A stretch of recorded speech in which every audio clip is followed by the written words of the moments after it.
Naoki Asakawa stood before his homeroom teacher. The teacher was a middle-aged man with glasses, his expression filled with sorrow and concern. He spoke, gently, offering comfort. Naoki, I am truly sorry for what happened to your parents. You need to stay strong. From now on, this village will be your home. Naoki Asakawa nodded lightly and answered in a soft voice, I understand, sensei. The homeroom teacher let out a sigh. Go back to class now, he said. Half a month earlier, Naoki Asakawa's parents had been killed during a mission ambushed by enemy village shinobi. Always an introverted boy who struggled to connect with others, he had nonetheless been a diligent and reliable student. The loss of his parents had plunged him into a state of depression and withdrawal. Such a change came as no surprise. Anyone would find it difficult to recover quickly from such a heavy blow. He slowly walked out of the office, heading in the direction of his classroom. In truth, the reason for his transformation went deeper than grief alone. He was no longer the original Naoki Asakawa. His soul hailed from 21st century China. Having died suddenly one night after staying up too late playing several games, he awoke to find himself in this new world, inhabiting Naoki Asakawa's body. The original Naoki had suffered a mental breakdown after his parents' deaths, his soul departing and leaving this body, and its memories for the newcomer, who soon realized he had arrived in the world of Naruto.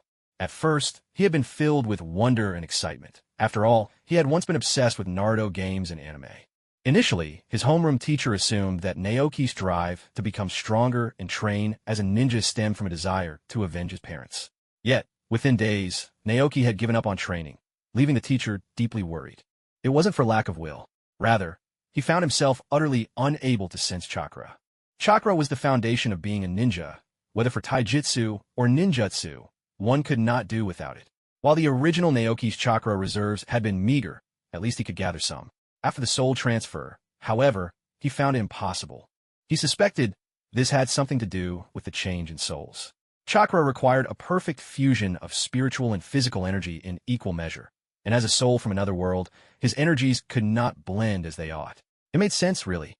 Unable to become a ninja, he simply let go. The original Naoki did not hail from a renowned ninja clan, and his parents had only been of middle and lower rank. In this world, that placed such high value on bloodlines, hard work alone would barely grant the slimmest chance of rising to the rank of Jonin. In his previous life, he had worked himself to death, literally. Now, with the pension his parents left behind, a peaceful life free from the struggle to make ends meet sounded just fine. With these thoughts in mind, Naoki Asakawa made his way to the last row, settling into a corner seat at the back of the classroom. This had been the original Naoki's preferred spot, and he found he liked it too. Thus began another easygoing, uneventful day for him, but he believed that life offered many choices. It was perfectly fine not to become a ninja. There was nothing wrong with spending quiet days at the Ninja Academy. In his previous life, it had all been about studying and working part-time jobs, so now, having a chance to take a breather felt rather nice.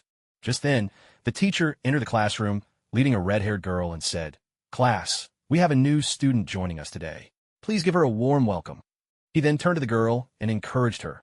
"Come on, introduce yourself." The red-haired girl's name was Kushina Uzumaki. There was a hint of wariness and unease in her eyes as she spoke softly. "Hello, everyone. My name is Kushina Uzumaki." No sooner had she spoken than a wave of whispers swept through the classroom, loud enough for Naoki Asakawa, who sat in the back row, to hear every word clearly. "Her red hair is frightening. It's as red as blood. There's nobody with hair like that in the Leaf Village or the Land of Fire. She must be an outsider, maybe even a spy. Let's call her Little Tomato. I think she looks more like a chili pepper. Let's call her Little Pepper. Little Tomato. Little Pepper. Ha ha ha." Kushina kept reminding herself to endure it, but when she heard these nicknames, a flash of anger flickered in her eyes. She had never wanted to leave the land of whirlpools, and living under someone else's roof felt especially hard, even in the Leaf Village, which had always been friendly with her homeland. Meanwhile, the teacher at her side said nothing to stop the teasing, simply observing the classroom in silence. In the front row, Minato Namikaze, the blonde boy, offered only a faint smile, choosing not to intervene. Naoki Asakawa couldn't bear it any longer. He stood up and said, "Hey, could you all quiet down and focus on the lesson?" His voice was not loud, yet it brought the once rowdy classroom to a sudden hush. Almost every student turned to look at him, including the teacher and Kushina Uzumaki at the front. No, one had expected that someone in the class, instead of joining in the ridicule, would actually stand up to oppose it. For a moment, many eyes shifted their attention to Naoki Asakawa. "Asakawa, You useless dead last, one boy jeered first. Yeah, you'll always be at the bottom. You can't even become a ninja, another chimed in right after. Don't think we're afraid of you, just because you're good-looking, a third boy threatened. Naoki Asakawa was tall and handsome, the type of boy many girls in the class liked. Along with Minato and Namikaze, he was one of the most popular boys in class. Unfortunately, his abilities had always been mediocre, earning him the nickname Dead Last among his peers. What a bunch of childish fools, Naoki Asakawa retorted with a cold laugh. You shorties, fatties, ugly mugs, and you with the face full of freckles. You're so eager to mock others, but can't you see your own flaws? His words made the few students who had been the most boisterous earlier flush with anger. The nicknames he gave were spot on, and the way the others looked at them began to change as well. In truth, Naoki Asakawa didn't like giving people nicknames at all. If they hadn't gone too far, he wouldn't have done so. Asakawa, you're just a parentless loser at the bottom of the class. The boy who had just been called Shorty shot back in fury. All right, everyone quiet down. Class is about to start. At last, the teacher spoke up to put a stop to the commotion. If this went on, it might stir up even more trouble between families. Go find a seat in the back, the teacher said to Kushina Uzumaki. Kushina nodded and made her way straight to the rear of the classroom, taking a seat beside Naoki Asakawa. Thank you, she said softly, looking at the black-haired boy beside her.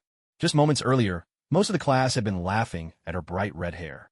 Even those who hadn't joined and wore the same disdainful smirk as the blonde-haired boy in the front row, yet said nothing. Even the teacher chose to turn a blind eye. Only Naoki Asakawa had stepped forward to defend her, drawing everyone's attention to himself. To Kushina, who had just arrived in a foreign place and knew no one, Naoki Asakawa was almost the only person in the class who made her feel at ease. You don't have to thank me.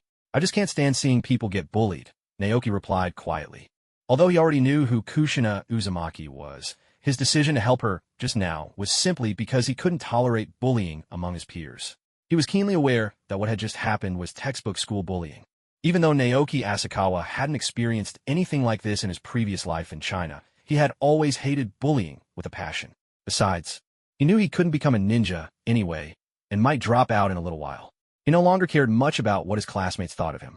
Still, thank you, Kushina replied, nodding and reaching out her hand. I'm Kushina Uzumaki. Naoki was momentarily taken aback, but quickly extended his own hand and gave hers a gentle shake, smiling as he said, Nice to meet you. I'm Naoki Asakawa. Feeling the warmth of his palm, much of the loneliness Kushina carried seemed to melt away, and her heart grew calm. The first-year courses at the Konoha Ninja Academy weren't difficult, and the school day ended early, usually just after 3 in the afternoon. Asakawa, I'm heading out, Kushina called as she waved to him. All right, take care on your way home, Naoki nodded in reply. Watching Kushina leave, Naoki Asakawa slowly gathered his things. If all went well, perhaps in just a few days, he wouldn't be coming back to the academy at all. With the pension left to him by his parents, he might be able to run a small business in Konoha Village to make a living. Of course, he needed to grow up a bit more first. He was still too young. It's all right if I can't become a ninja. Who knows, maybe if my business gets big, I'll be able to hire ninja as my bodyguards one day, Naoki Asakawa thought to himself with a self-deprecating smile. As he walked out of the classroom, ready to head straight home, his eye suddenly caught a flash of red hair being cornered by a group of classmates. Well, little tomato, aren't you bold? If it weren't for the teachers, we would have taught you a lesson right there in the classroom. And that coward Asakawa, hiding in class today, but tomorrow we'll deal with both of you. The ones blocking Kushina Uzumaki in the corner of the schoolyard were the students from Class 1A who most often mocked her. Ever since Naoki Asakawa had given them their nicknames, their resentment had only grown. Now, after school, they stopped Kushina, intent on teaching her a lesson. This has nothing to do with Asakawa, Kushina declared stubbornly, her eyes full of defiance. If you have a problem, come at me. She didn't want Asakawa dragged into trouble because of her. Oh, little tomato, you can't even protect yourself, and you're still speaking up for that traitor Asakawa. Taro Yamanaka, whom Asakawa had dubbed Shorty, sneered. Though they were only 7, Taro stood less than 1.20 meters, actually shorter than Kushina herself. He had never gotten over that nickname, but now with 3 companions behind him, Miroto Matsushita, known as Fat Pumpkin, Shotomita, called Ugly Watermelon, and Heiji Sato, nicknamed Pockmark Face, he felt emboldened. They couldn't believe that a new girl could stand up to 4 boys. Taro Yamanaka fixed his gaze on Kushina's vivid red hair and taunted, Is your family a bunch of monsters or something? Didn't anyone ever tell you to hide that red mop before stepping outside? With those words, he reached out to grab Kushina's hair, convinced that pulling hair was the most effective way to deal with girls, especially those with long hair like her. "Don't touch me." Kushina struggled, her anger flaring. Her red hair was the proud symbol of the Uzumaki clan. In her homeland, the land of whirlpools, it was a mark of the highest nobility. She simply couldn't understand why. Here in Konoha, she was ostracized for it. The truth was, even if Kushina's hair were the ordinary shade of black, as the new transfer student, she'd most likely still be bullied. These children were just looking for any excuse to pick on someone. Kushina braced herself to fight back, but Matsushita and Mita had already grabbed her arms. Though the Uzumaki clan's chakra far surpassed that of ordinary people, at 7 years old, Kushina's strength was still no match for two boys. "Careful, this little tomato is pretty strong," Matsushita warned. "Don't worry, she's just a girl. Do you really think she could beat the four of us?" Sato Heiji sneered, his voice dripping with mockery. None of them noticed the shadow, quietly approaching from behind. "Let her go." A familiar voice rang out from behind them. Before Taro Yamagami and his gang could react, a fist landed squarely on Taro's nose with a heavy thud. A sharp pain exploded across his face, and warm liquid trickled from his nostrils, carrying the metallic tang of blood. Tears welled up in his eyes, escaping involuntarily. "Asakawa, you traitor!" Taro clutched his nose, roaring with fury. "Taro, are you all right?" The group of bullies was utterly unprepared for Naoki Asakawa to rush forward so decisively and land a punch straight to their faces. For a brief moment, they froze in shock, then quickly released Kushina and clenched their fists, turning their attention to Asakawa. "Asakawa, you've got a death wish. Let's take out the traitor first." What baffled them most was why Naoki Asakawa, usually the most inconspicuous classmate, would choose to stand up for Kushina, the new transfer student, rather than join them in bullying her. To them, nothing was more infuriating than betrayal, so without hesitation, the four of them branded Asakawa as the class traitor. Children at 6 or 7 years old have no concept of holding back. They flailed their small fists with all their might, raining blows on Asakawa.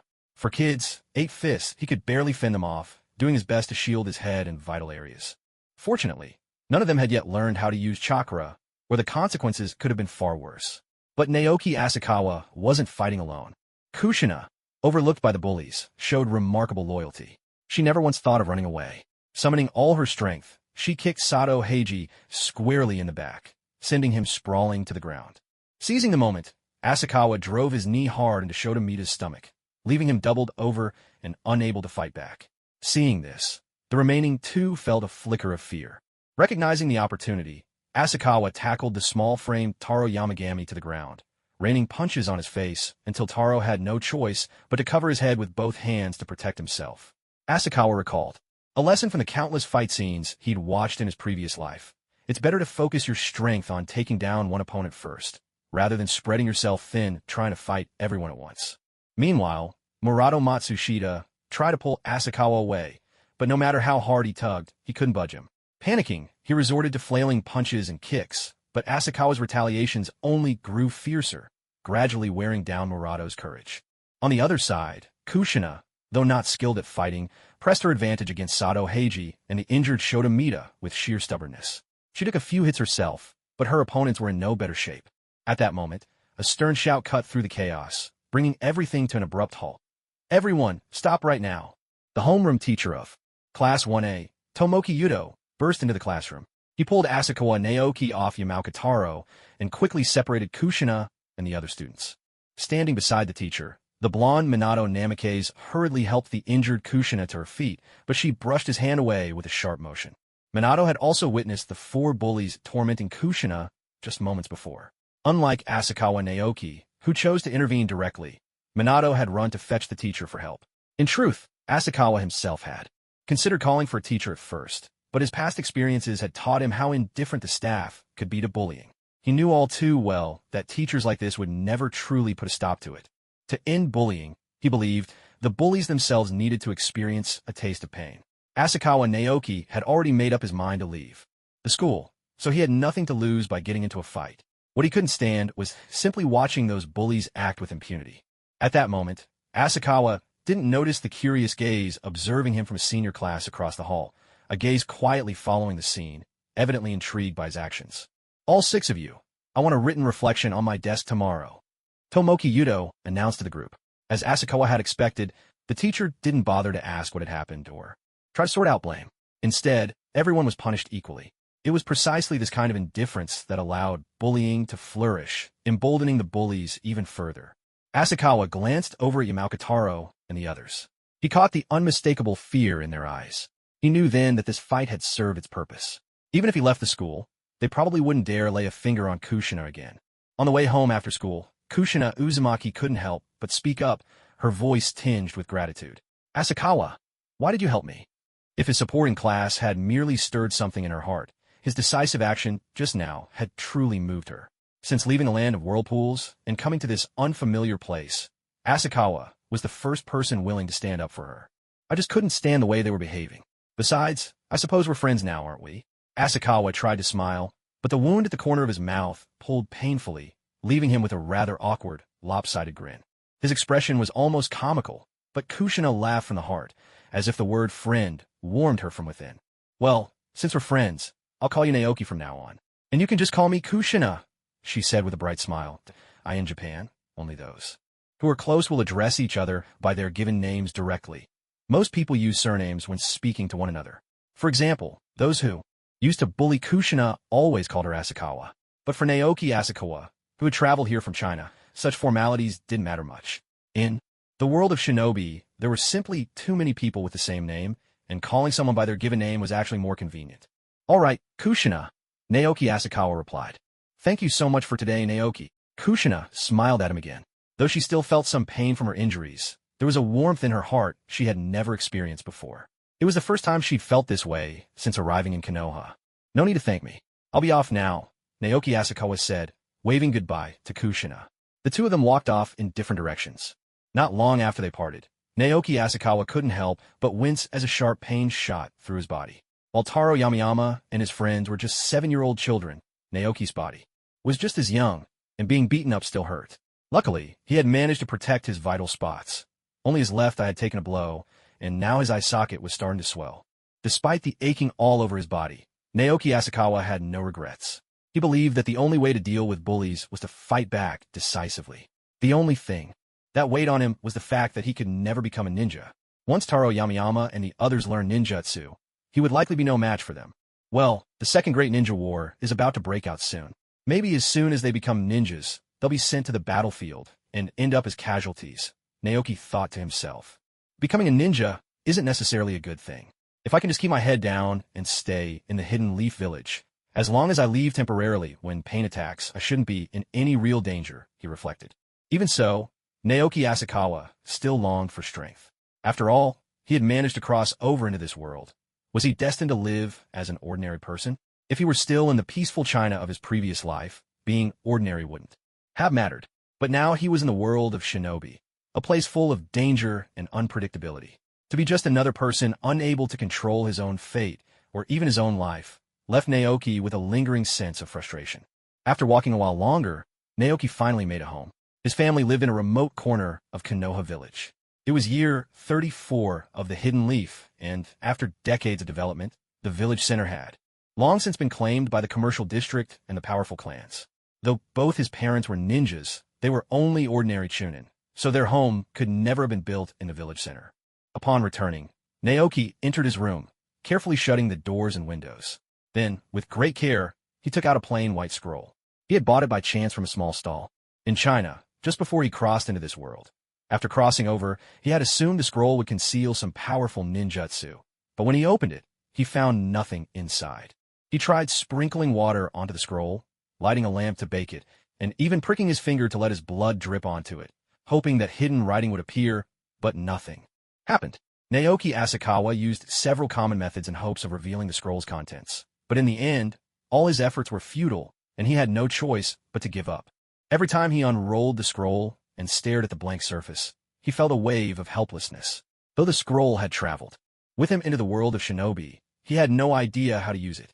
Silently, Naoki Asakawa rolled up the scroll and put it away. Once he calmed his mind, he opened the scroll again, but it was still empty. No matter how he examined it, it was nothing more than an ordinary blank scroll.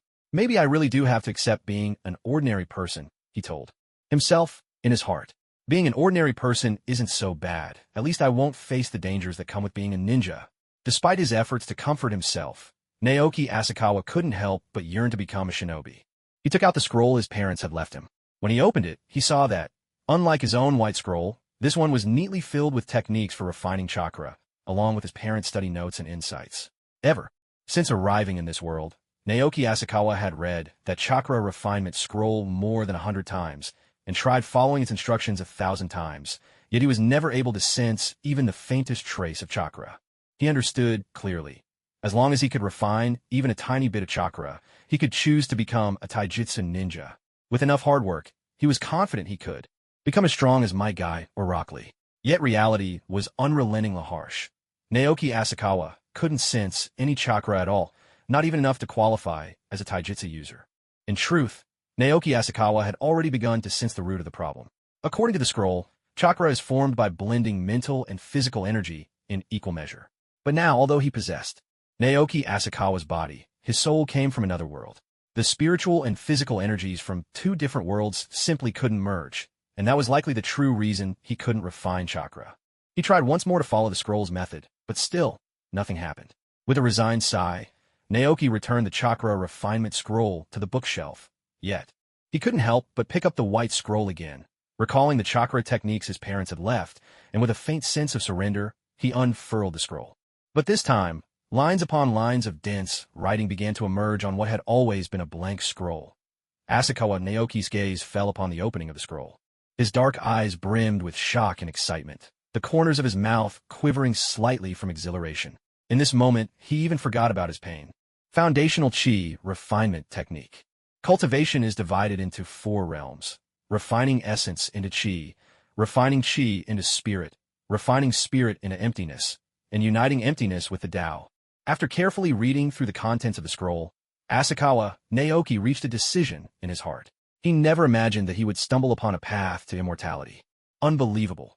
As much as I failed to become a ninja, perhaps I can now pursue the way of the immortal. His breathing grew increasingly rapid. Though chakra refinement was also a powerful system of cultivation, ninjas possessed immense potential, and some could even gain extraordinary longevity by obtaining chakra fruits, rising to the heights of the Otsutsuki clan. Even so, a ninja's power stemmed from a single origin. Ultimately, they were bound by the Otsutsuki and the divine tree's fruit, forever constrained by outside forces. Moreover, refining chakra constantly consumed one's spiritual and physical strength. Excessive use could even threaten one's life. In contrast, the path of cultivation not only granted great power, but also prolonged one's lifespan. Absorbing the spiritual energy of heaven and earth came with almost no side effect for the body. Clearly, the way of immortality was broader and its future far brighter. Given a choice, who would still wish to be a ninja? From today onward, I will no longer seek the life of a ninja. In the days to come, I shall become the true sage of the ninja world. After calming his excitement, Asakawa Naoki finally began to cultivate. He understood that only by making progress with the foundational chi refinement technique could he truly step onto the road of immortality. Failing to master even the most basic cultivation, now that would be true despair. According to the instructions on the scroll, cultivators must possess a gift known as the spiritual root. The spiritual root was not something directly observable. Rather, it resembled a trait tied to one's soul. Only those with spiritual roots could become cultivators. Those without would remain ordinary people forever. Spiritual roots were divided into the common 5 elements and the rarer variant roots. The 5 elements included metal, wood, water, fire, and earth, while variant roots referred to special attributes such as wind, thunder, or ice, those not belonging to the 5 elements. Each spiritual root corresponded to specific cultivation techniques and spells. For example, those with a metal spiritual root were best suited to train in metal-based arts, while those with a wood spiritual root excelled in wood-based techniques. While spellcasting was less restrictive than cultivation itself, practicing techniques that conflicted with one's own spiritual root was considerably more difficult and far less effective. In this respect, it was quite similar to the way chakra attributes worked in the ninja world. Ninjas usually only practice ninjutsu that matches their own chakra nature. If they attempt to cultivate techniques of a different element, for instance, a wind-natured ninja trying to learn fire-based ninjutsu, they often have to put in much more effort, yet the results remain unsatisfactory. It's worth noting that having more spiritual roots is not always better. In the early stages of cultivation, fewer spiritual roots typically mean faster progress. If a person possesses only a single spiritual root, whether it is one of the 5 elemental roots or a rare mutated root, they're considered exceptionally gifted, known as having a heavenly spiritual root. Those blessed with a heavenly spiritual root advance at astonishing speed, often completing the stage of refining essence in a chi and reaching higher realms within just a few years. Cultivators with 2 spiritual roots are slightly less talented, but can still break through to the next stage in about a decade. For those with 3 spiritual roots, progress is much slower. It usually takes decades of diligent effort, and often they can only achieve breakthroughs in old age, with little chance of advancing to even higher realms in their lifetime. As for those with 4 or 5 spiritual roots, they're called mixed roots. Their cultivation is the slowest, and it's extremely difficult for them to break through to the second stage. Most remain at the lowest level for their entire lives. However, in the later stages of cultivation, when a cultivator is about to step into even higher realms, a complete set of 5 elemental spiritual roots becomes essential. To make up for their shortcomings, most cultivators will seek out various methods to supplement their missing elemental attributes. At this stage, those with all 5 elemental roots actually possess a certain advantage. In reality, almost no cultivator with 5 spiritual roots can reach perfection in the stage of refining chi into spirit within their lifetime. Fortunately, the basic refining chi technique records several methods for improving one's spiritual roots. Moreover, Naoki Asakawa is still a long way from reaching perfection in the refining chi into spirit stage, so there's no need to worry about these issues for now. The most important thing in the moment is to determine whether Naoki Asakawa possesses spiritual roots, and if so, how many types he has. The number and type of spiritual roots will directly determine how far he can go on his path of cultivation. Although no one knows the exact origin of the basic refining chi technique, it has been refined by countless powerful cultivators over time, and has become the most fundamental and widely used method of cultivation. It offers no special advantages, but it also doesn't impose harsh requirements on one's spiritual roots. Whether you possess one of the common 5 elemental roots or a rare mutated root, you can train with this technique.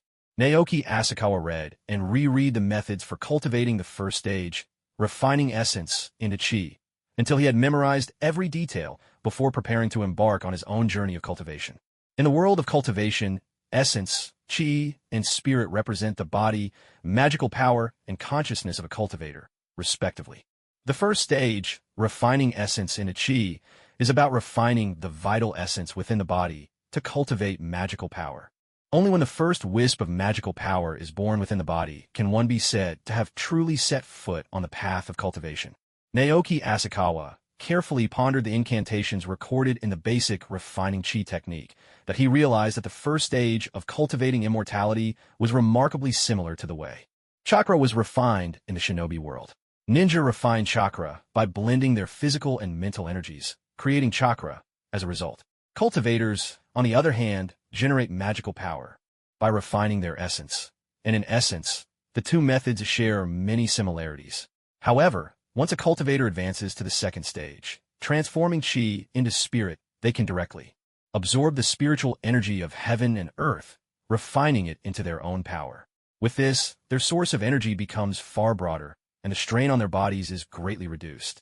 The reason why beginners in the first stage cannot directly absorb spiritual energy from the world is because this energy is simply too wild and unruly. Newcomers cannot control it, and reckless absorption would do more harm than good. But once one reaches the second stage and cultivates spiritual awareness, they can better command and absorb the energy of heaven and earth. In this respect, it's actually quite similar to Ninjutsu in the shinobi world. Asakawa, Naoki mused to himself. When ninja practices sage techniques, they must blend physical energy, mental energy, and natural energy, resulting in power far greater than ordinary chakra. Could it be that this so-called natural energy is what the basic cultivation manual refers to as the spiritual energy of heaven and earth? If I can break through to the second stage, perhaps I can enhance my strength dramatically, just as if I were entering sage mode. At that point, maybe I'll possess power on par with the Kage of the 5 great shinobi villages. Countless thoughts raced through his mind, but soon he gathered himself, casting aside distractions.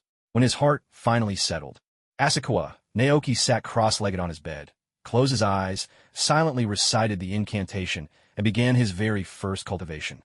In that moment, he felt as if he had entered a strange, otherworldly state. The world around him seemed to fade away, leaving only streams of energy coursing through his body. These energies slithered through his meridians like tiny serpents. This was his chi. Meanwhile, within his consciousness, a bolt of lightning suddenly split the sky, striking the earth and erupting into a blazing inferno. Thunder raged, illuminating the heavens with flashes of electric light, while flames on the ground grew ever more intense, gradually devouring the entire landscape. Lightning and fire spread outward, eventually filling the whole expanse of Asakawa Naoki's inner world. He had no idea how much time had passed. At last, when the lightning in the sky and the fires on the earth converged at the edge of his awareness, Asakawa Naoki slowly regained consciousness. He opened his eyes, excitement still flickering in their depths. So, I possessed dual spiritual roots of fire and lightning. In the world of cultivators, that's considered quite exceptional. Though not the legendary supreme heavenly root, the combination of a fire root and a variant lightning root was more than enough to satisfy him. Both roots were renowned for their formidable offensive power, and while dual roots were slightly slower to cultivate than a pure heavenly root, the path from chi refining to spirit transformation would be almost entirely free of obstacles. He could feel that faint wisp of spiritual power slowly coursing through his meridians, and an involuntary smile appeared at the corner of his lips. Although this power was still weak, Naoki Asakawa was filled with confidence about his future. He believed that, one day, he would be no less than the most formidable of ninjas. Perhaps at this moment, Naoki Asakawa was still unaware that being able to condense spiritual power on his very first attempt at cultivation, and thereby step smoothly onto the path of immortality, was a talent far beyond that of ordinary dual spirit root cultivators, and even surpassed many who possessed the rarest heavenly spirit roots. From now on, I can truly call myself a cultivator, Naoki murmured to himself as he stepped down from the bed. Yet before his excitement had faded, a wave of intense hunger suddenly swept over him, leaving him almost unable to stand. "I'm so hungry. I can barely hold on," he exclaimed. This was a kind of hunger he had never experienced before, as if he hadn't eaten for days. It didn't take him long to realize the reason. Though the spiritual power in his body seemed insignificant, the process of gathering had actually drained a massive amount of his energy reserves, leaving him with almost nothing. That's why the hunger was so overwhelming. "No way. I've just become a cultivator. I can't starve to death now." Naoki immediately pushed open his bedroom door and headed for the living room. To his surprise, the living room was nothing like the dim, late afternoon scene he'd expected. Instead, sunlight streamed in through the windows, flooding the room with warmth and brightness. He recalled that classes at the Ninja Academy usually finished around 3 in the afternoon, and because he'd gotten into that fight with for boys, he'd been delayed and arrived home after 5. It was summer now, with long daylight hours. The sun wouldn't set until around 7. But at this moment, the sunlight outside was dazzlingly bright, far stronger than it would be in the evening. Could it be that it's already the next day, or even the day after that? It was often said that time slips away unnoticed during cultivation, and now he could see it was true. Without realizing it, he had spent far longer than he intended in meditation. Naoki quickly sensed that something was off. It was nearly noon, and the morning classes were probably almost over. If he had still been the original 7-year-old Naoki Asakawa, he might have panicked and rushed to school in a fluster. But now, with the soul of someone who'd been to university and experienced adult life, being late for school didn't seem like such a big deal. At this moment, his only thought was to ease the gnawing hunger in his belly. He rummaged around the house for something to eat and drank some water, barely managing to take the edge off his hunger.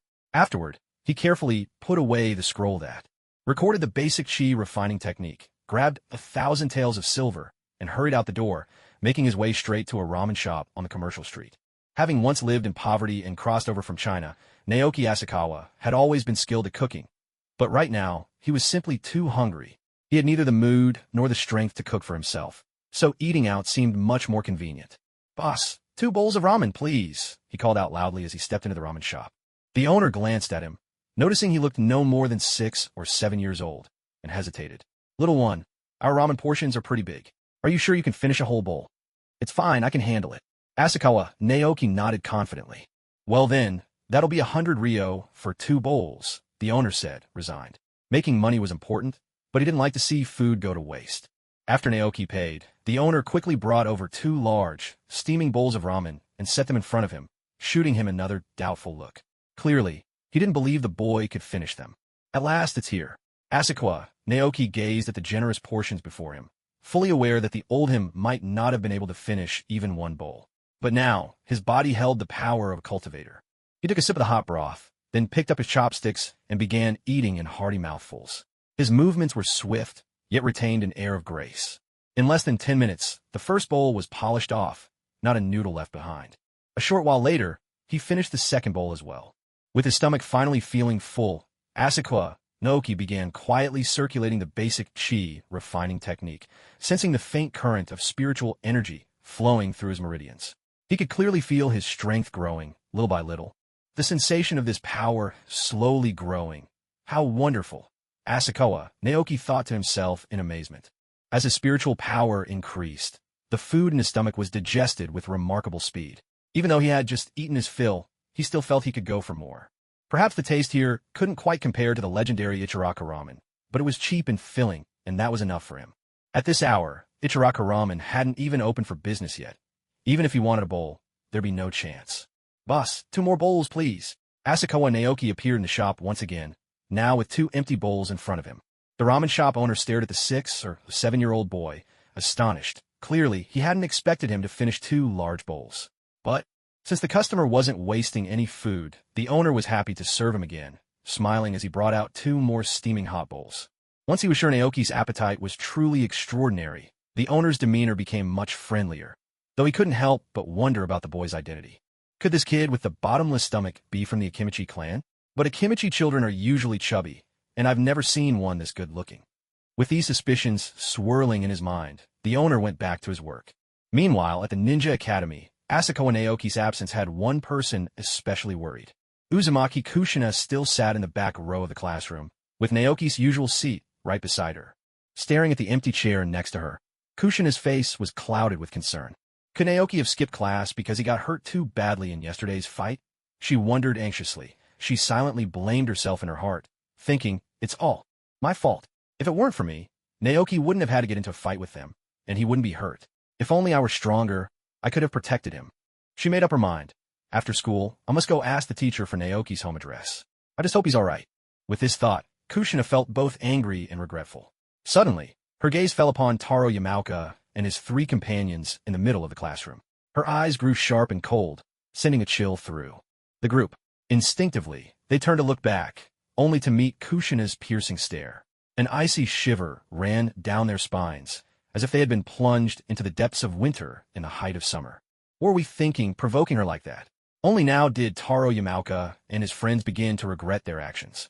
They realized they never should have given the new student a nickname so carelessly the previous day. What they didn't understand was that the true reason for Kushina's anger lay in the fact that they had hurt the only friend she had here, Naoki Asakawa. Had it only been directed at her, Kushina might not have cared as much. But seeing her friend harmed because of her, that was what truly enraged her. The lunch break passed quickly, and soon it was time for the first class of the afternoon. Their homeroom teacher, Tamatomo Masaki, presided over the session for Class 1A. He looked around the classroom and noticed that Naoki Asakawa was absent. His brows furrowed slightly before he spoke. Yesterday after school, a few students from our class were involved in a fight on school grounds. Now, please hand in your written apologies. If anything like this happens again, I will inform your parents directly. As soon as the homeroom teacher finished speaking, Taro Yamaoka and his 3 companions, seated in the center of the room, nervously walked up to the podium. Their hands trembled as they handed over the reflections they had stayed up late to write.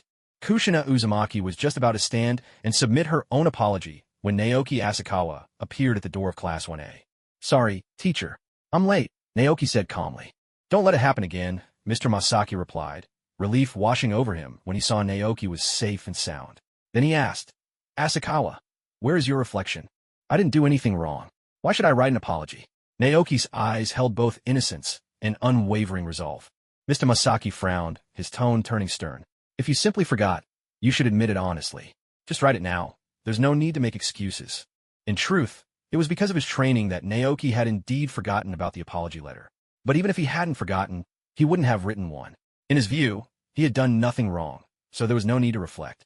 Under the gaze of the entire class, Naoki shook his head and asked in return, "Teacher, I only got into a conflict with Yamaoka and the others because I saw Kushina being bullied. Is helping a classmate also considered a mistake?" Confronted with Naoki's calm composure, Mr. Masaki found himself taken aback. In his memory, Naoki Asakawa had always been a quiet, unassuming student, never one to draw attention. He never expected that, one day, Naoki would not only dare to argue with classmates, but even openly question a teacher's decision. Tomatomo Masaki couldn't help but wonder if the sudden loss of Naoki's parents had changed his personality. Not long ago, Masaki had offered Naoki comfort over his parents' passing, feeling genuine sympathy for what he had gone through. Yet now, faced with Naoki Asakawa's public defiance, Masaki had no choice but to respond with strictness. After all, as the homeroom teacher, if he failed to take control at this moment, classroom discipline would be impossible to maintain. Helping your classmates isn't wrong in itself, but the way you did it was unacceptable, Masaki said sternly. When you see someone being bullied, the right thing to do is to report it to a teacher immediately, not to get into a fight. He added, in this regard, everyone should learn from Minato Namikaze. When he saw you fighting, he came straight to notify me. Naoki Asakawa looked toward Minato Namikaze, who sat in the front row. In the back, Kushina Uzumaki turned a glance at Minato as well. At that moment, most of the class's attention was fixed on Minato. The 7-year-old boy forced a faint smile, but regret welled up inside him. Although the teacher praised him for reporting the fight, Minato could sense that most of his classmates didn't approve of what he'd done. He especially felt a chill from the back row, where the new transfer student, Kushina Uzumaki, sat. Kushina seemed to harbor a certain hostility toward him, leaving Minato uneasy. Do you realize what you did wrong? Homeroom teacher Masaki turned to Naoki Asakawa, and the whole class watched, waiting for his answer. Teacher, violence may not truly solve the problem, but it makes people remember pain, Naoki replied calmly. His gaze swept over Teru Yamanaka and his 3 companions, who quickly dropped their heads, avoiding his eyes. The wildness Naoki had shown in yesterday's fight still made them uneasy. If they couldn't overcome that fear, they'd probably go out of their way to avoid him from now on. If there weren't such memories, even if a teacher stepped in to mediate, this kind of bullying would just keep happening, Naoki added, looking straight at Masaki. The homeroom teacher's expression darkened noticeably. Asakawa, stand outside. Masaki barked. Yes, sir, Naoki answered simply. He had barely been in the classroom before he was sent out again. Leaning against the wall in the corridor, he began his punishment. In truth, there was much more he wanted to say. In his previous life, while watching Naruto, Naoki Asakawa had noticed just how pervasive bullying was among the children of the Hidden Leaf Village. It wasn't only Kushina who had been bullied as a child, decades later, Naruto himself would suffer the same isolation and exclusion. Even Hinata, the eldest daughter of the Hyuga family, was bullied by children her own age when she was young, all because of her Byakugan eyes. In Asakawa's view, the persistence of such bullying stemmed not only from family upbringing, but also from another crucial factor, the indifference of school teachers. Whether it was Masaki Tomoto, the homeroom teacher of Class 1, or the teacher from yesterday's lesson, none of them paid any attention to the bullying of Kushina by her classmates, and they hardly intervened at all. Even after the fight took place, Masaki Tomoto simply treated it as an ordinary scuffle, never bothering to ask what had truly caused Asakawa and Kushina to come to blows. In a way, the silence and inaction of the teachers amounted to tacit approval of the bully's behavior. It was precisely because of such irresponsible teachers that people like Yamashita Taro felt free to torment others without restraint. As for being made to stand outside as punishment, Naoki Asakawa didn't mind at all. Having just eaten 4 bowls of ramen, he figured this was a perfect chance to cultivate his strength and gather more spiritual energy. He stopped worrying about what was happening in the classroom and instead stood outside, focusing all his attention on his training. Back in the classroom, after Naoki Asakawa was sent out to stand as punishment, Kushina Uzumaki, who had been about a hand in her written reflection, simply tore the paper in half, stuffed the pieces into her bag, and walked up to the podium empty-handed. Teacher, I didn't write the reflection either, Kushina declared. In her heart, she truly believed she hadn't done anything wrong. Writing a reflection was merely a formality to appease the teacher. Now that Naoki Asakawa had been sent out of the classroom for not handing one in, Kushina felt she couldn't just stay behind by herself. Otherwise, it would feel like betraying Naoki. Fine, fine. You go stand outside the classroom as well. Masaki Tomoto snapped in anger. Yes, sir. Without hesitation, Kushina dashed out of the classroom and joined Naoki Asakawa at his side. What brings you here? You're being punished too. Naoki turned to ask her. Since you're being punished because of me, I couldn't just leave you to stand out here alone. Kushina nodded, her cheeks tinged with red. Besides, I don't think we really did anything wrong. Naoki chuckled. Looks like we really are friends after all. He had always found Kushina's frankness easy to get along with. Kushina laughed with him, though they were being punished, having Naoki, their maid, standing outside, much less unbearable. By the way, are you all right? Yesterday your eyes seemed a bit swollen, but today they look much better, Kushina asked with concern. During yesterday's fight with Yamashita Taro and his gang, even though the two of them emerged victorious, they were still outnumbered and got pretty beat up themselves. Fortunately, thanks to the Uzumaki clan's powerful healing abilities, Kushina had nearly recovered overnight. To her surprise, Asakawa Naoki, though just an ordinary person, was recovering at an astonishing pace. The swollen eye and split lip he'd suffered last night had almost completely healed by this morning.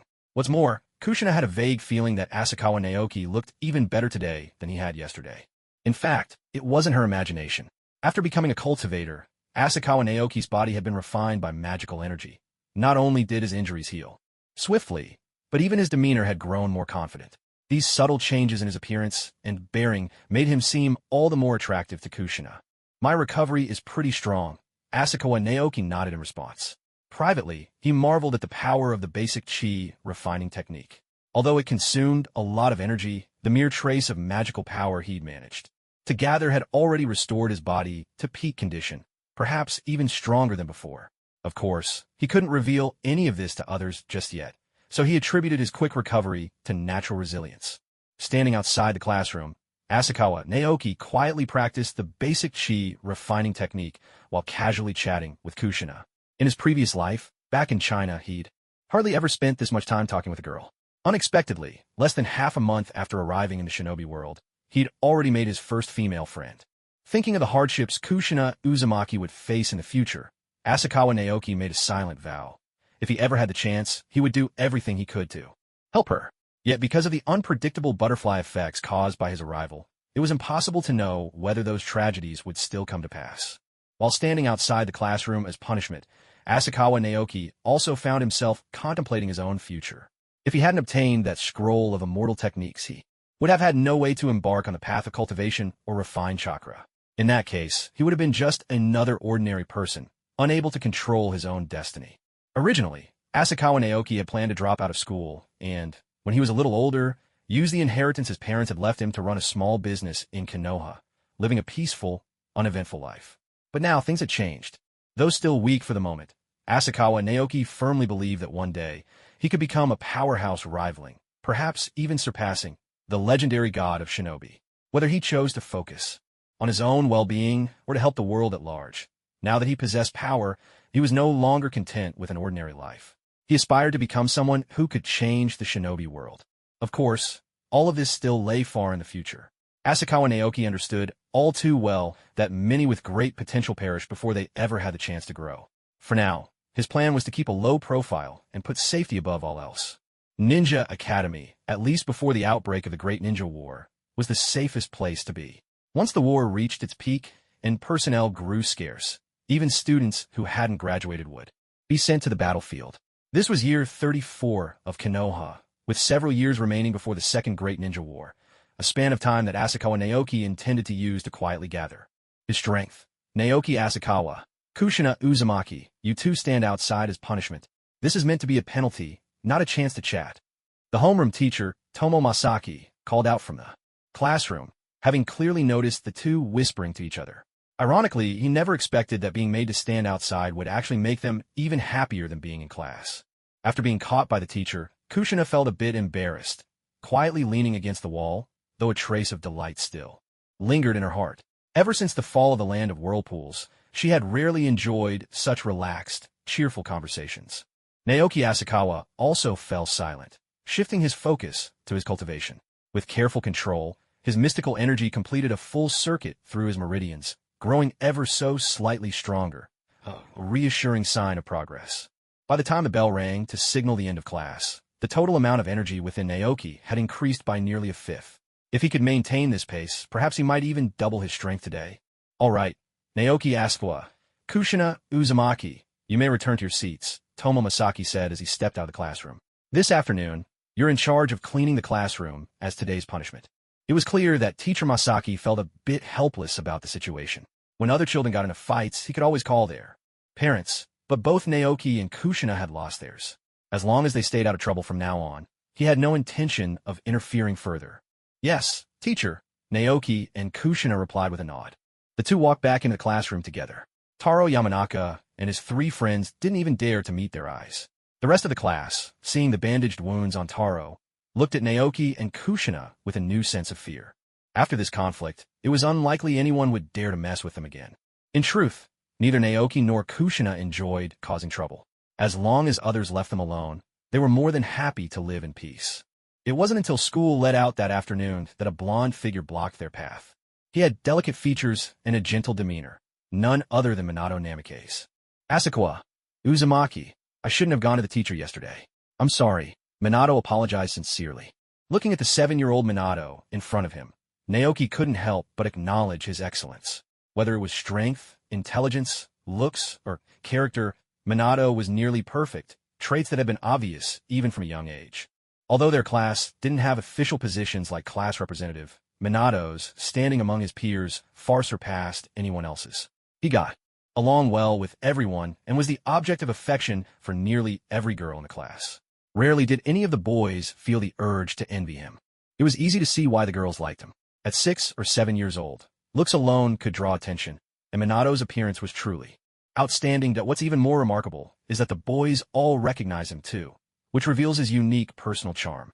Now, seeing him take the initiative to apologize for calling the teacher yesterday, his eyes brimming with sincerity, Naoki Asakawa found his fondness for him grow even stronger. No wonder that in the future, Jiraiya would famously say, compared to Minato Namikaze, everyone else just pales in comparison. Although Minato is still young and inexperienced now, Naoki Asakawa is convinced that one day he will become the 4th Hokage of the Hidden Leaf Village. You didn't do anything wrong. There's no need to apologize, Kushina said, sounding a bit displeased. She was referring to what their homeroom teacher, Yudo Masaki, had said, that when you see classmates fighting, the first thing you should do is call a teacher. From her tone, it was clear that Kushina still felt a bit resentful about Minato having gone to get a teacher yesterday. Minato, you really don't need to apologize. In fact, we should be thanking you, Naoki Asakawa said earnestly. Given the situation yesterday, they had already taught Yamashita and his gang a lesson. If Minato hadn't gone to fetch a teacher just in time, things might have been much harder to deal with afterward. Even if they managed to take down all 4 of them, both Naoki and Kushina would have ended up with even worse injuries. Yudo Masaki's timely arrival had brought the incident to a neat conclusion. After hearing their responses, a flicker of surprise crossed Minato's eyes. Kushina's reaction was just as he had expected. Students called in by the teacher would naturally feel a bit upset with him. But Naoki's sincere words took him off guard, and whatever he'd been about to say was swallowed back down. Naoki, you're really a calm person, Minato remarked, with a note of admiration. It was rare for him to meet someone his own age who could keep their composure like this. Just call me Minato, he added. Then you should call me Naoki too, Naoki replied with a smile. All right, Naoki. Uzumaki, I'll head home first, Minato said, turning to Kushina. After chatting for a bit longer, Minato waved goodbye and left the classroom ahead of them. Naoki Asakawa and Kushina Uzumaki finished cleaning up the classroom and gathered their things before leaving together. As they stepped out of the school, Naoki noticed that Kushina still looked a bit puzzled. Wanting to clear things up, he explained, Kushina, are you wondering why I thank Minato? Yeah, if it hadn't been for him, you wouldn't have been punished by the teacher, Kushina nodded. She didn't really mind being punished herself, but she felt it was unfair to Naoki. Actually, he noticed we were fighting a long time ago, Naoki explained. But he waited until we'd finished dealing with Yamashita and the others before he went to get the teacher. He timed it perfectly. That way, we could teach Yamashita a lesson without getting into even more trouble. I see. So that's why you wanted to thank him? Kushina asked, her eyes widening in surprise. She hadn't expected Minato, who was also just 7 years old, to be so thoughtful. Nor had she imagined that Naoki Asakawa would so easily see through Minato's intentions, as if she were the only one left in the dark. I didn't expect you to have thought so deeply about it, Namikaze, Kushina remarked with a sigh, her vigilance toward Minato quietly increasing. As for Naoki Asakawa, since he was her friend, she felt that clever was the word that best described him. Noticing Kushina's wary expression, Naoki Asakawa realized he might have said a bit too much. He couldn't help but wonder inwardly. If he hadn't appeared in this world, how would Kushina and Minato have become friends? Well, as long as Kushina is happy, that's all that matters, Naoki thought to himself. In this world, ever since he had stepped in to help Kushina when she was bullied, her fate had quietly shifted. After parting ways with Kushina, Naoki went to a restaurant on the shopping street for a meal before heading home. Though he could cook for himself, since he still had money for now, there was no reason to waste precious training time. By the time he returned, dusk was settling in and it was nearly 5 o'clock. After an afternoon of training, he found that his spiritual energy had grown noticeably, almost doubled since that morning. "Let's see if there's been any change with the scroll," he murmured. Instead of diving straight back into training, Naoki picked up the plain-looking white scroll. Inside, the scroll still contained only the basic chi refinement technique. Nothing new had appeared, nor had anything disappeared. Actually, at first, there wasn't even the chi refinement technique written on it, he recalled. Could it be that something I did made this technique appear? Naoki carefully retraced his steps from the previous afternoon when he'd returned home. He remembered that, at first, he thought the scroll was one of those legendary blank tomes, so he tried several common secret revealing techniques, but none of them worked. Disappointed, he'd put the scroll back on the shelf, but couldn't let it go. So he'd picked up the chakra refining scroll instead, studying it closely in hopes of learning by imitation. Even so, he failed. He simply couldn't extract any chakra. Maybe I should just repeat yesterday's steps, he decided, following his cautious habits from his previous life. He spent half an hour meticulously repeating everything he had done before, yet the white scroll remained unchanged. Is there something I'm missing? He wondered, thinking deeply before trying again for another half hour. Still, there was no new content. The chi refinement technique was the only thing present. Wait, maybe the change has already happened. In that instant, inspiration struck him like a flash of lightning. Naoki Asakawa suddenly understood. The basic chi refining technique and the chakra refining technique were, at their core, both cultivation methods. The chakra refining technique fused spiritual and physical energies to create chakra, while the basic chi refining technique refined essence into chi, which then became magical power. The principles behind them were remarkably similar. Perhaps it was precisely because he had studied the chakra refining technique yesterday that the white scroll revealed the basic chi refining technique to him. If that's the case, why not try the Ninjutsu scroll? With this thought, Naoki Asakawa immediately reached for a red scroll on the bookshelf. This had been a birthday gift prepared by his parents, meant to be given to him once he graduated from the ninja academy and became a true ninja. Unfortunately, his parents perished on a mission not long after he started school, and overwhelmed by grief, the original Naoki could not bear the loss and passed away as well, giving him the chance to inhabit this body. Holding the red scroll, Naoki Asakawa could feel the deep hope and blessings the parents had left for their child. In that world, you can rest in peace now. I will bring peace to this world, he silently vowed in his heart. He carefully unrolled the red scroll. Inside, it detailed one of the most renowned fire release techniques of the Hidden Leaf Village, a signature ninjutsu of the Uchiha clan. Fire release, great fireball technique. Hand seal sequence, snake, ram, monkey, boar, horse, tiger. Ninjutsu rank C. Learning method. Reading the contents, Naoki Asakawa showed a hint of surprise. He did not underestimate it just because it was a C-rank technique. It was important to remember that ninjutsu was ranked not by its power, but by how difficult it was to learn. S, B, C, D, and E from hardest to easiest. E-rank techniques were the most basic, taught at the Ninja Academy, such as clone technique, substitution technique, and transformation technique. D-rank techniques were a bit more challenging, usually learned by fresh graduates from their squad leader or family elders. Examples included decapitation technique and hidden mist technique. C-rank techniques were a step higher, suited for Chunin-level ninjas. Mastering and skillfully using several C-rank techniques could be the key to advancing to Chunin. Though his parents were only at the Chunin level, they had left behind this C-rank ninjutsu scroll as a gift, a testament to the deep love and hope they held for him. The Great Fireball technique was a skill almost every member of the Uchiha clan could perform. Even Itachi Uchiha, who later defected from the Leaf, joined the Akatsuki and attained Kaga-level power, still relied on the Great Fireball technique as one of his main attacks, proof of its practical value. The Great Fireball technique had 3 advantages. It was easy to learn, straightforward to control, and packed a considerable punch. Naoki Asakawa amused himself. I can't practice the fire release Great Fireball technique, but maybe I can try the fireball spell instead. After all, he didn't possess chakra, but he did have magical power.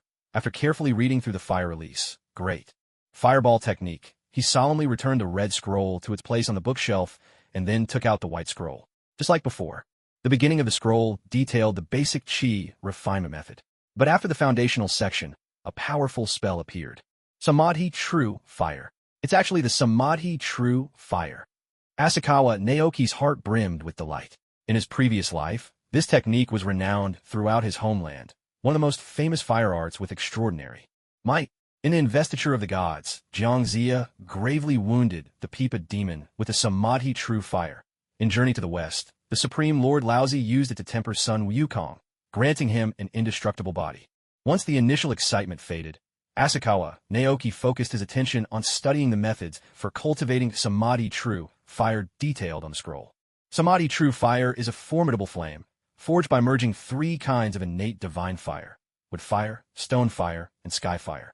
Later, a sage deciphered the principles of the original Samadhi True Fire and created a more accessible, acquired version.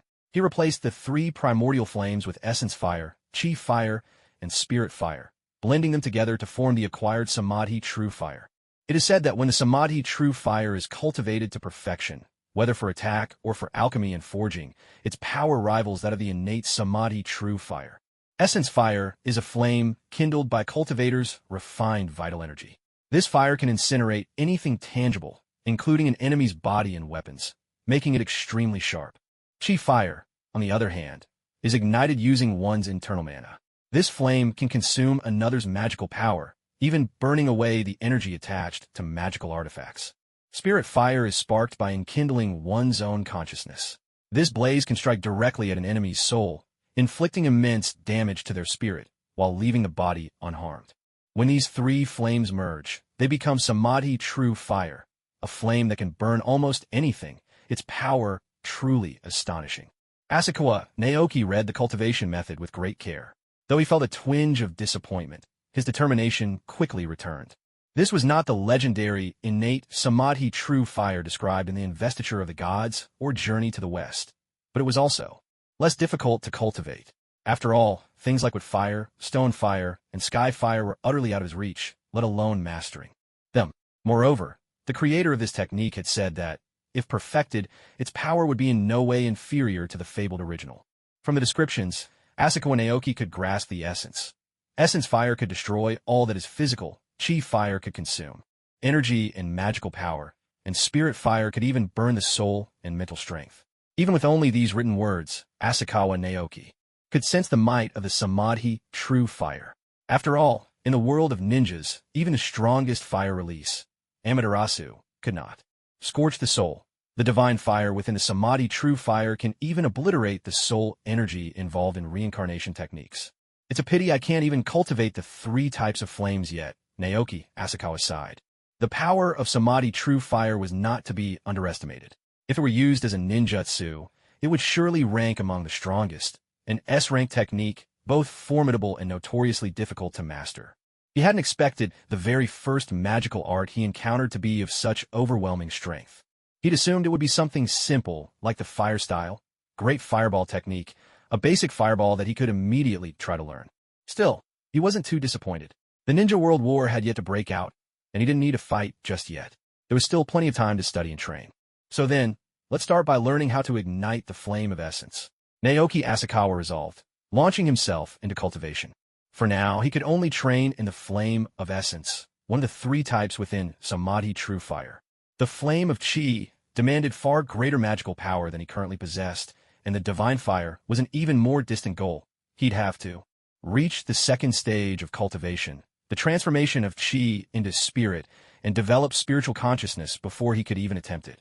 Fortunately, practicing the flame of essence didn't conflict with his daily foundation exercises. In fact, the two methods complemented each other, enhancing his progress. Following the technique for the flame of essence, he imagined his body as a furnace, using the inner fire to temper his energy and transform it into magical power. Where it used to take him nearly 10 minutes to complete a full cycle of energy, he now needed only about 8. His training efficiency soared. Under the influence of the fire, wisps of white steam began to rise from his body. His skin tinged red, as if he'd been bathed in hot water. The food he'd eaten at dinner digested rapidly, converting into a rush of vital energy. Some of it was refined into magical power. The rest was hammered by the flames, as if his very body were being forged in a fierce blaze. As the tempering continued, his body temperature climbed, and with it his speed and strength grew steadily. So hot, he murmured to himself. This training, painful yet filled with growth, allowed Naoki Asakawa's strength to increase at a pace visible to the naked eye. But the art of cultivation required a balance of tension and relaxation, especially at the first stage, refining essence into chi, which consumed tremendous physical energy. For a body not yet fully developed, overtraining would only damage its foundation and hinder future progress. Though Naoki Asakawa was thrilled by his newfound mastery over Samadhi True Fire, he wisely stopped once the food in his stomach was nearly depleted. After a quick wash, he headed to bed for some well-earned rest. The next morning, Naoki Asakawa left the house early and made his way to the shopping district. Under the watchful eye of the ramen shop owner, he devoured 4 bowls of noodles in one sitting, making it to the classroom just as the bell rang for the start of lessons. As he walked into the classroom, the students of Class 1A cast complex glances his way, some tinged with fear, others with curiosity. Many were still whispering to their seatmates, clearly surprised that the usually gentle and timid Naoki Asakawa had teamed up with the transfer student Kushina Uzumaki to stand up to Taro Yamano and his companions. Still, Naoki paid no attention to the hushed gossip swirling around him. In his mind, he knew these children would soon forget the incident altogether. "You are nearly late," Kushina called out from her seat in the back row. Despite becoming something of a troublemaker in everyone's eyes after yesterday's fight, Kushina was, at heart, still a well-behaved and disciplined student, which was why she'd arrived at the classroom early as usual. She couldn't help but notice that Naoki seemed subtly changed. He looked a bit taller, and his skin had taken on a healthier, more vigorous glow. "I took a little longer with breakfast," Naoki replied softly as he sat down beside her. Not long after, their homeroom teacher, Tomoto Masaki, entered the classroom. He glanced around, noting with some relief that Naoki Asakawa wasn't late today, which brightened his mood. "Today, we'll be learning the 3 basic ninja techniques," Masaki announced. The moment he spoke, the atmosphere in the classroom shifted. Anticipation sparkled in many eyes, and even those who'd seemed distracted quickly focused all their attention on the front of the room. Seeing their reaction, a faint smile appeared on Masaki's lips. After all, every child at the Ninja Academy shared the same aspiration, to become a true ninja. Yet up to now, first years had only practiced chakra, refining once, spending most of their time on basic academic subjects, which left many students feeling bored and restless. Now, with the opportunity to learn a brand new ninja art, excitement buzzed through the room. The 3 basic techniques are among the most fundamental skills for becoming a ninja, and mastering them is essential, Masaki continued. There are some advanced jutsu that aren't easy to learn, and that's okay. But the 3 basics are among the simplest techniques. More importantly, these are core graduation requirements. If you can't perform the 3 basic techniques proficiently, you won't be able to graduate. At the mention of graduation, the entire class snapped to attention. After all, their ability to become real ninjas depended on it. What you'll be learning now are the basics of the 3 techniques: the clone jutsu, transformation jutsu, and substitution jutsu. As Masaki spoke, he turned to the blackboard and began writing out the key points with chalk. Almost every student listened intently, including Kushina and Naoki. Though Kushina had once belonged to the royal family of the Land of Whirlpools, that country was gone now, and all she could rely on was her own effort. Although Naoki Asakawa couldn't yet learn ninjutsu, he listened attentively to the teacher's explanations and carefully recorded every detail. When he got home, he would use his own sage scrolls to adapt what he'd learned into spells he could actually practice. First, let's talk about the clone technique. The version you're about to learn is the most basic form. It only requires you to create an intangible phantom copy of yourself, explained Tomo Masaki. Don't underestimate this ninjutsu. It's the foundation for mastering all kinds of physical clone techniques in the future. Here are the hand signs for the clone technique and the method for channeling your chakra. He began writing out the details on the blackboard, line by line. Next is the transformation technique.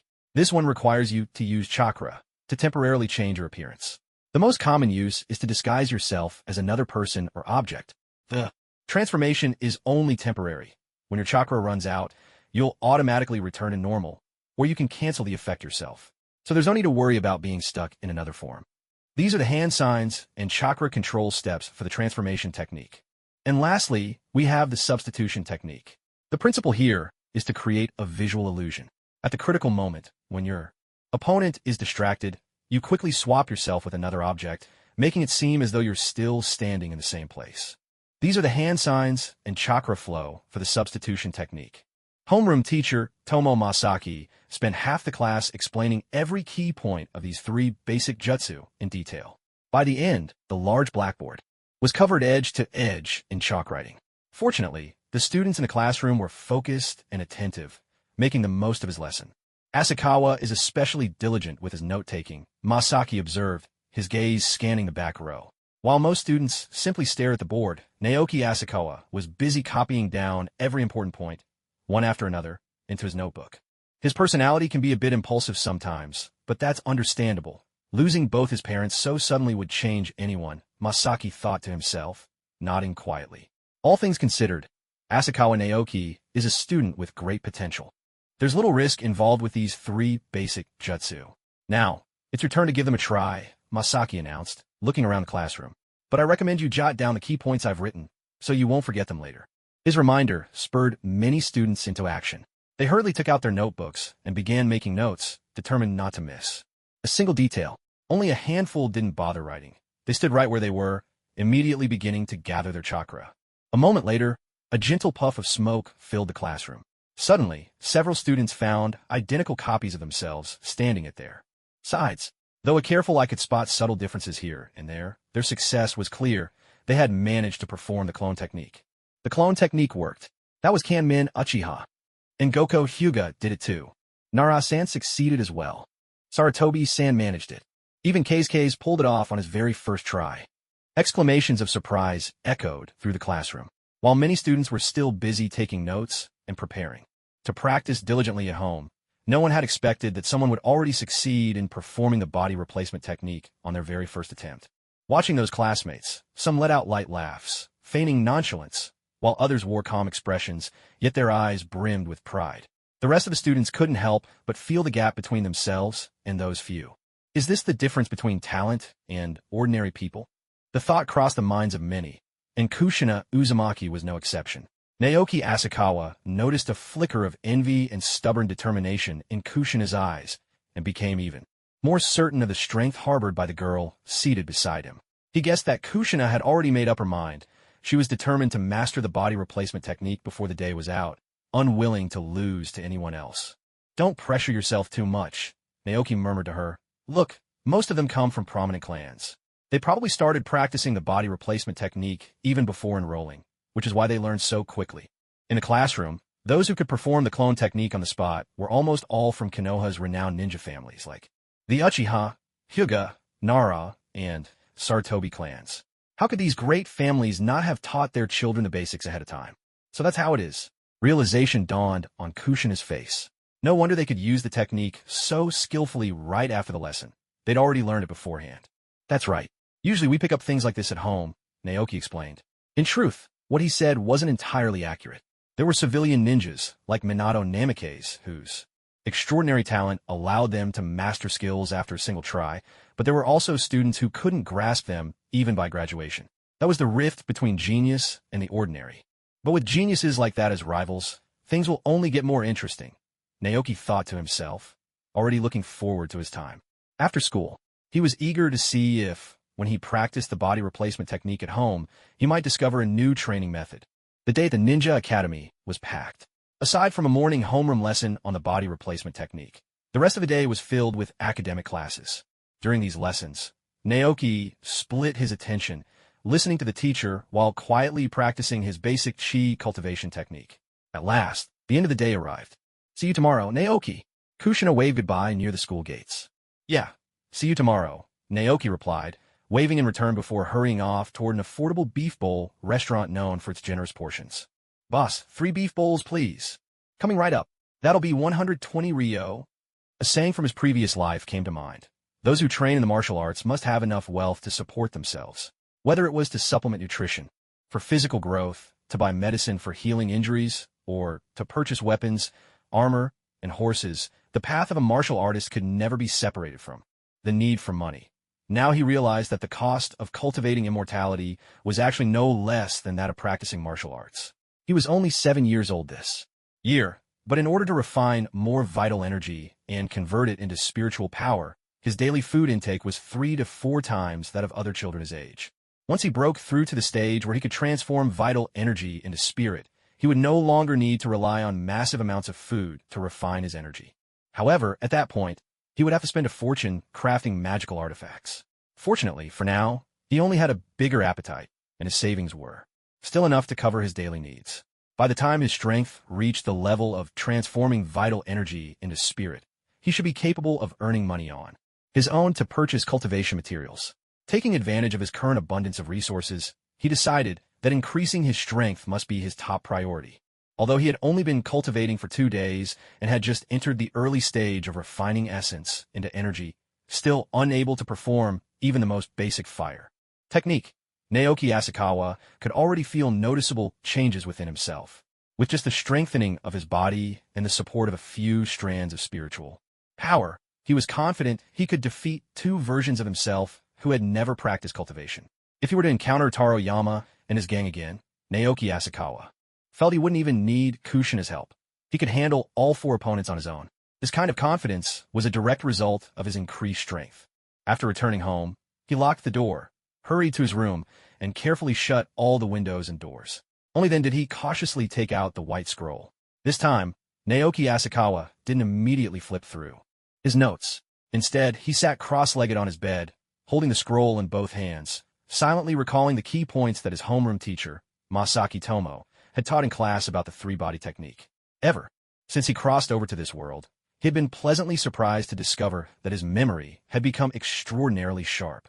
Although he couldn't practice ninjutsu directly due to his lack of chakra, he had already memorized all the methods and key points of the 3-body technique while taking notes. After reviewing all the details of the 3-body technique in his mind, Naoki Asakawa finally unrolled the white scroll. At the very front, next to the basic vital energy refinement method and the true samadhi fire, a brand new spell had appeared on the scroll. It's just as I thought. Naoki Asakawa instantly understood. As long as he held this immortal technique scroll, it would automatically transform the ninjutsu concepts he contemplated in his mind into corresponding spells. The first time, after reading the chakra refining technique left by his parents, he had opened the scroll to find the basic vital energy refinement method. The second time, after studying the training method for the fire style, great fireball technique, the scroll had revealed the way to cultivate the true samadhi fire. This time, instead of reviewing his notes on the 3-body technique, he chose to recall the classroom lesson in his mind. When he opened the scroll again, a new spell appeared. Scatter beans to raise soldiers. Just like the true samadhi fire, scatter beans to raise soldiers was also a widely known spell that, in his previous life, whenever he watched Naruto, he always found himself drawing parallels between the clone technique and the mystical art of summoning soldiers from beans. He never expected that one day, the very same summoning soldiers from beans technique would present itself before him. To perform summoning soldiers from beans, you must first condense special immortal beans in advance according to the spell's requirements, and store them within your dantian. In battle, you simply scatter the immortal beans, and they will transform into celestial soldiers to aid you in combat. The strength of these soldiers depends on the amount of magical power infused into each bean. Even if you don't control them directly, the soldiers possess a certain level of intelligence, allowing them to fight enemies on their own. Once the power within a being is exhausted, the corresponding soldier will naturally dissipate. The number of immortal beings you can create is limited by your cultivation level. At the stage of refining essence into chi, the maximum is 10 beings. At the stage of refining chi into spirit, the maximum is 100. At the stage of refining spirit and returning to the void, the maximum is 1,000. After reading the introduction to summoning soldiers from beans, a hint of joy appeared in Asakawa Naoki's eyes. As expected of an immortal art, this effect is truly remarkable. Judging by the description alone, this technique is almost indistinguishable from Naruto's Shadow Clone Jutsu, or the wood clones of Hashirama Senju and Madara Uchiha. Yet, compared to ordinary clone techniques, summoning soldiers from beans boasts a significant advantage. The immortal beans can be prepared and stored ahead of time. This trait makes the spell vastly more practical than any clone technique. After all, most ninja battles are nothing like the legendary 3-day and night duels of Hashirama and Madara. In reality, ninja fights usually play out more like Ultraman battling a kaiju, quick and decisive. That's why preparation before a fight becomes all the more important. Most tangible clone techniques consume a huge amount of chakra. For example, Shadow Clone Jutsu splits your chakra equally among all the clones, greatly weakening the original body. But summoning soldiers from beans is different. The beans you prepare before battle require almost no energy to release, bringing all the benefits with none of the obvious drawbacks. However, the true value of this technique still depends on the actual combat power of the summoned soldiers. Asakawa, Naoki mused, focusing his attention on mastering the spell. To be honest, he sometimes wondered if he was unusually gifted. Whether it was the basic chi refining technique or the true samadhi fire, he always picked things up quickly, and summoning soldiers from beans was no exception. Unfortunately, with no other cultivators around for comparison, he couldn't really judge if his learning speed was truly exceptional. By ninja standards, though, he was progressing rapidly, at least on par with Minato Namikaze, who mastered the three-body technique on his first try. Just as Minato had succeeded with clones, Asakawa Naoki managed to master summoning soldiers from beans on his first attempt. It seems that while I may not be cut out for learning ninjutsu, I might just have a rare talent for immortal arts, Asakawa Naoki thought to himself. However, as he lowered his gaze to the golden, celestial bean in his hand, no larger than a mung bean, he still felt a lingering sense of doubt. According to the descriptions of scattering beans to create soldiers, celestial beans were supposed to exist as a manifestation of magical power, without any physical form, only when condensed from one's core. Could a tangible celestial bean be produced, typically about the size of a broad bean? Yet the one he had managed to create was merely the size of a mung bean. Thinking back carefully on the process, Naoki Asakawa was certain he had followed the instructions for the technique to the letter. The only explanation he could think of was that his magical strength was simply too weak. If the first stage of cultivation, refining essence in a chi, was divided into 10 levels, he was probably just at the very beginning, barely scratching the surface. Still, this is the best I can do with all the magic I possess. It should at least be enough to summon a humanoid, right? Go! Naoki Asakawa tossed the celestial bean onto the ground. In a flash of golden light, a celestial soldier appeared in the room, its form no different from that of an adult, clad in golden armor and wearing a mask. The moment it materialized, the soldier dropped to one knee before Naoki Asakawa and spoke in a cold, mechanical voice. At your command, Immortal One. Naoki Asakawa circled around the imposing, golden-armored celestial soldier, growing more and more satisfied with each glance. As expected of a creation born from the legendary spell, scattering beans to form soldiers. Regardless of its combat prowess, its appearance is truly impressive. But isn't a little too conspicuous like this? He wondered aloud. As Asakawa pondered, the celestial soldier's form began to shift in accordance with his thoughts. Bathed in a gentle glow, its body gradually shrank, the golden armor fading away. In the blink of an eye, the burly celestial soldier vanished, replaced by another Naoki Asakawa, identical in every detail. So, the celestial soldier's appearance can be changed at will, just by thinking about it. A spark of delight flickered in Asakawa's eyes. He had been worrying about how to pass the graduation exam at the Ninja Academy. After all, he couldn't use any ninjutsu, not even the most basic clone technique. But now everything was different. He could simply use scattering beans to form soldiers as a substitute for the clone technique in the exam, and his performance might even surpass that of his peers. Wait, right now the celestial soldier is operating on its own, guided by basic intelligence. What if I try to control it directly? Asakawa closed his eyes and, following the method described in the spell, focused his attention on the celestial soldier standing before him, his perfect double. When he opened his eyes again, it felt as though he possessed two pairs of eyes, viewing the world from two perspectives at once. Let's take a few steps first. Asakawa willed the celestial soldier to walk forward. It moved as naturally as moving his own body. It made sense. After all, the celestial soldier was forged from his own spiritual power, so responded to his control without resistance. He continued experimenting, pushing the celestial soldier to move faster, delighting in the seamless control. Just as he was about to test its combat abilities, the celestial soldier dissolved into a wisp of blue smoke and vanished. The spiritual energy in the being ran out already? I didn't expect it to last such a short time. Asakawa estimated that the celestial soldier had lasted barely 5 minutes, and that was without any fighting. If it had entered combat, the energy would have drained even faster. Still, Asakawa wasn't disappointed. The size of the magic bean explained everything. Normally, transformed beans were the size of a broad bean, but his was no bigger than a mung bean, proof that his spiritual power was still quite limited. Even so, the fact that he could forge a celestial bean after only 2 days of cultivation was already a remarkable achievement. After all, Mastering scattering beans to form soldiers was already a rare feat. His biggest weakness now was his low level of cultivation, which couldn't sustain advanced spells like Samadhi True Fire and this celestial soldier's technique for long. So, Asakawa resolved, it's time to devote myself to training. Naoki Asakawa sat cross-legged, quietly guiding the flow of his basic chi refinement technique. Assisted by the secret arts that refine the fire of essence, his body began to radiate warmth, and his skin flushed with a healthy glow. It felt as though a furnace blazed within him, incinerating impurities and purifying his vital energy. Most of this refined essence transformed into magical power, strengthening that single strand of mana he possessed. The remainder seeped into his very cells, awakening their latent potential and gradually fortifying his body at the cellular level. Time seemed to flow differently during cultivation, slipping by unnoticed.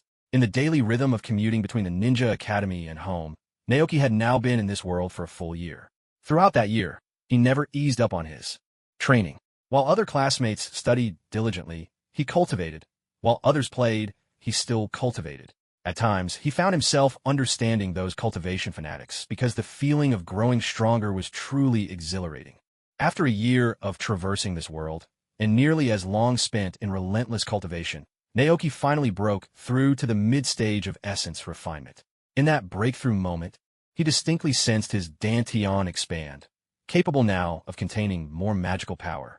The mana that once filled his dantian to the brim also grew slightly with this newfound space. At last, I've reached the mid-stage, Naoki murmured with a soft chuckle, promptly caught by the keen senses of Kushina, who sat beside him. What are you smiling about? Kushina asked curiously. It's nothing, just remembering something that makes me happy, Naoki replied with a gentle smile. Something happy? Kushina glanced at Naoki, her mind drifting back to when they'd first met a year ago. She remembered how, when she first arrived in Konoha, Naoki had been only a little taller than she was. But in the span of a single year, his height had shot up. Now, he was among the tallest in their class. At 8 years old, he already stood at 1.40 meters, almost a full head taller than her. Looks like I'll have to eat more and exercise harder, or Naoki's going to leave me in the dust, Kushina resolved quietly to herself. In truth, thanks to the basic chi refinement and the tempering of the Samadhi True Fire, Naoki's transformation was far more than a mere growth spurt. If someone were to strip away his clothes, they'd see a well-proportioned physique, lacking the bulk of a bodybuilder, but capable of explosive power. Though only 8 years old, his strength and speed already rivaled that of some adult ninja. Naoki himself hadn't anticipated that the Samadhi True Fire, a mystical technique, would have such a remarkable effect on his physical body. Though he had yet to ignite the true fire of essence, his body had been tempered to near perfection. At that thought, Naoki felt a surge of gratitude. He had chosen the right path. After acquiring the immortal technique scattering beans to create soldiers, he no longer sought out more ninjutsu to validate and transform them into immortal arts. Instead, he devoted most of his time and energy to practicing the fundamental chi refining formula and the Samadhi True Fire. Learning more immortal arts would only expand his means of attack, but as someone who had just set foot on the path of cultivation, what Naoki Asakawa truly lacked was not methods of offense, but a solid foundation. After mastering scattering beans to create soldiers, he realized his cultivation was still far too weak. Without a strong cultivation base as his foundation, any immortal art would be like water. Without a source or a tree without roots, no matter how powerful the technique, it could never reach its full potential. Only with a solid foundation could the power of immortal arts be truly unleashed. A few days ago, just as he was about to break through to the middle stage of chi refining, Naoki Asakawa tried scattering beans to create soldiers again. This time, with all his spiritual power, he managed to condense a magical bean the size of a broad bean. When he summoned the magical soldier, its duration far surpassed that of his first attempt, and its strength was almost on par with Naoki himself. If he were to condense a magical bean now, the summoned soldier would likely be even stronger. The success of scattering beans to create soldiers only proved the importance of a strong foundation at this stage. There would be plenty of time to seek out more immortal arts once he reached the later stages of chi refining. The next class is a combat class, isn't it? Kushina Uzumaki said, her eyes shining with excitement as she looked around at the class. Yeah, Naoki Asakawa nodded. After entering the 2nd grade, the Ninja Academy had finally introduced combat courses. Despite the name, the so-called combat class was more like the physical education lessons Naoki remembered from his previous life in China. Compared to the dull academic classes, the 7- and 8-year-old children of second grade naturally preferred the active, hands-on combat lessons. As soon as the first academic class ended, their homeroom teacher, Tamatomo Masaki, strode into the classroom and addressed the students. The next period is combat class. After the break, everyone gather at the field. But he hardly needed to say it. Most students had already dashed out toward the field. Naoki Asakawa and Kushina Uzumaki headed there as well. When the bell rang, the students of Class 1, Grade 2 had already assembled. Warm up with 5 laps around the field, announced their teacher, Tamatomo Masaki. No sooner had he spoken than the students shot off at once. The school's field was nearly 400 meters per lap, not much different from the one at Naoki's university back in his previous life in China. 5 laps around the field meant nearly 2,000 meters. If it had been the old Naoki Asakawa before he crossed over, he probably wouldn't have made it that far. But for the 8-year-old Naoki of today, it was a breeze. You couldn't compare the physique of ordinary people to that of ninjas. Although most of the second-year students were only 8 years old, with the help of chakra, 2,000 meters was hardly an impossible task. Back when they entered second grade, the teacher had already taught them some techniques for long-distance running, designed to save as much chakra and stamina as possible. However, it was clear that not every student could master these skills. While those with chakra had the physical strength to manage it, quite a few lacked the right mindset. Eager to show off, they sprinted at top speed during the first lap, quickly burning through their energy. Soon enough, starting from the second lap, students began to fall behind one after another. If this had been a real war, those who lagged behind would only face one outcome, death. Fortunately, this was just a practical training class, so at worst, they would get a stern talking to from the homeroom teacher. Even so, there were still a few who managed to keep up a blistering pace, remaining at the very front of the group. Aside from the students of the major ninja clans, the Uchiha, and Hyuga among them, a flash of golden hair could be seen charging ahead in the leading pack. Alongside him, there was a figure with flowing black hair and another with striking red hair. The students from the great clans hardly needed explanation. They had received guidance from powerful ninja since childhood, enjoyed far better food than ordinary people, and started out far ahead of most. It was only natural for them to be in the lead. But Nameki's Minato, a civilian genius, was a different story. Even though he lacked the resources that clan heirs enjoyed, he consistently led the way in both academics and practical skills, always at the forefront of Class 2, a true prodigy in every sense. Yet, I must admit, I had underestimated Asakawa. I didn't expect him to keep up with the first group as well, thought the homeroom teacher, Tomo Yudo, as he watched the frontrunners, lost in thought. In fact, among those at the head of the pack, only Nameki's Minato and Asako Naoki could truly be called civilian ninja. Uzumaki Kushina's ability to keep pace owed much to the powerful vitality of her Uzumaki bloodline. Strictly speaking, Asakawa Naoki's physical abilities could have easily put him ahead of the clan heirs, letting him finish at the very front and hold that position to the end. But there was no need.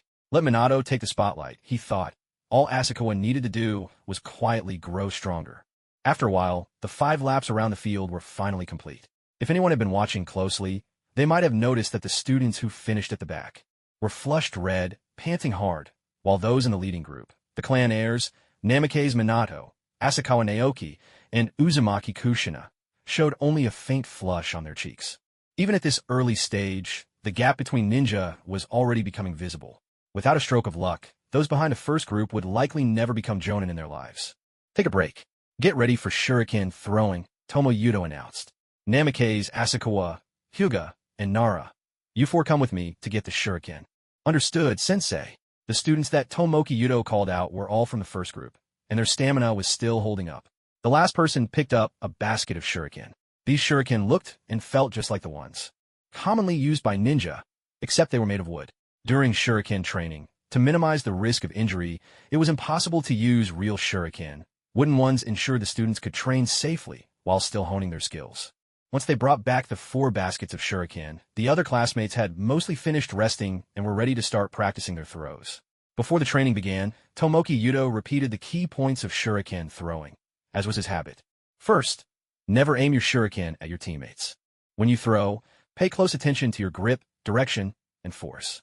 If you haven't got the hang of it yet, stick strictly to the method I've taught you. After explaining the essentials, Tomoki Yudo noticed some of the students seemed a little inattentive, so he raised his voice, stressing the importance of shuriken throwing once again. Don't think that ninja battles are all about ninjutsu. In reality, ninjutsu uses up a huge amount of chakra. Most fights between Jonin and Chunin are decided by close combat and long-range shuriken throws. So you better take this seriously. As always, for this assessment, you'll throw from 10 meters away, aiming at the wooden targets. Out of 10 shuriken, you need to hit at least 7 to pass. If you don't pass, you'll be running 5 more laps around the field. At the edge of the field, a row of human-shaped, cross-shaped wooden stakes stood at about adult height, serving as their targets. Start with free practice. We'll do the assessment 10 minutes before class ends. As soon as Tomoki Yudo finished speaking, the students each grabbed 10 wooden shuriken and quickly scattered, looking for an open target to practice on. Naoki, let's practice over there, Kushina said, her pale finger pointing to 2 empty stakes standing side by side. All right, Naoki Asakawa nodded, just about to head over to the empty stakes with Kushina when, suddenly, a shuriken hit one of them before they could get there. Sorry, Asakawa. I picked this stake first, said a black-haired boy in a shirt with a design that looked a bit like a ping-pong ball, his features sharp and a hint of arrogance in his voice. Uchiha Kanmon, you're really over the top. Kushina Uzumaki frowned at Uchiha Kanmon. This guy always seemed to go out of his way to challenge Naoki Asakawa, as if he couldn't help but get involved in whatever he was doing. But really, Kushina just paid a little too much attention to Naoki Asakawa. From Naoki's perspective, Uchiha Kanmon not only liked to pick on him, but often gave Minato Namikaze a hard time as well. Still, Naoki could tell that Kanmon wasn't a bad person at heart. He just wanted to prove himself by competing with the brightest. Students, go ahead, what do you want? Asakawa Naoki sighed. Although the students at the Ninja Academy were future shinobi, for now, they were still just children, eager to show off. Yet, in this not-so-peaceful ninja world, such competitiveness was encouraged by everyone, which in turn fueled rivalry among the academy students. All right, let's have a contest. Let's see who has the better shuriken accuracy. Uchiha Kanmon declared with a confident grin, his eyes brimming with certainty of victory. After all, the art of shuriken throwing was one of the signature techniques of the Uchiha clan, along with the famous fire style, great fireball jutsu. Fine, let's do it. Asakawa Naoki replied with a shrug, unconcerned. Competing in shuriken throwing against the Uchiha clan, you don't stand a chance, Kanmon said, his confidence unwavering. Even though he had yet to awaken the Sharingan, he had been training with shuriken since before he was old enough to attend the academy, far longer than Asakawa and the other second-year students, who only started practicing recently. Let's get one thing straight. You're the challenger here, Asakawa responded with a helpless smile. Sometimes, even he had to admit that the gap between a genius and an ordinary person was not something that could be bridged with time alone. Though he couldn't learn ninjutsu without chakra, shuriken throwing required none. Let's begin. 10 shuriken each, and we'll see who has the higher hit rate, Kanmon announced. He stepped back until he was 10 meters from the wooden training dummy, and, with a fluid, sweeping motion, the 9 wooden shuriken in his hand fanned out like a burst of petals, all of them embedding themselves precisely in the head of the dummy. See that? That's the strength of the Uchiha clan. Kanmon crowed triumphantly. In class 1 the second year, he had every reason to be proud. Even students from other prominent ninja families couldn't match his accuracy, and only Minato Namikaze and Asakawa Naoki, both from civilian families, could keep up. Ordinary shuriken could stick into the dummy easily, but using wooden ones required both power and technique. Kanmon's throws were not just accurate, they all struck the head, showing just how precise his control was. Still, that wild laughter, is it some kind of Uchiha family trait? Watching Kanmon laugh so boisterously, Asakawa couldn't help but recall the legendary from maniacal Uchiha. Your turn, Asakawa. Kanmon reined in his laughter and called out. All right. Asakawa nodded, methodically raised his hand, and threw each shuriken in turn. There were no flashy moves, nor did he hurl them all at once like Kanmon, but the result was the same. All 10 shuriken landed squarely in the dummy's head, identical to Kanmon's performance. Again, a fierce determination, something akin to the spirit of battle, ignited in Uchiha Kanmon's eyes. He had acknowledged Naoki Asakawa as a worthy opponent. Retrieving their kunai, Uchiha Kanmon once again demonstrated his skill by swiftly throwing all 10 shuriken in one fluid motion, each one landing unerringly in the head of the wooden training post. Naoki Asakawa, calm and unhurried as always, followed suit, sending his shuriken one after another. Though his pace was a touch slower, each blade found its mark just as precisely. Again, Kanmon challenged, his voice ringing out. As the two continued to strike the wooden post with perfect accuracy, both knew in their hearts that this was now a contest of endurance. Whoever faltered first would lose. All around them, their classmates from second grade, class 1, gradually ceased their own throwing practice, their attention drawn wholly to this duel. Uchiha and Asakawa. They're both incredible, one student whispered. It's no surprise about Uchiha Kenmon. Everyone knows his clan's throwing techniques are legendary. But I never expected Asakawa, who seemed so ordinary before, to be this skilled, murmured another. It's already the 10th round, isn't it? Neither of them has missed a single throw, 100% accuracy. It wasn't just the regular students watching. Even those from a ninja clans had gathered to witness this contest. Though some were reluctant to admit it, Uchiha Kenmon and Naoki Asakawa were undoubtedly the best in the class at the art of throwing weapons. Minato Namikaze, too, watched intently. Even he had to concede that matching the performance of these two would be no easy feat. Who do you think will win, Uchiha or Asakawa? It's probably going to be Uchiha. The Uchiha clan's throwing techniques are unrivaled. Judging by the situation, Uchiha's skills are the best in the second grade. Let's believe in Uchiha, he's bound to win.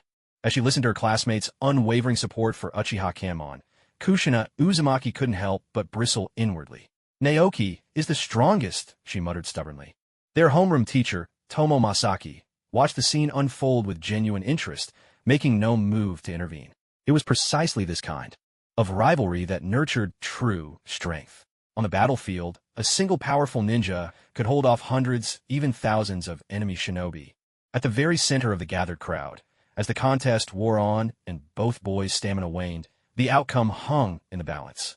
I won't lose, Uchiha Kenmon declared, pouring every last ounce of control into his wooden shuriken. Yet the tremble in his fingers betrayed his exhaustion. You used up too much energy at the start, Naoki Asakawa reminded him quietly. Kenmon, confident he'd win quickly, had shown off in the beginning, expending more strength than he realized. Now, after more than 10 grueling rounds, Kenmon's stamina was running dangerously low. His throws were beginning to slow, even falling behind Asakawa's measured pace. I will win. The Uchiha clan is the strongest, Kenmon insisted, his voice a mix of pride and desperation. Uchiha Kenmon seemed as though he had been injected with a burst of adrenaline. The speed of his throws increased dramatically, and the remaining shuriken in his hand all struck the wooden posts head one after another. However, if one looked closely, it was clear that these shuriken barely pierced the surface. Some even wobbled precariously, revealing that his strength had waned considerably. At this moment, both Uchiha Kenmon and Naoki Asakawa had only a single shuriken left in their hands. Yet, unlike Kenmon's trembling fingers, Asakawa's grip was steady as an old hound, betraying no fatigue despite more than a dozen rounds of throwing. It's about to be decided. Everyone watching could sense the outcome. Uchiha Kenmon was about to lose. Still, Kenmon himself could not quite accept it. He seemed determined to make a final stand, suddenly gathering all his remaining strength for this last throw. Yet his shaking fingers sent the shuriken off course. Watch out! Ah! Cries of alarm rose from the crowd as Kenmon's shuriken flew from his hand, not toward the wooden post, but instead toward Kushina Uzumaki, who stood rather close to the two competitors. The shuriken, hurled with all his might, sped like a dart toward Kushina's face. Some classmates, unable to bear the sight, squeezed their eyes shut, afraid to witness what might happen. From afar, Tomo Masaki's pupils contracted in shock. But the distance was too great, and, as a mere Chunin, he had no way to intercept the shuriken before it struck Kushina. Kushina herself seemed frozen with fright, unable to dodge in time. Instinctively, she raised her hand to shield her eyes, but the attack was simply too sudden. She could not react quickly enough. In that heart-stopping instant, another shuriken, even faster, flew toward them from a different direction. With perfect precision, it intercepted the shuriken bound. For Kushina, the two blades collided with a dull thud, their momentum canceling each other out, and both fell harmlessly to the ground in opposite directions. Tracing the path the saving shuriken had come from, Naoki Asakawa gazed at Kushina with concern. It was his last shuriken that had knocked aside Kenmon's dangerous throw. Are you all right? Asakawa hurried to Kushina's side, his voice filled with worry. She merely shook her head. Though she had been startled by the flying shuriken, she was already recovering. Uchiha Kenmon, that was nearly a disaster. You'll be on duty for a week as punishment, Tomo Masaki announced in a stern voice. Sorry, I understand, sensei, Kenmon replied, bowing his head. My apologies, Uzumaki. My hand slipped just now. I nearly hurt you. Kenmon bent even lower, apologizing earnestly to Kushina Uzumaki. Just be more careful next time, Kushina replied, forgiving him. Anyone with a discerning eye could see that Uchiha Kanmen truly hadn't done it on purpose. The shuriken had slipped from his hand by accident. Since it wasn't intentional, and since it didn't actually cause any harm, and given that he'd never bullied her for her red hair, Kushina, who was not a petty person, naturally forgave him. Compared to you, Asakawa, I'm still not as skilled at shuriken throwing. Uchiha Kanmen finally turned to look at Naoki Asakawa, his eyes showing a hint of respect mixed with a fighting spirit. In that last moment, when Kanmen lost control of his shuriken, it was Asakawa who reacted in a flash, sending his own shuriken to knock the rogue one out of the air before it could reach Kushina. Hitting a stationary target with a shuriken was one thing, but striking a moving target was far more difficult, let alone intercepting another. Thrown shuriken in mid-flight. It was obvious to everyone present.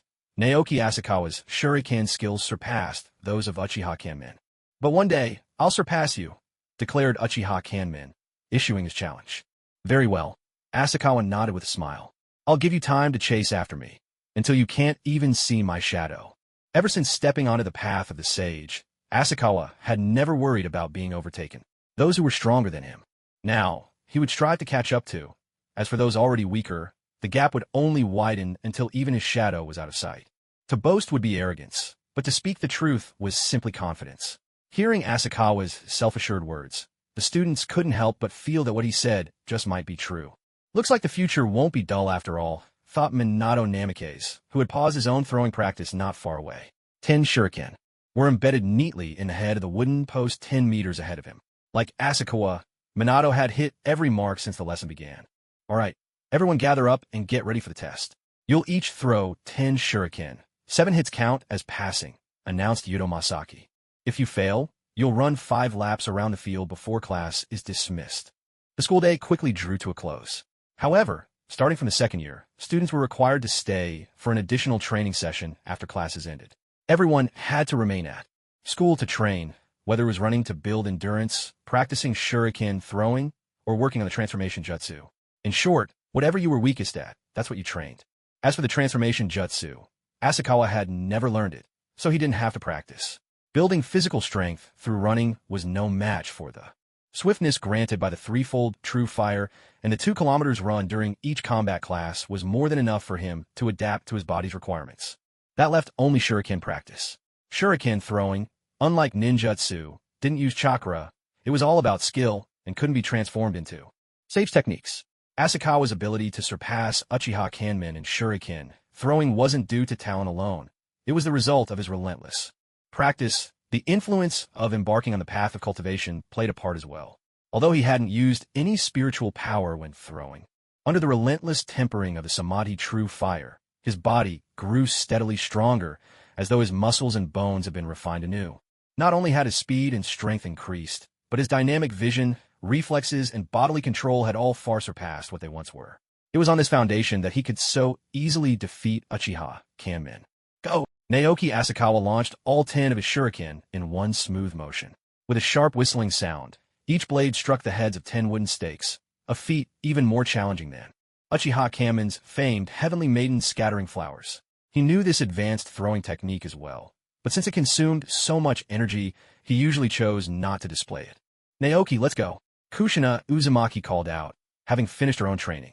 Unlike Naoki, who focused solely on shuriken throwing, Kushina's growth was balanced. Her practice time divided almost equally. 20 minutes of running, 20 minutes of throwing techniques, and a final 20 minutes honing her mastery of the clone technique. All right, Naoki replied with a nod. He gathered up the wooden shuriken and stored them away, then left the ninja academy alongside Kushina. Thank you for today, Kushina said gratefully, her cheeks still flushed from the long run. No need to thank me. We're friends, aren't we? Naoki replied with a smile. Kushina lowered her gaze, avoiding his eyes. After a moment, she spoke again. I've always wanted to ask, why did you become friends with me, Naoki? Maybe it was because I couldn't stand seeing Yamauka Taro and his gang bullying you. I wanted to help you, Naoki answered honestly. Back then, he had been on the verge of dropping out because he couldn't refine chakra. Yamauka Taro's group, who bullied Kushina in the classroom, had stumbled right into Naoki's line of fire. At the time, he figured that since he'd be leaving the academy in a few days anyway, giving those bullies a lesson would make this new life worthwhile. In that case, maybe I should be grateful to them, Kushina replied with a clear, bell-like laugh and a smile as radiant as a blooming flower. Perhaps the fright she'd experienced during the practical lesson had softened her guard. In this moment, she opened her heart to Naoki completely, revealing her true self. Ever since her homeland had been destroyed and she'd suddenly arrived in the unfamiliar village of Konoha, Kushina had always maintained a tough exterior, hiding her gentle heart deep within. Though she was only 8, she was already tougher than the boys her age. Only when she was with Naoki did she allow a glimpse of her inner tenderness to show.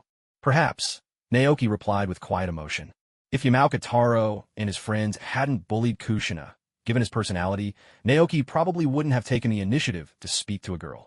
He would have simply sat in the back row, quietly cultivating or studying on his own, if it hadn't been for Naoki Asakawa's timely help with Kushina's natural wariness toward strangers. As someone new to this place, she probably never would have met him, much less open her heart.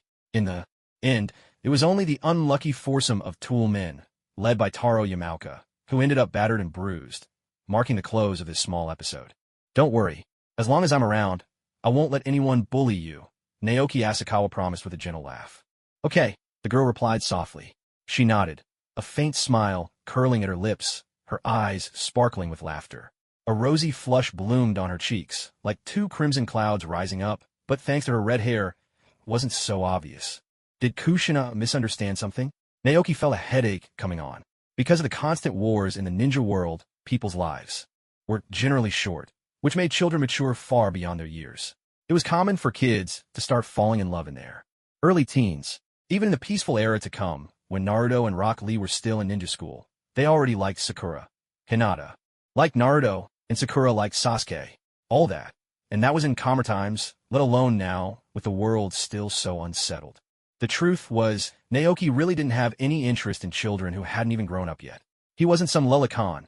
He genuinely preferred older girls. His feelings toward Kushina were purely those of friendship and mutual support. But since he couldn't be sure whether Kushina had misunderstood, he didn't dare try to explain.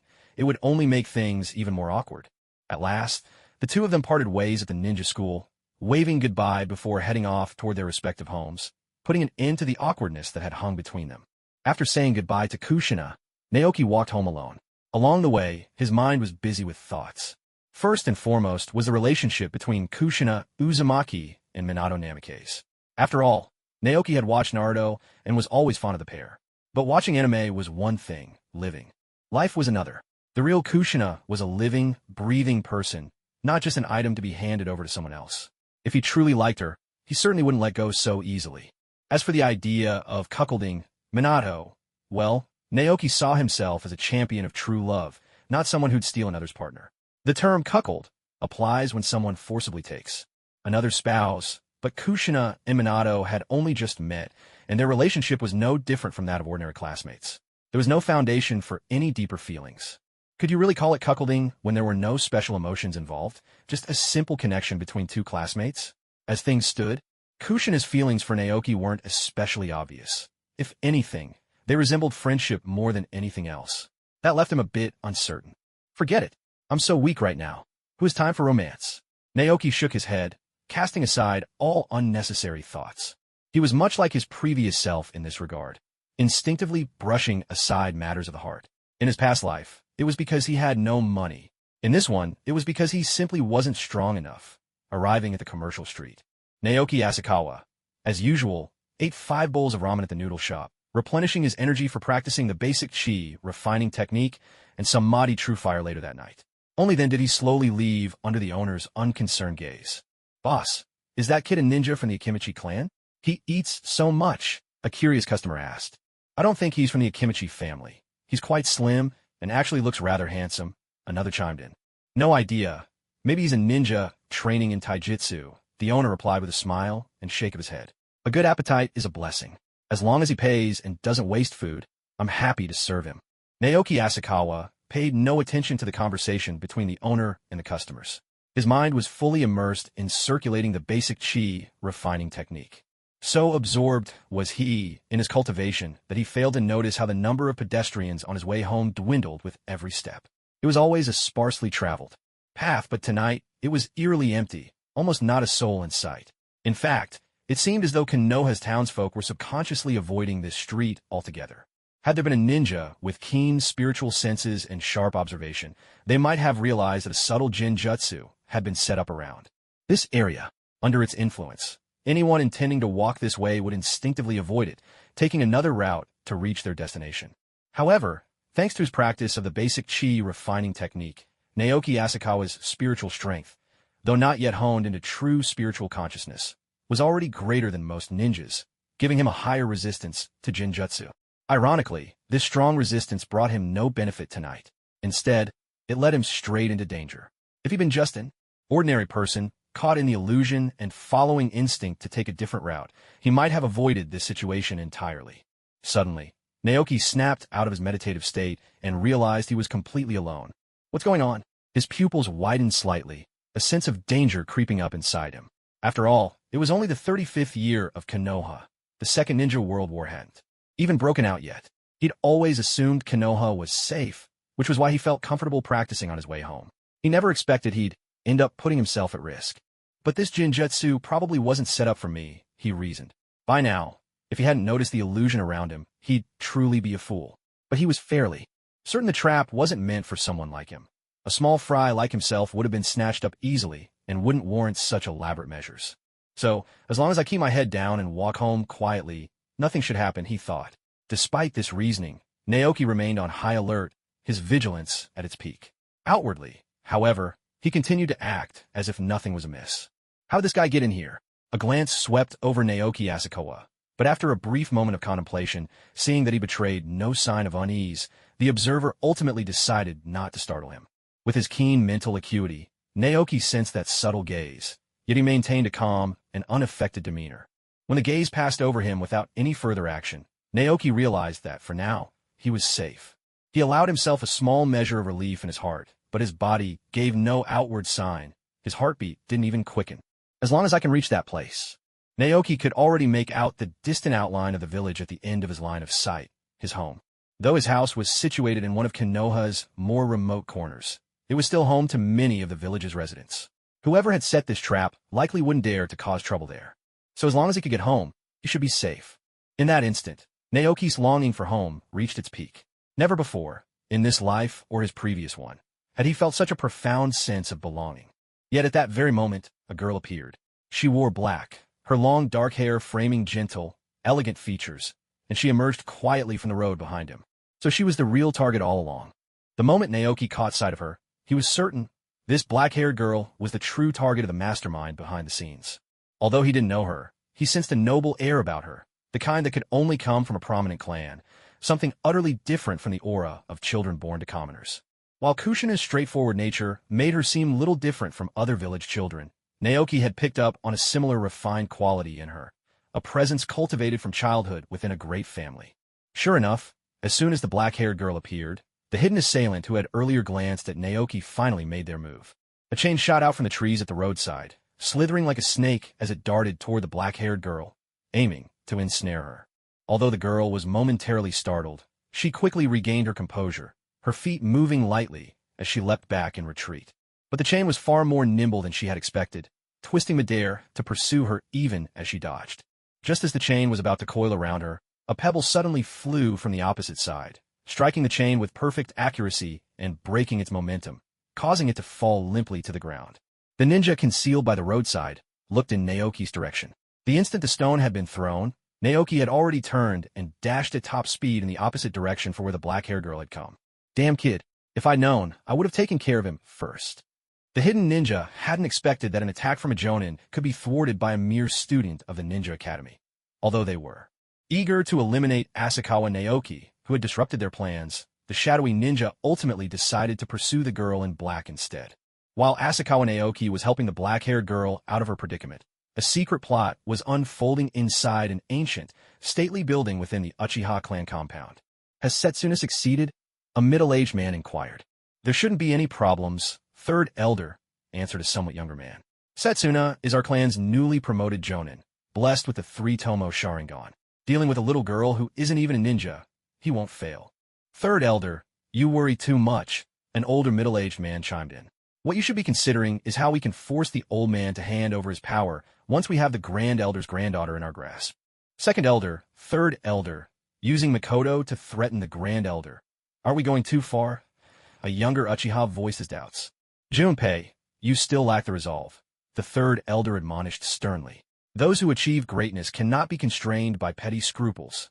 If we don't take action now, then the future of the Uchiha will be left in the hands of the clan chief and the Grand Elder, those weaklings.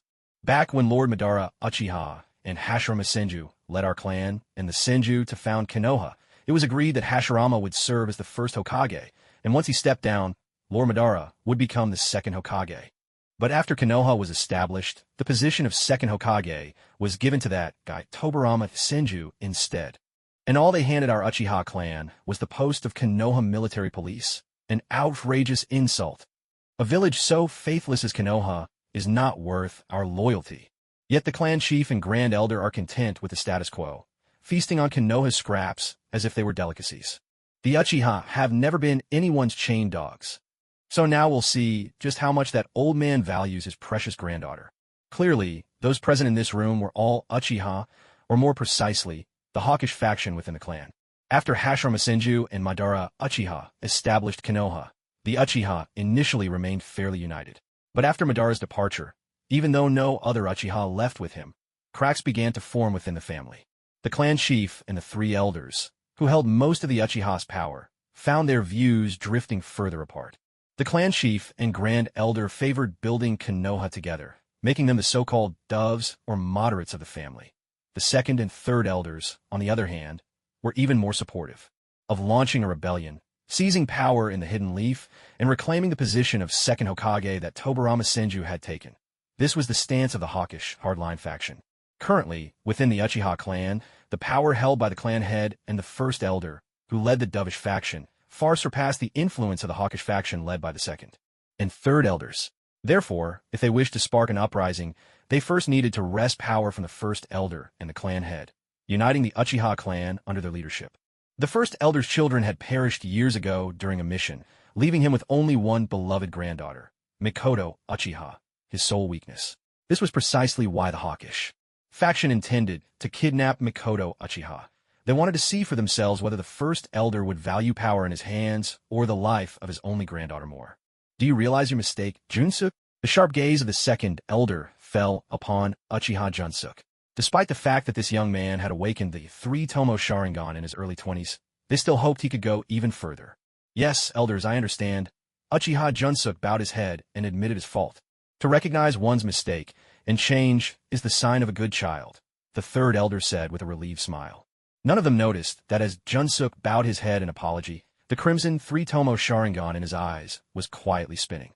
The clan head and first elder were right all along. The second and third elders have lost their minds. They're even willing to turn against their own clan. If they were to lead, the Uchiha would be doomed beyond redemption. Their breadth of vision is simply too narrow. I must inform the clan head and first elder of what's happening as soon as possible, so they can resolve this quickly. This is a family matter of the Uchiha. If the Umbu were to discover it, the last vestiges of trust in our clan would vanish.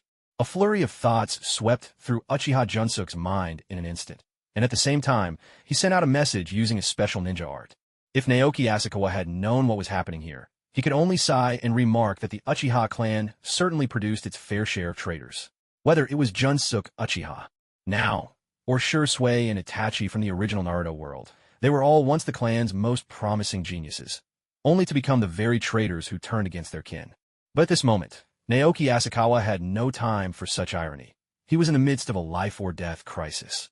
To be precise, it was the black-haired girl who was now facing mortal danger.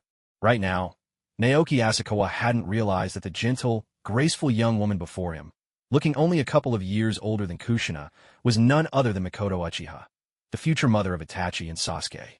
Still, he recognized her as a student from the Ninja Academy. Although they weren't in the same year, and he didn't know her name, Naoki had seen her before during class breaks at the academy.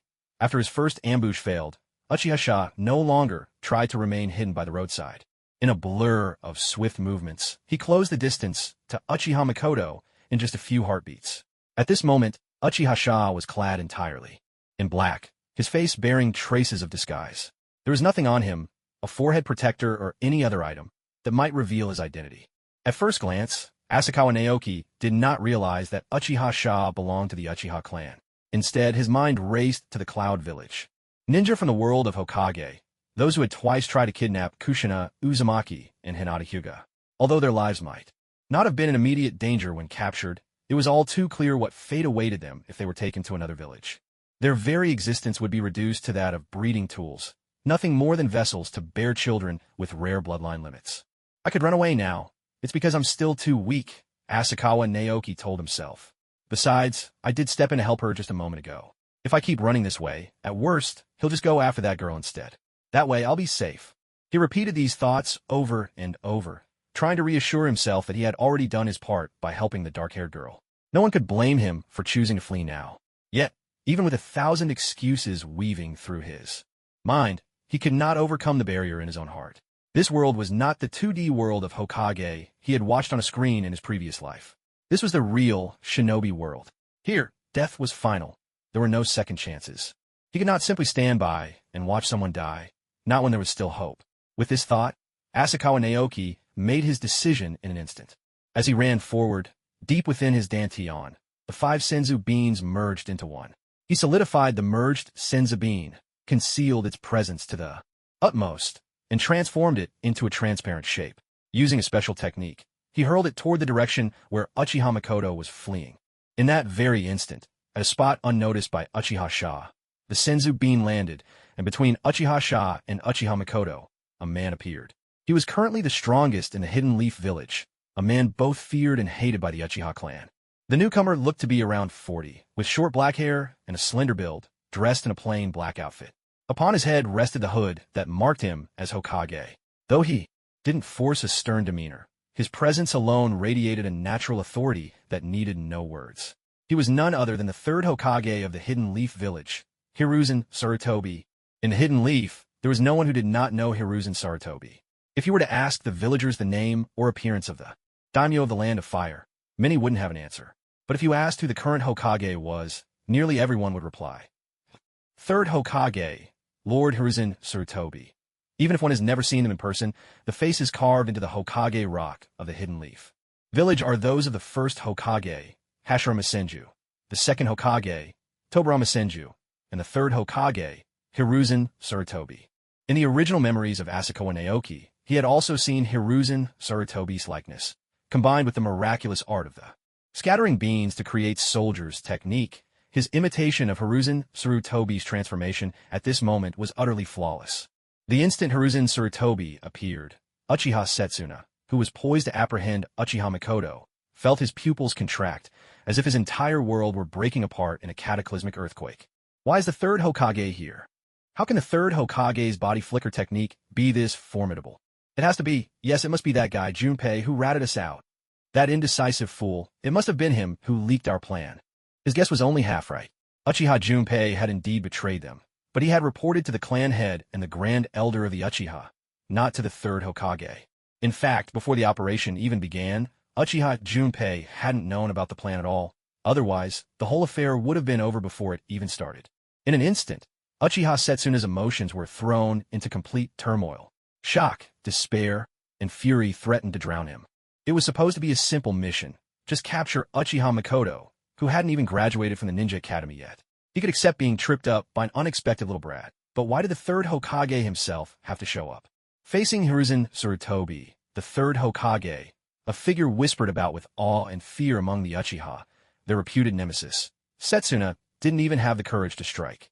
This was a man on par with legends like Hashirama, the god of ninja, and Uchiha Madara, the demon of the shinobi world. Simply standing before him, Setsuna could feel an invisible pressure weighing him down, making even the smallest movement difficult.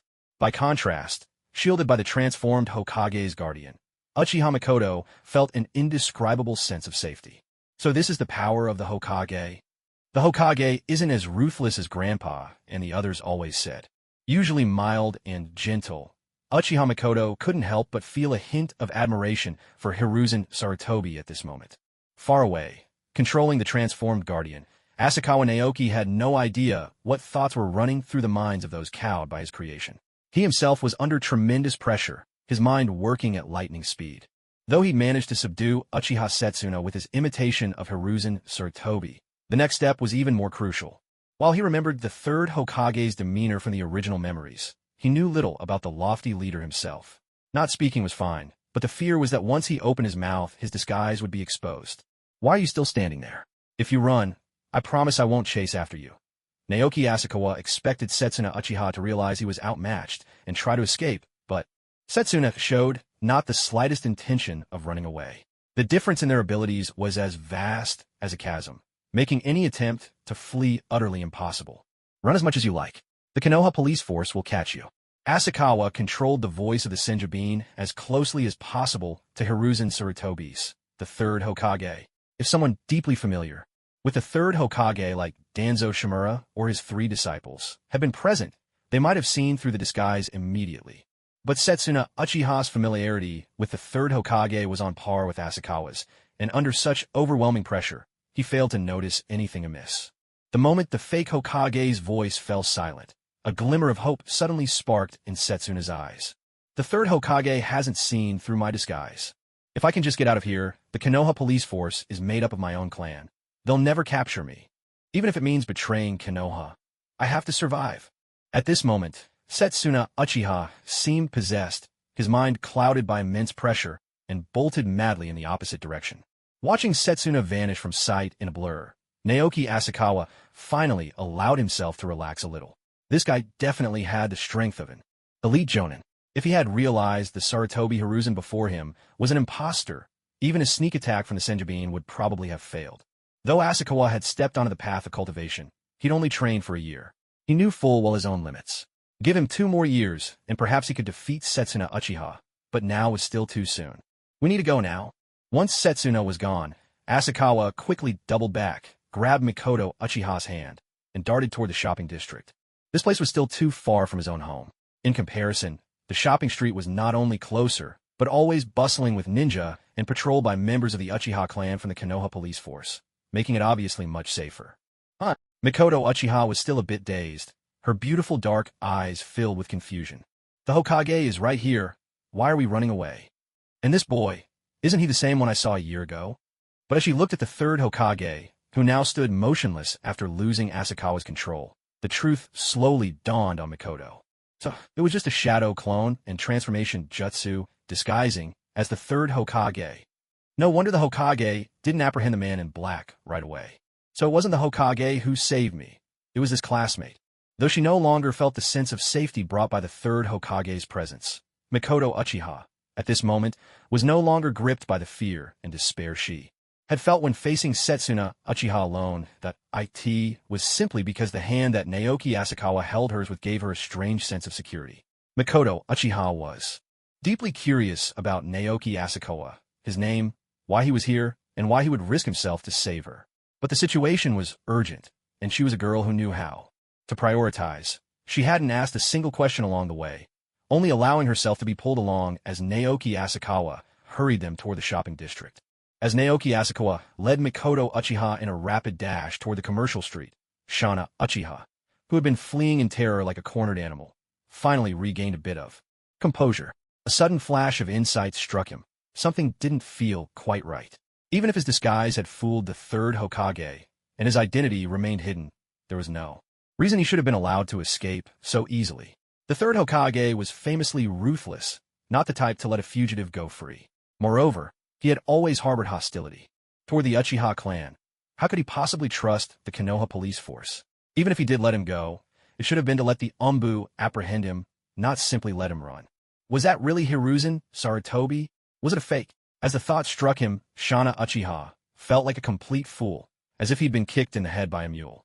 Despite wielding the most powerful Sharingan, he had been deceived by a simple transformation jutsu. Recalling the boy who'd intercepted his earlier attack, Naoki Asakawa, Shana Uchiha's anger flared white-hot. He had been tricked by a mere child. That brat, failure or not, I'll tear him to pieces with my own hands. Now that he understood what had happened, chakra surged explosively through Shana Uchiha's legs, and he vanished from the spot, speeding after Naoki Asakawa and Mikoto Uchiha faster than ever. There, just up ahead. We're almost there. After sprinting at full speed for some time, even Naoki Asakawa, whose physical training over the past year had made him far stronger than his peers, was breathing heavily, not to mention Mikoto Uchiha.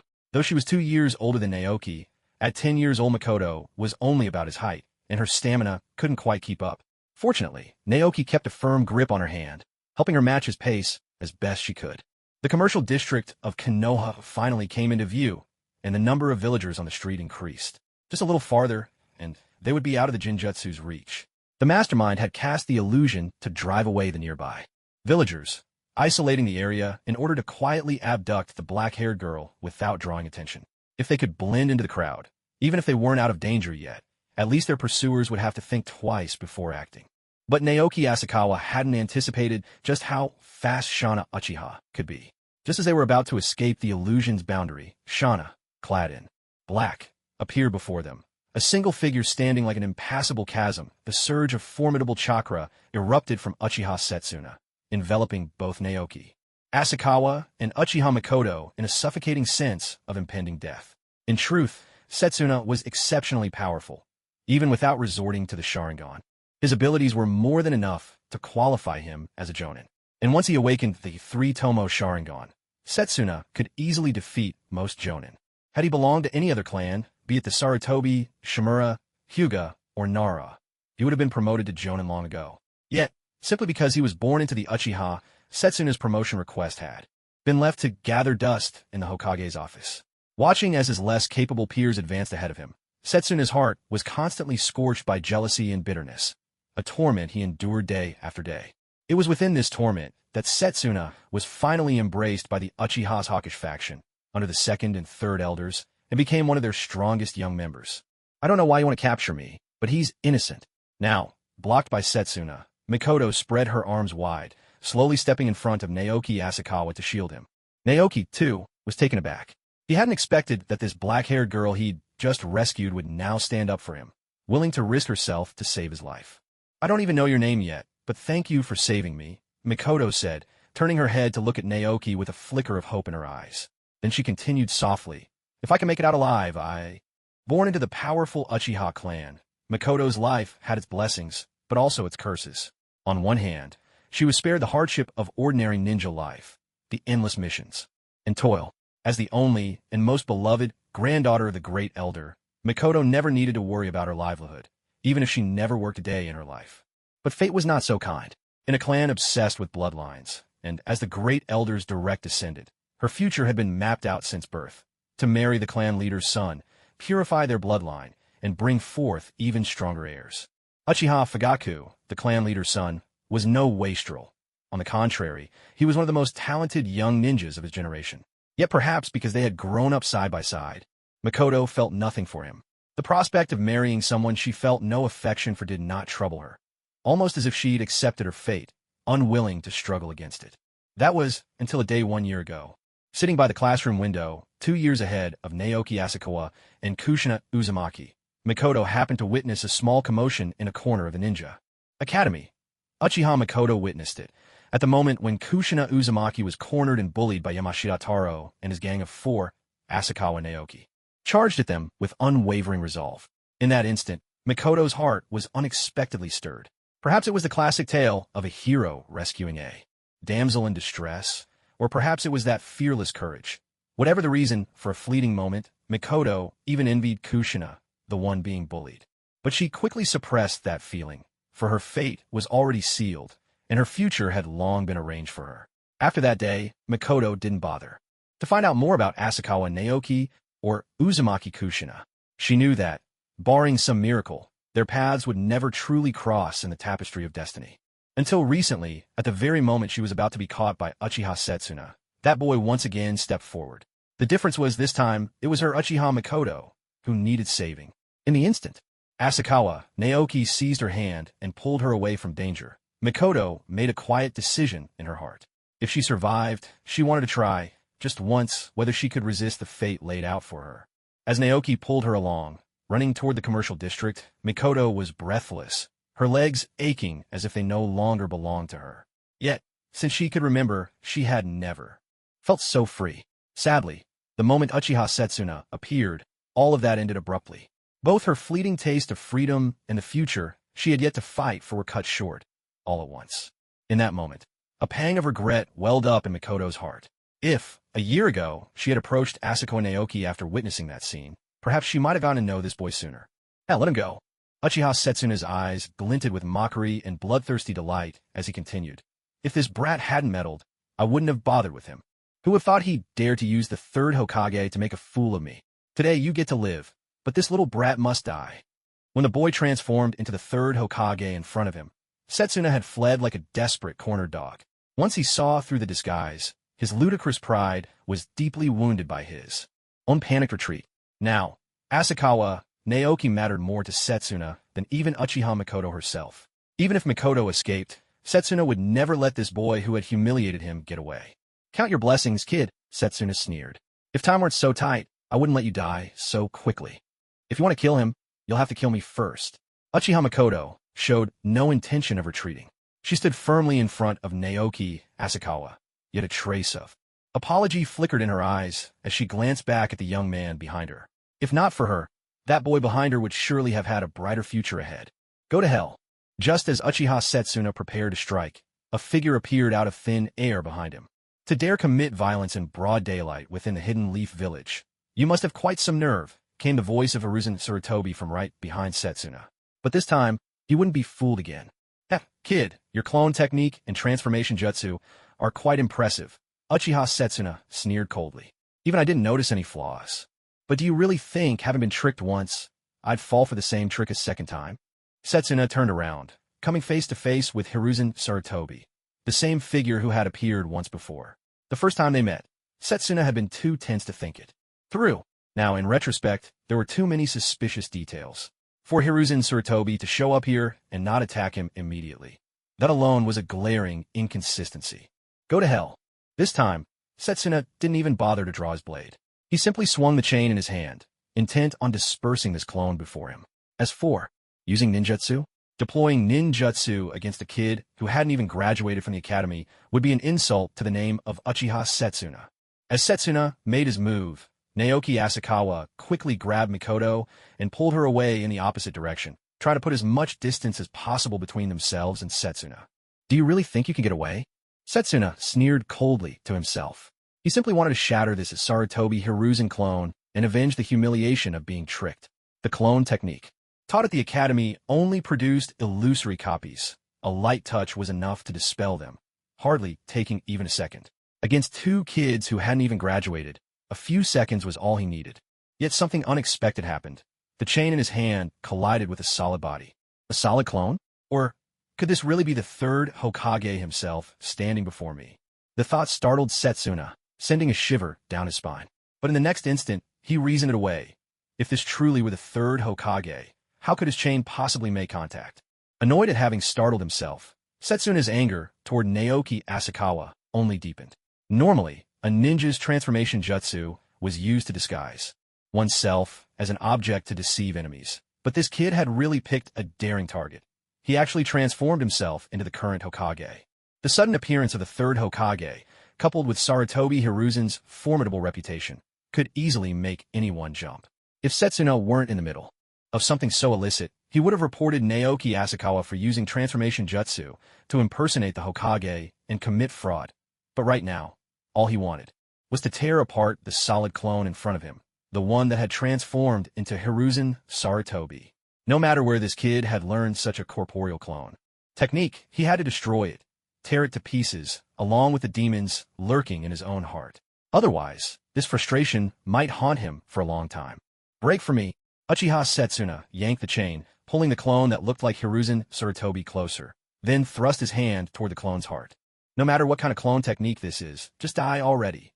Setsuna's arm pierced straight through the clone's chest. But the clone didn't vanish. Instead, it grinned and wrapped its arms around him. A powerful surge exploded from within the clone. Not good. Explosive tags. Realizing the danger at last, Uchiha Setsuna unleashed his full strength. Chakra surged as he struck the clone, but he couldn't push it away.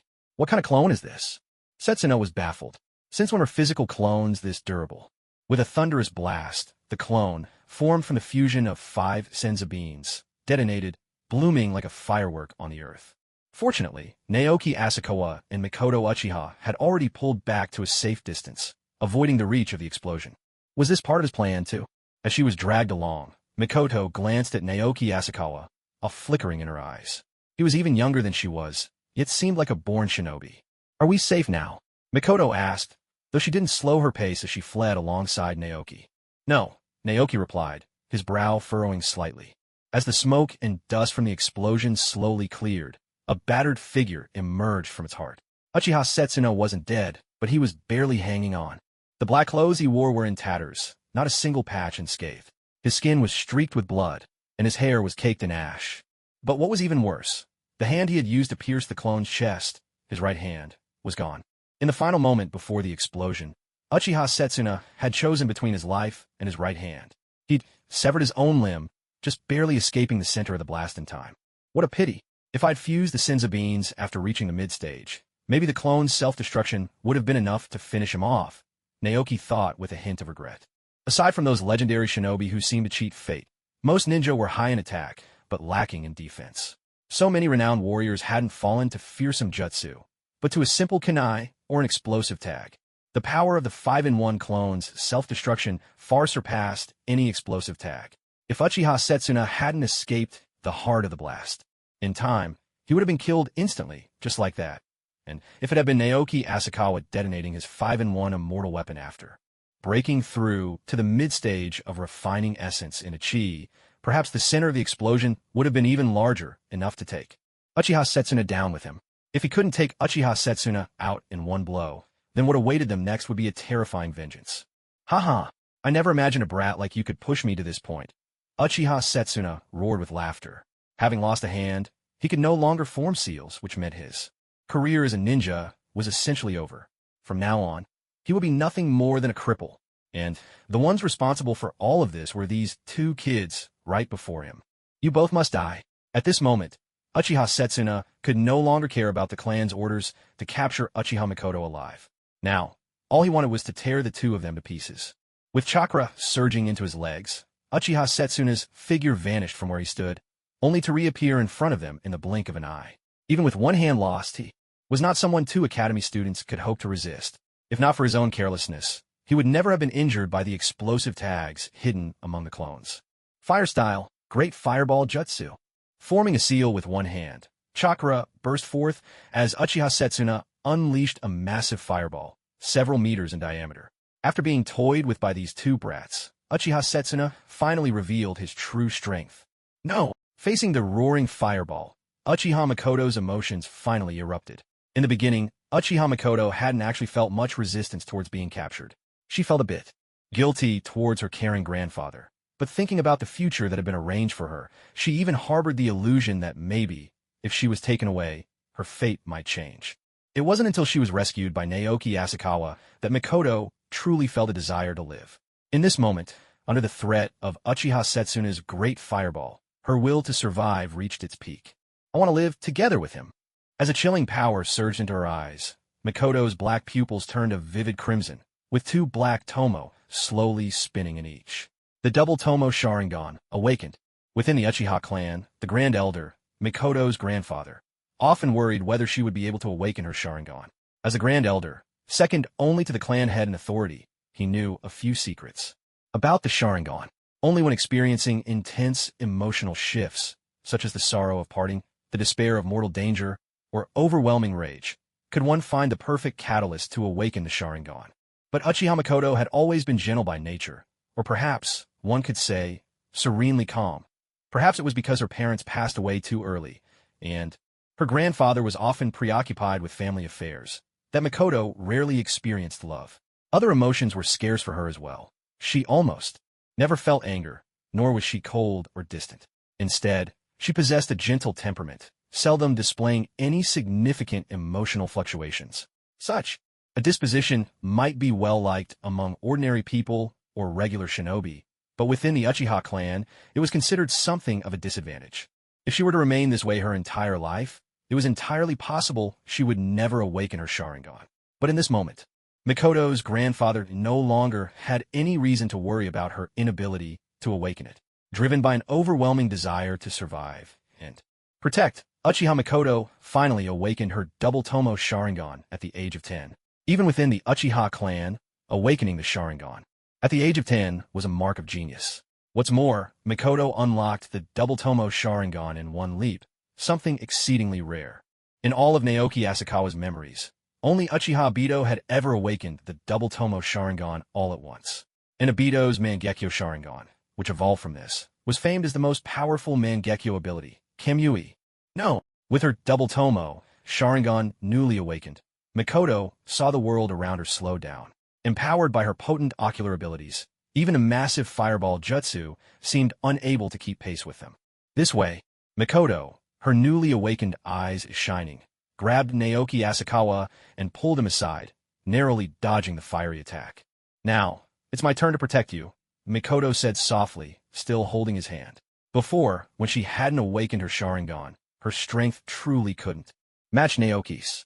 But now, with the aid of her double Tomo Sharingan, she had finally become stronger than he was, no longer the one who needed protection. "Are you from the Uchiha clan?" Naoki asked, his curiosity piqued after narrowly escaping the fireball. "Yes." Mikoto nodded, a hint of a smile glimmering in her double Tomo eyes. She hadn't expected him to risk his life for her, not even knowing who she really was. To think you could awaken the Sharingan in such dire straits, and not just any Sharingan, but the double Tomo, all at once.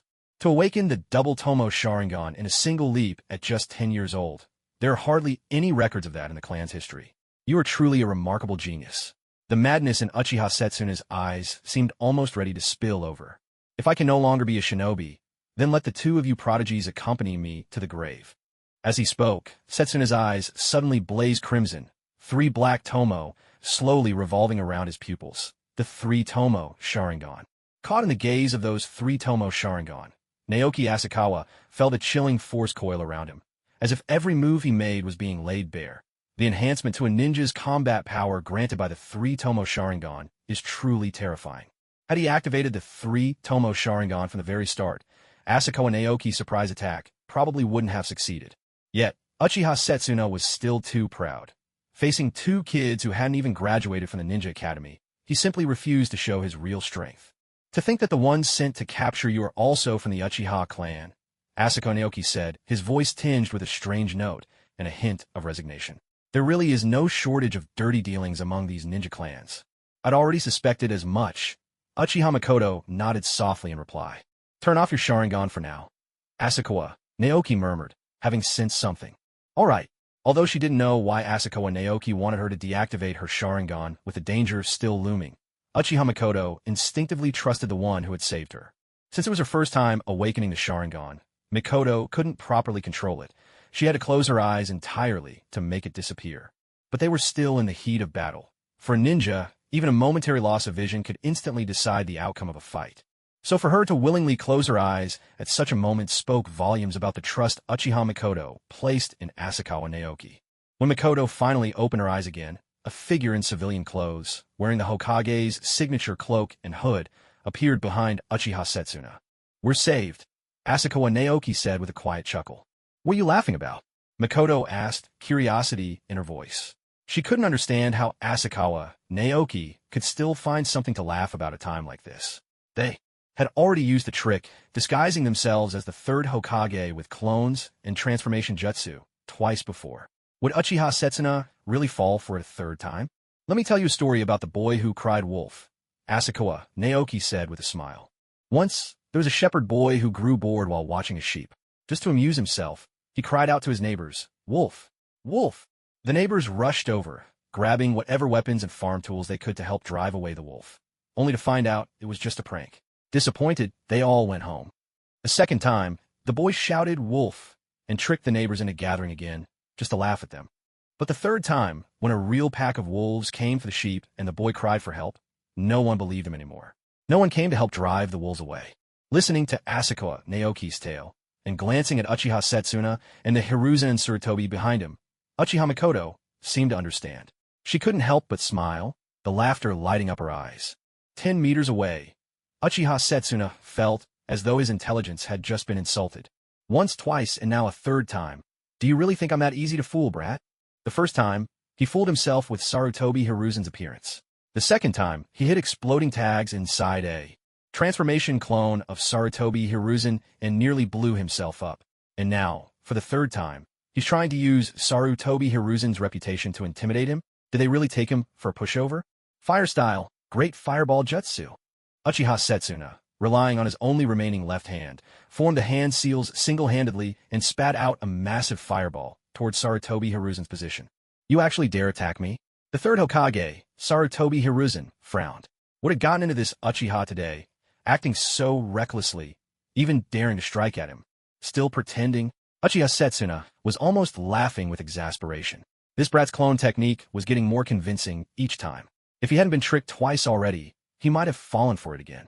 But Uchiha Setsuna's smile quickly faded. In his field of vision, Sarutobi Hiruzen's figure suddenly vanished, and in the next instant, darkness engulfed even his sight. So this third Hokage was real. Damn brat. That was Uchiha Setsuna's final thought before he lost consciousness.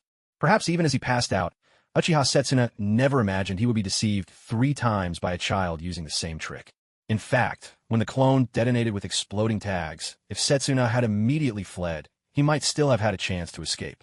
But blinded by anger, he failed to retreat in time. And so, there was only one outcome. Either the third Hokage would catch him, or the Konoha police force would seize him, or the ANBU would take him down. Causing such a commotion inside Konoha, and still not planning to escape.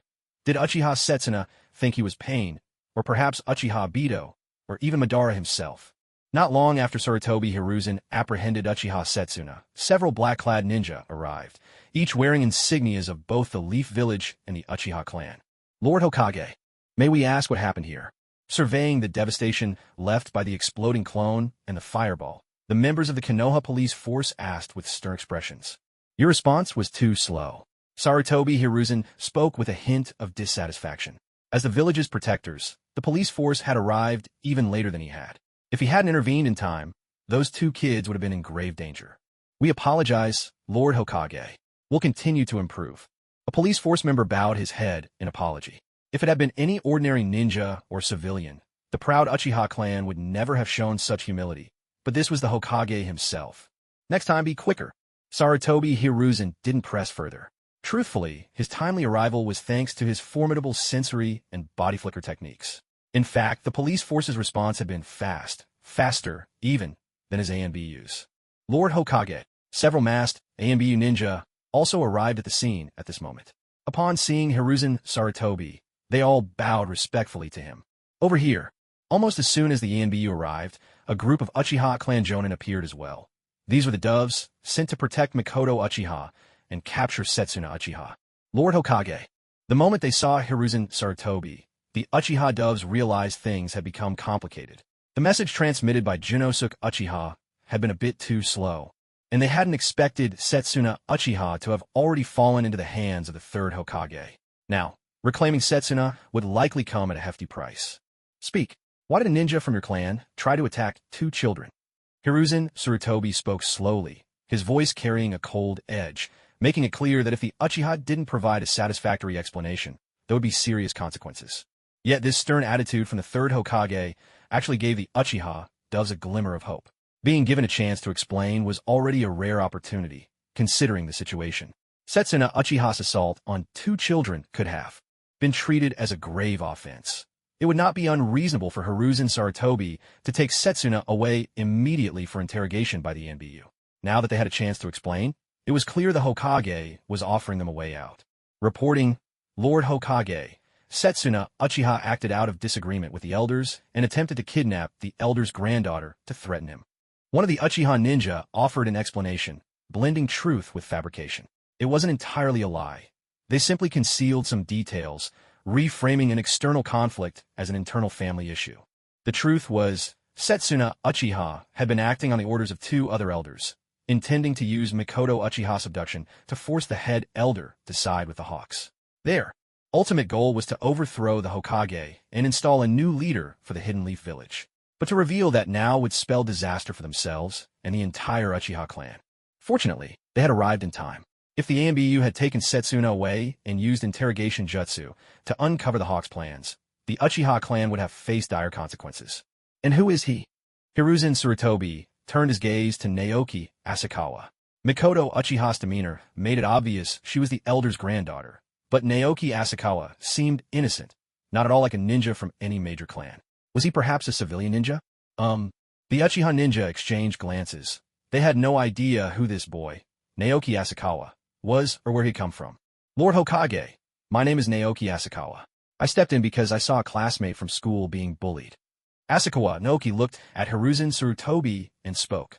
This third Hokage had inherited the will of the second Hokage.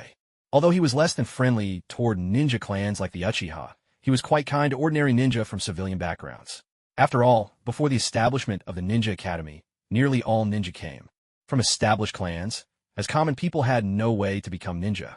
Forget mastering powerful techniques. Even the art of chakra refinement was beyond the reach of ordinary folk.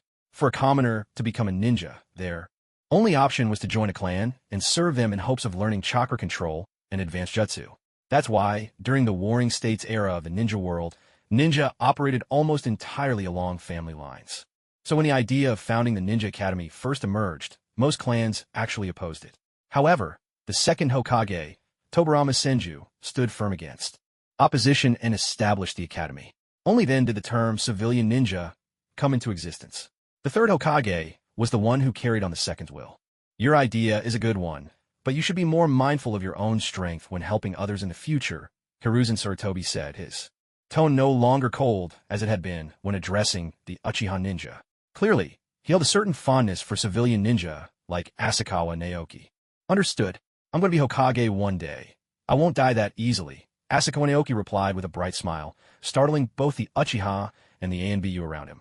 To declare one's intention to become Hokage right in front of the third Hokage himself. Was this boy cursing the current Hokage's early demise?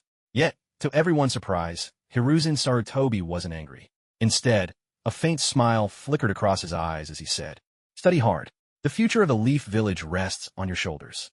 If you grow strong enough in the future and earn everyone's trust, becoming Hokage isn't out of the question." Compared to the granddaughter of the Uchiha clan elder, it was obvious that Hiruzen Sarutobi valued this civilian ninja, Asakawa Naoki, even more. That Uchiha ninja, just now, were his injuries caused by your use of explosive tags? Hiruzen Sarutobi asked. The wounds on Uchiha Setsuna looked like they came from an explosion, and aside from explosive tags, he couldn't imagine how an 8-year-old like Asakawa Naoki could have inflicted such harm. Yes, I used clone jutsu and transformation jutsu to confuse him and hid an explosive tag in one of my clones to catch him off guard, Asakawa Naoki answered with a nod. Excellent. A ninja's strength isn't just chakra and jutsu. You need to use your mind as well, Hiruzen Sarutobi praised him. Since you're so skilled with clones, this technique should suit you. Let's see if you can master it. With that, Hiruzen Sarutobi handed Asakawa Naoki a black scroll he carried with him. After giving him the scroll, Hiruzen turned his attention back to the Uchiha ninja. Since this matter involves a member of your clan, I'll leave it to you to handle. Hiruzen Sarutobi spoke coldly. I don't want to see anything like this happen with the Uchiha again. Yes, Lord Hokage, responded the Uchiha ninja present, their voices united in solemn promise. Hiruzen's words were as good as pronouncing a death sentence on Uchiha Setsuna. After returning to the Uchiha compound, even if Setsuna survived, it was likely he'd never be allowed to set foot outside the clan again. Only at this moment did the Uchiha realize that the third Hokage before them had, like Madara Uchiha, walked through the blood-soaked Warring States era. In that case, this meeting is over. Go to where you're needed, Hiruzen said with a wave of his hand, and as soon as he finished, he vanished from the scene using the body flicker technique. Yes, Lord Hokage. The ANBU behind Hiruzen disappeared first, followed by members of the Konoha police force, who resumed their patrols throughout the village. Only a few pacifist Uchiha Makoto, and Asakawa Naoki remained. My lady, we should head back, or the elder will start to worry, said a female Uchiha ninja, while the others had already tied up the unconscious Uchiha Setsuna. Uchiha Makoto was unharmed, and Setsuna had been captured. Overall, the mission was a success. Understand, Makoto replied. Then, turning to Asakawa Naoki with a look of expectation, she extended a fair, delicate hand in greeting, introducing herself. It's nice to meet you. I'm Uchiha Makoto. Just call me Makoto. Recognizing the familiar scene, Asakawa Naoki smiled and shook her hand. Nice to meet you. I'm Asakawa Naoki. You could just call me Naoki. Their hands met in a gentle handshake, and both smiled. Though they had only just learned each other's names, the perilous escape they just shared made them feel like old friends, their teamwork seamless. I'm heading home now. See you tomorrow, Makoto said, waving. See you tomorrow, Naoki replied, waving back. Given the urgency, one of the Uchiha Kunoichi immediately carried Makoto on her back and used the body flicker technique to leave. Once the Uchiha had all gone, Asakawa Naoki also departed the scene, but not for home. Instead, he hurried toward the marketplace to recharge his energy. The brief chase and fight had drained him far more than expected. Without a good meal, he doubted he could practice energy cultivation that night. Meanwhile, in the Hokage's office, Hiruzen Sarutobi sat in his chair, deep in thought rather than tending to official duties. Today's incident was not uncommon in Konoha, a village founded by many powerful clans. The Uchiha were not alone in this. The Sarutobi, Shimura, and even the Senju clans all had their internal struggles. Beyond infighting, these clans often displayed a particular pride when dealing with outsiders, especially common-born ninja. Even after decades of development, the Hidden Leaf Village has always suppressed the ninja clans while promoting civilian ninjas, yet the village is still predominantly made up of clan-born shinobi. After all, in the world of ninjas, strength is what matters most. Not only do clan shinobi possess formidable and unique Kekkei Genkai, their clans also guard centuries-old jutsu that are anything but ordinary. However, this situation has turned the clans within the village into insular communities, much like small countries within a great nation, making them difficult to mobilize and ultimately hindering the progress of the Leaf. At this point in ninja history, the world resembles the Three Kingdoms era of Asakawa Naoki's previous life in China, with each clan in a ninja village akin to a powerful aristocratic family of that age. The villages must rely on the strength of their clans, yet those same clans restrict the village's growth. Furthermore, most clan ninjas are unwavering in their loyalty to family above all else. In their eyes, the clan leader's authority far surpasses even that of the Hokage. Take today's example with Uchiha Setsuna. Had he been a civilian ninja, Hiruzen Sarutobi would not have hesitated to throw him into the village's prison. But because Setsuna is of the Uchiha clan, possessing not only exclusive Uchiha jutsu and secrets in his mind, but also crucial information about the clan itself, and, most importantly, a pair of 3 Tomo Sharingan. If Hiruzen were to imprison him, the Uchiha clan leader would likely come personally to demand his release. Their argument would be that Setsuna carries the clan's bloodline limit and secrets in his very being, making him unsuitable for interrogation by the village. In this respect, the clans are all alike. Even the Hyuga, longtime rivals of the Uchiha for the title of the greatest Ojitsu, would stand with their fellow clansmen on this issue, for once a single exception is made, every clan's secrets would be at risk in the future. With all the clans united in this stance, even someone as determined as Hiruzen Sarutobi would find it impossible to weaken their power. That boy, Asakawa Naoki, perhaps he's worth cultivating, Hiruzen mused. Not long after he returned to his office, Asakawa Naoki's file was already on his desk. The efficiency of the Umbu was indeed impressive. A quick glance told Hiruzen all he needed. Asakawa Naoki was a true-born civilian ninja, born and raised in the Leaf, with both parents also civilian shinobi, who tragically died together on a B-rank mission. This sort of background was exactly what Hiruzen favored. It meant the boy was untouched by clan politics. However, it seems that boy's relationship with the Uchiha girl is more than ordinary, Hiruzen pondered. Though their interactions were brief, he could see that Mikoto Uchiha's feelings for Asakawa Naoki went deeper than mere friendship. If their relationship could grow stronger, perhaps it would be possible to pry open the tight bonds within the Uchiha, if only a little. These major ninja clans are essentially bound together by bloodlines and inherited abilities, maintaining their purity through internal marriages. This is done to better awaken unique bloodline abilities and special constitutions. If Naoki Asakawa and Mikoto Uchiha could be married, perhaps it would loosen the tight grip of bloodline exclusivity, creating an opening through which the Sharingan's inherited power might spread beyond its current bounds. However, they're still much too young, Hiruzen Sarutobi murmured, his brow furrowing slightly. Besides, that Uchiha girl status is far from ordinary. Bringing them together would surely come with even greater challenges. Well, we'll just have to take things one step at a time, he sighed. Who knows? Maybe that child will truly become Hokage one day. After a moment of contemplation, Hiruzen unrolled another scroll. As his eyes scanned the intelligence within, the lines of worry crept back onto his face. If the issue of the ninja clans versus commoner ninjas was an internal struggle for the village, then the concerns recorded in this scroll were matters of external threat. Cloud and Stone are on the move again. The land of rain seems to be preparing for war, and the Wind Country is restless as well, he muttered.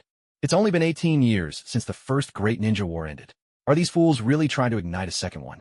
According to intelligence gathered by Konoha's ANBU, the great nation's ninja villages had all begun serious preparations for war.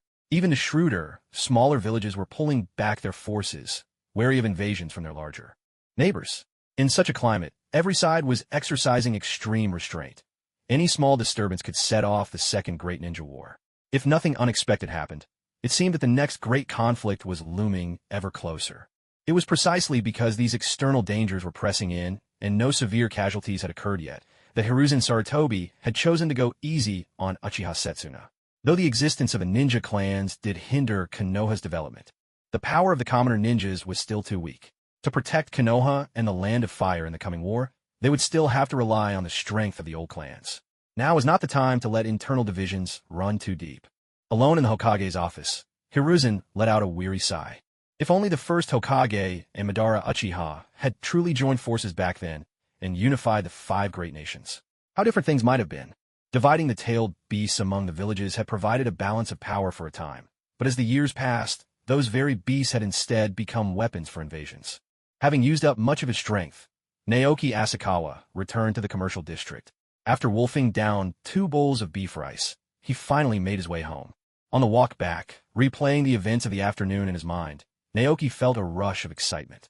When Mikoto Uchiha had been attacked, he hadn't thought twice. He simply acted on instinct. At that time, Naoki Asakawa had assumed his attacker was merely a Chunin or perhaps a special Jonin. He never expected it to be a Uchiha ninja with a 3-tomo Sharingan. Yet, even if he were to lose this memory and be given the chance to choose again, he suspected his decision would remain unchanged. If he allowed himself to shrink back simply because his strength was lacking, if he backed down now in the face of a Jonin, then in the future he would shrink from a tailed beast, retreat before the shadow of an enemy village, cower before Uchiha Madara, and falter in the face of Otsutsuki Kagaya. On the path to becoming the strongest, ever greater foes would always stand in his way. And if he harbored such a timid mindset, always retreating, he would never become the strongest. Fortunately, his opponent was the arrogant Uchiha Setsuna. Though Setsuna was powerful, even surpassing many Jonin, his haughtiness was his flaw, overbearing toward the weak and deferential to the strong. When dealing with 2 children who had yet to graduate from the Ninja Academy, Naoki Asakawa and Mikoto Uchiha, he was unwilling to reveal his true skills. But when facing the transformed Sarutobi Hiruzen, he was overly cautious, failing to spot the deception in time. Once he realized he'd been tricked, his shame turned to fury, and he was gravely injured by the self-destruction of the Shadow Soldier. In his anger, he lost all reason, missing his last chance to escape. Thus, how much chakra one possesses, how many powerful jutsu one has mastered, and the strength of one's bloodline limit. None of these alone can determine the true power of a ninja. If they could, Uchiha Setsuna would never have been cornered by Naoki Asakawa. A ninja's battle also requires a keen mind, a calm heart, and eyes that are quick to see through the enemy's weaknesses. Only by standing firm in the face of danger, protecting oneself, while swiftly finding and exploiting the opponent's flaws, can one become truly strong. By taking others as his mirror, Naoki Asakawa gained much from his first real combat. And, it seemed, he had stumbled upon an unexpected reward as well. He gazed at the black scroll in his hands, feeling a surge of excitement. This was a scroll personally given to him by the 3rd Hokage, Sarutobi Hiruzen. What kind of jutsu could it possibly contain? As a civilian-born ninja, meeting the Hokage for the first time, and with Hiruzen having no knowledge of his chakra nature, Asakawa guessed that the scroll was unlikely to contain elemental jutsu. More likely, it held a non-elemental technique any ninja could learn. Besides, before leaving, the Hokage had praised his skill with the clone technique. The answer now seemed obvious. It must be the shadow clone technique. Naoki Asakawa felt his guess was probably right, but he couldn't help a faint sense of disappointment. The clone technique he had studied was already verified as scattering beams to create soldiers in the Sage Art Scroll. While shadow clones were physical manifestations, they were essentially of little use to him. If the shadow clone technique also turned out to be a variant of the scattering beams to create soldiers' sage art, it would be little more than a dispensable trinket. After all, his magical power was limited, and the space within his dantian was also finite. He probably couldn't store any more fairy beans. If only it were the flying thunder god technique. I wonder what kind of celestial art it would manifest as. But thinking about it, that was impossible. The flying thunder god technique was notoriously difficult to master. How could Hiruzen Sarutobi possibly entrust it to a boy who hadn't even graduated from the Ninja Academy? Never mind. Asakawa, Naoki chided himself, feeling a touch ungrateful. It's already a stroke of luck to be learning the shadow clone technique. Otherwise, I wouldn't even have a logical explanation for why my fairy bean clones are physical entities. This works out perfectly. I can use the shadow clone technique to pass the Academy's graduation exam. Besides, the shadow clone technique might not necessarily correspond to a celestial art similar to scattering beans to create soldiers. The principles behind physical clones and the Academy's basic clone technique are quite different. With a bit of anticipation, Asakawa Naoki quickly ran home. As was his habit, he made sure to lock the doors and windows first, then took out the white celestial art scroll from his desk. He unrolled the black scroll Hiruzen Sarutobi had given him, and, as expected, it contained the instructions for learning the shadow clone technique. Now, let's see what kind of celestial art the shadow clone technique will unveil, Asakawa Naoki thought, earnestly studying the method within. Of course, without chakra, no matter how many times he practiced, he'd never truly master it. But he had his own way of cultivation. After memorizing every detail of the shadow clone technique, Asakawa set the black scroll aside, then gripped the white celestial art scroll tightly and mentally reviewed the newly learned method. Opening the white scroll once more, the beginning was still the basics, the chi refinement scripture, the true samadhi fire, and scattering beans to create soldiers. But right after scattering beans to create soldiers, a brand new celestial art was recorded in bold script. I never imagined it would be this technique. Asakawa's eyes lit up with delight as he gazed at the scroll. External incarnation. That's right, the celestial art corresponding to the shadow clone technique turned out to be external incarnation. External incarnation was also a legendary and widely known technique, capable of producing a clone identical in every way to oneself. However, unlike the bean soldiers created by scattering beans to create soldiers, according to the Celestial Scroll's description, the external incarnation was a true physical body.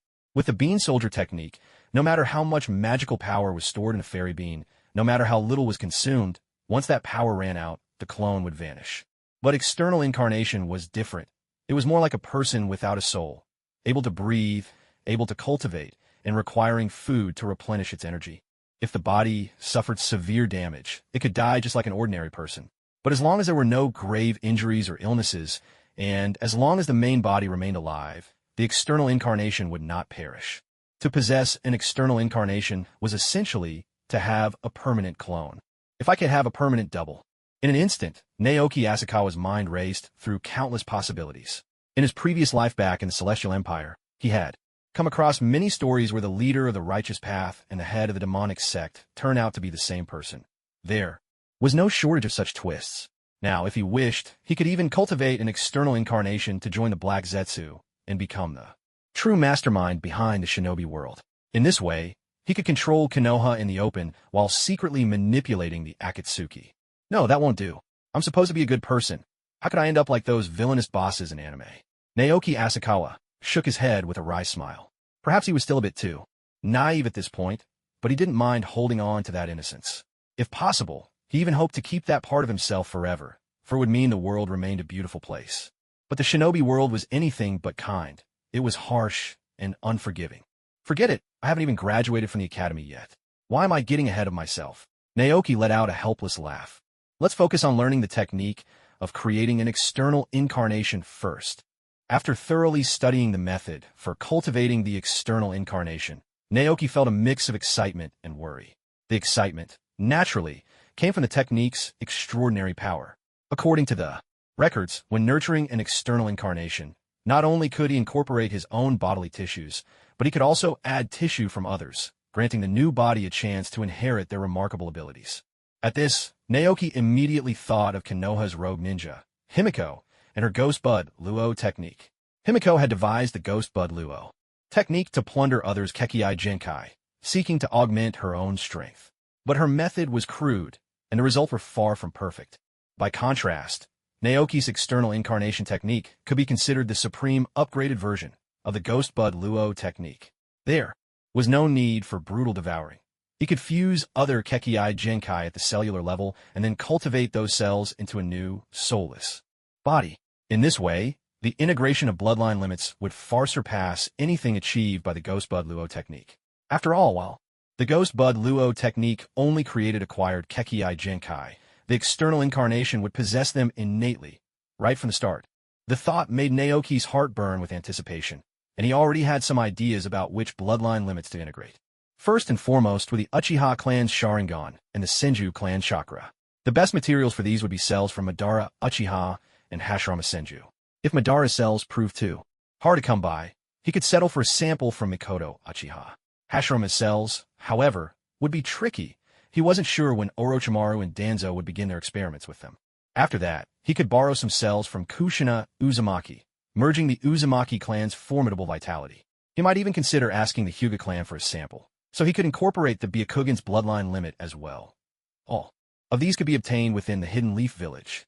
If given the chance, Naoki Asakawa even hoped to integrate the Shikatsumiyaku, the powerful bloodline limit believed to have been inherited from Kagaya Otsutsuki herself. It seems that, in the future, my external avatar is destined to embark on the path of a ninja, a road that I myself cannot tread. Naoki Asakawa chuckled softly.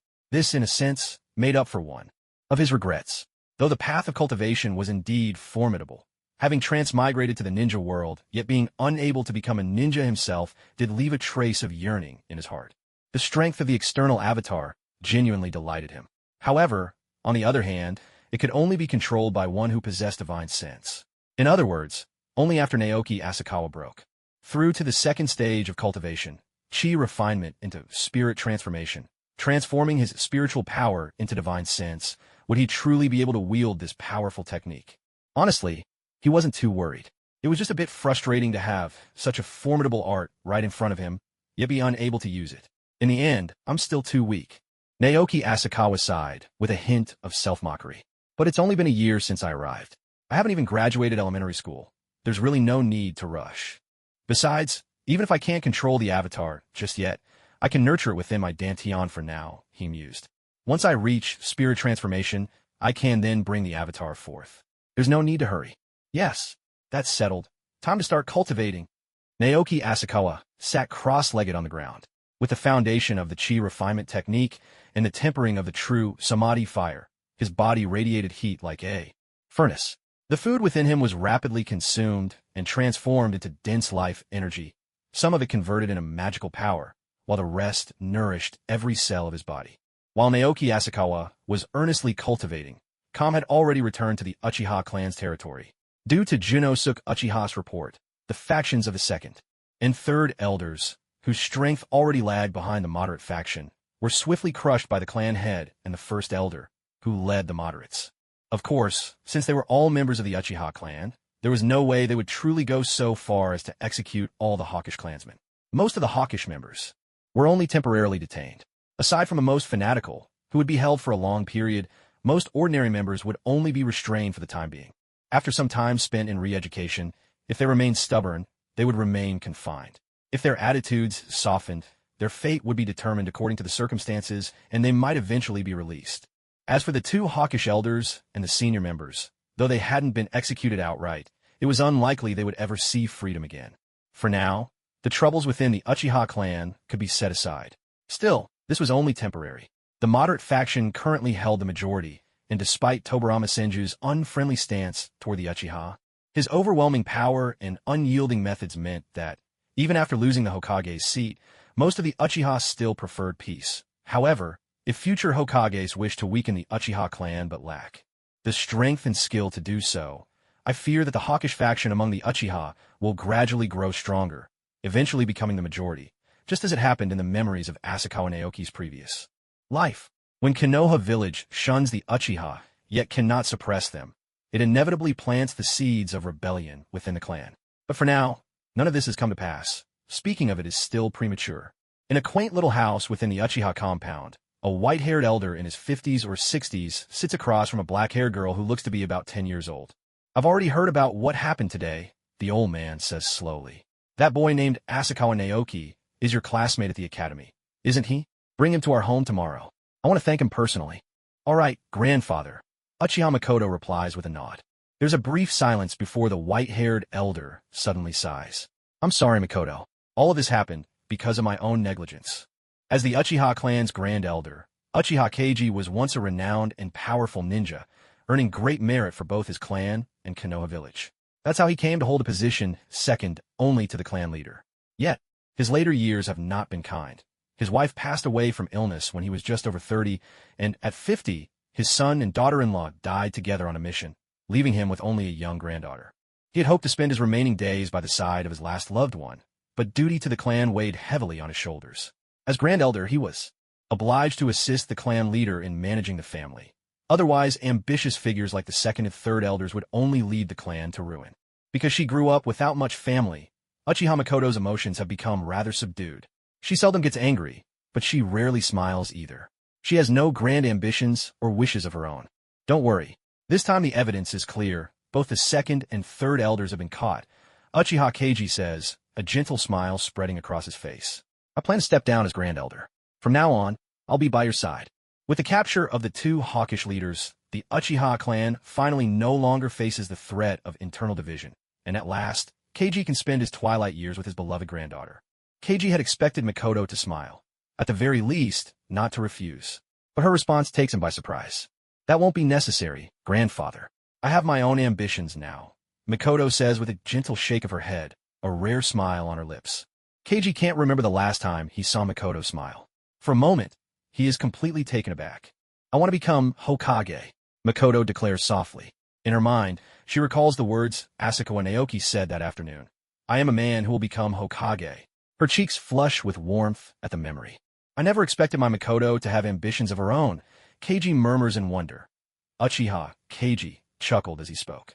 Having ambition is a good thing. Even if the goal seems out of reach, it's better than living without one. Clearly, Uchiha Keiji didn't believe that Mikoto's goal was achievable. There were tens of thousands of ninja in the Hidden Leaf Village, but only one Hokage. The difficulty of becoming Hokage was self-evident. Though achieving your dream might be tough, I support my Mikoto. The white-haired elder smiled. His granddaughter had finally found something to pursue. How could he, as her grandfather, dampen her spirits? Grandpa, I'm not joking, Uchiha Mikoto said with resolve. As she looked at her grandfather, her eyes turned a deep crimson, with two black tomo symmetrically circling her pupils. The double tomo Sharingan was not uncommon among Uchiha ninja, yet Uchiha Keiji was still taken aback. Among adult Uchiha, awakening the double tomo Sharingan wasn't rare, but Mikoto was only 10 years old. To awaken the double tomo Sharingan at just 10 was a mark of true genius, even in the long history of the Uchiha clan. Mikoto, does anyone else know you've awakened the double tomo Sharingan? Uchiha Keiji asked gravely. Regardless of outsiders, even within the Uchiha clan, if word got out that Mikoto had awakened this power at 10, there would surely be those who wished her harm. No, Mikoto shook her head. After a moment's thought, she added, only that clansman who tried to catch me knows. Thanks to Asakawa Naoki's warning, Mikoto had deactivated her Sharingan before Hiruzen Sarutobi arrived. Only Asakawa, Naoki, and Uchiha Setsuna knew about her awakening. That's good. From now on, unless your life is in danger, don't use your Sharingan, Uchiha Keiji instructed, nodding. He continued, Mikoto, you've been through a lot today. Get some rest. If you don't want to go to the academy tomorrow, I'll have a few boys from our clan ask for leave on your behalf. No need, Grandpa. I'm fine. I can go to school tomorrow, Mikoto replied, shaking her head. All right then. Get some rest, Keiji said with a gentle smile. After he left the room, a waiting Uchiha ninja immediately stepped forward. Elder, I have a task for you, Uchiha Keiji said quietly. Not long after, in the Uchiha clan's underground prison, a drug of unknown origin was administered to the still unconscious Uchiha Setsuna, who had not yet faced interrogation. He would never wake again. The next day, Asakawa Naoki went to school as usual, taking his seat beside Kushina in the back row. Things were as they always had been, but today, something seemed odd about Kushina. Still, Naoki couldn't quite put his finger on what it was not. Until the end of morning classes for grade 2, class 1 did Kushina finally make a move. Just as Naoki Asakawa was about to head out for lunch, she approached him. Naoki, thank you for helping me yesterday. Let me treat you to a homemade bento. Kushina Uzumaki produced 2 red lunchboxes from her school bag, handing the larger one to Naoki. He didn't hesitate or act coy. He accepted the box, opened it, and found inside 5 rice balls, 3 small cherry tomatoes, and 3 tiny sausages carved with mischievous expressions, along with some vegetables. In the world Naoki came from, Japan had a deep love for bentos. Middle schoolers usually had breakfast at home, and lunch was most often a packed meal brought from home, eaten at school. The same was true in this ninja world. Most kids at the academy brought bentos for lunch. Students like Naoki, who went out to eat at restaurants every day, were actually rare. To be honest, though, Naoki wasn't fond of cold food like bentos. Even after crossing over from his old world, he still hadn't gotten used to it. He preferred the warmth of a freshly cooked meal and found making food himself too much trouble, so he chose to eat out every day. But since Kushina had gone out of her way to make this bento for him, there was no way he'd refuse such a kind gesture. Thank you, Kushina. Naoki accepted the lunchbox with gratitude. It was, in truth, a generous meal, well-balanced, with both meat and vegetables and even some fruit. For most kids their age, it would have been enough for two. For Naoki, though, it was still a bit too little. If he ate out, he'd need at least 4 servings to keep up his strength for afternoon training. Tastes great, he praised after finishing a rice ball. Of course, cold bento could never compare to a hot meal, but this was Kushina's heartfelt effort. He wasn't one to ignore such feelings. Besides, hot or cold, once it filled his stomach, it all turned into energy just the same. I'm glad you like it. I'll make another one for you tomorrow. Kushina beamed at his compliment, her face lighting up with joy, all traces of earlier nervousness gone. Great-Grandma Mito was right after all. If you want to capture someone's heart, you have to capture their stomach first. Kushina recalled Mito Uzumaki's teachings from the night before, her confidence swelling. Naoki rarely saw Kushina display such a blend of happiness and shy delight. This strong-willed girl seldom let her softer side show. Still, he couldn't agree to her proposal. The bento's portion would affect his afternoon training, and more importantly, the thought of an 8-year-old girl getting up early every day just to cook for him filled him with guilt. It wouldn't be good for Kushina either. No need, Kushina. Waking up early every day to make bento must be tiring for you, Naoki Asakawa said, shaking his head. It's really not that tiring. Besides, I have to make a bento for myself anyway, Kushina replied. You say it's not tiring, but I noticed you seemed out of energy all morning. You must have woken up at least an hour early today, right? Naoki asked with a gentle smile. In the past, Kushina's bento had never been this playful and cute, so he was certain she hadn't made them herself before. The fact that she suddenly made bento today could only mean she wanted to thank him. A gesture like this, once or twice was fine, but if he really let a girl wake up early for years just to make his lunch, that wouldn't sit right with him. Kushina offered an awkward but polite smile. In truth, she'd woken up not just an hour, but 2 hours earlier than usual, since she also had to learn how to make the bento from scratch. We're at the age where our bodies are growing, Naoki continued, pulling out his trump card. If we don't get enough rest, we might not grow any taller, you know. It wasn't just the boys who worried about their height. Girls did too, especially when the boy they liked was tall. Kushina felt a pang of anxiety. When she had transferred last year, Naoki had only been a little taller than her. Wasn't it? Said that girls grow faster than boys when they're young. Yet, after just a year, the height gap between them had somehow widened. Thinking about the possibility that waking up early to make bento, losing out on precious sleep, might keep her from growing taller, Kushina hesitated. At that moment, Naoki played another card, adding, lack of sleep doesn't just affect your height, it can also weaken your chakra.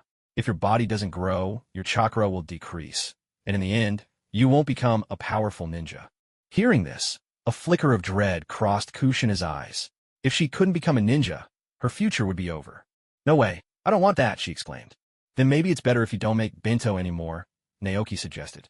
In the end, Kushina gave up on waking up early to make bento for herself and Naoki. From now on, she'd just eat the bentos made by Grandma Mito. And so, their bento battle ended in defeat. Neither of them were picky eaters, so they polished off their lunches without leaving a single bite. After they finished eating, Naoki remembered his training in creating avatars. He looked at Kushina, who sat beside him, and said, Kushina, could you give me a strand of your hair as a keepsake? Though it was a bit forward, Naoki asked directly. The main body of an avatar was cultivated from the user's own cells, but by adding tissues from another person with special abilities, there was a chance the avatar could inherit those unique talents. Hair was the easiest body tissue for Naoki Asakawa to obtain. If you want to get any other kind of tissue, Kushina would inevitably have to get hurt. Don't underestimate hair. Hair actually contains cells and genetic material. In his previous life, Naoki Asakawa knew that most paternity tests were done using hair. Don't you dislike my red hair? Kushina Uzumaki asked, her surprise tinged with a touch of coyness as she looked at Naoki Asakawa. Instead of disliking her much-maligned red hair, he not only accepted it, but even spoke of treasuring it, which made her blush a little. Hearing Kushina's question, Naoki Asakawa paused for a moment, then smiled and replied, Of course not. I think your red hair is beautiful. Naoki Asakawa was telling the truth. The Hidden Leaf Village was home to more than just people with black hair. The Hitaki clan had white hair, the Yamanaka clan had blonde hair, and even Minato Namikaze had a golden mane. With so many different hair colors, he really couldn't understand why those childish kids always made fun of Kushina's red hair. Honestly, he thought her red hair looked pretty nice. Thank you. Kushina smiled, plucked the longest strand of red hair from her head, handed it to Naoki Asakawa, and looked at him with a bright, cheerful gaze. Seeing the warmth in Kushina's eyes, Naoki Asakawa immediately understood her meaning. With a smile, he plucked the black hair from his own head and handed it to Kushina. It wouldn't be polite if I didn't return the gesture. Here, let me give you one of my hairs as well. Thank you. I'll treasure it. Kushina accepted Naoki's black hair with care and gratitude. Naoki hadn't expected it to be so easy to get a strand of Kushina Uzumaki's hair. She even seemed genuinely happy that he'd accepted her hair. The afternoon classes at the Ninja Academy continued as usual. But since he'd only eaten enough lunch for 2 people, Naoki Asakawa didn't train at full strength. He carefully controlled the intensity of his training, and by the time the afternoon classes ended, the lunch he'd eaten at noon had almost completely been converted into energy. Most of it was refined into spiritual power, while the rest was absorbed by every cell in his body. If he didn't have the foundational chi refining technique, Naoki Asakawa probably wouldn't have reached such a high level yet. The school bell chimed, signaling the end of class, and the second-year lessons were finally over. Let's go, Naoki called out, leaving the classroom together with Kushina. Over the past year, the 2 of them still hadn't made many friends, so they always left school together. Kushina, being a good student, carried her backpack home, planning to review what she'd learned that day. Naoki, on the other hand, never brought anything home. He planned to devote himself entirely to training, and even if he brought textbooks back, he doubted he'd bother to look at them. They both assumed today would be just another ordinary day, but as Naoki Asakawa and Kushina Uzumaki reached the school gates, they spotted a girl waiting. On the way home from school, quite a few second-year boys glanced at her with admiration in their eyes. Dressed entirely in black, her long, silky black hair draped down her back. Her skin was fair, her features soft and lovely, and she carried herself with a gentle grace. Though she was only about 10 years old, it was clear at a glance that this black-haired girl was a natural beauty, destined to grow into a stunning woman if nothing unexpected happened. Who is she? From a distance, for some reason, Kushina felt a faint sense of hostility toward her. But this was the first time she had ever seen this girl. Why would she feel such animosity? Even when it came to the 4 boys who used to bully her, after she had taught them a lesson, she merely disliked them. She never felt actual hostility. Suddenly, Kushina understood where her feelings came from. The black-haired girl was clearly here to see Naoki Asakawa. There was something unusual in the way she looked at him. The moment she spotted Naoki, her eyes brightened perceptibly, as if she had been waiting just for him, and the 2 of them seemed to share a close connection. At that moment, Kushina felt a sudden pang of nerves. Could she be Naoki's sister? But she had never heard that he had a sister. If not a sibling, could she be his girlfriend? No, that couldn't be. Naoki was far too young to have a girlfriend. Maybe they were childhood friends? In that instant, 1,000 thoughts flashed through Kushina's mind, leaving her with a swirl of complicated emotions. It's you, Makoto. Did you need something from me? Naoki Asakawa turned to Uchiha Makoto and asked. Since she was in a higher grade, she should have finished school later. Then he did, which explained why Naoki almost never ran into her before. Now, seeing her waiting specifically at the school gate, it was clear she was here for him. Makoto. Kushina mulled over the way Naoki addressed her. Calling her by her first name suggested they were quite close. Just what was there? Relationship? Unlike the observant Naoki, Kushina had never even seen Uchiha Makoto at the Ninja Academy, so it made sense she didn't recognize her. Noticing the curiosity in both girls' eyes, Naoki quickly introduced them. This is Uchiha Makoto, a fellow student at the academy, though she's a few grades ahead of us. And this is Uzumaki Kushina. She and I are both in class 1 of second year. So, she's a senior at the academy. Kushina instantly understood. She's even from the Uchiha clan.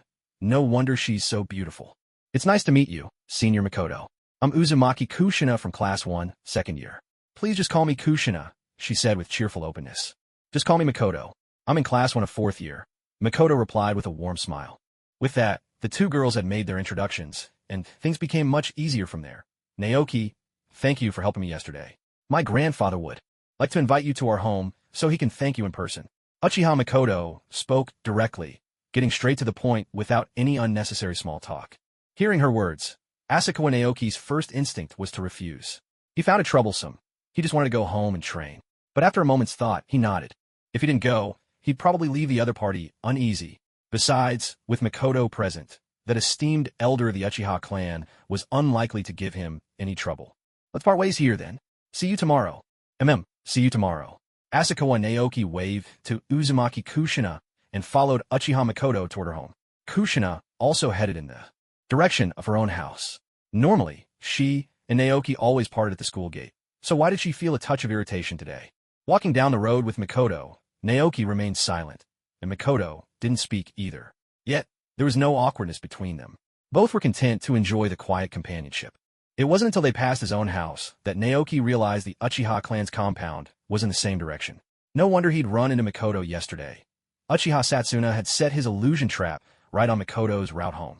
But today, Naoki could clearly sense a watchful gaze fixed on Mikoto. It was likely a Uchiha ninja assigned by her grandfather to protect her. As they neared the Uchiha compound, a thought suddenly struck Naoki. This was the perfect chance to get a strand of Mikoto's hair. If he missed it now, it might be difficult to see her once they were in different grades. Mikoto, could you give me a strand of your hair? Naoki asked. What do you want my hair for, Asakawa-kun? Mikoto asked curiously. Even as she spoke, she had already plucked a long, black hair, almost as long as her arm, and handed it to him. For my collection, Naoki replied with a smile. And you can just call me Naoki. All right, Naoki-kun, Mikoto said with a laugh. She hadn't expected Naoki to have such an unusual hobby as collecting hair. I'll give you one of mine, too, so we're even. Smiling, Naoki pulled out a strand of his own hair and handed it to Mikoto. Thank you, Naoki-kun. I'll keep it safe, Mikoto said seriously, placing the hair carefully into her backpack. Her level of care even surpassing Kushina's, leaving Naoki a bit helpless in the face of her earnestness. Of course, he couldn't admit he was using the hair for training purposes, so for now he'd have to keep up the little charade. If the chance arose in the future, he would explain everything. To both of them himself. All right, Naoki, we're here. This is where the Uchiha clan lives. Mikoto Uchiha pointed ahead, indicating a neatly arranged settlement. In the distance, the village revealed a variety of buildings, even a separate commercial street where goods were sold. Many people, dressed in clothes adorned with the Uchiha crest, moved through the lanes, shopping and going about their lives, perfectly self-sufficient. If the Hidden Leaf Village was a great settlement, then the Uchiha compound was a well-formed village within a village. No wonder they're one of the most prestigious families in the Leaf, Naoki Asakawa remarked with a sense of awe. The Hidden Leaf was home to many prominent ninja clans, but among them, only 3 could be called true powerhouses, the Senju and Uchiha clans who founded the village, and the Hyuga clan, who joined later. Even before the Hidden Leaf's founding, these 3 great clans were legendary in the Warring States period, and after the village was established, they remained its most influential families. The Sarutobi and Shimura clans simply couldn't compare, while the combined forces of the Ino-Shikicho alliance could perhaps just about measure up. Noticing Naoki's astonished expression, Mikoto let out a gentle laugh. If you like it here, Naoki, you're welcome to visit me anytime. I'll come again if I get the chance, Naoki replied with a smile. In other words, I'll definitely be back. Come on, let's go meet my grandfather. Mikoto naturally took Naoki's hand and led him into the heart of the Uchiha settlement. Along the way, both ninja and civilians of the Uchiha clan looked at Naoki with curiosity in their eyes. The people here knew each other well, so seeing the granddaughter of the clan Elderbring, an outsider home, was bound to attract attention. Besides curiosity, many people nodded in approval at Naoki's looks. The Uchiha, blessed with excellent genes, were known for their striking appearances, and they held high standard for beauty. Naoki's features were already delicate, but after crossing into this world and training in foundational energy cultivation and the true flame art, his body had developed further toward that of an immortal. Not only was he more handsome, but he also radiated an elegant and otherworldly aura. He made a fine first impression wherever he went. That's my house over there, Mikoto said, pointing toward a home deeper within the clan's territory. Its appearance was simple and traditional, blending in with the other houses so well that you'd never guess it belonged to the Uchiha elder. Grandfather, we're home, Mikoto called out, knocking on the door as they arrived. Coming, answered a gentle, elderly voice from inside. Moments later, the door swung open and a kindly old man with white hair greeted them. Mikoto's grandfather, Uchiha Keiji, was not someone to be underestimated just because of his gentle appearance. In this war-torn world, a kind-hearted person could never have risen to such a high position. To keep ruthless and cunning opponents at bay, one had to be even stronger and shrewder than they were. That said, at this moment, Uchiha Keiji truly just wanted to express his gratitude to Asakawa Naoki for saving Mikoto. Sorry to intrude, said Asakawa Naoki. No need to be so formal. I simply wanted to meet the little hero who saved my granddaughter. Come in and have a seat, Mikoto's grandfather replied with a warm smile. If Asakawa Naoki hadn't saved Uchiha Mikoto, not only might Mikoto have suffered fright or even physical harm, but Keiji and the moderate faction he represented would likely have paid a steep price to get her back. In that sense, they were indeed indebted to Asakawa Naoki. After exchanging greetings, Asakawa Naoki followed Uchiha Mikoto into her home and sat with her on the living room sofa. Uchiha Keiji took the seat across from him. There's no need to be afraid of my grandfather, Mikoto whispered.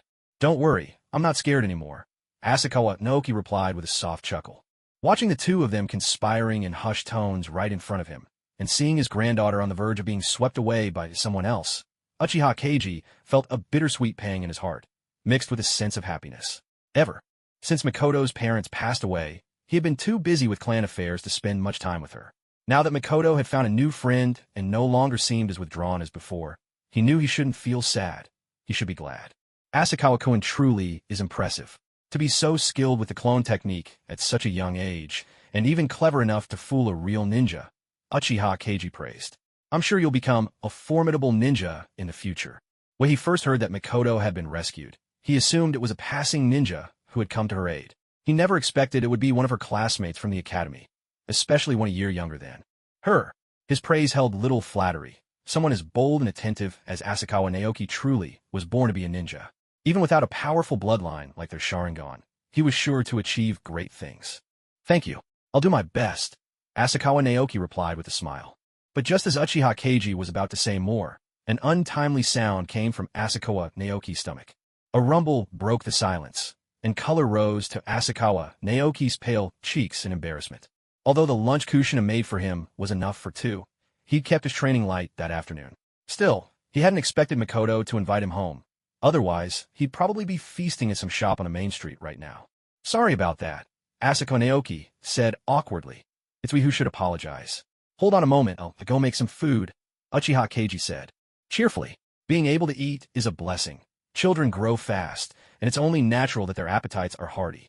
With that, Uchiha Keiji left the couch and headed into the kitchen, while Uchiha Mikoto sat with her hand over her mouth, her eyes brimming with laughter. Her smile wasn't one of mockery. She simply felt she had glimpsed a different side of Naoki Asakawa, and somehow, the distance between them felt much smaller. There's no need to be so reserved. Just make yourself at home, Uchiha Mikoto said with a gentle smile. All right, I understand, Naoki Asakawa replied with a polite nod. It was, of course, the appropriate response. After all, it would be quite rude to treat someone else's home as your own the moment you arrived. Still, he couldn't shake the feeling that there might be another meaning hidden in Mikoto's words. Dinner's ready. Come and eat. In less than half an hour, Uchiha Keiji had finished preparing the meal. The table was lavishly set, with 9 dishes in total, an array of meats and vegetables, and even 2 different soups. There was no way so many dishes could be made in such a short time. It was likely most of them had been prepared in advance. Dig in. Uchiha Keiji scooped 2 bowls of rice for them. Itadakamasu, they both said, following the etiquette preserved in the memories of his former life. After giving thanks, Naoki Asakawa began to eat with gusto. Since Mikoto's grandfather had gone to such effort to prepare this feast, it would be wrong to let any of it go to waste. In his previous life, without parents to look after him, Naoki had never been a shy type. On the contrary, he found it easy to get along with others. Now, after eating his fill here, he would still have enough energy to train at night without needing to head back into town for more food. And so, Naoki Asakawa focused on his meal, while Uchiha Mikoto ate in small, graceful bites, occasionally glancing at Naoki. Her gaze held no hint of disdain. Instead, it was filled with quiet satisfaction. If only Naoki-kun could stay with us all the time. Mikoto found herself daydreaming. The thought of going to school together every morning, coming home together, sharing meals as a family, such a future seemed wonderfully idyllic. Watching the two of them eat, Uchiha Keiji was struck by a long-lost sense of warmth. Ever since Mikoto's parents had both passed away, this lonely old man had only had Mikoto for company. Both of them were quiet by nature, and the house had always been enveloped in silence. It was only after Naoki Asakawa arrived the new kind of liveliness returned to their home. He couldn't remember the last time he'd seen Mikoto so happy. Yet, With this joy came a twinge of concern. In the uneasy world of the shinobi, early romance wasn't seen as a scourge by parents the way it might have been in Naoki's former life in China. In fact, such things are quite common here. However, for great clans like the Uchiha, gifted with powerful bloodlines, the purity of their lineage was a matter of utmost importance to maintain the purity of their bloodline and to facilitate the awakening of Kekkei Genkai in future generations. Most great clans tend to arrange marriages within their own family. The reason Naruto was able to successfully marry Hinata in the future was because he became the savior of Konoha and the ninja world, his strength unparalleled among all shinobi. If not for that, the Hyuga clan might never have allowed Hinata to marry him. Clans like the Akimichi, Nara, and Yamanaka, who possess no Kekkei Genkai and instead rely on unique secret techniques, have comparatively more open-minded marriage practices. After the events of Shippuden, members of these three families, Ino Yamanaka, Shikamaru Nara, and Choji Akimichi, all eventually married people from outside their clans. This is because, for them, the purity of their bloodline isn't crucial to the inheritance of their secret arts. The Uchiha clan, on the other hand, is more similar to the Hyuga. With their Kekkei Genkai and their closed-off community, even the civilians among the Uchiha generally married. Within the clan, for Uchiha shinobi, it was common to wed another Uchiha ninja. Marriages with civilians who carried Uchiha blood were rare, let alone unions with outsiders. If Mikoto Uchiha were an ordinary civilian or a ninja who had never awakened a Sharingan, her grandfather Uchiha Keiji would have done his best to grant her wishes. But as things stand, Mikoto awakened the double Tomo Sharingan at just 10 years old, making her an undisputed prodigy of the Uchiha clan. Even Fugaku Uchiha, the clan leader's son and a celebrated genius, couldn't match her in this regard. No clan member would ever allow such a gifted individual to marry outside the family. Under these circumstances, the pressure Mikoto would face if she wished to marry Naoki Asakawa is self-evident. Forget it. Let's leave the future to the future. Uchiha Keiji sighed inwardly. Young love might just be a fleeting fancy. Perhaps, with time, her feelings will fade. However, Keiji also knew that his precious granddaughter wasn't a capricious or fickle girl. Mikoto approached everything in life with unwavering resolve. When it came to matters of the heart, she was unlikely to give up easily. Could it be that Mikoto wants to become Hokage because of Asakawa-kun? The thought suddenly crossed Keiji's mind, recalling how Mikoto had mentioned her desire to become Hokage the previous night. If she were to become Hokage, the pressure from within the Uchiha clan would certainly decrease. After all, if the family finally produced a Hokage, who could possibly object to the Hokage's choice of spouse? At this realization, Keiji felt as if he had suddenly seen the light. This child truly has made a tremendous decision, he thought with deep emotion. Lost in so many thoughts, Keiji found that by the time he had eaten only half a bowl of rice, Naoki Asakawa had already finished 3. The dishes on the table had been swept away as if by a gust of wind, with nearly half of them gone. Naoki-kun eats so quickly, but as long as he's enjoying himself, that's what matters. Uchiha Mikoto watched as Naoki Asakawa ate with gusto, a hint of amusement flickering in her eyes. It seemed as though he truly considered this place his home. If only, in the future, this could really become their home. After polishing off another bowl of rice, Naoki Asakawa finally felt full. Now, he wouldn't have to worry about his evening training. It was only then that Naoki noticed Mikoto's grandfather sitting across from him, his own bowl of rice still unfinished, a faint frown on his face. As if troubled by something, unable to hold back his concern, Naoki asked, "Grandpa, is everything all right? Did I eat too much and trouble you?" He spoke with a note of apology. The title Grandpa came naturally to him, simply because he couldn't think of any other way to address the old man, so he followed Mikoto's lead. Yet the word made Mikoto's eyes light up. Naoki-kun seemed to have accepted her grandfather. No, not at all. A hearty appetite is a blessing. If you eat a lot, doesn't that just prove my cooking hasn't lost its touch? Uchiha Keiji relaxed his brow and smiled warmly. It's just that there are some family matters weighing on my mind. It was rather embarrassing, he thought, to let his mind wander at the dinner table when he should be enjoying the meal, only to have Mikoto's savior notice his distraction. In truth, someone of his standing should never so easily reveal his emotions. But the warmth among the three of them had put him at ease, making him let his guard down. When Keiji mentioned family matters, Naoki's thoughts flashed to the Uchiha ninja who had tried to capture Mikoto yesterday, and then to the way the Hokage's faction treated the Uchiha clan. The family faced threats of division from within, and from without, the pressure and suppression of the Hokage's line. The Uchiha's place in the village truly was beset by troubles on all sides. Is it about the clansman who tried to catch Mikoto yesterday? Naoki asked. Don't worry. The matter within the family has already been settled, Keiji replied with a shake of his head. At least in his lifetime, the Uchiha's hawkish elements would have little chance to rise again. Still, the pressure regarding the union of these two children was a different matter. They were both still so young, and their feelings likely still a blur, so he didn't bring it up. If it's not trouble from within, then it must be from outside, Naoki mused inwardly. Since Keiji hadn't spelled it out, Naoki simply misunderstood his meaning. After all, as an elder of the Uchiha, there was much he had to consider. So, is Grandpa worried about the Hokage? Naoki grinned. No need to worry. I'll just become Hokage myself. If he became Hokage, he would never force the Uchiha into rebellion the way the third Hokage had. From the first words that left Naoki's lips, Keiji realized the boy had misunderstood him, but he was nonetheless struck by Naoki's boldness and confidence as he spoke. This youngster, he really was sure of himself. However, to have managed to save Mikoto from Uchiha Setsuna at the age of 8, this little fellow might truly have the potential to become Hokage one day. Watching Mikoto secretly glance at Asakawa Naoki, her eyes brimming with admiration, Uchiha Keiji finally understood. Their precious granddaughter had well and truly been won over. The desire to become Hokage, he suspected, probably sprang from Naoki's own wish. Yet, deep down, Uchiha Keiji had to admit he was quite satisfied with Asakawa Naoki.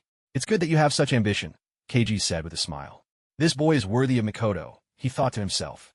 After they finished their meal and chatted a while longer, Asakawa Naoki prepared to head home. Asakawa-kun, take this with you. I've heard you're quite skilled with throwing techniques. Perhaps you'll find something useful here, Keiji said, handing him a black scroll just as he was about to leave. He added a gentle warning. This is a secret technique of the Uchiha clan. Please don't share it with outsiders. Thank you, grandfather, Naoki replied without hesitation, accepting the black scroll.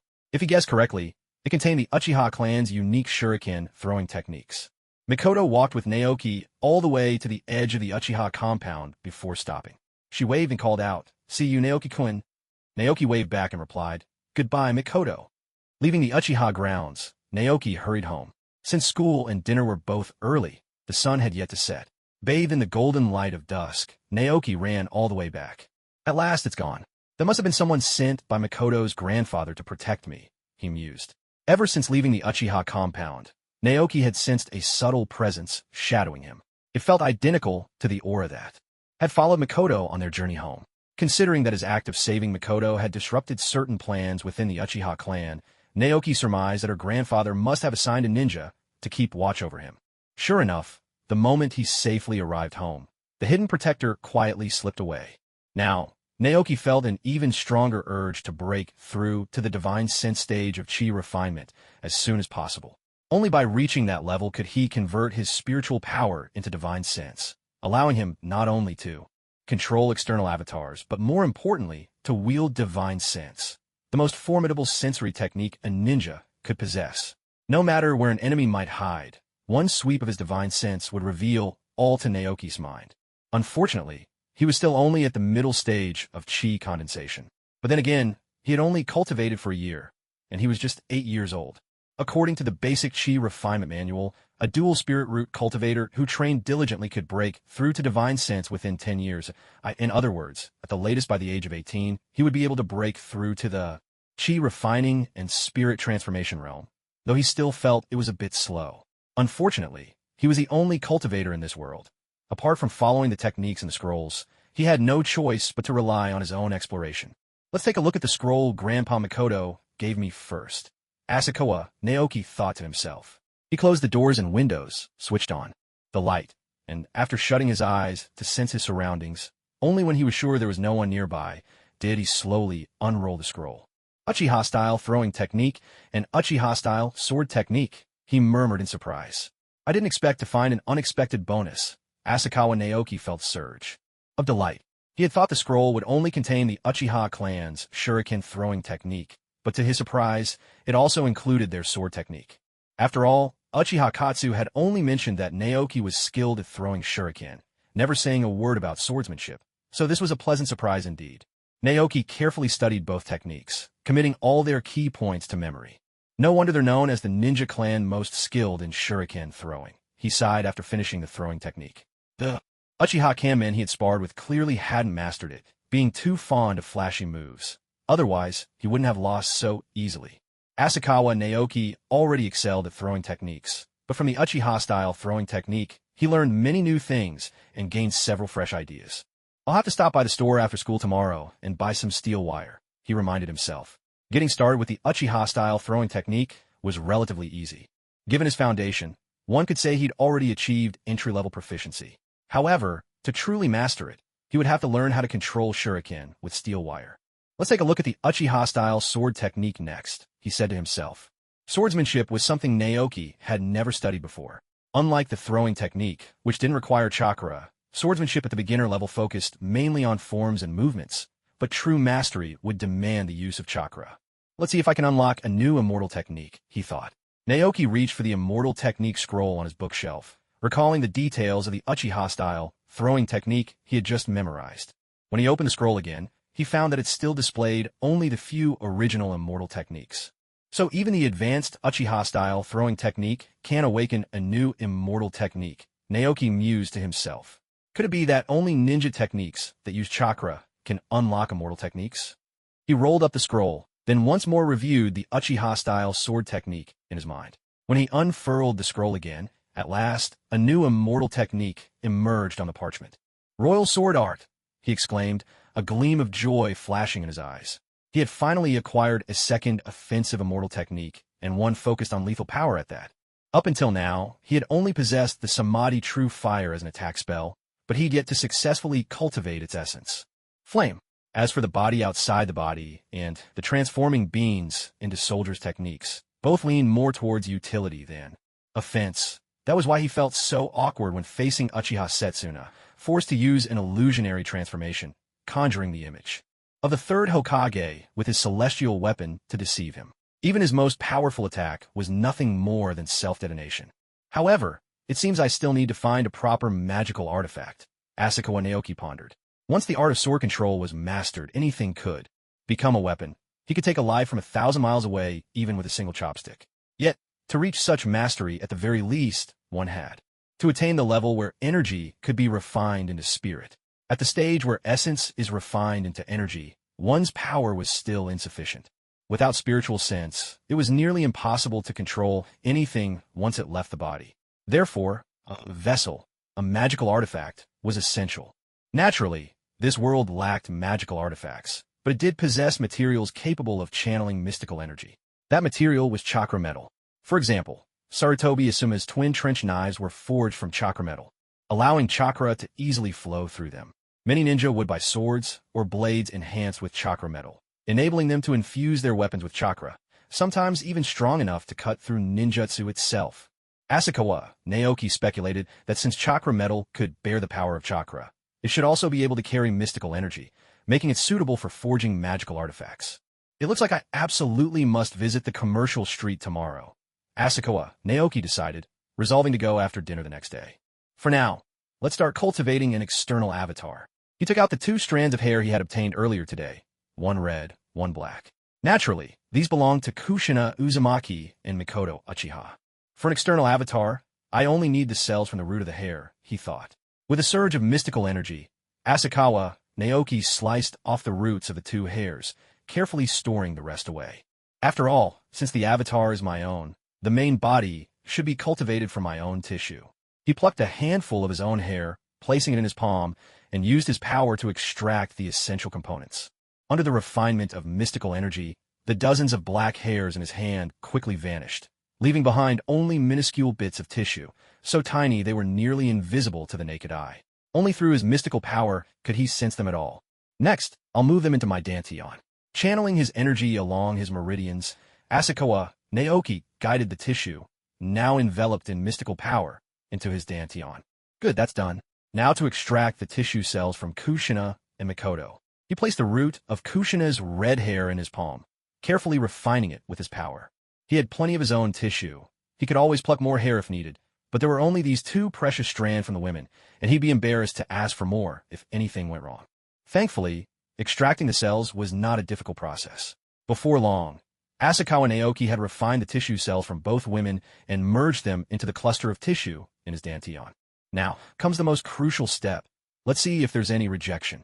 Asakawa, Naoki, steadied his mind and used his spiritual power to look inward, closely observing his dantian.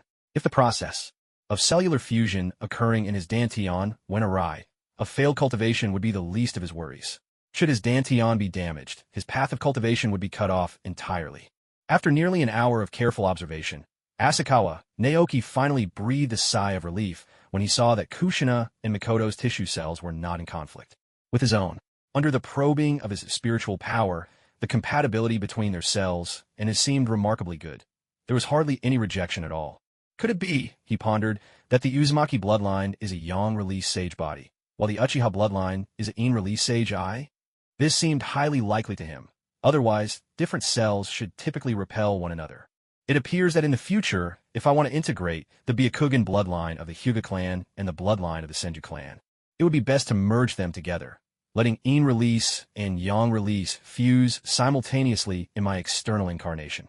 Now, I can slowly begin cultivating the cells of my external incarnation. Once I break through to the spirit refinement stage, I'll use my spiritual power to spur rapid growth outside my body. The next morning, after washing up, Asakawa Naoki opened his door, ready to grab breakfast on the commercial street before heading to the ninja academy. But just outside, he noticed a figure dressed in black, standing not far from his door. "Mikoto, what are you doing here?" Asakawa Naoki asked, curious. "I was just passing by on my way to school, and saw you coming out, Naoki-kun." "What a coincidence," Uchiha Mikoto replied with a smile. But this was a little white lie. Mikoto had actually left home early that morning and waited here for a while, hoping to catch Asakawa Naoki as he left. After all, they weren't in the same class, and her dismissal time was a bit later. This was the only chance to walk to school together.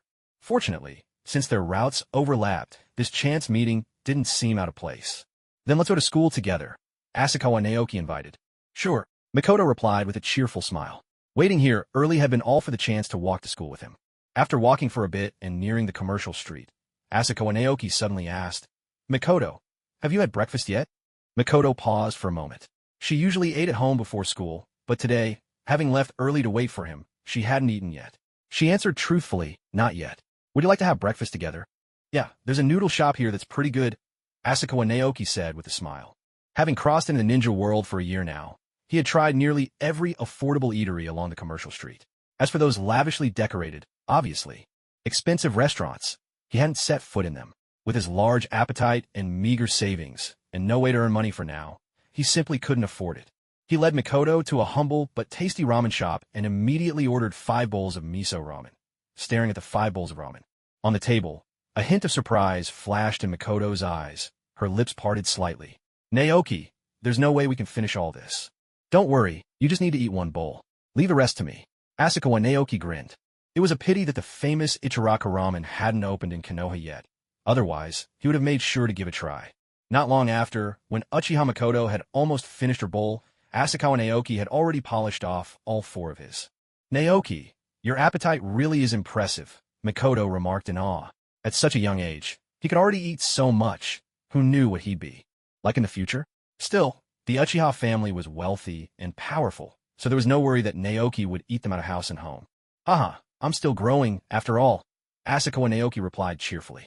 Once he reached the realm where he could refine his body with spiritual energy, he'd be able to absorb the energy of the world directly, turning it into power. Then, he wouldn't need to eat nearly as much. The two of them arrived together at the entrance of the ninja academy. The boy handsome and refined, the girl gentle and graceful. It wasn't long before they caught the attention of all their classmates. At the same time, a red-haired figure watched the pair walking side by side, her face showing a trace of shock. Why are they coming to school together? Did Naoki stay over at her place last night? With these doubts swirling in her mind, Uzumaki Kushina walked into class 2-1 and sat down beside Asakawa Naoki at the back of the room. Kushina was a straightforward girl who rarely kept anything to herself. If something was on her mind, she usually said it right away. Taking advantage of the time before class started, she asked directly, "Naoki, how come you and Mikoto came to school together this morning?" "You saw it yourself. Our homes are in the same direction, and we just happened to run into each other on the way, so we walked together," Naoki explained. "I see." Even so, Kushina still found it a bit odd. Why did they just happen to run into each other today, of all days? But she wasn't one to dwell on things. As soon as the bell rang, her thoughts drifted away. When school was over, Asakawa Naoki and Uzumaki Kushina parted ways at the school gate, as usual. "Oh, right. What do you do after school, heading home so early?" Kushina suddenly asked. She'd never bothered to ask about Naoki's after school routine before, but Mikoto's presence had stirred a hint of nervousness in her heart, making her worry that someone else might steal Naoki away. "Most days, I grab some dinner in town, then head home to train," Naoki replied honestly. "But today I need to pick up some ninja tools for practice." "Let's go together, then. Having an extra person always makes you more confident."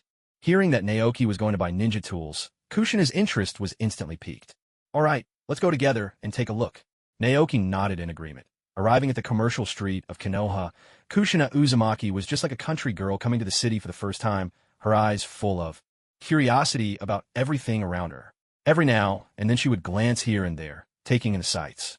Because the village had been untouched by war, Konoha truly was one of the most prosperous cities of its era. But Kushina had already been in Konoha for a year. Had she really never taken the time to explore it? It was quite possible. After all, the only family she had left in Konoha was Mito Uzumaki. Yet Mito belonged to the same generation as Hashirama Senju, and was now well into her old age. So naturally, it was impossible for her to accompany Kushina on outings through Konoha. At the Ninja Academy, Kushina had always stood apart because of her unusual hair and had never been accepted by the others. It seemed that even now, she had only one friend. Unfortunately, Naoki Asakawa was something of training. Fanatic himself, and Kushina would head straight home after school to study, never mentioning such things. As a result, ever since arriving in Konoha, her life had become a simple pattern between 2 points, home and school. Given all this, Naoki Asakawa wasn't in any hurry and was happy to leisurely accompany Kushina as they browsed the shops. The two wandered together for a long while, but in the end, all they bought for Kushina were 2 small black hair clips. It was the first time she had ever received a gift. Though it was something simple, it made Kushina happy for quite a while. After dinner, they finally made their way to the ninja tool shops. There were quite a few such shops in Konoha. Naoki Asakawa remembered that Tintin's family from the Konoha 12 ran one. Perhaps it was even here. The first shop they visited was run by a warm and friendly middle-aged man, but when he saw that his customers were just 2 children, much of his enthusiasm faded. "Are you two here to buy training ninja tools?" the shopkeeper asked. Kids from a ninja academy usually bought training tools, like the wooden shuriken they used in their practical lessons. Cheap items that didn't bring much profit, which explained the shopkeeper's lack of excitement. "Sir, I'd like to buy a short sword made from chakra metal. Do you have any here?" Naoki Asakawa pressed his index and middle fingers together to demonstrate, then added about 2 fingers in length. What Naoki needed, of course, was a flying sword for sword control, not an ordinary tachi or short sword. With sword control techniques, the sword didn't need to be long, better if it was small, like a concealed weapon. After all, this was the ninja world, a place of high attack and low defense, and a flying sword didn't have to be big. "A weapon that's small is almost like a shuriken," the shopkeeper mused. "We do have chakra metal, but the purity varies." "Which grade are you looking for, kid?" The owner didn't bother to specify the different grades of purity, clearly not believing that Naoki could afford anything expensive. In fact, Naoki himself wasn't sure if he could afford it either. After all, his budget for buying ninja tools this time was only 100,000 ryo. If he couldn't afford it, he'd have to make his flying sword even smaller. After his parents passed away, the condolence money from Konoha amounted to just over 100,000 ryo. Adding in the savings he managed to find, another 300,000 or so, he had a total of 500,000 ryo. For an ordinary person, 500,000 ryo, spent carefully and frugally, would be enough to last until adulthood. But Naoki Asakawa was different. He needed to refine his essence and cultivate his energy, so his daily meals cost several times more than other children his age. Since arriving in this world, he'd already spent over 100,000 ryo just on food. To scrape together 100,000 ryo for the flying sword was already like squeezing water from a stone. The rest had to be set aside for daily meals. After all, anything else could be economized, but cultivation couldn't be delayed. "What's the lowest price?" Naoki Asakawa asked, a little uncertain. 300,000 ryo, the ninja tool shop owner replied. 300,000? Naoki's eyes twitched. No wonder people called arms dealers profiteers. 300,000 ryo could feed him for 2 whole years. If he spent all his savings on a flying sword, he'd be eating dirt for the next 2 years. "Kid, you're still young. Come back and buy a chakra metal weapon once you've become a ninja," the shopkeeper chuckled, clearly seeing from Naoki's expression that there was no way he could afford it. But in the next instant, 2 voices rang out at once. "We'll take it." Naoki whipped around in surprise. He knew both voices well. One was crisp and a little brash, unmistakably belonging to Uzumaki Kushina, who stood by his side. The other, gentle yet tinged with a cool aloofness, belonged to Uchiha Mikoto, who had only just arrived and was standing behind them. While both of them were still academy students, yet they could spend 300,000 ryo without batting an eye. Two little heiresses. No, at 8 years old for Kushina and only 10 for Mikoto, they really were little rich girls. Thinking about it more carefully, it made sense that both Kushina and Mikoto were, in fact, quite wealthy. Mikoto came from the Uchiha clan, a prominent family with a legacy, stretching from the Warring States era into the age of shinobi villages. Their foundation was formidable. On top of that, Mikoto was the only descendant of the Uchiha clan's eldest elder, her status among the younger generation second only to the clan leader's son, Uchiha Fugaku. The resources at her disposal were considerable. The private fortune the elder had amassed over years of missions alone would be enough for Mikoto to live comfortably for a lifetime, not to mention the clan's hidden wealth. Yet compared to Uzumaki Kushina, Mikoto was merely well off. Kushina's status was even more extraordinary. She was the last princess of the land of whirlpools, the sole surviving shinobi of Yuzushiogakure. Before the fall of the land of whirlpools, the Uzumaki ninja village, unwilling to let their enemies profit, entrusted nearly all of their collected ninjutsu and remaining treasures to Kushina, instructing her to take them to the Hidden Leaf village. Although most of these assets benefited Konoha in the end, in name, these inheritances actually belonged to Uzumaki Kushina herself. If Kushina ever wished to use these assets, Konoha would have no rightful grounds to stop her. Moreover, the wife of the previous Hokage and the current Jinchuriki of the Ninetails, Uzumaki Mito, was also among the true power holders of Konoha's upper echelons. Before Uzumaki Mito passed away, Kushina was, in fact, considered something of a young lady of the leaf. Despite this status, Kushina still suffered bullying in the ninja academy. It could only be said that Kushina was simply too low-key and not wanting to trouble her great-grandmother. She kept her identity hidden from all but one classmate, Naoki Asakawa. To everyone else, she was just an ordinary student. Naoki, when it comes to buying ninja tools, it's best to get quality ones, Mikoto Uchiha said gently. If you don't find anything satisfactory, you could always visit the Cat's Village, our clan's contract partners, and look for suitable tools there. If you're short on money, I can lend you some, she added. You can pay me back slowly once you become a ninja. Of course, if you never pay me back, that's fine too, Mikoto thought to herself, though she would never say something so hurtful to his pride aloud. That's right, Naoki, Kushina chimed in. If you want to buy ninja tools, it's best not to settle for poor quality. You should use good ones, otherwise if something goes wrong in battle, it could be dangerous. Although Kushina was reluctant to dip into her clan's inherited fortune, she was even more unwilling to see Naoki Asakawa fall in battle due to inferior weapons. After all, rather than let her clan's legacy remain in Konoha's hands, she would rather give Naoki a meaningful gift. She never felt at home in the unfamiliar village hidden in the leaves, and much preferred Naoki's company. Yet, despite these two soft offers being so alluring, Naoki Asakawa was not the kind of man to live off others. No need. Let's look around a bit more first, Naoki said with a shake of his head. Unless there was truly no other choice, he didn't want to spend other people's money. In his previous life, he'd never been one for spending beyond his means, and that hadn't changed since crossing into this world. His restrained attitude amused the owner of the ninja tool shop. Here was a kid who hadn't even graduated from the academy, and yet two girls were practically fighting to spoil him. The boy certainly was good-looking. If only the owner had been that handsome in his youth, maybe life would have been different. Of course, the shopkeeper didn't take Mikoto and Kushina's words seriously. After all, they looked to be no more than 10 years old. How much money could they possibly have? The irony, of course, was that either of them could easily buy out his entire store if they wished. Truly, these were rich little ladies. After visiting several more ninja tool shops, almost making his way through the entire street lined with such stores, Naoki Asakawa still hadn't managed to buy a flying sword made from chakra metal. Although there were indeed shops offering lower prices, even the cheapest options started at over 250,000 ryo. Naoki tried out a sword crafted from chakra metal priced at 250,000 ryo. While it could conduct magical power, the effect was even worse than he'd anticipated. If even this grade of chakra metal was so expensive, it seemed he would have to settle for buying some steel wire to practice the Uchiha throwing techniques instead. Wait, what about that place? Naoki's gaze landed on a small stall at the end of the street. Compared to the established shops, this stall was makeshift and humble, with all its goods spread directly on the ground. Unlike the other shops, which sold pristine and perfectly intact ninja tools, the items here were mostly damaged. Some blades were badly worn, some swords had missing hilts, and some were simply broken in half. Hey there, kid. Want to take a look?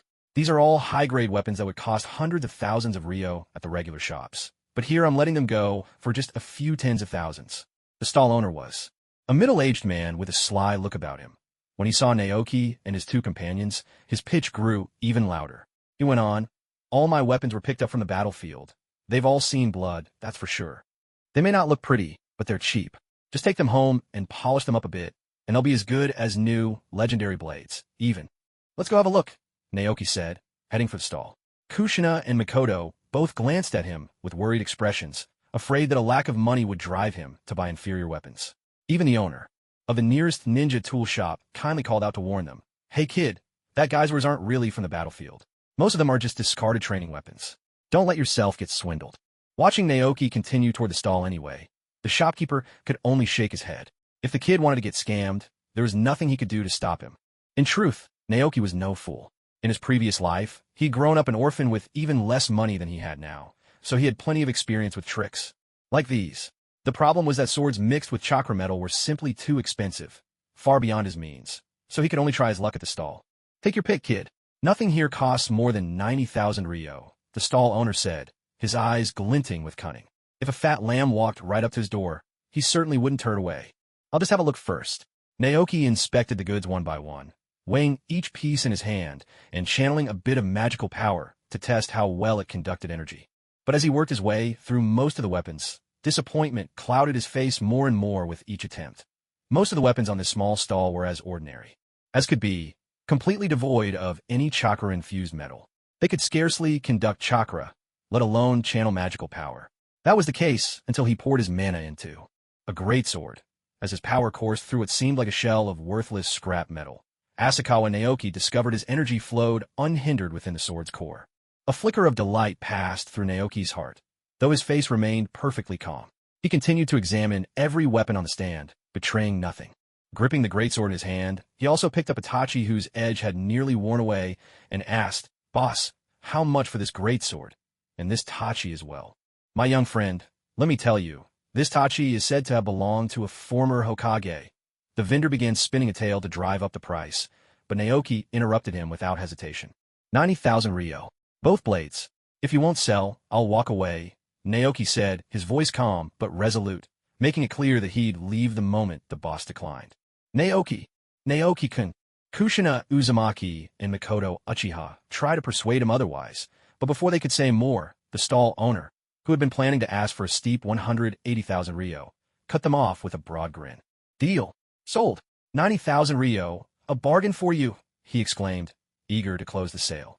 After all, these swords had cost him little more than the price of scrap metal. Selling two for 90,000 was a windfall. Naoki quietly picked up the two blades, paid the 90,000 Ryo, and left without another word. Before leaving the street of ninja tools, he bought a coil of steel wire for practicing throwing techniques. By the time they left the marketplace and reached a quiet spot with no one around, the sun was still hanging low on the horizon.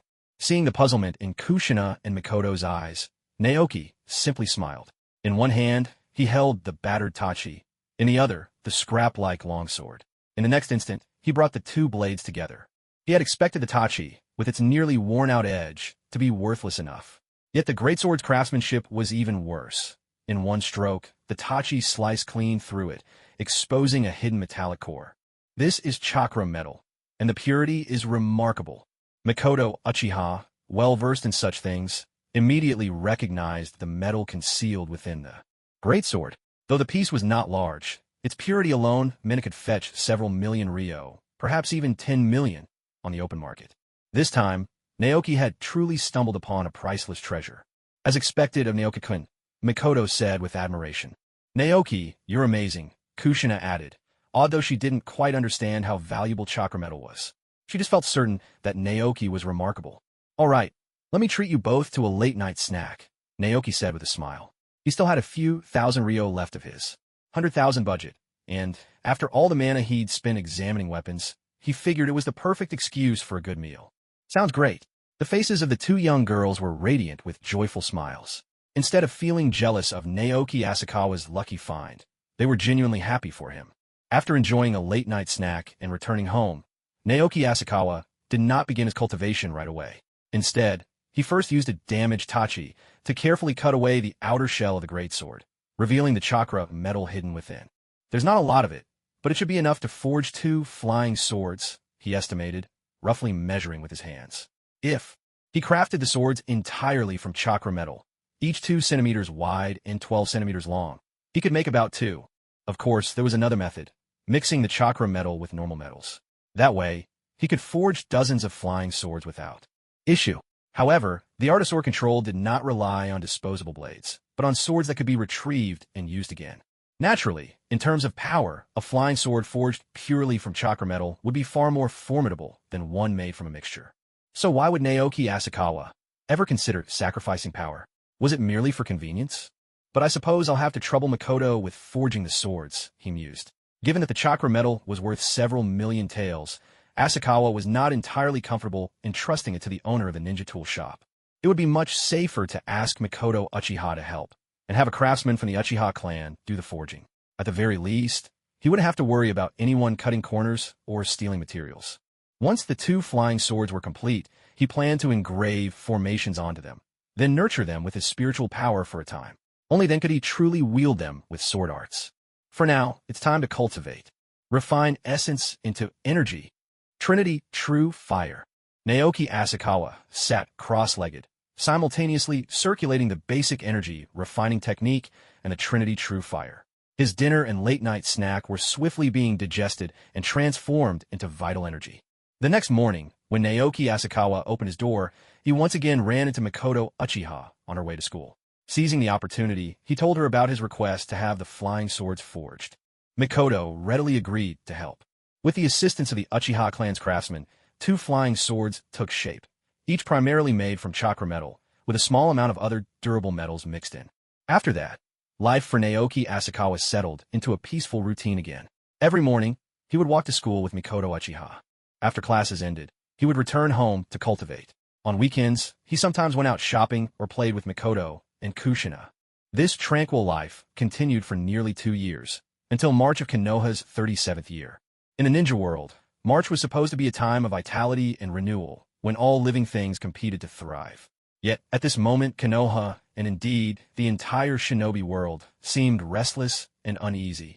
20 years earlier, after the brutal First Great Ninja War, the 5 great nations had all paid heavy prices and come together to sign a ceasefire treaty.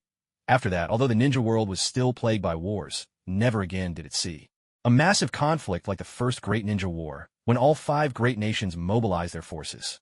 Most of the time, the conflicts were small-scale skirmishes and frictions. In a sense, the ninja world enjoyed a brief period of peace. But now, 20 years after the First Great Ninja War, with 2 decades of development behind them, the economic disparities between the 5 great nations have gradually widened.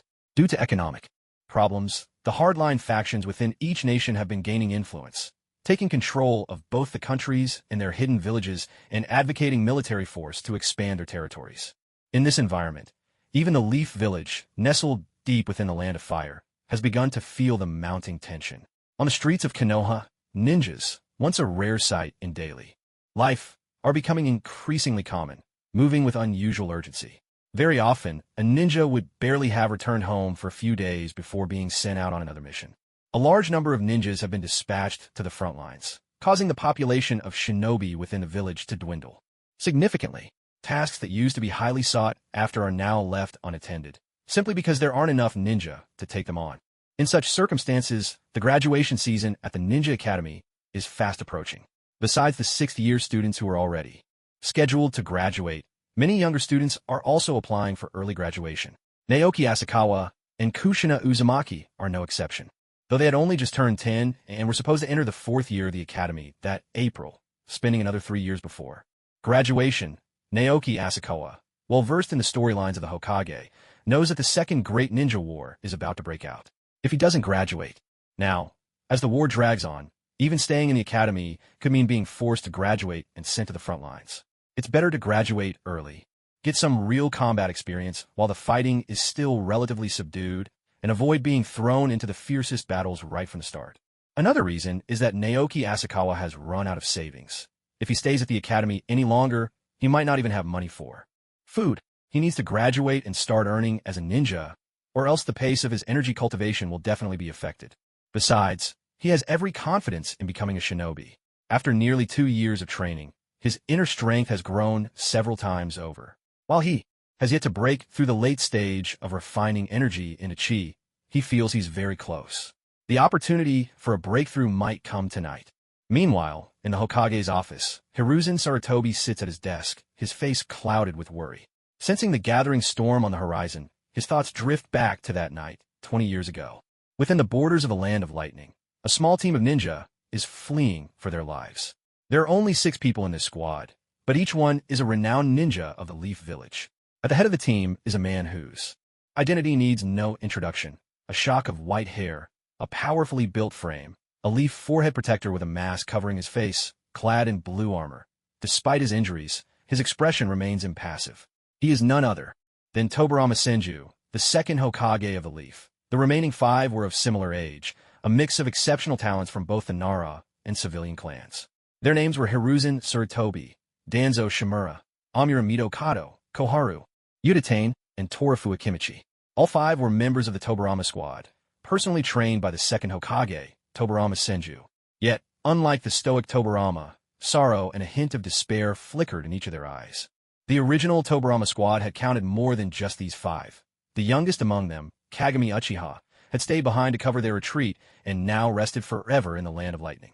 Their mission this time had been a covert entry into the Land of Lightning to sign a peace treaty between the second Raikage and the second Hokage, forging peace between their 2 nations. Somehow, though, word of their mission leaked to the militant faction of Kimobikure. Just as the second Hokage and the second Raikage prepared to sign the treaty, the militant faction's leaders, the Gold and Silver brothers, stormed into the conference hall at the head of their forces. Had Gold and Silver not openly denounced the second Raikage as a traitor and struck him down before their eyes, they might have suspected the Raikage himself of conspiring with the brothers to lure them into a trap. Even after sacrificing Kagami Uchiha and escaping the meeting hall, their situation was dire. The squad's greatest strength and anchor, Tobirama Senju, had not only exhausted himself saving them, but had also suffered serious injuries. In truth, if Tobirama had wished to escape alone, it would not have been difficult. He was, after all, famed as the fastest shinobi in the world thanks to his flying thunder god technique. Though wounded, he was far from incapable of fleeing. The real challenge lay in getting all 5 of his students out alive. Given their circumstances, it was clear that for the 5 to escape, someone would have to stay behind and hold off the enemy. Those attempting to retreat might not survive the journey back to Konoha, but whoever stayed behind would almost certainly die. From the moment they became shinobi, they had been taught that a shinobi's nature was to obey orders and place the mission above all else. Yet, before they were shinobi, they were human beings. And, as human beings, they naturally longed to live. So although no one voiced it, not a single one of them wished to die here. In that sense, Kagami Uchiha, who had been the first to volunteer to cover their retreat and had fallen in their stead, was the truest embodiment of the sacrificial spirit of a shinobi among them. Still, if Tobirama Senju were to give the order, none would refuse. For they were shinobi, and to be a shinobi was to obey orders, to put the mission first. Now, each of them was tormented by doubt and fear.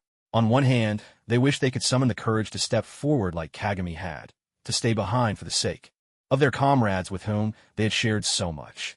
On the other hand, a faint hope lingered in their hearts. If the Hokage did not choose them, perhaps they might survive after all. Was it to sacrifice oneself for comrades and the Hokage, covering their retreat, or to become the lucky one who survived and returned to Konoha? Every ninja would hesitate endlessly when faced with such a question of life and death, duty and personal gain. After all, if you die, then truly nothing remains.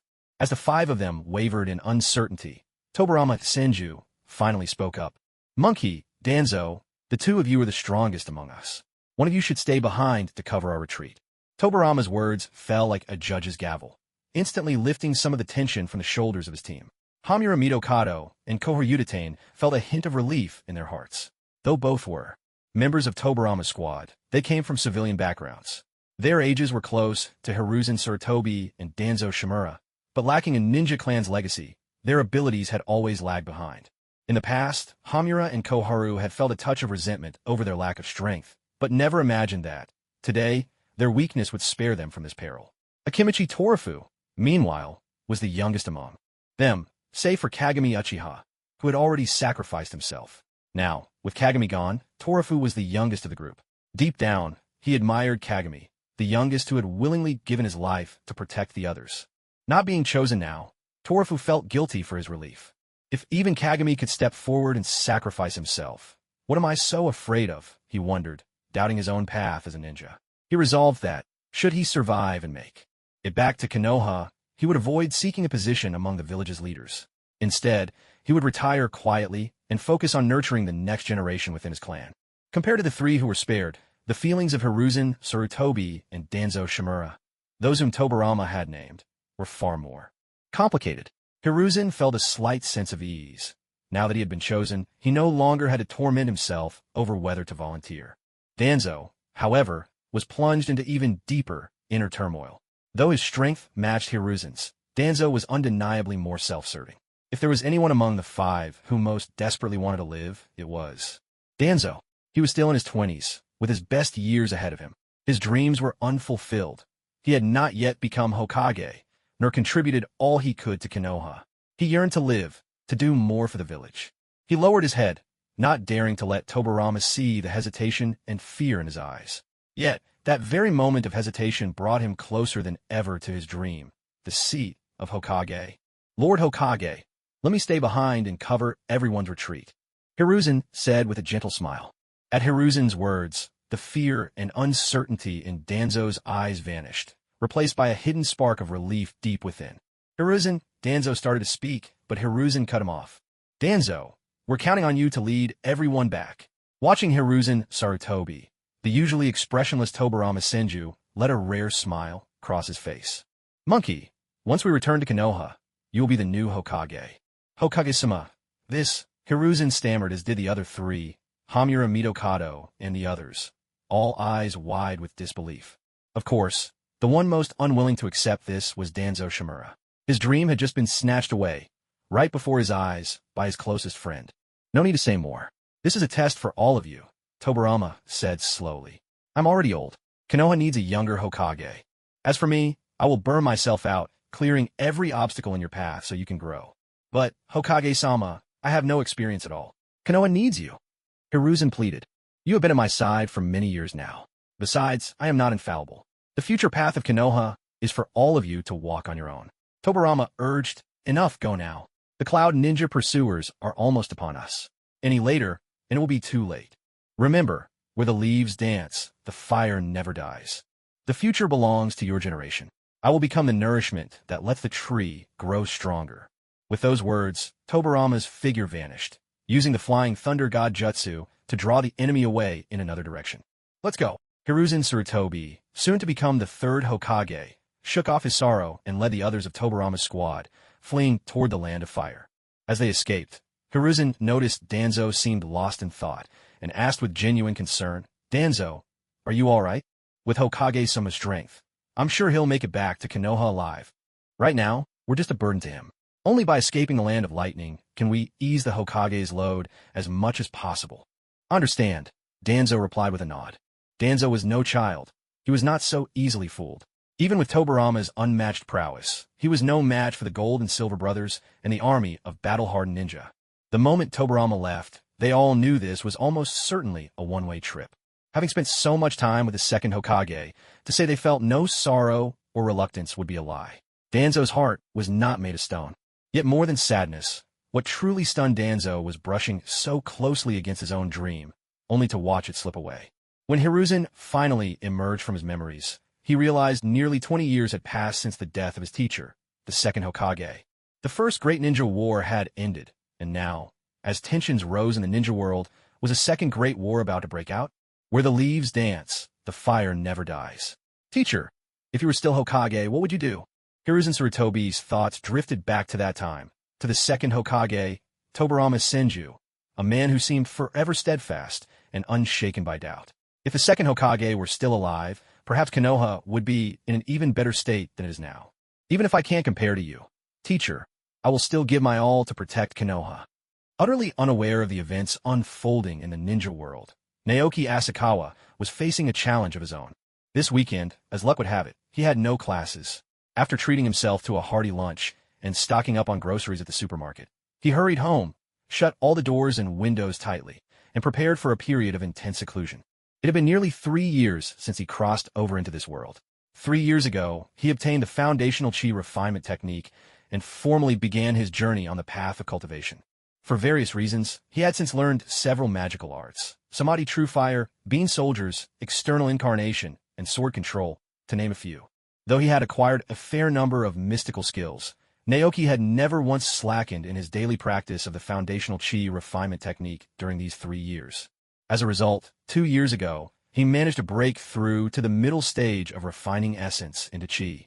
He had spent nearly 2 years polishing his skills at that stage, diligently refining essence into chi each and every day.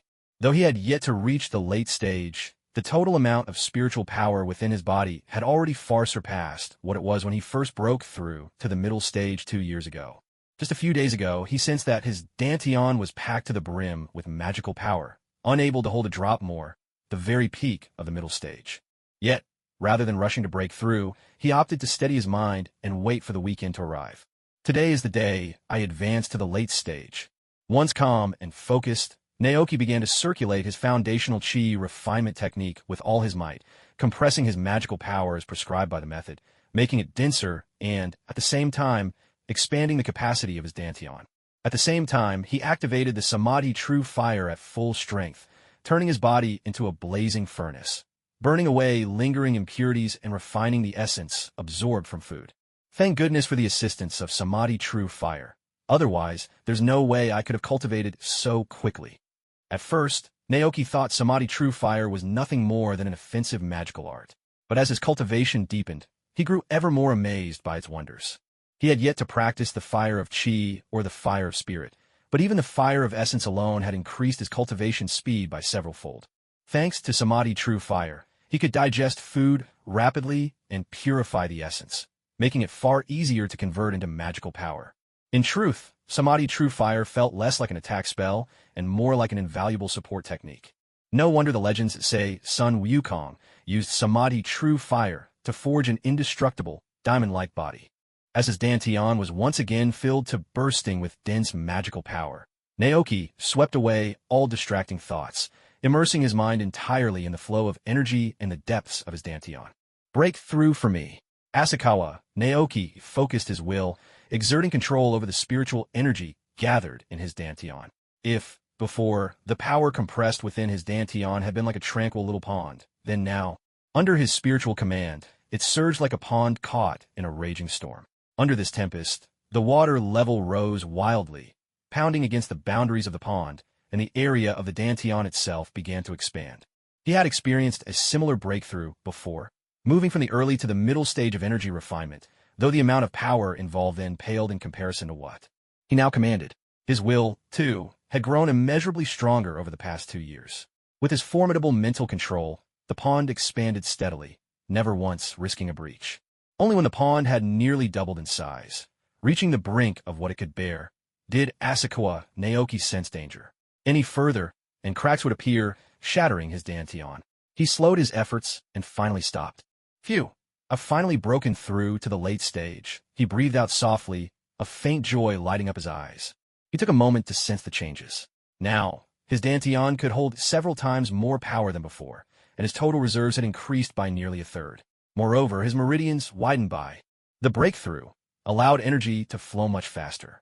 By his rough estimation, the post-breakthrough Asakawa Naoki could easily defeat 2 versions of his previous self. His strength had doubled. From now on, until my dantian is filled again, my strength will continue to grow rapidly, Asakawa Naoki said with a smile. According to the basics of the energy refinement art, cultivators at this stage competed in the amount of power they could store and how quickly they could channel it. The faster the flow, the greater the strength of their techniques. The higher the reserves, the longer they could last in battle. If he faced Uchiha Satsuna now, there would be no need for tricks like conjuring soldiers from beans. Even if his opponent was a high-ranking Uchiha with the 3-tomo Sharingan, Asakawa Naoki was confident he could win in a fair fight. Sword control. Asakawa Naoki called out in his mind. 2 hiltless flying swords, each just a bit shorter than a chopstick and 2 fingers wide, slipped from his sleeve and began to orbit him slowly, Intricate patterns were engraved on both sides of the blades, and as spiritual power coursed through them, the engravings seemed to come alive, shimmering with energy. Go! At his mental command, the two flying swords danced through the air, agile as fish swimming in water. Should any enemy underestimate their small size, he would not hesitate to demonstrate their deadly precision, even from 100 meters away. He guided the swords to hover half a meter above the ground, then leapt up, landing lightly on their blades. Now that I've reached the late stage, my reserves far surpass the middle stage. Soon, I'll be able to soar through the skies, he said to himself. After mastering sword control, Asakawa Naoki had already tried riding the sword through the air. The final conclusion was that sword flight was indeed possible, but it came at a considerable cost. Now that he had broken through to the latter stage, his spiritual energy was just barely sufficient to sustain sword flight. In this world, there were very few ninja who could fly. Aside from those with special abilities, it seemed that only Inoki's lightweight rock technique, Daidara's secret earth release art, and a handful of summoned beasts allowed for flight.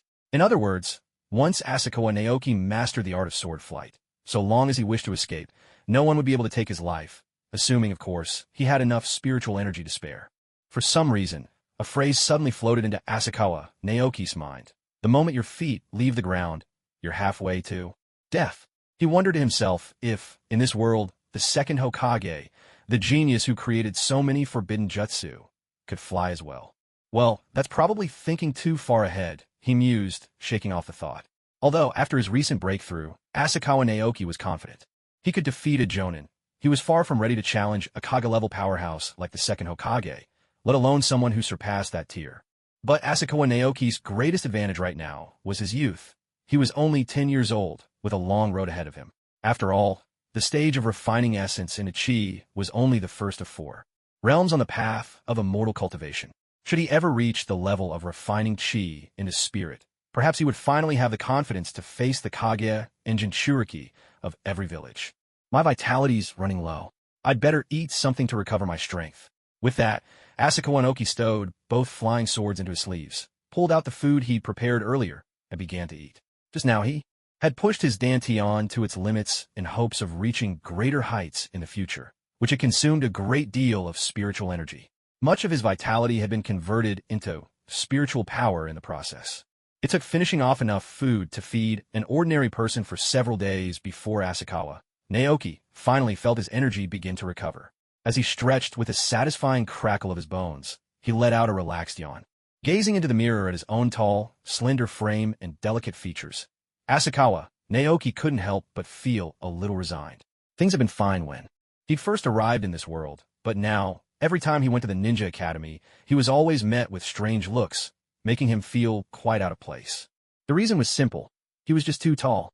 Because he practiced the Samadhi true fire, Asakawa Naoki had to consume vast amounts of food each day to refine enough vital energy. While most of that energy was converted into spiritual power by the basic energy refining method, some of it was absorbed directly by his body. This extra vitality had caused him to shoot up in height. Though only 10 years old, he already stood at around 1.7 meters. Back in his previous life, in a prosperous and powerful China, improved nutrition meant even elementary schoolers could sometimes reach that height. But this was the ninja world, far from peaceful. Even 26 years later, when Naruto graduated from the academy at age 12, he was only about 1.5 meters tall. Not to mention, this was still the 37th year of the Hidden Leaf Village, and living conditions were likely not even as good as what Naruto's generation would experience. In the future, most 6th-year students graduating from the academy probably stood at only about 1.5 meters tall. So, when Naoki Asakawa attended the ninja academy, he truly stood out from the crowd, quite literally. If it weren't for the teachers and classmates witnessing his sudden growth spurt, they might have doubted whether he was actually a student at all. This was one of the reasons why Naoki Asakawa applied for early graduation. He really couldn't stay at the academy any longer. Forget it, there's no need to worry about how others look at me.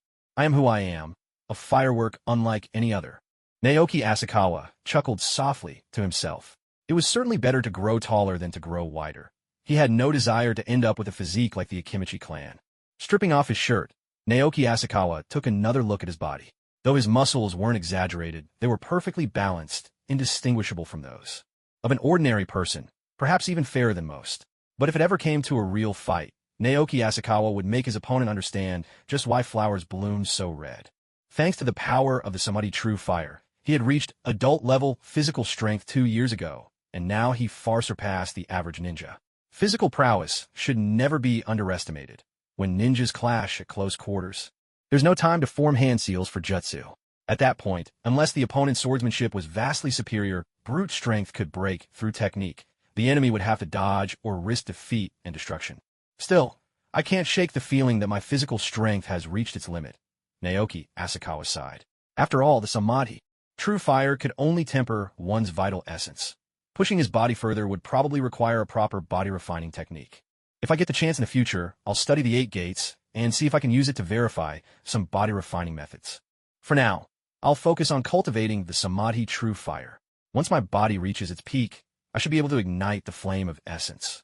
As the food in his stomach was rapidly digested, Naoki Asakawa's body once again became a blazing furnace. However, this time, he sensed something different. Heat surged through him, and it felt as if his very blood was about to boil. The flame of essence, it's about to ignite. Naoki hadn't expected that today. Not only would he break through the late stage of refining essence into energy, but he would also ignite the flame of essence. It was truly a double blessing. Yet he didn't let excitement distract him. On the contrary, he focused even more intensely, sweeping away any burning emotion from his mind. The road is hardest at the final stretch. Now, more than ever, he couldn't afford to relax. After a while, had anyone been present, they might have seen Naoki Asakawa's body turn crimson, as if he were a crab being boiled, with white steam rising from the crown of his head, shrouding him like an ascending immortal. But in truth, at that very moment, the danger within Naoki Asakawa's body was reaching its peak that a single flame, an actual, living flame, emerged from the center of Naoki Asakawa's lower abdomen, then coursed through his meridians, wandering along every channel within him. Wherever the flame passed, most of his meridians suffered severe burns, yet under the swift healing of abundant vital energy and spiritual power, they rapidly regenerated. Endure. Naoki Asakawa seemed to have forgotten all pain. His focus was sharper than ever, his mind wholly absorbed in guiding his spiritual power and vital energy to follow the path of the flame, mending the damaged meridians as it went. Nowhere in the teachings of Samadhi True Fire had it warned that igniting the flame of essence would cause such harm to the meridians. Had he known of this danger, he might have hesitated to practice this immortal art, but it was too late for regrets. All he could do now was muster his strength and use his powers to repair the damage. If he were to lose consciousness now, and the flame of essence were to further ravage his meridians, his path to immortality would be forever destroyed. Even if he survived the ordeal, he would be left a cripple, his future ruined.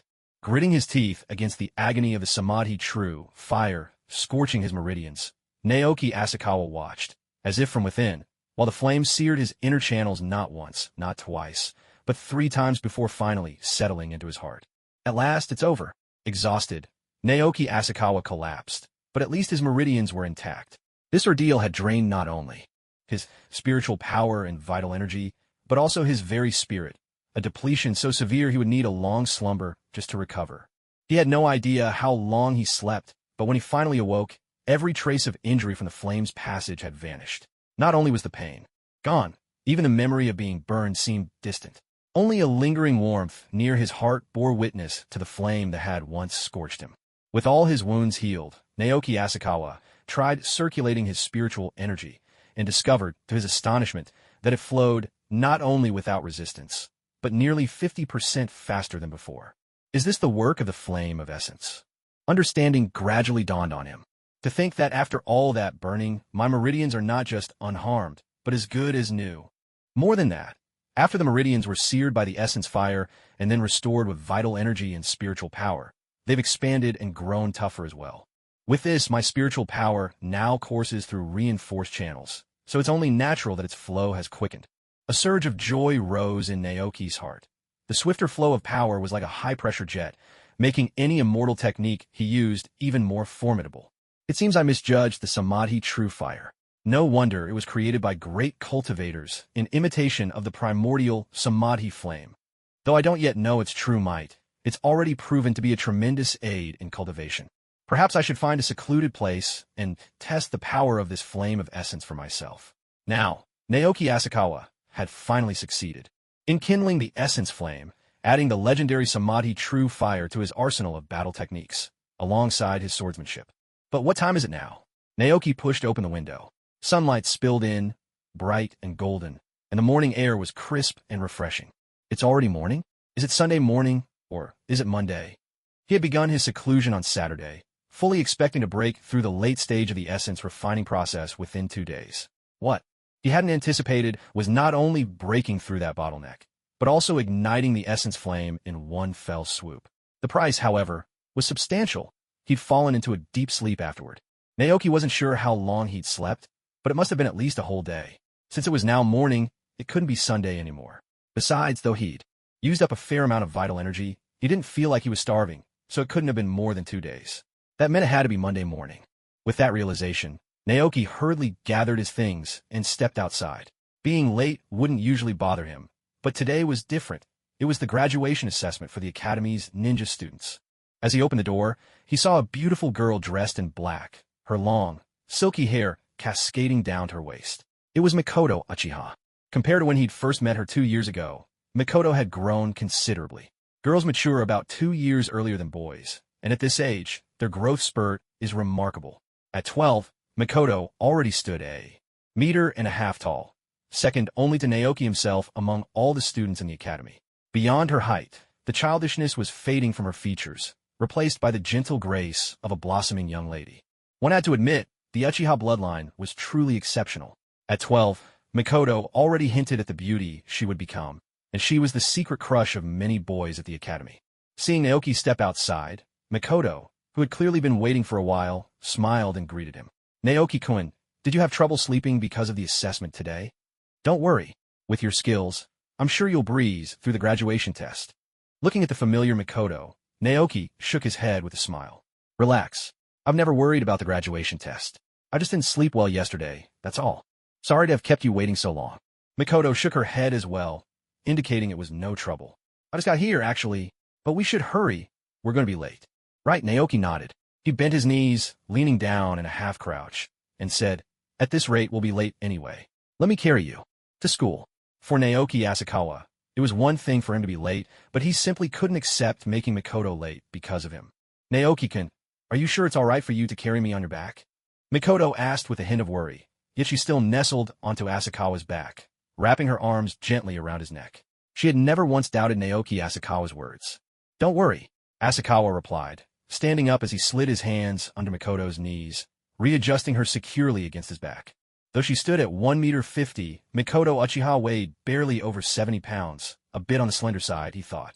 In the next instant, Asakawa shot forward with the force of a gusting wind. In the blink of an eye, his figure had already appeared dozens of meters ahead.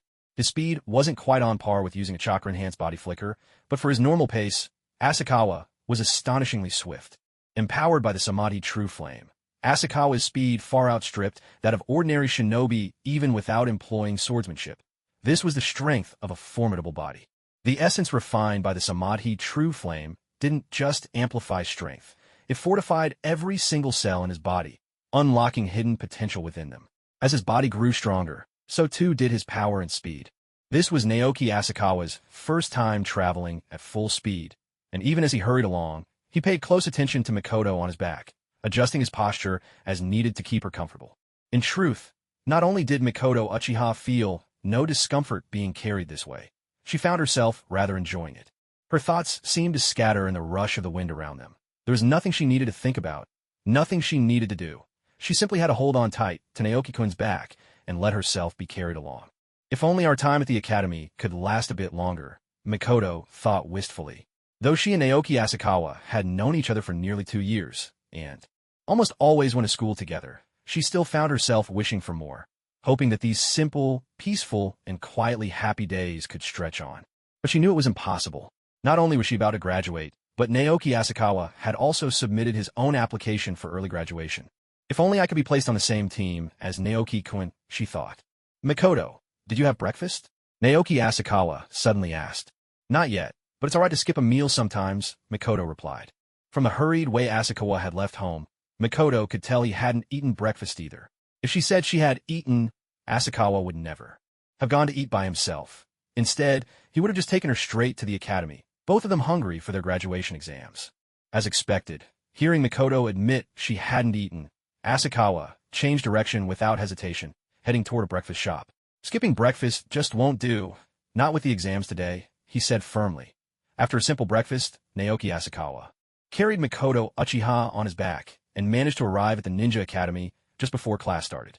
After parting ways at the school gate, Naoki headed straight to class 3-1 and took a seat beside Kushina Uzumaki at the back of the classroom. In the past 2 years, 10-year-old Kushina had grown noticeably taller. Her vibrant red hair flowed freely down her back, with the bangs held in place by a hairpin Naoki had gifted her. Perhaps it was her increased height, or perhaps the new hairstyle and accessory. But compared to when she first transferred 3 years ago, Kushina's face had lost much of its babyish roundness. Now, her features seemed more slender and delicate, lending her an air of youthful grace. Back when she first arrived, Kushina's round face, paired with her red hair, did make her look a bit like a little tomato. But now, she had blossomed into a young beauty, someone whom her classmates thought was out of their league. Truly, the transformation of a girl as she grows up is remarkable. Never underestimate the potential of a young lady. Naoki, why are you so late today? You almost didn't make it, Kushina asked. Normally, Naoki didn't arrive very early, but it was rare for him to cut it this close. I slept so well last night that I nearly didn't wake up this morning, Naoki replied with a laugh. I thought you'd be too nervous to sleep, and that's why you seemed groggy today, Kushina said with lingering worry. If you missed today's graduation exam, you have to wait until next year. You know me, I'm not the type to lose sleep over a single test, Naoki apologized. Today was just a fluke. It won't happen again. It's fine. Just be better prepared next time. Kushina nodded. Let's focus on today's assessment. Soon after Kushina finished speaking, the bell rang to signal the start of class, and their homeroom teacher, Tomo Masaki, stepped up to the podium. Yet today, he didn't launch straight into the lesson. Instead, he gazed at his students with a hint of emotion in his eyes. Though there had been plenty of antics among the class, after 3 years together, some of these children were about to graduate and become ninjas. As their teacher, Tomo couldn't help but feel a touch of reluctance to see them go. Still, all he could do was offer his best wishes. Starting today, the rest of you will continue with regular lessons. Those whose names I call, please assemble on the training field, Tomo announced. Immediately, the other students understood what was happening and cast envious glances at the top-performing classmates. They knew that these students would most likely graduate today and wouldn't need to attend the academy any longer. They were about to become real ninjas. Uchiha Kimon, Higagashi, Naranokawa, Tsurutobi Keiji. The four mentioned above all came from the prestigious great shinobi clans. Within their own families, they had already mastered the basics of becoming a ninja, so staying longer at the academy would yield little more knowledge. It was better for them to graduate early and become full-fledged shinobi. However, the next 3 names surprised the rest of the class. Minato Namikaze, Naoki Asakawa, and Kushina Uzumaki. Those whose names were called, please head to the training field. There will be signs to guide you. Because Kushina was so low-key, none of her classmates knew about her clan background. In their eyes, these 3 were all just ordinary civilians, who had never received any ninja training from a young age, and yet they, too, were able to graduate early. Their achievement brought not only astonishment, but also a sense of indignation. Why could they graduate ahead of time, while others still had to spend 3 more years at the academy? Sensei, this isn't fair. I want to apply for early graduation too. Sensei, me too. The classroom grew restless with protests. Already feeling a bit sentimental, Yudo Masaki, the homeroom teacher, suddenly grew angry. He slammed his palm on the lectern with a sharp crack, instantly silencing every student below. What do you know? Do you think being a ninja is just a game? If you rush into this without enough strength, you won't just get yourself killed on the battlefield. You'll put your entire team in danger too. A hush fell over the room, as if all sound had been sucked away. The students who had been making a fuss had never seen their teacher, Yudo Masaki, so furious before. And his words struck home. Most students who wanted to graduate early simply hated school, believing that being a ninja would be fun. All right, the 7 of you, go on to the training field. Yudo Masaki waved his hand, signaling for the 7 early graduates to proceed to the examination outside.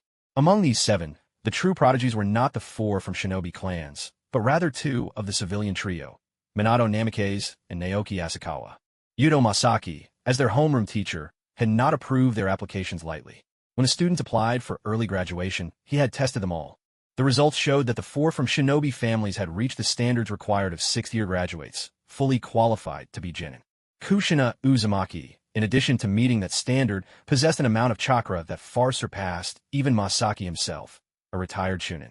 Yet, compared to Minato Namikaze and Naoki Asakawa, Kushina's impressive chakra reserves seemed almost ordinary. Although Minato was only 10 years old, and his chakra was no greater than any other child his age, his reaction speed was leagues above most ninja. He was brilliant across all subjects and possessed remarkable tactical intelligence. If it really came down to a fight, even Masaki, a seasoned Chunin, wasn't certain he could defeat Minato Namikaze.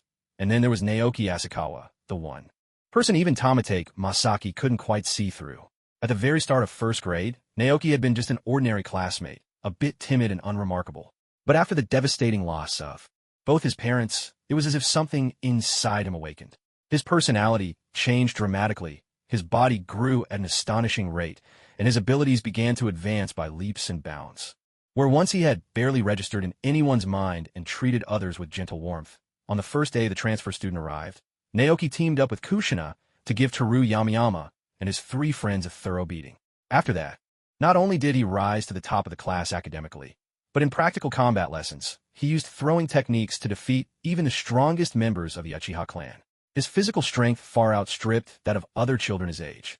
Even now, though he was only 10 years old, Tamatake Masaki couldn't begin to gauge the true extent of Naoki's strength. If it came down to a real fight, Tamatake would rather face Minato Namikaze than Naoki Asakawa. Against Minato, he might not win, but at least he stood a chance. With Naoki, though, his instincts told him defeat was certain. What a monstrous student, Tamatake thought to himself, marveling at how his pupils had surpassed their teacher before even graduating. He suspected that even among this year's 6th grade graduates, these few prodigies from his class would easily outshine the rest. Goodbye, sensei. The 7 students bid farewell to their homeroom teacher in turn, then filed out of the classroom together. The moment they stepped through the doorway, each of them felt as though the world had suddenly grown much wider.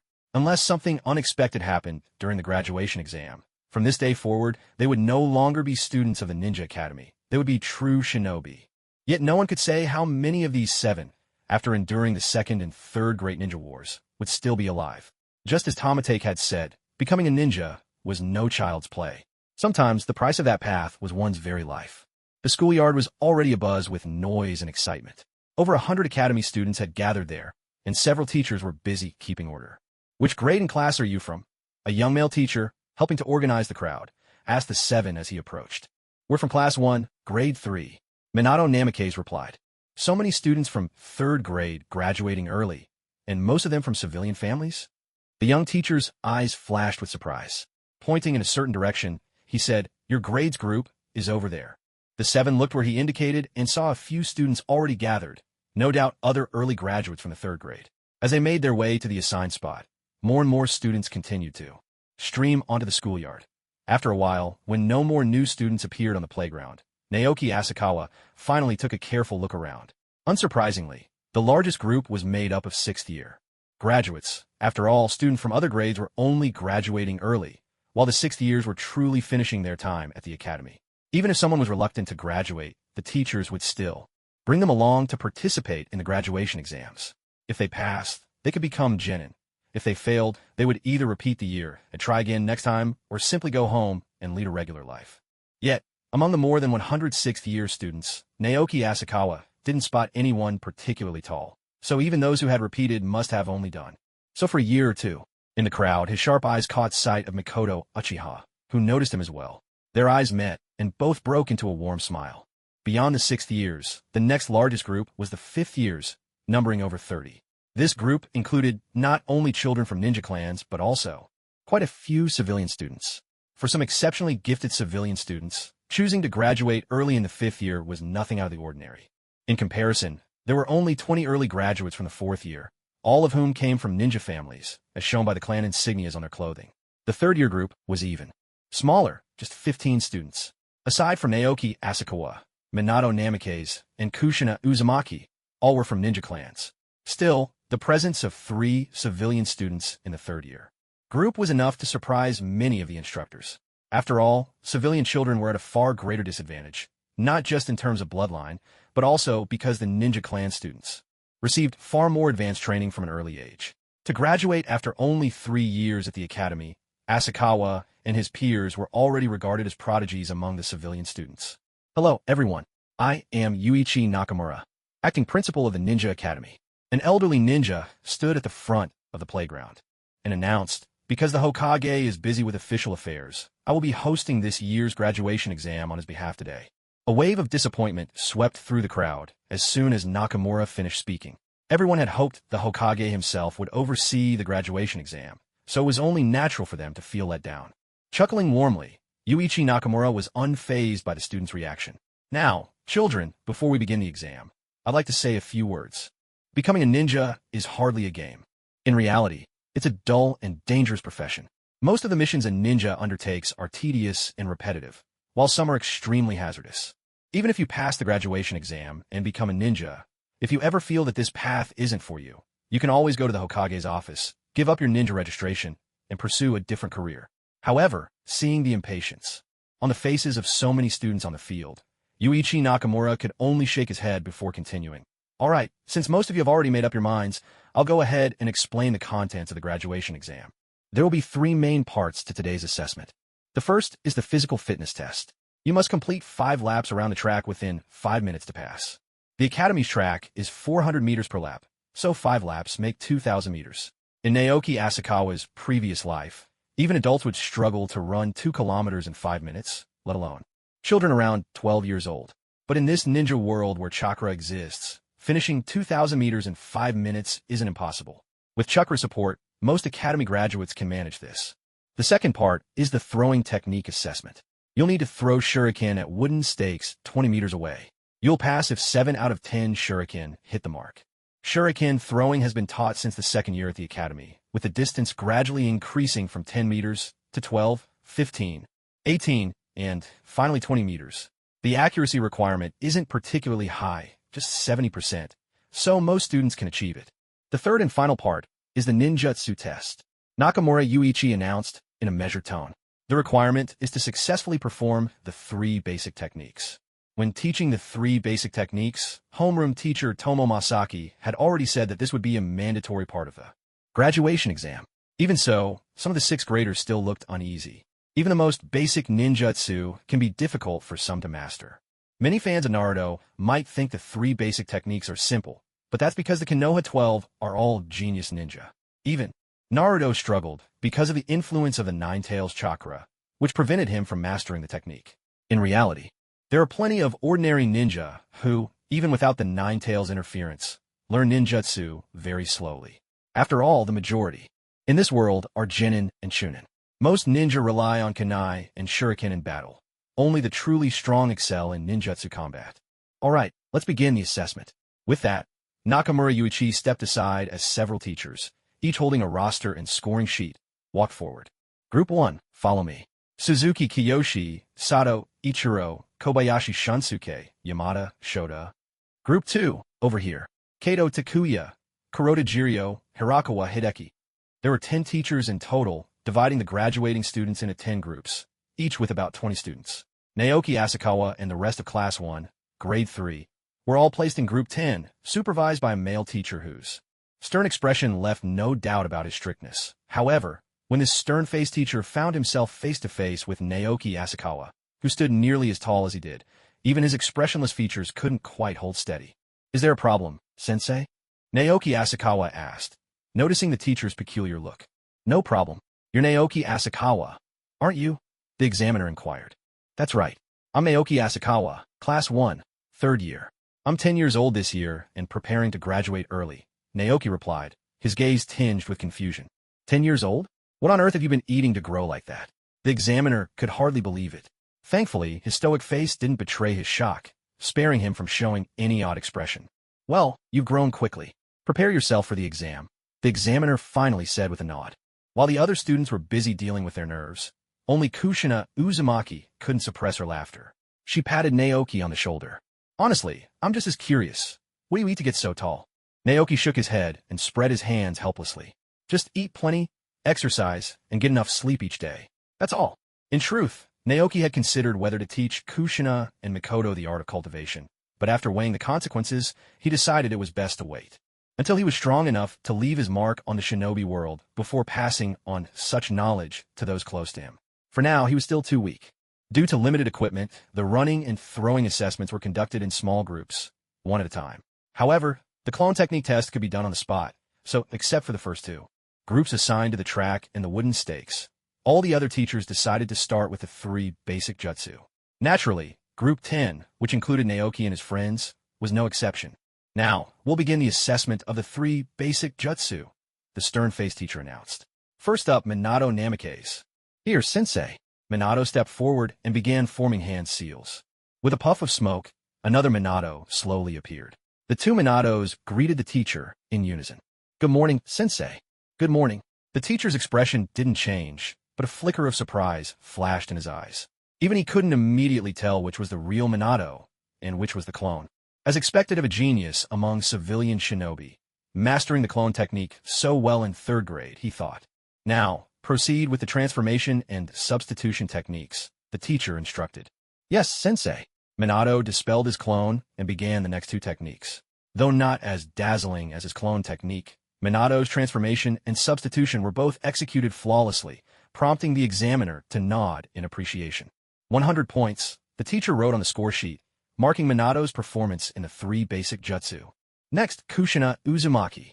Here, sensei. Kushina Uzumaki stepped to the front of the group and began performing the 3 basic jutsu in the same order as Minato Namikaze. Though her technique was similar, it still couldn't quite match up to Minato's. Your fundamentals are solid. I'll give you a 95, the stern-faced teacher commented, jotting down Kushina Uzumaki's score on the grading sheet. Next up, Naoki Asakawa. Present, sensei, Naoki Asakawa replied. He mimicked Minato's hand seals, and, after a puff of smoke cleared, 2 identical Naoki Asakawas stood before everyone. Another perfect replication. A flicker of surprise flashed in the teacher's usually impassive eyes. Not only had this student grown quickly in strength, but his clone technique was almost on par with Minato's. Sensei, did I pass the clone technique? Naoki asked eagerly. A jolt ran through the teacher as he realized he'd just heard 2 Naoki voices at once. Was it some special vocal trick? Or could it be something more? He didn't answer immediately, instead focusing intently on the 2 Naokis. When Minato had performed the clone technique earlier, the teacher hadn't been able to tell the real one from the clone at first, but soon noticed a difference. The clone technique taught at the academy used chakra to create illusory duplicates. On a sunny day like this, the clones produced by the academy's jutsu would never cast a shadow. The teacher's gaze shifted to the ground behind the 2 Naokis, and to his shock, both figures had shadows. Could it be that an academy student had actually mastered the physical clone technique? That was a skill most Chunin couldn't even perform. The teacher felt like the last decade of his life had been a waste.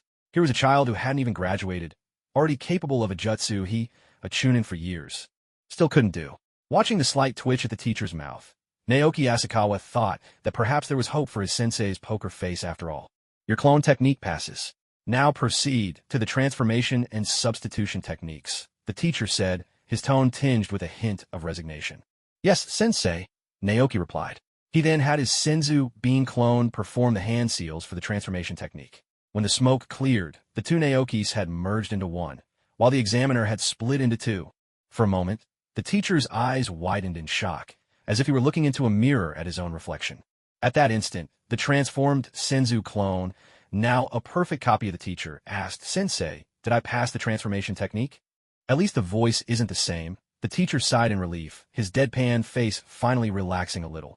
If Naoki Asakawa's transformation had matched even his voice, the blow to his pride might have been too much to bear. In fact, Naoki Asakawa could have used his Sunbin clone to alter his vocal cords and perfectly mimic the voice of the stern-faced teacher. However, he worried that doing so might frighten the teacher, so he ultimately refrained. Still, he was a bit anxious, concerned that his Sunbin clone might give itself away. After all, what he was performing was nothing like the actual shadow clone technique. It was purely the work of his Sunbin clone. Your transformation technique is satisfactory, the stern-faced teacher said. Now, show me the substitution technique. Yes, sensei, Naoki replied, and began using his Sunbin clone to imitate Minato Namikaze's substitution technique. Meanwhile, on the rooftop of the school building closest to the training grounds, several dozen ninja were intently observing the students' performances. The quality of this year's students really leaves much to be desired. One ninja in a green flak jacket muttered with a hint of sarcasm. Well, it's been a long time since there's been a war. Another ninja in crisp white formal wear responded. When you don't have to worry about life and death, student quality is bound to drop. When we graduated, it was during the first Great Ninja War. The pressure was immense. If we didn't take our training seriously, we wouldn't have survived the battlefield. These kids only know how to play around at the academy, another added. How could they possibly be strong? If it weren't for the looming threat of war lowering the graduation standards, I'm sure plenty of them wouldn't even make it through. The white-clad ninja continued. That's not entirely fair, said another ninja, this one wearing dark sunglasses. I've actually spotted a few promising ones. Come on, you know your own rank, you're just a Chunin. What good prospect could you hope to pick? At best, you'll be left with whatever's left at the bottom of the barrel. The white-clad ninja retorted bluntly. I just hope there's at least one decent student left for me, the green-jacketed ninja sighed. I really don't want to end up with a team of weaklings who won't even listen. As they spoke, their gazes drifted toward the three figures standing at the very front of the rooftop. In this era, the training of ninja was far less gentle than in Naruto's time. Teachers would never lump a dead-last student like Naruto together with a prodigy like Sasuke in the same team. Back then, although a Jonin or a Chunin would still be assigned to lead three freshly graduated genin, the sensei had the privilege of choosing their own students. The strongest ninja picked first, choosing the best candidates, while the weakest instructors were left with the so-called dead last. And among this group of ninja mentors, the three standing at the forefront of the rooftop were undeniably the most powerful. They were none other than the three legendary students taught by the second Hokage's disciple, Hiruzen Tsurutobi, Tsunade, Orochimaru, and Jiraiya. Though only in their early 20s, the trio had already made a name for themselves throughout the ninja world. Among all the instructors preparing to select students, their strength was unmatched at this moment. Tsunade, only in her 20s, dressed in a black combat uniform, her long golden hair cascading to her waist, exuding a striking and heroic presence, spoke up, Hey, Orochimaru, Jiraiya, have you chosen your students yet? Jiraiya, with his wild white hair and the red markings at the corners of his eyes, chuckled. I found a rather interesting kid. His gaze fell on a blonde-haired boy in the 10th examination squad, and memories of his time on Mount Mayaboku surfaced in his mind. The great Toad Sage had once told him that his disciple would become the child of prophecy, destined to change the world. That child, it was said, would have a pair of extraordinary eyes. Now, as Jiraiya looked into Minato Namikaze's clear blue eyes, coupled with the boy's excellent exam performance, he couldn't help but feel a special fondness for him. Could he be the child of prophecy? I've also found an intriguing student. I just wonder if he'll be willing to follow me when the time comes, said Orochimaru, his complexion pale, but his eyes glinting with interest. If one were to follow Orochimaru's gaze, they would notice that, like Jiraiya, he was also looking at someone in the 10th examination squad. However, unlike Jiraiya, whose attention was fixed on the blonde, blue-eyed Minato, Orochimaru's interest was drawn by the black-haired, dark-eyed Naoki Asakawa. Orochimaru, if you invite someone personally, I doubt any student at the academy would refuse, Jiraiya said, sounding a bit skeptical. Let's hope so, Orochimaru replied with a sly smile. What about you, Tsunade? Have you found an interesting student? Jiraiya asked. I haven't. Do we really have to take 3 disciples each? Tsunade replied, her tone laced with boredom. Can't I just take Naoki as my only student? If it weren't for their teachers and the second Hokage insisting on them taking students, she wouldn't bother at all. In fact, among the 3, Tsunade, Jiraiya, and Orochimaru, it was Orochimaru who had the strongest and purest desire to take on students. Jiraiya was only interested in finding the child of prophecy mentioned by the great Toad Sage, while Tsunade didn't want to take on any students at all. She was simply here to watch her younger brother Naoki's graduation exam.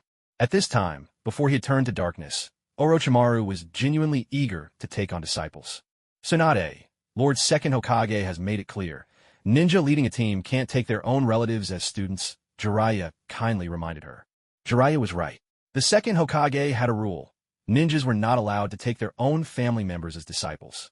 The reasoning behind this was easy to grasp. If ninjas always prioritized training their own kin, then the ninja clans would gain even more advantages. And even if there were geniuses among the common-born ninjas, no clan ninja would be willing to take them as students. In the end, the clans would grow ever stronger, while common-born ninjas would find it harder and harder to advance. Konoha would become a place divided by factions, and its development would face severe difficulties. The second Hokage established this rule in hopes of breaking down the barriers between the ninja clans and the commoners, so that they could seamlessly become part of Konoha. How about letting Naoki become my student? Jiraiya offered, speaking with genuine sincerity. I promise I'll teach him well. Jiraiya wasn't lying, of course. he really would teach Naoki earnestly. Still, he had his own little scheme in mind. If Naoki could become his student, it would give him the perfect chance to build a good relationship with his potential future brother-in-law, making it much easier to win Tsunade's favor. Besides, Naoki was Tsunade's younger brother and couldn't join her team, but there was no such problem with joining his own. After all, Naoki might become his brother-in-law in the future, but for now, he wasn't. As luck would have it, Jiraiya had only confirmed Minato Namikaze for his team so far, leaving 2 spots still open. He couldn't help but feel like a genius for coming up with this plan. While Jiraiya was lost in his pleasant daydreams, Tsunade was also considering the possibility. If Jiraiya became Naoki's teacher, would Naoki turn out just as lecherous as Jiraiya? A scene flashed through Tsunade's mind. One day, just as she was about to visit a hot springs, she noticed someone peeking at the women's bath before she'd even stepped inside. Dragging out the culprits, she was shocked to discover it was not just Jiraiya, but her own little brother Naoki, alongside him. The thought of her adorable brother turning into a leering peeping Tom sent a chill down Tsunade's spine, and she quickly shook off the disturbing image. "No way. I absolutely won't hand Naoki over to you," Tsunade insisted, shaking her head emphatically. "Why not, Tsunade? You know you can trust me to protect him," Jiraiya protested, clearly puzzled. "I trust your strength," Tsunade replied, "but I don't trust your character."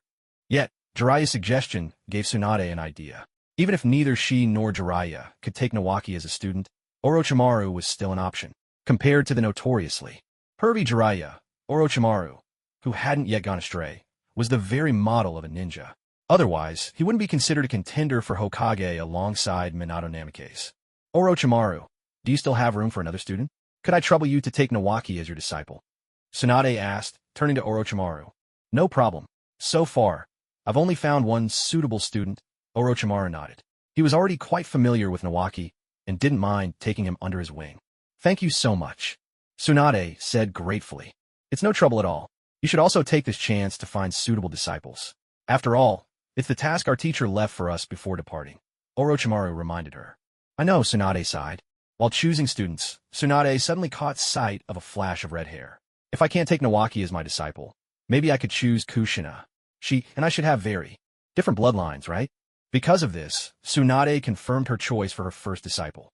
As for the second disciple, in the end, she agreed to Hiruzen Sarutobi's request. Meanwhile, out on the training field, although Naoki Asakawa could faintly sense he was being watched, he paid it no mind.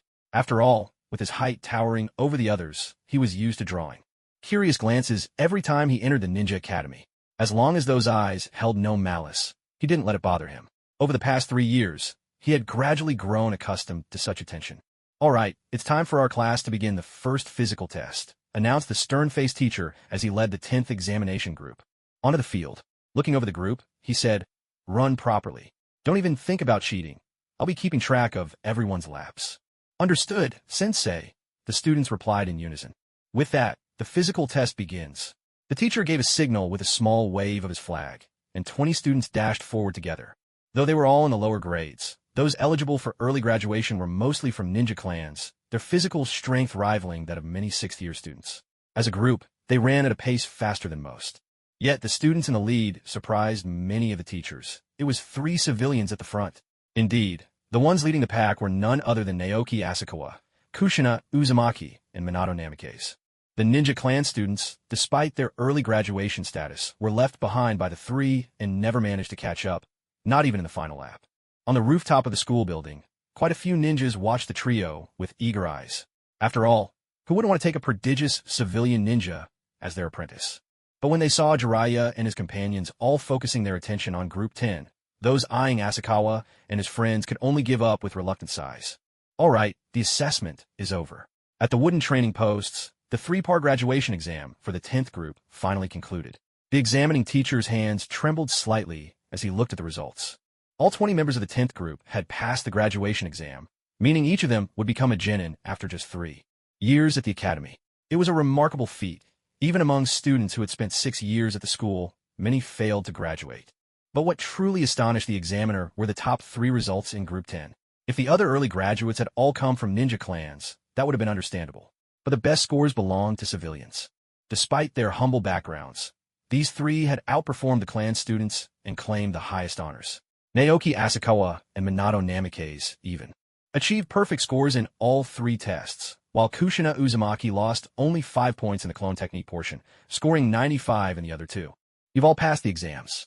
Now, go wait for your instructors out on the field, the usually stern examiner said, his voice suddenly much softer. For the first time, the frigid mask of his expression seemed to melt ever so slightly. It wasn't just shock that prompted his reaction. More importantly, he truly believed that someone in his assessment group could very well become the future Hokage. With a gifted ninja, it was only natural for his tone to reflect a certain respect. As they reached the center of the training field, most of the assessment groups had already finished and were waiting for instructions from the teachers. However, there were noticeably fewer people now than at the beginning. Clearly, some had already been eliminated. Although the graduation requirements had been relaxed somewhat, given the impending war and the urgent need for ninjas to handle numerous lower-level missions, it was still apparent that not everyone could meet the standards. Some students had failed to graduate and slipped away from the field shoulders, slumped in defeat. Whether they would repeat a year and attempt the graduation exam again next year, or simply leave the academy to seek another path, would be their own decision to make. Let's rest for a while, Kushina Uzumaki suggested. Once they reached the training ground, Naoki Asukawa, Kushina Uzumaki, and Minato Namikaze found a spot on the grass and sat down for a short break. As for the ninja clan students from their own class, most of them gathered with members of their clans from other classes. The Uchiha students stuck together, as did the Hyuga. There were of course exceptions. Noticing a flash of brilliant red hair, a black-haired girl dressed in dark clothes quickly found Naoki Asukawa and made her way over. Naoki, Kushina, and you, Namikaze, right? Mind if I join you for a bit? Mikoto Uchiha asked with a bright smile. Come on over, Naoki Asukawa replied with a nod. Of course, Mikoto. Sit with us, Kushina said warmly. Although they only had chances to hang out during holidays, after 2 years together, Kushina and Mikoto had developed a pretty good friendship. For Kushina, who didn't have many friends, Mikoto was a rare and cherished companion. Absolutely, Minato added with a friendly grin, scooting over to make space. Mikoto sat down beside Naoki. For some reason, Naoki sensed she was feeling a little down. What's wrong? You seem a bit wistful, he asked. It's just, we're about to graduate. Don't you feel it, Naoki? Mikoto replied, her question tinged with melancholy. A little, I suppose, Naoki nodded. For him, that bittersweet feeling had been strongest after the high school entrance exams in his previous life. Having gone through it more than once, graduation from the ninja academy didn't weigh on him as heavily.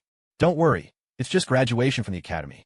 It's not like we won't see each other again, Naoki reassured her. Exactly, Mikoto. Who knows? Maybe we'll end up in the same team later, Kushina chimed in, offering her comfort. But Mikoto caught the hint of reluctance deep in Kushina's eyes. She, too, didn't want to be separated from Naoki Asukawa. However, the chances of being assigned to the same ninja team were extremely slim. Being in the same class was just something people said to comfort themselves. All right, even if we don't end up in the same class, we can still get together often in the future, Naoki Asukawa said with a smile. After all, how many things in life truly last forever? In his previous life, Naoki Asukawa watched old classmates drift away at every stage, elementary school, then junior high, high school, and finally university, where not a single familiar face remained by his side.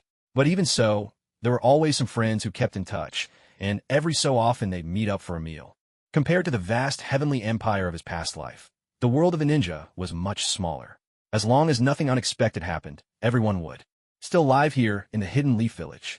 If he ever became Hokage, he mused, he could even make Mikoto his secretary. Now, that sounded pretty nice. Mikoto nodded. The group fell silent, savoring the quiet before their parting. After a long moment, the silence was finally broken. A teacher holding a list stood at the center of the playground and called out loudly, Minato Namikaze, office building, room 11.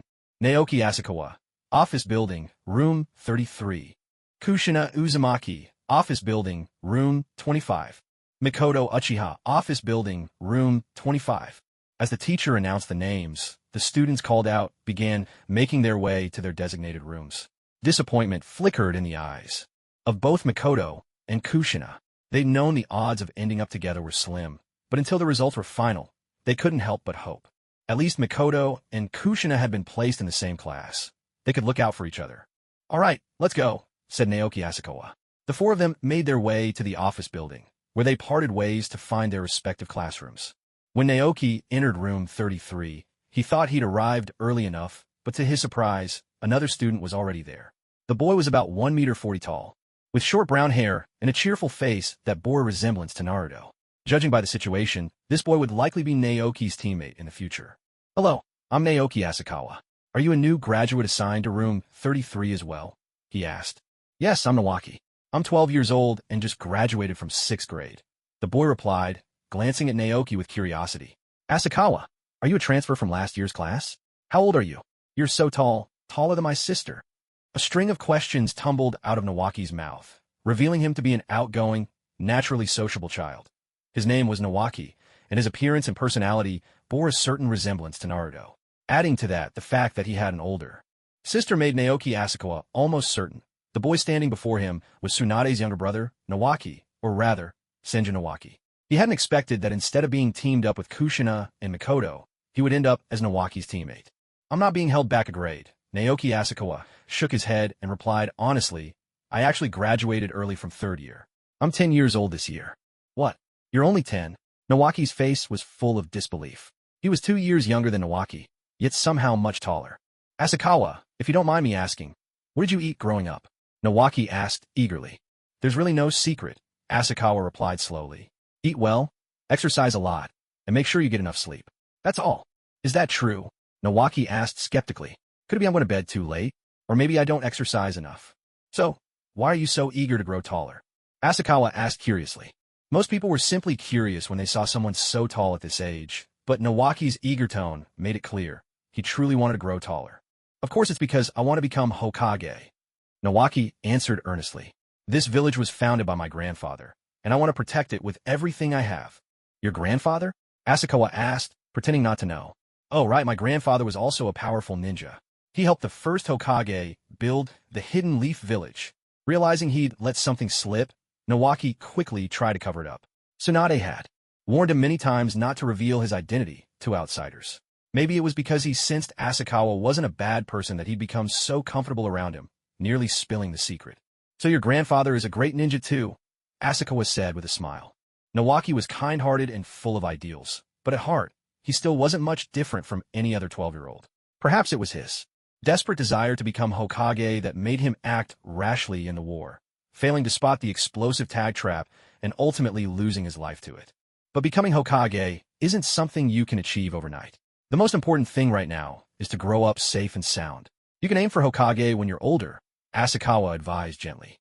"Yeah, I guess I'm still too young," Naoki said, a little dejected. But he quickly perked up, clenching his fists with determination. "But I'm not giving up on my dream to be Hokage." "Huh, then you'd better watch out. I won't be Hokage too."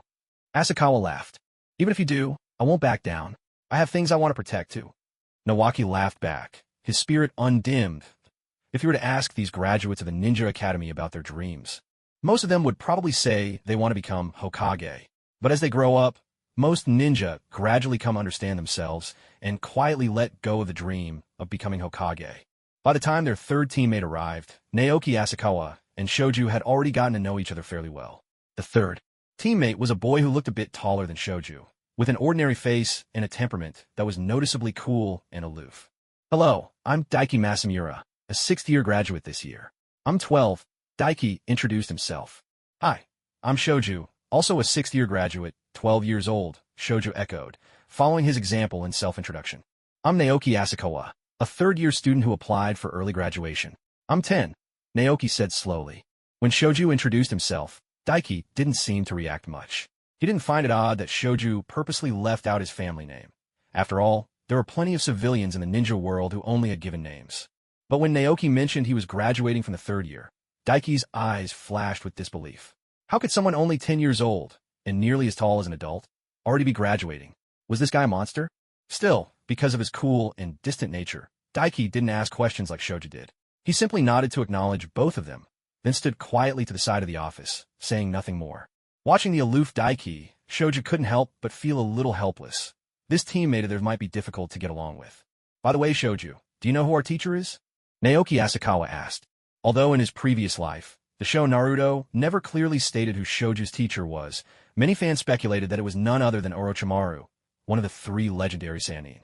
"I don't know either," Shoju replied, shaking his head. If not for the rules set by the 2nd Hokage, his teacher would most likely have been his sister. But since The second Hokage had already decreed that one's own relatives couldn't be chosen as students. Shoja didn't really want his sister to be his teacher anyway. "Looks like you're all here." A voice came before the person did. In addition to the somewhat cold tone, Naoki's keen hearing picked up a faint hissing sound, which only confirmed his suspicion. The office door swung open, and in walked a figure dressed in black combat gear. Draped across the person's shoulders was a gray, unfamiliar python, flicking its tongue in and out, tasting the air and gathering the tiniest scents around. "Hello, I'm Orochimaru, and I'll be your teacher from now on," Orochimaru said with a smile. "So it really is Orochimaru." Naoki Asakawa thought with a twinge of resignation. He hadn't expected to be assigned to Orochimaru's squad. Orochimaru-sensei. Shang-Shu was a bit excited. He never expected he would become Orochimaru's disciple. As teammates, Orochimaru often went on missions with Tsunade and Jiraiya, so of course he knew Shang-Shu, and Shang-Shu himself was well aware of Orochimaru's strength. Although the title of legendary Sannin had not yet been bestowed upon them, Orochimaru and his companions had already become the leading young ninjas of the Hidden Leaf. Becoming Orochimaru's student brought Shang-Shu one step closer to his dream of becoming Hokage. How could he not be happy? "Shang-Shu, from now on, I'll be your teacher," Orochimaru said, ruffling Shang-Shu's hair. As Tsunade's younger brother, Shang-Shu would naturally receive special care from him. Watching this scene, Masamura Oki's eyes flickered with surprise. He hadn't expected the seemingly ordinary Shang-Shu to be acquainted with their instructor. After reassuring Shang-Shu, Orochimaru turned his gaze to Naoki Asakawa, his eyes glinting with a curious interest. "It seemed you were a little afraid of me just now," he asked softly. "Sensei Orochimaru, I'm a bit afraid of snakes," Naoki Asakawa replied helplessly. The moment he saw Orochimaru, he had to admit, a trace of fear did rise in him.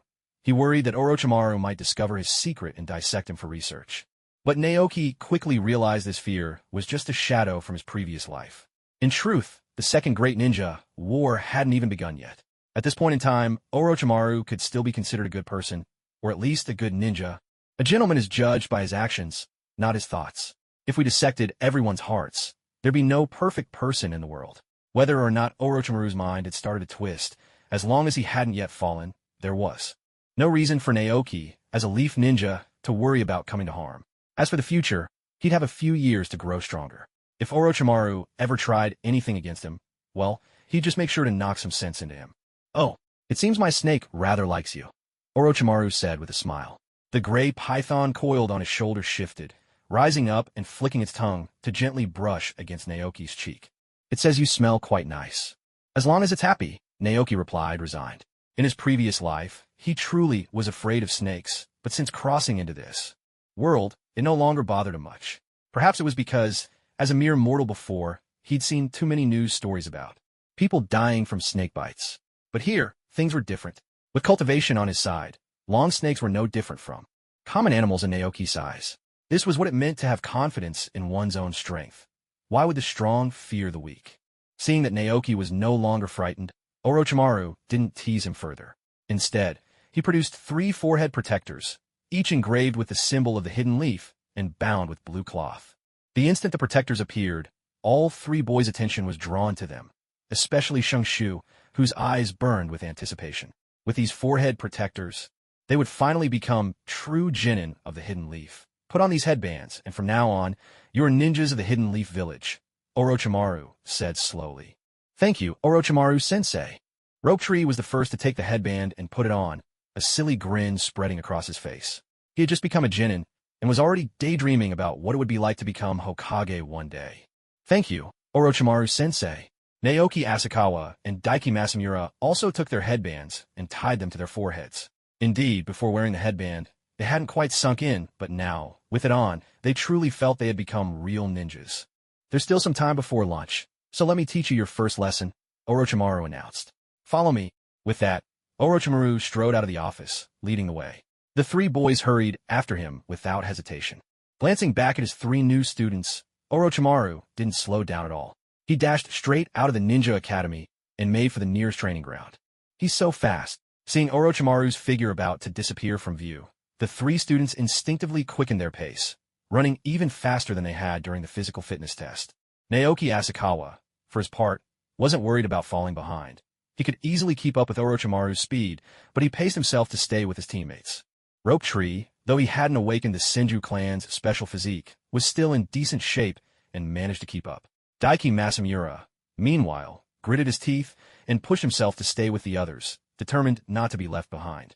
Soon after leaving the academy, the scenery grew more desolate. The buildings thinned out, and the forest became denser. Are we heading to the training grounds? Is this the legendary bell-snatching exercise? Naoki Asakawa had a pretty good idea what was coming. The bell test had long been a tradition.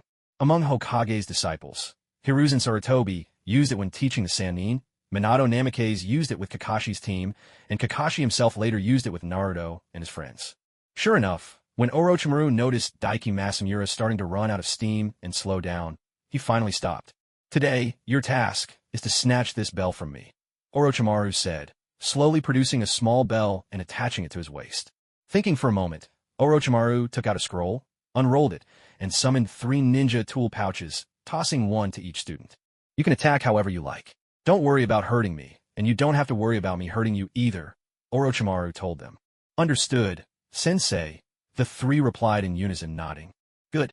I'll give you 10 minutes to discuss your strategy. We'll begin after that," Orochimaru declared, then walked over to stand behind a tree at a distance, signaling that he wouldn't eavesdrop on their planning. "Any ideas for strategy?"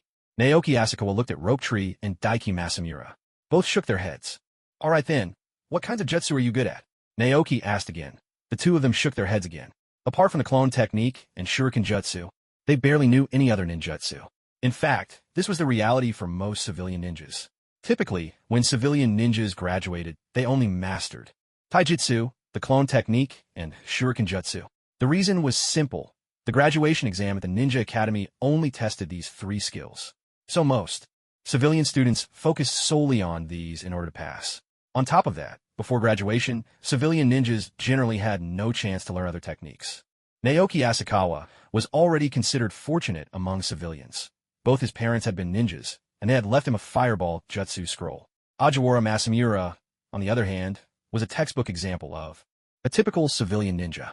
As for Shoju, Tsunade hoped he would build a solid foundation at the academy and only start learning ninjutsu after graduation, so he too only knew these 3 basic techniques. "In that case, how about we follow my strategy?" Naoki Asakawa said with a smile. He was already the strongest among the 3, and since neither Masamura nor Shoju had any ideas, it was only natural for them to go along with his plan. "First, which of you is good at the transformation technique?" Naoki asked. Anyone familiar with Naruto would know. The essence of the bell-stealing exercise was to teach the team how to cooperate. If you wanted to snatch the bells from an elite Jonin like Orochimaru through sheer individual skill, Naoki would have to reveal his true strength. "I'll do it," Shoju volunteered enthusiastically. "All right, here's what we'll do next."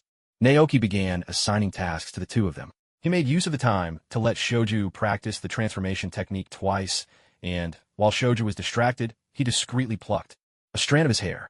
With hair from a member of the Senju clan now in hand, and having already collected a strand from a Hyuga classmate before graduation, he was well prepared. A while later, when Orochimaru reappeared in the clearing, Naoki and his teammates were nowhere to be seen. "So they're hiding?" Orochimaru mused. He hadn't moved yet when the slicing sound of shuriken cutting through the air reached his ears. Trying to steal the bells with shuriken? Orochimaru had assumed only one of them was throwing shuriken to cover the other's assault. But in the next instant, the sound of shuriken came from 2 more directions. Shuriken flew at him from 3 sides, making even Orochimaru's evasions difficult. All 3 of them at once? Their aim's not bad, but what will they do once the shuriken run out? The barrage of shuriken came down like a relentless storm, yet Orochimaru moved like a lone leaf in the wind, dancing through the rain. No matter how fierce the attack, not a single shuriken found its mark. Their shuriken must be almost gone by now, Orochimaru guessed to himself. He had given the 3 of them less than 30 shuriken, and kunai in their equipment pouches. It seemed they had nearly used them all up.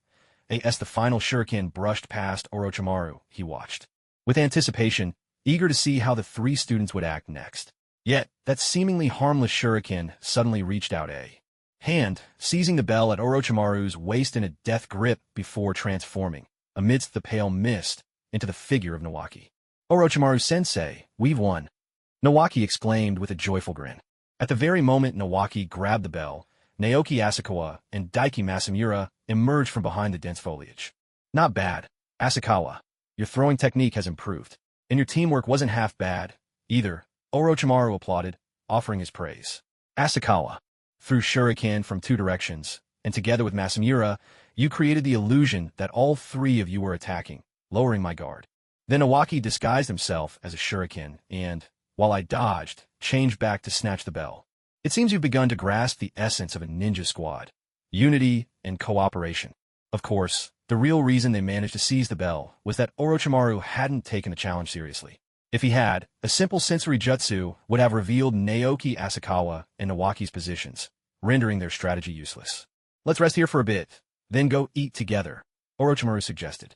Before long, 4 figures appeared not far from Orochimaru's team. The leader was a tall, imposing man with a mane of white hair and distinctive dark markings under his eyes. Well, Orochimaru, looks like your team managed to snatch the bell too, the white-haired leader called out with a hearty laugh. Standing behind him was a striking young man with golden hair and an easy smile, Minato Namikaze, whose presence seemed to eclipse the 2 others by his side. The newcomers were, of course, Jiraiya and the 3 young ninja he was leading. Ever since the bell-grabbing exercise and witnessing Minato Namikaze's strength firsthand, Jiraiya had become more convinced than ever that Minato was the child of prophecy foretold by the great Toad Sage. As for the other 2 students, they were simply chosen because Jiraiya felt a passing affinity for them. Naoki, I didn't expect to see you again so soon, Minato said to Naoki Asakawa, smiling warmly. Indeed, Asakawa replied, feeling a bit emotional. He had already guessed that Jiraiya would take Minato as his pupil, but he hadn't expected Orochimaru to choose him as a student. Did your team succeed as well? Orochimaru asked in surprise. He had only lost the bell because Naoki Asakawa's tactics had caught him off guard. Could Jiraiya have been similarly careless? Of course. Let me tell you, I really struck gold this time, Jiraiya said, beaming with delight. If he followed the great Toad Sage's guidance and poured his efforts into mentoring Minato, perhaps Minato could one day bring peace to the entire shinobi world. Orochimaru gave a subtle smile, saying nothing. He knew Jiraiya was still clinging to that so-called prophecy. Compared to some distant prediction about a savior, Orochimaru placed his faith first and foremost in himself. Let's just wait here for Tsunade. Compared to my students, I bet it'll take her students a bit longer to finish the bell-grabbing exercise, Jiraiya said with a laugh. It was clear he was genuinely delighted to have Namikaze Minato as his student. Jiraiya, my students are in no way inferior to yours, Tsunade retorted. As they spoke, 4 slender figures slowly emerged from the forest. Leading them was a striking blonde woman whose face seemed vaguely familiar, Tsunade herself. But Naoki Asakawa's gaze didn't linger on Tsunade. Instead, his eyes passed over her and landed on 2 familiar silhouettes, standing just behind. Kushina, Mikoto, you're here too? Naoki Asakawa said in surprise, a note of happiness in his voice. I didn't expect your teacher and Lady Tsunade to be friends. Naoki, Uchiha Mikoto replied with a gentle laugh. Yeah, Lady Tsunade is super amazing. Uzumaki Kushina chimed in, her tone bright with excitement. Because the generational relationships in Konoha could be a bit confusing, Kushina usually called Tsunade big sister. But when it came to work, she made a point of addressing her as sensei instead. Even though they hadn't formally become apprentices under a single mentor, knowing that their teachers were friends meant they'd have more opportunities to go on missions together in the future. Naoki Asakawa hadn't expected Tsunade to take both of them as disciples. Kushina made sense. After all, she was from the same clan as Tsunade's grandmother, Uzumaki Mito, and there was some blood relation. But Tsunade accepting Uchiha Mikoto was truly surprising. After all, Tsunade was a Senju, and Mikoto an Uchiha. While the 2 clans had founded the Hidden Leaf together, old grudges didn't just vanish overnight. Not to mention, Tsunade's grandfather, Hashirama Senju, had died young because of Madara Uchiha.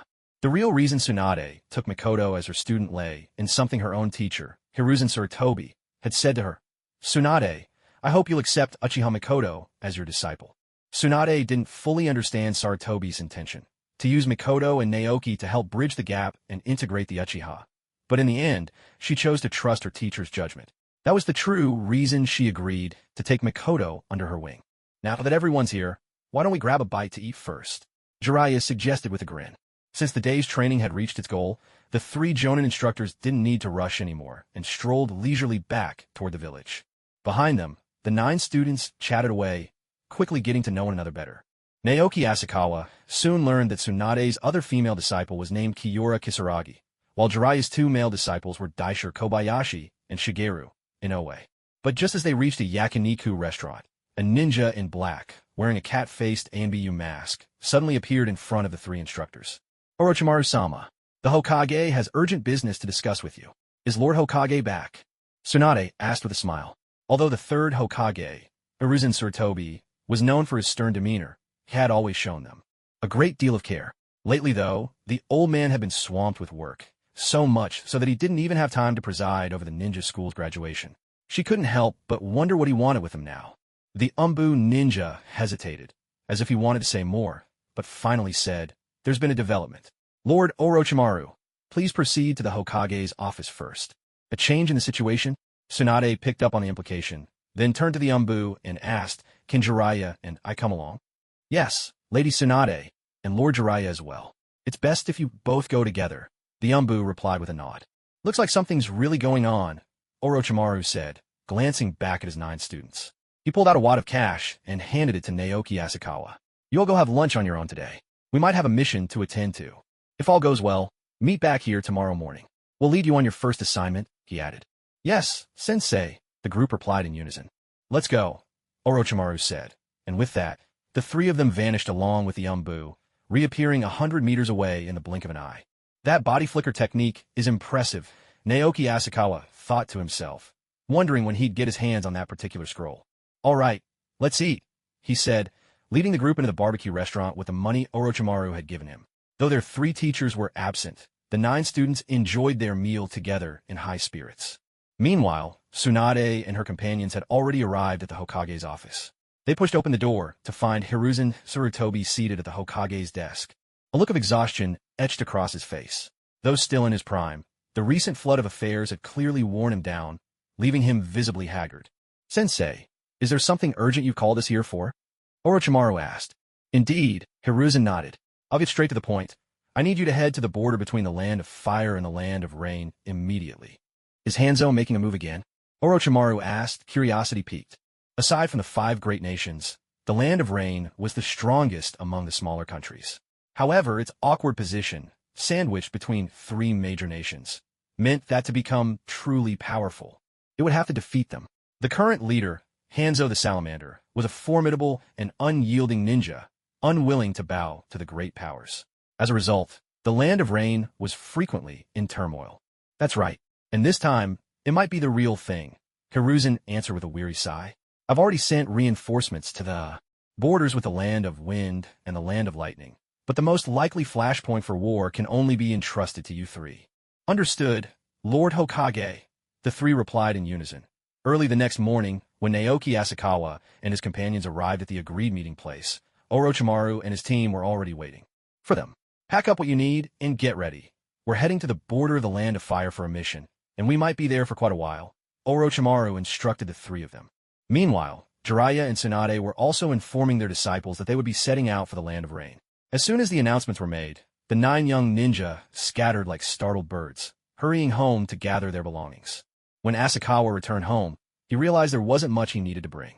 After a moment's thought, he decided to carry the sage art scroll with him.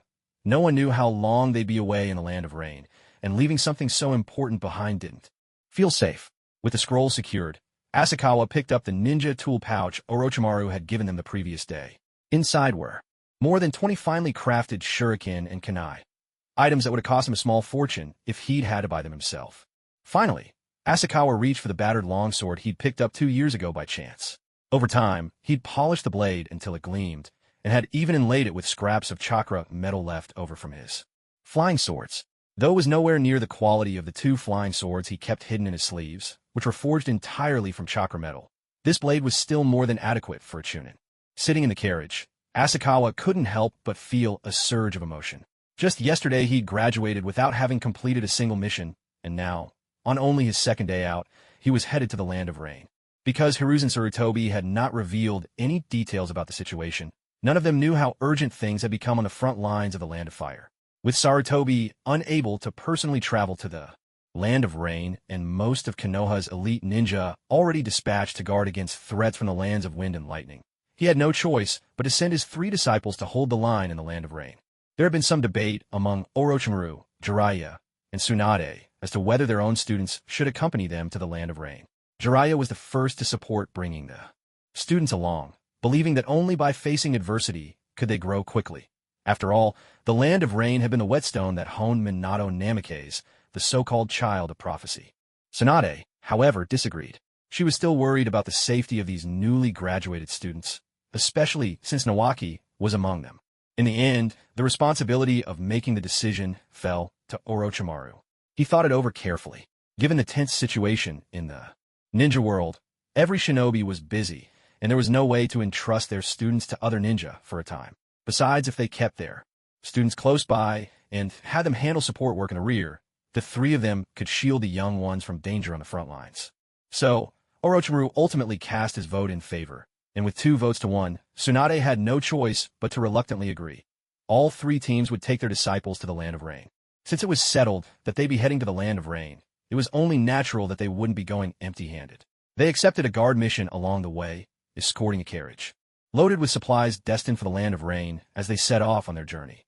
There were 10 carriages in total. Orochimaru's disciples, including Naoki Asakawa and his teammates, sat at the very front of the convoy. Jiraiya's disciples, led by Minato Namikaze, took the last position at the rear, while Tsunade's disciples, with Kushina Uzumaki among them, sat in the middle. Arranged this way, if trouble arose from any direction, as long as the group at risk could hold out for a short while, the others would have enough time to come to their aid. As for Orochimaru's team, after receiving their instructions, they set off ahead of the convoy toward the border between the Land of Rain and the Land of Fire. Or so was said. In truth, only Orochimaru and Tsunade went straight to the border. Jiraiya stayed behind to ensure his students' safety. However, in order to train them, he didn't accompany the convoy openly. Instead, he kept a discreet distance behind, hiding in the shadows so the students wouldn't realize he was there. With both Orochimaru and Tsunade stationed at the border, there shouldn't be any issues in the short term. The students' safety was assured, and they could gain valuable mission experience, achieving 3 goals at once. This task of transporting supplies was not to be underestimated. Even the most basic version was classified as a C-rank mission. Given how unstable things were in the ninja world, delivering supplies to the front lines could, at any moment, turn dangerous, instantly escalating the mission to B rank, something only Chunin were normally permitted to undertake. Normally, such a mission would never have been entrusted to newly graduated genin like them. If Orochimaru and the others hadn't personally vouched for the students, the merchants would never have allowed them to take on the assignment. Yet even so, the merchant leader at the front of the convoy eyed Naoki Asakawa and his companions with unconcealed suspicion, which left Naoki simmering with frustration. "All right, let's get to training," Naoki Asakawa reminded them quietly. "Didn't Orochimaru-sensei tell you to work on your ninjutsu?" "Okay," Naoki replied, his earlier irritation fading as he gazed at the scroll in his hands, excitement bubbling up inside him. "I finally get to learn ninjutsu." Before leaving, Orochimaru had given each of them a ninjutsu scroll, letting them study during the journey whenever they had time. Although Naoki came from a prestigious family, because of Tsunade's overprotectiveness, he had never learned any ninjutsu. The technique Orochimaru provided was, aside from the basic clone technique, the first real ninjutsu he would study. Wind release, great breakthrough. Their other teammate, Daiki Masamura, was also poring over a scroll, practicing ninjutsu. Since both Naoki and Daiki seemed to have an affinity for wind release chakra, Orochimaru, wary of overwhelming them, had given them both the same jutsu. Wind release, great breakthrough. Naoki Asakawa, too, had received a scroll, although his was different. It was a C-rank lightning release ninjutsu. Lightning release. Lightning needle. After all, he possessed both lightning and fire chakra natures. He had already learned a fire technique, so he requested a lightning technique from Orochimaru as well, but he only gave the scroll a quick glance, memorizing all its contents.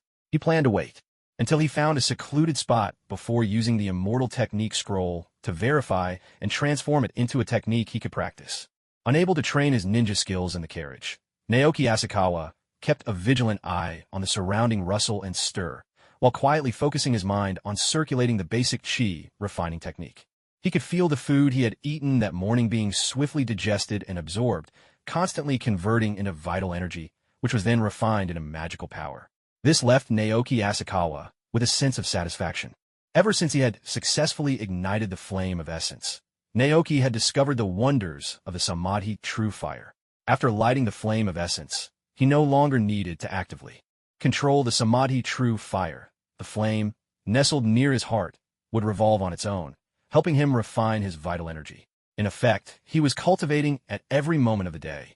Not only did he avoid the earlier side effects, skin flushed and burning hot from practicing the Samadhi true fire, but the speed at which he refined his vital energy was now even faster. As a result, what might have taken him years to accumulate the magical power needed to break through from chi refining to spirit transformation could now be achieved in less than half the time. The only awkward part was that Naoki found himself growing hungry much more quickly. He even had to slow the rate at which he refined his vital energy just to keep his stomach from growling nonstop. Once I reach the spirit transformation stage, I won't have to worry about food anymore, he reassured himself. The first stage of immortal cultivation, refining essence into chi, required eating more, extracting vital energy from food, and then refining it into magical power. The second stage, refining chi into spirit, no longer depended on food. Instead, it relied on drawing and refining the spiritual energy of heaven and earth. According to the basic chi refining technique, once you broke through to the second stage, your need for food would diminish greatly. Upon reaching mastery, you could even live on spiritual energy alone, without ordinary food to sustain your life. Still, there is something in the ninja world that can replace food. A sudden thought flashed through Naoki's mind. Soldier pills. In the early parts of Naruto, soldier pills were a crucial item. Not only could they restore a ninja's chakra, but they could also temporarily increase one's chakra capacity. Kiba Inuzuka, in his bid to defeat Naruto, ate soldier pills together with Akamaru. Kabuto used them to boost his power against Tsunade. By the later arcs of Naruto, perhaps because soldier pills were a bit overpowered, they almost never appeared again. But this was the real ninja world, and soldier pills truly existed. However, the soldier pills of this world didn't have such miraculous effects. Raising one's chakra limit was simply impossible. As for restoring a ninja's chakra, it helped, but not by much. At their core, soldier pills were essentially a kind of compressed ration, small in size, packed with energy, and easy to absorb. In his previous life, back in China, these would have been the ultimate carbohydrate bombs. The effect of the soldier's ration pill in restoring a ninja's chakra, at its core, is simply the physical strength regained by eating food. This kind of recovery is very slow, different from having a regular meal. In fact, because the pills taste so unpleasant, most ninjas would rather eat real food if they have a choice. Yet in this war-torn world, soldiers ration pills. These compressed foods are indispensable because sometimes battles are so urgent that there's no time to eat at all. In such moments, swallowing a couple of ration pills is just enough to fill your stomach. Before igniting his vital flame, Naoki Asakawa had never really considered using ration pills. His pace of refining essence was limited, and simply eating a bit more at each meal was enough to meet his daily training needs. But now, things had changed. After igniting the vital flame, his body was constantly training, day and night. While on missions, he couldn't always stop to eat, and these little pills were not only easy to carry, but also packed with energy.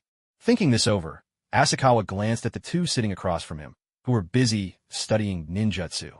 Shoju, Masamura, do either of you have any ration pills? Asakawa asked casually. It would be great if they did, but if not, it was no big deal. He could always buy some at the front lines. I don't have any, Daiki Masamura replied with a shake of his head. What do you need those for? Shoju asked, curiosity in his eyes. He reached into his clothes and handed Asakawa a small packet of pills, then added, my sister packed these for me. They really stave off hunger, but the taste is awful. If we have real food, nobody bothers with these. Thanks, I just want to try what they taste like, Asakawa said, taking one out. The pill in his hand was about the size of the marbles he played with as a child in his previous life. A single packet held dozens of them. On the outside, they were pitch black and looked unappetizing. The flavor wasn't exactly bitter, but it was strange, as if made from who knows what. Seeing no obvious secret to them, Asakawa popped one into his mouth. The texture was nearly non-existent, just a bit hard, with a bizarre taste. It felt as if a mix of many delicious things, but the combination somehow turned out unpleasant. It was like how bananas taste great, and so do dates, but if you eat them together, you get a kind of rotten flavor. No wonder ninjas avoided eating ration pills unless they had absolutely no choice. But Asakawa didn't mind the taste much. He chewed twice, swallowed, and washed it down with a few gulps of water. The ration pill quickly eased his hunger. It really does keep hunger at bay, Asakawa thought, feeling its effects. The energy from a single pill was almost equal to a bowl of ramen. No wonder some ninjas could go without meals if they took two at a time. If you like them, you can have them, Shoju said nonchalantly, then remembered something and added, Oh, right, my sister told me not to eat too many of these. In general, you shouldn't eat more than 2 of these at a meal. If you have too many, your body won't be able to handle it. Understood. I'll repay you with my mission reward once we reach the front lines, Naoki Asakawa replied. Although Shoju didn't really care about such a small amount of money, Naoki couldn't help but mind it. Unfortunately, his savings had already been almost depleted by food, but he still had some left from this mission's reward. If that wasn't enough, he'd just have to pay it back bit by bit. I told you, there's no need to be so formal, Shoju said with a resigned sigh. During the day of their first journey, the caravan was still close to Konoha, so it was relatively safe. Hardly anyone with a shred of sense would dare attack a convoy, so near the village's territory. The sun's setting. Let's rest here for the night, the leader of the merchant group announced, choosing a flat stretch of land as their campsite. After feeding the horses, a few of the merchants, under his direction, began to set up the tents. According to what Naoki Asakawa and his companions had learned at the Ninja Academy, the ideal campsite should be on higher ground with a good vantage point. Yet, the caravan leader, dismissive of their advice, made the decision without consulting them. After thinking it over, Naoki and his friends chose not to object. While the merchants put up their tents, the 9 ninjas split into 2 groups. Half kept watch, and half helped with camp setup. Once the campfires were lit and everyone had eaten their dry rations, the caravan members retreated to their tents to sleep. But Naoki Asakawa and his group couldn't afford to rest so early. Let's split up the night watch, Naoki suggested. Agreed, Minato Namikaze replied. There are 3 squads. How about we take turns each night? I'm in, Makoto Uchiha nodded. Though there were no official captains among the 3 squads, after the bell-stealing exercise, Naoki Asakawa, Minato Namikaze, and Makoto Uchiha had naturally stepped into leadership roles. Since all 3 agreed, the others had no objections. Then our squad will take the first watch tonight, Naoki declared. We'll take the next night, Minato added. And the night after that is ours, Makoto chimed in. In that case, the rest of you should get some sleep, Naoki said, glancing at Shoju and Daiki Masamura. He continued, I'll take the first half of tonight's watch. The second half is tougher, so I'll leave that to the 2 of you together. Got it, Shoju and Daiki replied in unison. Seeing how excited Shoju was, Naoki couldn't help but wonder if he'd even be able to fall asleep during the first half of the night.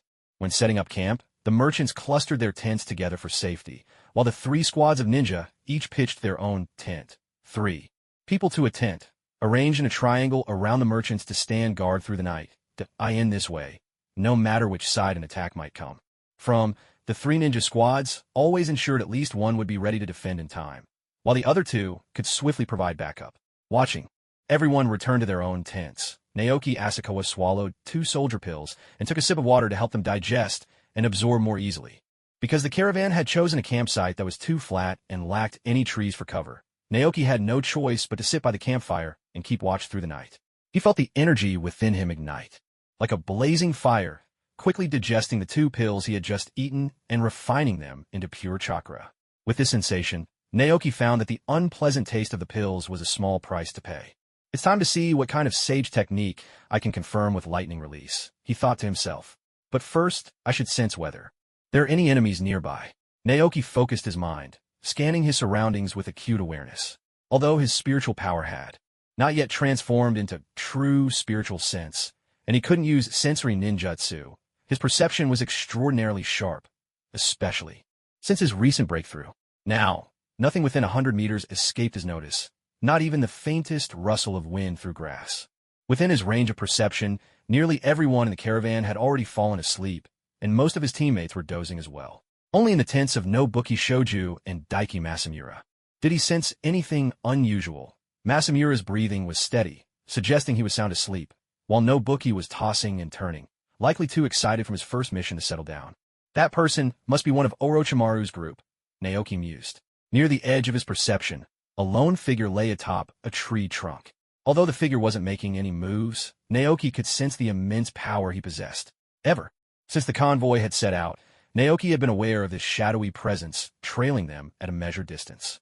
Given the individual's formidable strength and the absence of any hostility, it was easy to deduce his identity. Though Orochimaru and his companions had claimed they would rush to the front lines as quickly as possible, there was no way they would actually leave a group of freshly graduated genin to guard the caravan alone. The most logical arrangement would be for 2 of them to head to the front while 1 stayed behind to protect the convoy. 2 would be enough to secure the battlefield, and the last could quietly watch over the new recruits. Tsunade and Orochimaru are better suited for commanding on the front lines, so the one here is most likely Jiraiya, Naoki concluded. Sensing that Jiraiya was resting, and everyone else in the camp was quiet, Naoki carefully took out his Sage Technique scroll. I wonder what new Sage Technique I'll be able to confirm, he murmured. Clutching the scroll, he mentally reviewed the lightning release. Lightning needle training method he'd memorized on the carriage, then opened scroll. As expected, a new spell had appeared on the Sage Scroll, a technique Naoki remembered well from his previous life, a classic of the lightning element. Chidori, Lightning Palm. Compared to grand spells like the true Samadhi Fire, the Palm Lightning technique is clearly of a lower rank. However, sometimes, a lower rank isn't necessarily a bad thing. In Naruto, lower-level ninjutsu is not only easier to learn, but also consumes less chakra and doesn't require a lengthy sequence of hand seals. In most battles, there simply isn't enough time for a ninja to finish the seals for a high-level technique. That's why techniques like the Rasengan, which require no hand seals, are so powerful, especially when combined with the Flying Thunder God technique. Similarly, while Palm Lightning's power can't compare to the true Samadhi Fire, its ease of learning and speed of use are on a completely different level. Naoki Asakawa spent 3 years before he finally managed to ignite the Spirit Fire, and who knows how long it will take to achieve the Chi Fire or the Divine Fire. But according to the description of Palm Lightning, for a cultivator with lightning spiritual roots, getting started is extremely simple. Most can master it in just a few days. After taking note of the cultivation method for Palm Lightning, Naoki Asakawa tucked the scroll of sage arts into his robe and began his training. So, this is Palm Lightning, he murmured, looking at the crackling blue lightning dancing in his palm, a sense of delight welling up in his heart. Don't underestimate this faint spark of lightning, for when it strikes a person, it's far more than just a mild tingle. Furthermore, as the technique's description says, if Palm Lightning is cultivated to perfection, one can summon thunderbolts as mighty as those that shake the heavens, with just a wave of the hand. For now, though, even if Naoki Asakawa puts all his strength into it, the best he can manage is something on par with the Chidori. Keep training. Just as Naoki Asakawa was about to continue, a shadow quietly approached in the night. Shungshu, it's not even midnight yet. Why are you here to take over so soon? Asakawa extinguished the lightning in his palm and turned to see that it was indeed Shungshu, looking a bit sheepish. Sorry, Asakawa. It's my first mission, and I'm too excited to sleep. I thought I'd come and keep you company on watch, Shungshu said with a helpless smile. No need to apologize. It's perfectly normal to feel that way on your first mission, Asakawa replied, shaking his head. Since you're awake, let's stand watch together. Later, when it's past midnight, we'll wake Oji Masamura for his shift. All right, Shungshu agreed with a nod. Naoki Asakawa popped a ration pill into his mouth and took a few gulps of water. With Shungshu beside him, he couldn't practice Palm Lightning, so he focused on tempering his energy and increasing his magical power instead. You sure can eat, Shungshu joked. I can't believe you can stomach those awful-tasting ration pills. I can't help it. My digestion's too fast, Asakawa replied with a helpless shake of his head. Then, curiosity getting the better of him, he asked, By the way, why do you want to become Hokage? Of course, it's because I want to protect the Leaf Village, just like my grandfather did. As Shungshu spoke, his eyes seemed to shine with determination. And what about you? Why do you want to become Hokage? He asked in return. Asakawa, Naoki recalled the scene when he first crossed over, then glanced toward the tent where Kushina was. It was probably not until he saw Kushina being bullied and couldn't help but step in that Asakawa, Naoki, truly became a part of this world.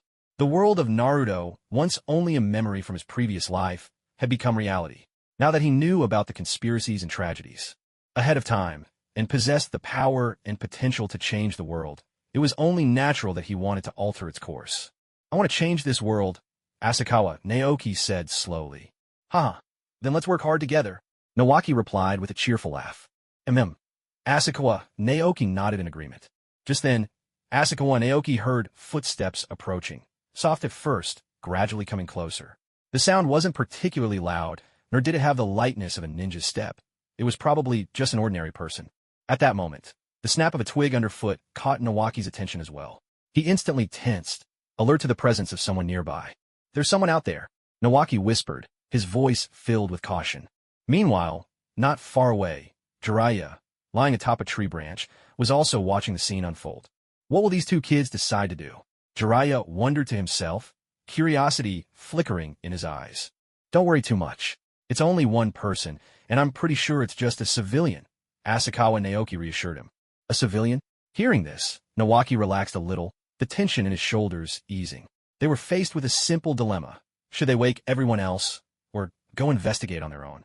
If this were a horror movie, going off alone would be the classic way to meet disaster.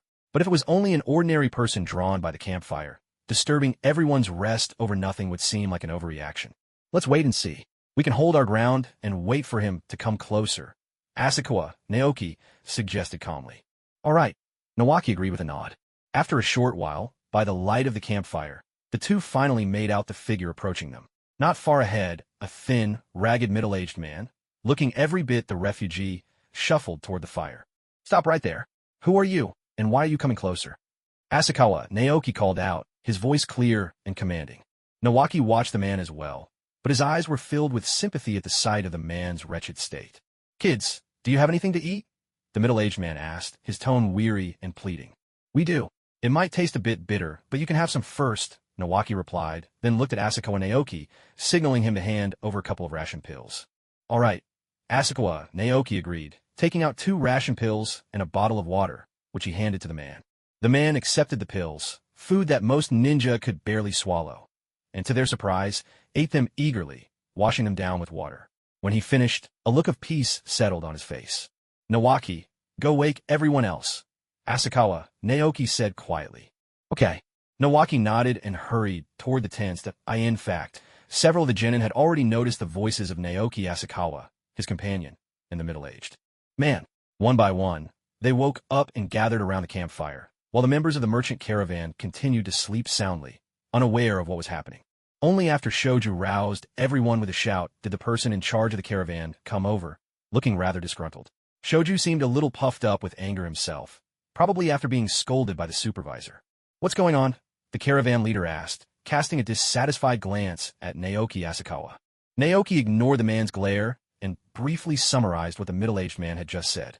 The truth was, the man's story wasn't complicated. He was simply someone whose family had been destroyed by wandering Ronin. According to his account, he hadn't eaten for days because of those Ronin, and he was now on the verge of collapse. No wonder he had devoured the military ration without hesitation. Sir, would you let me travel with your caravan to another village? I can work. I only need a little food, the middle-aged man pleaded. We don't need anyone else in this caravan, the leader snapped coldly. You have 2 choices. Get lost, or I'll kill you right now. Mr. Zamoku, that's going too far. Shoju couldn't help but speak up. At this moment, he was like a young man fresh out of school, brimming with righteous indignation when faced with injustice. You ninjas, I'm the one paying you. Don't forget who the employer is. Zamoku Koichi, the caravan leader, sneered. If your sensei hadn't personally assured me, do you think I'd hire a bunch of genin who just graduated? Don't kid yourselves. In this moment, Zamoku's pent-up frustration finally burst forth. So far, there hadn't been any real danger, so he couldn't judge their abilities. Although the ninjas set up camp with impressive professionalism, he still felt as if he'd spent a fortune on a shoddy product.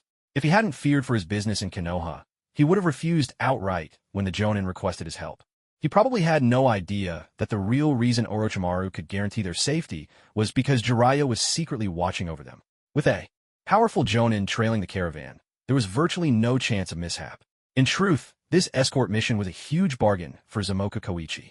But at this moment, Zamoka didn't see it that way. Instead, he was annoyed that these ninjas were disturbing his rest. People like that are better off dead. You're actually bothering me over this? He spat. If you were experienced shinobi, you'd have driven him off already. I never should have hired such incompetent ninjas. Zamoku Koichi berated them.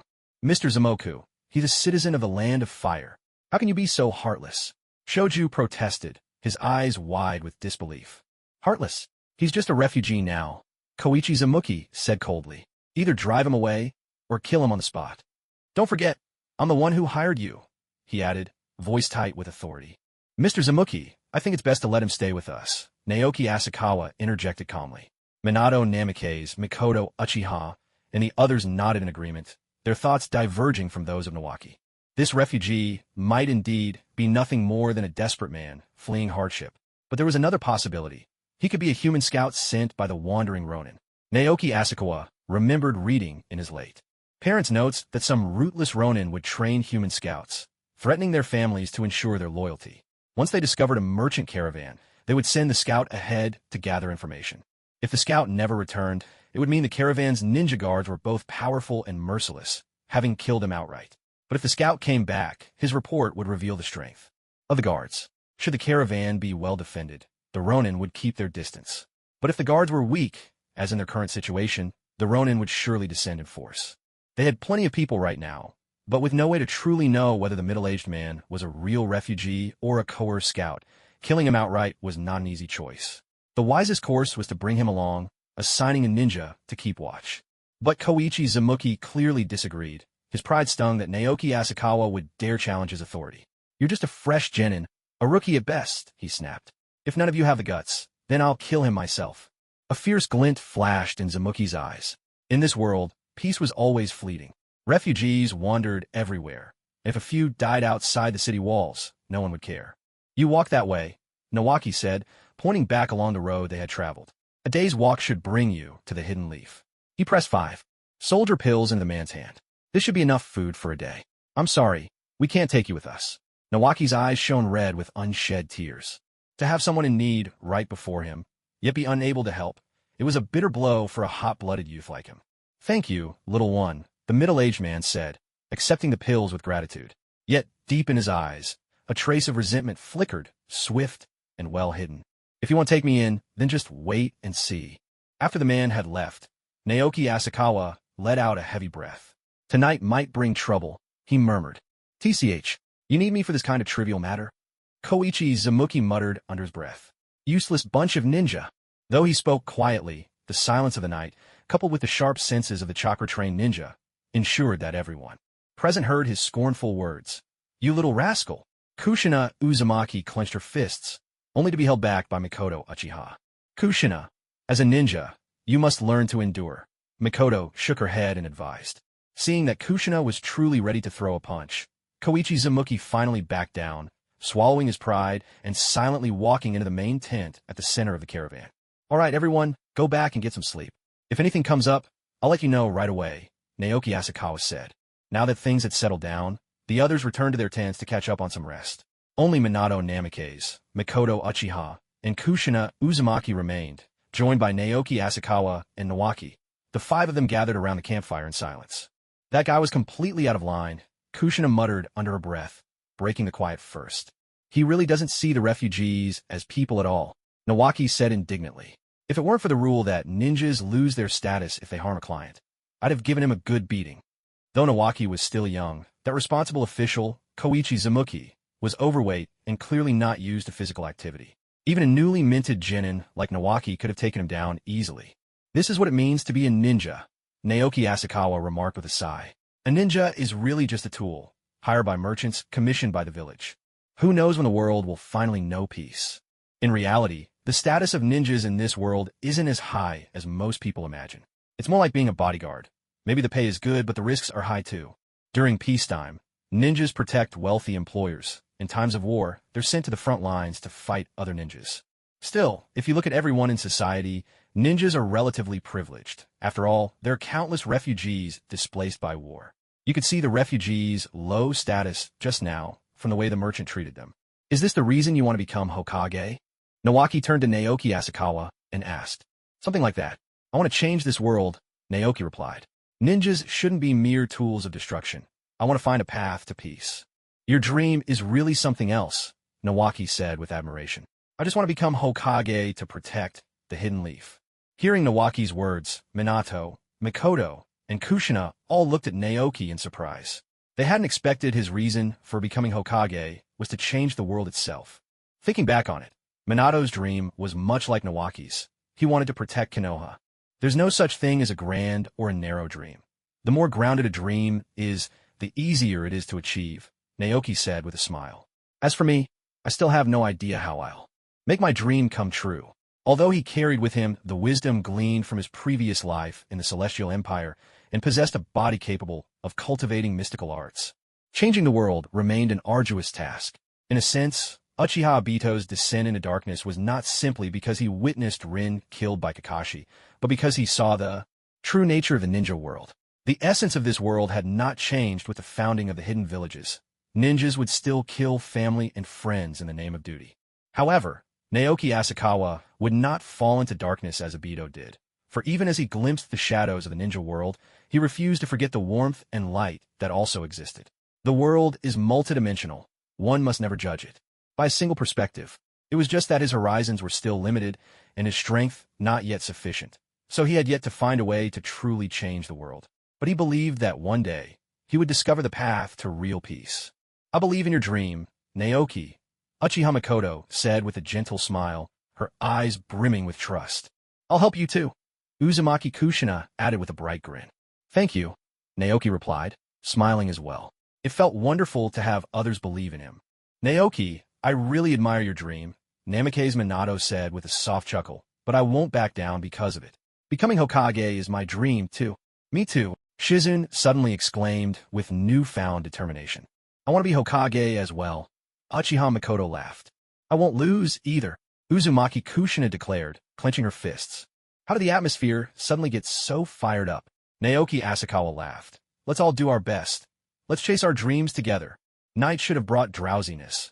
Yet, as the five of them chatted, not one of them felt the slightest urge to sleep. It was, after all, the age of boundless youthful energy. If nothing interrupted them, they could have talked all the way until sunrise. But then, faint footsteps echoed from the distance, intentionally muffled. As they drew closer, a glimmer of steel flashed. Someone was preparing an ambush. "Shizune, go wake everyone up," Naoki Asakawa whispered. "Looks like we're in for trouble tonight." "Got it." Shizune crouched low, moving silently toward the tents. Their would-be attackers were likely unaware that Naoki and his friends had already discovered them and were only waiting for them to come closer before striking back. Meanwhile, Naoki's group also waited for the right moment to counterattack. Once Shizune had roused the others and the members of the caravan, the attacking Ronin crept into range. Enemy attack. Naoki's sudden shout startled the ambushers for a split second. In that instant, the hiss of shuriken cutting through the air was the last thing the Ronin would ever hear. As the shuriken sliced across their necks, the scent of blood burst forth, and the four Ronin collapsed rigidly to the ground, their eyes wide with the shock of dying. It was clear they had never imagined how they were discovered. According to what that refugee had said, the ninjas here were all fresh graduates, mere children, and their leader was just a kid who had only recently finished his training. Apparently, Naoki Asakawa, whose height matched that of an adult, had been mistaken by the refugee as the team leader. "Naoki, your shuriken throwing is truly impressive," Minato Namake's remarked with admiration. Before the Ronin had arrived, they had already assigned themselves targets, one for each of them. Although all four of them had scored top marks in shuriken throwing at the Ninja Academy, this was their first real battle. To be safe, Minato had thrown 2 shuriken to guarantee a fatal strike. He was not alone in his caution, Makoto. Uchiha and Kushina Uzumaki had also each thrown 2 shuriken. Only Naoki Asakawa had used a single shuriken, yet his strike was just as deadly. This wasn't merely a matter of skill. What mattered even more was Naoki Asakawa's confidence in his own ability. "I simply trust my shuriken," Naoki replied with a smile. "Asakawa, are the enemies dealt with?"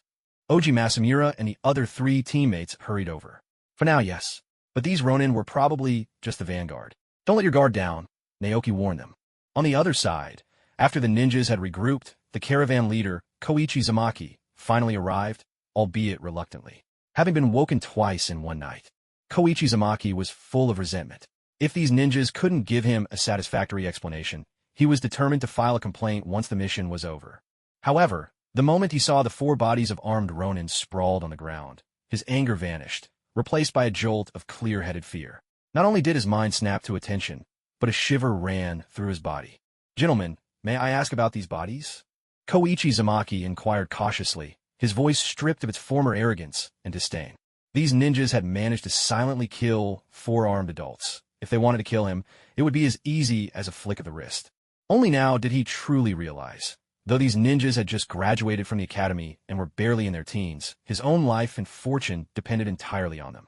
A few Ronin tried to launch a sneak attack, Naoki Asakawa said tersely, then commanded, "Gather all the caravan members together. Otherwise, we won't be able to protect everyone." "Understood," Koichi Zamaki replied, no longer daring to protest.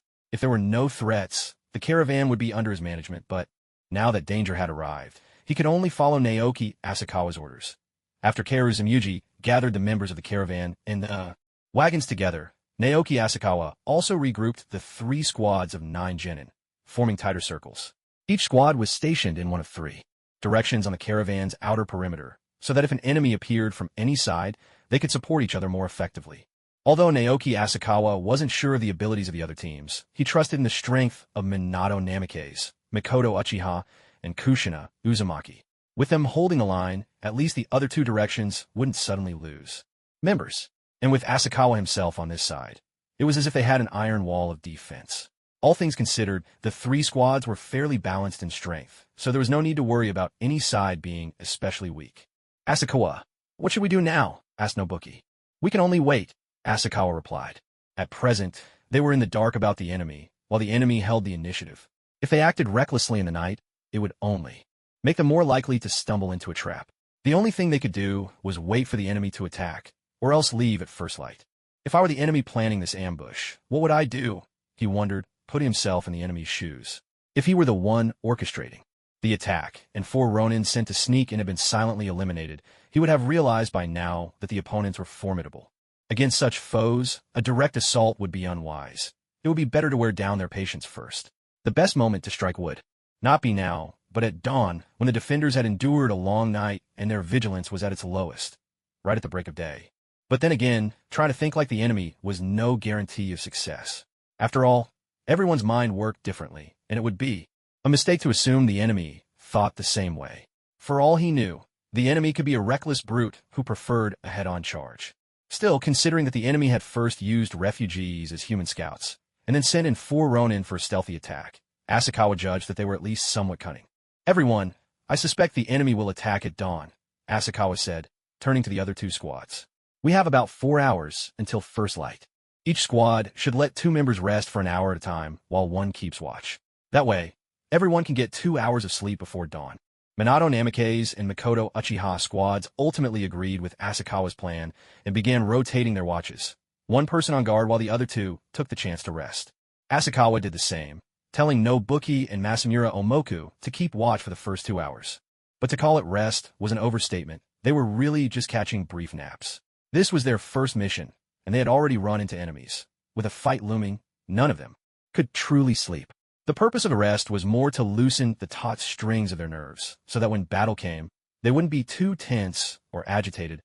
In the distance, under the faint light of the moon, Jiraiya lay hidden among the branches, quietly taking in everything that unfolded below. He couldn't help but feel a surge of admiration in his heart. Although these youngsters had let the spy escape, at least their response afterward was decent enough. For their first mission, to perform at this level, they truly were promising ninja in the making. As dawn approached, and the sky reached its darkest hour, Asakawa Naoki, whose senses were the sharpest, picked up on a faint, subtle sound. He immediately warned, "Wake up, we're under attack." His voice rang out loud and clear, jolting every member of the caravan awake. Even the Ronin, lying in wait dozens of meters away, preparing to ambush, heard his shout. But with daylight moments away, discovery was inevitable. The attackers would simply have to charge forward. Attack! Kill them all! The food and weapons will be ours. The Ronin leader brandished his long blade, rallying his men. A dozen armed Ronin surged toward the caravan, coming straight from the direction where Asakawa Naoki's team was stationed. If they had greater numbers, they might have attacked from several sides, but with so few, splitting up would only lead to disaster. Whoever was directing them from the shadows clearly had some sense. Unfortunately, they had chosen the wrong direction, straight toward Asakawa Naoki and his group. Wait until they're in range, then throw your shuriken, Asakawa Naoki instructed his teammates. Understood, responded Nobuki and Umura Taiki, nodding in agreement, though Nobuki's hands trembled slightly.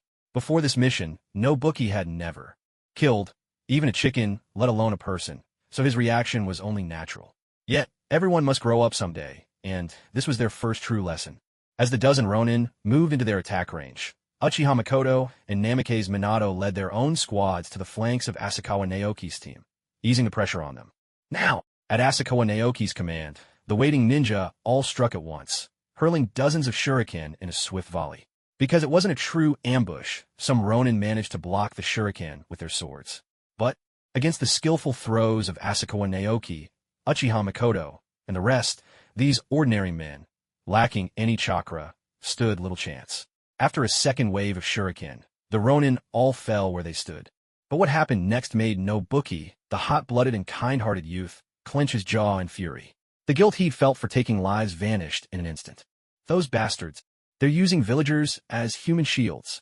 In the dim, gray light of dawn, 7 Ronin could be seen dragging ragged villagers, forcing them ahead to shield themselves as they advanced.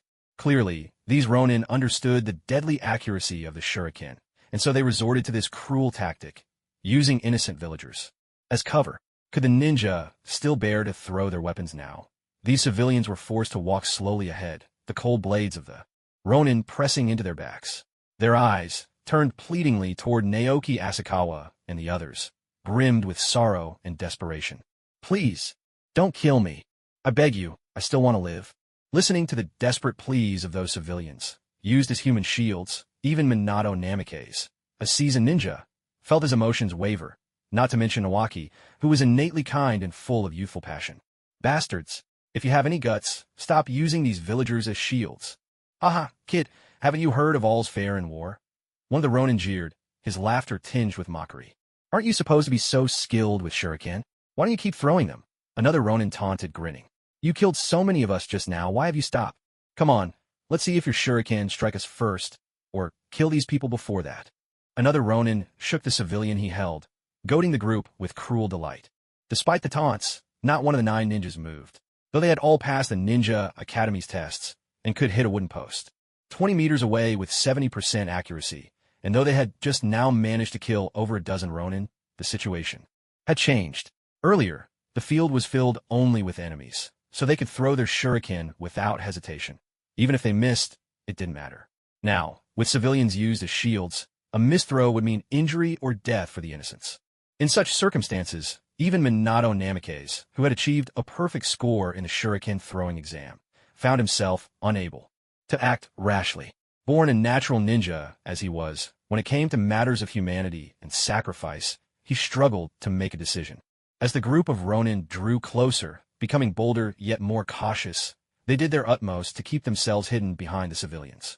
Damn it! Naoki and Masamura Omoku both gripped their swords, ready to charge forward and confront the Ronin head-on. The rest of the group shared the same thought. If they couldn't use shuriken, then they would have to fight up close, cutting down the Ronin with their blades. These kids are still too green, too little experience, Jiraiya mused as he watched from a branch above, poised to intervene at any moment. It was their first mission, and to run into Ronin without an experienced ninja to guide them was, indeed, a challenge beyond their level. For freshly graduated Jonin to handle things this well was already impressive. It was best if no one was truly hurt. But before Naoki and the others could spring into action, Naoki Asakawa reached out to stop them. Jiraiya, too, paused, deciding to wait and see what would happen next. Leave it to us. On their very first mission, he didn't want to see any of his comrades, those who fought alongside him, fall. Makoto. Asakawa, Naoki exchanged a glance with Uchiha Makoto, and in that instant, Makoto understood what he intended. She nodded in silent agreement, their teamwork seamless. By now, the Ronin had already reached within 10 meters of Asakawa Naoki and his companions, using the civilians in front of them as human shields. In just a few more seconds, they would be close enough for hand-to-hand combat. When that moment came, they were determined to show these fresh academy graduates the true importance of battlefield experience. Yet, Asakawa Naoki and Uchiha Makoto had already slipped their hands into the ninja tool pouches at their waists. Unseen by anyone there, nimble fingers deftly wound thin steel wires around their fingers, one end looped securely while the other was tied to sharp shuriken. In the next instant, both Asakawa Naoki and Uchiha Makoto simultaneously flung 2 shuriken each. 8 blades in total sliced through the air, hurtling toward the 7 Ronin. As the shuriken whistled through the space, the Ronin quickly ducked behind the civilians for cover, while the civilians themselves squeezed their eyes shut, surrendering their fate to whatever might come. I didn't think these kids would actually dare attack. The Ronin's hearts tightened. Though these young ninja lacked true combat experience, their shuriken throws were remarkably precise. Many Ronin before them had fallen to these very blades. But as the shuriken narrowly missed, whizzing past, a surge of relief washed over the Ronin. Looks like they missed after all. Just then, Asakawa Naoki and Uchiha Makoto snapped their fingers back, yanking on the wires. Before the Ronin could recover from their surprise, the missed shuriken suddenly reversed direction with lethal speed, slashing across the throats of every single Ronin. Not one had time to react. This was the Uchiha clan's shuriken throwing technique, deadly and precise. Of the 8 shuriken, the one in the center suffered the worst fate. Struck simultaneously by 2 blades, he dropped to the ground without even a scream. A cry broke out as the civilians, now drenched in the blood of the fallen Ronin behind them, charged toward Asakawa, Naoki, and his companions. Their eyes were wild, a mix of lingering terror and the gratitude of the saved. "Come any closer and I'll kill you," Asakawa, Naoki said coldly, his brows drawn together. The deadly edge in his voice froze the frightened civilians in their tracks. Asakawa, Rope Tree, who had been about to comfort the civilians, was at a loss. He could understand why the usually gentle Asakawa Naoki was so unyielding now. Rope Tree, Masamura, and Kisaragi. "You 3 guard these people," Asakawa Naoki instructed. "And be careful. One of the Ronin might be disguised as a civilian." He couldn't bring himself to trust the civilians who had just been used as shields.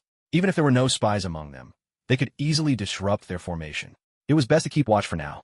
"Understood," Rope Tree replied with a nod. He reflected on his own impulsiveness. It was clear to him now that he needed to learn from Asakawa's composure. The 3 of them led the 7 civilians aside to keep watch, and a note of seriousness appeared in Naoki, Asakawa's eyes. Now that the Ronin had all been killed, the mastermind behind the scenes was finally about to make his move. In Asakawa's perception, too, figures slowly emerged from the darkness before dawn. No, to be precise, it was one man dragging another as they made their way towards them. "Be careful, it's a rogue ninja," Asakawa warned. He could sense chakra within the approaching figure. At Asakawa's words, Minato, Namikaze, and the others instantly sharpened their focus. The reason they had been able to defeat those older Ronin so easily was because they possessed chakra. But now they were facing a rogue ninja who also wielded chakra. Even if the rogue was merely a regular Chunin, or even a lower-ranked Genin, their lack of real-world experience as fresh academy graduates would put them at a disadvantage. Moreover, to command so many Ronin, it was highly unlikely that the leader was just a low-level ninja. Well, I never expected a bunch of brats fresh out of the academy to wipe out the Ronin squad I painstakingly assembled. It seems I underestimated you, the rogue ninja said, his voice coarse, betraying both age and the hardships of a life on the run. With the faint light of dawn creeping in, Asakawa and his companions finally caught a clear glimpse of the newcomers. The rogue ninja was large and menacing, but it was the person being dragged along that struck a chord of recognition among them. "It's you," exclaimed Shoju, who was guarding the civilians. His surprise was not for the rogue ninja, but for the half-dead man being pulled along. It was the very same refugee who had earlier begged them for shelter. "Help me," the refugee moaned weakly, his voice twisted with pain in the rogue ninja's grip. Asakawa and the others had guessed correctly. The refugee was indeed a human scout sent by the Ronin. Yet, at first, if the caravan leader had agreed to take him in, he would have been willing to abandon his family, who were held hostage by the Ronin, and settle into a life as an ordinary person with the caravan. Unfortunately, Sawaki Koichi had flatly refused to let him stay. Spurned and resentful, the refugee revealed every piece of information he had seen in the caravan to the Ronin, with special emphasis on the group of newly graduated ninja led by Asakawa. The true leader of the Ronin, the rogue ninja before them, had originally decided not to attack when he learned there were 9 ninja with the caravan. But the embittered refugee fanned the flames, reporting not only Sawaki Koichi's scolding of Asakawa and the others, but also embellishing stories of Shoju's naive kindness and lack of vigilance. All for the rogue ninja's benefit. In this way, the wandering ninja finally understood why a caravan of such modest size would be protected by 9 ninja guards. It turned out they were all fresh graduates from the Ninja Academy. After pondering for a moment, the wandering ninja made up his mind. Dealing with 9 inexperienced, newly graduated genin was much easier than facing a single Chunin or even Jonin from the Leaf Village. Still, to be cautious, he sent his Ronin subordinates in first, just in case a Jonin was hiding inside one of the carriages. But the outcome was completely unexpected. Dozens of his Ronin were wiped out by the shuriken of these newly minted genin. What's more, there was still no sign of any supervising Jonin. Only then did the wandering ninja let down his guard and decide to act personally. Before making his move, however, he resolved to punish the man who had given him false information about the enemy's strength. "Damn it! If it weren't for your instigation, would I have lost so many of my men?" he cursed as he strode towards Naoki Asakawa and his companions, swinging his fist at the refugee he had been dragging along. His punches landed heavily, leaving the refugee barely clinging to consciousness after just a few blows.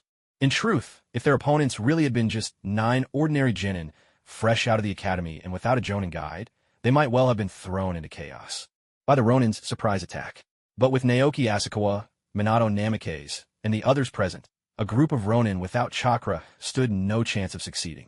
You're a wandering ninja, aren't you? Why are you attacking us? Minato looked at the man before him and asked.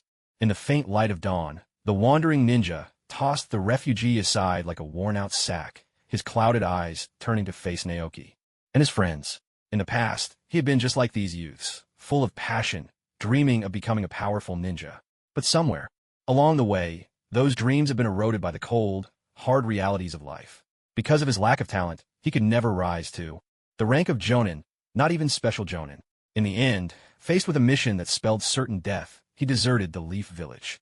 Perhaps it was thanks to his mastery of transformation techniques that, even after years on Konoha's wanted list, he had never been caught. Instead, he took advantage of the tense times in the ninja world, recruiting homeless young men as his followers and preying on nearby caravans whenever he had the chance. There's nothing to discuss. Leave behind the supplies you're guarding, and I'll let you walk away with your lives, the wandering ninja said. No way. Naoki Asakawa shook his head. Let's settle this with our skills. You insolent brat, the wandering ninja snarled, his hands flying through a rapid series of hand signs. Now! At that command, the six who weren't guarding the civilians hurled their shuriken at the wandering ninja. Unless a ninja's strength reaches a certain level, the body is always the greatest vulnerability. Even a Kage, if pierced by a shuriken, could lose his life. Just as the shuriken thrown by Naoki Asakawa and the others were about to strike, the wandering ninja had already finished forming his hand seals. Earth-style, hardening jutsu. In the instant the jutsu was unleashed, his skin rapidly transformed into a rocky brown, and the sharp shuriken barely left pale spots where they struck, failing even to break the surface. Apart from other areas of his body, the shuriken aimed at his eyes had been anticipated. He shielded them with his forearms in advance. The hardening jutsu on his arms seemed even sturdier. The shuriken glanced off, not leaving so much as a mark. Useless, the wandering ninja scoffed, flinging out his arms. He was just about to charge forward and slaughter the genin when a massive sphere of orange flame roared toward him. Fire-style, great fireball jutsu. Confronting a true ninja, Naoki Asakawa's group never believed a simple volley of shuriken would be enough. So, while the wandering ninja formed his seals, Mikoto Uchiha chose not to throw shuriken. Instead, she wove her own seals and unleashed the Uchiha clan's signature jutsu, the Great Fireball. Are these really just kids fresh out of the academy? New graduates who can already use a C-rank jutsu? After all, the clone jutsu and its kind are only E-rank, the lowest tier. Any ninja who manages to master a C-rank technique while still at the academy is already considered prodigy. The wandering ninja was inwardly shocked, but with his wealth of combat experience, he wasn't about to be intimidated by a giant fireball. Instinctively, he rolled to the side, narrowly dodging the attack. Earth-style, hardening jutsu could block kunai, shuriken, and even swords, but against a fireball of this magnitude, its protective power was greatly diminished. I didn't expect one of these brats to be from the Uchiha clan. Good thing she hasn't awakened the Sharingan, he thought with a tinge of relief. In truth, Mikoto Uchiha had already awakened her double Tomo Sharingan. She simply hadn't bothered to use it against an opponent like him. Still, a genius like this, I'd love to snuff her out with my own hands. His own mediocre talent as a ninja had left him with a deep-seated malice toward prodigies. Nothing would please him more than stamping out a genius before she could fully bloom. Die for me. The wandering ninja gripped his kunai and lunged at Mikoto Uchiha, who was still forming seals. As his weapon was about to pierce her, he caught a fleeting smile on her lips. Why isn't she dodging? Has this Uchiha girl been scared stiff? His thoughts were abruptly cut short. A blur of motion. A powerful kick slammed into his waist, sending him flying sideways through the air. In that instant, he realized it was the tallest among the group, Naoki Asakawa, who had landed the blow at last. He understood why Mikoto Uchiha hadn't dodged. She had absolute trust in her comrade, but he had no time to dwell on it, for Mikoto's second great fireball was already hurtling toward him. In that perilous instant, the vagabond ninja, who was still airborne from the kick, rapidly formed hand signs. The moment he landed, both palms slapped onto the ground. Earth-style, earth wall. A thin wall of earth rose up from the ground, shielding him just in time. An instant later, the massive fireball smashed the wall to pieces, but the rogue ninja seized that fleeting chance to escape the flame's deadly reach. That kid's taijutsu is incredible. The vagabond ninja glanced at Naoki Asakawa, feeling a dull ache at the spot on his waist where he'd just been kicked. Even without looking under his clothes, he knew there would be a bruise blooming there. This guy's strength is outrageous. Even though my hardening jutsu greatly boosts my defense, I shouldn't take him head-on. And with that Uchiha girl who can use fire style, these opponents are more troublesome than I'd thought. Regret began to gnaw at the rogue ninja, and he cursed the refugee who'd fed him false information. If not for that man claiming these kids were just fresh graduates from the academy, supposedly inexperienced and naive, he never would have attacked this caravan in the first place. But it was too late for regrets now. Without hesitation, the vagabond ninja decided to avoid the two most troublesome ones, Naoki Asakawa and Mikoto Uchiha, and set his sights on the blonde-haired ninja closest to him. You're the one. Right now, his only hope was to take one down quickly. With a hostage, he could threaten the others and tip the fight in his favor. Even if things went south, at least he could use the hostage to force the others to hold back, giving himself a chance to escape.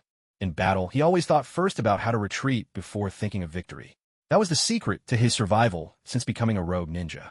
From the very start of a fight, he had trained himself to consider how to escape if things went wrong, a lesson learned the hard way after defecting from the Leaf. Now, he put that lesson to practice with absolute resolve. The rogue ninja charged toward Naoki Asakawa, but the last second veered off toward Minato Namikaze, swinging down a heavy, forceful palm empowered by the hardening jutsu. As long as he struck this blonde-haired boy, he was confident he could inflict a serious wound and take him hostage to turn the tide. His plans sounded perfect. If only reality hadn't been so cruel. He'd picked the wrong target. The moment he raised his hand, Minato had already sensed his intentions. Just as the crushing blow was about to land, Minato dodged with uncanny timing, using the momentum to step lightly onto the man's thick arm and spring away, swiftly widening the gap between them. Damn it, this kid's reflexes are incredible. After all, he'd been a Chunin for years. One could even call him an elite among them at any other time, with his wealth of combat experience, dealing with a few fresh Jonin who had just graduated from the Ninja Academy would have been no trouble at all. After all, the age gap between the two sides was simply too great. As an adult, not only was he far stronger and faster than this group of 12-year-olds, but his chakra reserves and mastery of ninjutsu were overwhelming in comparison. Moreover, his years of hard-earned battle experience were no empty boast. How could these newly minted Jonin, who might never have fought in a real battle, possibly compare? But now, things were different. Uchiha Mikoto's ability to use C-rank fire-release ninjutsu was already impressive enough, but Asakawa Naoki's taijutsu was even more formidable than his own. Even when he used hardening technique, his leg still ached from that kick just moments ago. And the blonde Jonin he'd picked out as a hostage, though he hadn't shown any particularly powerful ninjutsu or taijutsu, had a reflex speed second to none. His carefully planned ambush had been dodged with ease. You have nowhere left to run. Surrender.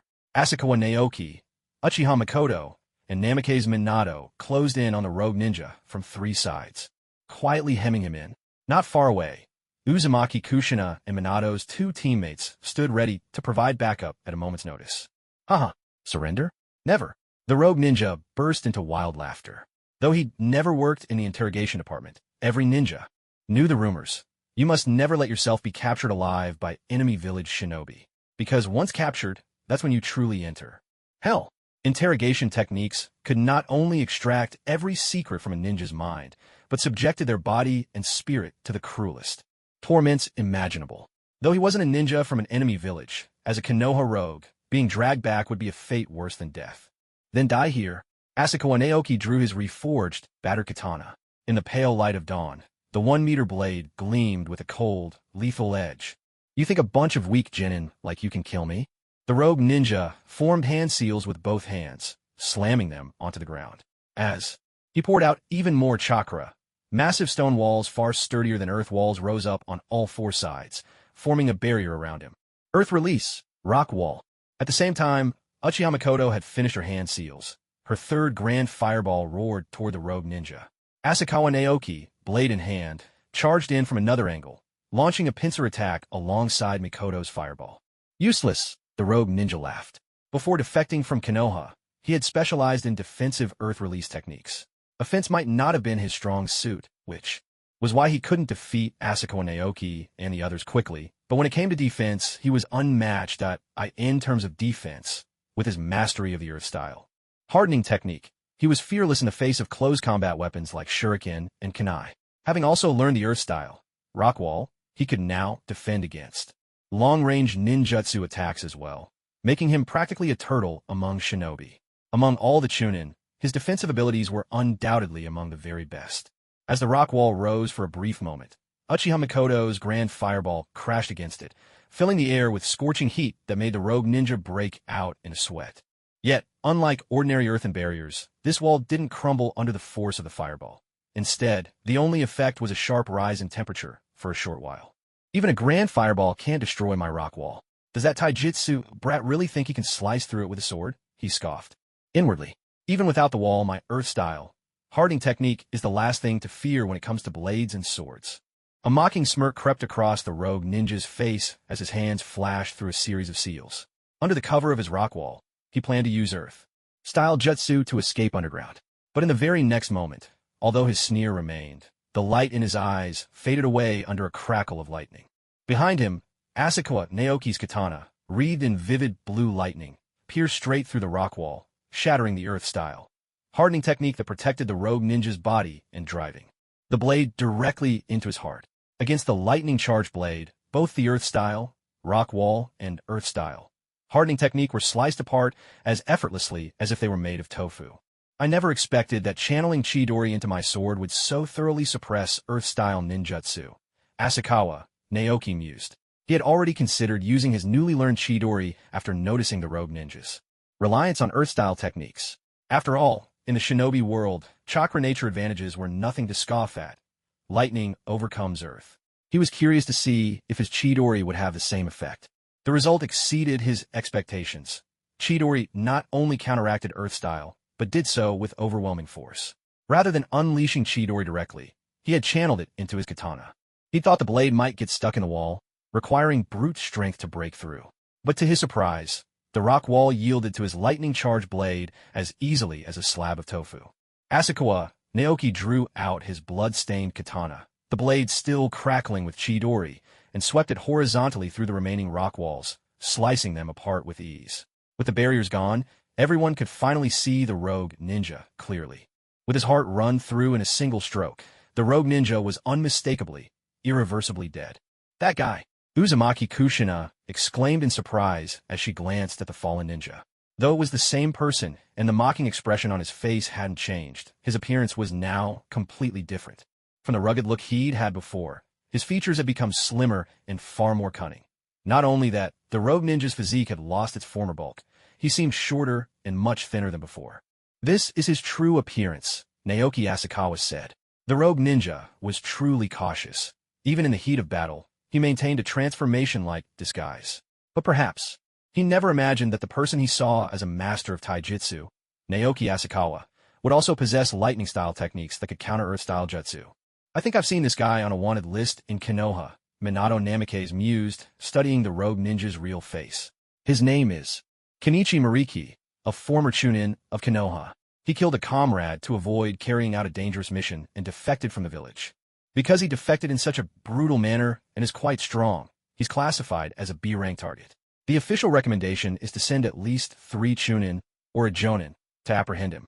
His bounty is 200,000 ryo.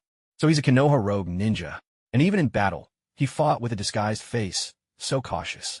No wonder he hasn't been caught yet, Mikoto Uchiha said with a nod. Listening to Minato's words, Naoki Asakawa felt a thrill of delight. Who would have thought that a simple C-rank escort mission would come with such an unexpected bonus? Even after splitting it, a 200,000 ryo reward was no small sum. That would more than cover his food expenses for a while. Plus, since a rogue ninja had attacked the merchant caravan, this C-rank escort mission would surely be upgraded to B-rank, meaning an even bigger payout. A deep, hearty laugh rang out.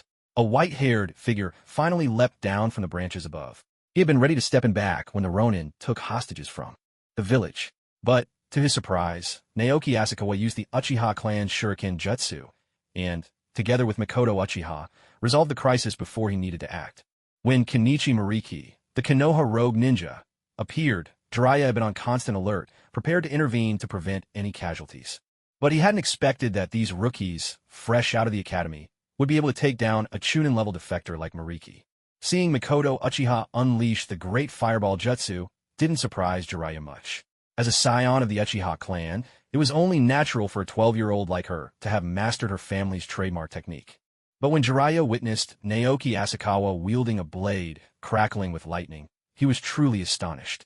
Back when they were reviewing Academy files, not just Orochimaru but Jiraiya himself had read Naoki's record and knew he, like Minato, was a ninja from a civilian background. Earlier that day, Jiraiya had even seen Orochimaru hand Naoki a scroll of lightning-style ninjutsu in person. Still, he hadn't expected that by the time battle came, Naoki would have already mastered and adapted it for practical use.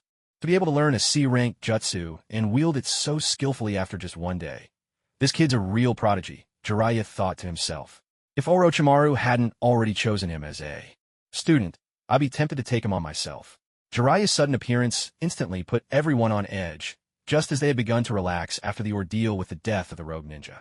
Yet when they recognized Jiraiya's face, the tension in their hearts finally eased. Master Jiraiya, Minato Namikaze and the other two disciples looked at him with joy.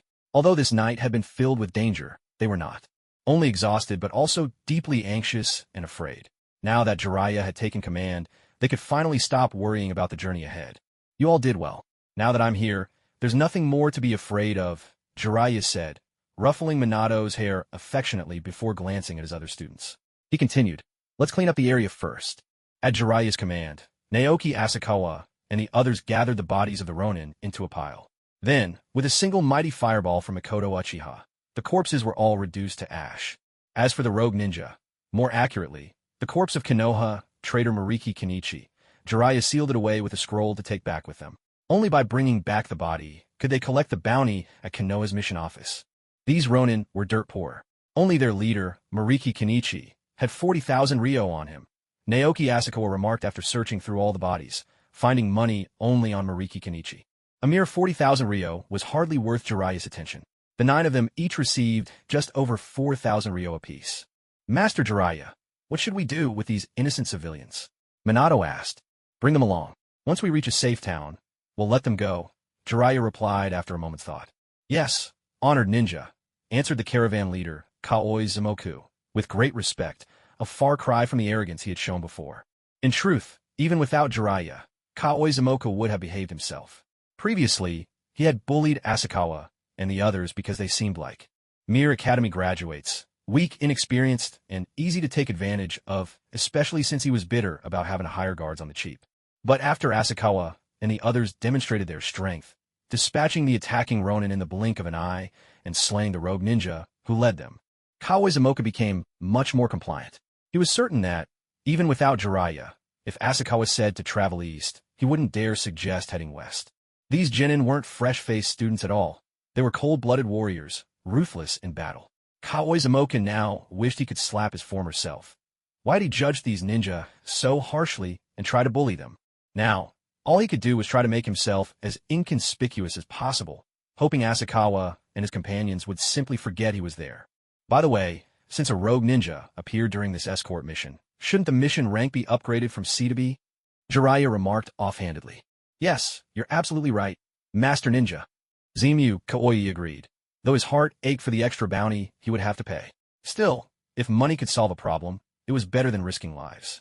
When we reach our destination, I'll raise the mission to B rank, and the bounty will increase to 200,000 ryo. What do you think of that, esteemed ninja? Let's do it as you say. Jiraiya nodded in agreement. With a bounty of 200,000 ryo for the escort mission, plus another 200,000 for the capture of the rogue leaf ninja, Mariki Kenichi, even if the 9 of them split the reward, each would take home a handsome sum. Getting such a large bounty on his very first mission, Asakawa Naoki was overjoyed, even secretly hoping more rogue ninja would ambush them along the way. That way, he'd never have to worry about provisions for his future training and cultivation. After repacking their gear and setting out again, whether it was sheer luck or Jiraiya's imposing presence, not a single petty bandit or rogue dared attack their convoy. The journey was peaceful, but Asakawa Naoki's hopes of earning a little extra on the side were dashed. With Jiraiya joining them, the seating arrangement shifted. Namikaze Minato's team now rode atop the first carriage, while Asakawa Naoki's team took the last. Uchiha Mikoto's group remained in the middle, and the civilians rode in the other carriages. This arrangement suited Asakawa Naoki and Naoki just fine, as neither was keen on dealing with the caravan leader, Zemu Koii. Even though Zemu Koii was now fawning over them, They hadn't forgotten how dismissive he'd been just the day before. Perched atop the carriage, Asakawa Naoki popped 2 soldier pills into his mouth. Fueled by the vital fire in his heart, a steady stream of energy quickly transformed into chakra. But soon, he noticed Naoki sitting beside him seemed out of sorts, so distracted that even his enthusiasm for ninjutsu practice had waned. "Naoki, what's wrong? Are you having trouble adjusting after your first kill?" Asakawa Naoki asked. Daiki Masamura, who sat with them, glanced at Naoki as well. If Asakawa Naoki could sense something was off, so could he. But contrary to Asakawa Naoki's guess, Daiki suspected Naoki's mood was due to witnessing the gap in ability between himself, Asakawa Naoki, Uchiha Mikoto, and the rest. After all, watching Asakawa Naoki and the others defeat Mariki Kenichi had left him feeling hopeless. Despite being younger, they were already so much stronger. They'd all received scrolls from Orochimaru-sensei on the same day. Yet Asakawa Naoki had mastered the technique by the next morning, while Daiki hadn't even scratched the surface. The chasm between genius and ordinary folk, he mused, was truly vast. Yet Naoki shook his head. Both of their guesses missed the mark. He sighed and spoke slowly. "I just feel powerless." "Powerless?" Omura Masaki asked in confusion. "Didn't we already kill those attacking Ronin and wandering ninjas?" "The bodies of the wandering ninjas are still with Jiraiya-sensei," someone replied. "I keep thinking about that civilian we met at the very beginning," said Shoju, glancing toward the front of the caravan, where the leader, Mr. Zamaki, was riding in the first carriage. "When that civilian begged us to let him stay, I could sense he was truly sincere. But instead, we drove him away, cutting off his last hope. No one expected that man, who became a human scout, would end up leaking our information. And yet, Shoju still blames himself for his death." Naoki Asakawa couldn't quite pin down his feelings. Even he, who had crossed over from a peaceful place with a high sense of morality, didn't feel responsible for the civilian's death. Yet Shoju, who had been born and raised in this harsh world of the shinobi, felt genuine guilt for it. No wonder, he thought, that in the Naruto stories he'd seen in his past life, Tsunade always saw so much of her younger brother in Naruto. It wasn't just their looks, they shared the same warmth and kindness. "Shoju, you gave that guy so many ration pills, but he still betrayed us and leaked our information," Omura blurted out honestly. "A person who repays kindness with betrayal isn't worth our sympathy." Omura had a point. The civilian had accepted Shoju's food. He could have lied or exaggerated their strength to deter the wandering ninjas. Instead, he told them everything, including how the caravan leader had looked down on them, giving the enemy just the information they needed. Someone like that, repaying kindness with treachery, deserved a harsh lesson. Even if the wandering ninja hadn't killed him, Omura would have wanted to teach him a lesson himself. After all, whatever suffering that civilian had endured before had nothing to do with them. In the end, it was Shoju, who had tried to help, who was betrayed. But Shoju tried to say something more, but his voice trailed off, his mood sinking even further. It was clear that, in his kind heart, he couldn't bring himself to believe that the civilian deserved to die. "Shoju, do you know why that civilian died?" Naoki Asakawa asked. Omura looked at Shoju as well, curious about his answer. "Was it because Mr. Zamaki refused to take him in?" Shoju answered uncertainly. If Mr. Zamaki hadn't turned him away, he wouldn't have gone back. Asakawa shook his head. Shoju thought for a while longer, then offered, "Was it our fault? If we'd insisted, maybe Mr. Zamaki would have considered letting him stay." Asakawa shook his head again, signaling for Shoju to keep thinking. Shungshu thought for a while longer, and then, feeling he had discovered the real reason, replied with determination. "It's because of that rogue ninja and those wandering outlaws. If it weren't for them, that civilian's family wouldn't have been destroyed. None of this would have happened." "Yes, but not exactly." Asakawa Naoki nodded, then shook his head and continued. "That rogue ninja from Konoha was indeed the immediate cause of his death. But have you ever wondered why rogue ninjas exist at all? Why are there so many families ruined and lives shattered? Why does all of this keep happening?" Asakawa Naoki's words left Shungshu and Masamura Daiki momentarily speechless. They had always thought the blame lay squarely with the rogue ninja from Konoha and those outlaws. Never considering if there might be deeper reasons. Now, faced with the question of the true cause, neither could find an answer. They could only look to Asakawa Naoki, hoping he would explain. "It's because the fault lies with this entire world," Asakawa Naoki said slowly. "The ninja villages wage endless wars against each other. The nations are locked in constant hostility, and conflict has never truly ceased. That's why there are so many rogue ninjas and enemy agents seeking to sow chaos. So that's how it is." Shungshu and Masamura Daiki now looked at Asakawa and Naoki with genuine respect in their eyes. While they were still grappling with the immediate causes, Asakawa, Naoki had already seen straight to the heart of the matter. That's right. The ninja world is a land twisted and torn by endless war. The real fault lies with this world itself. So how can we change this world? Masamura Daiki asked, and Shangshu, too, looked eagerly to Asakawa Naoki, waiting for his answer. To be honest, I haven't found the answer yet. Asakawa Naoki replied helplessly. Even in his previous life, a world of advanced civilization, true peace had never been achieved. Here, in this warped world of shinobi, where the divide between ninja and ordinary people runs deep, peace seems even more elusive. But I will do everything I can to search for a way to change this world, to guide it toward peace, Asakawa Naoki declared with resolve. Back in the Ninja Academy, Asakawa Naoki had wanted only to change the tragedies he'd witnessed in his past life as a fan of the Hidden Leaf. Now, though, his desire for peace had grown stronger than ever. Asakawa, my own dream really can't compare to yours, Shangshu said from the heart, completely won over by Asakawa Naoki. It was an overwhelming strength that moved him, but the strength of Asakawa Naoki's spirit. At this moment, Shangshu finally understood why Asakawa Naoki was determined to change the world. Everyone has the right to dream, and besides, I haven't found a way yet myself. Asakawa Naoki laughed gently. That's why we have to train hard, so that when we do find a way to make our dreams come true, we'll be strong enough to see it through. Got it. Rope Tree and Masamura Daiki spoke with a hint of admiration, and their attitudes toward learning ninjutsu became noticeably more earnest. Even Asakawa Naoki himself hadn't expected that he might possess a talent for persuading others with words alone. Watching the two of them immerse themselves in their ninjutsu studies, Asakawa Naoki popped 2 more soldier pills in his mouth and began circulating the basic chi refining technique. Neither Rope Tree nor Masamura Daiki found Naoki's hearty appetite surprising anymore, and both devoted themselves fully to mastering the wind release. Great breakthrough. It wasn't just Naoki's team. After the pre-dawn battle, the other 2 squads present also became keenly aware of the differences in their abilities. Although all of them had just graduated from the Ninja Academy, Naoki's trio had even graduated early. They were younger than the others. With Jiraiya here, everyone could now train wholeheartedly, whether it was refining chakra or poring over the ninjutsu scrolls their teacher provided. On the roof of the carriage in the middle, Kushina Uzumaki unfurled a crimson scroll in her hands. It's time to learn sealing techniques, she said to herself.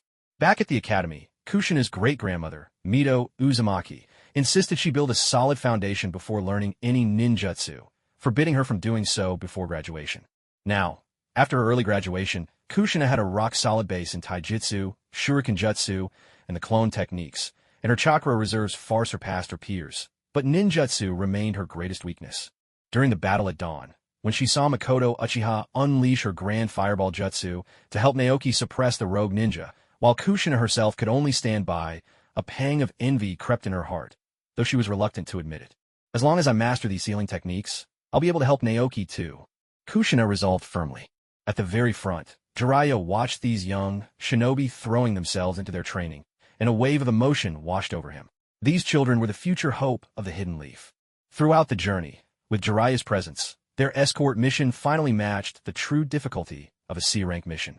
Naoki and his teammates encountered little hardship along the way and arrived smoothly at the front lines of the Land of Fire, near the border with the Land of Rain. Compared to the Hidden Leaf, the conditions on the front lines were as sparse as could be. Almost no permanent buildings, just rows of enormous tents hastily erected for shelter. Fortunately, all the essential facilities for a ninja were available. Mission halls for task handovers, stores for crafting or purchasing ninja tools, and even a fair number of restaurants and entertainment shops. It made sense. While ninja weren't nobility, the rewards for their missions were substantial, and their spending power was impressive. In a place where death lurked every day, and no one knew when their last mission might come, the pressure on a ninja was immense. Even the most ordinary entertainment shop could easily profit from these stressed and weary warriors.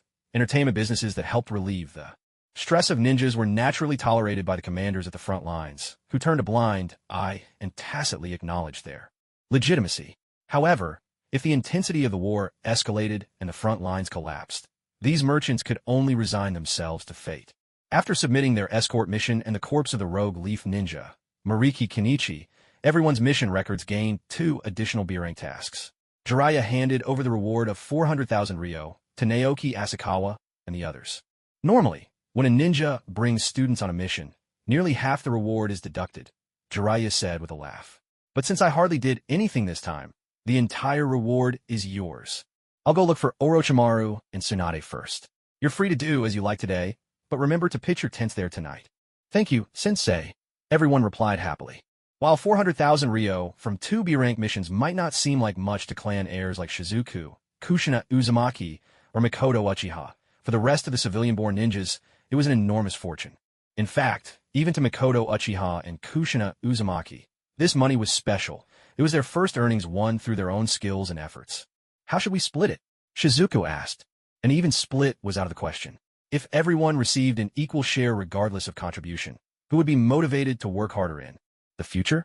Even within 3-person squads, mission rewards were typically distributed according to effort and the extent of injury suffered. What's more, if they divided it equally, even if the top contributors like Naoki Asakawa and Mikoto Uchiha had no objections, the others who received the money might feel undeserving. Let's divide it based on our contributions, Minato Namikaze suggested. Agreed. Everyone responded in unison. First, among the 2 missions, Naoki Asakawa and Mikoto Uchiha contributed the most, 10,000 Ryo each. The remaining 7 get 28,500 Ryo apiece. How does that sound? Minato proposed. That works. No objections. Naturally, everyone approved of this arrangement. After all, the Rogue Leaf Ninja had been brought down by the combined efforts of Naoki Asakawa and Mikoto Uchiha, and it was the 2 of them who had used their shuriken to eliminate the bandits hiding behind villagers as human shields. It could be said that they contributed most to both missions. If one were to be precise, even 100,000 Ryo each would hardly be enough. As for the others, while Minato Namikaze and Kushina Uzumaki had more precise shuriken throws and contributed more than the rest, there was no need to get bogged down in such details. Nearly 30,000 Ryo was already enough to excite any freshly graduated young ninja for quite some time. Shizuku, here's the money for the soldier pills, Naoki Asakawa said, pulling out 10,000 Ryo from his share and handing it to Shizuku. When they first arrived at the front, Naoki Asakawa had visited a specialty store to ask about the price of soldier pills, due to differences in quality and taste. The price of military ration pills varies as well. Ordinary pills usually cost several dozen taels each. However, the pills Tsunade prepared for Naoki were naturally the finest in both appearance and flavor, with each one priced close to 100 taels. The pouch of pills Naoki gave him contained over 100 pieces, amounting to nearly 10,000 taels in total. Asakawa, I told you, there's no need to be so polite, Naoki said helplessly. To be honest, I wasn't planning on eating those things myself. You should keep them anyway, Naoki Asakawa replied with a smile. Then he turned to the others and said, we still have some time. Would you like to have a look around the shops at the front lines? Yes, let's go together, Kushina Uzumaki said, her eyes shining with anticipation as she glanced at Naoki Asakawa. Since this was their first time here, the others were just as eager to get familiar with the front line, quickly chiming in with agreement. So, the group set off to wander around the front lines. Despite the place being rather rough around the edges, they soon discovered that it had everything they might need, simple but complete, like a tiny sparrow with all its vital organs. Perhaps because money could really be made here, the entertainment available was almost as diverse as in Konoha, even if the facilities were a bit shabby. Under the heavy pressure of life on the front lines, most of the entertainment seemed to revolve around gambling, the kind of activities people their age were definitely not supposed to get involved with. Still, they unexpectedly ran into a familiar face.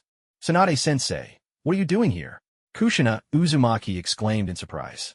Naoki, who knew Tsunade all too well, simply covered his face and said with a sigh, Sis, don't tell me you lost everything again? Oh, you've all arrived already? That was quick. Tsunade, still in her ninja gear and just stepping out of the casino, looked genuinely pleased to see them. So how was it? That unreliable Jiraiya turned out to be at least a bit dependable, didn't he? Seeing that everyone was present and accounted for, with no injuries in sight, Tsunade felt maybe she should give Jiraiya a little more credit. Jiraiya-sensei was always with us, protecting us from the shadows, Minato Namikaze responded. That's good to hear. Tsunade nodded. She had already lost today's mission bounty, and figured it was time to head back. But suddenly, a thought struck her, and her eyes lit up as she looked at the group. You've already submitted your mission, right? How about lending me your bounty before you go have some fun? Tsunade said, her voice dripping with temptation. If I win, you keep all the winnings. If I lose, I'll pay you back in full with the reward for my next mission. Sis, I'm not going to let you gamble away my friend's mission money. Naoki spread his arms wide, determinedly positioning himself between Tsunade and the others. As her younger brother, Naoki knew better than anyone just how bad Tsunade's luck was. If most people lose 9 times out of 10, Tsunade would lose all 10. Tsunade had never won at the gambling table, except for that one time with their late grandfather. Hashirama Senju. Handing the mission rewards over to Tsunade was a surefire way to lose everything. Although she had promised that, if she lost, she would use the next missions. Bounty to make it up to them, they were supposed to be out shopping now. If she lost all their money, they'd really just be wandering the streets, browsing without buying a thing. All right, Naoki, I won't gamble anymore, okay? Tsunade said helplessly. Her little brother was the only sibling she had left, and she cherished him deeply. Even though the urge to gamble still lingered in her heart, she was willing to restrain herself for his sake. But just as Tsunade decided to quit, Naoki Asakawa's eyes lit up with an idea to make some money. Tsunade-sensei, you can borrow my mission reward, he said, smiling at her. But on one condition, I want to go in with you and see how you gamble. You little rascal. A strange light flickered in Tsunade's eyes. She hadn't expected to find a kindred spirit among Orochimaru's students. Asakawa, what are you thinking? Naoki stared at Naoki in utter disbelief. You must not know, my sister is famous in Konoha for being the biggest cash cow around. Hand your money to her, and you can kiss it goodbye for sure. Naoki, Tsunade shot him a glare. Is that any way to talk about your sister in front of outsiders? For your information, I used to win all the time when I gambled with Grandpa. Yeah, right. Anyway, Asakawa, trust me, my sister never wins. Not once, Naoki replied, shaking his head in exasperation. Don't worry, Naoki. Naoki Asakawa calmly handed his remaining 90,000 ryo to Tsunade. With him around, it would be harder for Tsunade to lose than to win. Well, I didn't expect you to be so flush with cash, Tsunade remarked as she accepted the bundle. 90,000 ryo might not be much for a seasoned ninja, but for fresh graduates like Naoki and his friends, it was a tidy sum. Tsunade-sensei, you can use my mission reward too, Mikoto Uchiha chimed in with a smile, producing 100,000 ryo. And mine as well, Kushina Uzumaki added, pulling out 30,000 ryo. The power of peer influence was unmistakable. Even Naoki hadn't anticipated that. In the end, all 9 of them would entrust Tsunade with every last ryo from their bodyguard mission and their bounty for taking down the rogue ninja. Seeing her friends all have faith in his big cash cow of a sister, even Naoki finally relented and handed over his mission reward to Tsunade. You all really are loaded, aren't you? Tsunade marveled, gazing at the 400,000 ryo in her hands. For someone of her noble lineage, the sum wasn't much, but for these youngsters, it was the very first bounty they had ever earned from a mission. Their first bucket of gold, entrusted to her with such confidence, gave Tsunade a rare moment of guilt. But soon, her burning desire to win overwhelmed the guilt, and she strode purposefully toward the casino. This time I'll win. Tsunade strode into the casino, with Naoki Asakawa and the others following close behind, just about to enter as well, when they were stopped by the casino staff. Sorry, everyone, but only Lady Tsunade is allowed inside, the staff member said politely. It's all right, I'll go in with Lady Tsunade and have a look around, Naoki Asakawa replied with a friendly smile. Naoki, it's no use. You don't understand my sister. Naoki shook his head helplessly. Don't worry, I understand her, Naoki Asakawa said with a confident grin. Of everyone here, he was the one who understood Tsunade best. After all, Naoki had only spent a little over 10 years growing up with Tsunade, whereas Naoki knew her future. He even knew that if not for his own presence, Tsunade would eventually become the 5th Hokage. In the end, only Tsunade and Naoki Asakawa stepped into the casino, while the others had to wait outside for the time being. Kid, just watch me win back all the money I lost today, Tsunade said, glancing down at Naoki with a bold smile. Understood, Tsunade-sensei, Naoki nodded.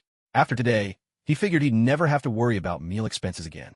Because the casino was located near the front lines of the Land of Fire, most of its patrons were Konoha shinobi, many of them even Jonin.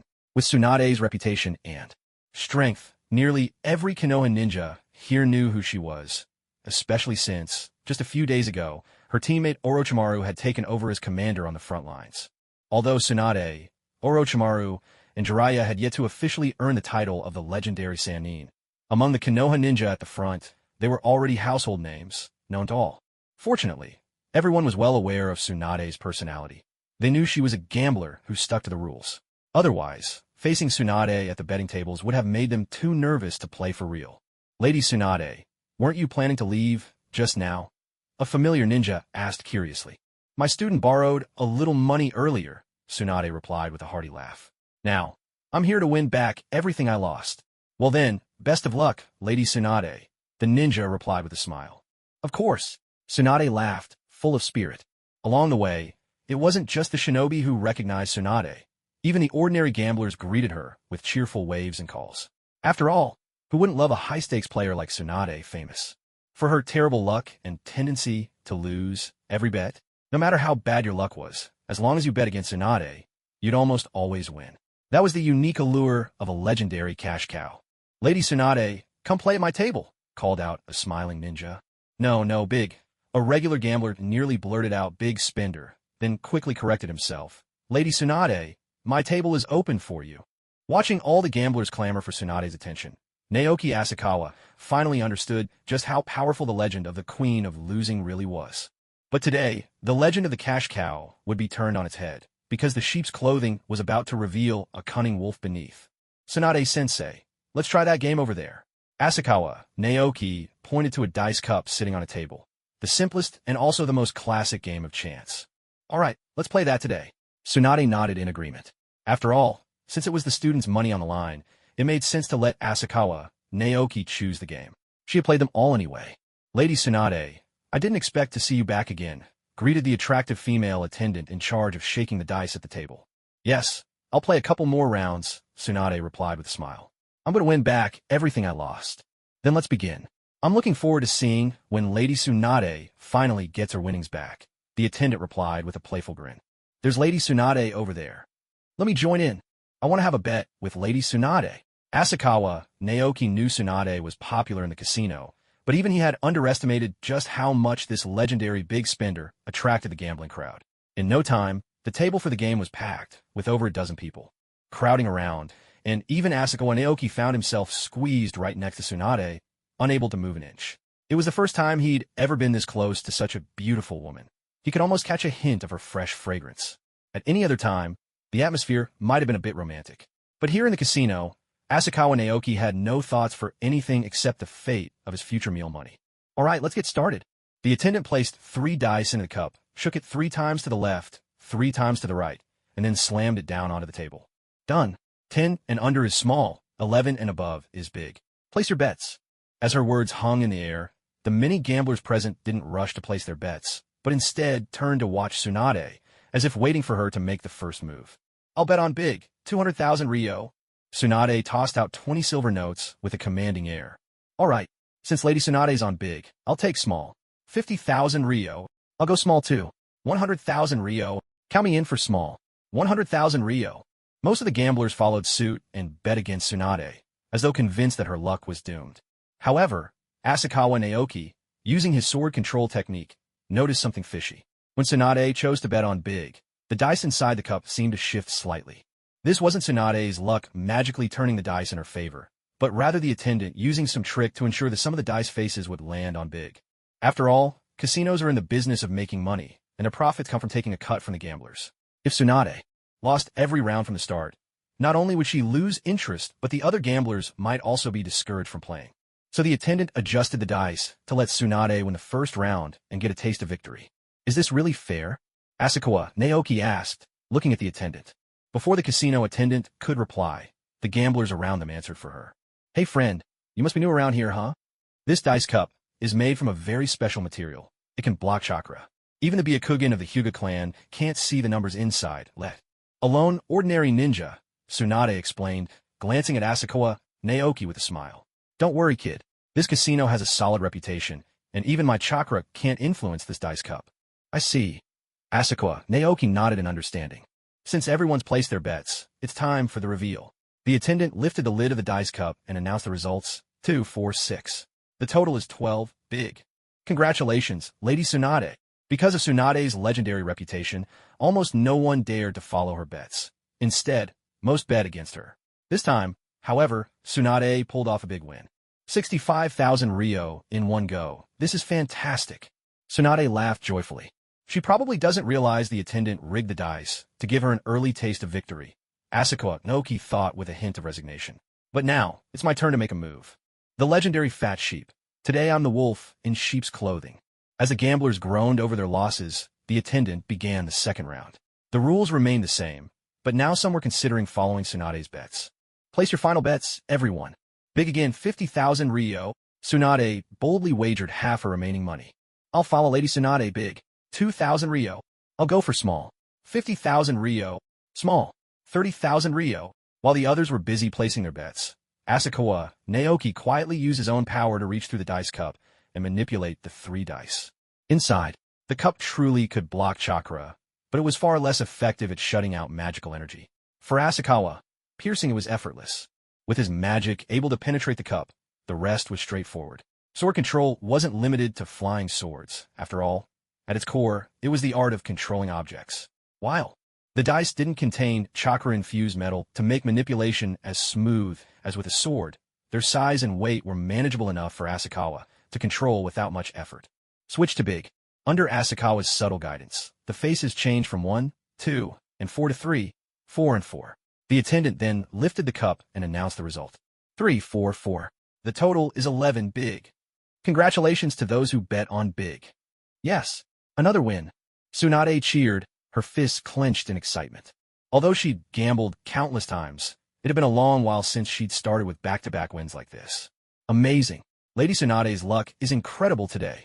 No way, I don't believe it. Lady Tsunade is supposed to be the legendary big loser. How could she win twice in a row today? Where there are winners, there must also be losers. The attendant could only sigh inwardly. In the first round, she had intervened to help Tsunade win, but the second round was truly just Tsunade's luck at work. It seems I'm finally going to win back everything I've lost in the past, Tsunade declared with confidence. Let's move on to the next round. Yes, Lady Tsunade, the attendant replied with a smile. No matter who won or lost, the casino always came out ahead as the house, taking its cut from every game. The gamblers, lost in the thrill of the moment, rarely realized that there were no true winners among them. Their money inevitably slipped into the casino's coffers without their notice. All right, the third round begins, announced the attendant, shaking the dice cup. The rattling of dice set the hearts of the gamblers racing. When the cup was finally slapped down onto the table with a crisp, clear sound, the crowd erupted into a frenzy. Place your bets. No more bets. I'll bet big. 50,000 Ryo. Small. 100,000 Ryo. Big. 30,000 Ryo. Ninjas truly lived up to their reputation for wealth. None of their bets were under 10,000 Ryo. After Tsunade's 2 consecutive wins, few still believed in the legend of the Queen of Bad Luck. Instead, they began to trust their own instincts. Tsunade, undaunted, placed her bet on small this time, staking half the cash she carried. I'm betting small. 700,000 Ryo. Such a bold wager stunned the other gamblers. Those who hadn't placed their bets yet rushed to bet on big, hoping to win more of Tsunade's money. Those who had already bet on small could only pray for another reversal of Tsunade's fortunes. Only Naoki Asakawa, silently manipulating the dice with his magic, mused to himself about Tsunade's terrible luck. She had lost 3 times in a row, once altered by the attendant's trickery, the second time by his own sword technique, and now, even on her own, she'd chosen wrong again. No wonder people called her the legendary Queen of Bad Luck. Wasn't she just here to hand out money to the casino? Amidst the mounting anticipation, the attendant slowly lifted the dice cup and revealed the result. 1, 3, 5. That's a total of 9. Congratulations to those who bet on small. I won again, Tsunade exclaimed, so excited she could hardly believe it herself. 3 wins in a row. Is this for real? Lady Tsunade actually won again. Maybe next time I should just follow Lady Tsunade's bets. For many gamblers in the room, something had shifted. The woman who was usually the casino's walking donation box, the legendary Queen of Bad Luck, was suddenly as fierce as a wolf in sheep's clothing. When Tsunade entered the casino, she had only 400,000 Ryo on her. After just 3 rounds, her cash had already soared past 2 million Ryo. This was why gambling could be so addictive. The thrill of winning or losing money at such incredible speed was enough to send anyone's excitement through the roof. Among the gamblers present, those who were winning began to grow excited, eager to win even more. Strangely enough, those who were losing became even more frenzied, desperate to win back everything they had lost. Some gamblers, after losing all the cash they carried, had no choice but to head to the mission hall to accept assignments. Only after completing a mission and claiming the bounty would they return to gamble again. This was precisely why the front lines allowed casinos to exist. They truly did help to ease some of the ninjas' psychological stress. Hurry, let's start the next round. I want to place my bet with Lady Tsunade. Quick, quick. As the new round began, Tsunade furrowed her brows, pondering whether to bet on high or low. In truth, Her choice hardly mattered. With Naoki Asakawa by her side, she would win no matter what she picked. After a moment of deep consideration, Tsunade made her final decision and boldly pulled out 1,000,000 Ryo for her bet. This time, I'll bet on low again, 1,000,000 Ryo. I'll follow Lady Tsunade's bet. I'll bet on low as well. Because Tsunade had won 3 rounds in a row, many gamblers were now following her lead. Only Naoki Asakawa shook his head quietly. Tsunade had guessed wrong again, making it 4 consecutive incorrect predictions. If not for his presence here, she would have already lost all their mission rewards. But with him around, when it came to dice games, Tsunade was nothing less than the legendary gambling queen of Konoha. 2248 in total. Congratulations to everyone who bet on low. The attendant collected the casino's cut, then pushed nearly half the cash on the table over to Tsunade. Lady Tsunade, this is your winnings. Ha! I can't believe my luck's finally turning around today. Tsunade exclaimed, throwing her arms around Naoki Asakawa in excitement. Lady Tsunade, please be a little gentler. Naoki struggled to free himself, feeling as though he might be crushed by her embrace. No wonder. She would one day outmuscle the 4th Reikage in arm wrestling. When it came to sheer physical strength, even Naoki was no match for Tsunade. Realizing her own force, Tsunade quickly apologized. Sorry, I just got a little too excited. It's all right, Lady Tsunade. Just try to be careful, Naoki replied helplessly. Lady Tsunade, would you like to continue? The attendant inquired. Of course. Let's go another round. Less than half an hour later, Tsunade walked out of the casino beaming with satisfaction, Naoki Asakawa following closely behind. After they left, a steady stream of dejected gamblers who had lost everything also trickled out one after another. After tonight, Tsunade's reputation was bound to change. The legend of the big loser would fade away, and in its place, a new star had risen, the gambling queen of Konoha. Though to be fair, that title would only last until Tsunade went to the casino alone again. Given her luck, if Naoki Asakawa wasn't there next time, there would be only one possible outcome: losing it all. Lady Tsunade, you're back already? Kushina Uzumaki called out in surprise that tea hasn't even been half an hour yet. Could it be that Lady Tsunade already lost all their bounties so quickly? Judging by the radiant smile on her face, she must have won, right? But as the saying goes, gamblers only leave the casino this fast when they've lost everything. If they're winning, they can stay in there all day. The others looked at Tsunade with curiosity, and Naoki in particular was utterly incredulous. Big sister, did she actually win at the casino? All right, let's head back to my tent first. Tsunade took the lead, guiding everyone to a large tent situated in the center of the camp. As the backbone of the Fire Country's front lines, Tsunade's tent was among the largest, and it was hers alone, spacious enough for all 9 of them to enter without feeling crowded. Okay, as promised, all the money I won is yours. Tsunade took out a scroll, and with a swift motion, summoned 20 thick bundles of cash from within. This is the 20,000,000 Ryo I won with just the 400,000 Ryo I borrowed, Tsunade announced with a laugh. Lady Tsunade, that's way too much. We only lent you 400,000 Ryo. We're fine just getting back our original money. Staring at those 20 bundles of bills, everyone felt like their eyes might go dizzy. Each bill was worth 10,000 Ryo, so each bundle amounted to a million. Just half an hour ago, they had lent Tsunade 400,000 Ryo. Who would have guessed that in such a short time, it would multiply 50-fold? Relax, I always keep my word. All these winnings are yours, Tsunade said nonchalantly. She never went to the casino just to make money. As the princess of the Senju clan and descendant of the first Hokage, she never lacked for wealth. She simply loved the thrill of gambling ever since she was a child. Asakawa, I'll leave the division of the money to you. I'm going to find Orochimaru. Tsunade looked at Asakawa Naoki as she spoke. Without him, her luck wouldn't have been nearly as good.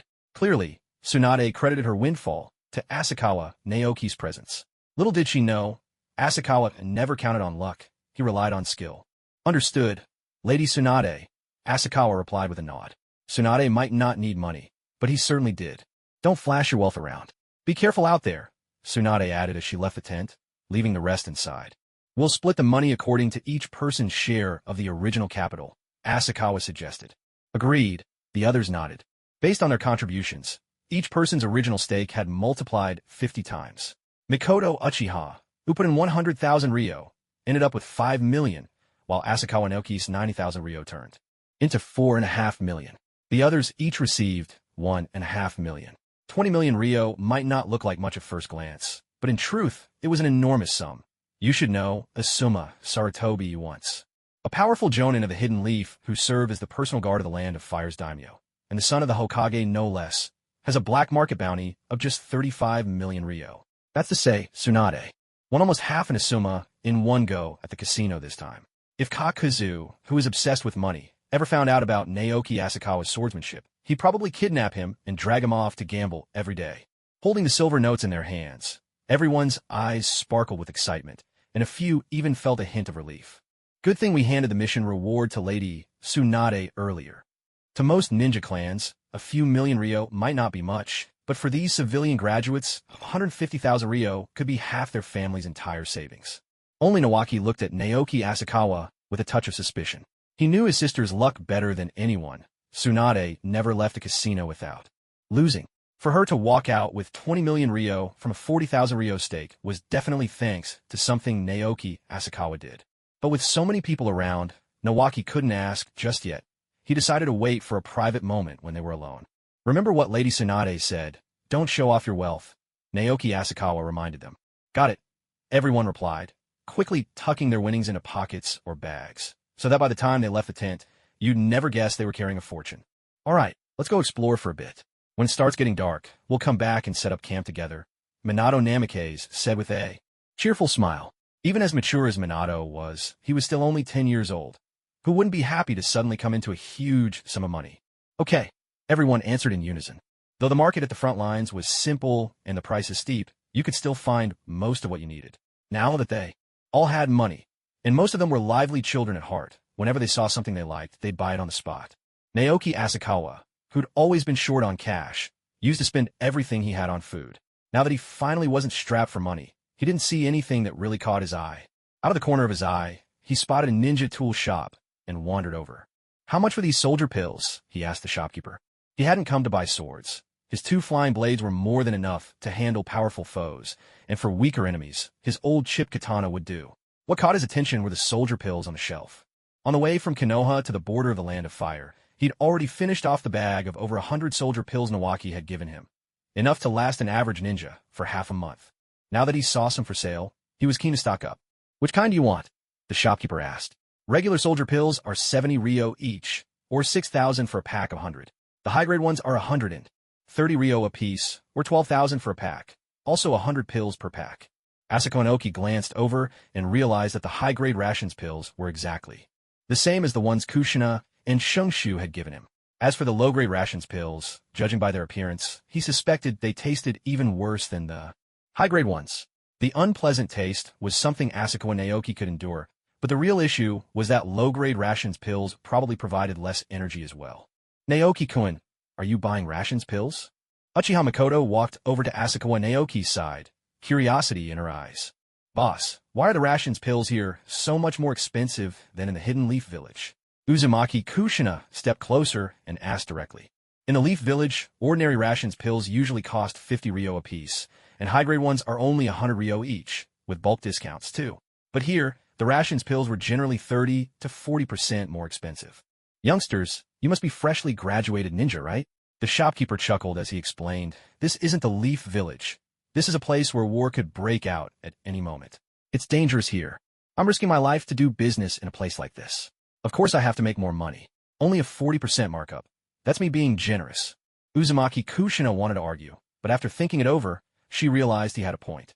Doing business in such a dangerous place, higher prices seemed only natural. "I'll take 10 packs of high-grade rations pills, then," Asako and Oki said, pulling out 12 silver notes, each worth 10,000 ryo. He had seen this kind of markup plenty of times back in China, where food at tourist attractions and amusement parks could cost 4 or 5 times as much at its worst. Compared to that, a 40% increase for doing business in such a hazardous place almost seemed fair. "Certainly, sir." The shopkeeper accepted the silver notes with a broad smile, then, as if suddenly remembering something, turned to Asakawa Naoki and said, "Sir, since you're buying so many rations pills, are you interested in an even higher grade variety?" "There's something above high grade?" Asakawa Naoki asked, intrigued. "Of course," the shopkeeper nodded. "There's a special grade rations pill, which is even more effective than the high-grade version, custom-made by the Nara clan for the Akimichi clan. They use a lot of medicinal herbs cultivated by the Nara clan in making the special grade rations pills, so their effects are quite potent. Even for a ninja, just one pill is as filling as a full meal. and it can even speed up chakra recovery. Since the production is fairly high, there's plenty left over after supplying the Akimichi clan. I happen to have a partnership with the Nara clan, so I'm able to offer these special grade pills. Of course, using all those medicinal herbs means the special grade pills are pricier too. Oh, Asakawa Naoki's interest was piqued. He asked, how much for one? Could I try one first to see how well it works? One is 1,000 Ryo. If you buy in bulk, I can give you a 10% discount. The shopkeeper smiled as he brought out a package of soldiers' rations. Its packaging even more elegant than that of the high-grade rations. He opened it, revealing soldiers' pills that looked identical in size to the usual kind, but with a striking crimson hue. After opening the box, the shopkeeper generously handed one of the pills to Naoki Asakawa. Although these special-grade rations were extremely potent, their high price had made them hard to sell, leaving them sitting on the shelves for quite some time. If he could make a sale now, he didn't mind letting them go to Naoki at a slight discount. Naoki accepted the ration pill and popped it straight into his mouth. The flavor, save for a faint medicinal aftertaste, was much the same as any ordinary soldier's pill. But the moment he swallowed, the immense energy within the special-grade ration erupted, and under the tempering of his spirit fire, it was swiftly refined into pure essence, then further into magical power. The essence contained in this single special-grade ration was more than triple that of a high-grade one. After a brief refinement of its energy, a look of delight flickered in Naoki's eyes. The difference between special-grade and high-grade rations was like the difference between a bowl of rice and a bowl of beef. Both could fill your stomach, but beef packed far more energy. No wonder the Nara clan, with their blend of rare herbs, crafted these special rations specifically for the Akimichi clan, Naoki thought to himself, full of admiration. If an ordinary person, or even a typical ninja, tried to replace their daily meals with these special-grade rations, they'd likely grow fat in no time. The energy contained in one was simply far beyond what normal ninja could burn off. But Naoki faced no such worry. His spirit fire would refine any excess energy into essence, which his basic cultivation technique would then convert into magical power. The only real limit to Naoki's growth was satiety. There was only so much he could eat in a day. But if he switched from high-grade to special-grade rations and kept the daily amount the same, he could gain about 3 times as much essence, accelerating his magical growth far beyond before. Well, would you like to buy some? The shopkeeper asked with a twinkle in his eye. Judging by Naoki's expression, he knew he was close to closing this deal. In fact, he slightly regretted naming his price too early. He should have waited for Naoki to taste the product before negotiating and squeezed a bit more out of him. Still, if it meant gaining a loyal customer at this price, it was worth it. Most ninjas didn't care for soldiers' rations. At best, they buy the high-grade kind, and almost no one splurged on the special grade, since, despite their wealth, ninjas weren't fools. At that moment, the shopkeeper also made up his mind. Once he'd sold off this batch of special-grade rations, he wouldn't stock them again. They were simply too difficult to sell. I'll take them. How many do you have? Asakawa Naoki nodded. Now that he had money, he didn't care much about the price anymore. After all, each pill cost only 900 Ryo, and 100 came to just 90,000 Ryo. There are 10 packs left in total. How many would you like? The shopkeeper asked with a smile. I'll take them all, Asakawa Naoki replied. And I'd like to ask if you could help me restock as well. 10 packs of special soldier food pills were quite a lot for ordinary people. Even for a ninja, if every meal was just these pills, 10 packs would last a whole year. But for Asakawa Naoki, who might eat nearly 20 a day, this supply would barely last a month. You've got quite the appetite, the shopkeeper chuckled. 10 packs of special soldier food pills, 90,000 Ryo in total. When I return to Konoha next time, I'll get you another 10 packs, the shopkeeper added. Thank you very much, Asakawa said, pulling out a stack of silver notes and counting out 90 to hand to the shopkeeper. My pleasure, the shopkeeper replied with a grin. Together, the 2 types of soldier food pills made for a single order worth over 1,000,000 Ryo, a significant sum by any measure. Customers like this were certainly worth holding on to. Naoki, do you really like these soldier food pills? Uchiha Makoto asked with curiosity as they left the ninja tool shop. The taste of soldier food pills was nothing to brag about. Unless the situation was desperate and cooking was out of the question, most ninjas avoided them, if they could. And yet, with 10 packs of advanced and 10 packs of special pills in his hands, the amount could feed an ordinary ninja for 2 years. I can't help it. My digestion is just too fast. Maybe it'll get better in the future, Asakawa Naoki replied with a chuckle. It's getting late. Shouldn't we head back and set up our tents? Kushina Uzumaki checked the weather and spoke up. Let's wait a little longer. The others haven't finished shopping, Asakawa said, glancing over at Naoki and Minato Namikaze, who were still browsing the shops. By the way, aren't you two going to buy some clothes? Asakawa suddenly asked. Girls usually enjoy shopping for clothes, or so he thought. But the two he knew best, Mikoto and Kushina, both dressed quite simply. Mikoto always wore black, while Kushina preferred her ninja undershirt with a yellow jacket on top. Still, both looked good in what they wore. You're the one who needs new clothes, Kushina said with a sigh. Having been poor for so long, and with most of his money spent on food, Asakawa barely owned a few sets of clothes.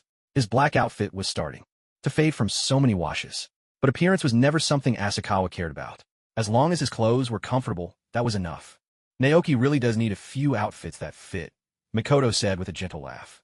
Come on, Mikoto, let's take Naoki to buy some clothes, Kushina said, grabbing Asakawa's hand.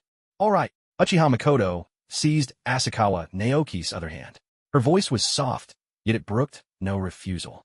Only now did Asakawa Naoki truly understand what it felt like to be dragged along by two female friends to pick out clothes. Yet he had to admit, both Kushina and Mikoto had a much better eye for fashion than he did. When they left the shop, Asakawa Naoki was still dressed in black, his leaf forehead protector worn as before, yet somehow he looked entirely different from when he'd first entered. Asakawa, you've really changed a lot, Rope Tree couldn't help but exclaim when he saw him again. He'd already been quite handsome to begin with, but now, in these new clothes, the difference was worlds apart. Even Kisaragi Siriai, Kushina and Mikoto's other female teammate, was taken aback by how striking he looked. Naoki really does look much better after changing his clothes, Minato Namikaze agreed. Asakawa Naoki had always had excellent features, tall and slender, with a refined face. It was only his previous outfit that had let him down. Of course, Kushina replied proudly, while Mikoto simply smiled beside her, saying nothing. It was clear they both had confidence in their taste. All right, let's go set up our tents, Asakawa Naoki said with a smile. After a period of busy work, as the sun dipped below the horizon, the 9 tents were finally set up. Unlike the temporary 3-person tents they'd used before, this time, stationed at the front lines of the Land of Fire, they expected to stay for a while. Each person had their own tent, giving them a bit of privacy. Still, the tents were pitched close together, so everyone could help each other if needed. After dinner, the group returned to their tents and began to train. Asakawa Naoki swallowed a special high-grade military ration pill, feeling the fire of vitality burning even brighter inside him. He took out a small, specially prepared pouch, which held a strand of black hair and a strand of brown, keepsakes from his former classmate Hyuga and his current teammate Rope Tree. Then, from the pocket of his old clothes, Asakawa Naoki pulled out a long, golden hair. He'd plucked it from Tsunade in the casino when she was so excited about her winning streak that she hadn't noticed. If he hadn't gotten Tsunade's hair, Rope Tree would have been his obvious choice.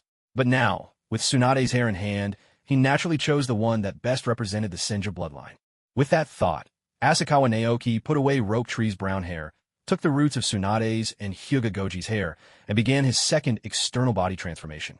Perhaps because Yin release and Yang release were merging, the second fusion went remarkably smoothly for Asakawa Naoki. Not long after the process finished, he sensed a shadow lingering outside his tent, debating whether to enter. Is something on your mind, Rope Tree? Asakawa Naoki called, opening the tent flap.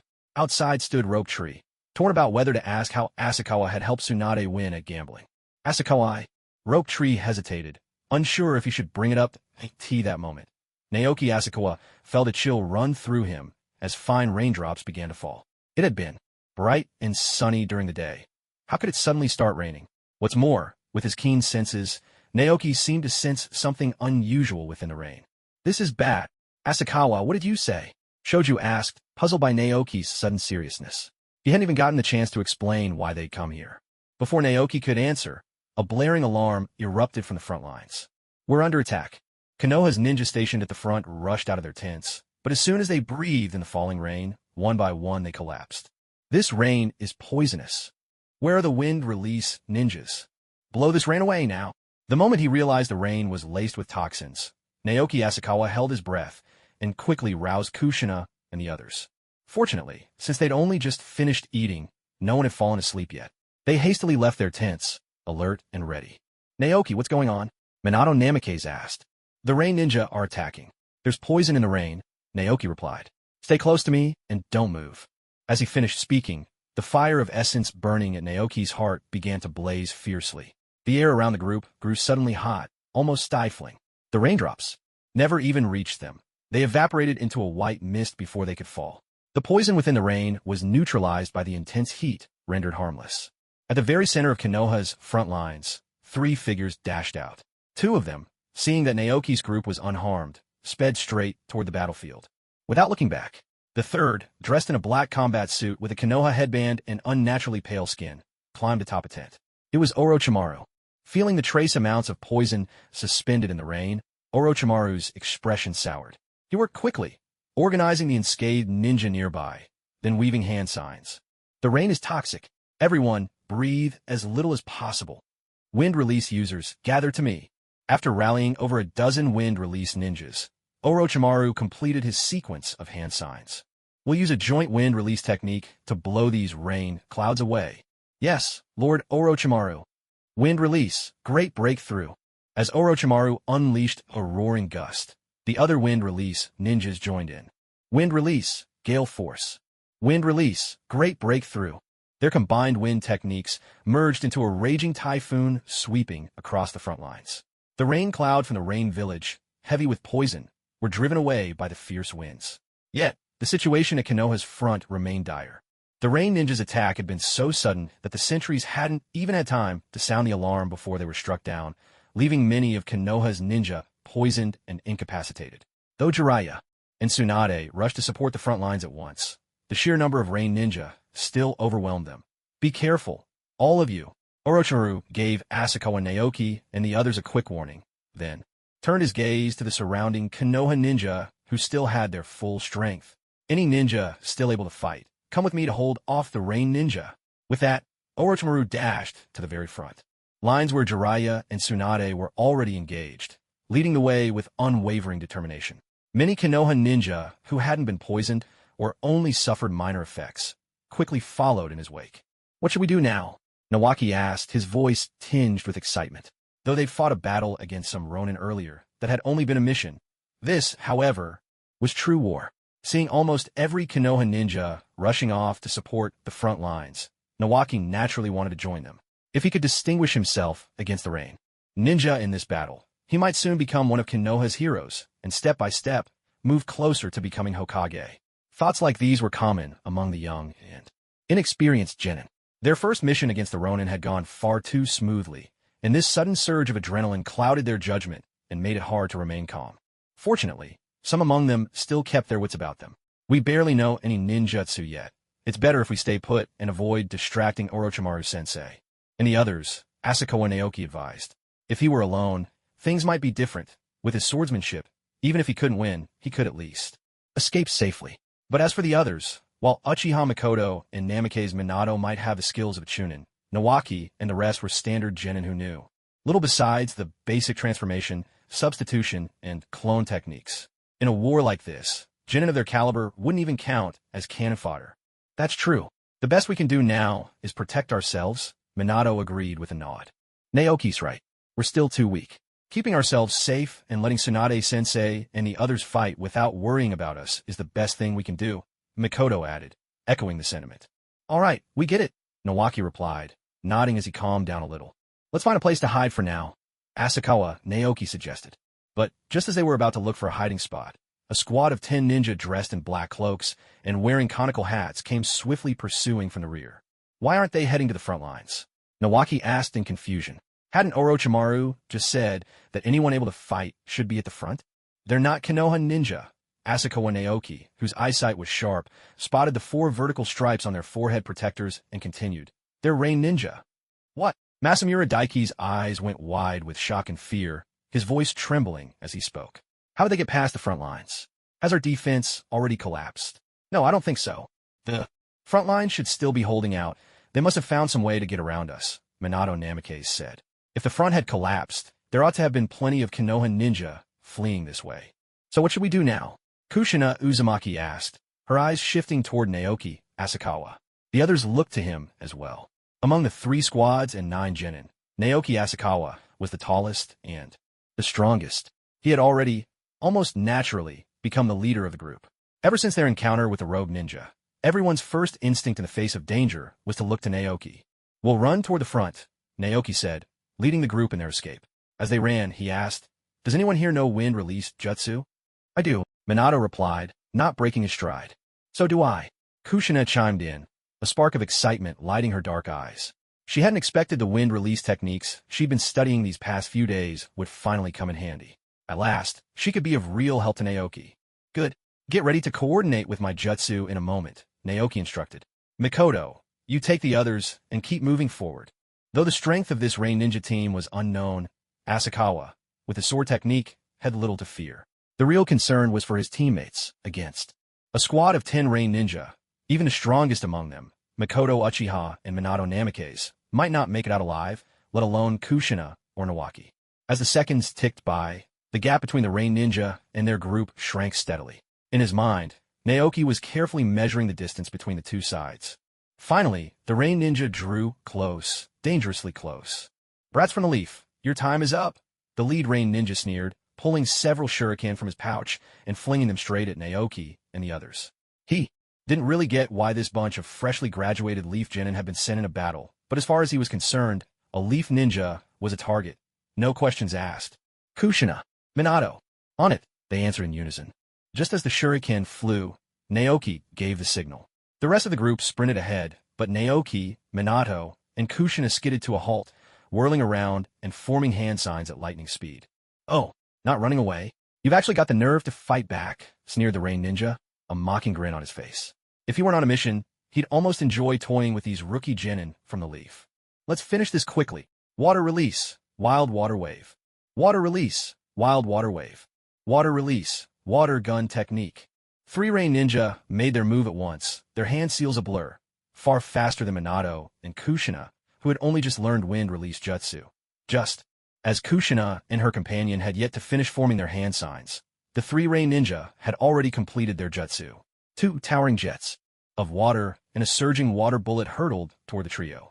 One mustn't underestimate the destructive power of water release techniques. These jutsu are akin to high-pressure water cutters from my previous life in China, and a direct hit from those jets or water bullets could very well be fatal. With the 3 water release attacks about to strike, and Kushina and her partner's wind release still unprepared, Naoki Asakawa had no choice but to act first. He spewed forth a stream of orange flames. Samadhi True Fire, Essence Flame. Upon seeing the orange fire burst from Asakawa's mouth, the Rain Ninja couldn't help but sneer inwardly. Facing our water release, instead of countering it with earth release, he uses fire release, which is weak against water. We're on the border of the land of rain. Rain is plentiful here, which amplifies the power of water release. He actually dares to use fire release in such a place. Konoha is destined to fall before us, the Rain Ninja. Though neither side's attacks had collided yet, the Rain Ninja already pictured the scene. Asakawa's Samadhi fire snuffed out by their water, and all 3 of his group defeated in a single blow. So this is the level of Konoha's ninja? Once we've finished off these weaklings, we'll hunt down the rest who are trying to escape. The Rain Squad leader made his decision, shifting his focus to the fleeing enemies.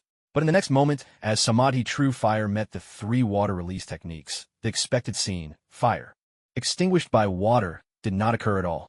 Instead, the terrifying heat of Samadhi Fire vaporized the water jutsu, sending up thick clouds of steam that shrouded the Rain Ninja's vision. Not good. This brat's fire release is no ordinary technique. Get out of the way now. At last, the Rain Ninja realized that Asakawa's Samadhi fire was anything but ordinary, but by then it was too late. Uzumaki, Kushina, and Namikaze Minato's wind release jutsu were finally ready. Wind release, great breakthrough. Wind release, gale palm. On either side of Asakawa, the 2 unleashed their wind release techniques simultaneously. In a single instant, wind fueled the fire, and fire rode the wind. Driven by the twin gusts, the Samadhi fire exploded in might, transforming into a raging fire phoenix that engulfed the Rain Ninja, who failed to escape in time. A chorus of agonized screams rang out, only to vanish as quickly as they arose. Within the inferno, 5 Rain Ninja were reduced to nothing but ash. Damn it, what kind of fire release is this? One Rain Ninja managed to dodge in time, but a few burning embers landed on his back. Even as he felt the searing pain, he realized, to his horror, that his strength was swiftly draining away. Put it out quickly. Water release, wild water wave. Another Rain Ninja teammate tried to use water style to help him extinguish the true Samadhi fire, sending a surge of turbulent water crashing into his back. Yet, under the force of the water, the flames clinging to the Rain Ninja's back did not diminish. Instead, they blazed even more fiercely. In just a few seconds, the Rain Ninja, entangled by the Samadhi fire, met the same fate as his companions, reduced to nothing but ashes. Everyone be careful. There's something wrong with this kid's fire style, the Rain Ninja squad leader warned, his eyes cold with a hint of fear. Flames that even water style can't put out. What sort of monster is this kid? If they knew that Asakawa Naoki's fire was not the complete, true Samadhi fire, but only the essence fire, one of its three aspects, who knows what they would think.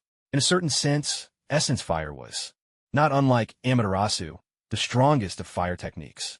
Amaterasu would not die out until its target was completely consumed, while the essence fire used the vitality of the human body as its fuel. If it burned other materials, like clothing or buildings, essence fire could be extinguished with relative ease. But if it caught hold of a person and the burning area was not cut away in time, it would feed on their life force, surging ever more violently. Not only would it drain the victim's strength at a terrifying rate, it was almost impossible to put out. Witnessing the power of the essence fire, Asakawa Naoki yearned all the more for the chi fire and divine fire. If just the essence fire was this strong, then igniting all three and fusing them into the true Samadhi fire. Who could imagine the might of that? This one's mine. The Rain Ninja squad leader fixed his gaze on Asakawa Naoki, murder flashing in his eyes. A genius from the leaf like this, if he wasn't eliminated now, the Rain village would face dire threats in the future. You three, finish off the others quickly and come help me. With the squad leader's command, the remaining three Rain Ninjas felt a trace of relief. They would not have to face this monster, Asakawa Naoki, themselves. Yes, the three of them immediately charged toward Minato Namikaze and Kushina Uzumaki. Though the three Rain Ninjas were not exceptionally strong, each possessed the skills of Chunin. For Minato and Kushina, who had just graduated from the Ninja Academy, facing three Chunin was perilous indeed. Asakawa Naoki was about to use his speed to take down one of them when he suddenly sensed a sharp, killing intent behind him, a blade slicing through the air. Feeling the danger, he had no choice but to draw the chipped katana from his back, sweeping it in a wide arc to deflect the Rain Ninja captain's sneak attack. Your opponent is me. The Rain Ninja captain's eyes, fixed on Asakawa Naoki, were filled with grim determination. In his mind, even the three legendary pillars of Konoha's front lines, Jiraiya, Orochimaru, and Tsunade, were not as dangerous as the boy before him. As someone who knew the strength of the Rain's leader, the demigod, Hanzo of the Salamander, he understood deeply. Even if the three Sannin fought together, they could not defeat the demigod. But if this brat is given time to grow, the future of the hidden Rain village will be in danger. Asakawa Naoki remained silent. These Rain Ninja were clearly the ones launching a sneak attack. So why were they speaking with such grim determination, as if he were the villain instead? Knowing all too well the terrifying power of Asakawa Naoki's fire style, the captain of the Rain Ninja gave him no chance to unleash it. He closed the distance and launched a fierce sword assault at Asakawa Naoki. This guy is unbelievably strong.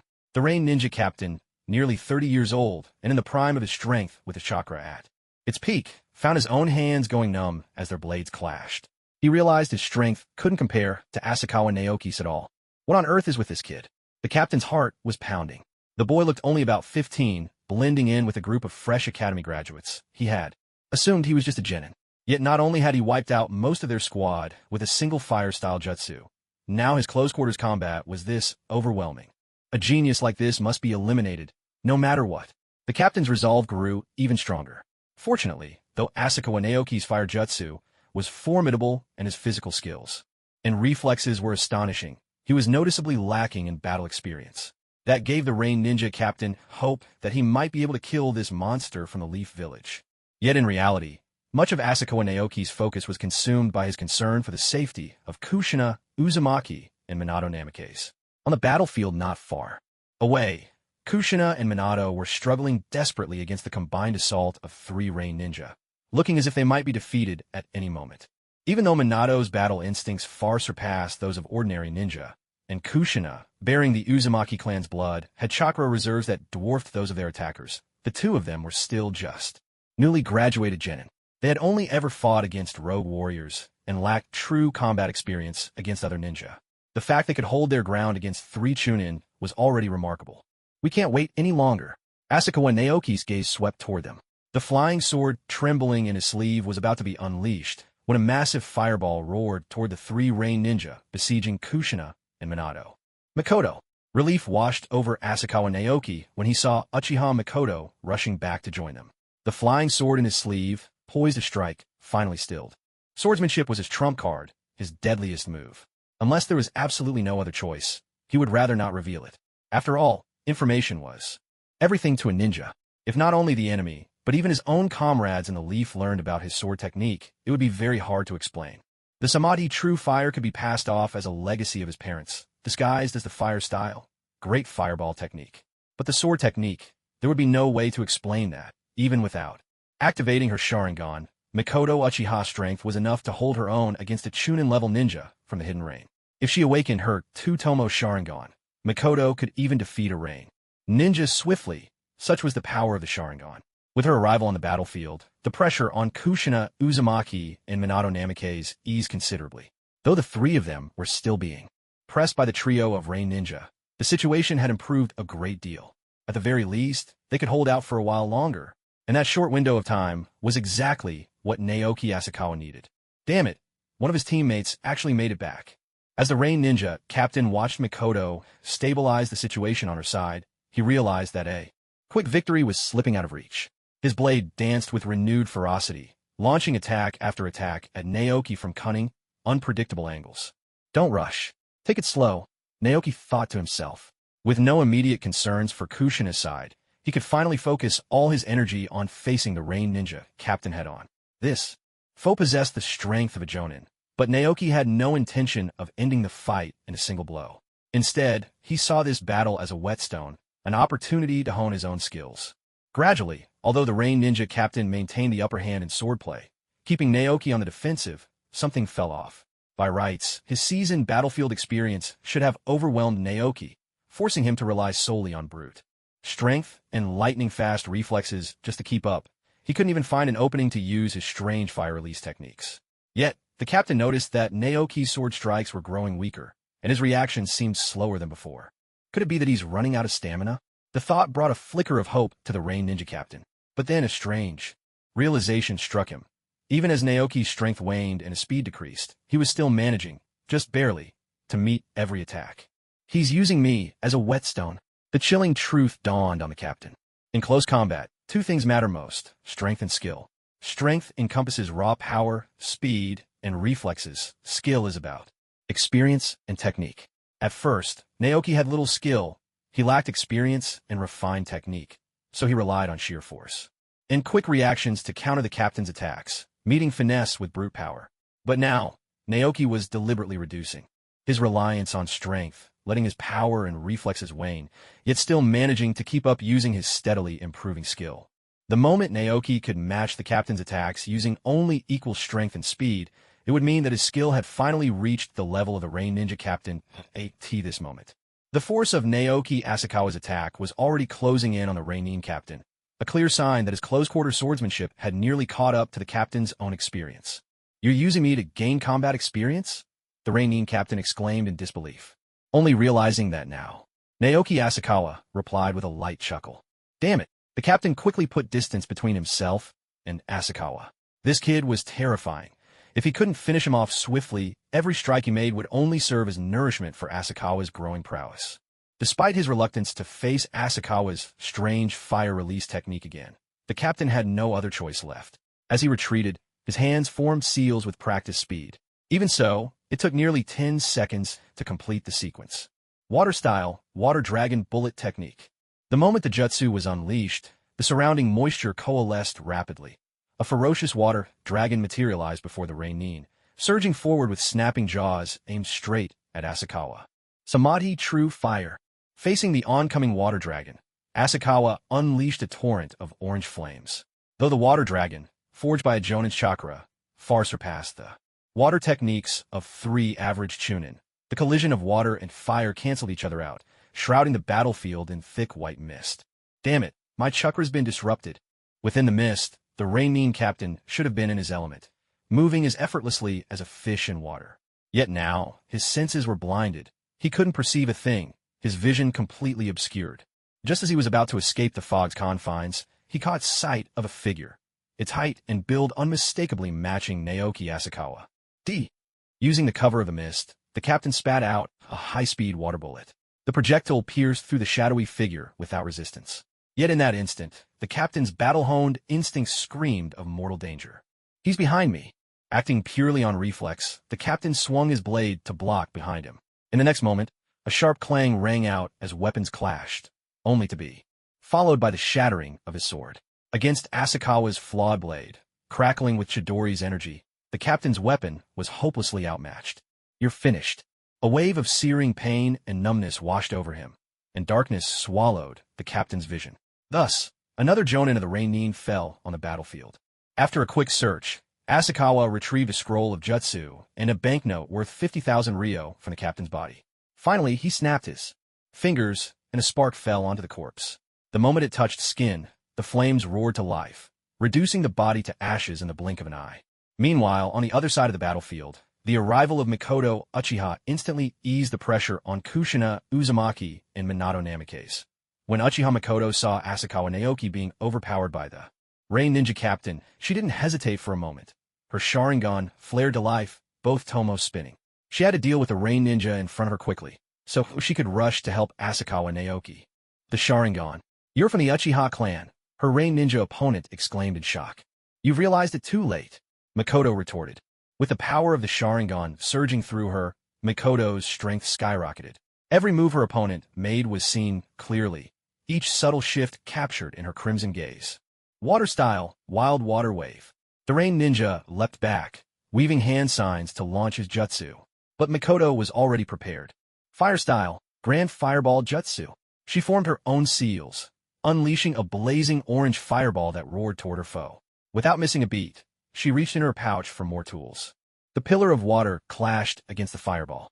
Mikoto's grand fireball wasn't as fierce as Asakawa Naoki's Samadhi True Flames, but the Rain Ninja's wild water wave was hardly a match for an elite water dragon bullet. Elementally, the water technique should have overwhelmed the fire, but with both jutsu hastily cast, they canceled each other out, neither side gaining the upper hand. Before the collision of water and fire could fill the air with thick mist, Mikoto had already hurled a volley of shuriken at the unprepared Rain Ninja. There was a sharp metallic clang as the Rain Ninja parried each shuriken with his kunai, just as he tried to peer through the rising mist to catch a glimpse of Mikoto's silhouette. A sudden pain shot through his neck. Warm blood spurted from his severed artery. Behind him, a shuriken he thought he'd deflected was now being drawn back by an almost invisible wire, the true assassin's hand hidden in the shadows. "So, this is the Uchiha clan's throwing technique," he thought, as the light faded from his eyes. Wasting no time, Mikoto dashed toward Uzumaki Kushina. Of the three, Mikoto was the strongest in battle thanks to her twin Tomo Sharingan, followed by Minato Namikaze. Ironically, even though Kushina possessed the greatest reserves of chakra, she was the weakest in combat. Under the fierce assault of her Rain Ninja opponent, Kushina could only rely on her solid taijutsu, dodging and blocking as best she could, but she was clearly struggling. Fortunately, Mikoto finished her own fight with impressive speed. Once she joined the fray, the second Rain Ninja was swiftly defeated by their combined efforts. That left only the Rain Ninja fighting Minato. Suddenly, the pressure on him intensified. Even during battle, his gaze kept darting anxiously toward Asakawa Naoki and the Rain Ninja captain. As long as their captain won, it wouldn't matter if Uzumaki Kushina, Uchiha Mikoto, and the blonde brat he was fighting all teamed up, they'd still be no match. After all, their captain was a Jonin of the Hidden Rain Village. The gap between Jonin and Chunin was vast, far greater than the gap between Chunin and Genin. Even if that blonde youth could tangle with him, and even if the Uchiha girl had awakened her twin Tomo Sharingan, neither would last more than a few moves against their Jonin captain. However, just as the last rang, Ninja pinned all his hopes on his captain. The thick white mist, born from the clash of the true Samadhi fire and the water dragon bullet, gradually faded away when he saw that the one emerging slowly from the mist was not the captain, but Naoki Asakawa. The Rain Ninja's eyes filled with utter disbelief. How is this possible? A perfect opportunity. To let your guard down in the heat of battle is the gravest mistake of all. In the instant the Rain Ninja's mind wavered, Minato Namikaze's kunai pierced straight into his heart. Without hesitation, Minato sprang back, maintaining distance to guard against any desperate final attack. In the face of death, neither this Rain Ninja nor his entire squad could understand. How could a group of fresh academy graduates possess such terrifying strength? So these are Konoha's Genin? Does the land of rain still have any hope? With a bitter mix of unwillingness and fear, the life of the last Rain Ninja faded away. Is everyone all right? Naoki Asakawa looked to his three companions with concern. Outwardly, none of them seemed wounded or bleeding, but so many injuries can't be seen on the surface. We're fine, what about you? Mikoto Uchiha asked with a trace of worry in her voice. The Rain Ninja they had fought was only about Chunin level. Even Mikoto, who had exerted herself the most, was mainly just drained of chakra. Kushina, Uzumaki, and Minato Namikaze were mostly tired from physical exertion. Each had blocked several attacks with their arms, which still throbbed with pain. But compared to the others, the Rain Ninja captain facing Naoki Asakawa was in a different league. His fierce swordsmanship aside, the terrifying water dragon bullet technique was something that, even in Konoha, only Jonin could perform. It was precisely because Mikoto had witnessed the captain's strength that she activated her double Tomo Sharingan right away, planning to defeat her own foes quickly and go to help Naoki. But unexpectedly, even before they had finished off their opponents, Naoki had already dealt with the captain, faster than any of them. Don't worry, I'm fine, Naoki replied with a shake of his head. Let's go regroup with Naoki and the others first. All right, the three nodded in agreement. Though all of them were exhausted, the battlefield situation was still uncertain. Naoki's team, moreover, had no combat power left at all. Their top priority was to regroup and then find a safe place to hide and recover. Relying on their skilled taijutsu, and since the battle hadn't lasted long, the four quickly tracked down Naoki and his group by following the direction they had fled. Asakawa, are you all okay? Naoki asked anxiously, a hint of guilt coloring his tone. They had all just graduated from the academy, and Asakawa's team was even younger than him, yet they had stood with Mikoto to face the enemy, while he could only escape under their protection. In that moment, Naoki's longing for strength reached a fever pitch. Don't worry, we're all fine. Asakawa, Naoki smiled and said, the pursuers have been dealt with. Let's find a safer place to hide for now. All right, everyone nodded, agreeing to Asakawa Naoki's plan. As dawn gradually broke, the Konoha ninja at the front lines finally began their retreat to the rear. However, among these Konoha ninja, the proportion of wounded was alarmingly high. Many were missing arms or legs, their bodies marked by injuries from explosive tags and kunai. Even those who had escaped injury wore expressions filled with gloom and coldness, their brows deeply furrowed. This sudden attack by the Rain Ninja must have cost Konoha dearly. Asakawa Naoki thought with a heavy heart. As Asakawa Naoki and his companions caught sight of the wounded ninja, those same injured Konoha ninja also noticed them. Their gazes lingered briefly on the Konoha forehead protectors worn by Asakawa's group before turning frosty. Cowardly brats, someone muttered under their breath, the words tinged with resentment. No one else interrupted, as if silently agreeing. You're wrong. Asakawa and the others took down a whole squad of Rain Ninja. Xingtian retorted angrily. He could accept criticism directed at himself. After all, he truly hadn't done anything and could only flee when the Rain Ninja attacked. But he would not allow anyone to insult Asakawa Naoki and his team as cowards. They had risked their lives to buy him time. They were the furthest thing from cowards. You little brat, you came to the front lines and did nothing. Doesn't that make you a coward? A wounded Konoha ninja said slowly, his right shoulder ending in an empty sleeve. If nothing changed, this ninja, who had lost his right arm, would never return to the battlefield. It was little wonder he harbored resentment towards Xingtian and the others, who had emerged unscathed while so many around him were maimed. Surely, many of the injured Konoha ninja felt the same. I may have done nothing, but Asakawa and Namikaze the Xingtian tried to explain further. But the wounded ninja, his reason eclipsed by pain and a future stolen, abruptly raised his one remaining left hand, intent on striking Xingtian. Seeing what was about to happen, Asakawa Naoki was ready to intervene, but as he sensed a certain presence, he held back. Enough!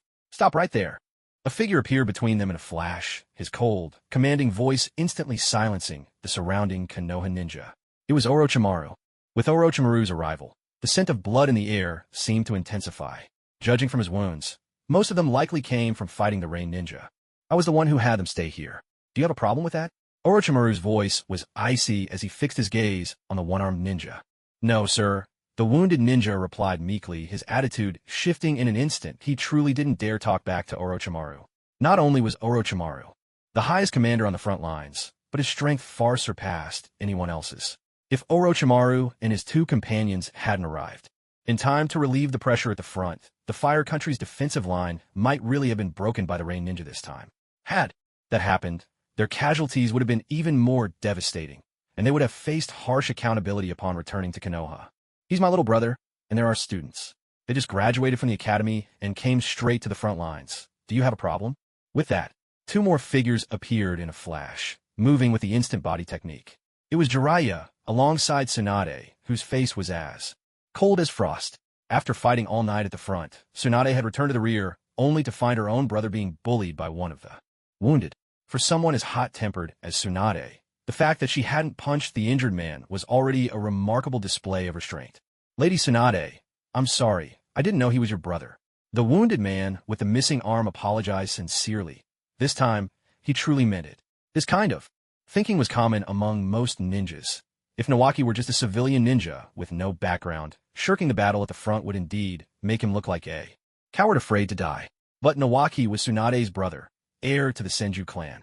For someone of such noble status to come alone to such a dangerous frontline was already extraordinary. Usually, when the heir of the Hyuga clan's main branch came to the front, they would be surrounded by a small army of branch family protectors. As for Naoki himself, he had none of the airs of a great clan's heir. When interacting with Naoki Asakawa and the others, he didn't act at all like the future leader of the Senju, but more like an enthusiastic civilian ninja. No, there's no need to apologize to me. I truly did nothing, Naoki said quietly, refusing to accept the wounded man's apology. The ones you should apologize to are my teammates. They're the ones who truly fought against the Rain Ninja. My apologies, everyone. I was too impulsive, the wounded man muttered, though in his heart he still doubted they had really fought the enemy. Lord Orochimaru, we discovered 3 Rain Ninja corpses over here. A report came suddenly from another ninja. Where? Orochimaru asked, his brow furrowing. Just behind our camp, the reporting ninja replied. Could they really have taken out a Rain Ninja squad? The one-armed wounded man found it hard to believe. The situation felt absurd.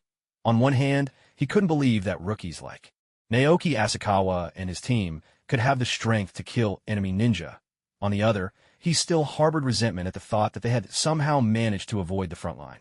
Maybe, he thought bitterly, only if Naoki Asakawa and the others went to the battlefield and died would he, with his ruined future, finally feel a sense of justice. All right, you go tend to your wounds. Asakawa, Naoki, come with me, Orochimaru ordered, then proceeded to the central command tent with Jiraiya and Tsunade. Naoki Asakawa and the others obediently followed Orochimaru inside. Once inside the tent, away from the eyes of those leaf ninja, Orochimaru and the other two finally let themselves relax. Traces of fatigue appeared in their expressions. As commanders and pillars on the front lines, they had to present their best selves before the Konoha ninja, maintaining morale and stability. Only in private could they reveal their true state. Once they had entered the tent, Orochimaru began recording a report of the battle on a scroll.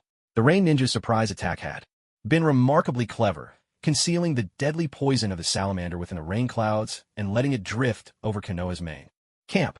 By the time the Leaf Shinobi realized what was happening, most of them had already been poisoned, their combat effectiveness severely diminished. Coupled with the sheer number of enemy Rain Ninja, it was no wonder this battle had been so difficult for Konoha. Yet, part of the blame lay with the Leaf's own frontline shinobi, who had grown somewhat complacent. Their scouts had failed to detect the poison hidden in the rain clouds. Orochimaru and the others had arrived too late. Before they could restore proper military discipline, the attack from the hidden rain had already struck. Even so, their arrival was timely enough. Had they not turned the tide, the Konoha front lines might have truly been in danger this time. Orochimaru faithfully recorded the details of the battle on the scroll. Before long, this report would appear on the desk of the third Hokage, Hiruzen Tsurutobi. No one knew how many commanders on the front lines would be held accountable as a result. Naoki, why don't you tell me what happened here after we left? Tsunade turned to Naoki, her beautiful eyes bright with curiosity. Jiraiya, too, watched Asakawa, Naoki and the others with interest. According to the messenger, 3 Rain Ninja corpses have been found at the rear. Could it be that Minato and the others are already capable of defeating Jonin? He mused. As expected of the one foretold by the great Toad Sage, said to have the power to change the world. After you left, we were just about to find somewhere safe to hide, Naoki recalled, recounting the events of the previous night in detail. But it wasn't long before we encountered a squad of Rain Ninja that appeared behind us. Building on Naoki's account, Minato Namikaze added more details about the battle, painting a complete picture of last night's events. Asakawa can use the fireball jutsu. Orochimaru, still busy writing his report, remarked in surprise. During the earlier battle, when Asakawa Naoki had unleashed the Samadhi True Fire, the hand signs he used were identical to those of the Fireball Jutsu. While Minato had found the power of the Samadhi True Fire a bit unusual, he'd simply assumed it was due to the strong wind nature supporting the fire technique. Yes, Master Orochimaru. That was a memento left to me by my parents. Asakawa, Naoki replied with a nod. I see. Orochimaru acknowledged with a nod. For eliminating a squad of Rain Ninja this time, I'll record it as an A-rank mission for you. Eliminating 10 Rain Nin does indeed qualify as an A-rank mission. But if Orochimaru had known that the Rain Nin squad leader was a Jonin, then this mission shouldn't have been classified as A-rank. It should have been S-rank. The gap between a Jonin and a Chunin is simply too vast. Orochimaru had never imagined that Naoki Asakawa and his teammates had actually taken down a Rain Nin squad led by Jonin. You all did a great job, Jiraiya said with a smile. Seeing how outstanding his disciples were, he felt as though the fatigue from the battlefield had lifted somewhat. They had only just graduated from the Ninja Academy, but not only had they mastered the techniques taught to them, they could already cooperate with their teammates to use wind and fire release ninjutsu in tandem. Even in the eyes of Orochimaru's trio, they had performed admirably. You really did well, Tsunade praised as well. Of course, don't be discouraged, Naoki. Clearly, Tsunade had noticed the frustration in Naoki's heart, feeling downcast for being unable to help and only able to flee. She offered him comfort. It's precisely because we want to protect others that we strive to become stronger.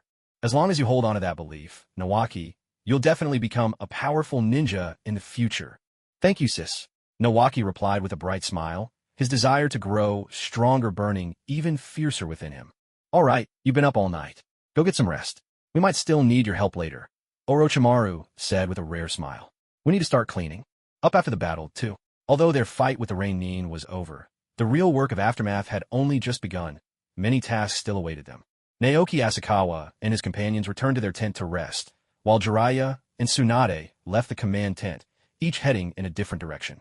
Jiraiya was needed at the front lines to stand guard for the next shift, guarding against another surprise attack from the Rain Nin.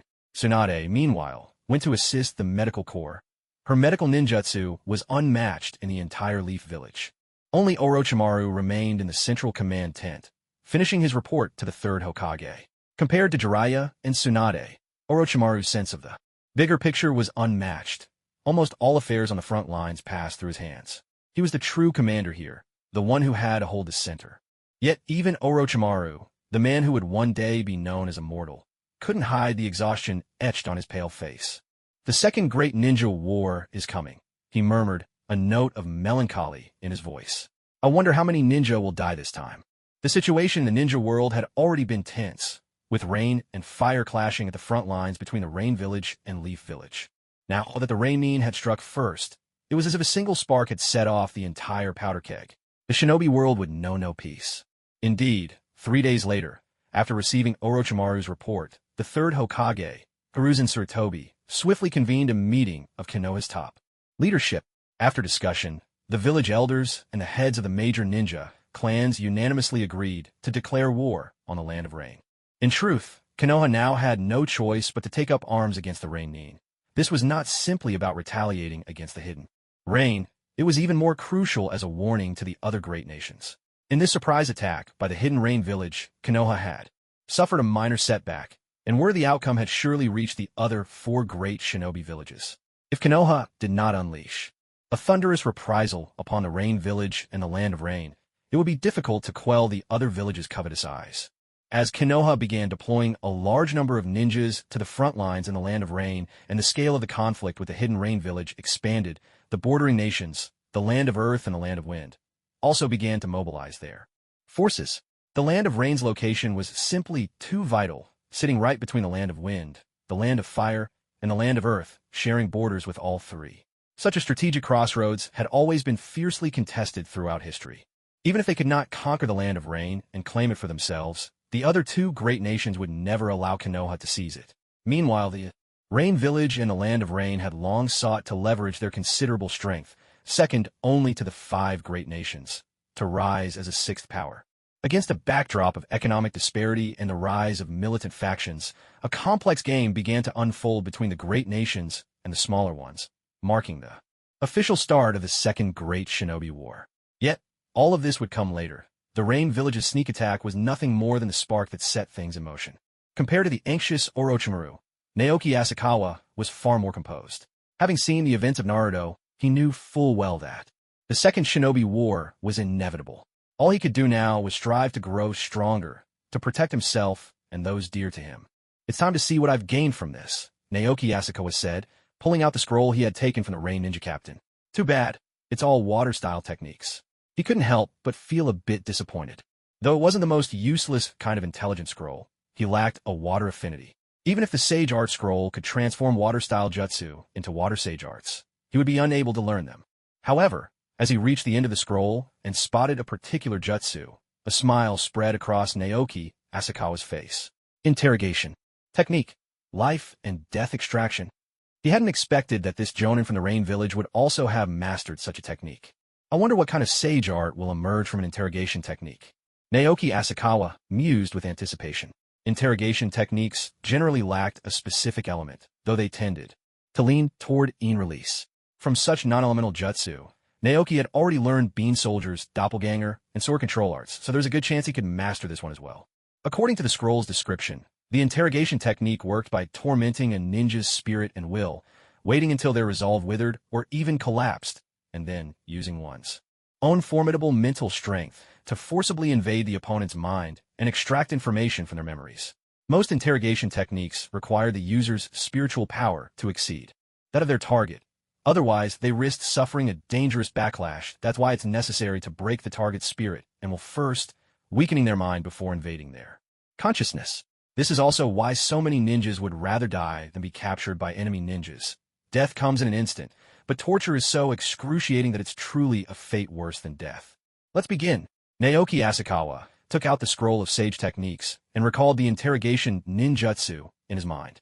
After a moment's thought, he also reviewed the method for practicing the water-style ninjutsu that the Rain Ninja Captain had mastered. According to the foundation breathing technique, it said that without a water spiritual root, one couldn't practice water-based techniques, but he still wanted to give it a try.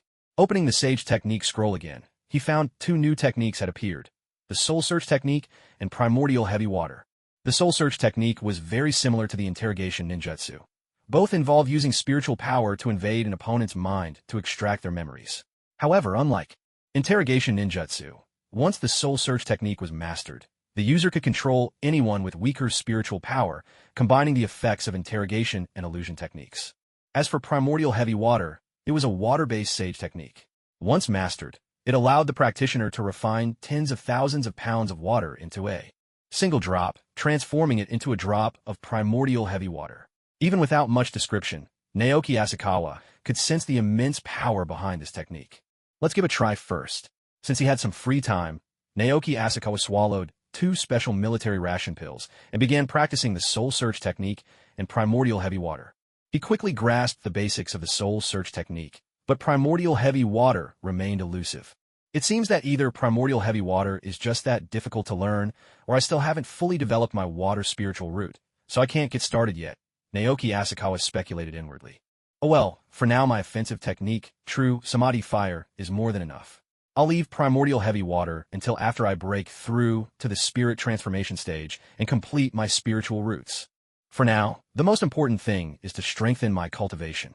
Immersed in his training, Naoki Asakawa didn't emerge until noon, when Shinsuke called him out. After lunch, Asakawa and the other 8, who had rested all morning, were assigned by Orochimaru to help with the medical unit under Tsunade's command. As for Jiraiya's side, holding the front lines was still too dangerous. Sending these freshly graduated genin there would do more harm than good. The medical unit, on the other hand, was in desperate need of extra hands. Though none of them knew medical ninjutsu, at least, they could help out with chores, easing the burden on the medical ninjas and giving them a first-hand look at the brutality of war. After all, ninjas always grow up eventually. Newly graduated genin might not be sent to the front lines, but after a period of growth and becoming chunin, their turn would inevitably come. The medical unit is over here, and my sister is there too. Let's go help together. Assigned to the medical corps, a light appeared in Shingtaki's eyes, an unmistakable sense of being needed. Many members across all 3 squads wore similar smiles, their faces reflecting that same feeling. During the attack by the Rain Ninja, they had been unable to help. Now, at last, they could contribute something to Konoha. But once they stepped into the tent where the medical corps was stationed, their smiles vanished all at once, replaced by a heavy silence.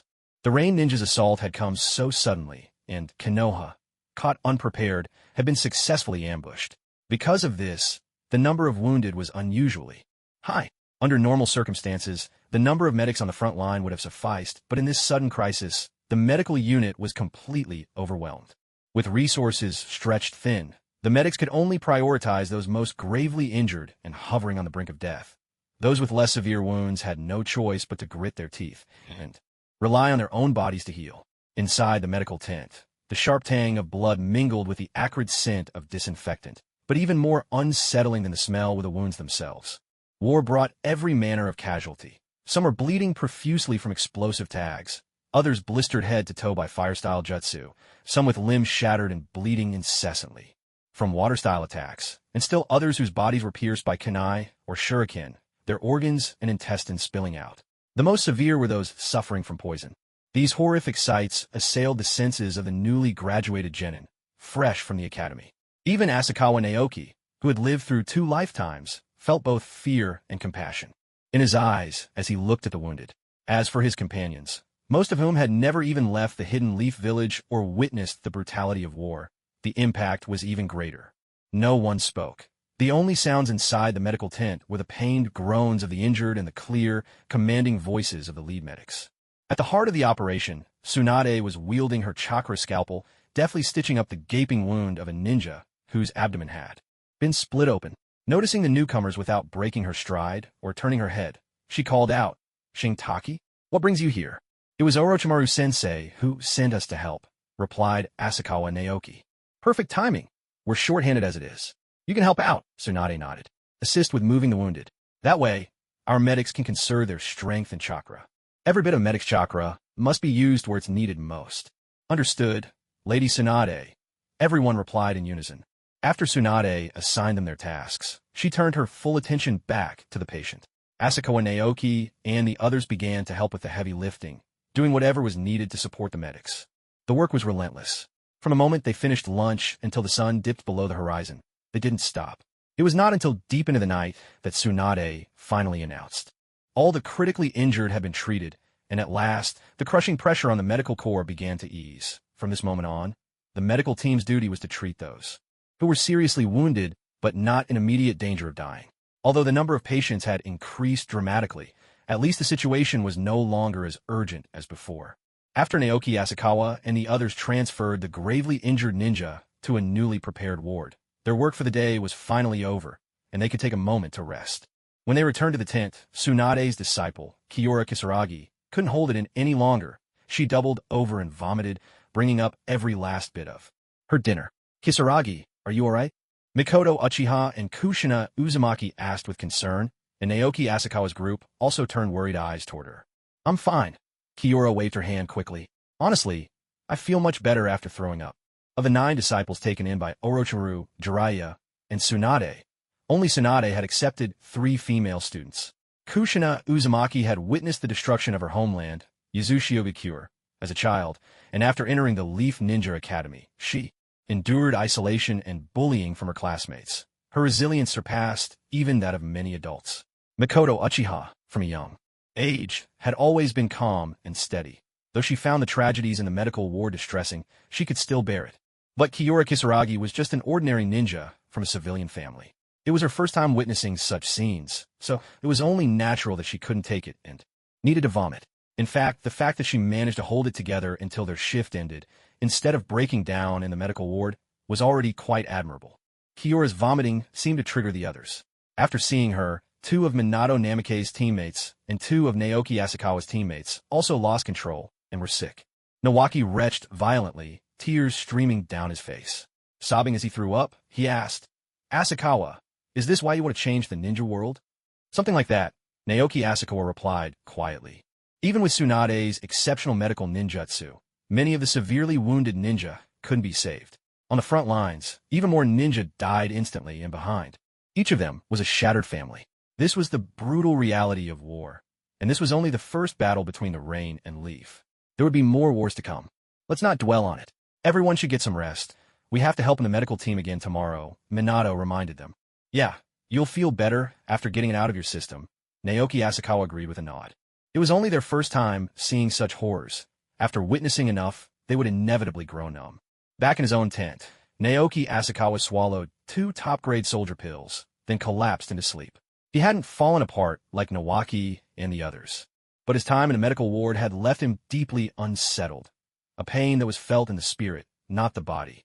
Right now, he wanted nothing more than to empty his mind and let himself drift into silence. The second day unfolded much like the first, with Naoki Asakawa and the others still assigned to the medical team to help out. However, on this day, none of the severely injured patients succumbed to their wounds, which eased their hearts considerably. On the third day, reinforcements from Konoha finally arrived at the front lines, and the pressure on the medical need diminished at once. Many of the medical ninjas who had been working tirelessly for 3 days straight were finally able to rest. Even Tsunade was able to temporarily set aside her burden of leading the medical unit and take a much-needed break.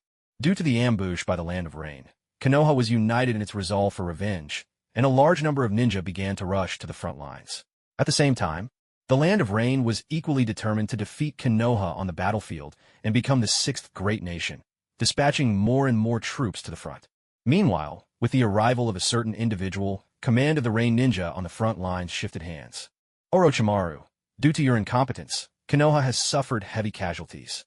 As of now, you are relieved of your position as commander of Konoha's front lines, and I am here to take your place. The speaker was dressed entirely in black, appearing to be in his 40s.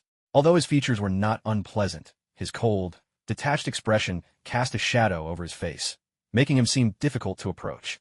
Danzo, without an official appointment from the Hokage, I cannot hand over command to you.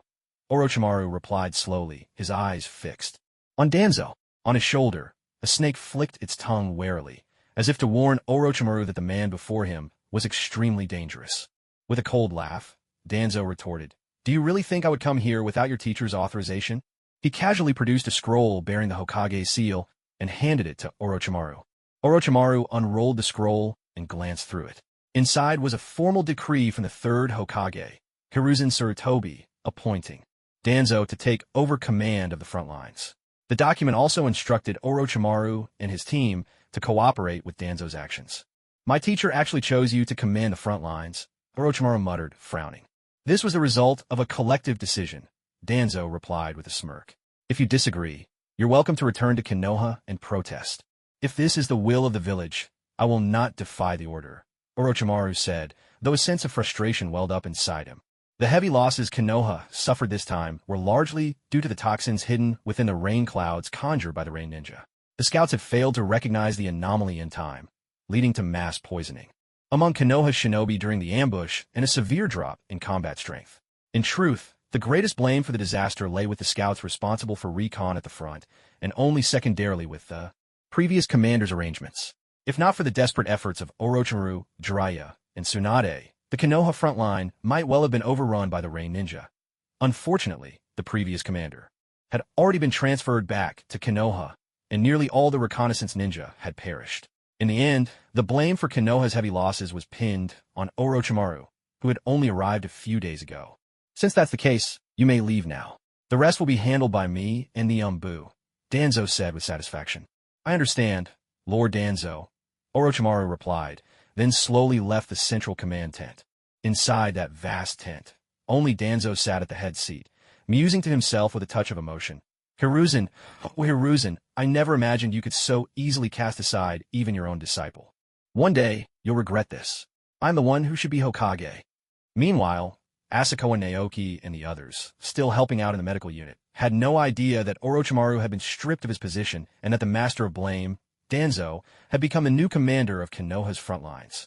Under Danzo's administration, more and more ninja were transferred from Konoha to the front every day. Although Konoha and the Hidden Rain had not yet begun open hostilities, everyone knew that war could break out at any moment. Both sides were just waiting for the right spark. In a grove on the front lines, Orochimaru faced his 9 students and said, "Today, I'll teach you how to walk up trees and run on water." After learning that Orochimaru had been dismissed, both Jiraiya and Tsunade were perplexed by their teacher's decision and wanted to speak up for Orochimaru. But in the end, Orochimaru himself held them back. In his words, he had finally gotten a bit of free time and wanted to instruct his students. Since teaching 3 students or 9 was all the same to him, Tsunade and Jiraiya simply handed their own disciples over to Orochimaru as well.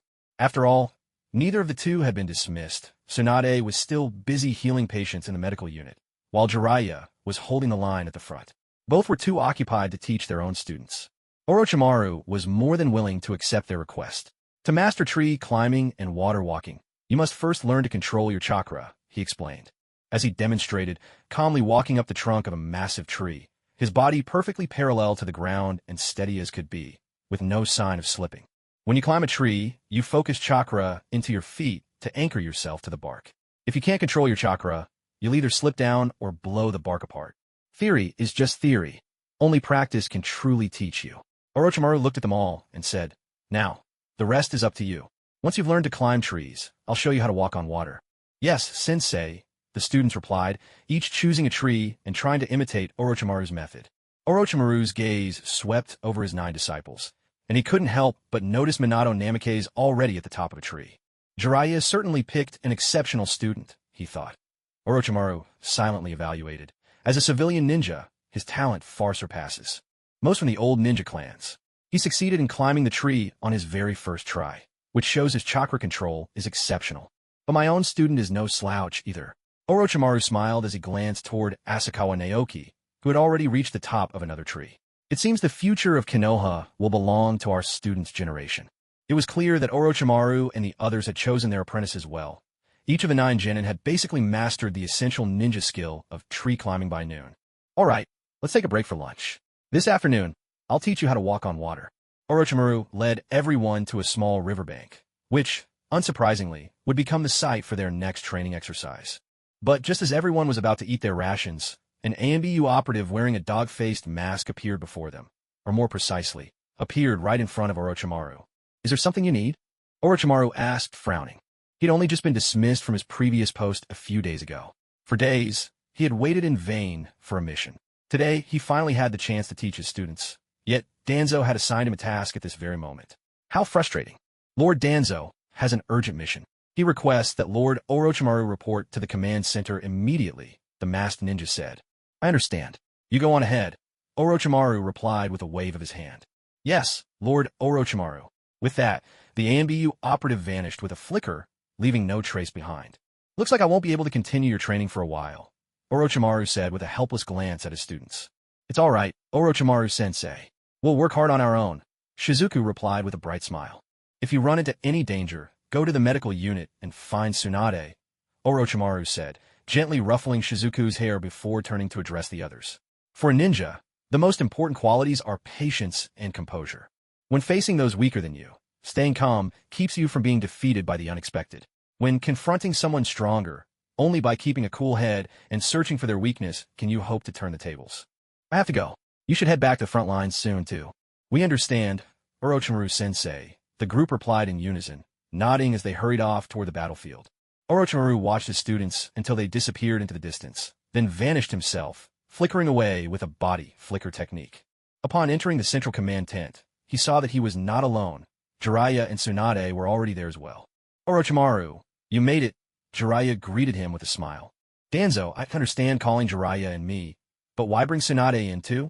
"The medical corps still needs her," Orochimaru said, turning to question Danzo, who sat at the head of the table.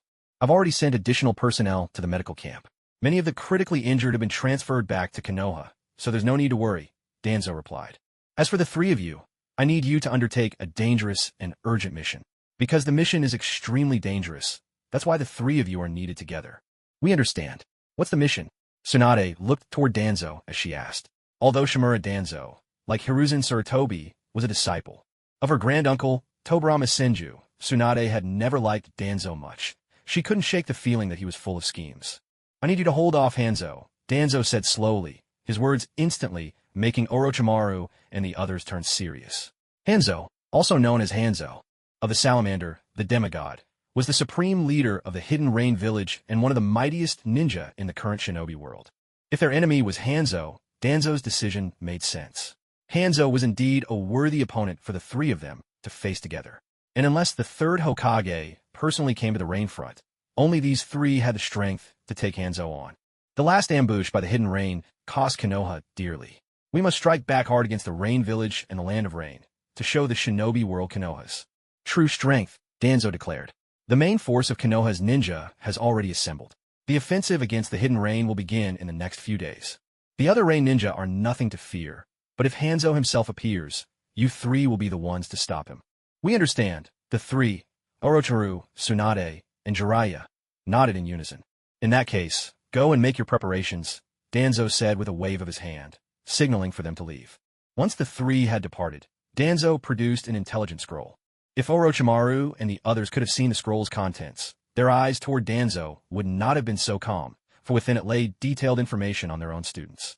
Tsunade's disciple, Kiyori Mizuki, an ordinary civilian ninja, decent enough talent, but nothing to worry about. Kushina Uzumaki, survivor of Yuzashio village, a perfect vessel for the Ninetails. She must not be allowed to die in this war. And there's Makoto Uchiha. To think Tsunade would actually take a Uchiha as her student. To ensure the future Jinchuriki of the Ninetails is protected, it's best to assign Tsunade's team to support the medical corps. After reviewing Tsunade's team, Danzo shifted his attention to the disciples of Orochimaru and Jiraiya. Who would have thought that both Jiraiya and Orochimaru would choose only civilian ninja as their students? His gaze swept over Daiki Masamura, Daisher Kobayashi, and Shigeru Inoue, not lingering even a moment. They were merely slightly more talented civilian ninja. Whether they could even survive the war under Jiraiya and Orochimaru's tutelage was uncertain, let alone become truly powerful shinobi. Not every civilian ninja could rise above the rest like Orochimaru and Jiraiya had, becoming leaders among the young ninja of Konoha.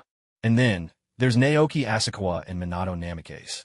Danzo's gaze swept over the dossiers of the two individuals. The documents detailed their lives at the Ninja Academy, their scores during graduation assessments, and their performance in battles against Ronin and the Aim Squad.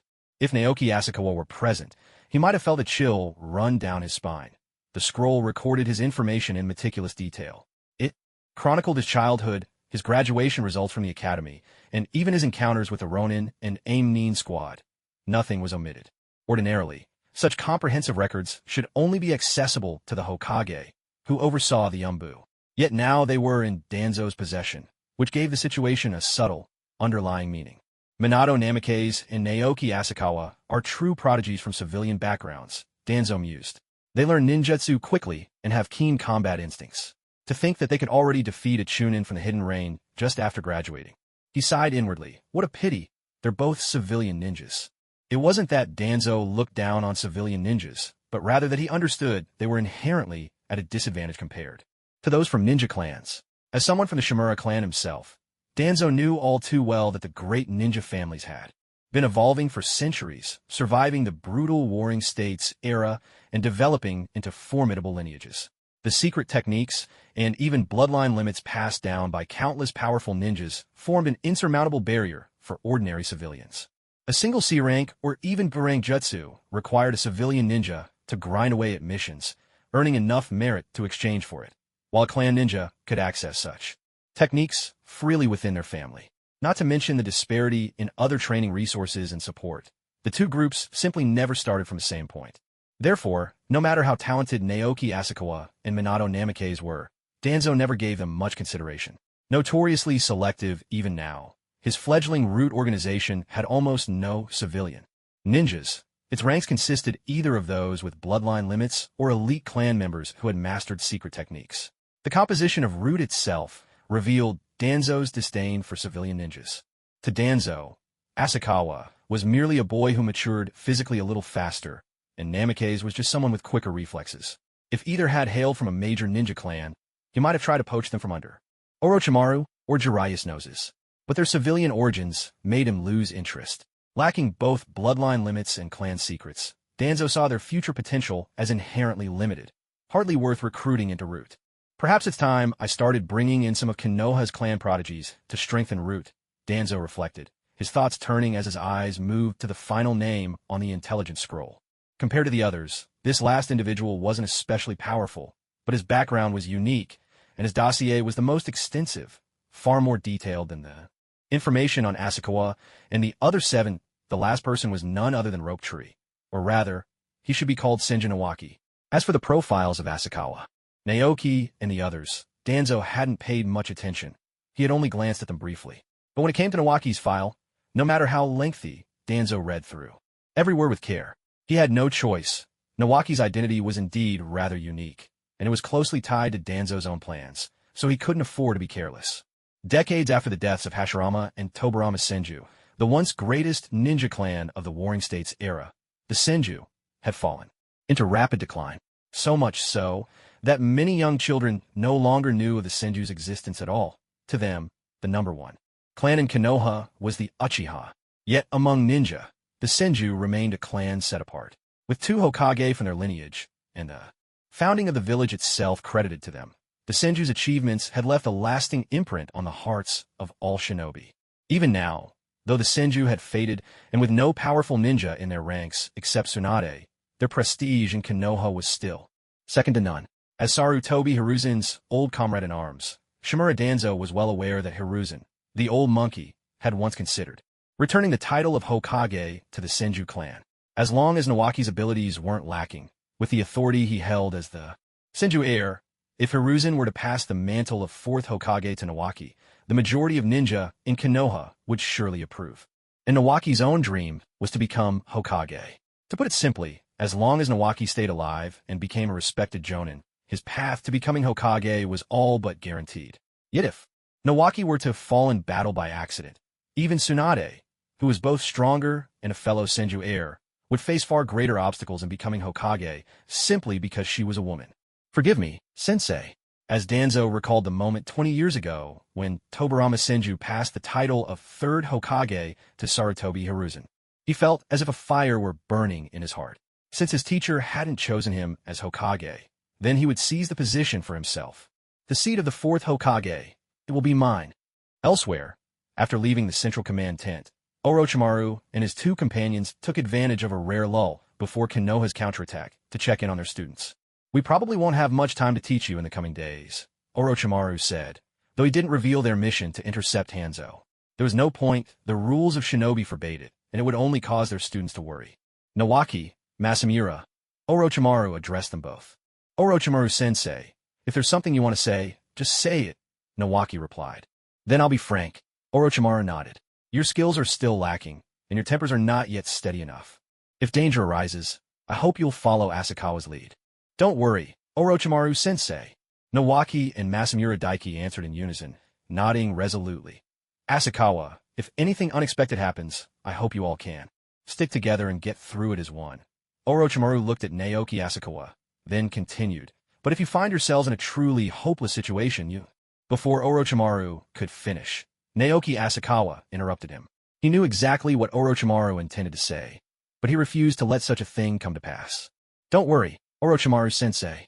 Nothing will go wrong.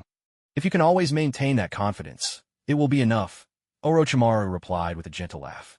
For days now he'd felt a vague sense of foreboding, though he couldn't pinpoint the source. This time, Konoha was thoroughly prepared to strike back against the hidden rain.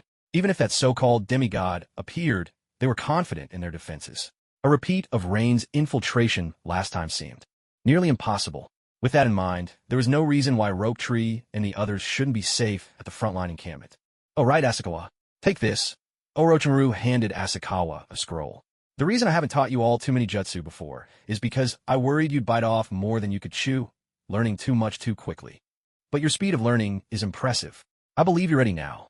When Rope Tree and Masamura have fully mastered the wind release, great breakthrough, pass this scroll to them so they can learn it as well. Understood, Orochimaru-sensei, Asakawa replied, taking the scroll with a nod. Watching the scroll in Asakawa's hands, both Rope Tree and Masamura Omoka brimmed with envy. Still, they knew they'd only just grasped the great breakthrough technique and weren't yet skilled in using it. Now, it wasn't the time to chase after new jutsu. Better to solidify their foundation and become proficient first. After all, what mattered wasn't the number of techniques, but how flexibly you could use them. At this moment, Orochimaru, who had not yet fallen into darkness, could truly be called an excellent teacher. He treated the three as if they were his own, and his friendship with Jiraiya and Tsunade was equally sincere. It was no wonder that, in the future, even after Orochimaru killed the third Hokage, Jiraiya still wanted to bring him back. In some ways, the Orochimaru of this moment was much like Sasuke, cold on the outside, but warm-hearted within. Elsewhere, Jiraiya and Tsunade had just finished their casual chat with Minato Namikaze and the others. "Oh, rope tree, let me give you this," Tsunade said suddenly, removing a very familiar necklace from around her neck, a sight that made Asakawa's brows twitch. This was one of the most ominous objects in all of Naruto. Whoever wore it, unless their fate was strong enough, would die. In the story, Rope Tree wore it and soon died in an exploding tag trap. Later, Dan Kato wore it and perished on the battlefield. His organs hollowed out. Among all who had worn it, only Tsunade and Naruto survived, though even for them, it brought endless trouble. "Asakawa, are you alright?" Tsunade glanced at Naoki Asakawa with a hint of curiosity. After the incident at the casino, Tsunade and Naoki Asakawa became much more familiar with each other, and there was no longer any awkwardness between them. "I'm alright, Lady Tsunade," Naoki Asakawa shook his head. "It's all just superstition. It's normal for people to die in war. Naoki and Dan only died because they were unlucky and not strong enough," he thought to himself. If those two had possessed the strength of a Hokage, they could have worn a dozen necklaces and nothing would have happened to them. In the end, it all came down to a lack of power. Naoki Asakawa began to wonder if he was developing a fear of being weak. As long as you're strong enough, nothing can harm you. "This necklace belonged to Grandpa, you know? I'm sure one day you'll become a great ninja, just like him." Tsunade smiled as she fastened the necklace around Naoki's neck. "Of course, my dream is to become Hokage and protect the Leaf Village, just like Grandpa." Naoki replied, his voice full of excitement. "You can do it, I know you can." Tsunade laughed softly, ruffling Naoki's hair. "Tsunade, it's time for us to go on our mission," Jiraiya reminded her. "I know, Jiraiya," Tsunade nodded, a trace of exasperation in her voice. After Tsunade, Jiraiya, and Orochimaru left, Naoki Asakawa and the others returned as usual to the medical squad. They were just about to follow their regular routine and lend a hand when a medical ninja spoke up. "We really appreciate all the help you've given us these past few days, but now that reinforcement from the Leaf have arrived, the medical squad has enough people. Boys, please head over to the mission office to pick up your next assignment. The three girls can stay here and help out." Hearing this, Mikoto Uchiha frowned. Although helping out in the medical squad was relatively safe, she actually wanted to go on missions with Naoki Asakawa. She glanced at Kushina Uzumaki and Siriai Kisaragi. Kushina looked a bit unhappy as well, clearly wishing she could join Naoki too, while worry flickered in Siriai's eyes. It's human nature to stick together. No one wants to be separated from their teammates when going on a mission, especially someone as gentle and reserved as Siriai. "In that case, we'd like to go on missions with our friends," Mikoto Uchiha refused politely. Since the medical squad now had enough people, Mikoto decided she and the others might as well join Naoki and the boys for other assignments. Naturally, Kushina and Siriai didn't. Object. The tension on their faces eased. They'd been thinking the same thing, but were afraid the others might disagree. Now that Mikoto had spoken up, it was exactly what they wanted. "I'm sorry," the medical ninja replied coldly, his tone leaving no room for argument. "The front lines are in a state of war. Ninjas can't freely choose their missions. As per orders from above, Mikoto Uchiha, Kushina Uzumaki, and Siriai Kisaragi are to remain with the medical squad and assist with their work." Listening to the medical ninja's words, Naoki Asakawa and his companions gradually furrowed their brows, but found themselves unable to argue back. Normally, within the ninja village, missions operated much like a market economy. The greater the difficulty and danger, the higher the reward.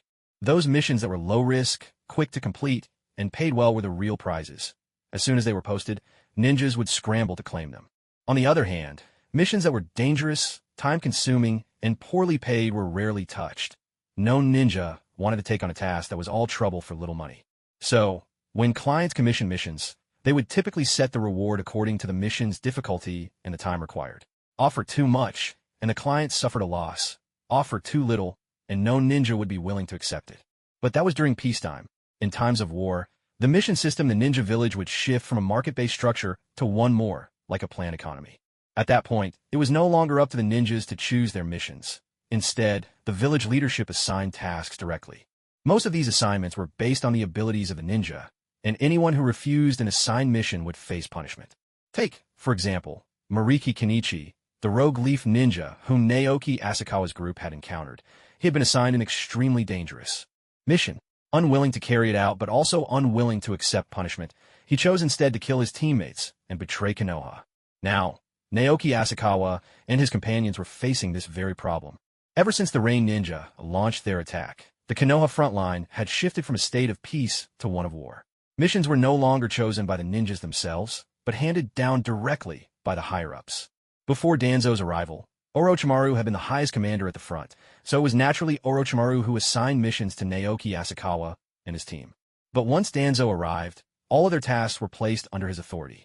If they dared to resist the assignments from the leadership, Mikoto Uchiha and her two companions would all face corresponding punishments. After pondering for a moment, Naoki Asakawa finally spoke in a gentle, soothing voice. "Mikoto, you all should stay here and help out in the medical unit. It's quite safe here. We'll go check out the mission hall." "All right," Mikoto Uchiha replied, nodding helplessly. "Be careful out there," Kushina Uzumaki said, her gaze full of concern as she looked at Naoki Asakawa. "Don't worry," Naoki Asakawa called back, waving his hand. When Naoki Asakawa, Minato Namikaze, and the others arrived at the mission hall, a ninja tasked with assigning missions seemed to be waiting for them specifically. As soon as he spotted their group, he immediately produced 2 mission scrolls. "You're the disciples of Lord Orochimaru and Lord Jiraiya, aren't you? These missions are assigned to you. How did you know who we were?" Naoki Asakawa narrowed his eyes suspiciously, feeling as though this ninja had been waiting for them all along. With so many ninjas coming to the mission hall for assignments, yet the man had recognized them at a glance. "Because you 3 teams are the only freshly graduated genin from the academy at the front lines, this is the mission assigned to you." The ninja in charge of assignments answered. "We're supposed to carry out an A-rank mission." Minato Namikaze frowned as he looked over the mission scroll. A-rank missions were generally reserved for Jonin and above. They were extremely dangerous and could involve facing enemies of Chunin level or higher. After all, they were just a group of genin who had only recently graduated from the academy. Their journey from the academy to the Konoha front lines had been accompanied by nothing short of miraculous luck, allowing them to complete 1 B-rank and 1 A-rank mission. If it hadn't been for Naoki Asakawa, they would have suffered heavy casualties, perhaps even been wiped out, during their encounter with the Aim Nin squad. "There are no lower-ranked missions left." The mission distributor shook his head. "All other missions have already been assigned. You do realize, don't you? During wartime, mission pay remains the same, but the mission rank is bumped up by 1. So this is actually a B-rank mission. There's nothing easier than this available at the front right now." Raising the mission ranks during war was one way to motivate ninjas. After all, missions during wartime were far more dangerous than in peacetime, yet the pay didn't change. Increasing the mission rank allowed ninjas to rack up higher-level experience more quickly, which was a huge advantage for promotion. In short, as long as you managed to survive the war, becoming a Jonin was much easier than during peace. For example, while it might normally take 10 S-rank missions to qualify for Jonin, now, during the war, 10 A-rank missions might suffice. Of course, the premise was that you could survive it all. After all, an A-rank mission during wartime was in no way comparable to an A-rank mission during peace. Even highly skilled and seasoned Jonin were, in the end, just another potential casualty in the war. By the same token, the A-rank mission assigned to Naoki Asakawa and his team, originally a B-rank mission, was far more dangerous than any ordinary B-rank mission. "Isn't there a safer logistics mission?" Minato frowned and asked. "All the missions have been assigned, and even logistics missions might run into Aim Nin." The ninja handling assignments answered with another shake of his head. "The mission given to your team is already one of the safer options. We're Orochimaru's students. Aren't you worried our sensei will complain if you send us on such a dangerous mission?" Naoki Asakawa fixed a sharp gaze on the assigning ninja. Sometimes, invoking a powerful name was a wise move. Had this been an ordinary situation, merely mentioning Orochimaru's name would have made the mission distributor at least show him some courtesy, if not out of fear of Orochimaru himself, then at least out of respect for the 3rd Hokage behind him. But now, all 3 of Orochimaru's disciples have been reassigned by Danzo, leaving them without direct support. Yet all his actions were at Danzo's signal. The power behind him was none other than Lord Danzo, known as the Shadow of the Shinobi. For the sake of Lord Danzo's plan, he would not back down an inch. No matter if you're Lord Orochimaru's disciple or Lord Jiraiya's disciple, the ninja responsible for assigning missions spoke with a note of steely resolve, his voice upright and unwavering. "Even if you are the Hokage's own student, the assigned mission will not change. Regardless of noble birth or humble origins, of great strength or meager ability. As long as you're a ninja of the Leaf Village, you must shoulder the responsibilities that come with it." Well said. The crowd of ninjas gathered to receive their missions, unaware of the truth, couldn't help but cheer. They looked at the mission allocator with newfound respect in their eyes, as if beholding a hero unafraid of power or status. But when they turned their gaze to Asakawa Naoki and his group, there was a trace of scorn in their eyes, as though they saw before. Those aristocratic ninjas of the past who used their status to snatch easy assignments while avoiding the troublesome ones. Quite the expert at manipulating public opinion. Asakawa, Naoki sneered inwardly. The mission allocator was clearly exploiting the hidden resentment of the uninformed crowd, eager to sway others to his side and use the weight of popular opinion to apply pressure. This technique of wielding public sentiment felt all too familiar to Asakawa Naoki. In his previous life, while watching Naruto, he recalled how the white fang of the leaf was hounded to death by just such pressure from his fellow ninjas. Could this be Danzo's doing? Asakawa Naoki thought of that notorious scapegoat of the leaf, or rather, the entire shinobi world. Whenever some dark plot was afoot in the ninja world, blaming Danzo was right more often than not. If it wasn't him, then the blame usually landed on Black Zetsu. Public opinion, as a weapon, didn't faze Asakawa Naoki, but its destructive power was undeniable, especially effective against those who cared about their reputation. Still, the only way to defeat such a force was to break it before it could solidify. We've just graduated from the academy as Jonin, and you're giving us an A-rank mission? What's next? An S-rank mission as soon as we finish this one. Asakawa Naoki raised his voice, making sure all the nearby ninjas heard him. Isn't this reckless assignment of missions just sending us all to our deaths? As soon as Asakawa Naoki finished, the surrounding ninjas erupted in commotion. No way, letting fresh Jonin take on an A-rank mission? That's a death sentence. I knew it. Look at how short these kids are. They must have just graduated. Bringing new graduates straight to the front lines. Lord Orochimaru certainly is bold. But isn't the current frontline commander Lord Danzo, who took over from Lord Orochimaru? Does this mean Lord Danzo and Lord Orochimaru aren't on good terms? They actually assigned an A-rank mission to Lord Orochimaru's disciples. I feel the same way. The missions Lord Danzo handed out this time seem a bit too difficult. Even I, a Chunin, was assigned to an A-rank mission. That's right, same here. The missions Lord Orochimaru used to assign were much more reasonable. Why did the third Hokage change the commander anyway? It's not as if Lord Orochimaru was the one who set up the previous deployments at the front line. As these quiet discussions rippled through the surrounding crowd of ninja, the official in charge of assigning missions, who had been standing there with a look of righteous solemnity, finally began to look flustered. He didn't care about his own reputation, nor did he fear disgrace. What truly worried him was the potential impact on Lord Danzo's name. Just as this ninja stood there, at a loss for how to extricate himself from the situation, a figure in black strode toward him, cutting through the crowd like a beacon of hope. Lord Danzo! Clad in black and exuding a chilling presence, Danzo walked out with slow, deliberate steps. The surrounding ninja parted for him, barely daring to meet his gaze. I put you in charge of assigning missions, and this is how you do it. Danzo's palm cracked across the ninja's face, the force sending him sprawling to the ground, one cheek swelling up instantly. But the ninja who was struck didn't protest in the slightest. Instead, he dropped to his knees without hesitation. Why did you give them such a difficult mission? Don't you know they've only just graduated as Jonin? Danzo's voice was cold and furious. Forgive me, Lord Danzo. The ninja begged for mercy. I only saw that they'd already completed a B rank and even an A rank mission right after becoming Jonin, so I thought they were strong enough for another A rank task. It's just that we're short-handed and the other missions have already been assigned, so I decided to give this A rank mission to them. Making excuses, are you? Danzo barked, kicking the kneeling ninja hard enough to send him sprawling again. I'm sorry, Lord Danzo. I was just jealous of them. The ninja on the ground confessed, his voice trembling. Jealous of their talent. So that's why I gave them the A rank mission. The moment these words left his lips, the surrounding ninja suddenly felt as though they understood the real reason behind it all. So that's the real story. No wonder he assigned me an A rank mission, too. Turns out he was jealous of my talent. Come on, you're over 30 and still not a Jonin. There's nothing about you to envy. The envy of the mediocre toward the gifted. After the mission officer's confession, nearly all the ninja present felt they finally understood. No wonder a group of newly minted Jonin had been given an A rank mission. It was all out of jealousy. Even Rope Tree and his companions seemed to accept this explanation. In this world, ordinary people envying geniuses was simply too common. Only Naoki Asakawa saw things differently. To him, even though Danzo and this ninja's act of self-sacrifice was convincing, something felt off. From the moment Danzo appeared, Naoki Asakawa knew for certain that Danzo's shadow was behind all of this. The current display of playing good cop and bad cop was nothing more than a coordinated act. That ninja who took all the blame upon himself was merely trying to clear Danzo of any suspicion. What puzzled Asakawa was what sort of charm Danzo possessed to inspire such unwavering loyalty from the Roots ninjas.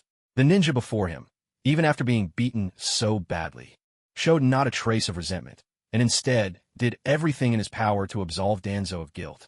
Was it simply that the ninjas of this world had such extreme personalities, making them easy to manipulate? The front lines have no use for ninjas who let personal feelings interfere, Danzo said coldly, his gaze sharp as ice. Then he continued, "Are there any suitable missions left for them?" The ninja in charge of assignments no longer dared to put on airs. He nodded hurriedly. "Yes, there are." The ninja who had been knocked to the ground scrambled to his feet and rifled through the mission scrolls over and over, finally finding two rather ordinary tasks, which he handed to Naoki, Asakawa, and Minato Namikaze.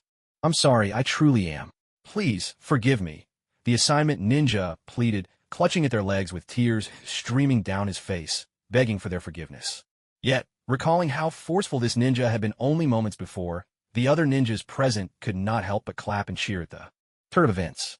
After all, assigning missions far beyond a ninja's capabilities was an issue that affected every single one of them. Kind-hearted Naoki wanted to speak up, but Asakawa stopped him. "Naoki, do you remember the wounds on those medics in the medical unit?" Asakawa said softly. "Even if we weren't hurt by his envy, others may suffer the same fate in the future because of him." Naoki recalled the severely injured ninjas whose futures were cut short, or even ended, in the medical unit, and the softness in his heart hardened once more. "We have no right to forgive on others' behalf," Minato Namikaze added with a nod. Seeing the surrounding ninjas all watching coldly, and realizing that neither Asakawa nor Minato had any intention of forgiving, Danzo sighed inwardly. The mission office was under the direct authority of the Hokage, belonging to Hiruzen Sarutobi's domain. Danzo had gone to great lengths to place one of his own ninjas here, only to see him lose everything in a single day. With Asakawa and the other victims refusing to forgive, Danzo could no longer shield his subordinate, lest he bring trouble upon himself. Having reached a decision, Danzo immediately distanced himself from the mission office's ninja. "I hereby announce the removal of Kamikawa Toku from his position and his status as a ninja," Danzo declared in a slow, deliberate voice. "Lord Danzo!" Kamikawa Toku looked at Danzo in disbelief, and the surrounding ninjas were equally stunned by the announcement. Having one's status as a ninja revoked is among the gravest punishments. It means that from that moment on, the individual will no longer be recognized as a ninja of Konoha and can no longer take on lucrative missions, reduced to living as an ordinary person.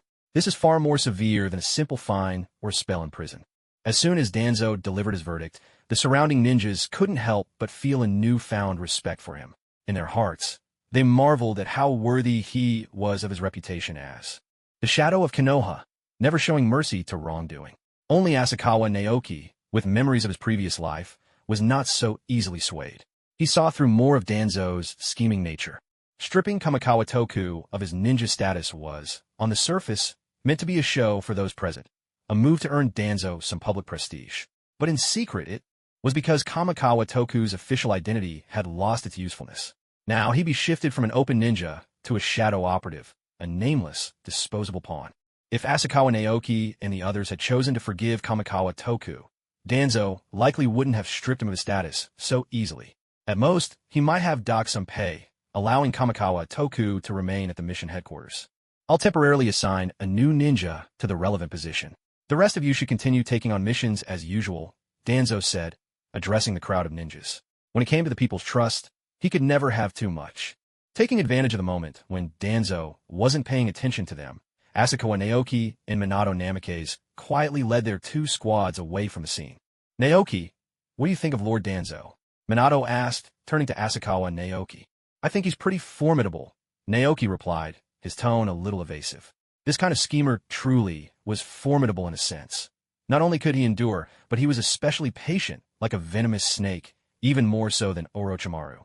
"I actually find Lord Danzo rather dangerous," Minato said with a smile, not caring whether Naoki saw through Danzo's true nature or not. He went on to remind him, "We should be careful if we run into Lord Danzo again. Even though this new mission has been upgraded from C rank to B rank, we still need to stay vigilant." "Understood," Naoki nodded. He only knew about Danzo's darkness thanks to memories from his past life, but hadn't expected Minato to have already discerned Danzo's true colors. It was just like Minato, keenly perceptive as always. Asuka, Minato, what are you two talking about? Asked Shoju, who was walking behind them, curiosity in his voice. Oh, nothing really, Naoki replied. Just reminding everyone to be cautious on missions. This time our two squads will be working separately, so we should all be extra careful. Got it, Shoju and the others nodded. Let's head back to the tents and get ready. Our mission doesn't begin until tonight, Minato said. Before the mission was changed, the two squads had originally been assigned an A-rank mission to scout the movements of the Rain Ninja at the front lines. If the Rain Ninja invaded and they failed to escape in time, it would almost certainly mean death. After the mission was changed, although it was still a reconnaissance assignment, the mission rank dropped from A to B, and the location was now much closer to the Leaf Village.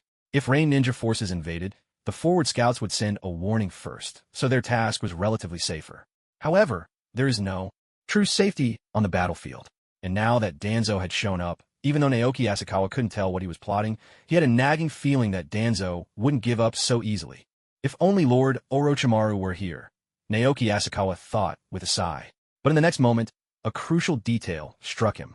Could it be that Danzo purposely sent Lord Orochimaru and his team away? As a commander on the front lines, Danzo indeed had the authority to redeploy Orochimaru and his two companions. And it just so happened that, with all three of them gone, Naoki and his team were assigned a high-difficulty, dangerous mission. If it were anyone else, Naoki could believe it was just a coincidence. But with Danzo, the notorious schemer, here, it was hard to be so trusting. If it wasn't a coincidence, then even though the new mission seemed easier, danger could still be lurking by nightfall. Yet abandoning the mission wasn't an option. Either, doing so might play right into Danzo's hands, allowing him to use public opinion about ninja deserting their duties to achieve his own goals with ease. There's nothing for it but to take things as they come, Naoki thought with a weary sigh. Since there's still time, I should take a look at the scroll Lord Orochimaru left behind. He pulled out the scroll Orochimaru had given them before departing. Unfurling it, he found it contained a ninjutsu technique, along with many handwritten notes and insights from Orochimaru himself. I never thought Lord Orochimaru would trust me this much, Naoki murmured with a smile. He hadn't expected that Orochimaru would teach him this technique when he was still only a genin. Still, you've placed your trust in the right person, he added quietly. Naoki carefully studied the scroll Orochimaru had gifted him, then took out the Sage Technique scroll. Before long, he confirmed that the ninjutsu from Orochimaru's scroll could be cultivated into a Sage Technique. When he opened the Sage Technique scroll, a new ability had already appeared within it. Shikuchi, stride across the earth, he read aloud. So, the body flicker technique has become Shikuchi. That does make sense, he mused. Indeed, the ninjutsu Orochimaru had entrusted to Naoki was none other than the body flicker technique. Naoki recalled what he'd learned back at the Ninja Academy. Throughout the ninja world, the body flicker was actually a general term. Any method that achieved high-speed movement could be called body flicker. For example, in the case of Hanzo the Salamander, he transformed himself into water to instantly move a great distance, dodging Nagato's Chakra Dragon. This was known as the water flicker technique. The fourth Raikage, using his lightning release chakra mode to push his speed to the limit, wielded what was called the lightning flicker. The reason why Uchiha Shursui was called Shursui of the body flicker was because of his mastery of the illusionary body flicker technique, achieved through his ocular powers. There are similar techniques, such as Minato Namikaze and Tobarama Senju's Flying Thunder God Jutsu. In essence, these are also forms of body flicker, but with a space-time twist. Almost all powerful shinobi have mastered some form of the body flicker technique, as it is the very embodiment of a ninja's speed. In this ninja world, where offense is high and defense is low, lacking the body flicker technique makes it nearly impossible to escape large-scale area of effect ninjutsu. However, the difficulty of learning this technique means that only elite Jonin can hope to master it. Or rather, master body flicker is often the mark of a true Jonin. In fact, Orochimaru never really expected Naoki Asakawa to master the body flicker technique in a short time. It's just that Asakawa's offensive repertoire already included lightning and fire-style jutsu, but he lacked a reliable method for defense or evasion. To make up for this shortcoming, Orochimaru decided to teach him the body flicker technique early, not expecting him to master it, but simply to give him a foundation. What Orochimaru could never have imagined was that Naoki Asakawa wouldn't even bother to practice the body flicker he taught, but would turn around and start training in sage arts instead. The body flicker technique Orochimaru provided was a basic version, relying on explosive chakra bursts to push one's speed to its limits for an instant. Compared to the flying thunder god technique, essentially a space-time body flicker, Orochimaru's method was far more ordinary. The speed wasn't as overwhelming, but it was easier to learn, which is why Orochimaru intended for Asakawa to teach it to his teammates, Shoju and Oji Masamura, once he got the hang of it. However, the sage art known as shrinking the earth to an inch was clearly not just another speed burst type of ninjutsu. Shrinking the earth to an inch, cross 1,000 miles in a single step. When fully mastered, a single stride can span 1,000 miles. Though the description was simple, Naoki Asakawa could immediately sense how different this technique was. If this existed in the ninja world, it would surely be considered an obvious space-time ninjutsu. Even the fastest taijutsu, like the lightning chakra mode or the Ninetails chakra mode, couldn't achieve a kilometer in a single step, let alone 1,000 kilometers. Well, let's give it a try. All afternoon, Naoki Asakawa devoted himself to learning shrinking the earth to an inch. By evening, as the sun dipped toward the horizon, he found himself in the woods outside the camp. Shrinking the earth to an inch. With a single step, his figure vanished from where he stood, only to reappear in the blink of an eye atop a tree 10 meters away.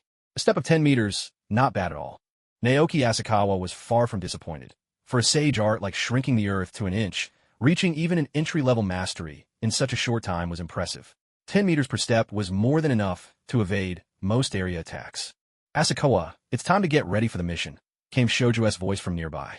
Got it, Asakawa replied, casually popping 2 special military ration pills into his mouth. Sage arts consumed a considerable amount of energy, but thankfully, the ration pills could quickly replenish his strength. We still need to break through to the chi refining and spirit transformation stage as soon as possible, he muttered to himself. Once I reach that level, I won't need to eat so many soldier pills. I'll be able to draw power directly from the natural energy around me. Although Naoki Asakawa could swallow the soldier pills without complaint, he much preferred tastier food when given the choice. He tidied up his ninja tool pouch, checked the 2 flying swords hidden in his sleeves, and finally strapped the long sword across his back. Outwardly, Naoki Asakawa looked every bit the quintessential Leaf Village ninja. Make sure you both eat, he reminded Rope Tree and Masamura Daiki, glancing at them with a note of concern. Our reconnaissance mission will last until sunrise. It'll take a lot of energy. Don't worry, we've already had dinner, and we brought some extra soldier pills just in case, Rope Tree replied with a nod. Then let's move out. Naoki Asakawa took the lead, heading toward a designated location at the front lines, with the other 2 following close behind.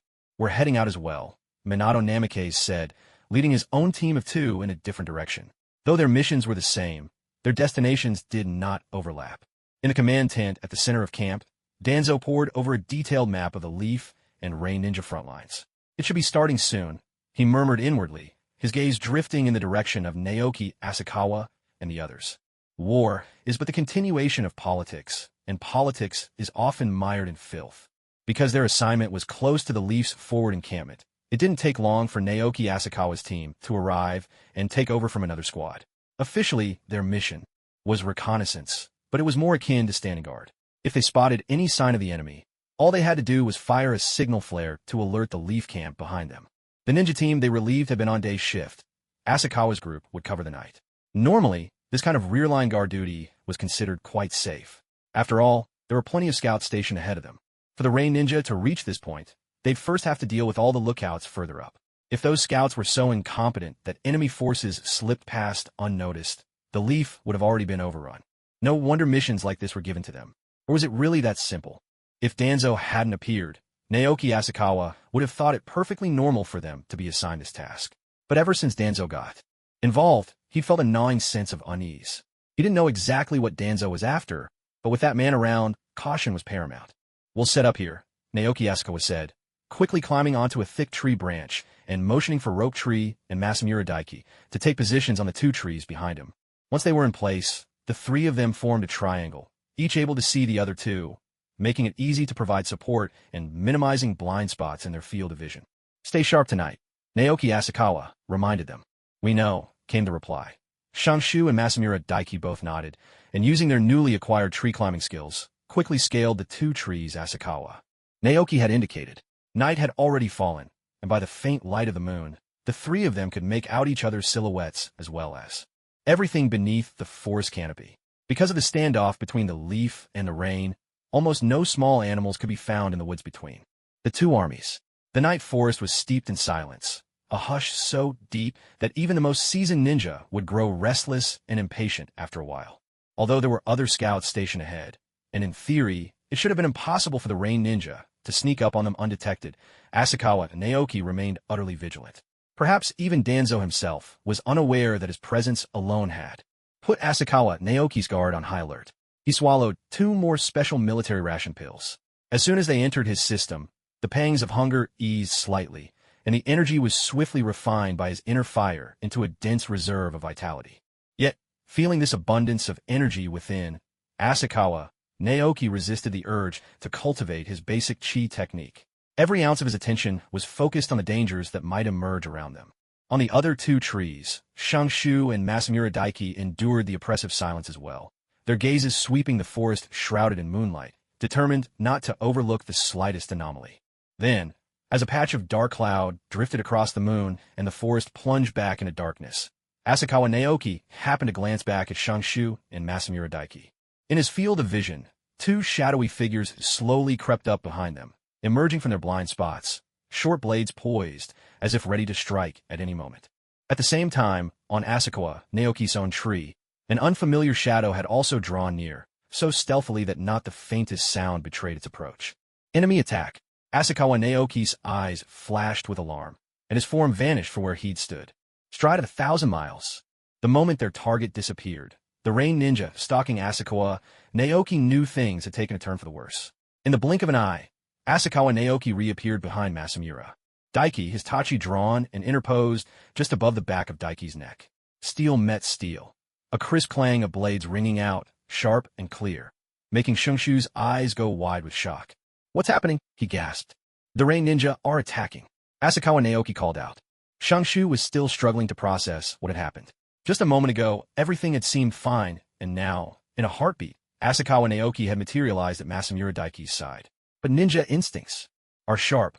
Shangshu felt a chill creeping up his spine, the unmistakable presence of the Rain's assassination squad, known simply as the Rain Umbu, whose signature short blades were infamous for silent kills. Indeed, all 3 attackers were members of the Rain's elite Umbu. Ever since Tobarama Senju established the Leaf's own Umbu, the various ninja villages had followed suit, taking inspiration from the first Hokage and setting up their own special units. The villages would gather their most talented ninja into these secret organizations, training them to become experts in executing covert and high-risk missions. The village hidden in the rain, yearning to become the 6th great shinobi village, was no exception. Almost every member of their covert AMBU forces had mastered a single, formidable technique, an invisibility jutsu that harnessed water release and the refractive properties of light itself. Using this technique, the Rain ANBU had silently eliminated nearly all the sentries positioned ahead of the Leaf's lines. That was why they could sneak right up to Naoki Asakawa's position, because the Leaf's watchful ninja had been slaughtered in complete silence, without even a chance to sound the alarm. They had expected to easily dispatch Asakawa's team of newly graduated Leaf Jonin as well. Yet fate intervened. The moon was suddenly veiled by drifting clouds, plunging the battlefield into darkness and momentarily disrupting their invisibility. In that fleeting instant, Naoki Asakawa caught a crack in their defenses. "I think I'm going to die," Shoja whispered, summoning every ounce of strength to dodge the Rain Yanbu's short sword. But he was far too slow. Against an opponent with Jonin-level skills, his efforts were almost laughable. "Asakawa, Masamura, you have to survive," Shoja thought, his gaze drifting to Naoki Asakawa, who was locked in a desperate blade clash with another Rain Yanbu. In his heart, he felt no resentment that Asakawa had chosen to save Masamura Oki first. Instead, he felt a pang of nostalgia. Though they'd only known each other for less than 2 months since graduating from the academy, Shoju had come to truly acknowledge Asakawa. In every way, strength, character, ideals, Naoki Asakawa was impeccable. Sometimes, Shoju couldn't help but wonder if he was truly his grandfather's grandson. Why was he, the direct descendant of the Senju clan's founder, so weak, while Asakawa, who had no prestigious heritage, and Minato Namikaze were both so remarkable? Yet, looking at Asakawa, who had always watched over him, he found he simply couldn't muster any jealousy. "Asakawa, you have to survive," he repeated quietly. "If you make it back alive, please inherit my dream, become Hokage in my place." Memories of the last 2 months flooded Shoju's mind. After graduating from the academy and becoming a ninja, he'd been thrust straight to the front lines, witnessing the cruel realities of war before he'd even completed a single proper mission. The horrors had made him wretched. Yet, despite it all, these months had been the most meaningful of his life. For the first time, he felt like more than just the Senju heir, the first Hokage's grandson. He was a ninja, bound by the ties of friendship. Here, he made a few friends, gained 2 teammates who looked out for him. If he were to die here, his sister would surely be heartbroken. Caught between life and death, Shoju suddenly recalled the day they'd first arrived at the front lines, when his sister and Asakawa had struck it rich at the casino. The smile on Tsunade's face that day was one he'd rarely seen in all his life. If his sister and Asakawa ended up together, perhaps her future. Asakawa, I entrust my sister to your care as well. The revolving images before Rope Tree's eyes seemed unwilling to fade, but just as the short blade was about to cut into his neck, a streak of silver light shot through the air, knocking the weapon aside and sending it into the trunk of a tree. Rope Tree was jolted back to his senses, forcibly pulled out of the brink of death. What was that? A special shuriken? Or perhaps some powerful ninja tool? The Rain Ninja operative, who had been poised to end Rope Tree's life, quickly yanked his sharp dagger free, surprise flickering in his heart at the silver flash that had interrupted his strike. Yet his hands did not hesitate. The blade lunged once more toward Rope Tree, who was still reeling from his narrow escape. Head for the Leaf Village, Asakawa, Naoki shouted, seeing Rope Tree frozen in shock and Masamura Daiki about to rush to help. While still locked in a deadly clash with another Rain Ninja, Naoki urgently called out, his mind guiding the flying sword to intercept the next blow aimed at Rope Tree. The strength of these 3 Rain Ninjas was no less than that of the squad leader he'd slain earlier. In other words, they were all Jonin level enemies. Against opponents of this caliber, Rope Tree and Masamura Daiki would only get in the way, making it even harder for Naoki to fight freely. Understood. Masamura Daiki responded, tears brimming in his eyes as he turned and fled toward the safety of the Leaf Village. He knew all too well his own limits. Staying would only hinder Asakawa and Naoki. For Masamura, Naoki's flying sword had bought him a chance to escape the ambush. But Rope Tree's situation was much more dire. Guided by swordsmanship, the flying blade danced ceaselessly between Rope Tree and the Rain Ninja's attacks, intercepting the arc of every deadly swing. Yet the enemy pursued relentlessly, refusing to let Rope Tree break free of the battlefield. Even more dangerous, however, was the 3rd Rain Ninja, who had yet to make a move. What on earth is this thing? The Rain Ninja, determined to kill Rope Tree, stared in growing disbelief at the flying sword that blocked his every advance. The blade was not long, barely 10 centimeters shorter even than a kunai, yet it intercepted his strikes with uncanny precision every time, frustrating his every attack. At first, the Rain Ninja had guessed that the sword might be controlled by a hidden, invisible ninja, for in all his battles, he'd never seen a sword float in the air and attack. On its own, this blade, though, was little more than a sharp edge without a hilt, and when he tried to strike at the space around it, his dagger met nothing but thin air. Could it be one of the Uchiha from a leaf? He wondered. The Uchiha clan were famed for their skill with thrown weapons, even rumored to control shuriken mid-flight with wire threads. No, that's impossible. Even the Uchiha couldn't pull off something like this, he dismissed the thought. At their best, the Uchiha could only guide a shuriken's path with wire, nothing like the unnatural, free-floating blade now barring his every strike. The flying sword before their eyes was not being manipulated by steel wires at all. It was more like a living blade. The 3rd Rain Ninja, Umbu, who had yet to make a move, shared the same thought as the others. Since he couldn't spot any ninja secretly controlling the sword, he held back, staying alert to every rustle of wind and grass around him, ready to intercept the hidden manipulator at any moment. This hesitation gave Naoki Asakawa his chance. Open for me. Naoki Asakawa swung his blade in a powerful arc, forcing the Rain Ninja Umbu, who was locking swords with him, to stagger backward from the sheer force. In that split second, when the Rain Ninja wasn't watching, Naoki flicked a flying sword from his sleeve and sent it spinning behind him. Don't even think about running. The Rain Ninja, Umbu, lunged at Naoki once again, sword in hand, but was met by a sudden burst of orange flames. Samadhi True Fire. Ninjutsu without hand seals. The Rain Ninja's eyes widened in disbelief.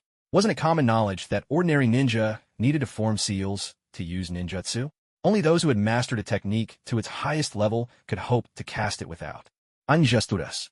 How could someone as young as Naoki Asakawa perform ninjutsu without seals? What the Rain Ninja didn't know was that Naoki practiced sage arts. Although channeling energy still took time, there was no need for preparatory hand signs.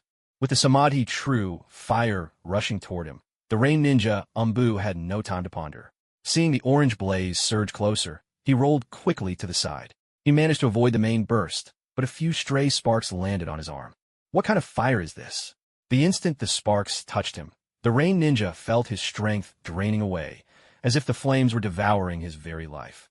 Compared to that, the pain of being burned was almost a lesser concern. He desperately tried to smother the fire in the dirt, but it wouldn't go out. The flames crept relentlessly toward his shoulder. Gritting his teeth, the rain ninja made a ruthless decision. He severed his own arm at the root with a swift stroke of his short blade. Silent throughout, he endured the agony of both the burn and the self-inflicted wound without so much as a sound. Unlike the rain ninja, who had been consumed by the samadhi true fire in the past, this not only had a greater tolerance for pain, but also sharper powers of observation. Even without knowing the exact properties of Naoki's fire, he quickly deduced from the evidence on his own body that these flames were nearly impossible to extinguish, and so, without hesitation, sacrificed his arm to save his life. Seeing his comrade lose an arm, the third rain ninja, finally gave up searching for the hidden sword manipulator and chose instead to aid his wounded ally. This was precisely the moment Naoki Asakawa had been waiting for. Go! As the third moved to assist, the rain ninja, who had been chasing after Shoju, at last abandoned the pursuit, letting Shoju slip away while he turned to try and strike down the flying sword. He quickly put some distance between himself and the blade, then formed a rapid sequence of hand seals. In a flash, a high-speed jet of water shot from his mouth. Water style, wild water wave. The water wave turbulence technique is considered one of the most basic water-style jutsu. Its greatest advantage lies in the speed at which hand seals can be formed, and its power can be adjusted according to the amount of chakra used. During the previous battle with the Hidden Rain Squad, there were also two rain ninja who used water-style, water wave turbulence. But those two and the rain ANBU before him now were clearly not in the same league, even. When the attacks of the former two were combined, they couldn't match the strength of this ANBU's technique. The difference wasn't just in chakra reserves, but also in their familiarity with the jutsu. One had to admit, these three rain ANBU truly deserved to be called elite shinobi. Whether in terms of strength or combat discipline, the trio was no weaker than the Konoha ANBU. Otherwise, it would have been impossible for them to silently take down so many Konoha sentries. Unfortunately, the trio's intel was sorely lacking. They knew almost nothing about Naoki Asakawa. As the small flying sword slowed under the force of the water pillar, its silver glow beginning to flicker and fade, a surge of satisfaction rose in the rain ANBU's heart, just as he was about to pour more chakra into the technique, intending to shatter the flying sword with a column of water. A second blade shot through the back of his head. His skull offered no resistance. The light in his eyes dulled, and even in his final moments, he couldn't comprehend why. If the flying sword was so formidable, there was a second one. Seeing their comrade struck down, both the one-armed and the supporting rain ANBU's gazes turned cold. Not far away, a crimson signal flare shot into the sky. Its brilliant burst surely visible across the entire Konoha encampment. Whether it was Noboru Shoju who had just escaped, or Masamura Oki who had fired flare earlier, the rain ANBU all knew their mission had failed, and it was time to retreat. With the signal flare launched, Konoha would be on high alert, and it wouldn't be long before a swarm of leaf shinobi descended upon them. Though ANBU excel at assassination, against the might of Konoha's forces, there was only one fate: death. But by now, it was already too late for the two to escape. Even with only one comrade lost, the rain ANBU retained a full fighting force of 1.5 shinobi. Yet, having witnessed the sword arts and the true samadhi fire, Naoki Asakawa would never allow them to slip away, or worse, be captured and interrogated by Konoha. While he remained relatively weak, Asakawa knew he needed to preserve every scrap of information advantage he held. "It's best if you both stay," Asakawa said quietly. With a light tap of his finger, the pair of flying swords blocked the rain ANBU's escape route. "So, you're the one controlling the swords from the shadows," the uninjured rain ANBU remarked with a sigh. If he'd known from the start that there was never a hidden mastermind, he would have joined forces with his comrade right away. In the shinobi world, two ninja working together isn't simply a matter of 1 + 1 = 2. It's a force far greater than the sum of its parts. Even if a ninja doesn't make a move, simply standing on the sidelines can exert tremendous pressure on their opponent. Just think of how Uchiha Obito watched as Sasuke fought Danzo. Unfortunately, everything happened too quickly. one of the Umbu comrades. Here lost an arm to the threefold true fire, while another was killed instantly by a flying sword. In the blink of an eye, the Rain Village's Umbu team went from 3 full-strength members to just 1.5. Konoha Brat. Don't underestimate the Rain Umbu. The 2 remaining Rain Umbu charged at Naoki Asakawa together. The one who was still uninjured formed hand seals as he ran, while the one with a severed arm, unable to keep up with just one hand, abandoned the seals altogether and rushed forward with a short Umbu blade. You've already run out of chances. Naoki Asakawa gripped his katana in one hand and clutched a kunai in the other, launching a direct assault on the one-armed Rain Ninja. At the same time, 2 flying swords, under his control, circled like venomous snakes around the Rain Ninja, forming hand seals, ready to strike at any moment. Water style, water formation wall. The Rain Ninja finished his seals, spitting out a swirling water barrier to shield himself from the flying sword assault.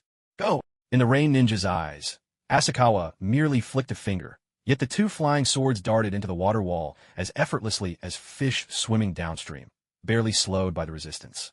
Damn it! Realizing the water wall couldn't stop the swords, the Rain Ninja dispelled his jutsu and continued dodging, desperate to evade the relentless pursuit. Who exactly is this Konoha Brat? Ninjutsu this strange. How have I never heard of him before? As the Rain Umbu dodged the flying swords, he quickly recalculated his tactics. Water-style ninjutsu probably isn't enough to shoot down those swords. The key is the boy controlling them. We need to find a way to kill that brat. Konoha's backup will be here any minute. We don't have much time. Meanwhile, as Naoki Asakawa pressed his attack on the one-armed Rain Ninja, he too was searching for a quick resolution. If the signal flare hadn't been fired, he would have had more time to maneuver. But now that it had gone up, and with Konoha not far from here, it wouldn't be long before reinforcements arrived. If he didn't want his true strength exposed, he was running out of time. Both sides desperate for a swift victory, Naoki Asakawa was momentarily distracted, and in that instant his katana was knocked away by the Rain Ninja's short blade. Forced to block with his kunai, he left his back wide open. Now's our chance. A glint of excitement flashed in the one-armed Rain Ninja's eyes. The Rain Ninja, dodging the flying swords, instantly caught on. After all, they were special tactics. Operatives who'd fought side by side for years. Neither was about to let such an opportunity slip by. The one-armed ninja instantly swung his short blade with all his might, determined to draw all of Naoki Asakawa's attention to himself. Meanwhile, the Rain Ninja from the Umbu, who had been dodging the flying swords, quickly formed hand seals. His body dissolved into a pool of water, and when he reappeared, he was already behind Naoki Asakawa, slashing his short blade at the back of Naoki's neck. Water style, water body, flicker technique. Die, you brat from the leaf. A glint of cruelty and satisfaction flickered in the Rain Ninja's eyes. The leaf kid before him, the one who had killed his comrades, was finally about to die by his hand. But in response, Naoki Asakawa simply turned his head and smiled, as if whispering softly, "You fell for it." In the next instant, the short blade that should have severed the back of Naoki's neck was blocked by a flying sword. At the same moment, the one-armed Rain Ninja, who was clashing blades with Naoki from the front, was pierced straight through the heart by another flying sword. His eyes, even in death, were filled with disbelief. Damn it! The last remaining Rain Ninja from the Umbu immediately abandoned his plan to assassinate Naoki. He quickly put distance between them, forming hand seals as he moved. Water style, water body flicker technique. Once again, he turned into a pool of water, preparing to escape toward the direction of the Rain Village. But just as he started to flee, he saw 2 flying swords hurtling toward him. It's useless. The water body flicker technique can't be disrupted by physical attacks. As soon as I get back to the Rain Village, I must report everything I know about this leaf brat to Lord Hanzo. Lord Hanzo must take this boy seriously. This kid's ninjutsu is truly bizarre. If he's allowed to grow stronger, he could become an enemy on the level of a Hokage. The Rain Ninja shuddered at the thought. If this flying sword technique ever became widespread in the Leaf, the Rain Village would stand no chance of resistance. But in the next moment, the 2 flying swords passed through the pool of water he had become.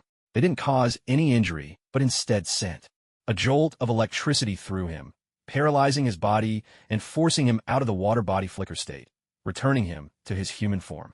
What's happening? His mind was muddled by the electric shock. Is this lightning-style ninjutsu? Another technique without hand seals. This Leaf Kid truly is a formidable enemy for us Rain Ninja. It's a pity I won't be the one to kill him for the sake of my village. Looking at the Rain Umbu, who had been knocked unconscious by the flying swords charged with his Chidori current, Naoki Asakawa finally felt a measure of relief, though this battle seemed to last forever. In reality, from the moment he discovered the three rain umbu to the point where two were dead and one was unconscious, less than 3 minutes had passed. Such is the speed of battle between ninjas. It had been less than 2 minutes since the signal flare was launched. The leaf reinforcements would still need a bit more time to arrive. Let's try the soul search technique first. Naoki Asakawa approached the unconscious rain umbu and pressed his palm against the man's head. As the technique activated, it was as if he was watching a documentary. Within a heartbeat, Naoki Asakawa witnessed the entire life of the rain umbu in front of him. Of course, the soul search technique can only retrieve memories from the target's mind that are clear and distinct. As for things even the person themselves can barely recall, like what they had for breakfast last month, perhaps a master of the technique could uncover such details, but with Asakawa Naoki just beginning to learn, there was no chance of that.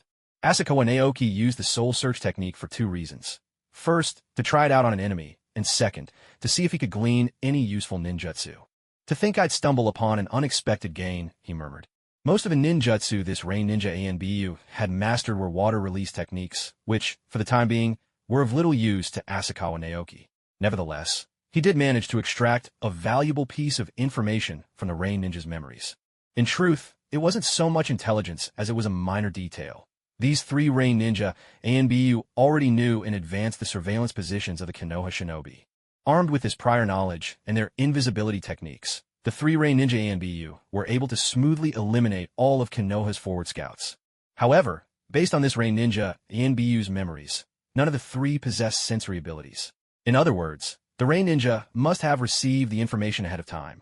If not for Danzo's involvement, Asakawa Naoki would have assumed the Rain Ninja obtained the intel via a spy. But after Danzo appeared, Asakawa Naoki was 90% certain that Danzo had deliberately leaked the information. And after leaking the intel, Danzo still dispatched their squad to keep watch in this area. Was he trying to get them killed? Has Danzo set his sights on me? Asakawa Naoki wondered, puzzled. Even Orochimaru never noticed anything unusual about me. And this should be Danzo's first time meeting me. If it's not me, then who is Danzo targeting? Asakawa Naoki shifted his thinking and continued probing. It can't be Masamura Daiki. His background is too ordinary. He has no bloodline limits, no secret techniques, and his skills are average. Could it be Naoki? A sudden flash of insight struck Asakawa Naoki, and he felt as if he had uncovered the truth. Compared to Asakawa Naoki and Masamura Daiki, both of whom came from civilian backgrounds, Naoki's talent wasn't particularly outstanding. He lacked the terrifying potential of his grandfather, Hashirama Senju, and didn't even match his sister Tsunade's gifts. But Naoki's status was anything but ordinary. Despite Naoki's easygoing and unassuming manner, which made him seem like just another regular shinobi, he was actually the direct grandson of the first Hokage, Hashirama Senju, and had enjoyed immense prestige from the moment he was born. Moreover, Naoki's lifelong dream was to become Hokage. If, in the world of Naruto, Naoki hadn't died so young, perhaps he really could have become Hokage one day. After all, power alone does not rule the ninja world. In this line of work, one needs influence and backing. If your strength falls short of legends like Hashirama or Madara, being powerful alone won't get you far. Take Akashi's father, the White Fang of Konoha, for example. His strength was beyond question, but in the end, he was driven to death by the public opinion of the Hidden Leaf Village for abandoning his mission to protect his comrades. This is the fate of those without power or connections. Take Minato Namikaze, for example. A major reason he could become Hokage was that his teacher was Jiraiya, and Jiraiya's own mentor was none other than the 3rd Hokage, Hiruzen Sarutobi. You could say that, among the 7 Hokage of a leaf, there hasn't been a single true civilian ninja. Each one either hails from a Hokage lineage, is a disciple of a Hokage, or is a disciple of a Hokage's disciple. If you want to become Hokage, your background is sometimes even more important than your strength. Consider the way the leaf forced White Fan to his death. If Naoki had been in his place, would the village have dared to push him to such an end? Of course not. Even though the Senju clan had declined, Naoki was the direct grandson of Hashirama Senju, the clan's heir. Who would dare to threaten him? Similarly, if Naoki hadn't died so young and had grown up normally, even if he were not as powerful as Minato, he would have had a much easier path to becoming Hokage. The reason is simple. The prestige of the Senju clan was simply too great. That's why Naoki couldn't be allowed to die by some underhanded plot. He could only honorably fall in battle. I never expected Danzo, a man in his 40s, would stoop to such schemes against a 12-year-old like Naoki, Naoki Asakawa couldn't help but sigh. But then again, if it's Danzo, it's not exactly surprising. That man's obsession with the Hokage title runs far too deep, he continued. Anyone who stands in his way, he'll eliminate without hesitation. Even if Naoki weren't Hashirama's grandson, but rather the biological grandson of his teacher, Tobirama Senju, Danzo probably still wouldn't show any mercy. I suspect that even in the future, when the leaf crumbles and Hiruzen Sarutobi meets his end, Danzo will have played a part in it. Naoki Asakawa shook his head, searched the bodies of the 3 Reinin Umbu, and, with a flick of his fingers, sent sparks of samadhi true fire onto them. He watched as their corpses turned to ash, then wiped his flying sword clean and slipped it back into his sleeve before swiftly leaving the scene. A few minutes later, Naoki Asakawa found the fleeing Naoki and Oji Masamura. Asakawa, I'm so glad you're all right. Naoki sobbed, tears and snot running down his face. Oji Masamura managed to look a bit more composed, but he was just as shaken. Though their last encounter with a Reinin squad had been harrowing, it hadn't been the kind of brush with death they'd just experienced. This time, both Naoki and Oji Masamura had truly come within a hair's breadth of dying. Don't worry, Naoki Asakawa said with a reassuring smile. I managed to escape after you two made your getaway. Was it you who fired the signal flare? Yes, I set it off once I got clear, Naoki nodded. Oji Masamura, for his part, looked a bit sheepish. He'd been so terrified by the Reinin Umbu earlier that he'd forgotten to send the signal at all. You've done well. Asako and Naoki nodded in approval. Konoha's reinforcements will arrive soon. It wasn't long before figures darted through the trees, each one wearing a Konoha forehead protector. Many of them were faces they had seen in the camp before. Was it your team that fired the signal flare? The leading Konoha ninja asked. That's right. Asako and Naoki replied with a nod, then continued. The Rain Ninja have already launched their attack. All the sentries ahead have been taken out, and their main forces will likely be here any moment. Through his soul-searching technique, Asakawa and Naoki had already learned the Rain Ninja's plan. Their covert operatives were to silently eliminate Konoha's lookouts. Then the main army would storm in, aiming to catch Konoha completely off guard. Of course, he couldn't reveal all the details, so he kept his explanation vague. The leader of the Konoha ninja was still weighing the truth of Asakawa's words, but the commotion up ahead left him no time to ponder further. Scatter. The Rain Ninja are attacking. Prepare to defend, he ordered. In the next instant, a torrent of Rain Ninja surged out from the forest. Water jets and blades sliced through the air, accompanied by a hail of kunai, shuriken, and explosive tags aimed straight at the Konoha forces. Watch out, Asakawa and Naoki shouted. Grabbing Senzoku in one hand and Masamura Daiki in the other, he sprang backward. In a flash, the 3 of them found themselves behind the main body of Konoha's ninja. Asakawa, what should we do now? The air rang with the chaotic roar of explosions and agonized screams.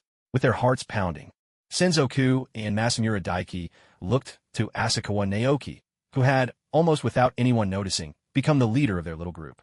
Our task is already done. Now we just wait. Asakawa Naoki replied calmly. If you want to help, you can throw a few shuriken from here. Our skills are too weak. If we get any closer, we'll just be killed, he added. He wasn't wrong. Their mission had been to keep watch, to spot the Rain Ninja's assault and warn Konoha in time, which they had accomplished. Perfectly. As mere Jonin, Senzoku and Masamura Daiki would be of no help on a battlefield like this. Better to stay out of the way. If Senzoku, after surviving the Rain Ninja's covert attack, still ended up blundering into an explosive tag trap and dying, just like in the original story, it would be a cruel irony indeed. Danzo himself would probably laugh until his ribs hurt at such a twist of fate. All right, we'll listen to you, Senzoku and Daiki replied, nodding. Although they wanted to help, they both knew deep down that their strength was nowhere near enough. As the battle raged on, the situation unfolded quite differently than Asakawa and Naoki had expected. Despite the timely warning to Konoha's frontline ninja, robbing the Rain Ninja of the element of surprise, Konoha's forces were still being pushed back. How could this be? Asakawa Naoki muttered in confusion. Where are Konoha's top fighters? If they can't even beat the Rain Ninja head-on, then Konoha is truly finished. Both Naoki and Oki Masamura were as anxious as ants on a hot pan. They could clearly see that Konoha was being overwhelmed by the Rain Ninja, but unfortunately, their own strength wasn't enough to step forward and help. Could it be? Asakawa Naoki carefully observed the number of Konoha ninja present, and gradually began to notice something odd. Among Konoha's ranks, he saw many familiar faces, but at the same time, there were also quite a few well-known Konoha ninja who were nowhere to be found. The total number of Konoha ninja here was much lower than expected, and more importantly, the number of elite fighters was also sharply reduced. Most of the Konoha ninja present were Chunin or special Jonin, with only a handful of full Jonin among them. Danzo actually used all these ninja as bait. The moment Asakawa Naoki pieced together Danzo's intentions, he could hardly believe it.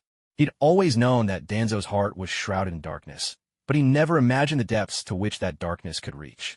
Those who had been assigned patrol duties were the first line of bait. Danzo had handed over their positions directly to the Rain Ninja. That's how the Rain Anbu were able to silently eliminate all of Konoha's outposts, allowing the Rain Army to approach Konoha's front lines without resistance. The Konoha ninja here formed the second layer of bait. Some had taken missions during the day and were resting in the main camp at night. Others were nursing light injuries in the infirmary. Without realizing it, these Konoha ninja had already become expendable pieces in Danzo's game. Their lives were being used to stall the Rain Ninja, all to set the stage for the next phase, when Konoha's true elite would make their move. If Asakawa Naoki and his companions hadn't warned them in time, these ninja might have been ambushed in their sleep by the Rain Ninja. In that case, the scene wouldn't be the current stalemate with the Rain Ninja gradually gaining the upper hand, but a one-sided massacre. If my guess is correct, Danzo's backup plan is about to unfold. If Danzo wants to claim the greatest military glory, those elite Konoha ninja should be attacking from behind a Rain Ninja right about now. With a pincer assault from both sides, they'll wipe out the Rain Ninja completely. Asakawa Naoki looked toward the rear of the Rain Ninja forces, and sure enough, chaos had broken out there. It's our Konoha ninja. Konoha ninja are attacking the Rain Ninja from behind. Naoki pointed excitedly at the rear of the Rain Ninja lines, and Oki Masamura's eyes lit up with the same excitement. Neither of them realized they had just been used as pawns. Only Asakawa Naoki felt a chill in his heart. He hadn't expected Danzo to be so ruthless, sacrificing so many Konoha ninja as bait. Those Konoha ninja still holding the front lines probably think they're making a noble contribution to protect the village. They had no idea they were nothing more than pawns discarded by Danzo, mere bait in his game. Danzo's heart must have turned utterly black by now. For the sake of the Hokage's seat, I fear he sees everyone as a tool for achieving that ambition. Under the relentless assault of Konoha's elite from the rear, the once motivated main force of the Hidden Rain began to crumble. This battle dragged on until the break of dawn before it finally drew to a close. As for the outcome, Konoha secured a resounding victory, though the defenders on the front lines suffered heavy losses in their first clash with the Hidden Rain. The enemy's forces were nearly wiped out, with only a handful managing to escape. Even so, it was a triumph worth celebrating. However, by the war's end, only a few Konoha shinobi realized the scheme Danzo had set in motion. Most, including those who perished in this conflict, died without ever knowing the sad truth, that they were mere pieces on someone else's board. In the central command tent of Konoha, Danzo listened with satisfaction as his ANBU subordinate reported the results of the battle.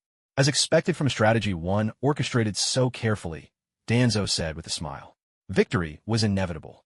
After sensing to confirm no one else was nearby, he turned to his trusted ANBU operative standing before him. Is he unharmed? Danzo didn't mention a name, but as his confidant, the ANBU knew exactly whom he meant, Shang Shu. He replied, reporting, Lord Danzo, his squad is safe. In fact, it seems they were the ones who first discovered the Hidden Rain's movements. Hearing this, Danzo's mood clouded for a moment, though he quickly masked it. Those Rain ANBU are truly useless. Even after handing them the information, they still failed to get rid of him. Of course, such words never left Danzo's lips. He only cursed inwardly, already plotting how to arrange a more reasonable demise for Shang Shu, now that he had survived. Meanwhile, deep within the Land of Rain, the Hidden Rain's council chamber painted a very different picture as news from the Konoha front arrived. A chilling tension gripped the hall, where a middle-aged man sat at the head of the table, a breathing mask hiding his face.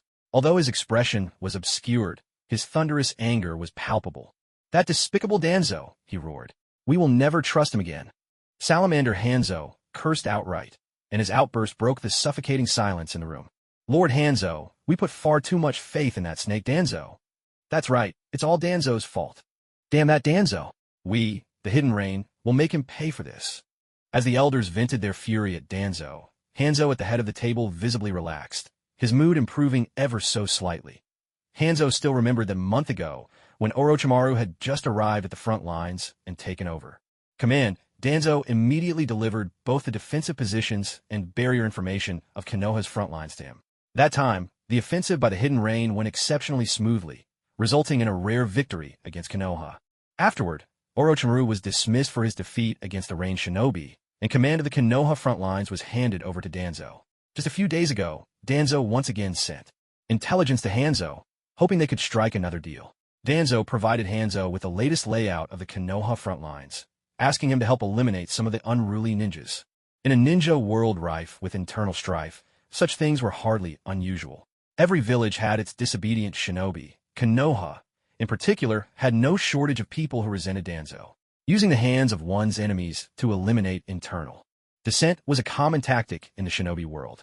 Most of the time, troublesome ninja would be assigned to dangerous missions. Perhaps they would survive one or two, but after enough of them, the unruly would eventually fall in battle. But such tactics couldn't be too obvious, since every shinobi could judge for themselves whether a mission was truly dangerous. That's why bribing the enemy to help remove troublesome teammates became an effective method. Hanzo agreed to Danzo's request. The early part of this operation went smoothly as well. Many Konoha ninja fell, and if they hadn't been discovered, they might have even struck directly at Konoha's main camp in a surprise attack. Yet Hanzo hadn't expected that Danzo would have contingency plan. He used the ninja in Konoha's main camp as bait, luring the Rain's main forces into a trap and capturing them in one fell swoop. That one battle cost the Hidden Rain dearly, and from then on, it would be hard for them to ever defeat Konoha again. Lord Hanzo, should we assassinate Danzo? One of the Rain's senior officers suggested. No need, Hanzo replied slowly. Danzo is a cancer who disregards life and loves internal power struggles. Let him remain in Konoha to bring them misfortune. He paused and added, but from now on, never trust Danzo again. Had Naoki Asakawa been present, he would surely have sighed in admiration, for Hanzo's judgment was spot on.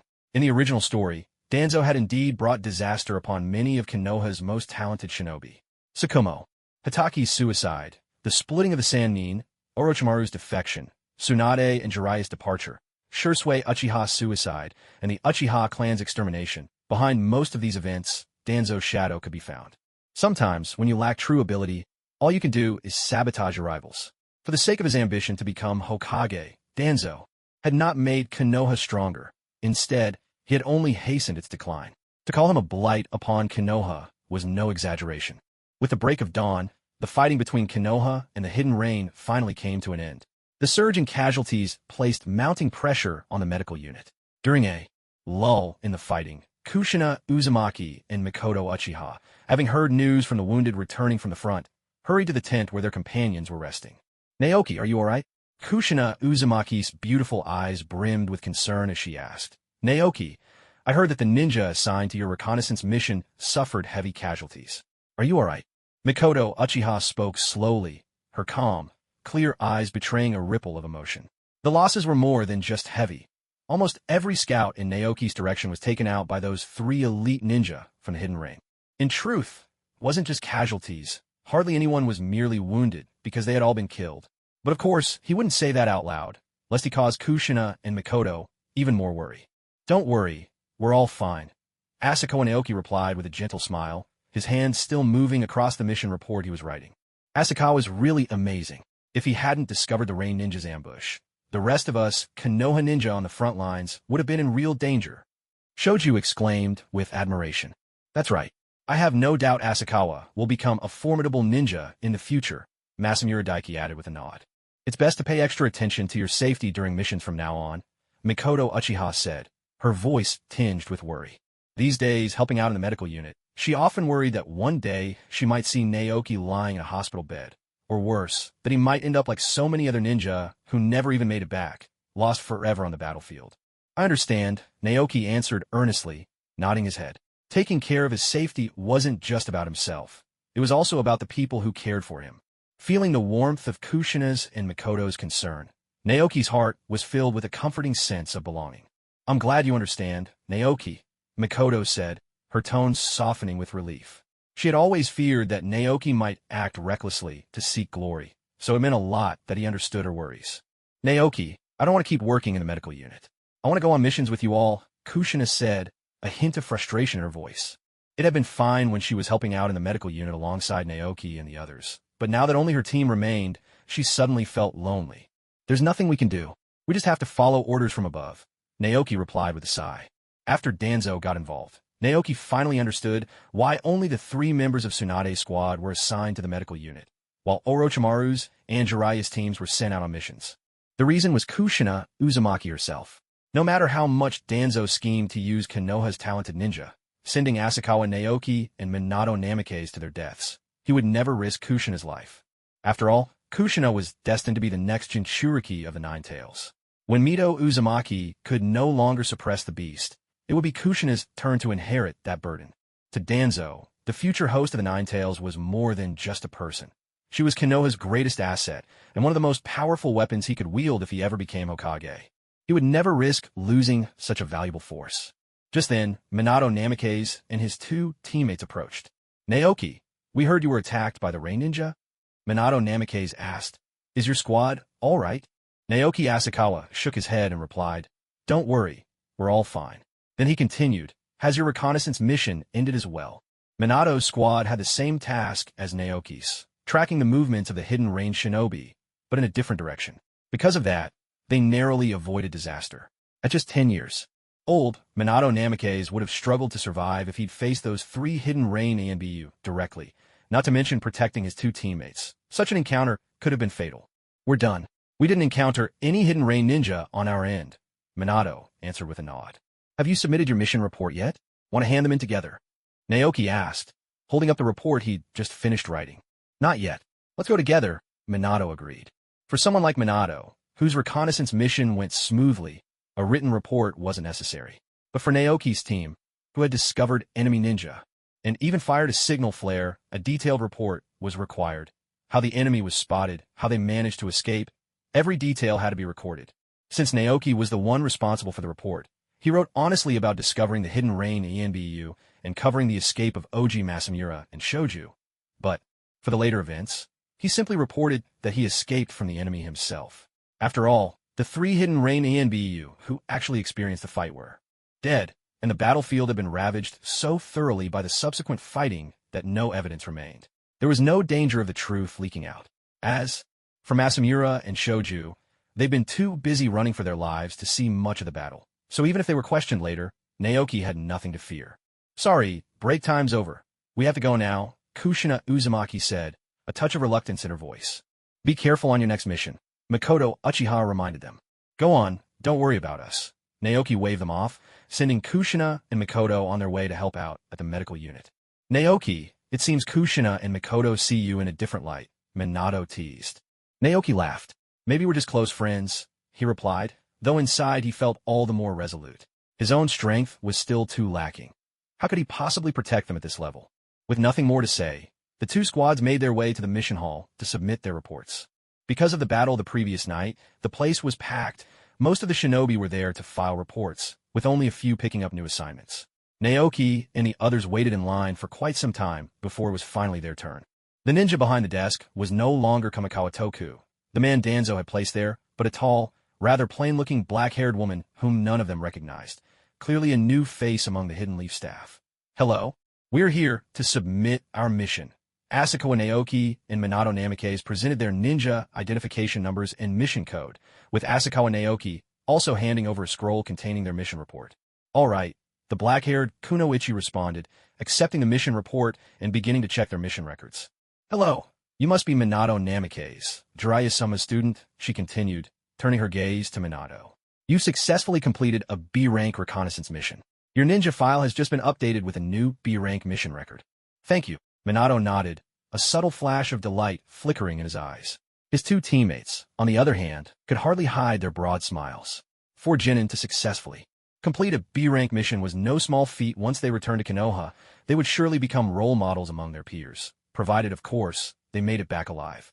Next, the black-haired Kunoichi looked over at Asakawa Naoki's team, a trace of astonishment in her eyes.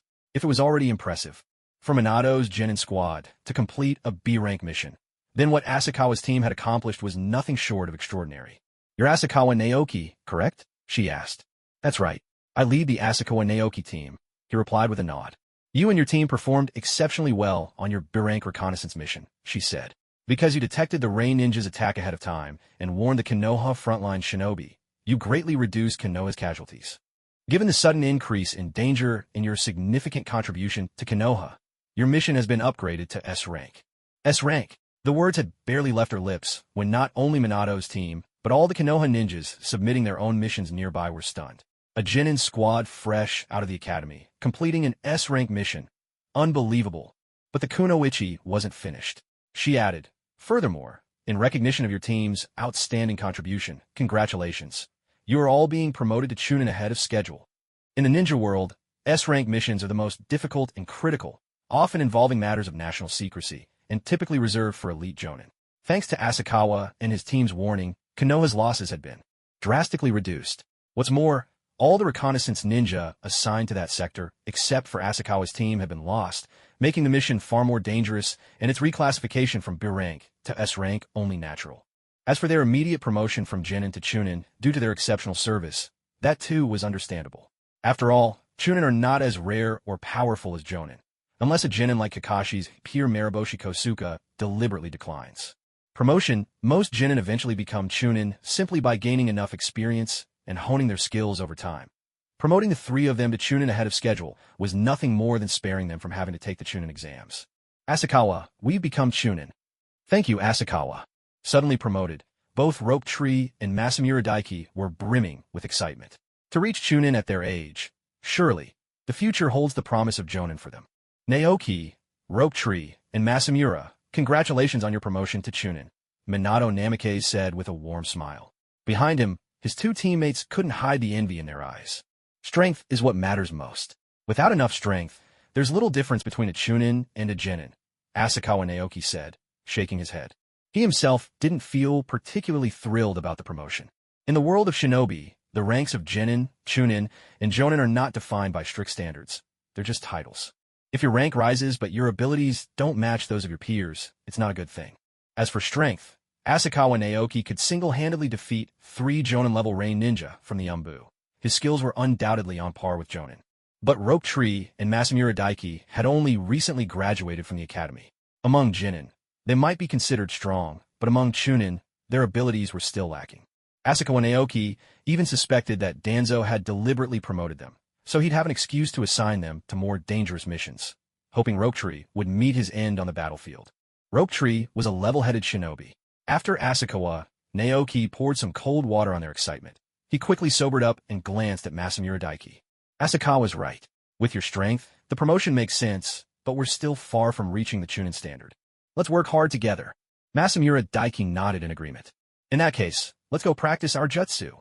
Asakawa Naoki looked at the two of them with a smile. Not letting glory get to their heads, and able to regain their composure with just a word. These two truly had potential. Let's go practice ninjutsu as well, Minato said to his teammates, who nodded in response. Although their team hadn't been promoted to Chunin like Asakawa's, they wouldn't be discouraged by that. Asakawa Naoki was right. Strength is what matters most. Otherwise, even if you're promoted to Jonin, what good is it? Without strength, a Jonin will eventually fall on a dangerous mission. The S-rank mission completed by Asakawa Naoki's team and their exceptional promotion were just minor episodes at the mission office. In wartime, S-rank missions weren't rare. What surprised everyone was that even a team of Jonin, or Chunin, could complete such a task. They might raise a glass over these genius shinobi, but the ninja world is never short of geniuses. Only those who survive and grow into their potential are true geniuses. Countless prodigies have vanished before their time. Having just completed their missions, both squads were granted a day of rest. After returning to camp, Shoju and Masamura Oki immediately went to the woods beside the tents, full of energy as they practiced their ninja techniques, determined to reach the strength of a Chunin as soon as possible. Naoki Asakawa didn't sit idle either. He began by reflecting on the lessons learned from the recent battle. First and foremost, he affirmed the critical importance of intelligence. In battles between ninja, having the right information was absolutely vital. Of course, if one's strength was overwhelming, like Madara Uchiha or Hashirama Senju, who could topple mountains with their might, then perhaps intelligence mattered less. But in the earlier and middle periods of the Hidden Leaf, before power levels became unbalanced, intelligence was of paramount importance. If two enemy ninja were evenly matched in strength, the one with better intelligence almost always held the upper hand. In fact, The three-ray ninja weren't much weaker than Naoki Asakawa.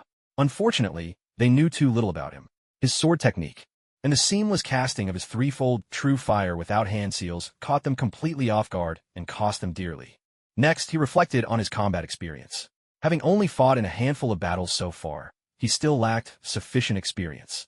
At the start, Naoki Asakawa used his sword technique to protect Shoju, but in truth, the power of his technique should have been much greater. By his reckoning, his sword technique ought to have been able to finish off the rain ninja Umbu in a single stroke. However, because the enemy had him pinned down, he was forced to split his attention to control the sword technique, making his moves far less precise. Compared to veterans of countless battles, his combat experience was still lacking. I'll have to take on more missions in the future, Naoki thought to himself. But for now, let's see what I've gained from the soul-searching technique. Naoki took out the Sage Art Scroll. Thanks to the soul-searching technique, he had acquired a number of jutsu that the rain ninja Umbu had learned. Most of them were water-style techniques, but there were still quite a few that could be useful to him. For example, the summoning technique. That's right, the rain ninja Umbu had known the summoning technique. Unfortunately, his summoned beast wasn't particularly strong, so he hadn't called it forth in battle. I wonder what kind of sage art this summoning technique might help verify, Naoki mused. While Naoki Asakawa and the others were focused on their training, at the heart of the Konoha front lines, three figures strode into the central command tent and came face-to-face with Danzo. Two men, both broad-shouldered, flanked a tall, imposing woman. All three wore black battle uniforms and exuded a formidable presence. They were none other than Orochimaru, Jiraiya, and Tsunade. Previously, the trio had been dispatched by Danzo to intercept Hanzo, but now they had returned to the front lines. At this moment, a dangerous glint sparkled in each of their eyes as they looked at Danzo, and Tsunade, standing between the two men, fixed him with a murderous stare. Mission accomplished? Danzo asked, his tone as calm as if nothing were amiss. Danzo, did you send us away just so you could assign our students to dangerous missions? Tsunade demanded, her voice sharp and accusing. Dangerous missions? It was only a B-rank mission, Danzo replied. Unfazed, Danzo spoke in a calm tone. Lord Danzo, we already know everything.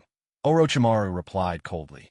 He hadn't expected that while the three of them were away on a mission, Danzo would send Naoki Asakawa and Minato Namikaze, without any supervising Jonin, straight to the front lines. What's more, at the very beginning, the mission office had nearly assigned them an A-rank mission. Don't try to brush off Orochimaru and the others with claims that, in wartime, a rank missions are just B-rank missions elevated in name only.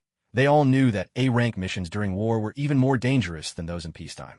And events had borne this out. Every recon ninja squad ahead of Asakawa, Minato, and their teammate, all assigned A-rank reconnaissance missions, had been wiped out. And keep in mind, those teams were composed of at least Chunin, sometimes even led by Jonin. Do you have someone here on the inside? Danzo's expression darkened as he spoke. Clearly, for Orochimaru to receive such detailed intelligence after being sent out on a mission, someone on the front lines must have kept him informed. We both do, Lord Danzo, Orochimaru replied, folding his arms across his chest. In fact, from the very beginning, the devastating defeat Konoha suffered after the recon teams were annihilated had already made Orochimaru suspicious. Now, with Konoha's recon ninjas suffering further heavy losses, his doubts that Danzo had intervened behind the scenes only deepened. After all, no matter how skilled the Hidden Rain ANBU stealth techniques were, Konoha's sensory ninjas were no pushovers. If Danzo had deliberately leaked information, everything would make perfect sense. So, before leaving the front lines to prepare for the ambush against Hanzo, Orochimaru had left a trusted subordinate behind to keep an eye on any unusual movements. That's how they were able to return so quickly. Danzo, you've gone too far. Those recon ninjas who died, were they your bait? Jiraiya's eyes were cold as he looked at Danzo. When he first heard Orochimaru's report, Jiraiya could barely believe it. After all, Danzo was supposed to be a close friend of their teacher, Hiruzen Sarutobi. How could he be so ruthless? They were all Konoha ninjas, yet Danzo had used their lives as pawns. Bait set by me? And do you have any proof? Danzo shot back. The spy who'd been passing information to the Hidden Rain leadership had already been dealt with, and his body burned. No witnesses, no evidence left. Even if the Hidden Rain came forward to accuse him, Danzo would not be fazed. Besides, wasn't the final result a good one? Konoha dealt the Hidden Rain a crushing defeat, and the price was only the loss of a few ninjas. Danzo smiled. These are nothing more than the necessary sacrifices for victory. The moment you become a ninja, you should understand what fate awaits you. A few sacrifices? Jiraiya could no longer bear Danzo's twisted reasoning. He spoke out in anger. Are those ninja nothing more than tools in your hands? Everything I do is for the sake of the Leaf Village. Danzo replied slowly, his tone brooking no argument. For Konoha, anything is worth it. Danzo, you bastard. Tsunade couldn't hold back her fury and cursed. What about Naoki? And our students?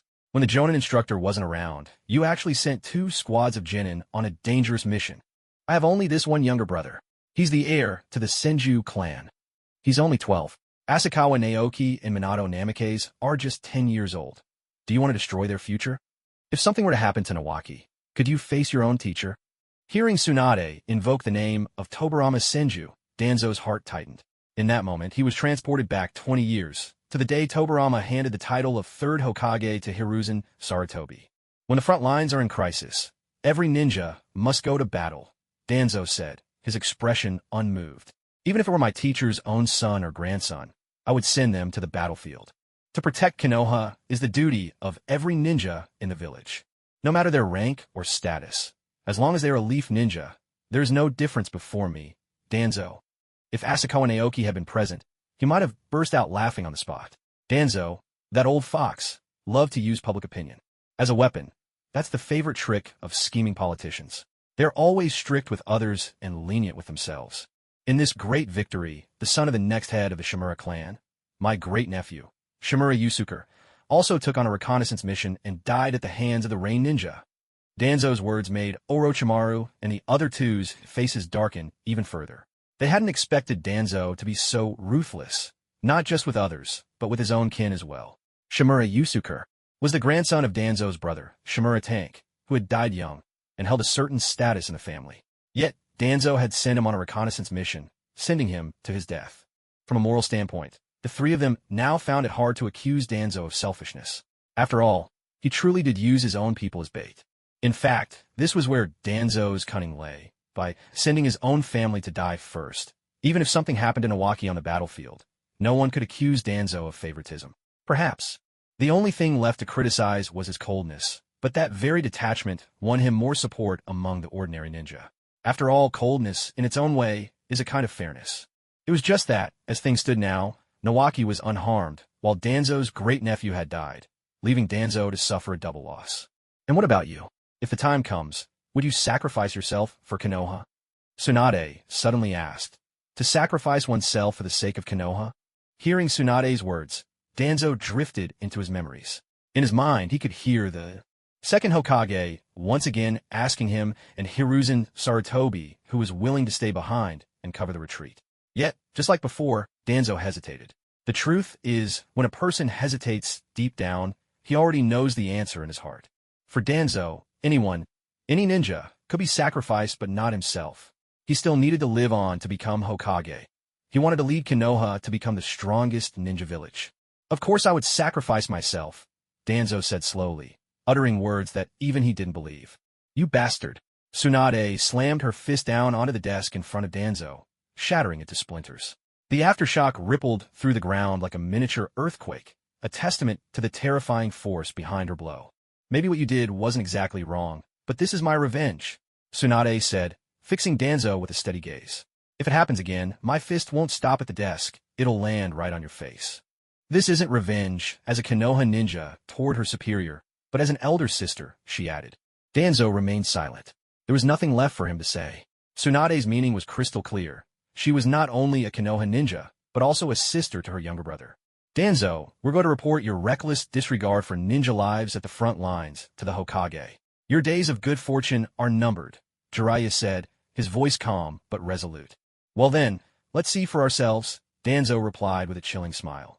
Let's see whether your teacher believes my real achievements or the fabricated reasons you've come up with. He had spent far more time with Hiruzen Sarutobi than Hiruzen had with his 3 students. How could Danzo not know Hiruzen through and through? Sarutobi, Hiruzen, and Shimura Danzo were the light and shadow of Konoha. They were 2 sides of the same coin. Without Hiruzen's tacit approval, how could Danzo have run rampant for so long? Yet in the eyes of Konoha's ninjas, and even ordinary people, Hiruzen Sarutobi was always radiant and shining, while Shimura Danzo was nothing but darkness. In the end, Jiraiya and his companions still sent a formal complaint to the 3rd Hokage, Hiruzen Sarutobi. The letter detailed Danzo's cruel act of using frontline ninja lives as bait to lure out the enemy from the hidden rain. A few days later, Hiruzen's reply arrived at the Konoha front lines. Since the claims of Orochimaru and his two companions were only suspicions, without concrete evidence, the third Hokage and the village's higher-ups merely criticized Danzo, opting not to remove him from his position. When they read the reply, though nothing was explicitly stated, all three, Orochimaru, Tsunade, and Jiraiya, felt a sense of disappointment toward their teacher, Hiruzen Sarutobi. Perhaps, in the future, it would be this very disappointment, accumulating little by little, that would shift from disappointment in Hiruzen to disappointment in the entire Konoha leadership. And in the end, for various reasons, the three of them would each choose to leave Konoha. For now, because Orochimaru and his companions have returned, Danzo doesn't dare openly assign suicide missions to Naoki Asakawa and the others. This has granted them a rare period of relative safety in which they can grow.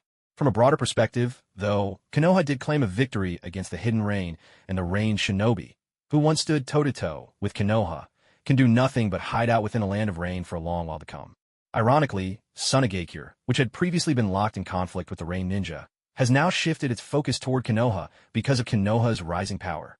In order to prevent Konoha from utterly defeating the Rain and seizing the strategically vital land of rain, Sunagakure has begun to form a tentative alliance with the Hidden Rain, standing together against Konoha. This is the nature of politics and war. Sunagakure's original aim was to defeat the Rain and absorb the land of rain. Though the two villages were enemies, the overwhelming strength of Konoha forced them into an alliance, uniting to check Konoha's advance in a moment of Rain's weakness. To sum it up, the enemy of my enemy is my friend. Thus, after this resounding victory, Konoha's situation hasn't actually improved. Instead, the pressure has only grown. Where once the Rain had to fight both Konoha and Sunagakure, now it is Konoha who must face both villages at once. Danzo hadn't expected the Rain to join forces with Sunagakure so quickly, and considered using a few tricks to drive a wedge between them. Unfortunately, his reputation precedes him. Sunagakure has never trusted Danzo, and the Rain, having recently been betrayed, would only be more wary of him now. If Konoha hopes to win, it must do so on the battlefield, fair and square. The front lines with the Rain soon became deadlocked, and the conflict turned into a test of each nation's strength and resources. But all this no longer concerned Naoki Asakawa. After reflecting on his battle experience, he turned his focus to studying the jutsu he had acquired from the ANBU of the Hidden Rain through Soul Search. I never imagined that the summoning technique would lead me to this sage art, the art of treasure bond, he mused, poring over the new scroll. The art of treasure bond is a foundational contract technique. The word treasure refers not only to magical implements, but can also mean spirit beasts. This jutsu allows one to form bonds not just with objects, but with living creatures as well. If a spiritual beast is sealed within the user's core, and its power drawn upon, the effect closely resembles that of a Jinchuriki. All 9-tail beasts are already claimed, but perhaps I can fuse my 2 flying swords into my core instead? Asakawa wondered, struck by sudden inspiration. Before learning the art treasure bond, he had to keep his swords hidden up his sleeves, always awkward and inconvenient. If he could store them within himself, it would be far more practical. No sooner thought than done.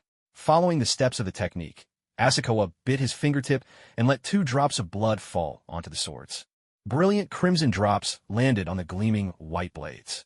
Instead of rolling off or drying, the blood was instantly absorbed into the metal. The very moment when the blood was completely absorbed, Asakawa Naoki felt a unique connection form between himself and the 2 flying swords. Controlling them now was even more agile than before. I didn't expect the treasure binding incantation to actually enhance my sword control technique, he mused in surprise. The next instant, the 2 flying swords vanished from his hands. Peering inward with his spiritual sense, Asakawa Naoki saw that within his dantian, beside 10 fairy beans, the 2 flying swords were slowly revolving. I once heard that cultivators can temper their magical treasures using internal fire. A sudden thought flashed through Asakawa Naoki's mind. I wonder if essence fire could be used to refine these flying swords. Guided by his spiritual power, a wisp of the essence fire, normally nestled near his heart, split off and traveled down to his dantian. There it began to coil around one of the flying swords, starting the slow process of refinement. I'll try refining just one first. If it fails, I'll still have the other as a backup, Naoki thought, carefully controlling the essence fire as it tempered the blade. Suddenly, he remembered the scroll of immortal arts. If the treasure-binding incantation could forge a bond not only with magical treasures, but also with spirit beasts, could it perhaps bind an immortal arts scroll as well? After all, in theory, a scroll of immortal arts ought to count as a magical artifact.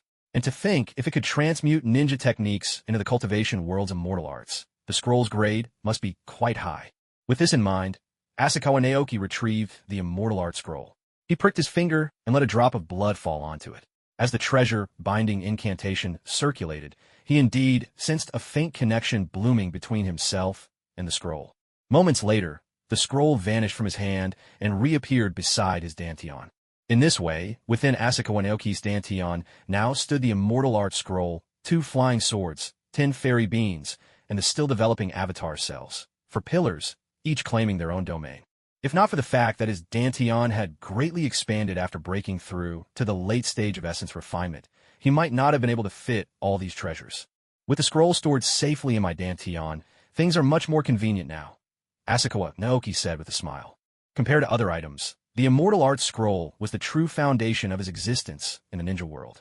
Ever since graduating from the academy, he'd only dared keep it on his person, for covert operatives truly might ransack his quarters, and if they found it, the consequences would be dire. But carrying it on him was also inconvenient. If a fierce battle broke out and his clothes were torn, losing the scroll would be a disaster. Now that it was merged into his dantian, Asakawa Naoki felt a weight lift from his shoulders. I wonder if I can open and read the immortal art scroll within my dantian, he thought. Channeling his spiritual power, he tried to unroll the scroll, and, to his surprise, he found it effortless. As the scroll unfurled, Asakawa Naoki could clearly see the techniques inscribed within. The basic chi refinement mantra, Samadhi true fire, bean soldiers summoning, external avatar, sword control technique, palm lightning, soul search, shrinking the earth to inches, treasure, binding incantation, primordial heavy water. I never realized I've already mastered so many immortal arts, he thought in wonder. Asakawa Naoki felt a wave of emotion. Still, for now, the most important thing is refining my strength. With late-stage refined essence, transformed chi cultivation, dealing with a Jonin shouldn't be a problem. But if I want to confront a Kaga-level opponent, I'll need to break through to spiritual transformation. With this thought, Asakawa Naoki swallowed 2 specialized military ration pills and began to cultivate with all his might. As he felt his internal energy surge rapidly, he had a strong sense that the day he advanced to spiritual transformation was drawing near. Meanwhile, with the Sand Village joining the battlefield against the ranged shinobi, the Konoha frontline, which had just claimed a great victory, was now caught in a deadlock. Fortunately, Orochimaru and his companions were stationed at the front most of the time. Whenever they went on missions, one of them would make a point to remain behind and guard the line. With the mounting pressure on the front, Danzo couldn't find the right moment to assign dangerous tasks to Naoki and his team for the time being. Thus, this period became a time of rapid growth for all 3 squads. Each day was spent either refining chakra, learning ninjutsu, sparring, or heading out on missions. Though everyone was exhausted, their strength and field experience steadily increased. It was still Konoha year 37, but the season had shifted from the vibrant days of spring to the harvest days of autumn. More than half a year had passed since Asakawa Naoki and his comrades had arrived at the Rain Country frontlines. Apart from Orochimaru's team, who were promoted to Chunin ahead of schedule, both Minato Namake's and Makoto Uchiha squads had also taken time to return to Konoha and participate in the Chunin exams, passing with ease. It must be said, in times of war, the mortality rate for shinobi was indeed high. But for those who managed to survive countless missions, their growth far outpaced what was possible in times of peace. It had only been a little over half a year since they graduated from the Ninja Academy, yet all 9 disciples under Orochimaru's tutelage had advanced to Chunin. Their peers who remained in Konoha, taking on missions rather than going to the front, mostly remained genin, with only a handful passing the Chunin exams. It was a double-edged sword. One grew quickly on the battlefield, but the risks were immense. If not for their powerful instructors, disciples of the current Hokage, as well as having prodigies like Asakawa Naoki, Minato Namake's, and Makoto Uchiha leading their squads, and even under Danzo's harsh command, they might not have survived the front lines. Yet, even in such a perilous war zone, some individuals' brilliance shone too brightly to be concealed. The name Asakawa Naoki was now well known, not just among the shinobi stationed on the front, but even among many back in Konoha. Hello, we're here to submit our mission report.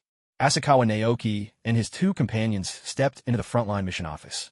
The person in charge was still the same black-haired Kunoichi, who greeted them warmly upon seeing them. All right, Asakawa Naoki, Shoju, and Masamura Daiki, correct? Do you have your mission report? Yes, we do. Rope Tree took the initiative to hand over a mission scroll. Taking the scroll, the black-haired Kunoichi examined it carefully.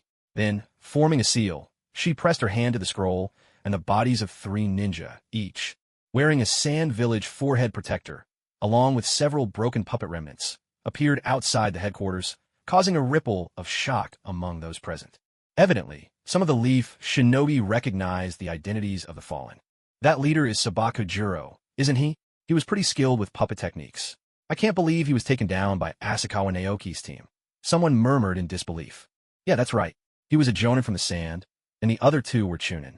All 3 were masters of puppet techniques, worked together seamlessly, and had killed more than a few Rain and Leaf ninja. Who would have thought they'd die so soon? So, does that mean Asakawa Naoki is about on par with a Jonin now? A ninja asked, but none of the others replied. Asakawa Naoki had graduated at 10 and had already spent over half a year on the front lines. If he became a Jonin now, that would make him a Jonin before turning 11. Many of the onlookers suddenly felt as if the years they'd lived amounted to nothing at all. Puppet masters are too weak in close combat, Asakawa Naoki explained quietly, but said nothing more. The surrounding ninja exchanged looks, their expressions saying, "You're being far too modest." Sure, puppet masters were weaker up close, but it wasn't as if a puppet master would simply let others get near. Besides, this wasn't Asakawa Naoki's first Jonin kill. His other victims had hardly all been puppet users. All right, your mission is complete, said the black-haired Kunoichi after reading the report. Given the appearance of Sand Village Ninja, the mission's difficulty and risk are upgraded to S rank. Congratulations on completing another S rank mission. Thank you. If there's nothing else, we'll be on our way. Asakawa Naoki replied with a nod. As the 3 walked along the road, both Rope Tree and Masamura Daiki were filled with emotion. It wasn't just the onlookers who felt their years had been wasted. Those 2, barely older than Asakawa Naoki, couldn't help but feel that their own lives so far had amounted to little by comparison. In front of others, they shared in Naoki's glory, but when alone, they couldn't help but feel the gap between them. Naoki, you're just too strong, Rope Tree sighed. Seriously, it feels like we're just holding you back, Masamura Daiki added, his tone rueful. Over the past half year, they completed quite a few missions, and most had gone smoothly without a hitch. Whenever things went wrong, it was always Asakawa Naoki who handled it. If not for him, they'd both have died several times over by now. You 2 only just graduated, not even a year ago, and you're already Chunin. That's plenty impressive, Asakawa Naoki said, looking at them. Compared to when they graduated, both had grown in height and maturity. Rope Tree, once barely over 1.4 meters, now stood at 1.5, and Masamura Daiki was much the same. In truth, the 2 of them were already quite strong. If half a year ago, when they were promoted early to Chunin, their strength had still been lacking. Then, after 6 months of study and training, they now possessed solid Chunin-level abilities, leaving their peers who were still Genin far behind. Don't compare yourself to me, Naoki Asakawa said with a smile. I just developed a bit earlier and advanced faster, but this pace won't last forever. Understood, the 2 nodded in response. Comparing themselves to others was only discouraging. In the end, no one could really match up to Asakawa. When they returned to their quarters, they noticed that, due to the war dragging on, the ninjas' tents had all been replaced with wooden cabins. Inside one of these cabins, they saw a familiar figure. Orochimaru-sensei, you're back from your mission? Xingtian said with delight. That's right. I heard you 2 completed your mission exceptionally well, too, Orochimaru replied, affectionately ruffling Xingtian's hair. It was mostly thanks to Naoki, Daiki Masamura nodded. Naoki's strength is indeed impressive, but don't sell yourself short. You're both very strong, Orochimaru reassured them, then turned his gaze toward Naoki Asakawa. Even he found it difficult to see through this particular pupil. Orochimaru-sensei, do you have a mission for us? Naoki asked with a smile. He had to admit, choosing Orochimaru as his teacher was indeed the right decision. If not for having Orochimaru as his mentor, Naoki Asakawa would never have been able to shine so brightly, nor complete as many missions as he had. Missions that most ninjas couldn't hope to accomplish in their entire lives. It was precisely because Orochimaru sheltered him from the suspicions and scrutiny of Konoha's higher-ups, even Danzo, that Naoki could gradually reveal his abilities and become a prodigy. Among ninjas, if his teacher had been just an ordinary Jonin, he might have waited until he had the strength to sweep across the ninja world before choosing to reveal his true power. There's no mission right now. Orochimaru shook his head. I was just thinking that your abilities have nearly reached their peak. Once the war is over, I might recommend you for promotion to Jonin. Let's talk about that when the time comes, Naoki replied with a smile. He knew Orochimaru meant well, but he couldn't help feeling as if Orochimaru was tempting fate. Saying things like, when the war is over, always seemed to invite trouble. In that case, why don't you show me your true strength? Orochimaru's eyes gleamed with keen interest. He knew Naoki possessed Jonin-level skills, but most ninjas held something back. He doubted Naoki had shown everything he was capable of. Since you put it that way, Sensei, I'd like to see your real strength as well, Naoki replied, a smile playing at his lips. At this point, Orochimaru was only about 24 years old, a young man, not yet at the height of his power. After more than half a year of training, I wonder if my cultivation, now approaching the peak of refining essence and chi, is enough to defeat Orochimaru. Then let's head to the grove beside the camp, Orochimaru said with a smile. Go, and bring Jiraiya's and Tsunade's students too. Let them witness Naoki's strength. It might spur them to train harder. Yes, Orochimaru-sensei. Rope Tree and Masamura Oji replied and hurried off to find Minato Namake's and Mikoto Uchiha's teams, who happened to have a day off. Soon, Minato, Mikoto, and the others arrived, eager to see for themselves the gap between their strength and Asakawa Naoki's. Only by confronting the difference between oneself and an opponent can one be driven to improve. Jiraiya and Tsunade came along as well. Their curiosity piqued about Naoki's abilities. I can hardly believe it. Less than a year has passed, and Naoki is already able to spar with Orochimaru, Tsunade remarked with surprise. That's right. If he didn't have black hair and black eyes, I'd almost believe he was the child of prophecy, Jiraiya agreed with a nod. Half a year ago, at graduation from the Ninja Academy, the 1.7-meter-tall Asakawa, Naoki, already stood out like a crane among chickens in a crowd of students averaging around 1.4 or 1.5 meters. Over these months, his height has changed the least. He's only grown about 10 centimeters. But his strength is now worlds apart from what it was before. Even Minato Namake's, in whom Jiraiya placed high hopes, finds it hard to keep up with him. Orochimaru-sensei, may we begin? Asakawa Naoki asked. Come, Naoki, show me what you can do. Orochimaru beckoned, his tone inviting. Don't worry about my safety, go all out. Understand, Orochimaru-sensei, Naoki replied with a nod. While he might not be the strongest of them all, in terms of being hard to kill, Orochimaru is right up there with Uchiha Bido, who wields the Mangekyo Sharingan, and Danzo, who commands a Sharingan as well. Samadhi True Fire. Naoki began with a flurry of hand seals, unleashing a torrent of orange flames. The hand seals were mostly for show. The art of performing jutsu without seals was still a bit beyond him. Wind style, great breakthrough. Even before the flames reached him, Orochimaru had finished his own sequence, spewing a powerful gust from his mouth that scattered the fire. But wind, unlike water, does not fully counter fire techniques. Despite his efforts, a few sparks of Samadhi True Fire still clung to Orochimaru's skin. What an incredible jutsu! Orochimaru marveled, feeling his chakra quickly drain. Even a master of countless ninja arts like him couldn't help but be amazed. I can't put it out. Orochimaru tried to smother the flames with his hand, but the Samadhi True Fire only burned fiercer. Don't worry, Orochimaru will be fine. Jiraiya, noticing the worry in his disciple's eyes, offered a timely reminder. Sure enough, just before his entire body was engulfed by the flames, Orochimaru's mouth stretched to its very limit and spat out a new version of himself. This was none other than one of Orochimaru's signature jutsu, the Great Serpent Shedding Technique. One incredible jutsu. Several disciples watching couldn't help but marvel at the sight. Though it looked a bit repulsive, there was no denying the effectiveness of this technique, especially against persistent attacks like the true Samadhi Fire and Amaterasu, which are notoriously difficult to escape. Let's continue, Naoki, Orochimaru said slowly, his eyes brimming with excitement. He was genuinely curious to see just how far his disciple could go. As you wish, master, came Asakawa Naoki's voice, but a sudden sense of danger appeared behind Orochimaru. Your body flicker technique is impressive. Orochimaru chuckled, reaching a hand behind him.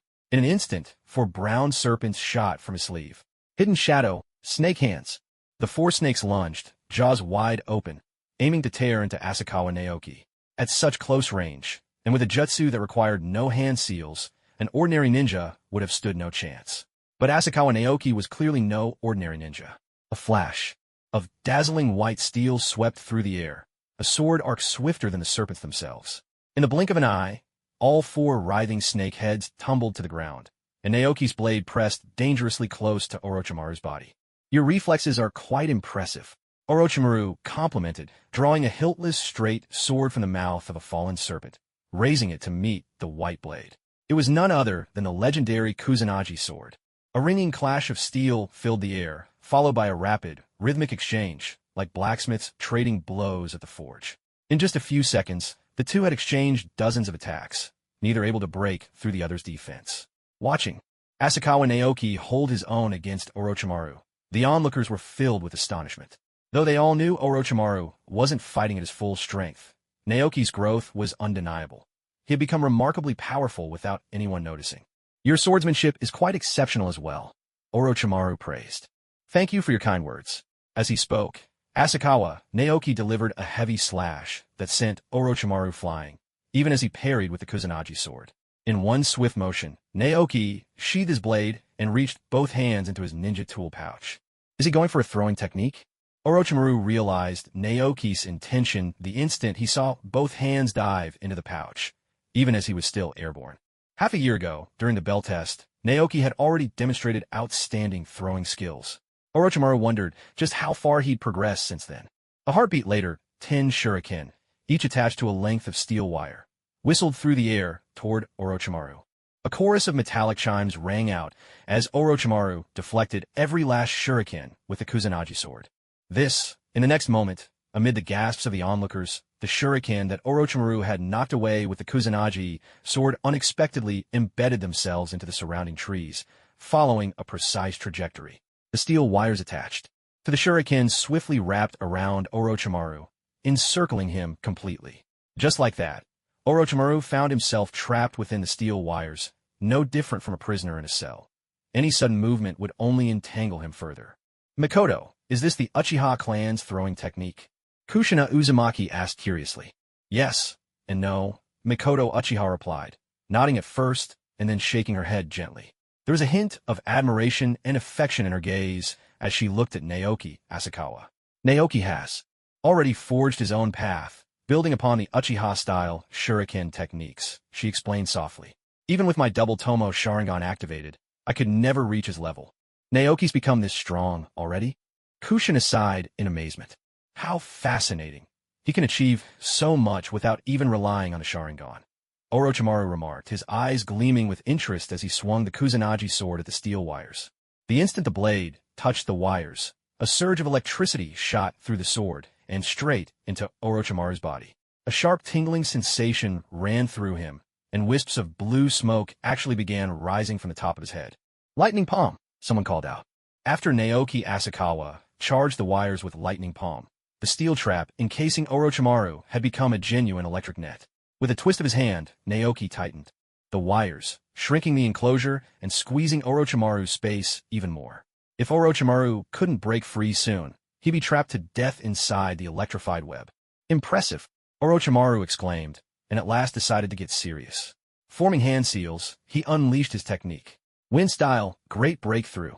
With a mighty exhale, Orochimaru sent a furious gust roaring forth, toppling the massive trees that the shuriken had struck and shattering the electric net in the process. "Naoki, watch out," Orochimaru warned, and with a flick of his wrist, a few dark shapes shot toward Naoki. Not shuriken this time, but several large snakes. Using snakes as projectiles was a technique unique to Orochimaru. "Understood," Naoki replied coolly and launched a handful of shuriken at the incoming snakes. But just as the blades were about to slice them in midair, the snakes instinctively coiled and dodged the attack, continuing their assault with undiminished speed. "So, these are living shuriken?" The spectators murmured in awe. Orochimaru's serpentine ninjutsu truly was extraordinary. But in the next instant, the wires came into play again. The shuriken, guided by the steel threads, spun through the air like boomerangs, slicing cleanly through the snakes from behind, right at the vulnerable spot below their heads. Orochimaru had never expected the snakes to succeed. He'd already begun forming hand seals for his next move as he threw them. Water-style, water shockwave. As Orochimaru finished, weaving his hand signs, a towering waterspout, 10 meters high, surged toward Naoki Asakawa. Midway, it transformed into a crashing waterfall, bearing down with tremendous force. Samadhi True Fire. Naoki Asakawa swiftly performed his own hand seals. Just before the waterfall struck, He completed the sequence and unleashed a torrent of fierce flames from his mouth. The instant water and fire collided, thick steam erupted in all directions, shrouding the area around them in a dense mist. Even spectators could no longer see what was happening, their view completely obscured. Although the Samadhi true fire possessed considerable power, Naoki Asakawa had only mastered the essence of the technique and hadn't used its full force. Moreover, Orochimaru's water-style jutsu naturally countered fire. In the end, the flames were extinguished by the raging waterfall, forcing Naoki Asakawa to instantaneously retreat. A heartbeat later, a straight blade sliced through the mist, and Naoki Asakawa drew the long sword from his back to parry the strike. Amid the swirling fog, the sharp ring of clashing steel echoed again and again. Outside the mist, the onlookers could only listen anxiously to the sounds of the duel, unable to see anything at all. It was only after a long moment that the mist finally dispersed. The ground was left covered by nearly 10 centimeters of standing water, a testament to the sheer volume unleashed in the attack. Standing atop the shallow water, Orochimaru and Naoki Asakawa now faced each other. Orochimaru held the Kusanagi sword in his hand, while Naoki Asakawa's own blade had been broken in two. He gripped only the hilt and half the blade, with the other half embedded in the water nearby. "Sensei, I concede," Naoki Asakawa said with a resigned smile. It was only a friendly spar, and the outcome didn't trouble him. Besides, he still had many techniques left unused. "You haven't lost. Only your sword has," Orochimaru replied, shaking his head. The Kusanagi sword was nothing short of legendary, nearly indestructible, able to cut through almost anything. By contrast, Naoki Asakawa's sword was a simple street find. Though he had carefully honed it, its quality was ordinary at best. Pitted against the Kusanagi sword, it was only a matter of time before it chipped and broke. He wondered if the two flying swords Naoki Asakawa had forged with Samadhi true fire over half a year could withstand the Kusanagi sword's edge. "When you become a Jonin, I'll give you the Kusanagi sword," Orochimaru said with a smile, ruffling Asakawa's hair. Though much of Naoki Asakawa's strength might have had little to do with his teaching, Orochimaru still regarded him as his most accomplished disciple. "Thank you, sensei," Naoki replied with a smile, though his thoughts were elsewhere. In the world of Naruto, Orochimaru would eventually become notorious for his inhuman experiments, but right now, he remained uncorrupted. As a teacher, Orochimaru had treated him with genuine kindness, not only shielding him from pressure from the village elders and the ANBU, but also sparing no effort in his instruction. If possible, Naoki Asakawa wanted to guide his teacher back to the right path. "I didn't expect you to reach this level already. Orochimaru, you found yourself a fine student," Jiraiya remarked with admiration. "Come on, Naoki, let's head to the casino." Tsunade extended a warm invitation. Ever since that incident, she discovered that whenever she brought Naoki Asakawa with her to the casino, she'd have the luck of a goddess. Her winnings soared beyond belief. But whenever she went without him, she'd become the hapless loser of legend. So now, whenever she had the chance, she insisted on taking Naoki along. Orochimaru and Jiraiya simply shook their heads at this. There was nothing they could do about Tsunade. "Sorry, Lady Tsunade, I still have some things to take care of," Naoki replied, a note of apology in his voice. "Well, in that case, let's go together next time." Tsunade sighed, conceding with reluctance. Ever since she'd tasted the thrill of winning, she just couldn't bring herself to go to the casino alone anymore. After the three teachers, Orochimaru, Jiraiya, and Tsunade left, the onlookers were left with a swirl of emotions. On one hand, they couldn't help but envy Naoki Asakawa. To spar with Lord Orochimaru and hold his own, surely it wouldn't be long before he was promoted to Jonin. On the other hand, they felt a pang of disappointment. They were the same age, yet while they'd only just become Chunin, Naoki was already a Jonin. Would they ever be able to catch up in this lifetime? But all these feelings, in the end, transformed into motivation. After all, they were still young. Their futures stretched out before them, full of infinite possibilities. This, too, was Orochimaru's intention in having them watch, to let them see the gap and inspire them to chase after it with all their might. "Naoki, you're really strong," Minato Namikaze said with a smile. "But I'll work hard to catch up to you, so don't you dare slack off." Even he felt the pressure when facing Naoki. Still, having such friends and rivals on the path of growth, that was truly a blessing. "We will too," said Naoki and the others earnestly. The gap seemed immense for now, but who could say what the future held? "I'll be waiting for you," Naoki replied with a bright smile. "Don't get too cocky, Naoki." Kushina Uzumaki gave him a stern look, though her mind drifted to what her ancestor, Mito Uzumaki, had told her about the responsibility of being a Jinchuriki. If I could become the Ninetails Jinchuriki, maybe I could be as strong as Naoki. I'm not being arrogant, Naoki replied, gently ruffling Kushina's silky red hair. Honestly, you all don't have to become that strong. I'll make sure to protect you. It's a promise then, Naoki. Mikoto Uchiha smiled, her gaze so tender it made Naoki a little flustered. Of course. I always keep my word, Naoki nodded. At the sight of Naoki's promise, Mikoto's smile deepened, her eyes growing even more affectionate. Only Kushina pouted, pulling away from Naoki's hand and protesting. Who needs your protection anyway? In her heart, though, she wanted to say, actually, I want to protect you too. But those words never left her lips. I'm full. Me too. Several people from the rope tree group wore knowing, doting smiles, looking thoroughly satisfied, as if they had eaten their fill. This made Kushina's face turn as red as her hair in an instant, while Mikoto, on the other hand, laughed gracefully and owned up to it without embarrassment. After exchanging a few jokes with his teammates, Naoki Asakawa wandered alone to the commercial district on the Konoha front lines. Because the war had dragged on, the street had seen quite a bit of renovation. Many merchants had made a fortune here, drawing even more traders, so the market had naturally expanded and the range of goods on offer had grown as well. Naoki Asakawa stopped in front of a ninja tool shop. The owner, upon seeing him, greeted him with great enthusiasm. It was the very same shopkeeper who had once sold him elite military ration pills. This was no ordinary customer. In just half a year, the owner wasn't sure how much he'd profited from Asakawa alone. Back again, sir? Going through your supplies so quickly, the owner asked. Not yet, but I figured I'd stock up ahead of time, Asakawa replied with a smile. Do you still have any left? For a valued customer like you, of course. But as for the price, the owner rubbed his hands together, hinting at a negotiation. The same as last time. Asakawa nodded. Excellent. I love dealing with straightforward customers like you, the owner replied, grinning, and fetched a bundle of ginseng-like herbs from the back, along with some already sliced pieces. Would you like to test their potency? Yes, Asakawa nodded, taking a slice and swallowing it. The moment the medicine reached his stomach, a surge of vital energy, amplified by the essence flame, flooded his body, then circulated along the foundational chi-refining path, transforming into magical power. Very effective. I'll take them all, Asakawa said, satisfied. Shortly after acquiring the special-grade ration pills, Asakawa had realized that since the ninja tool shop owner could procure them from the Nara clan, he must have a direct source for the medicinal ingredients. To his delight, the owner really could get the herbs. It was thanks to the immense energy within these herbs that Asakawa had managed to push his cultivation from the initial breakthrough stage all the way to near the late-stage peak of essence to chi transformation in just over half a year. Coming right up, the owner wrapped up the herbs and handed them over with a smile. How much? Asakawa asked. 1,530,000 Ryo, but for you I'll round it down, just 1.5 million, the owner said with a broad grin.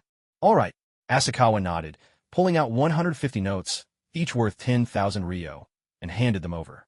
You really are a generous customer, the owner remarked, clearly delighted.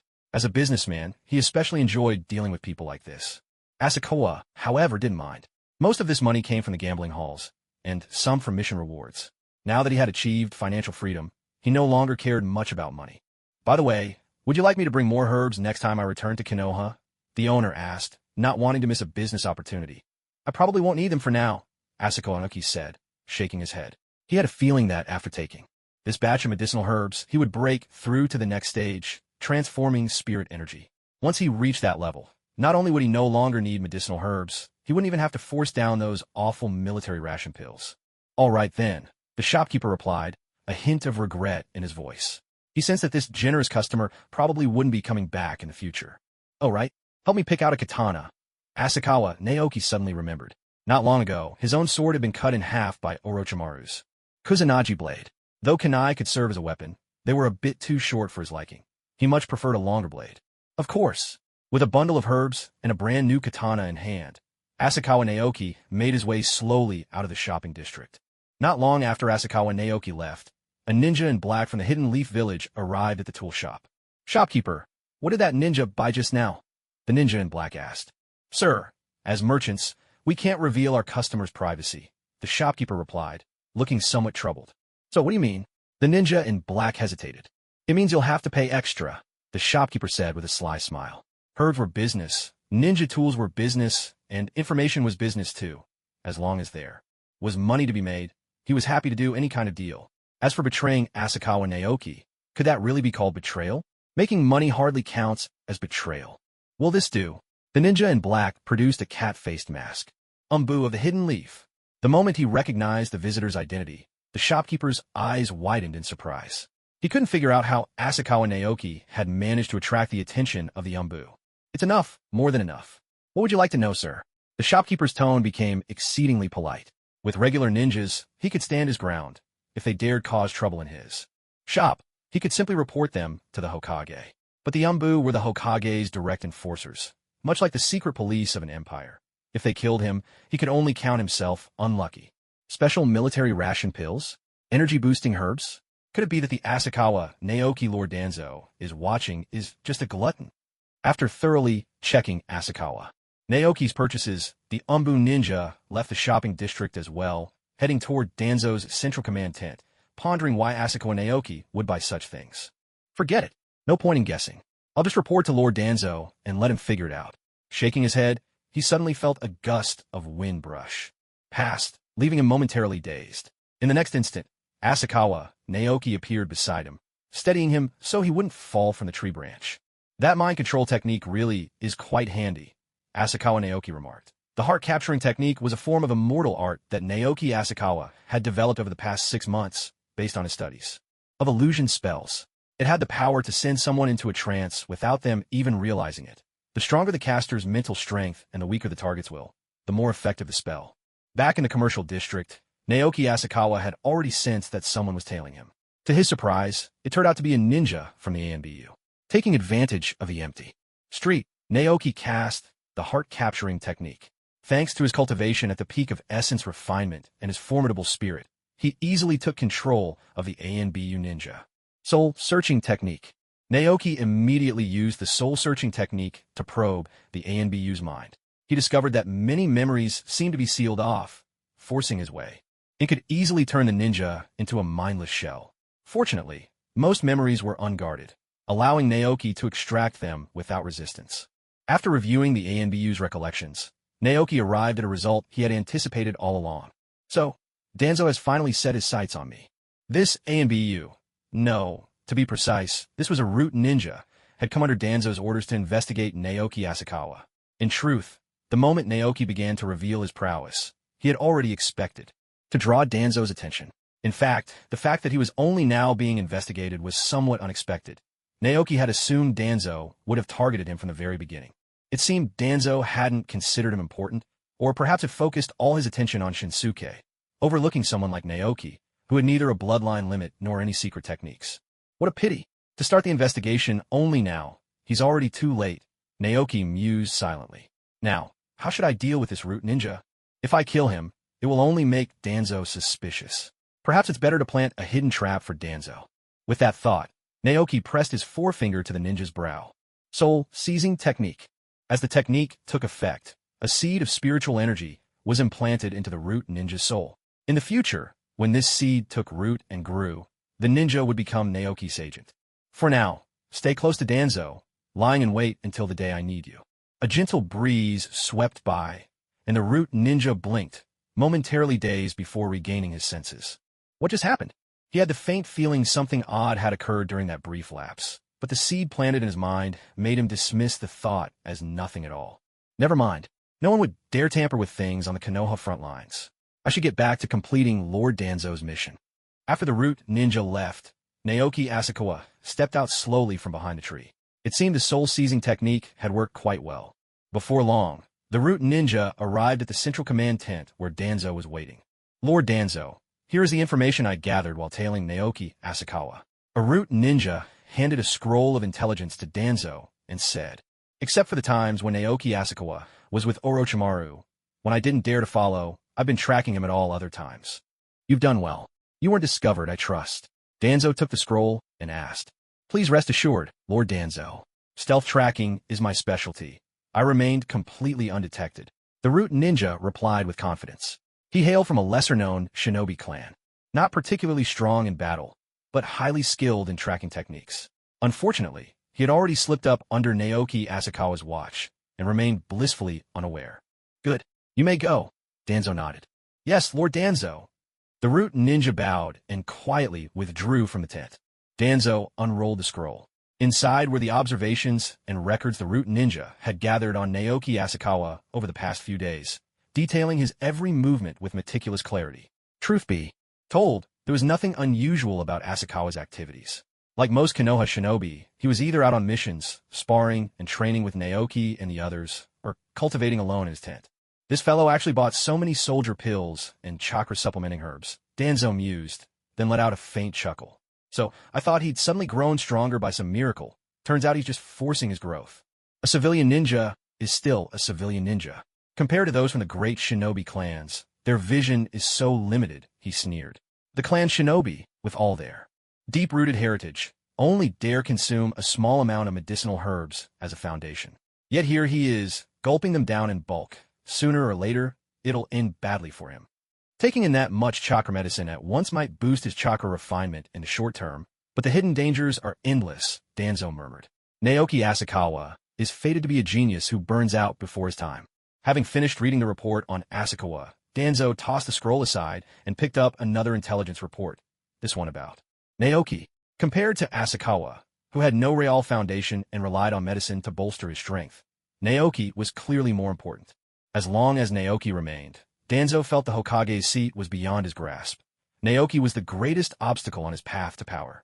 Meanwhile, Naoki Asakawa had no idea that he had once again been dismissed by Danzo. Veterans like Danzo, who had survived since the Warring States era, harbored an instinctive contempt for civilian shinobi. And since the root ninja had never witnessed Asakawa's true ability, it was no wonder Danzo didn't see him as a threat. But just because Danzo didn't pay attention didn't mean others wouldn't.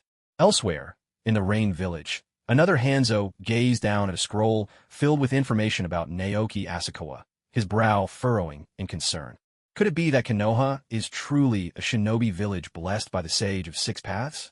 Not only have legendary shinobi like Hashirama Senju and Madara Uchiha emerged from Konoha, but now, in this era where the village is teeming with talent, there appears a prodigy like Naoki Asakawa. As an enemy of Konoha and a man born as a commoner, Hanzo did not share the disdain for non-clan shinobi that Danzo, who hailed from a ninja family, so often displayed. Through the intelligence and mission records about Naoki Asakawa, Hanzo had come to take this recent Konoha Academy graduate very seriously, much more so than the famed trio of Orochimaru, Jiraiya, and Tsunade. Though Orochimaru, Jiraiya, and Tsunade were considered the leading figures of Konoha's new generation, if things continued as expected, their future strength would likely match Hanzo's own level, or perhaps even fall short. While such power certainly placed them among the elite of the shinobi world, it was far from enough to reshape the fate of the entire realm.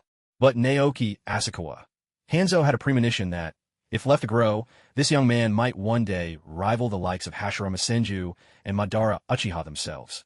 The shinobi world cannot allow another Hashirama Senju or Madara Uchiha to rise again. Hanzo murmured to himself. After all, had Hashirama not been so gentle, so lost in his dreams of peace, he alone might have unified the entire shinobi world. If he and Madara hadn't been divided by their differences and ultimately perished together, Konoha would likely still dominate all other villages. If Konoha were to produce another shinobi of such overwhelming might, who could say whether he'd be as gentle as Hashirama or as iron-fisted as Madara? Perhaps I should trust Danzo's intelligence one more time, Hanzo said quietly, gazing down at the scroll in his hand. In this world, there are no eternal enemies, only eternal interests. Half a year ago, Danzo had deceived Damigod with false information, bringing devastating losses from which they had yet to recover. But now, since Danzo, Konoha's own cancer, wished to use Hanzo's hand to eliminate this rising genius, and since their interests aligned, Hanzo saw little reason not to indulge him. This time, we'll act according to Danzo's information, Hanzo commanded. But, Lord Hanzo, that old fox Danzo may well be scheming something, objected one of the Amnin. Please don't forget the heavy price we paid last time. Don't worry, Hanzo replied, shaking his head. This time, I'll go myself. As soon as he spoke, the gathered shinobi straightened with respect, their doubts dissipating. In these times, the title of demigod Hanzo was not given lightly, it was earned. The so-called demigod meant a shinobi whose strength was second only to the god of shinobi, Hashirama Senju himself. Now that the god of shinobi had passed, even the Kage of the 5 great nations could not be certain of victory over Hanzo. With Hanzo personally taking the field, success was all but assured. There was no longer any need for concern. Perhaps Naoki Asakawa could never have guessed that Danzo wanted to eliminate Nobuki, while Hanzo wanted to get rid of him. Ironically, because he and Nobuki were in the same team, both their intentions aligned without them even knowing it. Lord Hanzo, should we inform Danzo's side and coordinate with them? A rain ninja asked. No need, Hanzo replied slowly. To avoid another mishap like last time, we'll take matters into our own hands. Yes, Lord Hanzo. Meanwhile, in a tent on the Konoha front lines, Naoki Asakawa seemed to sense something stirring within him. Perhaps it's finally time to break through to the chi refining and spirit transformation stage, he thought. Taking advantage of a break after completing his mission, Naoki grabbed a small handful of energy-restoring herbs and swallowed them whole. As the herbs reached his stomach, they were quickly refined by the essence fire within him, transforming into a surge of pure energy, which then flowed through his meridians, following the path of the basic chi refining technique, and converted into spiritual power. Danzo was not wrong.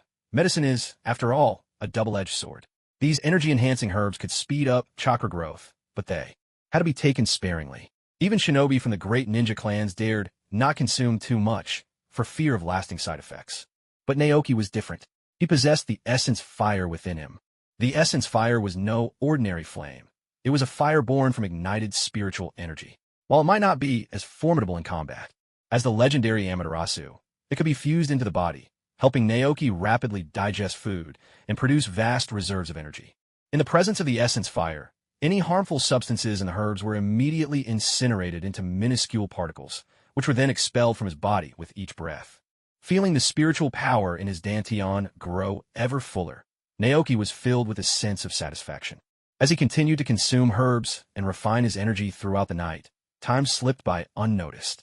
When light once again filled the world outside the tent, his pouch of herbs was already more than half empty. Naoki felt as if his dantian had swelled to its limit, like an overinflated balloon, the spiritual power inside threatening to burst forth at any moment. He was right on the cusp of breaking through to the next stage. He had felt this sense of imminent breakthrough since the middle of the night. Even after taking more herbs, the barrier remained unbroken. Now, his spiritual energy had clearly reached the threshold, but for some unknown reason, the breakthrough still eluded him. Maybe I'm still missing a crucial spark, Naoki sighed. No point in getting anxious. The more I force it, the harder it'll be. Better to keep a calm mind. Who knows? Maybe the breakthrough will come when I least expect it. He stretched, feeling invigorated despite not having slept all night. Perhaps with greater cultivation in the future, he could use training to replace sleep altogether. Asakawa, it's time for our mission, came Nobuki's voice from outside the tent. I know. I'll be right there, Naoki replied, nodding to himself.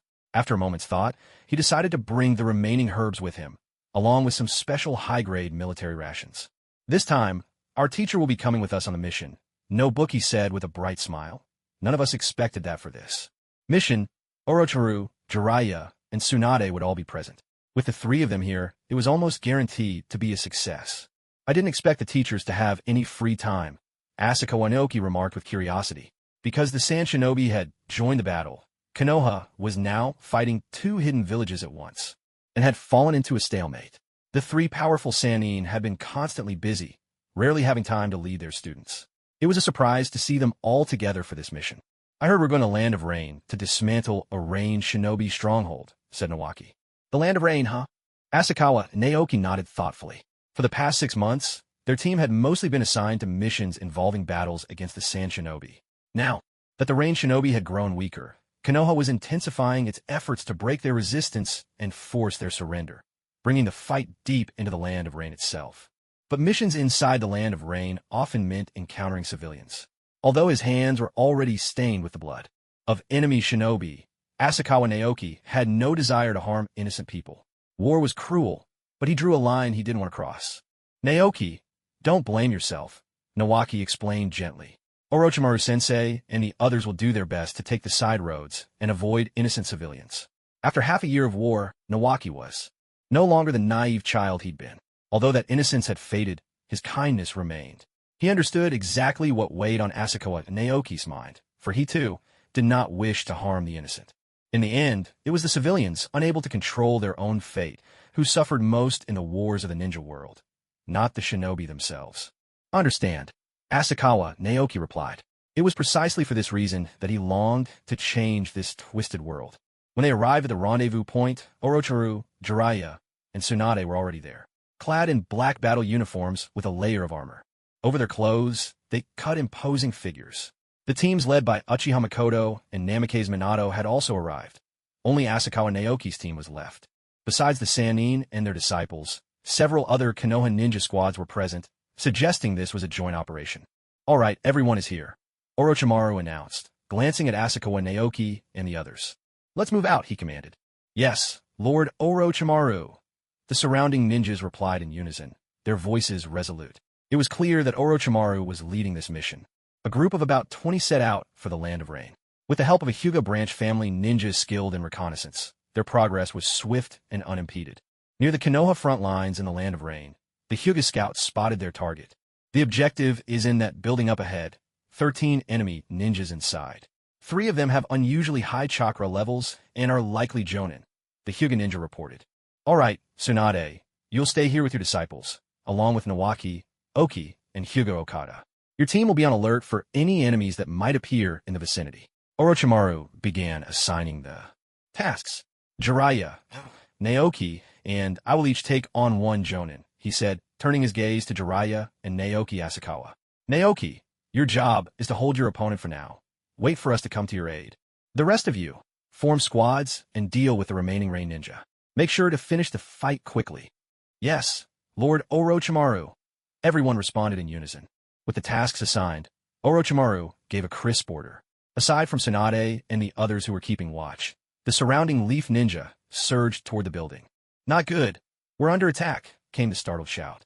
Caught completely off guard by the ambush, the Rain Ninja were instantly overwhelmed by the superior numbers and strength of the Leaf Ninja. Naoki Asakawa gripped his katana and engaged a Rain Jonin armed with a kunai. With raw power and speed, bolstered by the combat experience he'd gained over the past half-year, he quickly suppressed his opponent, leaving the Rain Jonin no chance to escape, let alone use any jutsu. If nothing unexpected happened, Naoki was confident he could defeat this enemy with swordsmanship alone. Yet something fell off. Naoki couldn't shake the odd sense that something was wrong. Why were these Rain Ninja all wearing gas masks over their mouths? Some Rain Ninja wore gas masks because Hanzo carried a venom sac from a salamander inside him. His very breath could release lethal poison. But Hanzo wasn't here. There was no need to fear the salamander's toxins, and wearing a gas mask would only hinder their own performance. "Wait, Hanzo!" A sudden realization struck Naoki like a chill down his spine. Instinctively, he cast a jutsu, shortened the earth to a step. In the blink of an eye, Naoki's figure vanished and reappeared several meters away. At the spot where he'd just stood, a figure, condensed from a swirl of water and wearing a breathing mask, appeared. Hanzo raised his scythe and slashed cleanly through Naoki's lingering afterimage. Had Naoki been even a moment slower, he would have been the one cut clean in two. "I didn't expect you'd manage to dodge my sneak attack," Hanzo remarked, his voice calm, but his eyes narrowing. The failed ambush only confirmed what he suspected. Naoki Asakawa was a far greater threat than Orochimaru and the others. Hanzo's killing intent for Naoki only deepened. The so-called demigod of the rain, stooping to ambush an unknown leaf ninja like me. Isn't that a bit beneath your reputation? Naoki said, his gaze fixed on Hanzo. This, he realized, might be the most dangerous battle he'd faced since graduating from the Ninja Academy. Who would have thought that a mission to destroy a Rain Ninja outpost would draw out Hanzo himself, a true Kage-level powerhouse? In assassination, there's no room for pride or shame, Hanzo replied with a smirk, swinging his scythe toward Naoki. He silently congratulated Danzo's intelligence. The information had been surprisingly accurate, allowing him to intercept Naoki here. If he missed this chance, and Naoki returned to Konoha to mature for a few more years, Hanzo feared he might not be able to defeat him at all. Blades clashed, ringing out in a storm of steely sparks. Asakawa, Naoki gripped his katana tightly, blocking several of Hanzo's scythe attacks. Though they were in the rain country, where the air was thick with dampness, each clash between blade and scythe sent sparks flying through the gloom. Hanzo moved with incredible speed, his combat experience far surpassing that of any other ninja present. Even the likes of Orochimaru and his companions paled in comparison. On top of that, the chain scythe in Hanzo's hands struck with cunning precision, making it nearly impossible to evade. Even with his superior strength and speed, Asakawa Naoki found himself hard-pressed, barely holding his own under Hanzo's relentless assault. Still, he thought. If I could just get used to Hanzo's attacks. Asakawa Naoki was sure that if he could adapt to Hanzo's style, even the legendary Hanzo would be no match for him. But just as this thought flashed through his mind, Hanzo seized a brief opening and hurled an explosive tag. As he leapt back, his chain scythe whipped toward Naoki, aiming to disrupt any attempt to use the body flicker technique. An explosive tag? Asakawa Naoki hadn't expected Hanzo to find the time to pull out such a trick in the midst of their deadly contest. No wonder he'd earned his reputation as a demigod. The man's battle sense was truly extraordinary. Stride between worlds. Blocking the scythe with his katana, Asakawa Naoki took a single step just before the explosive tag detonated. In the blink of an eye, he reappeared 10 meters away, narrowly escaping the blast. So this is the power of a demigod? Looking across at Hanzo, Asakawa Naoki felt a heavy pressure in his chest. Yet beneath it, a strange excitement stirred. Fights against elite ninja from the Sand and Rain villages no longer fazed him. Only against a famed Kuga-level opponent like Hanzo could he truly push his limits. Boy. Hanzo charged again, his scythe arcing down with enough force to sever Asakawa Naoki's head in a single stroke. My katana won't hold. Asakawa Naoki realized grimly, and sure enough, his blade snapped as it met Hanzo's next blow. I need a weapon that won't wear out so easily. Ordinary swords are useless against Hanzo's scythe, or Orochimaru's Kusanagi blade. He readied himself to use the stride between worlds technique to gain some distance, but Hanzo gave him no chance. The chain at the end of the scythe shot toward Naoki like a serpent, ready to coil around him. Just as Asakawa Naoki was about to summon his flying sword, a bright, hiltless straight blade flashed before him, knocking the chain aside. Leave Hanzo to us. Go protect Shoju and the others. Orochimaru's voice rang out from behind. Standing with him were Jiraiya and Tsunade, both with grim expressions. Clearly, after spotting Hanzo, Jiraiya had swiftly dispatched his own opponent, and Tsunade, ever vigilant, had rushed to join them. Only they could hope to match a famed warrior whose strength rivaled the third Hokage. But Asakawa Naoki hesitated, uncertainty flickering in his eyes. Naoki Asakawa had sparred with Orochimaru before. Although neither of them had used their full strength, the pressure Orochimaru gave him was far less than what Hanzo instilled. If one were to divide power levels, Orochimaru and his two companions, in their youth, likely possessed near Kage-level strength at this point. However, the Hanzo they now faced truly belonged to the Kage class, and even among the 5 Kage, he was by no means the weakest. In the original story, Orochimaru and his team, along with a group of Konoha ninja, fought against Hanzo, but in the end, they were all defeated by him. Out of respect for their talent, or perhaps to avoid escalating the war with Konoha, Hanzo ultimately spared the 3 and even bestowed upon them the title of the legendary Sannin of Konoha.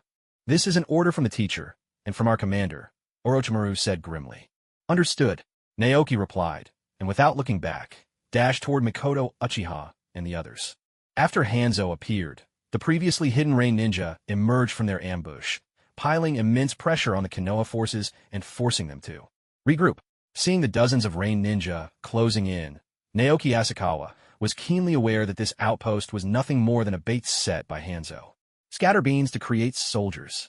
With a quick tap of his fingers, 2 mystical beans landed on either side of the Konoha ninja and instantly transformed into 2 formidable clones, each with the strength of a Jonin. As for Naoki himself, he used body flicker to appear at the forefront of the Konoha forces. Trinity Blaze. Naoki and his 2 clones unleashed the Trinity Blaze technique simultaneously, catching the Rain Ninja completely off guard. The clones' flames were weaker and were quickly extinguished by the Rain Ninja's water-style jutsu. But Naoki's own Trinity Blaze overpowered their water techniques, igniting several Rain Ninja who failed to dodge in time.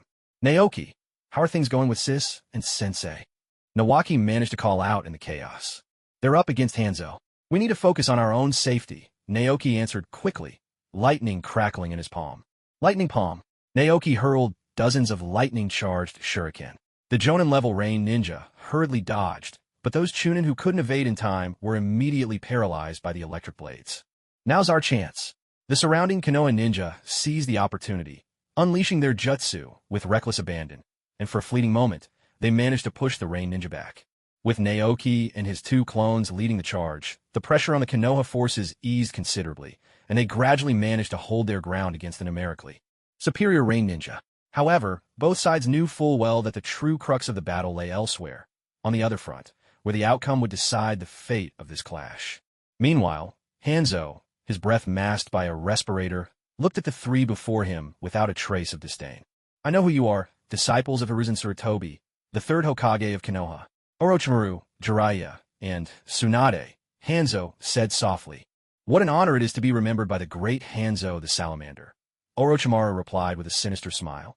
I did not come here to kill all of you. My purpose is only one person. Hanzo spoke slowly, his tone calm, yet resolute. There's nothing for us to discuss, Jiraiya replied without hesitation. If I were to betray my comrades, even my students, just to save my own life, my path as a ninja would cease to exist. Very well. Then we'll have to settle this by strength alone. Hanzo laughed, a hint of disdain in his voice. Deep down, if Orochimaru and the others had truly abandoned their companions to save themselves, he would have looked down on them. In that case, let's begin. Hanzo was the first to set the stage for battle. He bit his finger and pressed it to the ground. Summoning Jutsu. With a rumble, an enormous, grotesque salamander crawled out from beneath the earth. Orochimaru and his companions swiftly bit their own fingers and pressed their hands to the ground. Summoning Jutsu, they shouted in unison. When the smoke cleared, a massive serpent, a gigantic toad, and an enormous slug stood facing the monstrous salamander. The tension was palpable. The clash between Hanzo and the trio was about to erupt. The summoned beasts of Orochimaru's team hailed from the three great sacred lands, Ryuchi Cave, Mount Myaboku, and Shikatsu Forest. By all rights, 3 against. One should have overwhelmed Hanzo Salamander. Yet, the true terror of the salamander wasn't its combat prowess, but the deadly poison it harbored within. No sooner had it appeared than the salamander opened its gaping maw and spewed a cloud of poisonous purple mist, instantly weakening the 3 mighty summons, turning what should have been a one-sided battle into a tense stalemate. Take the antidote, Tsunade called out, then quickly downed a vial herself. Orochimaru and Jiraiya wasted no time, grabbing their own antidote vials from their ninja tool pouches and gulping them down. Though these special antidotes from the leaf couldn't grant them complete immunity from the salamander's toxin, they could at least lessen its effects as much as possible. While the summoned beasts struggled against the poison, the true battle between Orochimaru's team and Hanzo finally began. Hidden Shadow, Snake Hands. Orochimaru lunged at Hanzo, and from his sleeves shot forth a dozen writhing serpents, striking out to ensnare him. Body Flicker Technique. Just as the snakes were about to entangle him, Hanzo's form blurred into a splash of water and reappeared behind Tsunade, his chain scythe flashing as he swung it toward her. Don't underestimate me. Tsunade gathered chakra in her legs and stomped down with all her might. Heaven-crushing kick. The moment her foot struck the ground, a tremor radiated outwards. The earth around her shattered like a spiderweb, forcing Hanzo to abandon his attack and leap away to evade. What terrifying strength, Hanzo muttered, dodging as he flung several kunai, each wrapped with explosive tags, an experienced, formidable ninja conserving his chakra for the fight ahead. Tsunade, watch out! Jiraiya shouted in warning. Got it, she replied, her voice steady and fierce. Tsunade leapt out of the range of the explosive tags, but in the next moment, a pool of water gathered and took the form of Hanzo, his sickle slashing toward Tsunade's back. Ninja Art, Needle Jizo. Dozens of swift, white hairs shot out like throwing stars, forcing Hanzo to abandon his attack and leap backward to evade. Yet, at the spot where he landed, dozens of giant snakes were already lying in wait for him. Hidden Shadow, Snake Hands. The moment the snakes coiled around him, Hanzo once again dissolved into water and slipped free. What a troublesome body flicker technique. Orochimaru withdrew his empty-handed snakes, quietly marveling at their missed opportunity. You are all quite skilled, Hanzo said calmly, appearing not far from the 3 of them. Had Orochimaru, Jiraiya, or Tsunade faced him alone, Hanzo was confident he could have finished it quickly. After all, these 3 were still in the prime of their youth, and had yet to reach the height of their powers. Orochimaru had not yet perfected his snake techniques, Jiraiya had not learned Sage Mode, and Tsunade had yet to develop the strength of 100 Seal. But together, with years of teamwork and flawless cooperation, they supported one another so well that even Hanzo, with his superior experience and strength, found it impossible to take them down easily. However, your defeat is inevitable, Hanzo declared, his voice steady. At his words, Orochimaru and the others looked grim, though they had to admit the truth. The poison of the salamander was not something their antidotes could fully counteract. As they continued to breathe in the toxic haze, their reactions had already slowed compared to when the battle began. For now, they could suppress the poison inside their bodies, but if the fight dragged on, not only would their reflexes falter, even their chakra would be affected. We'll only know the outcome when the fight is truly over. Tsunade shouted, her arm slicing through the air. Even if we die here, we will never betray our comrades. Well said. Truly worthy of being the third Hokage's disciples, Hanzo praised, his eyes glinting. Very welcome. Although his true objective was to kill Naoki Asakawa, with those targets still entangled by the Nin and unable to escape for the moment, it was more practical to finish off Orochimaru and the others first. Once more, battle erupted, this time even more intense and desperate than before, with no sign of slowing despite their physical decline. Meanwhile, on the other side, Naoki Asakawa and his group found themselves locked in their own fierce struggle. Though the two battlefields were separated by some distance, the deadly poison from Hanzo's salamander was carried over by the winds of battle. Relying on the essence flame, Naoki Asakawa was able to burn away the toxins entering his lungs, remaining mostly unaffected. But for the others, it was a different story. Even after consuming the antidotes they had prepared, the effects of the poison were taking a heavy toll. In contrast, the Nin, equipped with specially designed gas masks, seemed barely affected at all. If this keeps up, Kushina and Mikoto will be in real danger. Naoki Asakawa resolved, determination burning in his eyes. Samadhi, true fire. Asakawa Naoki opened his mouth, unleashing a stream of orange flames toward the rain shinobi. But those who had witnessed the power of the fire before were already prepared. Water style, wild water wave.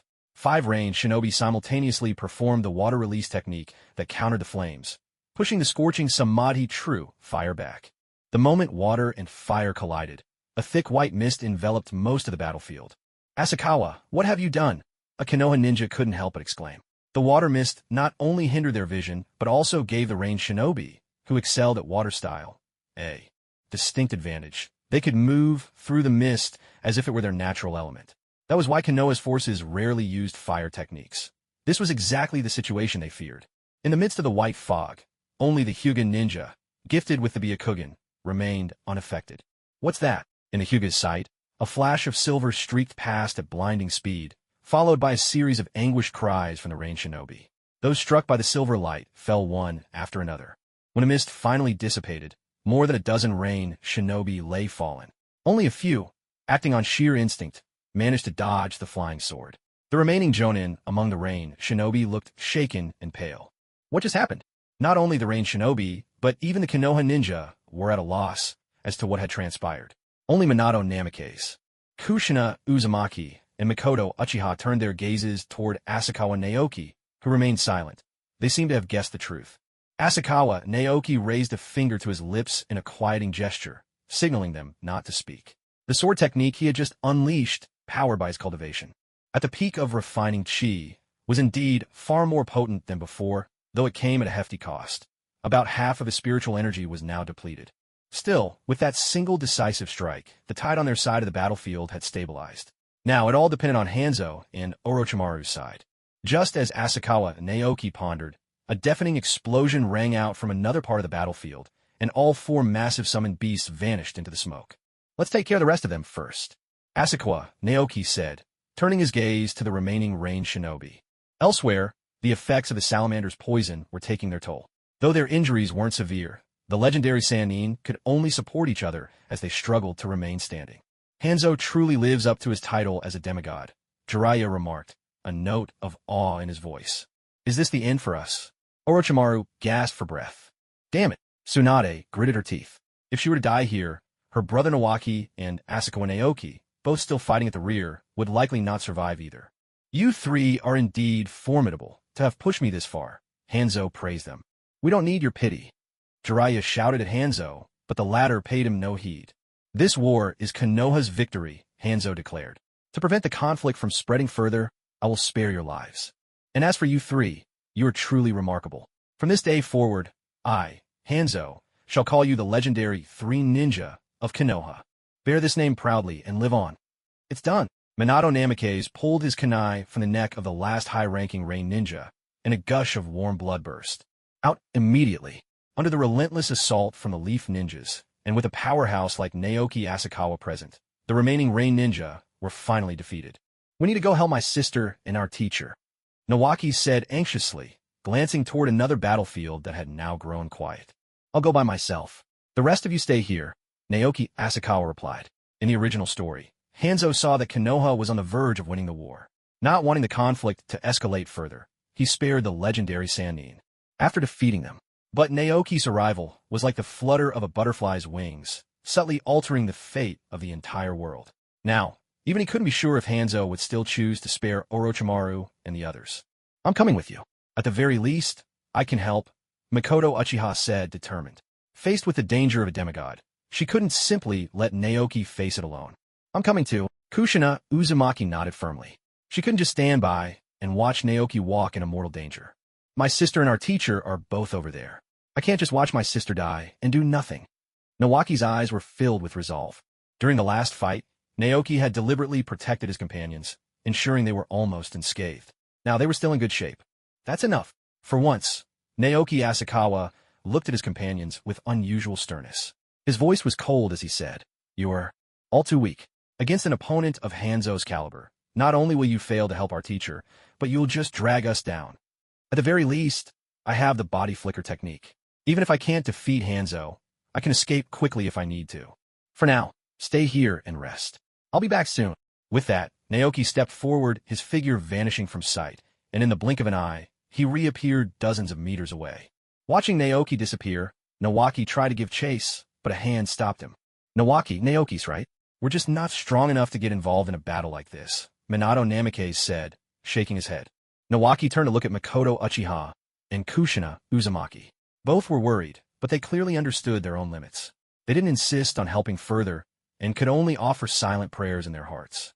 Naoki, please come back safely, they wished quietly. When Naoki Asakawa arrived at the other battlefield, he found the situation was even worse than he had imagined.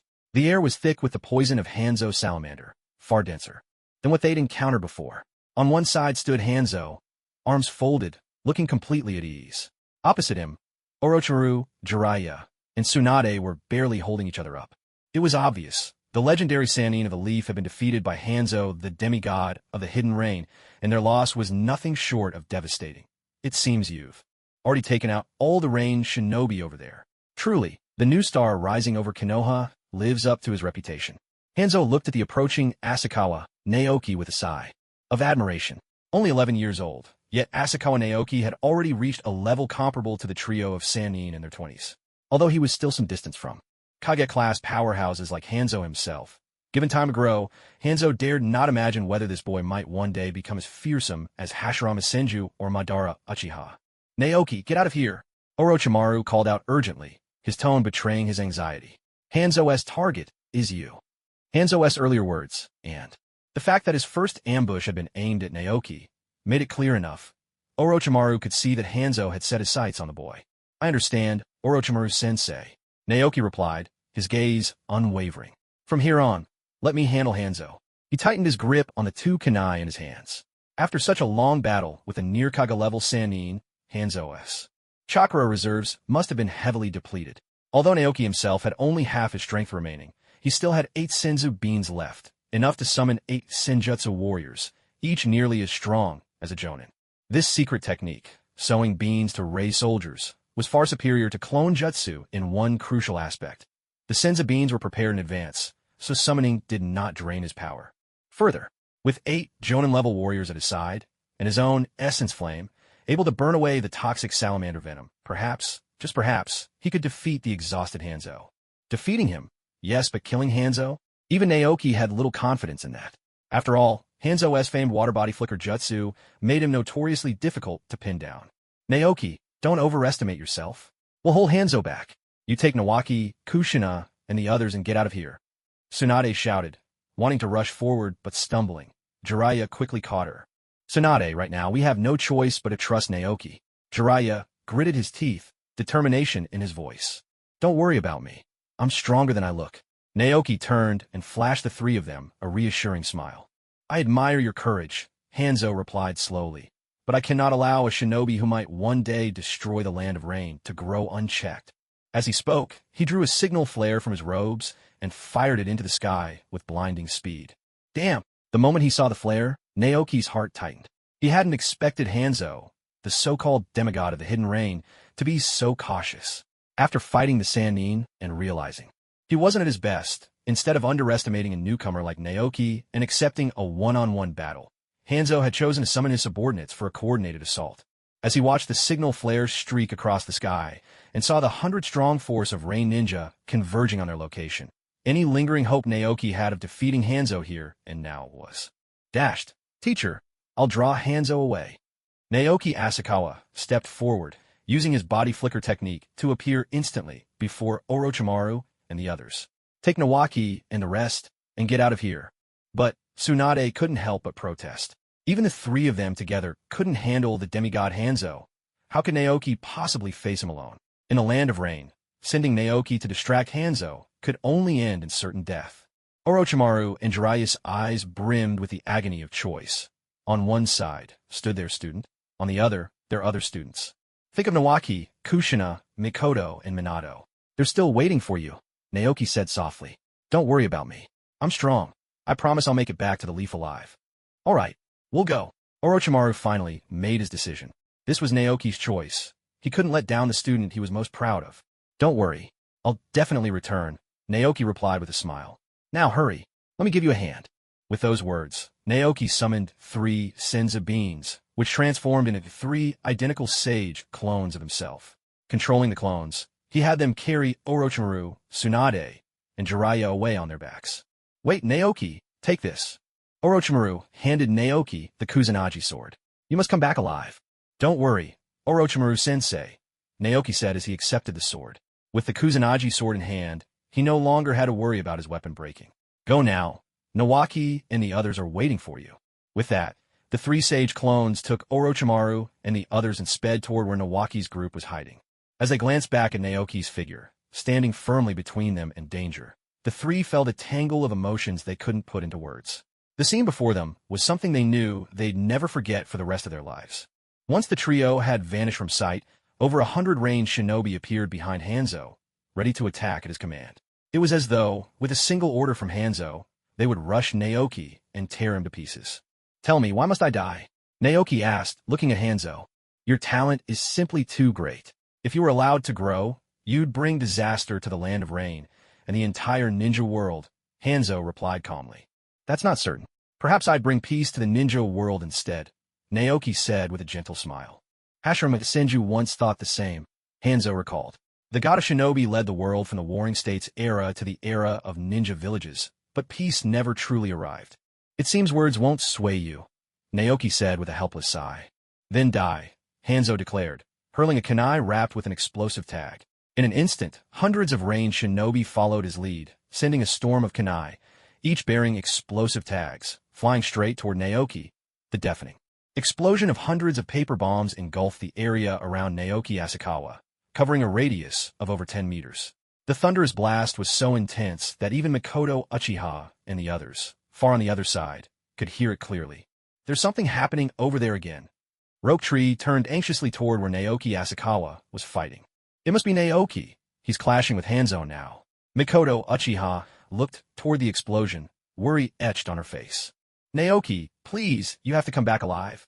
Kushina Uzumaki pressed her hands together, silently praying in her heart. We need to move now. A familiar voice rang out. Orochimaru, Jiraiya, and Tsunade, carried by Sage Soldier Clone, appeared before the Konoha group. Big sister, and Orochimaru-sensei, Jiraiya-sensei.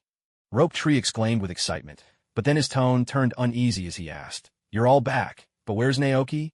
The 3 didn't answer immediately, but a Sage Soldier Clone, under Naoki Asakawa's control, spoke up in his stead. Don't worry, I'm holding off the Rain Ninja. You all go ahead. I have my own way to get back. We have to go. If we don't leave now, Naoki won't have a chance to escape either. Orochimaru said, taking the lead. His mind was clear. Naoki was buying time by holding Hanzo and the Rain Ninja at bay. Only if they escaped quickly would Naoki have a chance to get away. Understood. Some of the calmer Konoha ninja nodded in agreement. The 3 legendary Sannin dismounted from the back of the Sage Soldier Clone. After a brief rest, the effects of the salamander poison had lessened somewhat. Though still unfit for battle, they were at least able to move. Let's go. We can't waste the time Naoki spot for us. Minato Namikaze urged, glancing at the stunned Kushina, Uzumaki, and Mikoto Uchiha. Don't worry, I promise I'll come back. Naoki Asakawa, still controlling the Sage Soldier Clone, called out to the 2 girls. You'd better keep your word. Kushina replied, her eyes rimmed with red. Mikoto Uchiha said nothing, but the powerful surge of emotion triggered her Sharingan. Two black tomo began to spin slowly around her pupils. As the Konoha group retreated toward the border of the Land of Rain, Naoki Asakawa felt a little tension lift from his heart. Stepping forward, his figure flashed dozens of meters away in an instant, far too quick for the Rain Ninja's paper bombs to catch him. The art of shortening distance is truly convenient, he thought. In the next moment, a puddle of water appeared behind him, swiftly taking on Hanzo's form. With a flash, Hanzo swung his chained sickle at Naoki's neck. This time, my sword has nothing to fear. Naoki swept his Kusanagi sword behind him to block the attack. Steel clashed with a ringing note, but it was Hanzo who was forced back half a step by Naoki's overwhelming strength. What incredible power! Is he really only 11? Surprise flickered in Hanzo's eyes. He hadn't expected Naoki Asakawa's strength to be so formidable.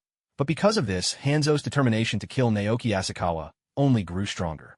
It's time to go. Through his sage soldier clone, Naoki Asakawa learned that Orochimaru and the others had already led the Konoha group to escape from the Land of Rain. To prevent Hanzo and the Rain Ninja from catching up, he needed to draw them deeper into Rain territory. With this in mind, Naoki Asakawa swung his Kusanagi sword, forcing Hanzo back with a single stroke, then dashed off in the direction of the Land of Rain's interior. Stride across the land. With one step, Naoki's figure flashed dozens of meters ahead. With another, he instantly widened the gap between himself and the Rain Ninja by over 100 meters. Think you can run? Led by Hanzo, more than 100 Rain Ninja gave chase. Shuriken and explosive tags flew at Naoki like a relentless storm, but none could counter his swift, earth-shrinking technique. Your body flicker is impressive, but how long can your chakra last? Hanzo taunted, doggedly pursuing Naoki like a shadow, occasionally slashing to disrupt his movement.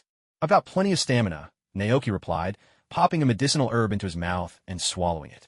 With the aid of the Samadhi True Flame, the herb was quickly refined into a great surge of energy, which flowed through his meridians following the basic chi refining technique, transforming into magical power.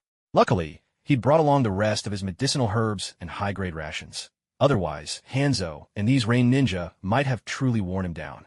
Replenishing chakra like that. Even if you survive, your body will never be the same, Hanzo said coldly. Forcing herbs into chakra damaged one's natural potential immensely. But Hanzo had no idea that Naoki absorbed the medicine entirely through the essence flame, so he didn't need to worry about any side effects. In fact, as power was rapidly consumed and replenished, the originally vaporous magical energy in his body was becoming denser and showed signs of turning liquid. Unfortunately, the situation was too tense for Naoki to examine this transformation closely. That's still better than dying here, Naoki retorted, constantly using his instantaneous movement to flee deeper into the Land of Rain. Unconsciously, he grew more adept at his earth-shrinking steps, from covering dozens of meters in a single stride to now leaping over 100 meters at a time. If Hanzo hadn't been clinging to him so relentlessly, he could have escaped using this technique alone. But he couldn't afford to break away just yet. He needed to keep Hanzo occupied, or everything would be lost if Hanzo and the Rain Ninja caught up to Orochimaru's group. Fortunately, Hanzo's target was clear. Determined to kill this rising star, he pursued Naoki single-mindedly, which meant Naoki's sage soldier clone encountered no Rain Ninja blockades. But to keep Hanzo busy, Naoki had to venture deeper and deeper into the heart of the Land of Rain. Naoki's endurance far surpassed Hanzo's expectations. He never imagined Naoki could sustain himself for so long by relying on those herbs. Most of the Rain Ninja had already fallen behind from chakra exhaustion, yet Naoki was still bursting with energy, as if nothing could slow him down. With no other choice, Hanzo could only gather the nearby Rain Shinobi to join him in hunting down Naoki Asakawa. A day passed, and even after replenishing his medicinal supplies and high-grade rations, Naoki Asakawa's chakra still hadn't run dry. On the contrary, the pursuers behind him, except for Hanzo who relentlessly kept up the chase, had already been swapped out several times for new squads of Rain Shinobi. However, this didn't mean Asakawa's situation was getting any safer. In fact, it meant he was in even greater danger. Once Hanzo realized it was impossible to kill Asakawa simply by chasing him, he began deploying Rain Shinobi to block and ambush every route Asakawa might take. There were several close calls where Asakawa was nearly trapped by Rain Shinobi lying in wait ahead, but thanks to his mastery of Shikuchi, a technique that let him cover 100 meters in a single step, he always managed to slip away at the last moment. Yet, It was clear to any observer that Asakawa's end was near. His medicine was gone, his supply of high-grade rations nearly depleted, and here in the land of rain, fighting on the range shinobi's home turf, it seemed death was the only outcome awaiting him. Fortunately, he still had one last card to play. I managed to hold Hanzo back for a whole day. By now, Lord Orochimaru and the others should have escaped the land of rain, Asakawa thought to himself. Their destination had been a ranged shinobi outpost near the border. It had taken only 2 days to get here from the Leaf's outpost, so with an emergency retreat, they should be out of the land of Rain's territory by now. My high-grade rations are almost gone too. If I drag this out any longer, I'll be running on empty. It's time for me to make my escape. Asakawa glanced back at Hanzo, who, even now, was still in relentless pursuit. He couldn't help but admire the demigod's persistence, chasing for over a day without rest. Even with his own ability to refine chakra for medicinal energy, Asakawa was reaching his limit, yet Hanzo was still going strong. Truly deserving of the title demigod of the hidden rain, he thought. But it's time to say farewell.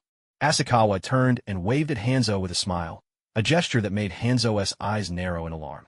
Asakawa's ability to escape, evading ambush after ambush with body flicker techniques, had already left Hanzo astonished.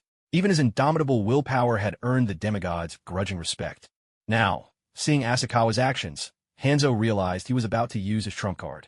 Stop him! Hanzo barked to the ranged shinobi at his back. As for himself, his chakra was nearly spent. He could only rely on his subordinates now. Yes, sir. Several ranged shinobi quickly formed hand seals, disrupting the space around them to prevent Asakawa from using any space-time ninjutsu to escape, while the others unleashed a barrage of water-style jutsu. Water-style, wild water wave. Water-style, waterfall technique. Water-style, water dragon bullet. In an instant, it was as if Naoki Asakawa had been swept from land straight into a raging sea. Farewell. 2 flying swords shot out from Naoki Asakawa's sleeves, transforming into twin streaks of silver light as they soared over 30 meters into the air, breaking free from the ranged shinobis. Encirclement. In the next instant, Naoki Asakawa's figure vanished from where he stood, only to reappear high above, suspended in midair. Beneath his feet were the 2 flying swords that carried him aloft. Bet you didn't expect this. I can fly. His hearty laughter echoed from above, but to Hanzo and the ranged shinobi below, it was a grating sound. After pursuing him for more than a day, they hadn't imagined Naoki Asakawa would escape so easily, as if all their efforts over the past 2 days had been for nothing. But there was nothing they could do. In a world where the vast majority of shinobi were earthbound, the ability to fly was an extraordinary jutsu in its own right. Even across the entire shinobi world, those who could take the skies were few and far between. Inoki, Kuratsuchi, Deidara, Sai, Konin, the Jinchuriki. Of Komi-ai and Saiken, these made up a rare cadre. Now, that list had grown to include Naoki Asakawa, who soared through the air on his swordsmanship. Damn it! Hanzo glared up at Naoki Asakawa hovering overhead. If he let him escape back to Konoha, once Naoki grew stronger, the Rain Village, which had earned his enmity, would be in grave danger. Water-style, body flicker technique. With a flurry of hand signs, Hanzo's body dissolved into a pool of water, only to instantly reconstitute himself behind Naoki Asakawa, high in the air. Don't think you could get away. Hanzo swung his chained sickle, aiming straight for Naoki Asakawa's waist, a blow that, if it connected, would surely cut him in two. What incredible speed! Naoki Asakawa was startled. He hadn't expected that while Hanzo couldn't fly, he could still use the body flicker technique to leap dozens of meters into the air and appear right behind him. There was no time to draw the Kusanagi sword. With no other choice, Naoki leapt up from his flying swords, narrowly dodging the sickle as it swept past him. Got you! A flash of satisfaction flickered in Hanzo's eyes. Though his sickle had missed Naoki, with a sharp yank of the chain, he redirected the blade toward the flying swords. However mysterious Asakawa's flying technique, Hanzo reasoned that if he could destroy the 2 swords beneath the boy's feet, his flight would end. Once he was back on the ground, the ranged shinobi could swarm and finish the job. The plan seemed perfect, but reality proved unkind. A harsh metallic clang rang out, but instead of slicing clean through, Hanzo's sickle left only a faint white scratch on the sword's gleaming surface. These flying swords of mine are not so easily broken. A trace of amusement flickered in Naoki Asakawa's eyes. The core of these 2 flying swords was forged from chakra metal, capable of channeling magical energy. The craftsmen of the Uchiha clan had further strengthened them with an infusion of exceptionally hard metals, and they had undergone a second tempering in the flames of mastery, making their quality far superior to ordinary weapons. Though perhaps not yet as indestructible and unyielding as the legendary Kusanagi sword, they were certainly on par with Hanzo's chain sickle. Down you go. With a swift kick, Asakawa sent Hanzo hurtling through the air. Caught mid-flight with nowhere to land, Hanzo took the full force of the blow and began plummeting rapidly toward the ground. At the very last moment, he used the body flicker technique, transforming into a splash of water to escape the brunt of the fall. Regaining his human form, Hanzo gazed up at Asakawa, whose figure was climbing ever higher. Though resentment simmered in his heart, Hanzo understood that he was powerless to keep Asakawa here. Not only is he blessed with extraordinary talent, but at such a young age, he already commands the art of aerial ninjutsu. In time, he will surely become a formidable enemy of the Hidden Rain village. It's a pity I couldn't end his life here. In a few years, I fear I won't be a match for him. Hanzo mused with deep emotion. He had thought that. The Sannin of the Leaf were already the paragon of the younger generation, but to his surprise, Konoha had produced someone even more gifted. Could it be that the Sage of Six Paths truly favors the leaf? Shrouded by the falling rain, Asakawa soared higher and higher atop his sword, swiftly vanishing from the sight of the rain ninja below. Lord Hanzo, what should we do next? One of the rain ninja inquired. Place the land of rain on high alert. Deploy our shinobi to search the surrounding area. Hanzo responded calmly. But we're still at war with the leaf, another ninja pointed out. The war will be over soon, Hanzo replied in a low voice. A heavy silence fell over the rain ninja. In this conflict with the leaf, they had ultimately suffered defeat. To spare their homeland further misery, their only hope of survival now lay in surrendering to Konoha. Oblivious to the unfolding events below, Asakawa sped through the sky, having shaken off Hanzo and the rain ninja. He had originally intended to ride his flying sword and catch up to Orochimaru and the others. The flying sword's speed far surpassed that of Orochimaru's group, who were slowed down by wounded comrades. If he pushed on at full speed, he might even reach Konoha ahead of them. However, just as Asakawa prepared to set course for Konoha, a surge of magical energy erupted within his dantian. After the long day spent delaying Hanzo, Asakawa was not only mentally exhausted, but his magical reserves were also nearly depleted. With the help of the Flame of Mastery, most of his medicinal herbs and rations had been converted into vital energy, then refined into magical power. In the midst of this process, his power, already pushed to its absolute limit, was compressed to the extreme, so much so that it began to show signs of liquefaction. Now that he had escaped with his life, as his mind finally relaxed, the mana that had been on the verge of liquefying began to fully transform. At that moment, Naoki Asakawa finally realized he was about to break through. I never imagined that the opportunity for a breakthrough, which I had searched for so long without success, would present itself here, Naoki thought to himself, a trace of joy flickering in his heart. Now that I stand at the edge of a breakthrough, I'm afraid there's no way to make it back to Konoha in time. I should focus on advancing here and now. After pondering for a moment, Naoki sent his flying sword surging forward, putting as much distance as possible between himself and Hanzo's group. The last thing he wanted was to be interrupted during such a crucial moment. He soared through the sky for a while, and when he felt the time was right, he made his way directly to a cave sheltered from the rain. Someone's lived here before. Naoki was surprised to find traces of habitation in the cave he had chosen at random for his breakthrough. He glanced around.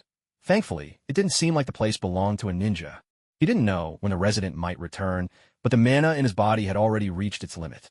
Naoki couldn't afford to hesitate any longer. It's time to break through. Once the owner comes back, I'll just leave some extra money as compensation. With that thought, Naoki tossed out a single senzu bean. If anyone tried to kill him, the bean, sensitive to murderous intent, would transform on its own into a spirit soldier, using its faint self-awareness to protect him.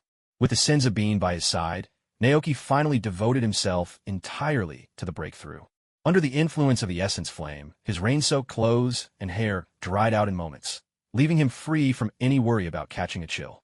Naoki plunged his attention deep into his dantian, guiding his mana to continue condensing. The gaseous mana that had once filled his dantian was now turning liquid. Though the total amount remained unchanged, its volume was reduced to a mere fraction, less than 1/10 of what it had been.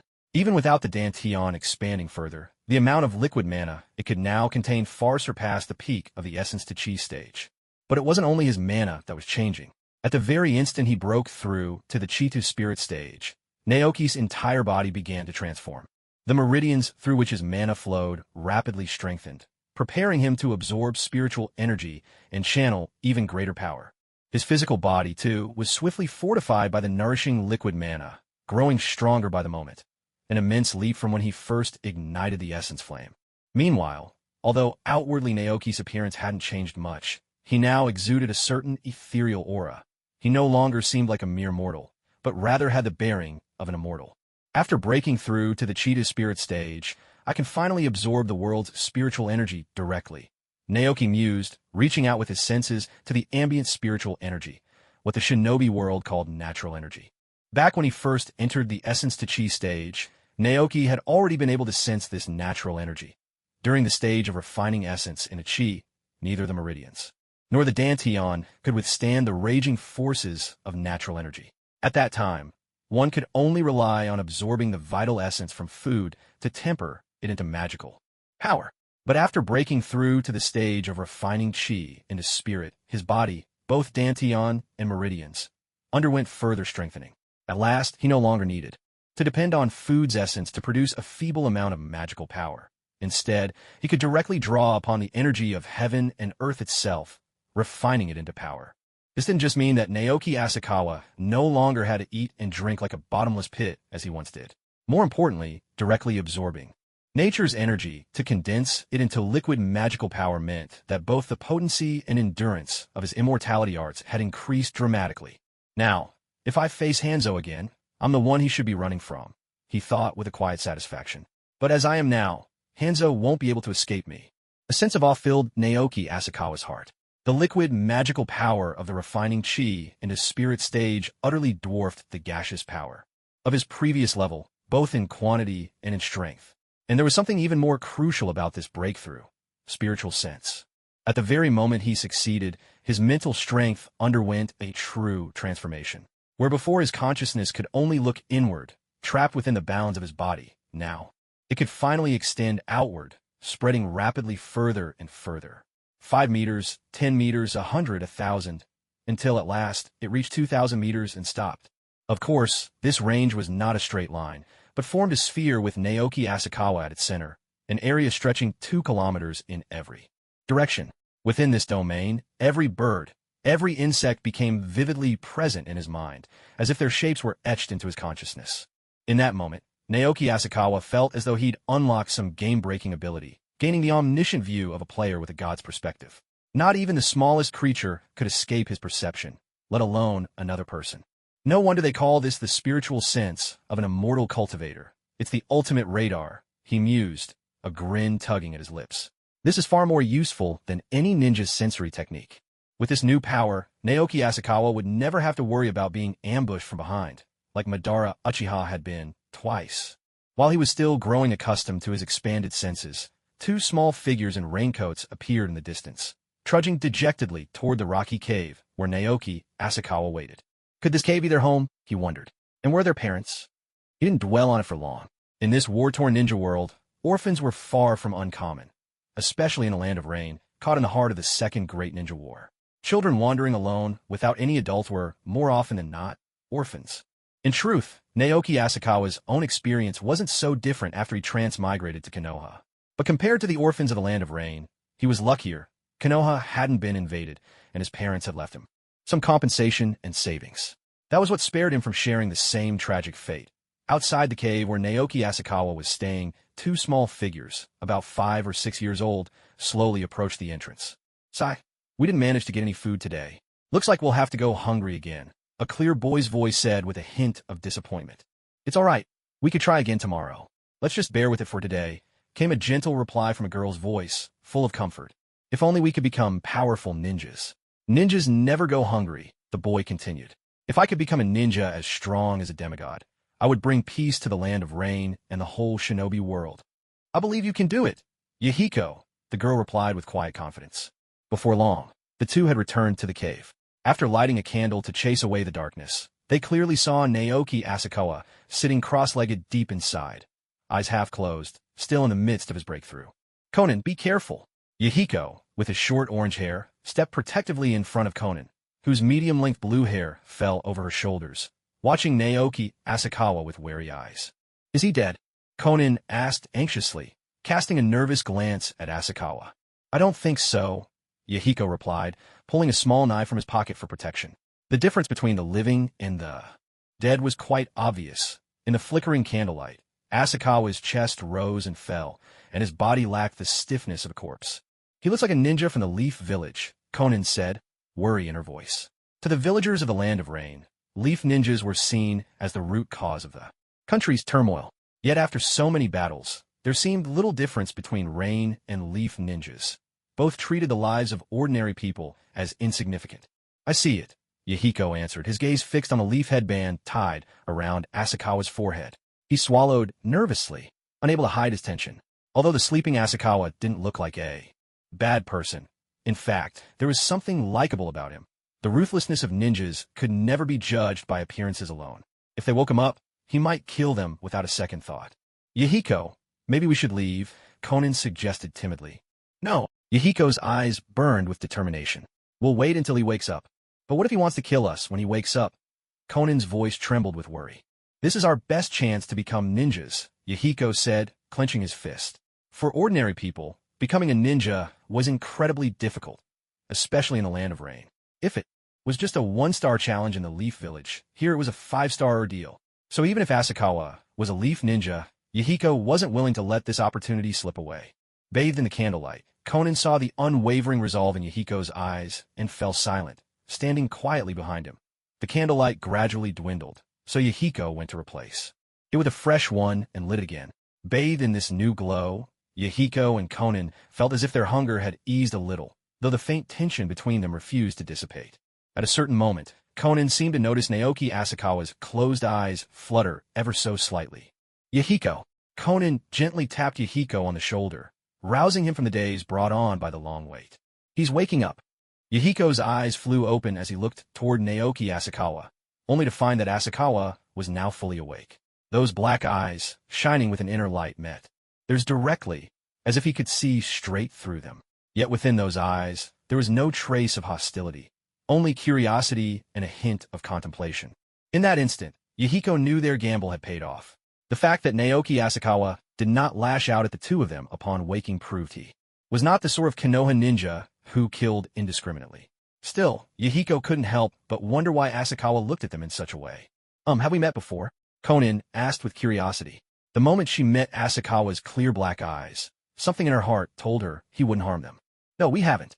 This is our first meeting, Naoki Asakawa replied with a gentle shake of his head and a smile. He hadn't expected that the hiding place he'd chosen at random would turn out to be Yahiko and Conan's refuge. Sometimes, he couldn't help but marvel at how small the ninja world truly was. Compared to Conan, Yahiko was much more direct. He looked straight at Naoki Asakawa, his eyes burning with passion. Honorable ninja, please take me as your apprentice. With Yahiko's plea voiced, Conan looked at Asakawa with anticipation as well. Please, ninja, accept me as your apprentice too. It seemed Yahiko and Conan hadn't yet met Nagato at this point. Yet their desire to become ninja had never wavered. I'm sorry, but I can't take on any disciples, Naoki Asakawa said with a hint of helplessness. He'd only graduated from the Konoha Ninja Academy less than a year ago, and already someone wanted him as a teacher. Admittedly, his strength might now be enough to warn an apprentice, but the key issue was, he didn't even know any ninjutsu. He couldn't even gather chakra, let alone use jutsu. If he couldn't use them himself, how could he possibly teach others? Ah, Yahiko said in surprise. We don't mind if our teacher isn't strong enough. That's right. As long as there's something we can do, we'll do our best. Conan nodded in agreement. Asakawa had no reason to doubt their resolve. The problem was, he truly didn't know any ninjutsu. Just then, Yahiko's stomach grumbled loudly, saving Asakawa the trouble of further explanations. It sounds like you haven't had a proper meal in a long time. Here, have something to eat first. Seeing the slightly awkward Yahiko and the somewhat embarrassed Conan beside him, Naoki Asakawa took out 2 special-grade military ration pills and handed them to the 2 children. Thank you, ninja, they said, accepting the pills without hesitation and swallowing them right away. On one hand, if Asakawa had wanted to harm them, he wouldn't have needed to go to such trouble. On the other hand, although this was their first meeting, neither Yahiko nor Conan felt that Asakawa was a bad person. Perhaps this was the power of first impressions. So these are the ration pills that ninjas eat. They're amazing. Yahiko exclaimed with excitement. After eating a single special grade pill, he felt as if he'd just devoured 2 or 3 bowls of rice. Not only was his hunger gone in an instant, but he even felt a bit stronger. Conan didn't say anything, but the pallor that hunger had brought to her cheeks faded, replaced by a faint rosy glow. The two of them had been orphans since childhood. Surviving to this day had depended mostly on the charity of adults and the occasional bit of petty theft. They were used to going hungry, so unlike ninjas, they had no complaints about the taste of ration pills. I still have more ration pills with me, but in your current condition, you can only take one a day at most, Asakawa said with a gentle smile, handing them a small half-bag of special-grade pills. If these were ordinary ration pills, they could have eaten more, but these special-grade ones were 3 times as potent. For Yahiko and Conan, who weren't even ninjas yet, 1 a day was the limit. As for Asakawa himself, now that he had advanced his cultivation and could draw energy directly from nature, he no longer needed to rely on food at all. He could even go without eating entirely. He was finally free from having to force down those unpleasant ration pills. "You're so kind, Ninja." "Thank you," Yahiko said joyfully, taking the half-bag of pills from Asakawa. By his quick count, there were over 30 pills inside. 1 each per day would keep both him and Conan from going hungry for half a month. "Ninja, this is for you," Conan said with a smile, handing Asakawa a white paper flower. Though it couldn't compare to the value of a special-grade ration pill, it was a gift she had folded with care. "Thank you." Asakawa accepted the paper flower and tucked it into his clothing. To be honest, if circumstances allowed, he would have liked to take both children as his disciples. Unfortunately, he didn't even possess chakra himself, let alone the ability to teach others to be ninjas. "What's your name, Ninja?" Yahiko asked expectantly, then suddenly remembered it was polite to introduce himself first. So he quickly added, "My name is Yahiko." "My name is Conan," Conan followed. "I'm Naoki Asakawa, a ninja from Konoha," Asakawa replied. "Naoki Asakawa. That name sounds familiar. I feel like I've heard it somewhere before."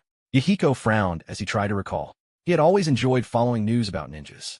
Back when he used to steal and pickpockets, he often listened in on information about ninjas at the markets of the Land of Rain, so he'd heard of some of the powerful figures among the Rain, Leaf, and Sand Shinobi. "Wait, Asakawa Naoki from the Leaf. He's that formidable ninja who had already reached Jonin-level strength not long after graduating from the academy." Yahiko exclaimed, his voice tinged with excitement. He finally remembered. Although Asakawa Naoki was mostly active on the battlefields between the Leaf and Sand, tales of his strength had still made their way into the Land of Rain. "Asakawa Naoki?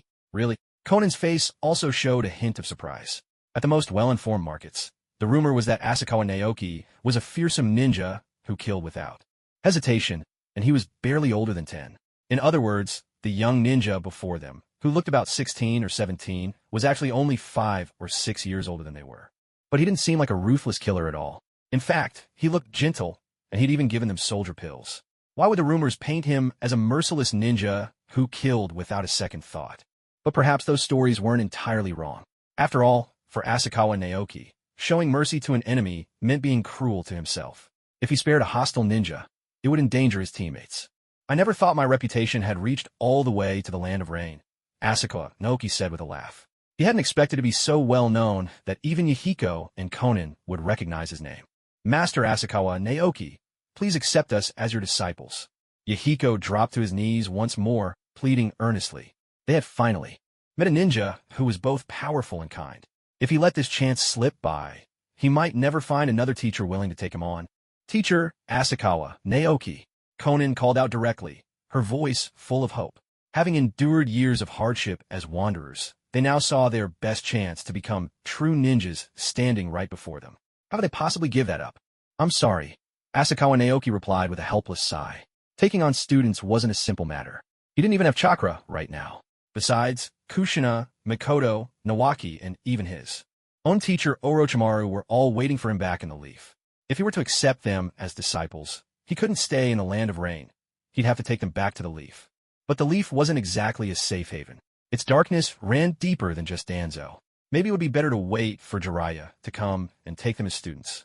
As this thought crossed his mind, a vivid image flashed in Asakawa Naoki's mind. Because of his interference, Yahiko and Conan never encountered Jiraiya, and in the end, died to an explosive tag set by another ninja. Like the wings of a butterfly, his presence had already set so many things in motion. Was it really possible for the future to unfold as it once had? Wait, maybe there's another way, Asakawa Naoki suddenly thought, as a new idea occurred to him. When he was refining essence into energy, he was unable to control an external avatar due to the lack of spiritual consciousness. Even though he had already prepared the necessary materials for cultivating such an avatar, he hadn't proceeded with the process. But now, having broken through to the stage of refining energy into spirit, it was finally time to create an external incarnation. The village hidden in the leaves was not his only option. He was perfectly capable of taking control of a nation himself and establishing it as the foundation for his future ambitions. "Do you have paper and a pen?" Asakawa Naoki suddenly asked. "Yes, sensei." At the sound of Asakawa Naoki's unexpected change in tone, Yahiko called out excitedly, while Conan had already produced the paper and pen. "Try extracting your chakra first. I'm going to perform a jutsu, so please don't disturb me until I'm finished." Asakawa Naoki wrote down all the chakra extraction techniques and insights passed down from his original body's parents, then handed them to the two. "Thank you, sensei." Both Yahiko and Conan accepted the chakra extraction techniques with excitement and immediately prepared to head to the other side of the cave to begin their training. To them, this was a test from Asakawa Naoki. Only by successfully extracting chakra in a short time could they become his disciples. "Wait a moment. Let me explain it to you first." Asakawa Naoki suddenly remembered something and spoke up.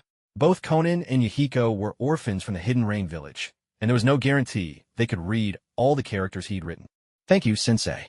The two listened intently to his explanation, then obediently went off to practice extracting chakra at the far side of the cave. Seeing this, a faint smile appeared in Asakawa Naoki's eyes. He then calmed his mind and began the process of crafting his external avatar. Meanwhile, Orochimaru had finally led the Konoha ninja back to the front line of the Hidden Leaf. Under the protection of Asakawa Naoki's clone, there had been no fatalities on the journey home, though there were still a fair number of injured shinobi.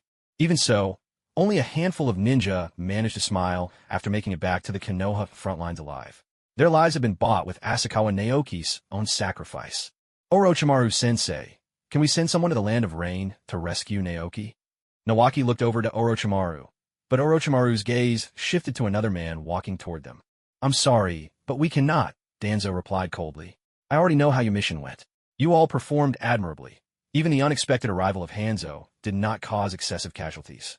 As for Asakawa Naoki, who stayed behind to cover your retreat, he is a hero of the Leaf. I will see to it that he receives a generous compensation." "Lord Danzo, Naoki isn't dead yet." Kushina Uzumaki couldn't help but retort. "Oh, trapped in the Land of Rain, surrounded by Hanzo and an army of rain ninja. Even Hiruzen Sarutobi would struggle to return alive from that situation. With Asakawa Naoki's strength, it's certain death in that place." Danzo's face was icy, his expression dark.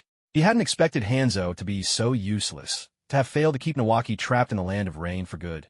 Still, being able to keep the genius ninja Naoki Asakawa, there could be considered a blessing in disguise. There was no longer any need to worry about him usurping the position of Hokage.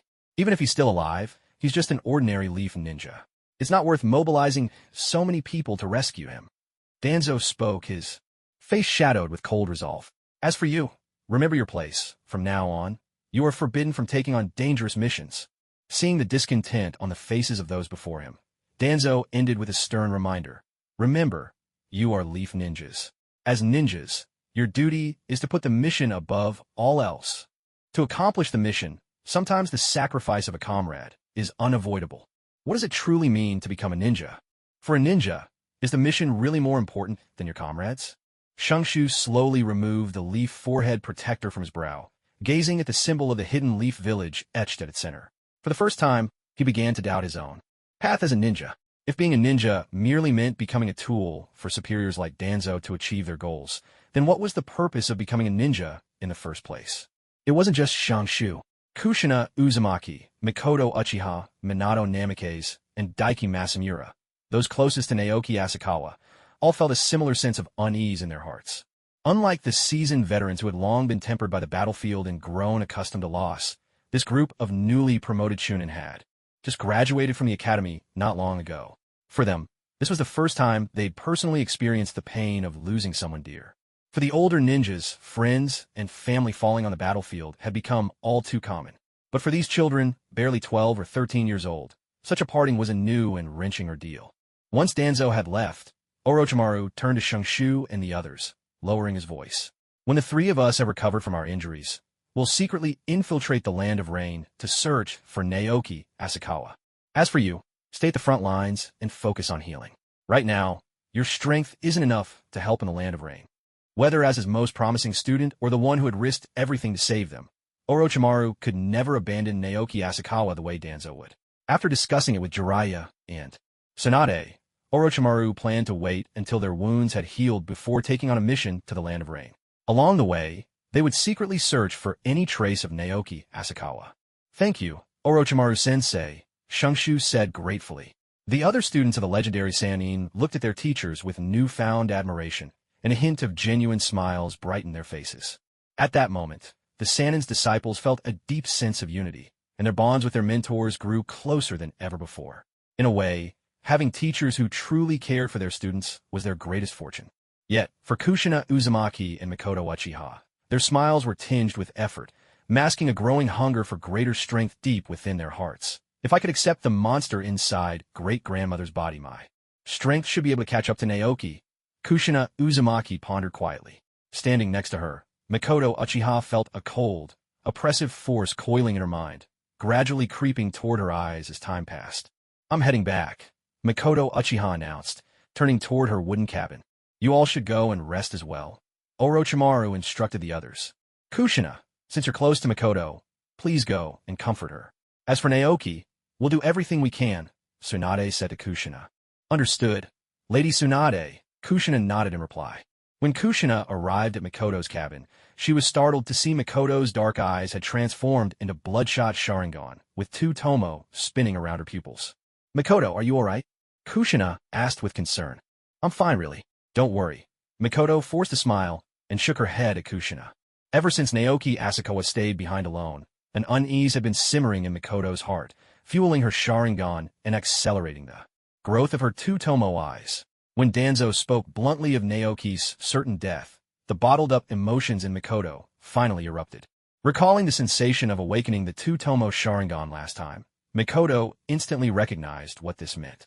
Considering the village's attitude toward the Uchiha, there was no way she could reveal the three tomo Sharingan in public, hence her early departure. "Your eyes," Kushina hesitated, unnerved by the sight. The inky tomo swirling in Mikoto's Sharingan seemed as if they could devour her very soul. "Don't worry, it'll pass soon," Mikoto replied, her breathing uneven, while the black tomo in her eyes spun faster and faster.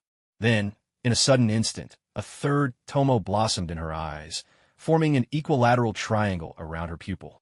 The three tomo Sharingan. For a moment, Kushina was utterly stunned as she locked eyes with Mikoto's awakened gaze. She had never imagined Mikoto could awaken the three tomo Sharingan at not even 13 years old. At the same time, deep within a cavern in the Land of Rain, Naoki Asakawa's external incarnation, after untold hours of cultivation, was finally complete. What began as an embryonic form, nurtured by a secret art, had now become a body nearly 1 meter 80 tall, draining almost all of Naoki's spiritual power in the process. Fortunately, now that he had advanced past the stage of refining chi to transforming spirit, Naoki could draw natural energy from his surroundings to restore his power. His recovery was now far swifter than before.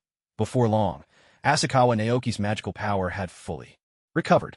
"At last, it's finally done," he murmured, gazing at the figure before him, seated cross-legged, eyes gently closed as if in slumber, and sharing an uncanny 99% resemblance to himself. Asakawa, Naoki, suddenly noticed something peculiar. Because his own body had grown so rapidly, he never paid much attention to his appearance. Now, seeing a doppelganger that looked almost exactly like him, he realized his features bore a striking similarity to those from his previous life. Could it be that my soul is influencing my physical form? He wondered silently. Aside from being a bit taller and more robust than his untrained physique in his former life, the external incarnation was nearly indistinguishable from his past self. Or perhaps, since I took over, this body, it's adapting to fit my soul. Shaking his head, Asakawa Naoki abandoned the line of thought. There were more pressing matters at hand, and mysteries that wouldn't yield for now could wait. Following the cultivation method for an external incarnation, Asakawa Naoki extended his consciousness into the new body, then split off a fragment of his soul to inhabit it. What a truly marvelous sensation, he mused. He was still himself, still the same person, yet now he could feel the presence of another body. Right, let's try refining chakra. Asakawa, Naoki began practicing the chakra refinement technique passed down by his original parents. On his very first attempt, he successfully sensed both his spiritual and physical energies. As the two merged, he finally managed to produce chakra. Who would have thought, after all this, my external incarnation could actually become a ninja? He reflected, a sense of wonder welling up inside him. The next moment, the freshly refined chakra surged straight to his mind, or more precisely, flowed toward his eyes. What's happening? As a cold surge of chakra rushed to his eyes, Asakawa, Naoki felt a searing, burning pain. Opening his eyes, he saw his main body through the eyes of his external incarnation, and through his own eyes, he saw the incarnation's scarlet irises, each adorned with 3 pitch-black tomo. The 3 tomo Sharingan. Did I really awaken the 3 tomo Sharingan right off the bat? Asakawa Naoki was taken aback. He had used Uchiha Mikoto's cells to nurture the external incarnation, so awakening the Sharingan was an unexpected boon, a manifestation of the Uchiha clan's unique bloodline. But wasn't the Sharingan supposed to awaken gradually, evolving from a single tomo to 2, and finally to 3? Besides, most of the Uchiha awakened their Sharingan only under intense, emotional upheaval. Yet he was perfectly calm, without the slightest ripple of emotion. Could it be that my exceptionally strong spiritual power caused the release in my external incarnation to be so potent that it triggered the direct awakening of the 3 tomo Sharingan? After thinking it over from every angle, Naoki Asakawa could only arrive at this answer in the end. Once he broke through from a stage of chi refinement to spirit transformation, his mental energy was transformed into spiritual consciousness. If he were to compare, he might even surpass Uchiha Sasuke with the Mangekyo Sharingan when it came to mastery of release techniques. Forget it, there's no point in overthinking, Naoki Asakawa muttered, shaking his head as he turned his focus to studying the 3 tomo Sharingan. The 3 tomo Sharingan is truly powerful, he mused. In its vision, aided by the faint glow of candlelight, his external avatar could perceive every detail. Within the cave, even Yahiko and Konin, who were diligently studying chakra refinement techniques on the other side of the cave, were perfectly clear to his eyes. And this was only its static visual ability. In battle, the 3 tomo Sharingan's enhanced dynamic perception would prove even more formidable.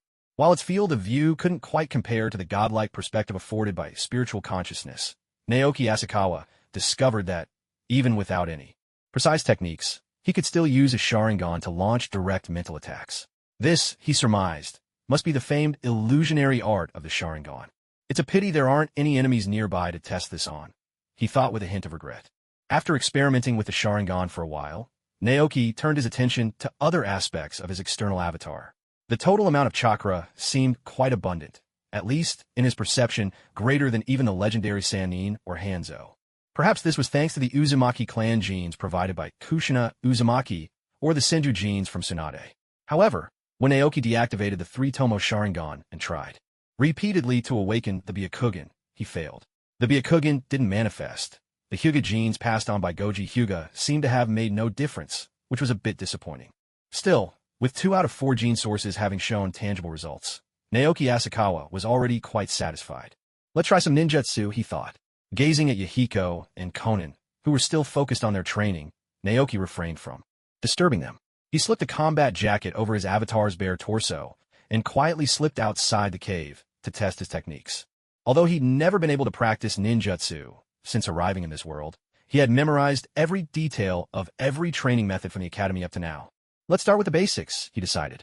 Clone technique. Ram, snake, tiger. With a swift sequence of hand seals, chakra flowed exactly as his teacher had instructed, and a perfect duplicate appeared at his side, so flawless that it was hard to tell them apart with the naked eye. Next up, transformation technique. Ram.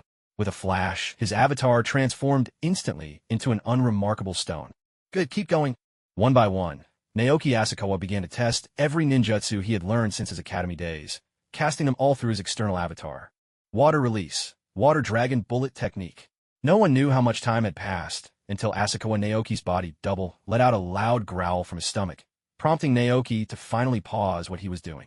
I didn't expect my body double to be this powerful, Naoki remarked, a note of wonder in his voice. Of all the ninjutsu he had mastered, only the shadow clone technique, which had been gifted to him by the 3rd Hokage, Sir Toby Hiruzen, remained elusive. Every other technique, whether bestowed by Orochimaru or acquired from the minds of Sand and Rain Ninja, through his soul-searching jutsu. His body double could execute flawlessly on the first try. Even ninjutsu of A-rank difficulty could be learned successfully in just one attempt by the clone. As for the even more complex S-rank techniques, Naoki had none to his name. Orochimaru would never hand over something so advanced, and those he had probed for secrets didn't harbor such skills either. I suppose it's because my spiritual power is simply too strong. That's what makes success possible in a single try, Naoki reflected quietly. With a powerful spirit comes finer chakra control, which is the key to success. After experimenting with so many techniques, the clone's chakra was still not exhausted. It was his stomach that gave out first, rumbling with hunger. No wonder the Uzumaki and Senju clans are so legendary. Their chakra reserves are truly astonishing. What's more, my body double possesses all 5 chakra natures: wind, lightning, earth, water, and fire. That means nearly any ninjutsu is within reach. It's a pity that my hand seals are still a bit clumsy. If only I could form them faster. With this vast chakra pool and the added power of the 3-Tomo Sharingan, my clone's strength might well reach Kage level. With this in mind, the next phase of my plan is sure to go even more smoothly. Naoki smiled inwardly at the thought. Then his gaze shifted toward Yahiko and Konin, who, at some point, had begun secretly watching from the sidelines. Have you seen enough? Naoki asked with a gentle smile. Sensei, you're amazing, Yahiko said, unable to hide his excitement. The commotion caused by Naoki's clone testing ninjutsu had been hard to miss. Both Yahiko and Konin, who had been diligently practicing chakra refining techniques, had sneaked out to witness nearly the entire display. But why are there 2 teachers who look exactly the same? Konin asked, curiosity shining in her eyes. That's my clone, Naoki explained offhandedly, then turned back to the 2 of them. How is your chakra refining coming along? Konin's already managed to refine her chakra, but I haven't yet, Yahiko admitted, a little embarrassed. Konin, you've done very well. Yahiko, there's no need to rush, Naoki said, ruffling their hair affectionately as he smiled. He had, after all, anticipated just such a result. Among the trio of Yahiko, Konin, and Nagato in the world of Naruto, it goes without saying that the most naturally gifted is Nagato, who possesses both the Uzumaki clans, Constitution and the Rinnegan.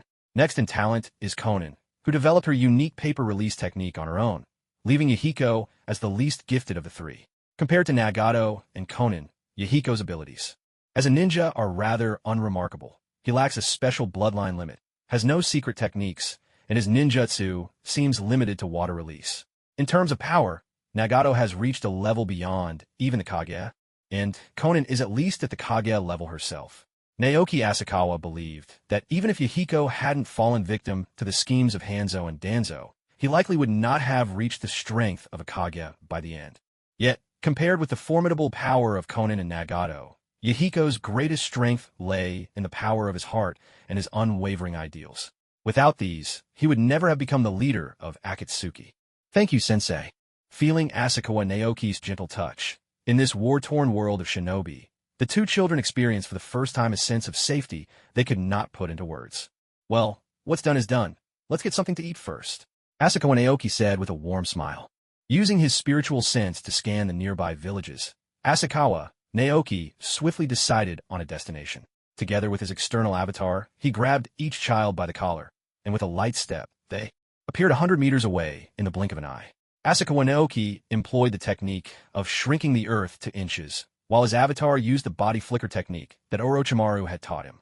Before long, Asakawa Naoki arrived at a small marketplace with Yahiko and Konin in tow. Sensei, you're so fast, Yahiko exclaimed, his voice full of excitement. Don't worry, you'll both be this fast someday, Asakawa Naoki reassured him. Setting Yahiko and Konin down, he led them toward the bustle of the market. Pick whatever you want to eat, anything at all, Asakawa Naoki said, smiling at the 2 of them. Thank you, Sensei. Yahiko and Konin's eyes shone with a joy that was tinged with restraint. In the past, they had no one to rely on, surviving only by scavenging leftovers. If they wanted something good, they had to steal it, and if caught, they'd get a vicious beating. But now, with their teacher by their side, they could finally sit down to a proper meal with pride. You little thieves dare to come back. A burly, mean-looking man with a round face and fierce eyes stormed toward Yahiko and Konin, brandishing a rolling pin. Instinctively, the 2 children crouched down and covered their heads, bracing for the blows. In the past, whenever they were caught stealing food, this was how they tried to protect themselves, minimizing the damage to their heads. But this time, the rolling pin never struck. Instead, it was firmly caught in a slender, fair hand, halting at midair. "My apologies," Asakawa, Naoki said calmly, blocking the blow. "It seems my students once stole some food here out of hunger. Allow me to pay for whatever they took." "You're their teacher?" The burly man shot a glance at Asakawa Naoki. He hadn't noticed this tall, imposing figure before, too focused on chasing off the two little thieves. "That's right." Asakawa Naoki nodded. On the way to the market, he had already taken off his Konoha forehead protector and put away, so he didn't have to worry about the man discovering his identity. "Since you're their teacher, it's only natural for you to settle your students' debts," the man said slowly, his gaze fixed on Asakawa Naoki's dark eyes. "However, they've stolen from me several times in the past. If you want to pay it back, the total comes to at least 10,000 ryo." "We never took that much." Conan couldn't help but protest, but Asakawa Naoki raised a hand to stop her. "Very well," Asakawa replied succinctly, pulling a 10,000 ryo note from inside his robe and handing it to the man. He continued, "Now that we've settled the debt, you are not to trouble my students again."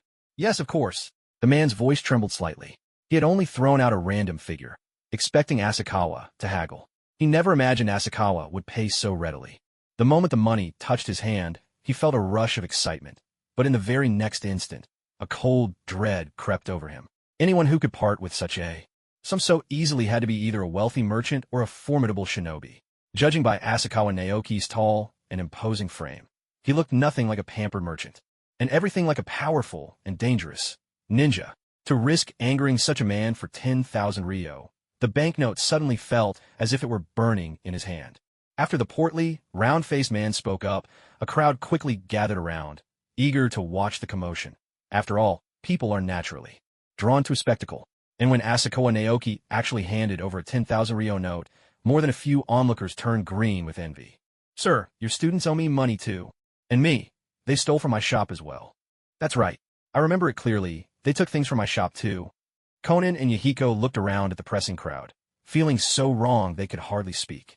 Tears welled up in their eyes, threatening to spill over. Having lost their parents at a young age, the two of them had indeed stolen food to survive, but they could swear they hadn't taken nearly as much as these people claimed. Normally, getting caught stealing would mean a beating at most. But in front of their teacher, what they truly feared was being seen by Asakawa Naoki as nothing more than petty thieves. "Don't worry," Asakawa Naoki said softly, gently patting his students on the head to comfort them. In the chaos of a ninja world, surviving at all was already a feat, so he had no intention of blaming them. "I will repay my students' debts in double," Asakawa announced, his tone shifting as he added. "But those looking to take advantage should be careful. If you're lucky enough to get the money, you may not live long enough to spend it." At Asakawa Naoki's words, the crowd of would-be creditors felt a chill run through them, and a heavy pressure seemed to settle over their hearts. In an instant, most of the swindlers, posing as debt collectors, retreated, while the few determined to persist sobered up immediately after meeting Naoki Asakawa's unwavering gaze. "A ninja, definitely a ninja," they muttered. With the con artist gone, it turned out that Conan and Yahiko hadn't actually stolen much food. Even paying back double, Asakawa spent less than 100,000 ryo in silver notes, an amount insignificant compared to what he spent on medicinal herbs. But as he watched the two of them, tears of gratitude streaming down their faces, Asakawa couldn't help but smile inwardly. "All right now, enough tears. Hurry and eat," he said with a gentle laugh. "If you keep crying, your meal will taste bitter." "It's not bitter at all, sensei." "You're fibbing," Conan replied, smiling through her tears as she ate. "That's right. This is the best meal I've ever had," Yahiko added, his voice trembling with a mix of laughter and tears. In that moment, both children felt as if they had come home at last. "Come on, eat up. Once you're done, I'll take you to buy some new clothes," Asakawa said warmly. Having reached the level where he could sustain himself on natural energy alone, Asakawa no longer needed food and had entered a state of fasting, eating now only for the sake of taste. His manifested avatar, however, needed nourishment just like any ordinary person. So, together, Yahiko, Conan, Asakawa, and his avatar all ate until they were satisfied. The four of them then made their way to the other end of the street and found a clothing shop. Asakawa picked out a set of inconspicuous black clothes for his avatar, along with a raincoat and a cloak to hide his features. With his avatar sorted, Asakawa turned to Conan and Yahiko, who watched him with wide-eyed anticipation. Like a caring father, he began picking out new outfits for them as well. The two children, who had wandered for so long, wore only discarded hand-me-downs, threadbare, ill-fitting, and worn. "Sorry, I'm afraid I don't have the best fashion sense," Asakawa said, looking at Conan in her blue outfit and Yahiko in his black one. If Kushina or Makoto were here, he thought, they'd surely choose something more stylish. "Sensei, you have wonderful taste." Conan beamed. "Conan's right.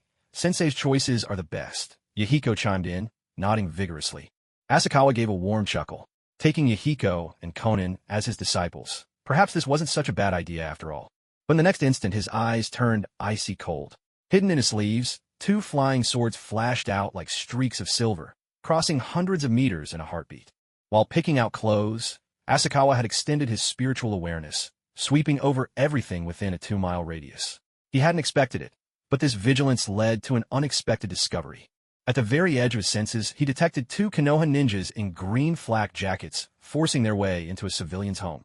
Opposite the 2-leaf ninjas stood a family of 3, a man and a woman shielding a young boy behind them. The boy and his mother shared the same, striking red hair. "I'm sorry, I need to step out for a moment. You 2 stay here and don't wander off." As the pair of flying swords vanished, Naoki, Asakawa's figure, disappeared from the clothing store as well, leaving only his external avatar behind to look after Yahiko and Conan, who were still shopping for clothes. "Sensei." Seeing Naoki Asakawa suddenly vanish, a trace of abandonment flickered in Yahiko and Conan's eyes. The 2 had wandered for so long that their hearts had grown sensitive and guarded. Now that they had finally found someone who felt like family, the thought of being left behind so abruptly threatened to shatter their fragile sense of security. Fortunately, in the next instant, 2 warm hands gently ruffled their hair. Controlling the avatar, Naoki Asakawa's voice sounded softly. "Don't worry, it's nothing serious. I'm still right here." Feeling the warmth of his hands and hearing that familiar voice, the tension slowly melted from their guarded hearts, and they began to feel safe again. Meanwhile, back in that house, whether because negotiations had failed or because they'd been provoked, the 2 ninjas gripped their kunai tightly and charged at the man and woman. Just as the razor-sharp kunai were about to pierce the couple, 2 flashes of silver, barely visible to the naked eye, streaked through the air. "Damn it! Ambush!" The 2 leaf ninjas tried to escape, but their movements were far too slow to evade the silver lights. As the silver arcs swept past, the 2 ninjas realized, to their astonishment, that they were still alive, but their kunai had been sliced clean through at the hilt, the cuts so smooth they looked as if they'd been polished. "There's a powerful enemy here." The 2 leaf ninjas hurried to draw a new kunai, but before they could react, a hand settled heavily on each of their shoulders. Instinctively, they tried to turn and fight back, but the iron grip held them fast, making movement impossible. "Try anything, and I can't guarantee your safety." The stranger's voice sounded quietly in their ears, sending a chill down their spines. To be subdued this effortlessly, could it really be the legendary Hanzo the Salamander? "So it's true, there really is a Jinjutsu at work," murmured Naoki Asakawa as he sent his spiritual sense probing into the 2 ninjas' bodies, quickly detecting a foreign chakra presence that didn't belong to either of them. When he watched Naruto, he'd always found it far too coincidental that Nagato witnessed his parents killed by leaf ninjas. Considering what came later, with Nagato being manipulated as a pawn by Uchiha Madara, it all seemed a little too convenient. He didn't deny that some leaf ninjas might slaughter innocent civilians from the Land of Rain, but the timing of this incident was simply too perfect. If Uchiha Madara had orchestrated it, though, then everything fell into place. All it would have taken was a well-placed Jinjutsu to push the leaf ninjas into murdering Nagato's parents, thus triggering the awakening of Nagato's Rinnegan. For someone like Uchiha Madara, who might have still been alive at the time, such a scheme would have been child's play. "Wake up, Asakawa!" Naoki shouted in their ears, his voice booming like a great bell, reverberating through their very senses and jolting them awake from the illusion. Lacking chakra, Asakawa and Naoki had no choice but to break the Jinjutsu in this manner. "What's going on?" The 2 Konoha ninja clutched their heads in pain, and, sensing Asakawa, Naoki behind them, instinctively tried to attack, only to be pressed down to the ground by an overwhelming force. "I'm a Konoha ninja. Calm down," Asakawa Naoki declared. "You were just caught in a Jinjutsu. Do you remember what you were doing?" His words finally brought the 2 Konoha ninja back to their senses. Although their heads still throbbed, some of their wariness faded. "Our supplies are running low. We were searching for resources," one of the Konoha ninja answered. "Your supplies are running low?" Asakawa Naoki inquired. "That's right. Our mission is taking longer than expected, and we're already running out of food," the other Konoha ninja explained. "Then what's this?" Asakawa Naoki pulled out a packet of ration pills from his ninja tool pouch, leaving them utterly speechless. How can that be? I could have sworn. The Konoha ninja stammered in disbelief. Clearly, the Jinjutsu had made them believe their provisions were exhausted, luring them here to steal food, ultimately leading to the fatal mistake of killing Nagato's parents. I told you, you were under a Jinjutsu, Naoki said softly. Then he brought down the edge of his hand on the back of their necks, sending them into a temporary sleep. He turned to face the family of 3 across from him. There stood a beautiful woman with flowing red hair, a man with short black hair, and a red-haired boy of about 5 or 6, who hid behind his parents. Though the boy tried to conceal himself, he couldn't help but peek curiously at Naoki. In that instant, Naoki caught a clear glimpse of the rippling circles in the boy's eyes, the Rinnegan. So, it really is Nagato, he murmured. After Naoki had intervened to stop the Konoha ninja's attack, Nagato's parents lowered their guard ever so slightly, though they still eyed him with great apprehension. Hello, my name is Naoki. I'm a Konoha ninja, he addressed Nagato's mother. May I ask, are you from the Uzumaki clan? Yes, I am Uzumaki Kawako, she nodded. But the Uzumaki clan has long been destroyed. Just call me Kawako. I'm Kimu, and this is our child, Nagato, Nagato's father added. It was clear that after Naoki had saved them, the family felt some trust toward him. Moreover, seeing how easily he had subdued the 2 formidable Konoha ninja, they dared not resist. You don't need to be afraid. I won't harm you, Naoki assured them. Naoki spoke in a gentle voice. The reason I asked if you were from the Uzumaki clan is because your clan's princess, Uzumaki Kushina, is currently in Konoha. If she knew that there were still members of her clan alive, she would be overjoyed. I never imagined that Princess Kushina was still alive. A hint of comfort flickered in Uzumaki Kawako's eyes, and then she turned to Naoki. So, do you want me to return to Konoha? Before Naoki could answer, Uzumaki Kawako shook her head and said, just knowing that Princess Kushina is safe and sound is enough for me. She should be very safe in Konoha, which has always been friendly with the village of Whirling Ninja. As long as she remains, there is still a spark of hope for the Uzumaki clan. At this point, Uzumaki Kawako looked at her husband and son, then continued, I'm sorry, I can't go back to Konoha with you. I need to stay here with my husband and child. Before her marriage, she was just a remnant of the Uzumaki clan. After marrying, she gained 2 new roles. She became a man's wife and a child's mother. No, you misunderstand, Naoki said, shaking his head. I'm not here to bring you back to Konoha. I intend to take your child as my disciple. Naoki spoke slowly and calmly. If this had happened before he had reached the stage of refining chi in his spirit, Naoki might have considered bringing Nagato's entire family back to Konoha. After all, with only the power of refining essence into chi, he was far from dominating the ninja world, and with his limited presence, ensuring their safe return to Konoha would have been the wisest choice.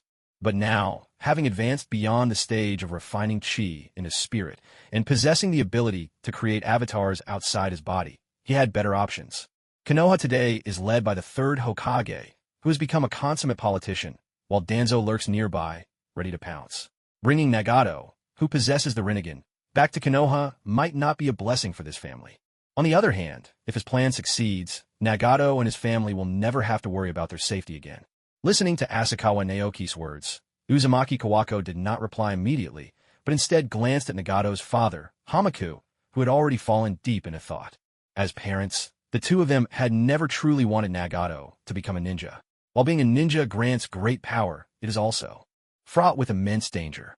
Since the war broke out between the Hidden Rain village and Konoha, ninjas have been dying every day. If not for the recent crisis when 2 Konoha ninjas broke into their home, they would never have agreed to let Nagato become a ninja. But now, their hearts wavered. Becoming a ninja is dangerous, yes, but at least it means being able to protect oneself.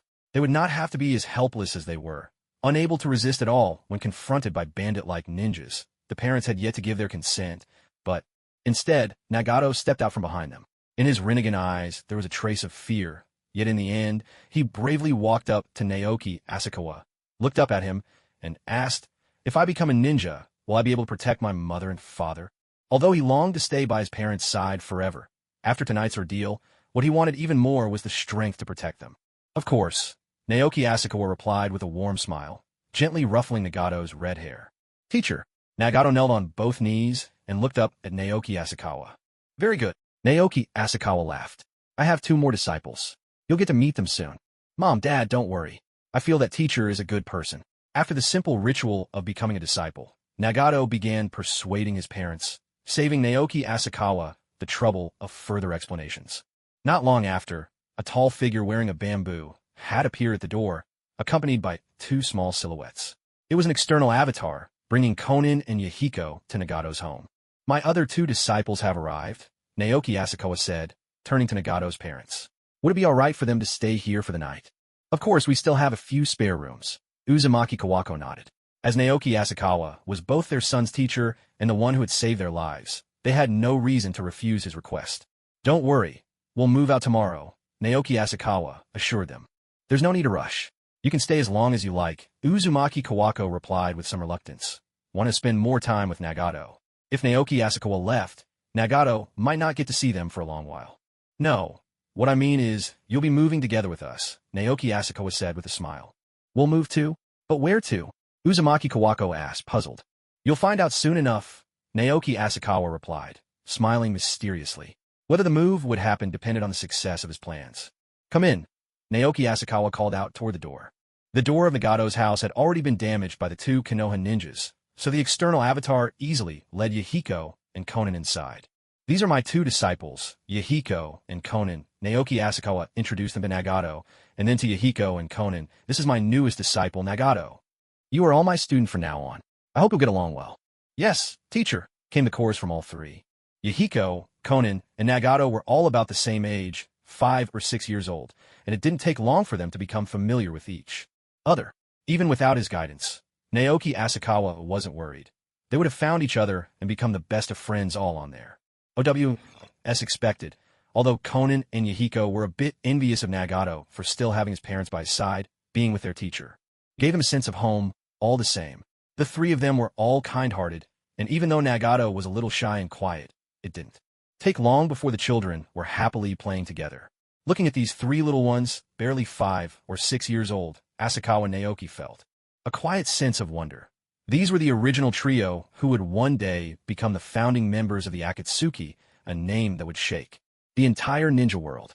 Although his own arrival in this world had brought about some changes, fate had still brought these three together. In the end, he couldn't help but wonder. With his protection, would they still follow the same dark path as they did in the original story? "It really is Madara Uchiha's conspiracy," Asakawa Naoki muttered, his brow furrowing slightly. Through his spiritual sense, he noticed that not far from Nagato's house, a villager lay as if asleep. Though he couldn't detect even a trace of chakra from this person, his keen spiritual sense picked up the unmistakable feeling of being watched. "Go!" With a flick of his finger, the flying sword that had already returned to his sleeve shot forth as a flash of silver light, vanishing in an instant. The next moment it pierced straight through the villager's body.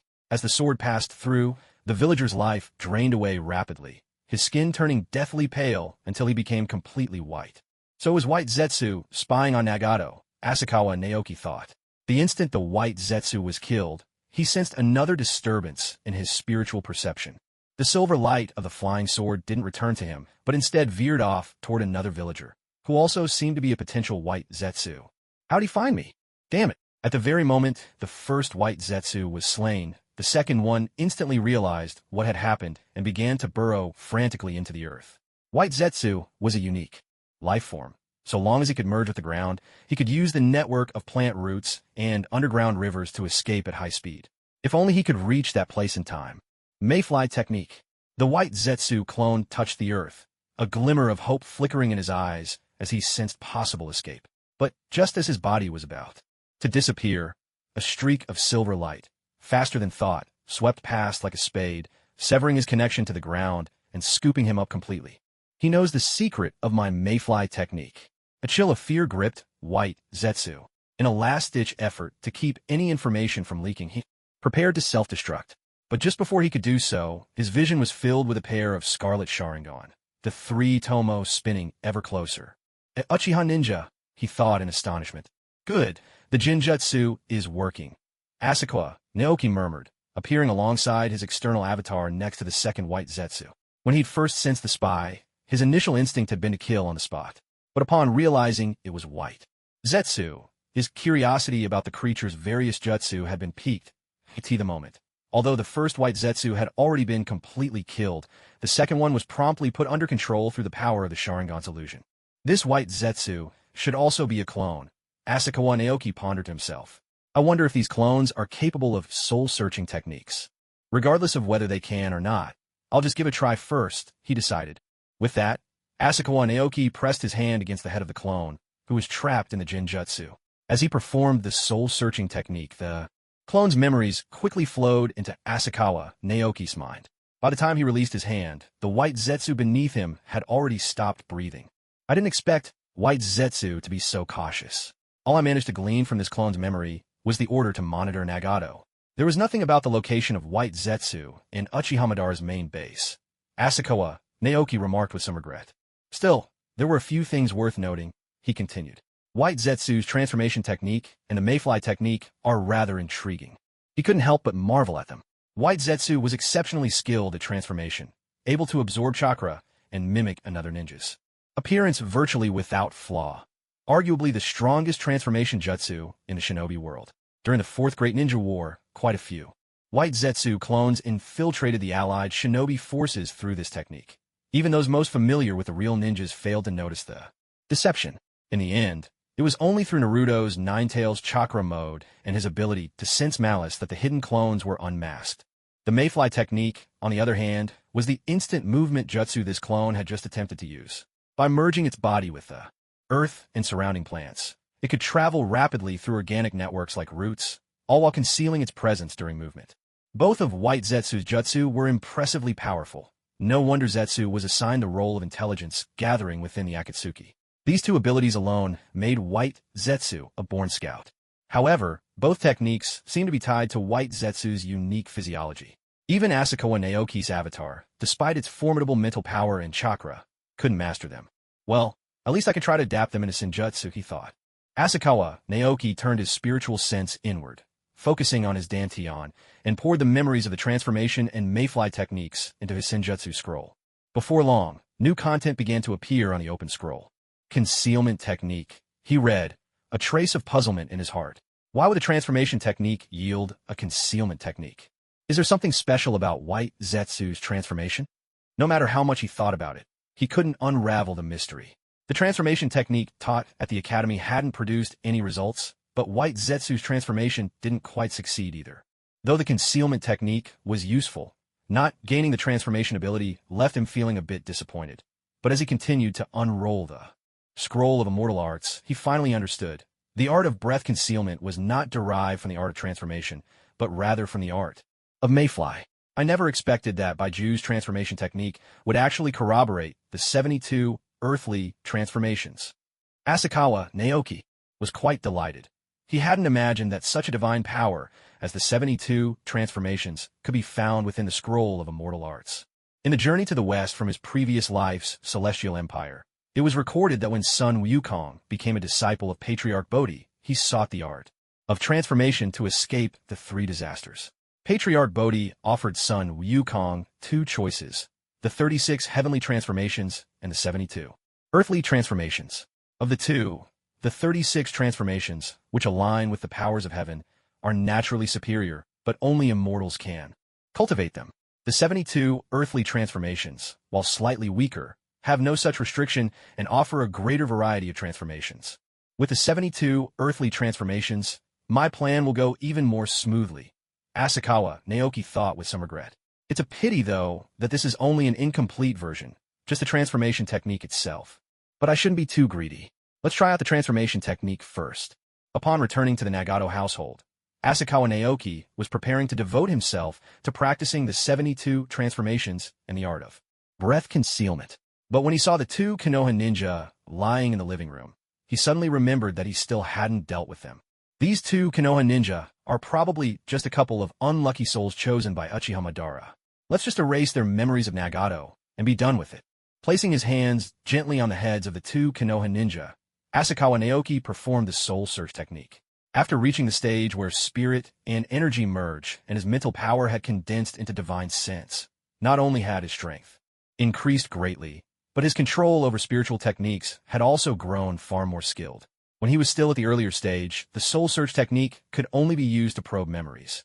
Now, he he could make subtle alterations as well. I'll just let them believe they were ambushed by hidden rain ninja, managed to escape, but then collapsed from exhaustion. Asakawa and Naoki blurred their memories of tonight, then inserted a fabricated memory into their minds. When they awoke, their brains, out of self-preservation, would choose to believe this false memory and even fill in the gaps themselves. After finishing, Asakawa and Naoki took a few swift steps, his figure vanishing and reappearing a kilometer away, where he found a safe spot to lay them down. By the time Asakawa and Naoki returned to Nagato's home, Nagato's parents and the 3 children were all waiting for his return. "Sensei, please teach me the chakra extraction technique." Nagato looked at Asakawa Naoki with eager anticipation. Having become close with Yahiko and Konin, Nagato had learned that they had already begun to practice extracting chakra, taking their first steps toward becoming true ninja. However, without Asakawa Naoki's permission, Yahiko and Konin felt it improper to teach Nagato the technique directly, so they waited for his return. "Why don't you let Konin teach you? She's already managed to extract chakra," Naoki Asakawa said with a warm smile. "Understood, Sensei," Konin replied, nodding with a hint of seriousness in her eyes. This was the very first task her teacher had entrusted to her, and she was determined to do her best. "Oh, and if you run into anything you don't understand, feel free to ask him," Naoki Asakawa added, pointing to the doppelganger standing quietly to the side. "That's also me, my avatar. There's really no difference between us." Naoki Asakawa himself walked the path of a cultivator, but his avatar was a shinobi, complete with chakra and the ability to perform jutsu firsthand. It was perfectly fitting to let his avatar personally instruct the 3 youngsters. "Got it, Sensei," the trio replied in unison, nodding earnestly. While Asakawa split a portion of his consciousness to control the avatar, he himself began cultivating the 36 earthly transformations and breath concealment technique. In his plans for the Land of Rain, the art of transformation was of utmost importance. Meanwhile, in a vast underground cavern in the neighboring Land of Grass, a bizarre figure, half black and half white, sat facing an elderly man. "Did it succeed?" the old man asked. "It seems there was an unexpected turn," the black and white figure replied, his tone somewhat flippant. "Do not worry, Lord Madara. I will dispatch more white Zetsu to investigate." The strange man answered again, but this time his voice was much steadier. "That's good. There can be no mistakes with the Rinnegan," the old man intoned, his voice calm yet resonant, carrying a weight that seemed to dismiss all worldly concerns. Once, surely, he had been a man who looked down upon the world from above. Since advancing to the nascent soul stage, Naoki Asakawa no longer needed to eat to survive, instead drawing nourishment directly from natural energies. His spiritual power, transformed into divine sense, was vibrant and strong. He could easily substitute meditation for sleep. Even after an entire night spent honing the 36 earthly transformations and breath concealment, by the faint light of dawn, Asakawa was still brimming with energy. The 36 earthly transformations, what a wondrous art, he mused. Channeling his power, his tall frame swiftly shrank his clothes, shrinking along with him. His black hair flowed into a cascade of crimson, and his dark eyes shifted into the patterned ripples of the Rinnegan. Just then, Konin, always the lightest sleeper, emerged from her room in pajamas, and upon seeing Nagato in the living room, blinked in surprise. "Nagato, you're up so early. By the way, where's the bathroom in your house?" "It's over there," Nagato replied, pointing in the right direction. His voice was an exact match for Nagato's. "Oh, has Sensei woken up yet?" Konin asked as she made her way toward the bathroom. "I am Sensei," Nagato answered again, a playful smile tugging at his lips, almost startling Konin out of her wits. All right, I won't scare you anymore." Naoki Asakawa shifted his appearance once more, returning to his true form. With a touch of apology, he said, "I was just experimenting with transformation techniques. Sorry, I might have startled you." "It's all right, Sensei. Please continue your practice," Konin replied, though her heart still fluttered with lingering fear. She hurried toward the restroom, moving even faster than before. She had drunk too much water the previous night, and now, groggy from waking up, her teacher's sudden appearance had given her quite a fright. She'd nearly lost control. "No need. I've already succeeded," Naoki Asakawa replied helplessly. He'd been practicing the 72 transformations and hadn't expected Konin to appear so suddenly. On a whim, he tried to tease her, but ended up scaring her instead. Clearly, he needed to be more careful when using mystical arts in the future. He had to admit, the changes granted by the Earth Fiend 72 transformations were remarkably convincing. Even though he had only just begun to master them, Naoki sometimes struggled to distinguish himself from his disguises. With this, the final piece of my plan is no longer a concern. It's time to seek out Hanzo, Naoki mused, considering his next steps. Sensei, did you stay up all night? Conan asked as she returned to the living room after her trip to the bathroom. More or less, Naoki replied. But you're just starting out on your journey as ninja. This is when you grow the most, so you need plenty of rest. Understood, Sensei. We'll work hard to become as strong as you, Conan answered earnestly. Good. Go get a bit more rest. It's not dawn yet, Naoki suggested. He expected Conan would be like his past self. Woken by a full bladder, she'd use the restroom and then go back to bed for a bit more sleep. To his surprise, after using the bathroom, Conan settled down in another corner of the living room and began cultivating her chakra. These children of the ninja world really do mature early, Naoki couldn't help but marvel. After a while, Yahiko and Nagato also awoke from their sleep. Seeing Conan already immersed in her training, they quietly took their places beside her and joined in refining chakra. It was worth noting that Nagato, after learning the technique for chakra refinement only the previous night, had already sensed and drawn out his chakra successfully. Yahiko, who had learned the technique alongside Conan, was still struggling to sense his own chakra, even now. The gap between genius and ordinary folk was, it seemed, quite substantial. Fortunately, Yahiko, the one with the strongest spirit, refused to be discouraged. Instead, he redoubled his efforts, frequently seeking advice from Conan and Nagato, and when truly stumped, he would approach Naoki Asakawa for guidance.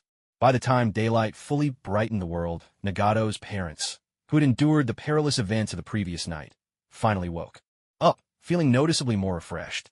Seeing the children so diligently training brought a sense of comfort and pride to their hearts. After breakfast, Naoki Asakawa left a doppelganger at Nagato's home, reminding the three children to train hard, and then quietly set off on his own. Although his hand seals were still a bit unrefined, when combined with the power of his three-tomo Sharingan, his vast reserves of chakra, and his battle experience, his external clone technique was already on par with the legendary Sannin, those so-called quasi-kage level ninja. Unless Madara Uchiha appeared in person, there was no one in the Hidden Rain who could threaten Nagato and the others. He had already lingered in the Land of Rain for several days. If he didn't finish his plans soon, Kushina, Mikoto, and even Orochimaru-sensei would surely start worrying about him. With this thought, Asakawa Naoki took a single step forward and his figure instantly appeared 1,000 meters away. Ever since he broke through to the nascent soul stage, the distance covered by his Shikuchi Jutsu, driven by nearly 10 times his previous amount of concentrated, liquid mana, had increased significantly. Now, each step could span a kilometer, making it an ideal technique for both pursuit and retreat. Hanzo, this time, it's my turn to come for you. Harnessing the power of Shikuchi, Asakawa Naoki sped rapidly toward the location where he had last shaken off Hanzo. In no time, he reached the very spot where he had escaped with his sword just a few days earlier. Let's restore my mana first. After all, he was about to face the demigod of the Hidden Rain, a true Kage-level powerhouse. Even after advancing to the nascent soul realm, Asakawa Naoki dared not lower his guard in the slightest. Once his mana was replenished and he was in peak condition, Asakawa Naoki fully extended his spiritual sense, searching every living thing within a 2-mile radius. There are 17 Rain Ninja within my spiritual sense. As expected, Hanzo is still searching for me. Asakawa Naoki's heart settled. The odds were high that Hanzo was still here. Let's grab a Rain Ninja for some answers. With this in mind, Asakawa Naoki took another step, his figure vanishing from where he stood. When he reappeared, he was already behind a Rain Ninja. As the sound of a gentle breeze brushed past his ear, the capable Rain Ninja's eyes gradually turned blank and vacant. After breaking through to the nascent soul stage, my mind-seizing technique has become much more potent. Asakawa Naoki mused, then calmly questioned the Rain Ninja before him. Where's the Hidden Rain's leader, Hanzo? Hanzo-sama is right here. In the very next instant, a pool of water silently formed behind Asakawa Naoki, swiftly solidifying into none other than Hanzo himself. Before Asakawa Naoki could turn around, Hanzo's sharp scythe was already swinging toward his back. But just as Hanzo thought his sneak attack had succeeded, Asakawa Naoki, as if he had eyes in the back of his head, parried the strike with a reverse grip on his straight sword, without even turning around. He saw through me? Hanzo's brow furrowed. He hadn't expected his full-force ambush to fail. Not hesitating for a moment, he retreated swiftly, tossing a shuriken attached to an explosive tag at Asakawa Naoki's feet. You'd even sacrifice your own men? Just as the explosive tag was about to detonate, Naoki Asakawa grabbed the rain ninja by the shoulder and tossed him out of the blast zone. This was someone destined to be under his command in the future. If he could avoid losing him, he certainly would. I didn't expect you to still be here, Hanzo remarked warily, his gaze fixed on the smoke swirling from the explosion. Anyone capable of blocking a sneak attack would not be so easily killed by a simple explosive tag. Naturally, I tend to hold grudges. Asakawa's voice drifted out from within the haze.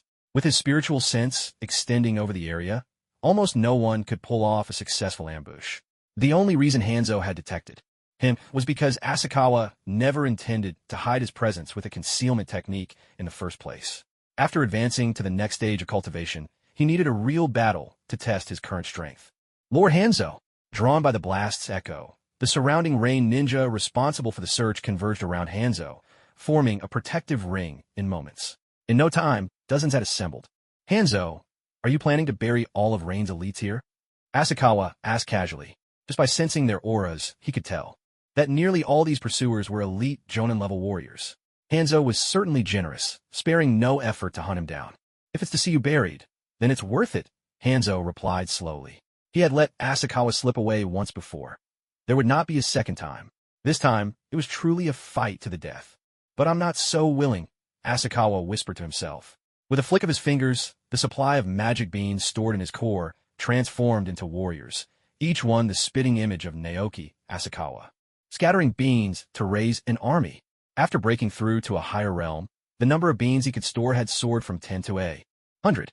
Although the short time span hadn't allowed him to reach the full 100, he'd managed to accumulate 56 over the past 2 days.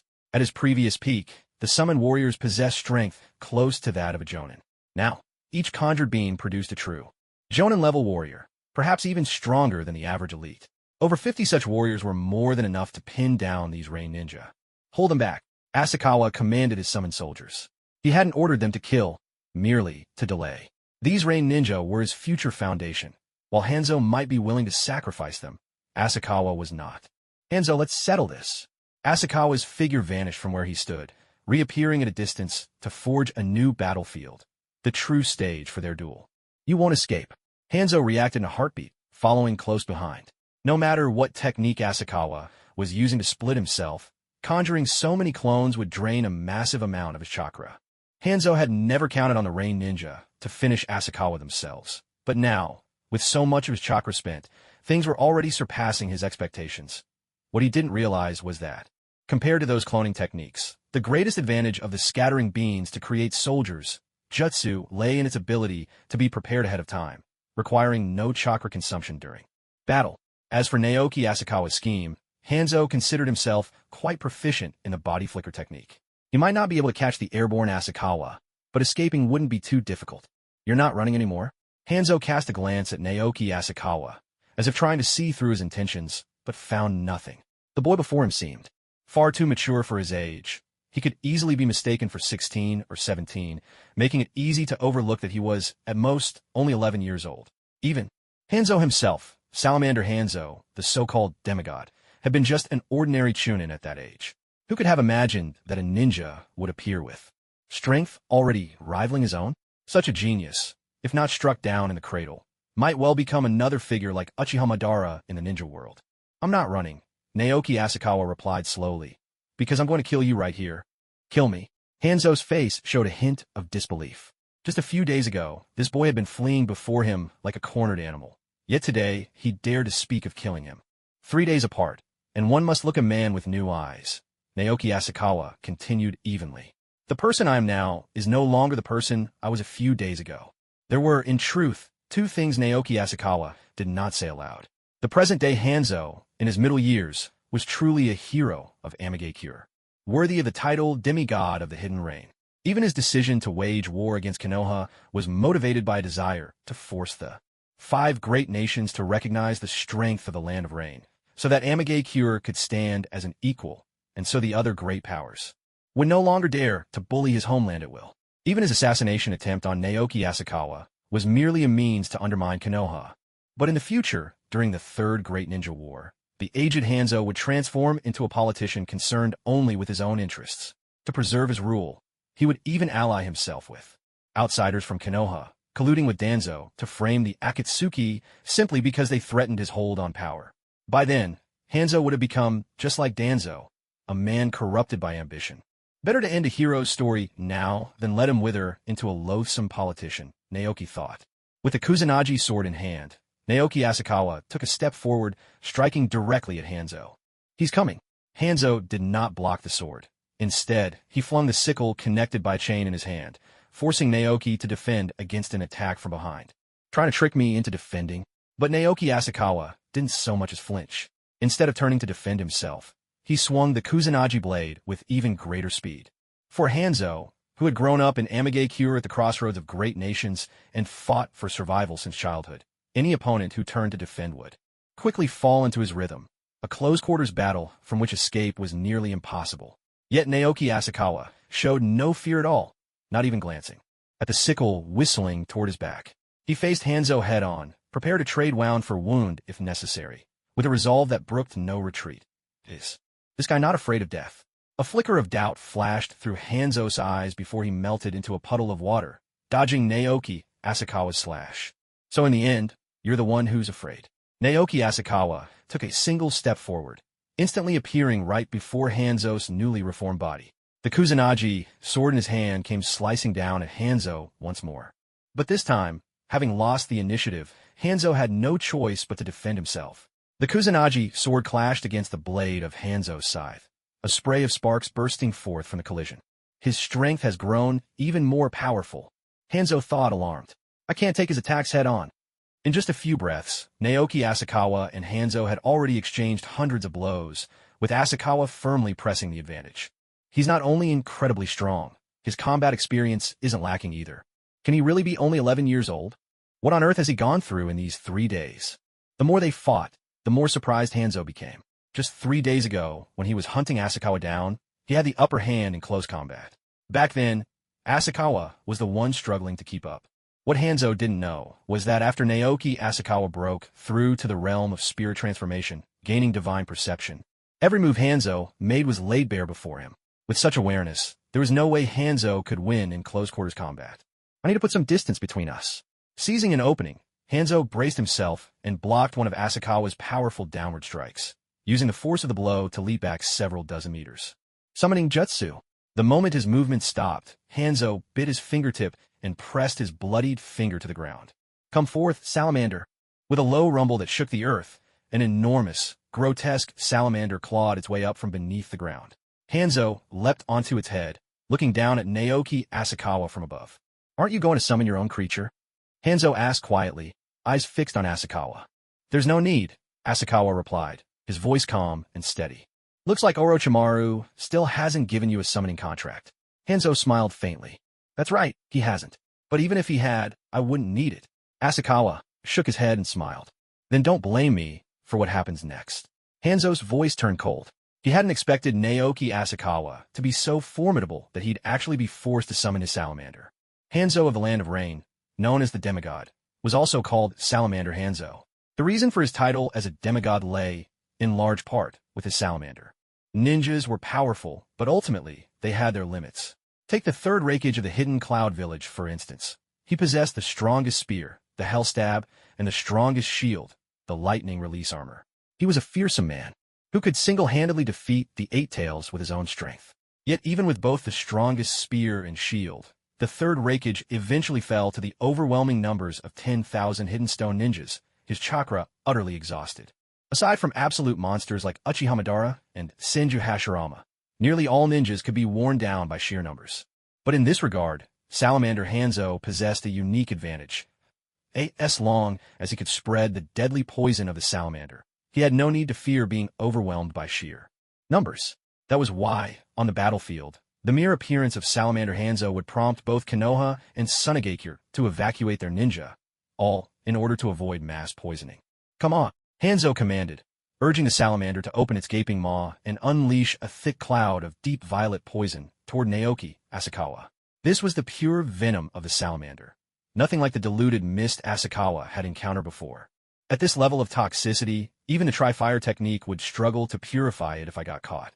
Best to deal with it outright, Asakawa thought.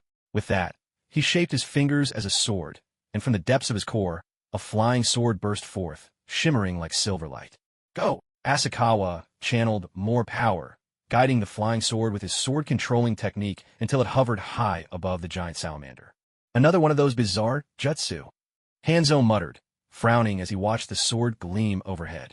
In a swift motion, both he and the salamander beneath his feet dissolved into water, vanishing in an instant, only to reappear elsewhere. Hanzo's body flicker is formidable. He even brings his summoning beast along, Asakawa observed, his gaze fixed on the spot where Hanzo had just vanished. Yet within a radius of several miles, his spiritual senses locked onto the very place Hanzo was about to materialize. "I've been waiting for you," he declared. "Giant sword art." With a flourish of sword seals, the silver blade instantly appeared right where the salamander emerged. Empowered by Asakawa's magic, the once palm-sized sword swelled to a titanic 3-zhang length, its surface shimmering with silver light, and plummeted from the sky like divine retribution, piercing straight through the giant salamander. How could he know where I was going to reappear? In that split second, Hanzo's reflexes saved him as he leapt away, but the salamander was not so lucky. Skewered by the massive blade, it dissolved into smoke and vanished without a trace. The giant sword, its task complete, gradually shrank and returned to rest within Asakawa's core. If he was this strong all along, why did he bother running before? Doubt clouded Hanzo's eyes. So, what exactly happened over the past 2 days? A ninja's strength was usually built up over time, unless one happened to house a tailed beast in perfect harmony or learned sage arts from one of the legendary 3 great sanctuaries. Otherwise, such a dramatic leap in power was virtually impossible overnight. Asakawa offered no explanation, and there was no way Hanzo could have guessed that, in the past 2 days, Asakawa had shattered through to the stage where spirit fuses with energy, resulting in this meteoric rise. Back then, you led 100 Rain Ninja to hunt me down. Did you enjoy it? Asakawa smiled. Now it's my turn. Don't get ahead of yourself. Hanzo retorted with a cold sneer. Asakawa's power had certainly surged, but Hanzo's title of demigod was hard-earned. Forged through countless battles, in terms of sheer strength, he was confident he was not inferior to the Kage of any of the 5 great nations. Then let me show you what I'm truly capable of now. Naoki Asakawa gripped the Kusanagi sword in one hand and pointed to the sky with the other. The skies changed. Hanzo looked up, noticing that, at some point, a dark cloud had gathered overhead. Although it was always raining in the land of rain, he could distinctly sense that this cloud was unlike the others. Lightning palm. Asakawa's pointed finger swung down toward Hanzo, and in the next instant, a bolt of lightning as thick as a barrel crashed down from the cloud, striking straight at him. What kind of lightning release technique is this? He can actually call down the might of the heavens. And he didn't even need hand signs to unleash something of this scale. Shock flooded Hanzo's eyes. In the blink of an eye, he dissolved into a puddle of water and escaped his original spot.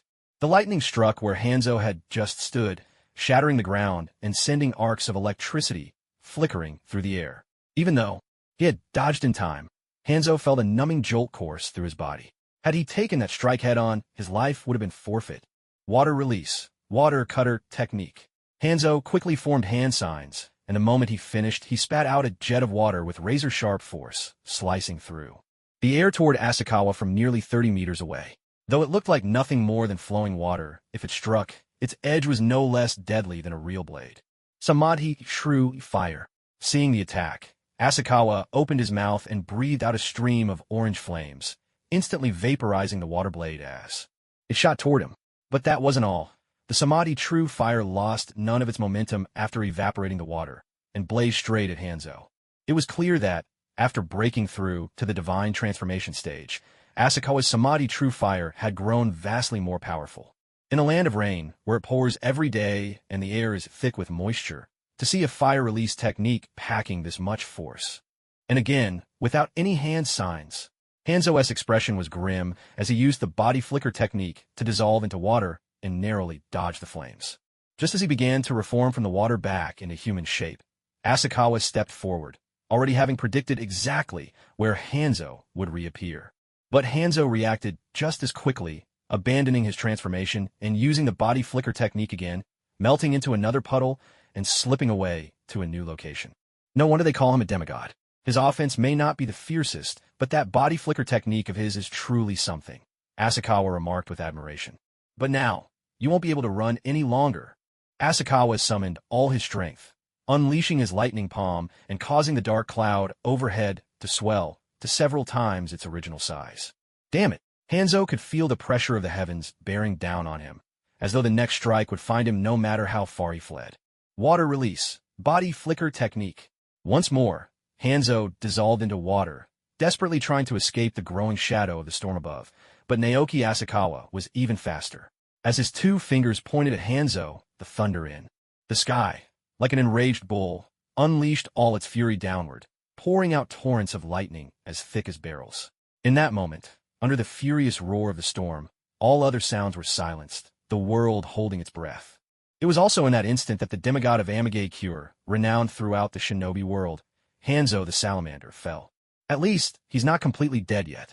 On the edge of the area scorched by his palm thunder, Asakawa Naoki found Hanzo's body, blackened and still faintly clinging to life.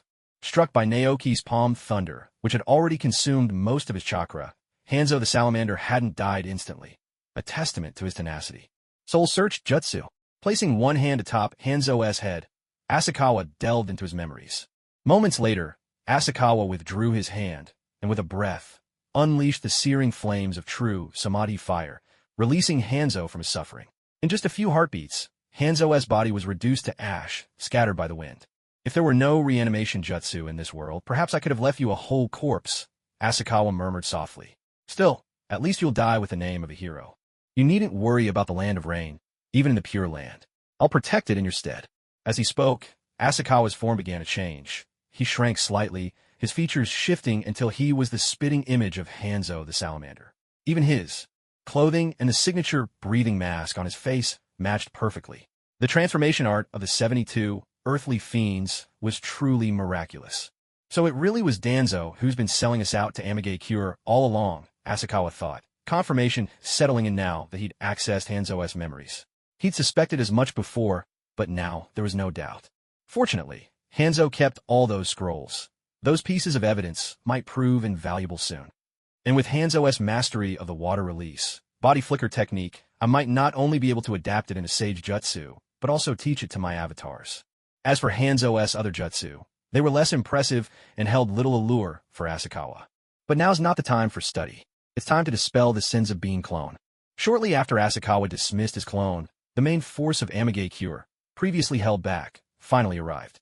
Lord Hanzo, did you take care of that Konoha ninja? One of the high-ranking range shinobi asked, barely able to contain his excitement. Though they had been some distance away, the earlier strike, charged with divine fury, had left even them with ringing ears and throbbing pain.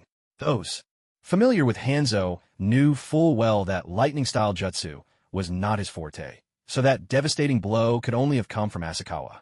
Just as they were worrying about whether Hanzo could withstand such an attack, Asakawa's Senzu being clone had vanished on the spot, giving them a surge of confidence. It must mean Hanzo had defeated Asakawa, and even his clones were dispelled. No, he escaped again. Hanzo shook his head and replied. Hanzo-sama, he just used such a powerful jutsu and created so many shadow clones. The chakra expenditure must be tremendous. Should we keep pursuing him? Another high-ranking rain ninja asked. There's no need. He knows a flying technique. None of you can catch up to him, Hanzo said, shaking his head once more. Then what should we do next? Konoha's offensive grows fiercer by the day. The Sand Ninja can still hold their position, but we're starting to struggle, the first Rain Ninja leader asked. Let's head back for now. The war in the Land of Rain is nearing its end. Hanzo's voice was heavy and deliberate. I'm getting old. It's time for my successor to take over what comes next. As Hanzo's words faded, a flurry of thoughts stirred in the hearts of the Rain Ninja present. Judging by what Hanzo had said, he seemed ready to retire. Could his successor be chosen from among them? If someone could replace Hanzo and become the new leader of the Rain Village, that would be a meteoric rise. However, Asakawa Naoki had no intention of handing over the Rain Village he had worked so hard to obtain. His external incarnation had been carefully prepared for this very purpose. That very day, disguised as Hanzo, Asakawa Naoki led the Rain Ninja leaders and elite forces back to the village. At the same time, his external incarnation escorted the three little ones and Nagato's parents to a town not far from the Rain Village. The following day, drawing on Hanzo's memories, Asakawa Naoki called in each of the true Rain Village leaders for a private conversation in the council chamber. Inside the meeting room, Asakawa Naoki, whose power far surpassed these Rain Ninja leaders, used mind-capturing techniques and soul-binding spells to take control of them one by one. After the soul-binding spell was cast, these ninja would show no outward signs of anything unusual in daily life. But deep inside, they would gradually come to acknowledge and obey the spellcaster. Since advancing to the level where his spirit had condensed into divine consciousness, Asakawa Naoki's mental strength had soared, making it an effortless task to control. These upper-level rain ninja, who were merely Jonin and lacked a steadfast will.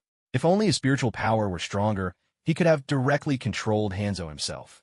With several key leaders under his sway, the Hanzo that Asakawa Naoki had become formally past the position of Rain Village leader to his fabricated disciple, Uchiha. Uchiha, the new name Asakawa Naoki had given his external incarnation, was also a small tribute to his homeland from his previous life. With a simple disguise, the external incarnation began to assume leadership of the Rain Village. Thanks to the cooperation of the controlled high-ranking Rain Ninja and the immense prestige of Hanzo, the Rain Ninja quickly recognized Uchiha as their new leader. Though Asakawa Naoki knew that most of the Rain Ninja would not truly accept a leader who had appeared out of nowhere, for now, under the shadow. Cast by Hanzo's authority as the Rain Village's iron-fisted ruler, none of them dared voice their opposition openly. He was confident that it wouldn't be long before he could use his external incarnation to gain complete control over the hidden Rain Village and the Land of Rain. As for his identity as Hanzo of the Salamander, once his external incarnation took over leadership of the village, he could finally return to Konoha. I've already been in the Land of Rain for several days now. If I don't go back soon, they might assume I've been killed in action, Asakawa Naoki thought to himself. Sensei, is this our new home? Yahiko asked excitedly, gazing at the newly built red house before them. Yes, go ahead and choose your rooms. Everyone gets their own, Asakawa Naoki replied with a gentle smile. Thank you, Sensei, Conan said gratefully. Ever since they'd become wanderers, the two of them had never really lived in a proper house. Most of the time, they just found caves or abandoned ruins to sleep in. Having a teacher really made all the difference. Compared to Yahiko and Conan, Nagato, who hadn't experienced the pain of a shattered family, wasn't as emotional. Although the house before him was much nicer than their old one, the memories tied to the old house made moving into a new place feel a bit strange. Still, considering that their new home was in the very heart of the hidden Rain Village, right next to the village leader's office, arguably the safest place in the entire Land of Rain, and that he could live together with his parents, Nagato's family was more than satisfied. In the end, the three children chose 3 adjacent rooms on the first floor, with Nagato's parents settling upstairs on the second floor, and Asakawa Naoki's room on the third. Yahiko, Conan, Nagato, it's time for me to go, Asakawa Naoki said, looking at the 3 children before him. Sensei, are you going to abandon us? Conan asked nervously, her voice trembling as tears began to well in her eyes. Compared to boys, girls are often more sensitive and emotional. Though they had only spent a few days together, both Conan and Yahiko, who had lost their families, truly saw Asakawa Naoki as family now. Yahiko wasn't as outwardly sensitive as Conan, but his eyes quickly reddened. Having already lost loved ones once, neither of them wanted to lose their teacher as well. Seeing their reaction, Asakawa Naoki quickly reached out and patted their heads, explaining gently, "Don't worry, I'll always be here. I just have some business to attend to in Konoha for a while." At that moment, Asakawa Naoki's external incarnation stepped forward and addressed the 3 children. "From today on, I'll be keeping a close eye on your training." "Understood, Sensei," the 3 children responded in unison. That very day, Yahiko finally managed to sense and refine his chakra, catching up with Conan and Nagato. Asakawa Naoki wasn't Jiraiya, but he was determined to teach the 3 children well. He even considered founding a ninja academy in the hidden Rain Village, following Konoha's example, to nurture more civilian ninjas. The external incarnation technique effectively split off a small part of Asakawa Naoki's soul and infused it into the incarnation. This meant he could maintain control regardless of distance, without worrying about losing connection even after returning to Konoha. Naoki Asakawa could still control his external avatar and maintain his hold over the hidden Rain Village. Realizing this, Naoki's worries faded. He used a technique to conceal his presence, riding his flying sword at breakneck speed through the Land of Rain, rushing toward Konoha's front lines. Not long after, on Konoha's front lines, Orochimaru, Jiraiya, and Tsunade, now fully recovered, received their next mission, to head to the Land of Rain. Just as they were preparing to depart, a small figure stepped out to block their path. "Senseis, please take me with you on the mission to find Naoki," Uchiha Mikoto said quietly, standing before the 3. Mikoto, I know you're deeply worried about Naoki's safety, Tsunade replied gravely, but your strength. My strength, Mikoto murmured softly. She understood that if she didn't demonstrate enough ability, her teachers would never allow her to come along. In the next moment, Mikoto lifted her head slightly. Her beautiful black eyes turned a deep, blood red, and 3 black tomo appeared, symmetrically circling her pupils. Just by gazing into those eyes, the 3 Sannin could feel a subtle pressure weighing down on them. The 3 tomo Sharingan, Jiraiya exclaimed, astonished. He hadn't expected that among their disciples, there truly were monsters in their midst. Naoki Asakawa's strength was already beyond question, and even Minato Namikaze's now far surpassed ordinary Chunin and was close to Jonin level. Now, for Mikoto Uchiha to awaken the 3 tomo Sharingan at only 13, her talent might even surpass that of the famed Uchiha prodigy, the clan leader's son, Fugaku Uchiha. With the power of the 3 tomo Sharingan and the Uchiha clan's naturally greater chakra reserves, Mikoto's strength might very well have surpassed Minato Namikaze and reached the level of a Jonin. Mikoto, I understand how much you care about Naoki, Orochimaru said earnestly. But please, trust us. Naoki is my disciple. I won't let my own student fall in the land of rain. Alive, we'll see him in person. Dead, we'll bring back his body. Trust us. We'll bring Naoki back, no matter what. Mikoto wanted to say more, but her 3 tomo Sharingan caught sight of a figure suddenly appearing behind the 3 Sannin. To her surprise, tears welled up uncontrollably in her scarlet eyes. I'm back. Don't cry anymore, Naoki Asakawa said as he stepped forward, gently patting Mikoto's silky black hair in comfort. I'm just glad you're safe. Even the usually reserved and gentle Mikoto Uchiha couldn't help but hug Naoki tightly, as if afraid he would vanish again. I didn't expect you to escape and return on your own, Orochimaru remarked with a smile, realizing that perhaps he had underestimated Naoki's true abilities. To escape from Hanzo the Salamander and the entire Rain Ninja force, Naoki Asakawa's true strength might even surpass his own. The thought that Asakawa Naoki, only 11 years old, had already surpassed him in terms of ability left even Orochimaru, who had always been hailed as a genius, feeling a twinge of defeat. In the world of shinobi, the gap between a genius and an ordinary person was truly astonishing. It's all thanks to the body flicker technique that Sensei taught me, Asakawa Naoki said with a smile. Without that technique for shortening distances, he might have managed to escape using his swordsmanship, but luring away Hanzo the Salamander would have been much harder. All right, quit being so modest, kid. Even Orochimaru's own body flicker technique probably isn't as strong as yours. Tsunade laughed, mixing a bit of scolding into her words. The moment they saw Asakawa Naoki safe and sound, the weight in the hearts of Tsunade and the others lifted, and they all felt much more at ease. Because Asakawa Naoki had stayed behind to cover their retreat, the 3 Sannin hadn't voiced it, but their sense of guilt was difficult to dispel. As teachers, not only had they failed to shield their student from a formidable enemy, but they'd left him behind to protect their escape. If Asakawa Naoki had really perished in the land of rain, that guilt would have haunted them for the rest of their lives. Could it be that Naoki is the true child of prophecy? Seeing Asakawa Naoki, Jiraiya felt a sudden wave of relief. But then doubt crept in as he recalled the great Toad sage's prophecy from more than a decade ago.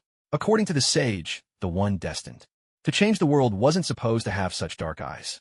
Yet at this moment, Asakawa Naoki's brilliance was such that even Minato Namikaze would struggle to match him. Jiraiya couldn't help but wonder, was Asakawa Naoki really the prophesied child? If there's a chance in the future, I should take Naoki to Mount Mayaboku, Jiraiya mused silently. I'm just glad you're all right, Orochimaru said, patting Asakawa Naoki on the shoulder. By now, Mikoto Uchiha had regained much of her composure. She let go of Naoki, and aside from the faint redness around her eyes and a slight sheen of tears at the corners, there was little left to show her earlier distress. Orochimaru-sensei, are you all heading out on a mission? Asakawa Naoki asked. Yes, we were about to take on a mission in the Land of Rain, hoping to use it as a cover to look for you. Who would have thought you'd make it back on your own? Orochimaru nodded and added, now that you're back, our mission just got a lot easier. A mission in the Land of Rain. Asakawa Naoki thought for a moment and said, if it's not urgent, maybe you could wait a few days. When I was escaping from the Land of Rain, I happened to overhear 2 Rain shinobi talking. Hanzo is already preparing to negotiate peace. Oh, Orochimaru frowned slightly, deep in thought. When we fought Hanzo before, he mentioned he didn't want to escalate the war. Looks like he's been planning to seek peace for some time. In truth, according to the memories Asakawa Naoki had gleaned using his soul-searching technique, Hanzo did indeed have the intention of negotiating with Konoha. But intention was one thing. Hanzo wouldn't have taken the initiative so soon, or at least not so early. Once the initiative for peace talks is taken, Konoha will have the chance to make exorbitant demands, asking the Hidden Rain village for a huge amount of war reparations. But Naoki, Asakawa, who now controls the Hidden Rain, isn't afraid of this at all. He has a trump card that will force Konoha's leaders to hold back their greed. If the Hidden Rain agrees to peace, we'll only have to face the Sand Village. That would ease a lot of the pressure on us, Orochimaru said slowly. However, if we follow the thinking of the village's upper echelons, this is exactly when we should press the Hidden Rain even harder, sending our ninja to sabotage the Rain's rear lines, to force them to pay an even higher price. That's exactly right, Naoki Asakawa nodded. In any negotiation, both sides usually exert a certain amount of pressure to force concessions. The same goes for talks between the two villages. If Konoha wants to extract more benefits, they have to pile on enough pressure. But if that pressure goes too far, there's a risk the Rain village might snap and decide to fight to the bitter end against Konoha. This mission isn't on a tight deadline, and since you've come back safely, why don't we take a short break?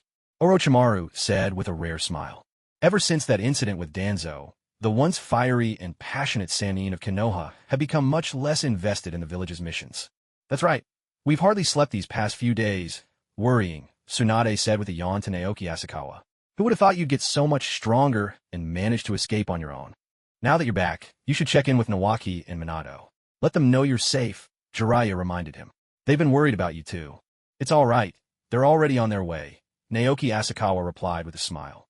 Through his spiritual sense, he could feel Naoki, Minato, Namikaze, and the others rushing toward him.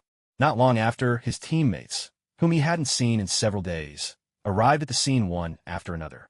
There were even a few idle ninja who had heard the story of Asakawa escaping from Hanzo and came by out of curiosity.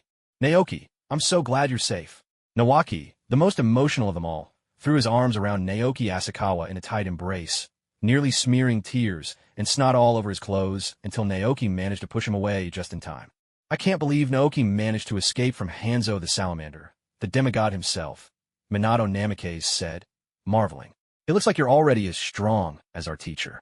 Just luck, really, Naoki Asakawa replied with a smile. He glanced around, then asked, a little puzzled, Where's Kushina? Is she out on a mission? Within the range of his spiritual sense, he couldn't find any sign of Kushina. That straightforward girl would have been just as excited as Naoki if she'd seen him return safely. I think she went out on a secret mission a few days ago, Naoki answered. Shunshu was right. A few days ago, Kushina said she needed to return to Konoha for a while, because there's an important mission that only she can accomplish. Mikoto Uchiha nodded as she spoke. However, she didn't mention any specifics about the mission. A mission for Konoha? Naoki Asakawa mulled it over, a few suspicions forming in his mind. He then turned his gaze to Tsunade and the others. Since mission details had to be kept confidential, it was likely Mikoto and her teammates didn't know the particulars. But as their teacher, and as a disciple of the third Hokage, Tsunade should be in the know. Naoki, come over here for a moment. After a moment's thought, Tsunade decided to pull Naoki aside for a private conversation. Shunshu, Minato, and the others still weren't strong enough. Learning too much could only bring them trouble. But Naoki was different, had managed to escape from Hanzo's clutches. In a real fight, unless the three Sannin joined forces, none of them could take him on alone. His strength was undeniable, and as Orochimaru's student, Naoki was a direct inheritor of the Hokage's legacy. Sharing this secret with him wouldn't be an issue. Naoki, have you heard the tailed beasts? Tsunade asked. I have. They're the 9 powerful creatures captured by the first Hokage in Uchiha, right? Naoki nodded. The moment Tsunade mentioned tailed beasts, he had already guessed at Kushina's secret mission. Good. As long as you know, Tsunade replied, a flicker of surprise in her voice before she quickly composed herself and went on. Back then, my grandfather intended to maintain a balance of power among the ninja villages and thus preserve peace in the shinobi world. To that end, he distributed the tailed beasts among the 5 great nations. Although there was some turmoil because of Uchiha, in the end, the most powerful of them all, the Ninetails, remained in Konoha. The tailed beasts are born of nature itself. Even if they die, they can be reborn. Their temperaments are wild and hard to tame. So, each village's method was to seal the tailed beast within a ninja, creating what's called a Jinchuriki. Konoha's current Jinchuriki of the Ninetails is the first Hokage's wife, Mai and Shunshu's grandmother, and Kushina's great-grandmother's kin, Mito Uzumaki. So, Kushina is going back to inherit the Ninetails and become the new Jinchuriki? Naoki asked. That's right. In recent years, Grandma Mito's health has been steadily declining. She can barely contain the Ninetails now. Tsunade explained. Originally, Grandma Mito planned to hold on for a few more years, waiting until Kushina was older and her body stronger before transferring the Ninetails. But after this mission in the Land of Rain, seeing you in such peril, Kushina became desperate to grow stronger. She requested that the transfer happen ahead of schedule, so she could become the new Jinchuriki.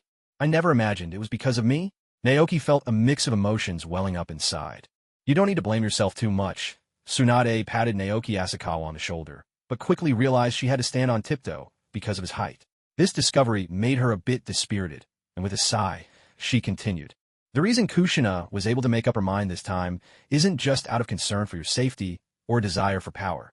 Grandmother Mito's body has already reached its limit. If she continues to suppress the Ninetails, it will only cause her more suffering. Kushina chose to inherit the Ninetails now because she wants to help grandmother end her pain. That child, this time, she's truly resolved. At this point, Uzumaki Mito was much like a terminal patient, enduring the torment of the Ninetails. She could find peace simply by transferring the beast. Yet she persisted for the sake of Konoha and her junior, Kushina. She clung to life, hoping to give Kushina more time to grow, to let her enjoy a bit more of her childhood. That's why Tsunade said Kushina's decision wasn't entirely because of Naoki Asakawa. There was another reason. She wanted to end Mito's suffering. I understand Kushina's resolve now. Naoki Asakawa nodded. But before the transfer, I'd like to return to Konoha and see Kushina. In the original story, Kushina may have inherited the Ninetails at an older age, so he couldn't be sure if inheriting it now would be dangerous. But at least his return would put Kushina's heart at ease. No problem. Now that you're back safe and sound, both Naoki and I can stop worrying about you. It looks like Amigate Cure won't be attacking anymore, either, Tsunade agreed. I'll take you and Naoki back with me. We want to see grandmother one last time, too. It was wartime, and most shinobi could hardly return to Konoha even if a loved one passed away. But Tsunade and Naoki were special, and Mito's status was unique. Not only was she the Ninetails Jinchuriki, she was also the first Hokage's wife. Even the third Hokage, Hiruzen Sarutobi, would have to show respect in her presence. So, after taking on a mission to escort supplies, Tsunade brought Naoki and Naoki Asakawa back to Konoha. The front lines weren't exactly close, about the distance of crossing the Land of Rain twice.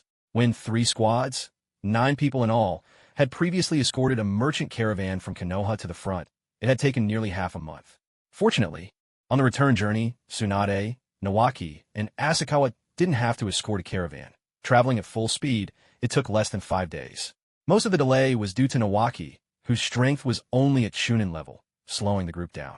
Thankfully, Kushina hadn't arrived much earlier. There were still preparations to be made before transferring the tailed beast, so there was no need to worry about being late. On the morning of the 5th day, the 3 of them appeared before the gates of Konoha. After Tsunade presented their mission papers, they entered the village smoothly and soon arrived outside the Hokage's office. Wait here for a moment. I'll go ask the 3rd Hokage, Tsunade said. Naoki Asakawa and Naoki waited patiently, and soon Tsunade returned, holding an official order in her hand. Let's go, she said, leading them toward the undeveloped outskirts of the Hidden Leaf village. The 2 followed silently behind her. Before long, they arrived at the edge of a forest. At first glance, it seemed like an ordinary grove, but to Naoki Asakawa's heightened senses, the scene before them was nothing but an illusion. In reality, it was as if an invisible dome had been placed upside down, completely shielding whatever lay within. This must be a barrier formed by Ninjutsu, Naoki thought, careful not to probe it with his spiritual sense. He couldn't be sure whether he could slip past the barrier without being noticed, and if he triggered an alarm, it would only cause unnecessary trouble. Halt! No further!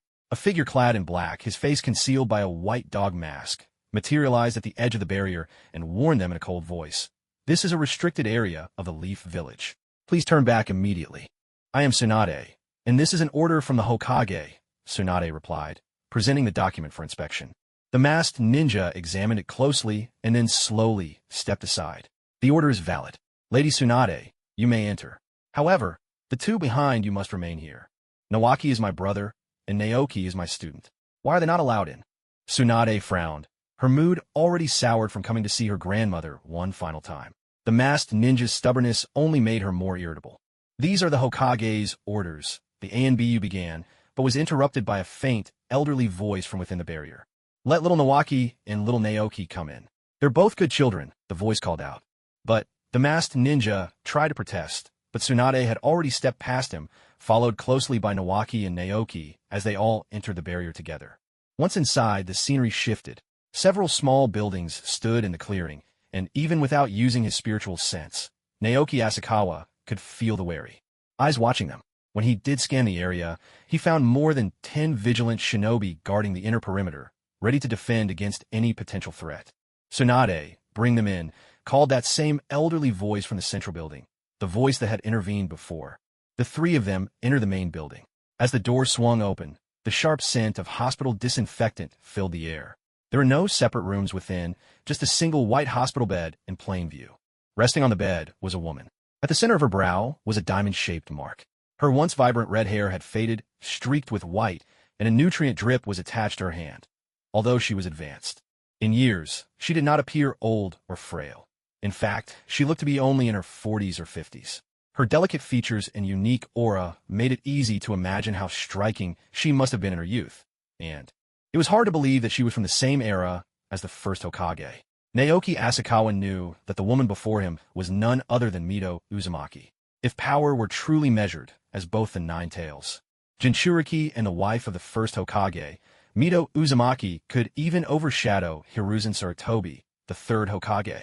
Yet compared to Sarutobi, the reserved Mito Uzumaki was barely known to most of the ninja in Konoha. Naoki, thank goodness you're all right.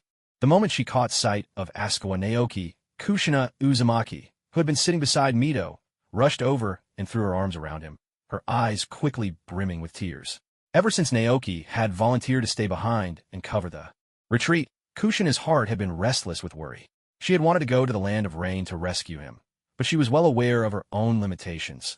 Going there would only be a burden, and this knowledge tormented her every day. When Mikoto Uchiha awakened the three-tomo Sharingan, Kushina, unwilling to remain weak, finally recalled what her great-grandmother, Mito Uzumaki, had once told her about the responsibilities of a Jinchuriki. In that moment, her desire for strength overcame her fear and resentment of the Ninetails, and she resolved to accept the role of its Jinchuriki. Since Danzo and the Konoha elders refused to send help for Naoki, she would save him herself. Don't worry, I'm fine.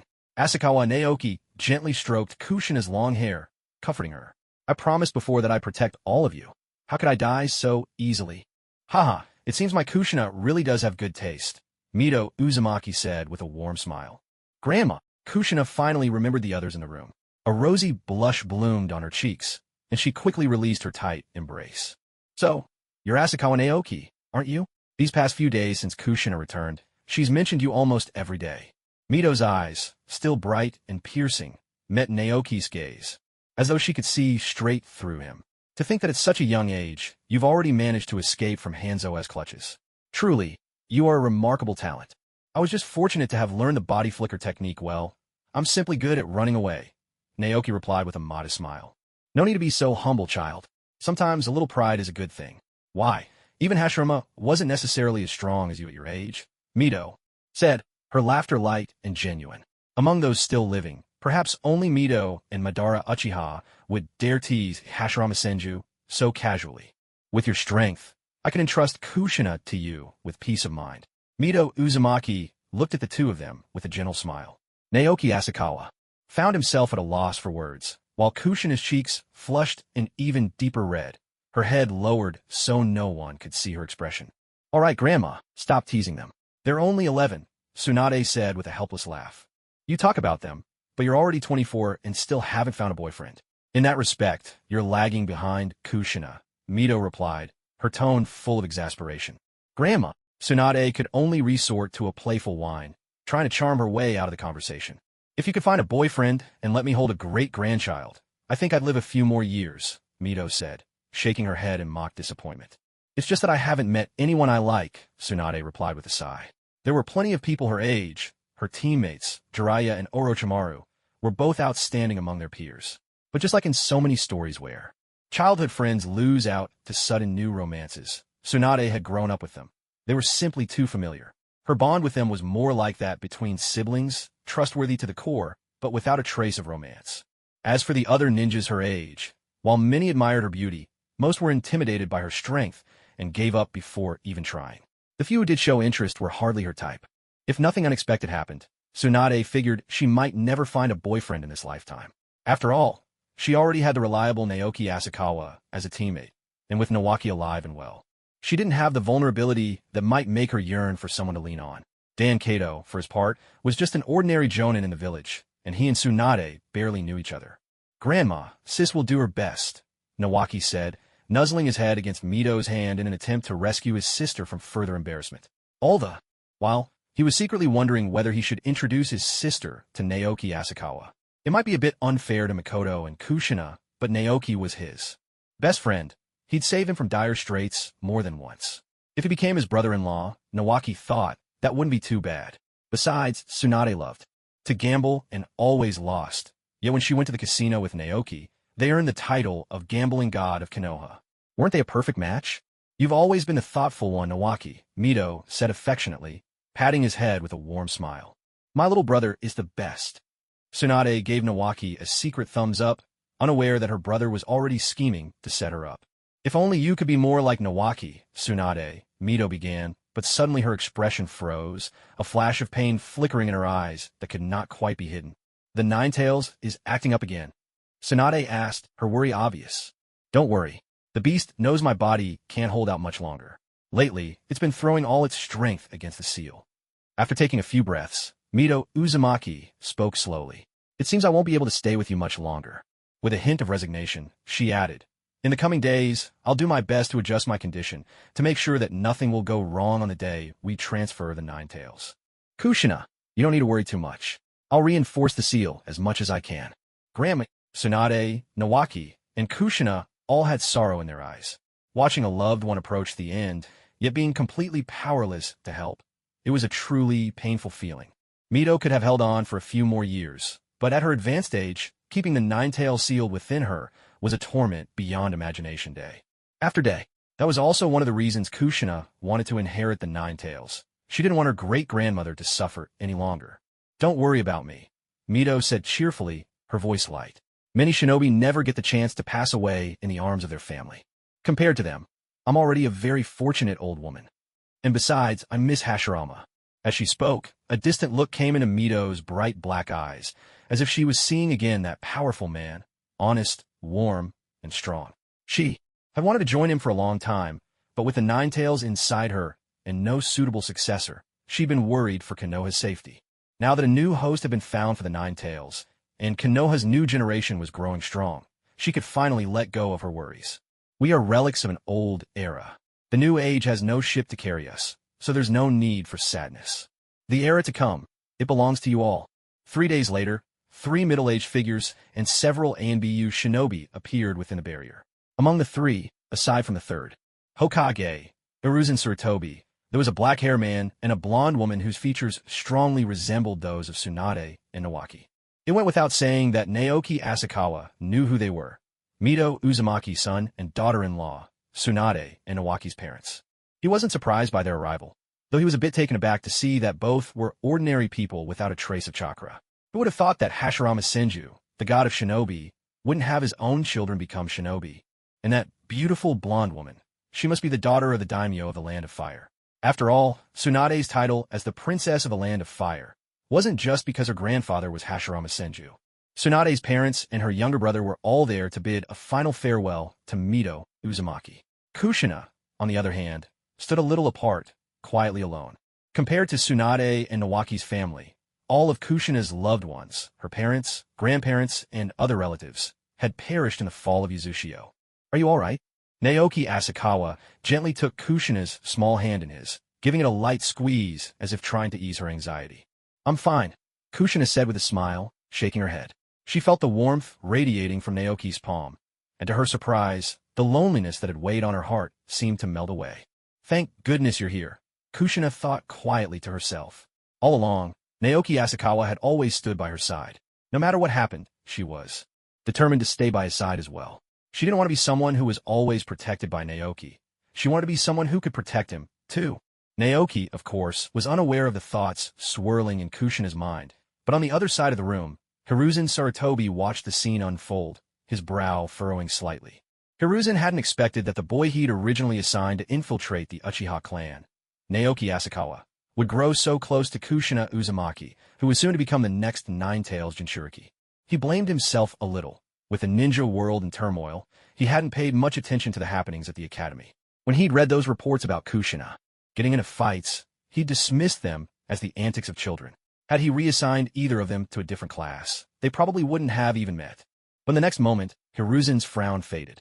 After all, Naoki Asakawa was the son of ordinary ninja.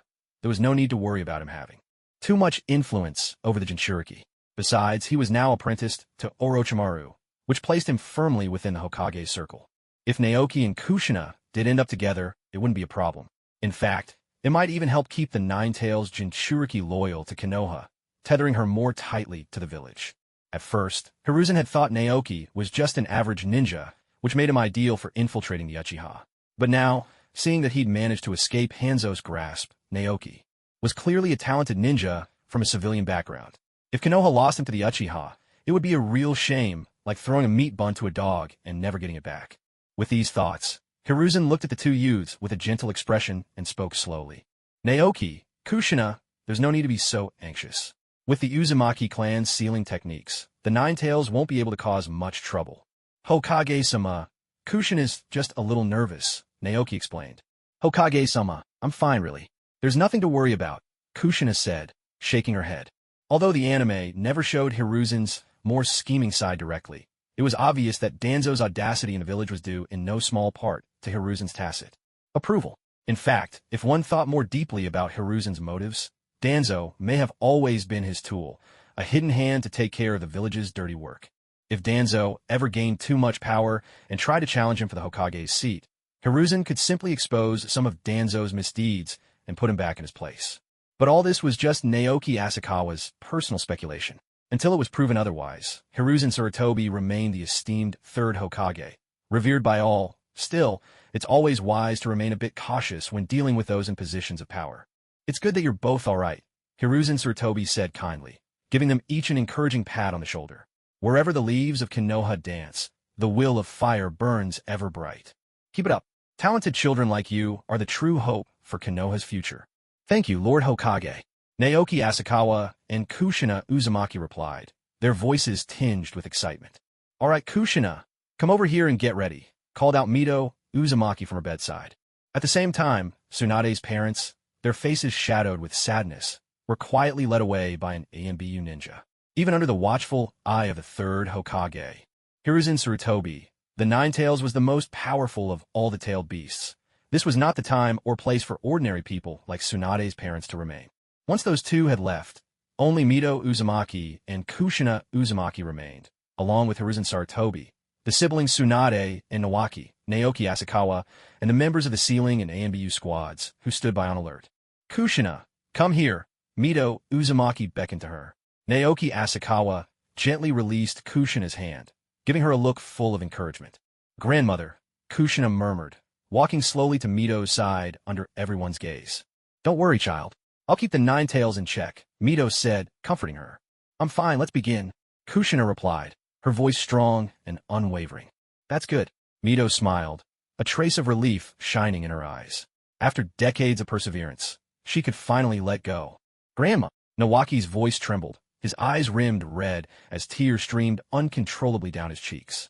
Though he had witnessed many farewells on the front lines of Konoha, this was the first time he'd faced losing someone so close. Tsunade, having endured her grandfather Hashirama's passing, managed to hold back her sorrow, her eyes reddening, but her composure intact. Death is nothing to fear, children. It's a path every ninja must walk, Mito Uzumaki said gently. You should be happy for me. I'll finally be able to see your grandfather again. For the sake of Konoha, she had held the Ninetails at bay for decades. Now, with a successor chosen, she could finally lay down her burden. Let's begin, Mito said softly. The instant her words fell, her entire presence transformed, and even Naoki Asakawa could not hide his astonishment. If, just a moment ago, Mito Uzumaki had appeared as a frail, elderly woman at the end of her days, now she radiated the aura of a warrior goddess. In that moment, the power she exuded far surpassed even the full strength of Hanzo the Salamander. If Hanzo was considered a Kage-level powerhouse, then at this very instant, Mito Uzumaki was truly a force among the strongest of Kage themselves. Not only that, but as she unleashed her full power, the wrinkles on Mito Uzumaki's face rapidly faded away. Her once white-streaked red hair regained its vibrant hue, as if she was turning young before everyone's eyes. A final burst of life before death. Even though Naoki Asakawa knew that this was simply Mito Uzumaki's last surge of vitality, he couldn't help but doubt whether he could really defeat her in this state. As Naoki deliberated, a terrifying, violent aura erupted from within Mito Uzumaki, sending chills down everyone's spine. It's finally coming out. A rough, sinister voice echoed in everyone's ears. The mere sound of it made them feel powerless to resist. Ninetails, I won't let you have your way. Mito Uzumaki spoke slowly, her voice now firm and unwavering, her hands moving swiftly through a series of seals. You old hag, your body's already falling apart, and you still think you can keep me locked away? The Ninetails' voice thundered then, ceased to waste any more power, throwing itself with full force against the seal inside Mito Uzumaki. Her face turned pale from the strain. Despite this, Mito Uzumaki completed the sealing technique without faltering, pressing her hand to Kushina's fair abdomen. The moment the seal was activated, the immense and savage power of the Ninetails began to pour ceaselessly out of Mito Uzumaki and into Kushina. Hold on, child, Mito encouraged her. I'm fine, Kushina replied through gritted teeth. As soon as the sealing marks appeared on her body, Kushina's face went ghostly pale. Beads of sweat the size of pearls rolled down her forehead, soaking her long, beautiful red hair until it was drenched. I don't want to be protected all the time, she whispered. I want to protect Naoki too. With that conviction blazing in her heart, Kushina's willpower surpassed Mito's expectations. At this rate, the transfer of the Ninetails would soon be complete. But standing to the side, Naoki Asakawa sensed something was wrong. Was the Ninetails' power truly limitless? At that moment, the Ninetails' voice boomed out again, filling everyone's minds. You humans have no idea how much power I've been saving for this very moment. This little girl's body won't hold me for long. Oh no, the realization hit everyone present.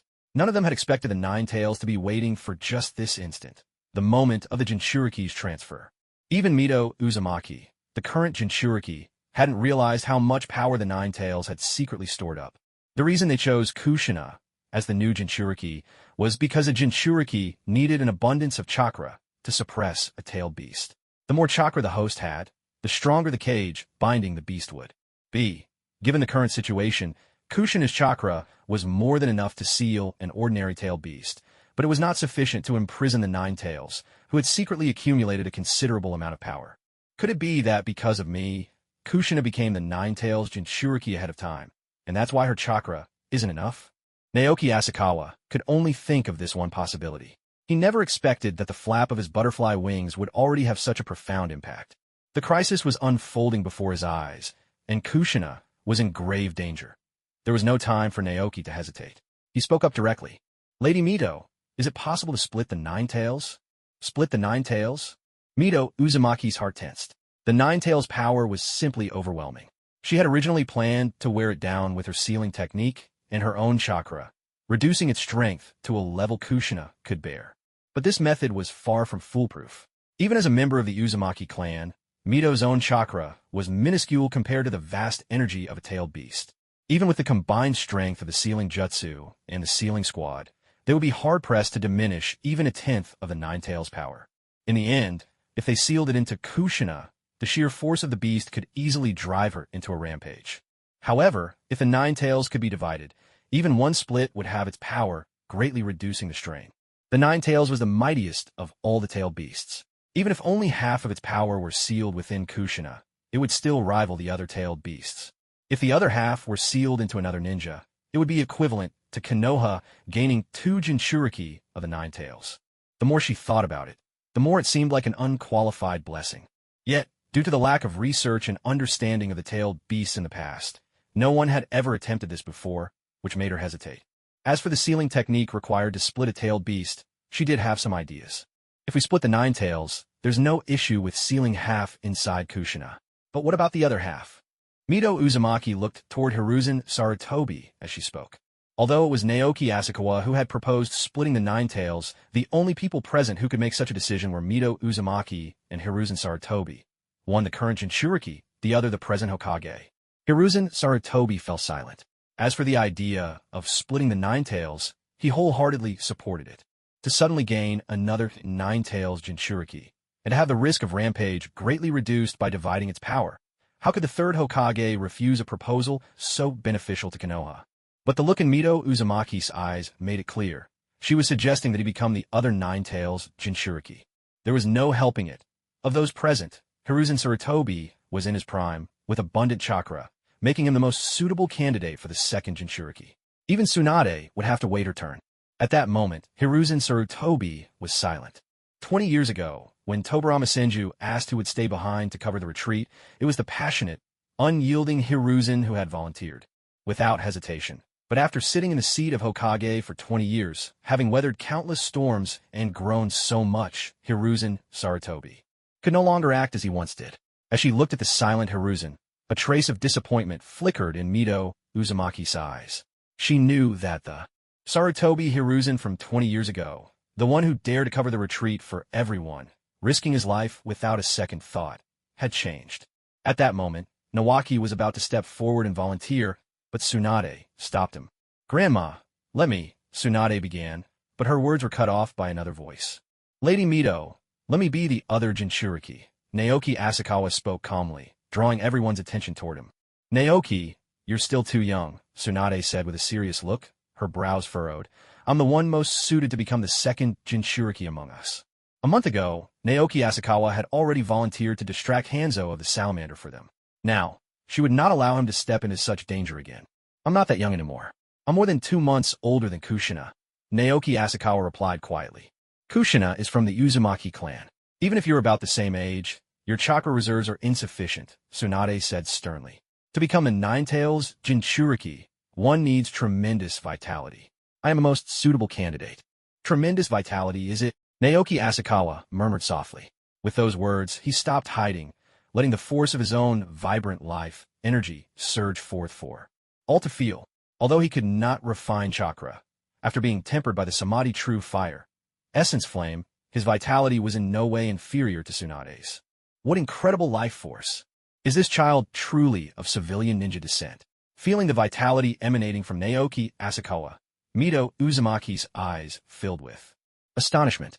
Such powerful life energy. She had only ever seen it in the Senju and Uzumaki clans, whose bloodlines were the purest. Hiruzen Sarutobi was equally surprised. He had reviewed Naoki Asakawa's records. Both his parents were indeed civilian ninjas, and there had been no mistake at his birth. But now was not the time for pondering. Things were urgent. Hiruzen quickly recalled all he knew of Naoki's background, and once he was certain there were no doubts about his origins, he made his decision and spoke. "Lady Mito, let Naoki Asakawa become the second Jinchuriki of the Ninetails." Hiruzen had weighed the options. Unless there was no other choice, he would never become a Jinchuriki himself. Beyond himself, Tsunade was the next best candidate. But as her grandmother, Mito Uzumaki would hardly want to see her own granddaughter tormented by the Ninetails. And so, Naoki Asakawa, though not the optimal choice, was in fact the best one. In that case, it's decided.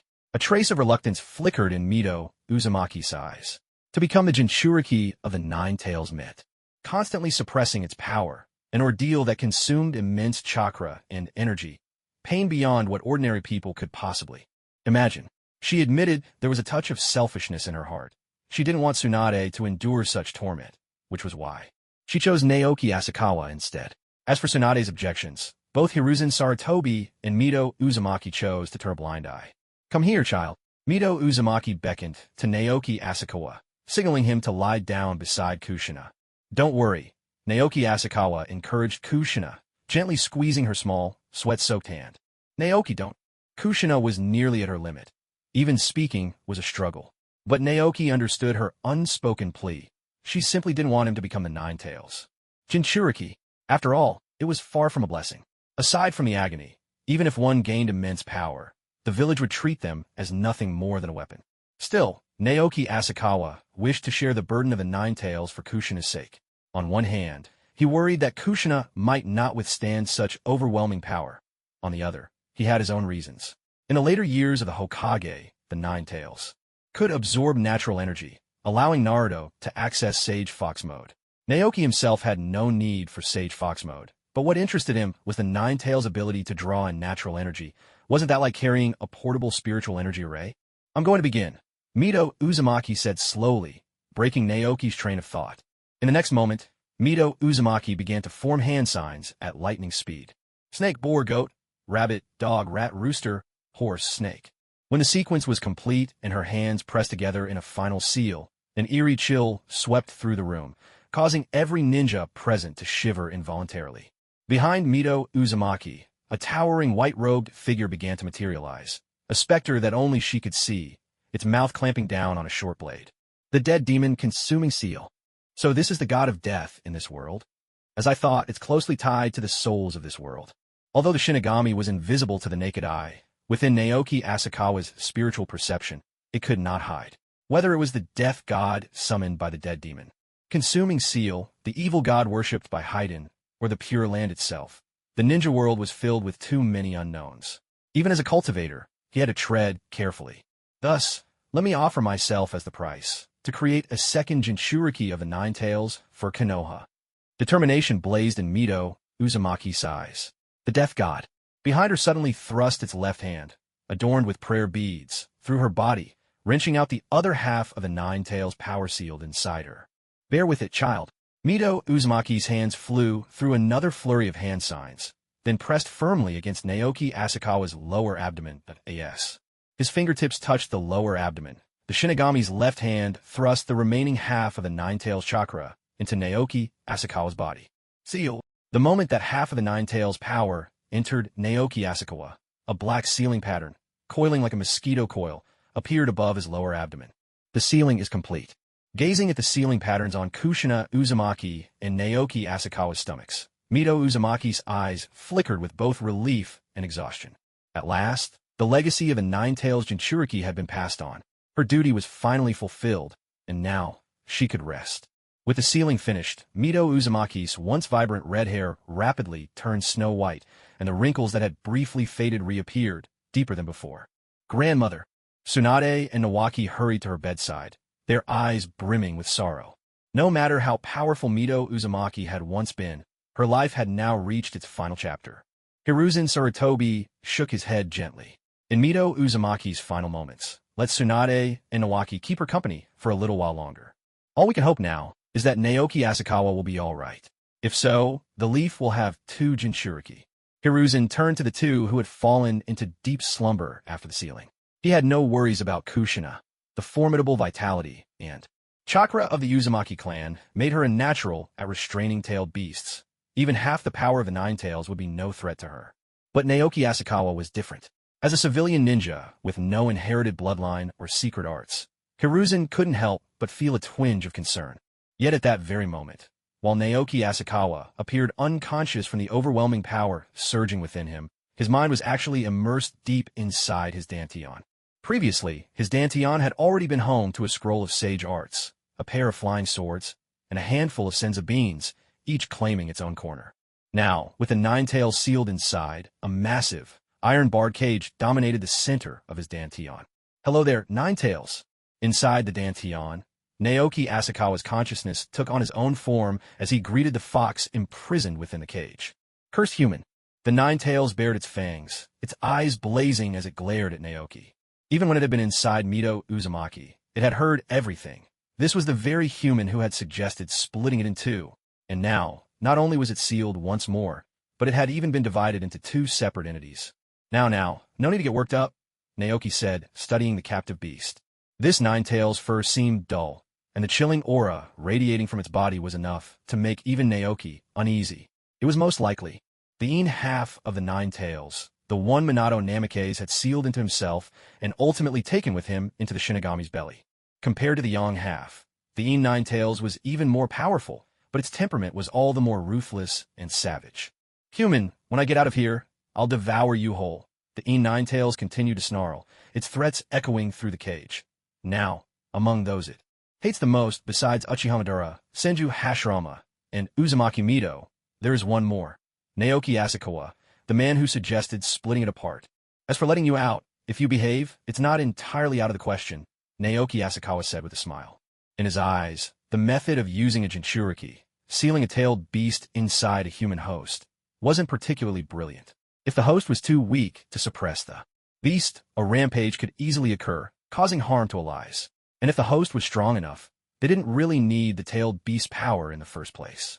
The only real advantage was that if the host and the tailed beast could truly reconcile and reach mutual understanding, becoming a perfect Jinchuriki, their strength could be greatly enhanced. Unfortunately, due to humans' fear, disgust, and hatred toward the tailed beasts, and the beasts' deep mistrust of humans, very few Jinchuriki ever managed to form such a bond and become truly perfect hosts. "You wretched human, don't think you can deceive me!" The shadowy Ninetails roared from within its cage, its anger stirring the liquid mana in Naoki's core, sending ripples across the small lake that had formed there. "You can sense malice, can't you?" Naoki Asakawa chuckled softly. "No amount of lies could ever fool that ability of yours." At this, the shadowy Ninetails fell silent. It had never shared its ability to sense malice with any human, or even with other tailed beasts. Yet this human before it knew of its gift. More importantly, the Ninetails could not sense a trace of malice from Naoki Asakawa at all. From the moment it first gained self-awareness, every human who had ever laid eyes on its vast form and overwhelming power had harbored only fear or hatred. Even those like Uchiha Madara and Senju Hashirama, who were stronger than it, had only sought to suppress and exploit it. But this man before it, whose power was not so great, harbored no ill will toward it whatsoever. In truth, this was to be expected. At first, Naoki Asakawa had regarded the Ninetails merely as a tool to replace a spirit-gathering array. But once he truly accepted the shadowy Ninetails and discovered it could communicate, it became impossible to treat it as a mere instrument. Although the Ninetails possessed a massive body and terrifying strength, it had done nothing wrong. It was simply living its life when Madara and Hashirama came and captured it. For a creature like that, Naoki Asakawa truly bore no malice. "How did you know about my ability?" the shadowy Ninetails demanded, its enormous eyes glaring at Naoki Asakawa, full of wariness. Even without sensing malice, it simply could not bring itself to trust a human. "Look around you. Take a moment to sense your surroundings. You might just notice something different," Naoki Asakawa replied, rather than giving a direct answer. "This place is different from that old woman's body." With Naoki's reminder, the shadowy Ninetails finally noticed the difference between the two worlds. "There's no chakra in this guy's body." A faint tremor flickered in the eyes of the Ninetails as it sensed a familiar energy within Naoki Asakawa's Dantian. "This is natural energy." The Ninetails could clearly feel natural energy from the outside constantly pouring into Naoki Asakawa's Dantian, then transforming into rich, droplet-like mana. This guy can actually absorb natural energy as well. Is he truly human, or a tailed beast? The Ninetails found itself at a loss, its mind reeling. Not only did this human know about its abilities, but somehow he could also absorb natural energy, just like a tailed beast. Why do the questions only seem to multiply? "It seems you've noticed as well," Naoki Asakawa said with a gentle smile. "If harmony was the goal, honesty was the first step. Besides, with the Ninetails sealed, he needn't worry about his secrets being revealed." "Well then, since this is our first meeting," Naoki Asakawa introduced himself. "My name's Naoki Asakawa, and I hope we'll get along from now on. Until next time, Kurama." What does he know my name? Within those massive eyes, disbelief surged. In the shinobi world, people only ever named the tailed beasts by the number of their tails. For over 1,000 years, he had been called simply the Ninetails. The only one who should know his true name was the Sage of Six Paths. "Kid, just where did you learn all this?" The Ninetails roared at Naoki Asakawa. But by then, Naoki's consciousness had already departed from his Dantian. No matter how the Ninetails bellowed or tried to break the seal, Naoki remained unmoved, shutting out the beast with his mana and spirit. Having just been split and sealed by Mito Uzumaki, the Ninetails was at its most violent. Reasoning with it now would be pointless. Naoki Asakawa had revealed just enough to stir the Ninetails' thoughts. He would let the beast stew for now, and talk sense to it when things had calmed down. And if, by then, the Ninetails still refused to cooperate, Naoki Asakawa had his own ways of enforcing discipline. After leaving his Dantian, Naoki didn't awaken immediately. Having just sealed the Ninetails, waking too quickly might arouse the third Hokage's suspicion. Better cultivate for now. Naoki spread his spiritual sense outward to observe the world, while he began drawing natural energy into his body, refining it into mana to fill his Dantian. Ever since his breakthrough to the Chi transformation to divine stage in the Land of Rain, he'd been too preoccupied to train properly. But after this breakthrough, the gap between the early and middle stages was vast, far greater than the corresponding stages of his previous cultivation realm. Progressing further would require even more time. Perhaps, when the chance arose, he could seek out one of the three great sacred grounds. The concentration of natural energy in Mount Mayaboku, Ryuchi Cave, or Shikatsu Forest, where sage mode is practiced, should be much higher. While both of them were unconscious, two members of the Leaf Village's Umbu quietly wheeled their beds into another room, leaving Lady Mito's final moments to Tsunade and her brother. Not long after, as a spiritual sense detected Kushina stirring awake, Naoki Asakawa also finished his meditation and slowly opened his eyes. Just as he sat up in bed, he felt a soft, damp body throw itself into his arms. It was Kushina, now awake. "You idiot, Naoki. Why did you have to become a Jinchuriki for the Ninetails, too?" Kushina looked at him with a hint of reproach, then asked worriedly, "Don't you know how dangerous it is to be a Jinchuriki?" "I know," Naoki replied with a gentle smile, "but you became the Ninetails Jinchuriki too, didn't you?" "I became a Jinchuriki because I'm the last survivor of the Uzumaki clan." Kushina's eyes glistened with unshed tears, and her voice quivered with the threat of crying. "I was brought to the Leaf to succeed Grandma Mito, to be the next host to the Ninetails seal. In my heart, Kushina, you've always been a person, not a tool." Naoki reached out and gently stroked Kushina's damp hair, comforting her. "Don't worry. I'll always be by your side." Though she was still young, Kushina had developed a mature mind after witnessing the fall of the Land of Whirlpools. When she was rescued and brought to the Leaf, and told by her grandmother that she would be the next Ninetails Jinchuriki, she understood that the Leaf had saved her not out of kindness, but to turn her into a weapon, a vessel for the beast.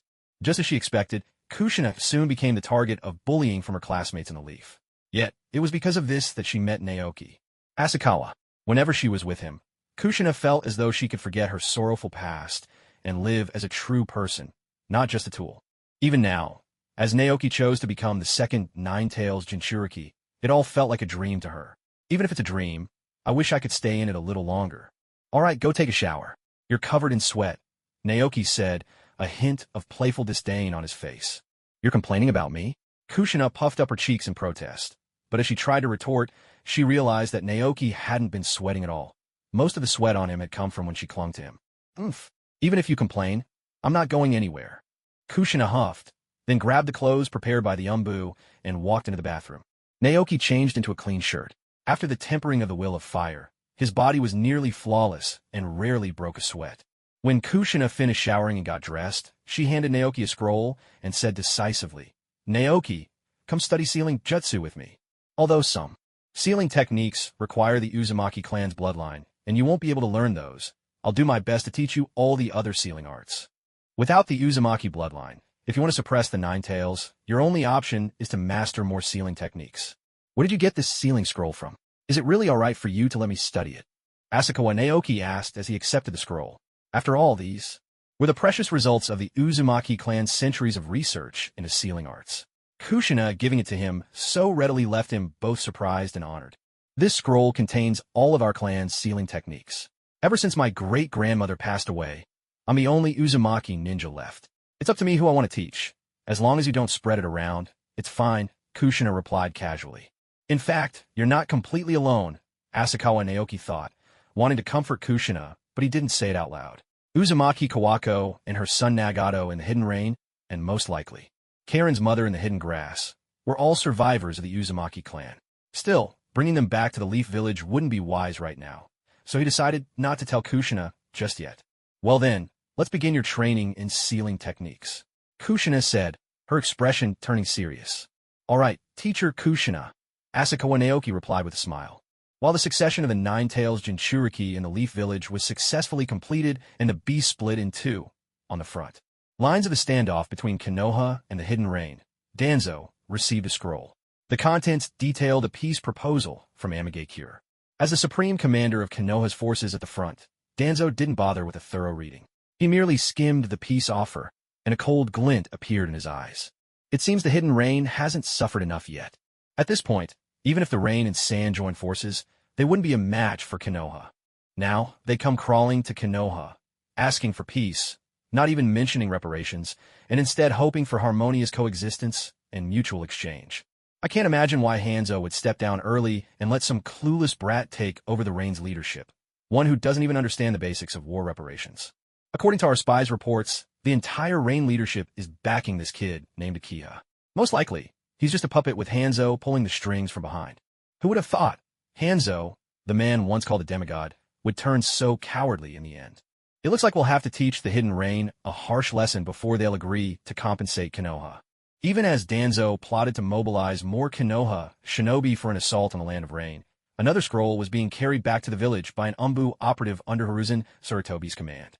Due to the tense situation in the shinobi world, the memorial for Uzumaki Mito, Konoha's former Ninetails Jinchuriki, was not held with much ceremony.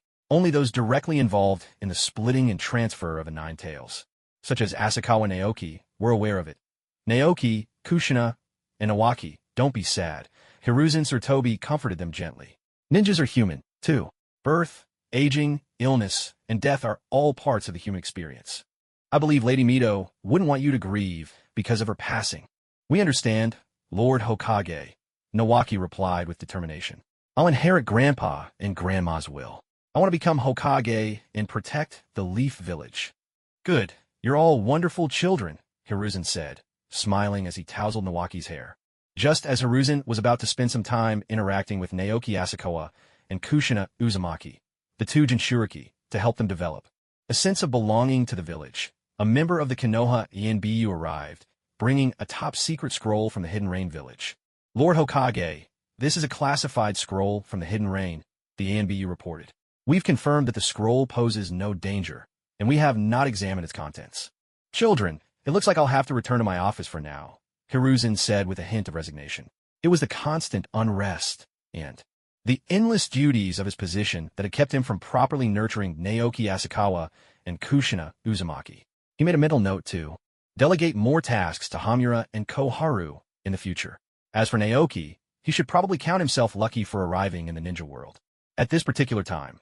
Otherwise, he'd be at the receiving end of the third Hokage's constant warmth. And who could stand that every day? Take care, Lord Hokage. Naoki called out, waving his hand. Thank you. You all should get some rest, too. Hiruzen nodded in reply. Back in the Hokage's office, after ensuring there were no other ninjas around, Hiruzen took out the scroll and opened it with a furrowed brow. If the peace treaty delivered openly to Danzo on the front lines by the Rain Ninja had been above board, this scroll, brought back by the Konoha Inbu, was sent in utmost secrecy. I'd like to see what Hanzo and those Rain Ninja are really up to, Hiruzen muttered, first looking to see who had signed the scroll. To his surprise, the name at the end wasn't Hanzo's, but Uchiha's. So Hanzo really has retired and handed over leadership of the Hidden Rain to a young successor, Hiruzen mused. Hanzo was about the same age as himself, just over 40, and yet he'd stepped down so soon. Should I start preparing a successor in advance? The thought flashed through Hiruzen's mind, but he quickly pushed it aside. He was only 42, still in his prime to serve the village. The next Hokage could wait for another day. Examining the signature, Hiruzen began to read through the scroll from beginning to end. The opening lines were identical to the peace proposal Danzo had already seen, outlining the end of the war between the Hidden Rain and the Leaf, a promise of peaceful coexistence, and assurances that the Land of Rain would remain neutral between the lands of fire, earth, and wind. Nothing but formal pleasantries. Despite reading carefully for a long time, Hiruzen still found no mention of any concrete demands from the Hidden Rain. The Hidden Rain village is seeking peace, yet they show not a shred of sincerity. Hiruzen Sarutobi frowned as he spoke. It was reminiscent of the old world. No matter which nation initiated a war, the outcome often ended with the defeated side paying reparations to the victor. Though the Hidden Rain village had not been formally defeated, they were clearly at a disadvantage and could not hold out much longer. Taking the initiative to propose a peace agreement was, in essence, an admission that they had lost this war. As for so-called peaceful coexistence and maintaining neutrality, those were hardly real terms at all. The Land of Rain sat the crossroads of the lands of wind, earth, and fire, an area far too pivotal to ignore. If the Rain Ninja ever dared to fully side with one nation, the other two would likely join forces to eliminate the Land of Rain first. Thus, neutrality was the very condition for the Rain country's survival. But as Hiruzen was still pondering the intentions behind the new leader of the Hidden Rain, Akiba, his eyes fell on the intelligence recorded in the lower half of the scroll. Danzo would stoop to something like this. Hiruzen's eyes blazed with fury. No wonder the Rain Ninja insisted that only he should view this scroll. If the information it contained were to spread within the hidden leaf, its impact could be as devastating as an open invasion by the Rain Village. The second half of the scroll detailed Danzo's betrayal, leaking vital intelligence and using some of Konoha's own shinobi as bait to lure the Hidden Rain. Such tactics were not unheard of in war. Even among commanding officers, there were often subordinates who were rebellious or posed a threat to one's authority. Sending such shinobi on perilous missions, or even leaking information to use them as bait, was a common strategy. To think he would use Naoki as bait. Danzo, are you trying to destroy the Senju clan's heir? Hiruzen's fury would not subside. He had never imagined that Danzo, his longtime comrade-in-arms, would descend to such depths, even going so far as to target the successor of his own Minor's family. Yet for Hiruzen, most of his anger stemmed from the fact that Danzo had not only committed these acts, but had also failed to cover his tracks, allowing the Rain Ninja to seize such damning evidence. Within the Hidden Leaf, the Senju clan had gradually declined. They could no longer rival their old adversaries, the Uchiha, and even the Inoshikecho alliance had surpassed them in renown. Still, as the foremost ninja clan of the Warring States era, one that had produced 2 Hokage, the Senju's influence in Konoha was undeniable. The upper echelons and elders of almost every major clan owed the Senju a debt of gratitude, and many among the Hokage's circle maintained countless ties to the clan. If the Rain Ninja were to make this information public throughout the shinobi world, Danzo would have to tread carefully even within the leaf. Moreover, Hiruzen, Danzo Shimura, Kurayudatane, and Hamiura Kado, the so-called Konoha Four, were regarded by outsiders as comrades who had served together for decades, and now formed the highest echelons of power in the village. If something happens to Danzo, it won't just affect his own reputation more. Importantly, it will impact the standing of the Hokage. If this information were to be made public, and the ninja clans of Konoha learned that Danzo tried to eliminate the heir of the Senju clan, it could instantly drive a wedge between them and the Hokage's faction, causing a crisis of trust and loyalty. The third Hokage of Konoha would be seen as turning against his own teacher, the second Hokage, as well as the heirs of the founding Senju clan. Sarutobi Hiruzen himself might well be nailed to the pillar of shame in Konoha's history. Even if people put aside the significance of the Senju, they would still worry that their own gifted ninja might one day be sent to their deaths on a whim. If the Hokage's faction dares to remove the Senju heir today, who's to say they wouldn't plot the assassination of the prodigies from the Uchiha or Hyuga clans tomorrow? The lesser clans would have even less protection. That's why this intel is of inestimable importance to Konoha, or more specifically, to the Hokage's faction. Using this information as leverage to force a truce between Konoha and the Hidden Rain, and without even demanding reparations for Rain, actually works out in Sarutobi Hiruzen's favor. At the very least, the reputation of the Hokage's faction remains intact. Taking a deep breath, Sarutobi Hiruzen pulled out a blank scroll and quickly wrote an order summoning Danzo to return to Konoha village. Immediately, at the same time, he stripped Danzo of all his positions and transferred command of the Konoha front lines to Orochimaru. This matter was simply too urgent. There was no time to convene with his advisors, Kurayudatane and Hamiura Kado. Sarutobi Hiruzen slammed his desk, making the decision on the spot. He called an awaiting ENBU and handed the scroll to the masked ninja, instructing, "Deliver this scroll to Shimura Danzo at the front as quickly as possible." "Yes, Lord Hokage." The ANBU accepted the scroll, nodded, and immediately vanished from the Hokage's office in a flicker, racing toward the Konoha front lines. One written order may not be enough. Danzo might not obey. I'd better write one for Orochimaru as well. With that thought, Sarutobi Hiruzen pulled out another blank scroll, appointing Orochimaru as the frontline commander, informing him of the ceasefire with the Hidden Rain, and urging him to shift the main battlefield toward the sand of the Land of Wind. Once the scroll was written, Sarutobi Hiruzen summoned another ANBU and instructed him to deliver the scroll to Orochimaru in person. Now, the last thing left is to handle the aftermath. He mused for a moment, then called out toward the office door. "Hawk, Lord Hokage, I am here." A black-clad ANBU with a hawk-faced mask appeared in the Hokage's office. "Hawk, you're the ANBU I trust most," Sarutobi Hiruzen said gravely, gazing at the masked ninja. "Now, I have a top-secret mission that could threaten the very safety of Konoha. Only you can handle it. Please give the order, Lord Hokage. I will complete the mission, even at the cost of my life," the ANBU replied solemnly. "See for yourself." Hiruzen Sarutobi handed the Rain Ninja scroll to Hawk. Even someone as unflappable as Hawk hardened by years of dirty work, couldn't help but feel a flicker of surprise after examining it. Is Lord Danzo really capable of doing something that would undermine the very foundation of the leaf? Though I can hardly believe Danzo would stoop to such deeds, if the Rain Ninja were to make this public, Konoha's reputation would be utterly ruined.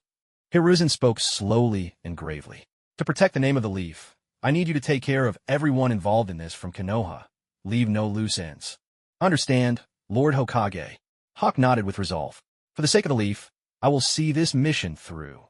After Hawk vanished from his office, Hiruzen pinched the bridge of his nose, took a long drag from his pipe, and finally allowed himself a moment of relief. A few days later, on the Konoha front lines, Danzo, usually stern and unsmiling, found his brow deeply furrowed. Inside the main camp, apart from himself, there were Orochimaru and two ANBU who had delivered the scrolls. As Danzo gazed at the orders and the Hokage's seal on the two scrolls, he was utterly baffled as to why Hiruzen would pull him from the front lines at such a critical moment.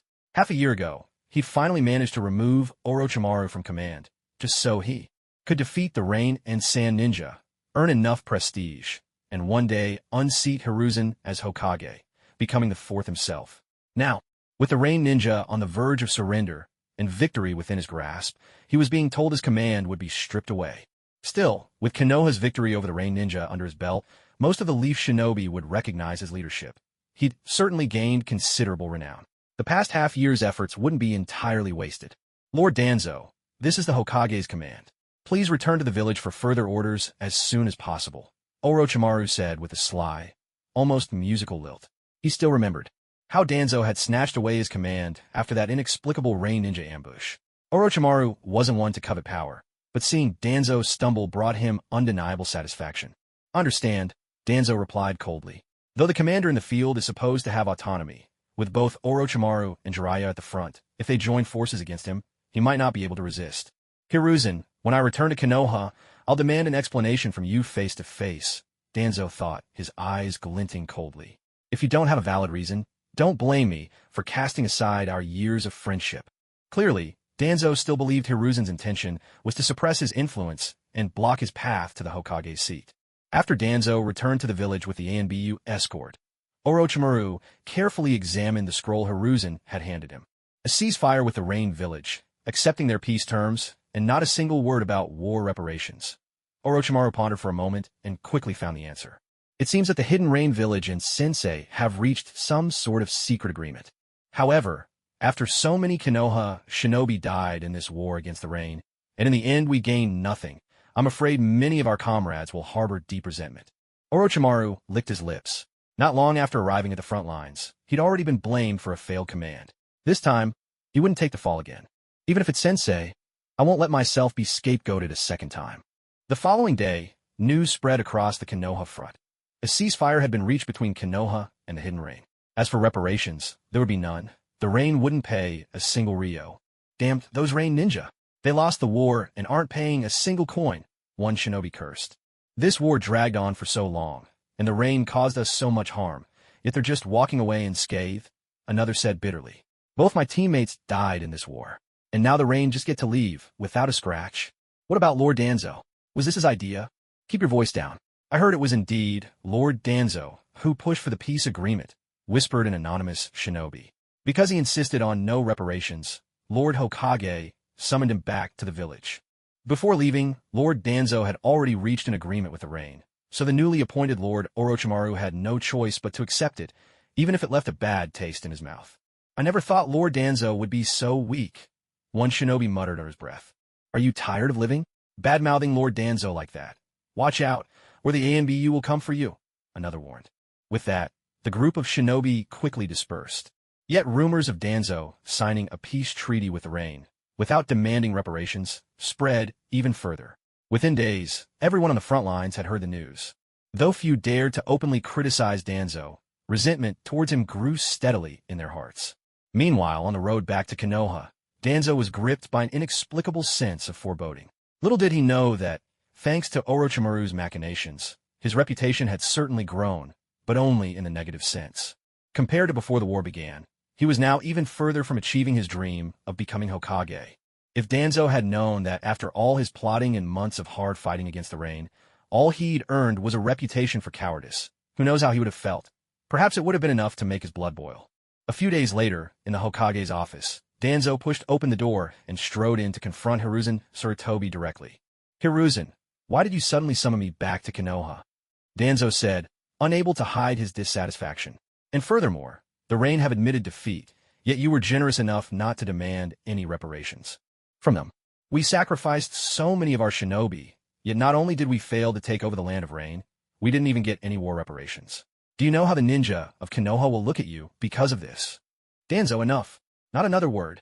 Hiruzen Tsurutobi's face darkened as he tossed Danzo the scroll from the Rain ninja, the one holding records of Danzo's secret dealings. "If it weren't for your dirty tricks, I would never have agreed to the Rain's demands." Of course, Hiruzen knew that refusing reparations after defeating the Rain would damage the Hokage's reputation.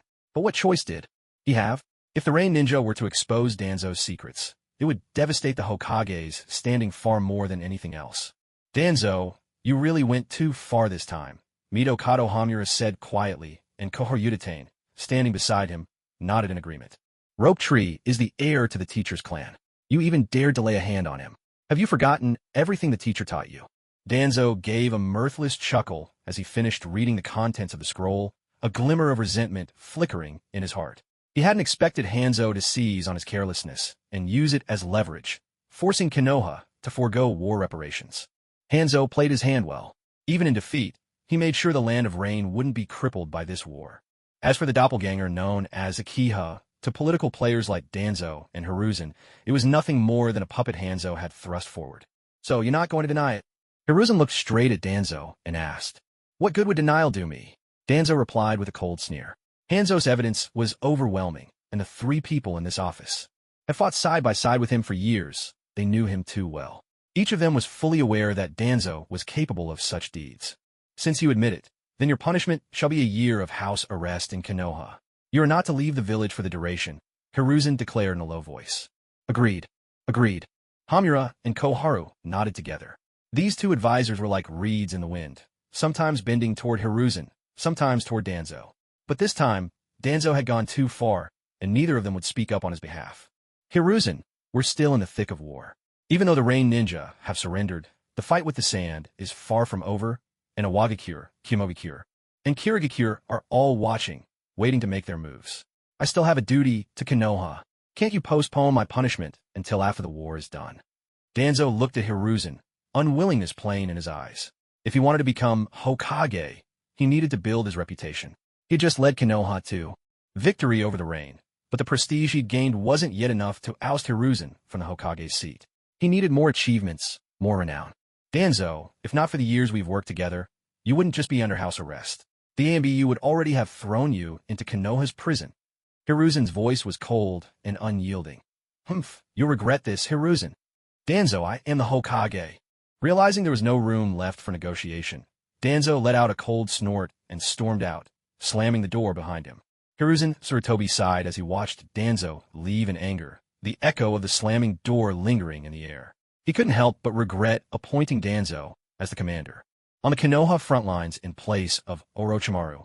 Given the current situation, he feared that many Konoha shinobi would soon harbor resentment toward the Hokage's faction. However, just days later, when the rumors spread by Orochimaru reached Konoha, Hiruzen's eyes lit up. Not only did he refrain from clarifying the situation, but he even helped fan the flames. Soon, the whole land of fire was abuzz with tales of Shimura Danzo's reputation, defeating the Hidden Rain but refusing any compensation. The fame for leading Konoha to victory was substantial, but unfortunately, it was all negative fame, leaving Danzo fuming in house arrest. He had never imagined that after toiling for more than half a year, all his efforts would come to nothing, and the position of Hokage would drift even further out of reach. While Danzo and Hiruzen were both troubled by the ceasefire with the Hidden Rain, Naoki Asakawa's life was rather comfortable by contrast. Because he had just sealed the Ninetails, and to prevent the seal from destabilizing, Naoki Asakawa and Kushina Uzumaki had been staying together in a secluded barrier on the outskirts of Konoha these past few days. With little else to do, Naoki Asakawa took the opportunity to study sealing techniques with Kushina, calling her teacher Kushina at every turn. At first, Kushina would blush at the title, but by now, she had grown numb to it. "Teacher Kushina, what sealing technique are we learning today?" Naoki Asakawa asked with a cheerful grin. You're still smiling? Kushina huffed in mock annoyance. How do you learn so quickly? I've run out of things to teach you. Anyway, the Uzumaki clan sealing scrolls are already yours. You can study them on your own, she said, feigning exasperation. No worries. The moment I master them, I'll teach you in return. It's all the same, Naoki Asakawa replied, trying to reassure her. The playful glint in his eyes, however, made Kushina grind her teeth, barely resisting the urge to give him a playful bite. It had only been half a month since the Ninetails was sealed, yet Naoki had already mastered every sealing technique Kushina had learned in the past 6 months. As a result, Kushina truly had nothing left to teach him. Sometimes Kushina couldn't help but wonder who the real Uzumaki was. How could Naoki Asakawa learn the clan's sealing arts even faster than she could? Who needs your teaching? I'm an Uzumaki, from the strongest sealing clan in the ninja world, Kushina said with a touch of pride. Your clan sealing techniques are indeed remarkable, Naoki replied with genuine admiration. The Uzumaki sealing arts were vast in number, ranging from the simple to the complex, covering every category. Yet it was precisely because they excelled at sealing but not at combat that their country was ultimately destroyed.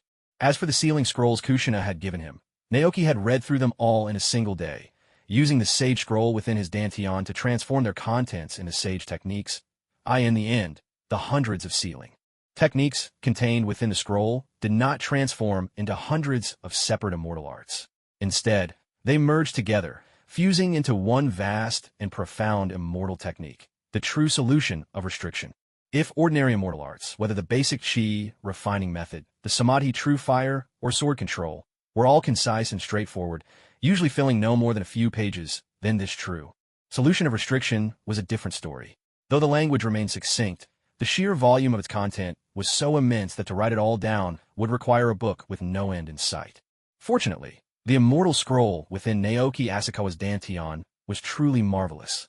Like a boundless tome of sand, it had no end, and thus was not overwhelmed by the true solution of restriction. After skimming through it, Naoki Asakawa realized that the true solution of restriction could hardly be called a single immortal art anymore. Rather, it resembled an entirely new system. In ancient times, restriction techniques were first created by great cultivators as methods of binding and control, over countless generations of refinement and expansion. By practitioners, the art of restriction gradually gave rise to formations, artifact crafting, and talismanic arts, its applications becoming all-encompassing. With the acquisition of the true solution of restriction, Naoki Asakawa finally set foot upon a new path. Thinking about it, he truly owed a debt of gratitude to Kushina. If she hadn't given him the Uzumaki clan's sealing scroll, he suspected that learning just a single sealing technique would never have allowed him to uncover the true solution of restriction. At best, he would have gained insight into a single, isolated restriction technique. Now, with the true solution in hand, the benefit to Naoki Asakawa was beyond measure. After half a month of study, just barely grasping the basics, Naoki Asakawa came to understand that the kinds of restriction techniques used in sealing arts were only the most elementary applications of restriction. He himself could not wield sealing arts directly, but by using the principles of restriction, he could replicate their effects, a learning pace that even Kushina found astonishing. The explosive tags and barrier techniques employed by ninja were simply another form of sealing arts, advanced applications of restriction recorded in the true solution, specifically the arts of talismans and formations. Yet, in a ninja world, development of sealing arts was still rather limited. There were few formations based on sealing, and as for talismanic arts, almost all usage was confined to explosive tags and sealing tags. All right, you study on your own now. I'm going to start practicing too, Kushina declared, turning on her heel and heading to her room. From this day forward, she resolved to be impervious to distractions, to devote herself wholeheartedly to the study of sealing arts. At the very least, she would not allow Naoki Asakawa to leave her too far behind. Fine, Naoki Asakawa replied with a helpless shake of his head, then entered his room to immerse himself in the true solution of restriction. He could set aside formations and talismanic arts for now. What truly captured his curiosity was the art of artifact crafting. After all, within his dantian too, flying swords still awaited his refinement. Before he gained a true understanding of the art of restriction, his 2 flying swords had only been forged and tempered in the true flame of samadhi. Though their strength was up to standard, they lacked the blessing of restrictions and couldn't even be considered the most basic of magical tools. No wonder Naoki Asakawa had always felt his swordsmanship was lacking in power. Only now did he realize the problem lay with his swords themselves. At the same time, deep within the land of rain, Naoki Asakawa's external incarnation was busy handling the affairs of the Rain Ninja Village while also studying the sealing techniques given by Kushina. Asakawa himself could not cultivate sealing techniques without chakra, but his external incarnation was free from such limitations. So, while his true body studied the art of restriction, his incarnation delved into the mysteries of sealing. The war has ended, and now is the time for the land of rain to rebuild and flourish, Naoki Asakawa muttered, pinching the bridge of his nose. Even after his breakthrough to the divine sense stage, with his spiritual power having grown by leaps and bounds, the towering stack of bureaucratic scrolls before him still left him mentally exhausted. Lord Uchiha, maybe you should take a break? Ventured a female rain ninja who served as his secretary. When Salamander Hanzo had suddenly announced his retirement and passed the position of village leader to this young man known as Uchiha, most of the rain ninja had been pessimistic. After all, if even the rain ninja village led by the demigod Hanzo had fallen to Konoha, what hope could an unknown young ninja offer? Yet this very young man had managed to persuade Konoha to abandon its demand for massive war reparations, sparing the rain ninja village from crippling losses. Afterwards, Uchiha not only offered comfort and support to the families of rain ninja, who had fallen in the war, but also embarked on bold reforms, cutting unnecessary expenses and increasing investment in training new ninjas. Gradually, his reputation grew, and the confidence of many rain ninja in their new leader began to rise. As someone who had witnessed all this firsthand, his secretary knew all too well how diligent the young leader truly was, a true workaholic. If he possessed strength on par with Hanzo, he would surely become the village's great restorer. I understand, Naoki Asakawa replied, waving his hand to signal that she could leave. As a small nation caught between three major powers, the Rain Ninja village faced countless challenges, not just external threats, but internal troubles as well. Under Hanzo's rule, tensions had been kept in check, but after their defeat by Konoha, many issues began to surface. If left unaddressed, both the village and the entire land of rain could easily fall apart. Even for a small nation and a modest ninja village, sitting in the leader's chair was no easy task. Time for a break. Let's study some ninjutsu, Naoki Asakawa murmured as he closed his eyes. Compared to handling village affairs, learning ninjutsu was a welcome relief. Kagura Mind's Eye. Naoki Asakawa closed his eyes. As the Kagura Mind's Eye activated, the world seemed to unfold within his mind. Although the clarity couldn't match the divine, all-seeing perspective of his spiritual sense, the range of his perception now far exceeded the 2 kilometers his spiritual sense could currently cover. It extended for dozens of kilometers. No wonder the Uzumaki clan is renowned for this. It's truly the most powerful sensory ninjutsu in the ninja world, Naoki mused. Inwardly, while at great distances he could only detect intense fluctuations of chakra, the sheer scope greatly surpassed that of his spiritual sense.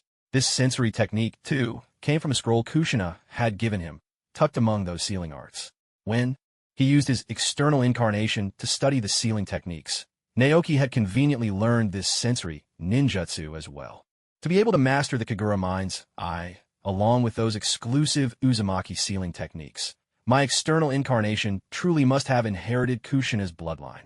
He reflected, if I can pair this with my original self's spiritual sense, one for close range, one for long range, then perhaps no one would be able to escape my detection. With his eyes quietly closed, Naoki Asakawa appeared to be resting, but in truth, he was observing every detail within Amage Cure. Directly below his office, Yahiko, Konin, and Nagato were diligently working on the tasks he had assigned them.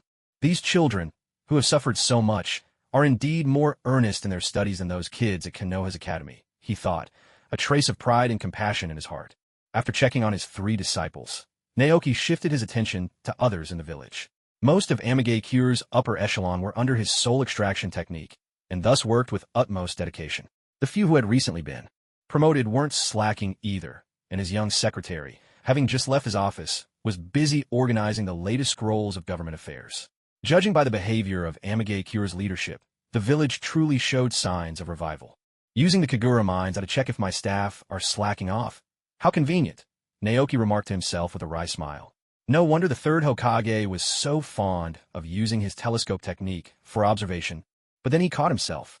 No, I mustn't become one of those heartless bosses who squeezes their employees dry. Just as he was about to deactivate the Kagura Mind's Eye, a familiar presence caught his attention, emanating from the ground not far away. The intruder's chakra was expertly concealed, blending almost seamlessly into the earth itself. Had Naoki not previously dealt with such foes, even the Kagura mines I might have missed it. So, they found me this quickly. As expected of Zetsu, the master of intelligence, Naoki thought, a note of admiration in his mind. In the next instant, 5 golden chakra chains burst through the window behind him, lashing out at lightning speed toward where Zetsu was hiding. Adamant ceiling chains, he called out. Beneath the surface not far away, 2 white Zetsu, their bodies entirely pale, crouched in hiding and observed with great caution. I don't see Nagato anywhere. Should we get a little closer? One asked tentatively. Are you mad? The other shot back in alarm. This is close enough. If we get any nearer, we'll be discovered, the first white Zetsu admonished. The Hidden Rain village might not be as powerful as the 5 great nations, but Hanzo is no pushover. We finally managed to separate from the main body and gained our own consciousness. I have no intention of dying on this reconnaissance mission, he added. You're right, the second white Zetsu agreed. It wasn't easy getting out of that pitch-black place. I'd like to linger out here a little longer myself. Exactly. We do all this work for the main body and don't even get paid. Why risk our necks like this? The first white Zetsu grumbled. Clearly, despite their vast intelligence network, the white Zetsu had no idea that Hanzo the Salamander's remains had already been scattered to the wind by Naoki Asakawa. Just as the 2 white Zetsu were idling about, 2 golden chains of chakra suddenly shot down from above, piercing the ground right where they hid. Not good. It's the adamantine sealing chains of the Uzumaki clan, one white Zetsu shouted. We've been found. Run, the other cried. In the instant the chakra chains appeared, both white Zetsu immediately sensed the intent behind the attack. Fortunately, they were currently deep underground, which suited the mayfly technique perfectly. Even the adamantine sealing chains would have a hard time stopping their escape. That's odd. One white Zetsu thought to himself. This Uzumaki can use the adamantine sealing chains, but why only 2? That's an A-rank jutsu unique to their clan. Shouldn't someone who can wield it be able to control more than 2 chains? But in the very next moment, that white Zetsu's doubts vanished entirely, for his mayfly technique failed. So you're here, a cool voice rang out. Surrounding their underground location, 3 thick golden chains of chakra twisted together, forming an unbreakable sealing barrier. These 3 chains had, of course, been set up in advance by Naoki Asakawa. Knowing the secret of the mayfly technique, he had no intention of letting them escape. Before using the 2 chains to capture the white Zetsu clones, he'd already sealed off the ground beneath them. Now, it was like catching fish in a barrel. The moment the 2 adamantine sealing chains touched the white Zetsu, the pair, who had been gliding through the earth like fish in water, suddenly found their chakra sealed and their bodies immobilized. Helpless, they were bound tightly by the chains, trussed up like dumplings, and hauled up in front of Naoki Asakawa. Do what you want, kill us or torture us, but you'll never get any information out of us, declared the first white Zetsu, full of bravado. The second white Zetsu remained silent. Though he wanted to survive, betraying the main body was simply impossible for a clone. Don't worry, I don't plan to kill you, Naoki Asakawa said with a shake of his head. Black Zetsu was extremely cautious. These white Zetsu clones sent out for reconnaissance knew almost nothing, just like the 2 that had been monitoring Nagato earlier. Still, Naoki Asakawa found himself intrigued by this peculiar form of life known as the white Zetsu clone. Lord Uchiha. What happened? Hearing the commotion, several rain ninja Umbu quickly rushed to the side of Naoki Asakawa's outer body and inquired. It's nothing serious. Put them in the village prison and make sure they're well guarded. Naoki Asakawa slightly loosened the adamantine sealing chains, then formed hand seals and pressed his palms to the stomachs of the 2 white Zetsu clones. 5-element seal. As 2 black sealing patterns appeared on the white Zetsu's abdomens. Even when the adamantine sealing chains were fully released, the white Zetsu could no longer use chakra. Yes, Lord Uchiha. The rain ninja Umbu took the 2 white Zetsu clones away. As soon as they left, the 3 children, who had been studying downstairs, came running up at the sound of the commotion, peeking stealthily from the doorway. Have you finished today's assignments? Naoki Asakawa looked at the 3 of them. The children were now around 6 years old, the perfect age for school, and he couldn't let them slack off on their ninja studies. Uchiha-sensei, I've already finished my homework, Conan said with a bright smile. I still have a little left to do. Nagato replied honestly. I'll be done soon. Yahiko nodded eagerly. Good. Conan, you can rest for now. Yahiko and Nagato, finish your homework before anything else. Naoki Asakawa patted Conan gently on the head, then continued. When you've all finished your assignments, I'll teach you the body replacement technique. We'll be finished in no time. The moment Yahiko and Nagato heard they could learn ninjutsu, they dashed off excitedly to complete their work.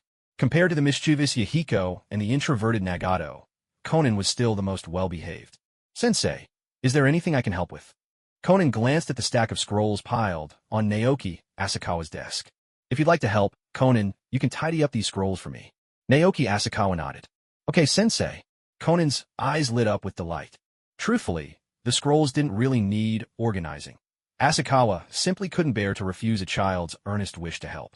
While Amigakure was still in a state of rebuilding and urgent development, far away in a cavern in the land of grass, something else was stirring. Zetsu, whose body was half black and half white, slowly emerged from the cave's depths, his form giving voice to two distinct tones. Who would have thought?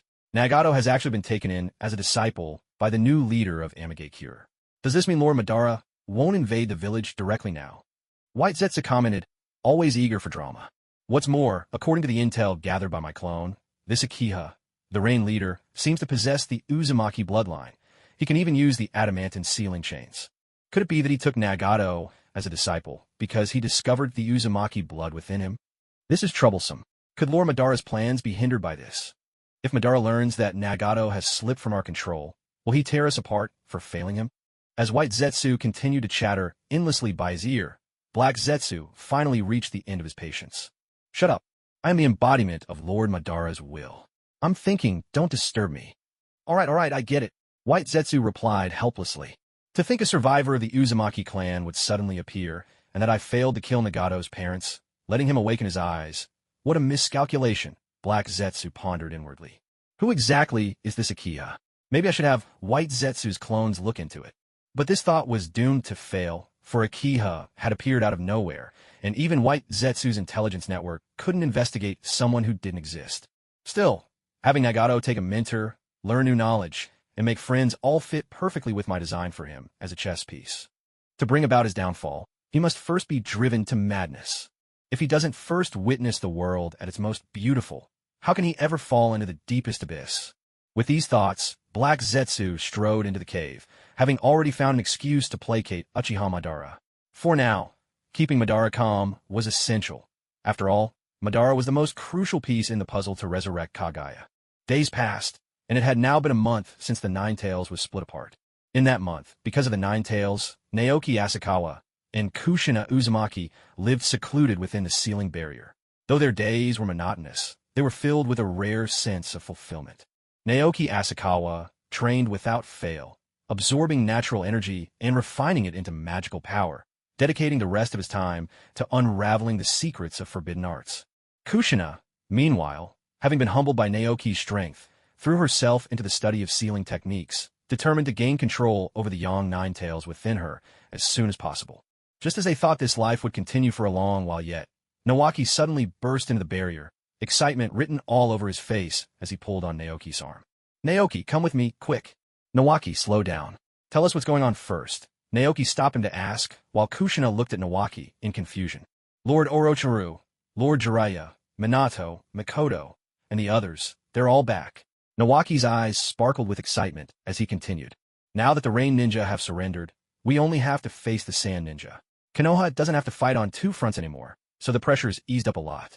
The third Hokage has allowed many of the ninja from the front lines to return home. They've just come back. Right now, there's a commendation ceremony at the first training ground." "I see." Naoki nodded in understanding. No wonder Naoki was so excited. A commendation ceremony was basically a celebration, a feast in honor of their victory over the Rain Ninja. After all, thanks to Danzo, Konoha hadn't demanded reparations after defeating the Rain Ninja, so there weren't many monetary rewards for the fighters. Using a celebration to lift the spirits of the ninja was only natural.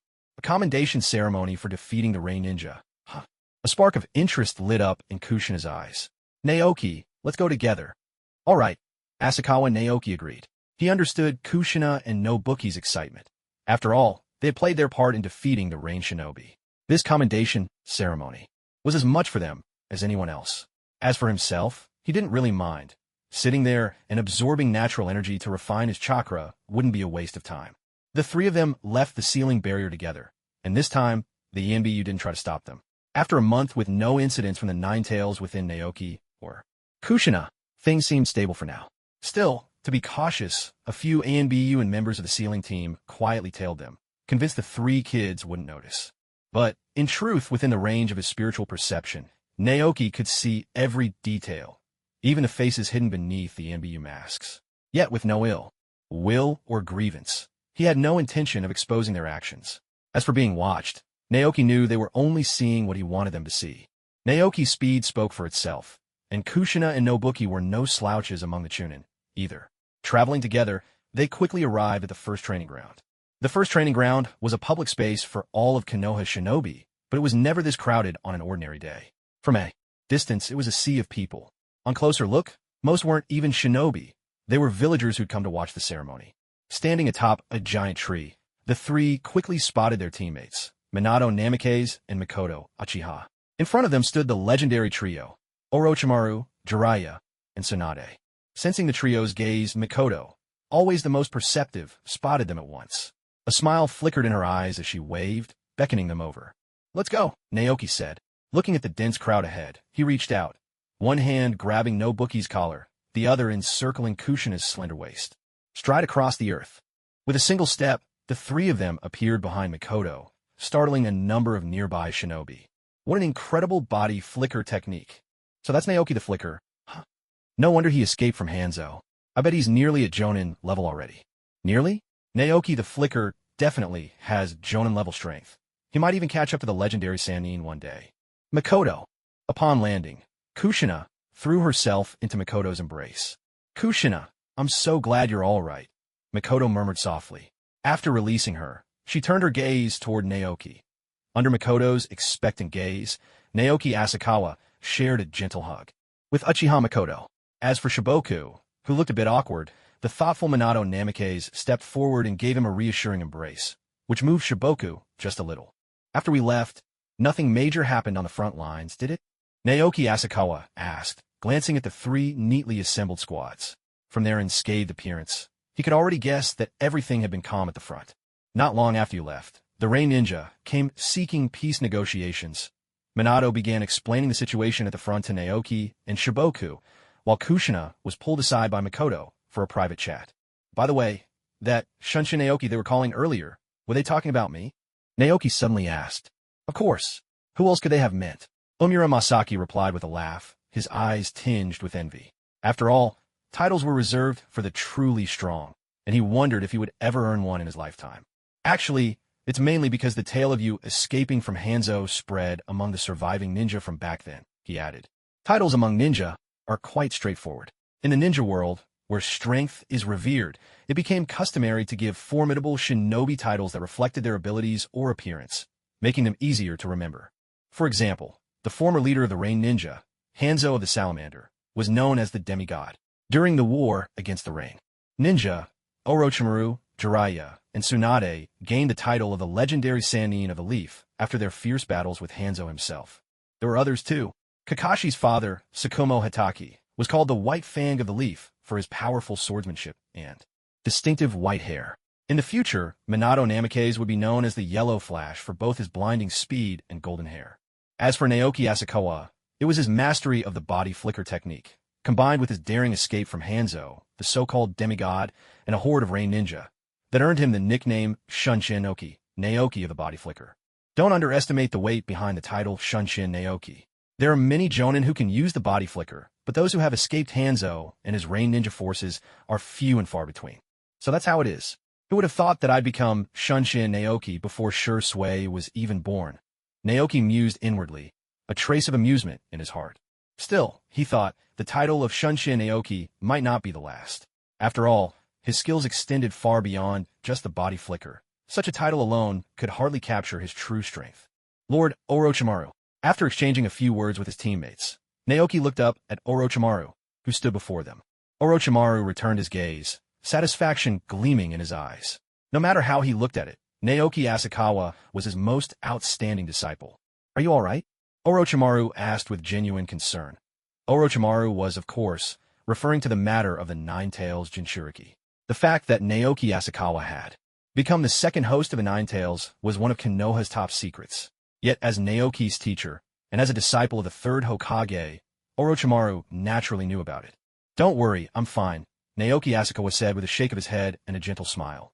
Since this is your choice, as your teacher, all I can do is trust you. Orochimaru replied with a hint of resignation in his voice. But if you ever run into trouble, remember to come to me. I'll help you find a solution. If Orochimaru can't help, you can always come to me, kid. Jiraiya chimed in with a hearty laugh. Don't trust Jiraiya. He's unreliable, Tsunade interrupted bluntly. If you or Kushina ever need anything, be sure to find me. I understand, sensei, Naoki replied, smiling. It felt good to have people looking out for him. Becoming Orochimaru's disciple had truly been the right choice. If only the bond among the three legendary Sannin could always remain this way. Oh, that's right, Orochimaru-sensei, your Kusanagi sword. Naoki carefully removed the handleless straight blade from his back and presented it with both hands. In a sense, the Kusanagi sword was indeed a legendary weapon, unrivaled in sharpness, unbreakable, and an excellent conductor of chakra. Even without having been tempered by the threefold true fire, its strength alone was comparable to his own pair of flying swords. If it underwent further refinement, its durability and edge would only improve. Didn't I say before that I'd already given this Kusanagi sword to you? Orochimaru accepted the sword with a smile. Forming a single-handed seal, he pressed his hand onto the blade, dissolving a certain connection. Then, he handed the sword back to Naoki. I've lifted the Ninjutsu seal on the Kusanagi sword. From now on, it truly belongs to you. But didn't you say you'd only give it to me once I became a Jonin? Naoki asked, a bit puzzled as he took the sword. What do you think this commendation ceremony is for? Jiraiya grinned, clapping Naoki on the shoulder. You might just be the youngest Jonin in Konoha. No sooner had Jiraiya finished speaking than a hush fell over the crowd.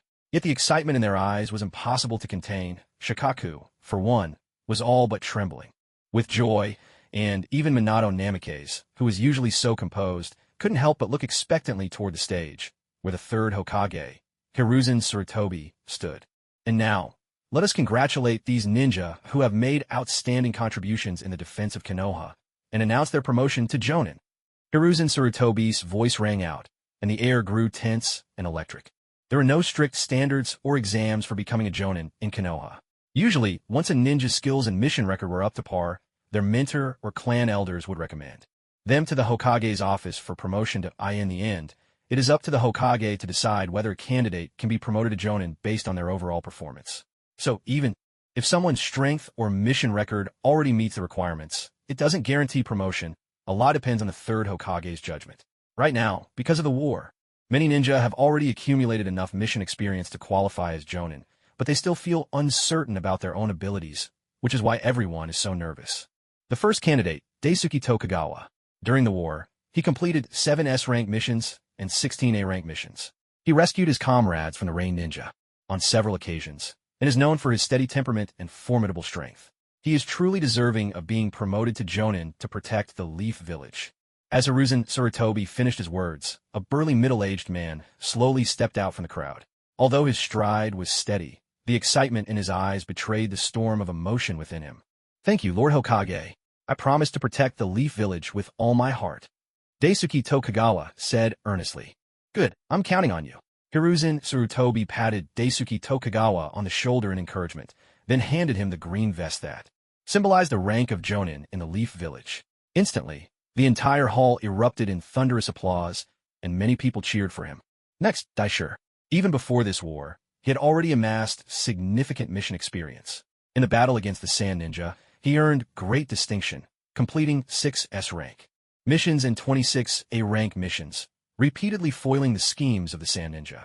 Resourceful and powerful, he is well suited to be promoted as a Jonin of the Leaf Village. Thank you, Lord Hokage. I will do my utmost to defend the Leaf. A tall, slender man stepped forward with a slow, deliberate pace, his movements and frame reminiscent of a nimble monkey. Keep it up. Hiruzen Sarutobi patted Daisher's shoulder as well, handing him the green Jonin vest. Once again, the hall filled with enthusiastic applause. It must be said, Hiruzen Sarutobi truly excelled at moments like these. Not only did he satisfy the pride and honor of those being promoted, but he also planted a seed of collective pride in the hearts of other ninja and villagers. Next, Shirkai Nara. In the battles against the Sand Ninja, he repeatedly devised brilliant strategies, completing 8 S-rank missions and 20 A-rank missions. Hiruzen Sarutobi continued, his voice full of ceremony, as he promoted 19 ninja in total. However, aside from the first 2, who were of civilian origin, The remaining 17 all came from established ninja clans. This did not surprise Naoki Asakawa. After all, in this world, bloodlines and secret techniques are paramount. Geniuses like Minato Namikaze, Jiraiya, and Orochimaru, who arise from the civilian population, are few and far between. However, as more and more people were promoted to Jonin and Asakawa Naoki's name still hadn't been called, his teammates began to grow anxious. Especially Rope, Tree, and Kushina, both of whom were straightforward by nature. Their worry was written all over their faces. It wasn't until Hiruzen Sarutobi announced the final new Jonin that their concern turned to joy. The last ninja to be promoted to Jonin, Hiruzen said, his gaze sweeping through the crowd, a warm smile settling on Asakawa, Naoki, and his friends. He's young but strong, having completed numerous difficult missions on the Sand Ninja front and led his team to defeat enemy Jonin. In addition, when facing the demigod, Hanzo of the Salamander, in the Land of Rain, he risked his life to draw Hanzo away alone, buying time for his teammates and ultimately escaping the Land of Rain alive. Though it's been less than a year since he graduated from the academy, he has already completed 9 S-rank missions, 16 A-rank missions, and 12 B-rank missions. When I learned of his achievements, even I hesitated to promote him to Jonin. Because he is so young and has been a Chunin for less than a year, I feared that many would resent the speed of his advancement. But in the end, I decided to promote him because the leaf does not suppress its geniuses. And he is Asakawa Naoki. As Hiruzen's voice fell, the crowd erupted into thunderous applause. The cheers were far louder and more enthusiastic than for any previous promotion. Does the leaf really not suppress geniuses? If only that were true. Asakawa Naoki thought to himself, silently scoffing. Back in the days of the first and second Hokage, the hidden leaf was the strongest of the 5 villages. But as Hiruzen Sarutobi took the helm, the leaf's power was gradually caught up to and even surpassed by the Cloud and Stone villages. The leaf has always been a cradle of talent, but at the same time, it's also notorious for producing the most powerful rogue ninja. Uchiha Madara, Uchiha Bito, Uchiha Itachi, Uchiha Sasuke, Orochimaru, Kabuto Yakushi, and Hiriko. If not for the rogue ninja from the leaf, the 4th great ninja war might never have happened. The only reason Hiruzen didn't suppress Asakawa Naoki was because he was Orochimaru's disciple, his own student, and thus counted as an insider. In the Hokage's faction, when it came to insiders, especially those who were, in their eyes, young and easy to control, Hiruzen had little to fear. Of course, these thoughts stayed hidden in Asakawa's heart. Outwardly, he simply used the body flicker technique to appear before Hiruzen Sarutobi. Thank you, Lord Hokage. I will do my best to protect the leaf, Asakawa said earnestly. He would protect the leaf, but not the leaf ruled by the so-called Leaf F4. Good child, the future of the leaf belongs to you all. Do your best. Hiruzen Sarutobi, with a gentle smile, placed his hand encouragingly on Naoki Asakawa's shoulder, while draping over him the green vest that symbolized a Konoha Jonin.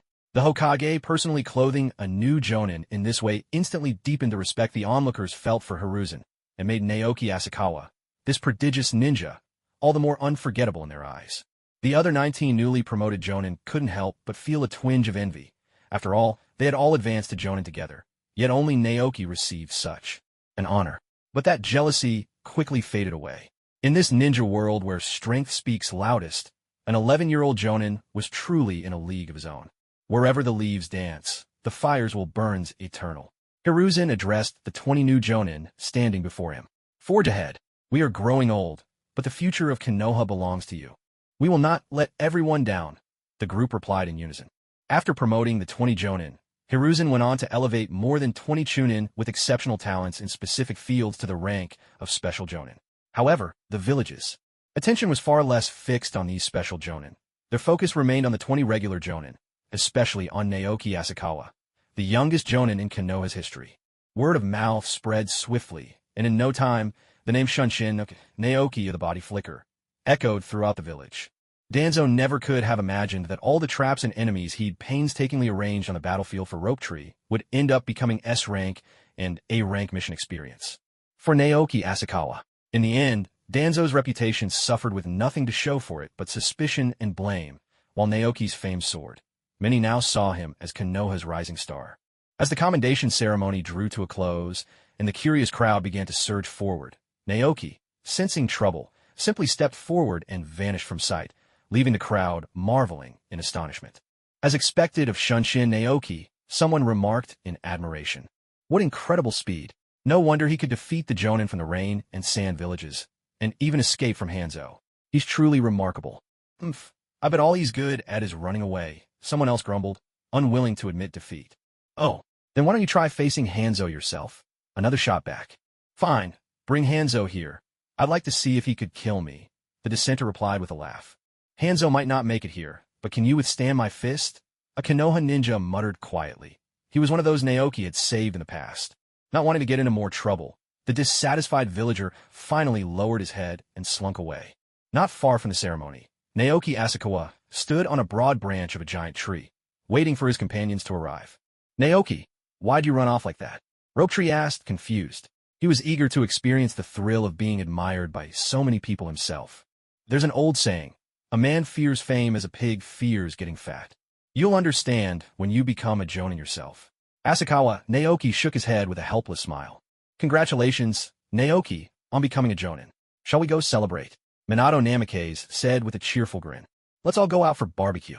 Eat as much as you want. It's on me. Asakawa Naoki declared. If Naoki's buying, then I'm going to eat to my heart's content, Kushina replied with a laugh. With Naoki the big eater here, we can order anything we like.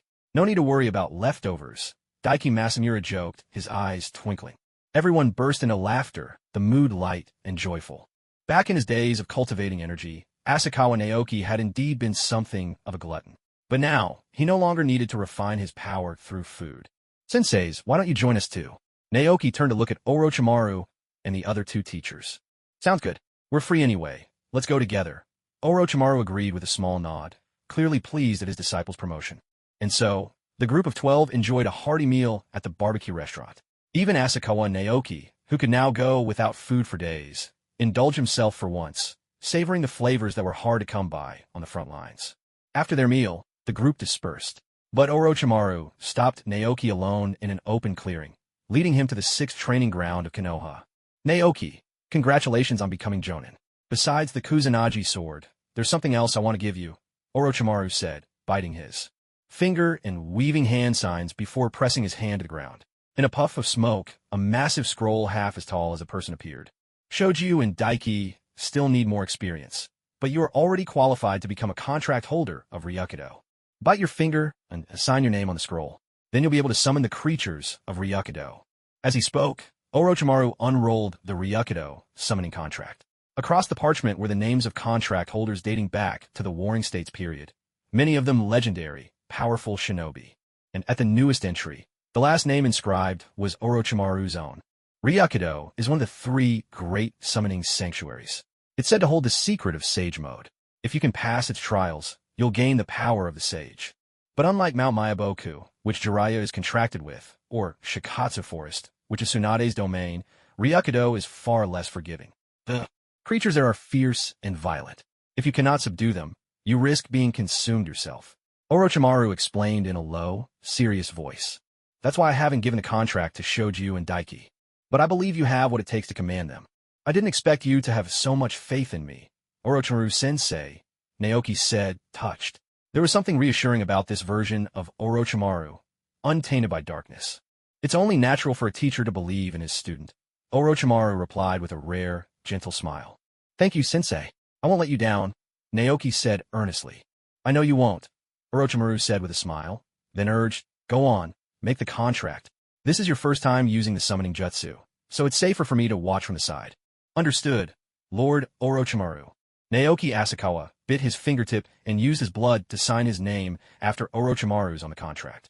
The moment the pact was sealed, Naoki keenly sensed that he had established a strange connection with a distant place in the shinobi world. Countless faint presences could be felt there, thousands upon thousands of subtle life forces, along with a few auras as powerful as his own, and one even stronger.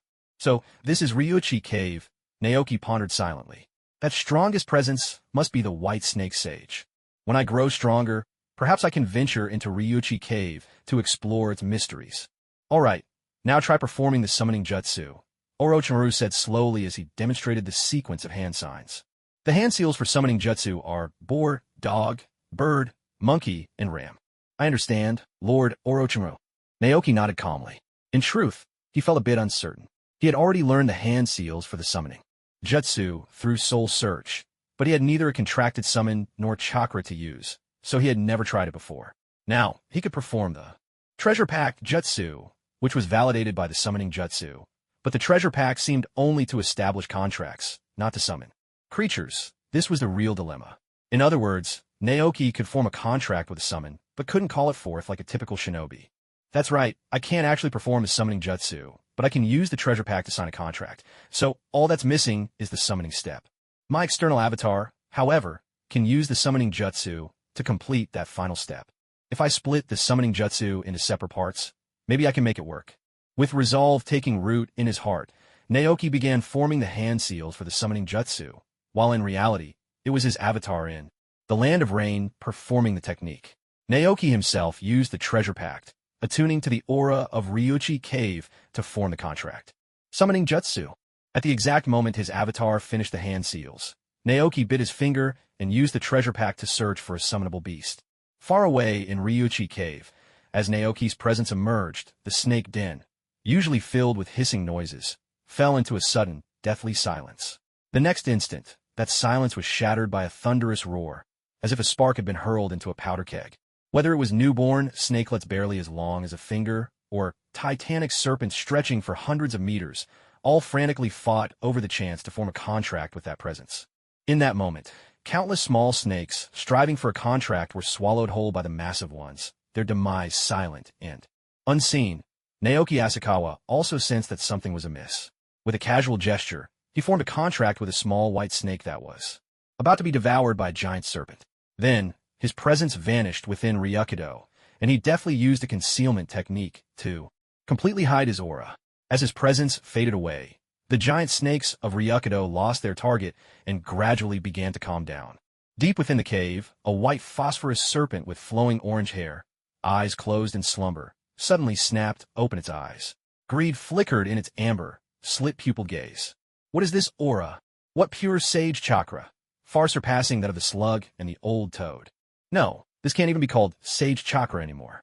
This is a true sage.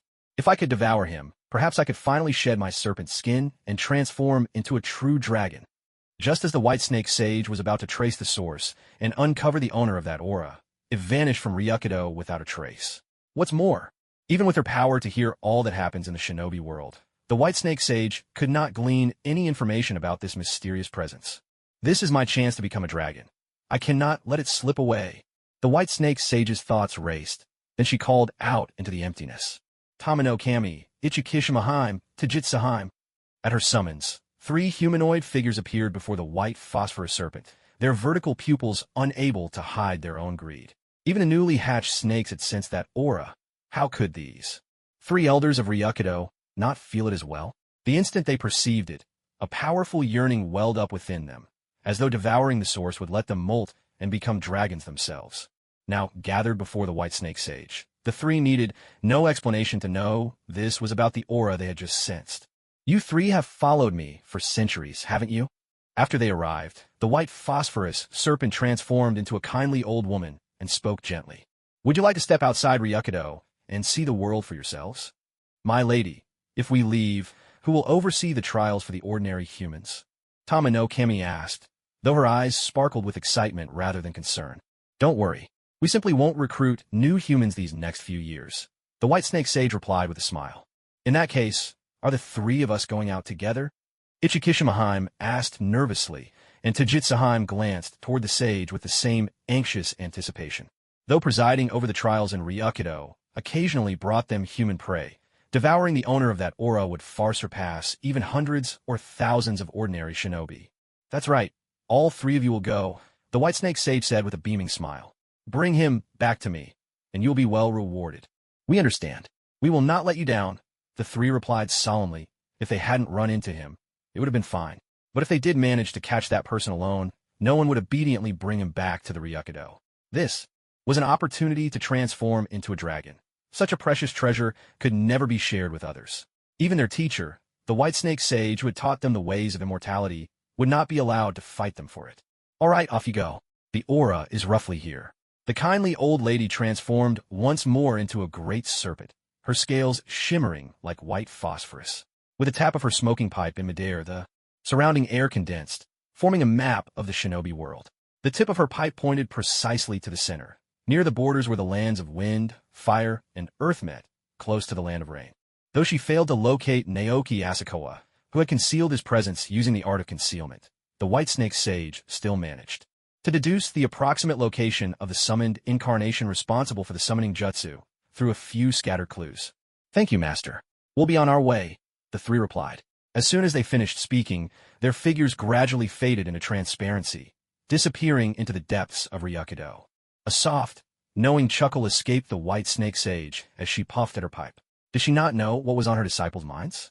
After all, snakes by nature are cold-blooded, selfish, and ungrateful. Such behavior was only to be expected, especially in the face of a divine object that could grant them the form of a dragon. That was why she had already made certain arrangements with them. If nothing happened, those measures would lie dormant, but if they did capture that person, they would be compelled to bring him back to Ryukido unharmed. A creature that had survived for over 1,000 years would not be so easily deceived by 3 young snakes. Meanwhile, at the Konoha training grounds, Orochimaru couldn't help but be amused and exasperated as he looked at the little white snake in Naoki Asakawa's hand. It was only as thick as a finger and about as long as his forearm. "With your chakra, how did you end up summoning such a tiny creature?" Orochimaru asked, utterly perplexed. "Could it be the influence of the Ninetails sealed inside you?" "Shut up, I didn't do anything," grumbled the Ninetails, sealed within Asakawa's core, though Orochimaru couldn't hear a word thanks to the seal. "I don't know, either," Asakawa replied, shaking his head. The moment he completed the summoning technique, he sensed a dangerous presence trying to devour his own aura. So he chose to summon a small white snake to minimize the risk, then used the art of concealment to mask his presence.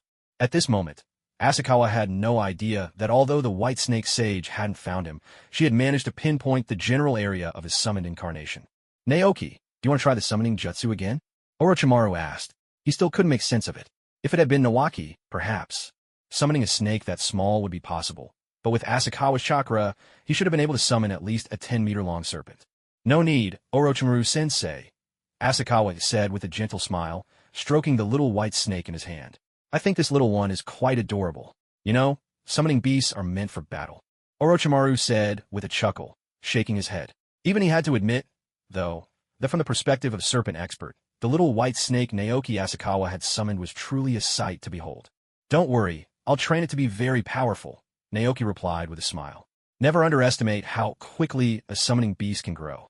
Look at Naruto. The first time he summoned those 2 tiny toads, Gamakichi and Gamatatsu, and by the time of the 4th Great Ninja War, they had grown to be the size of Gamabunta.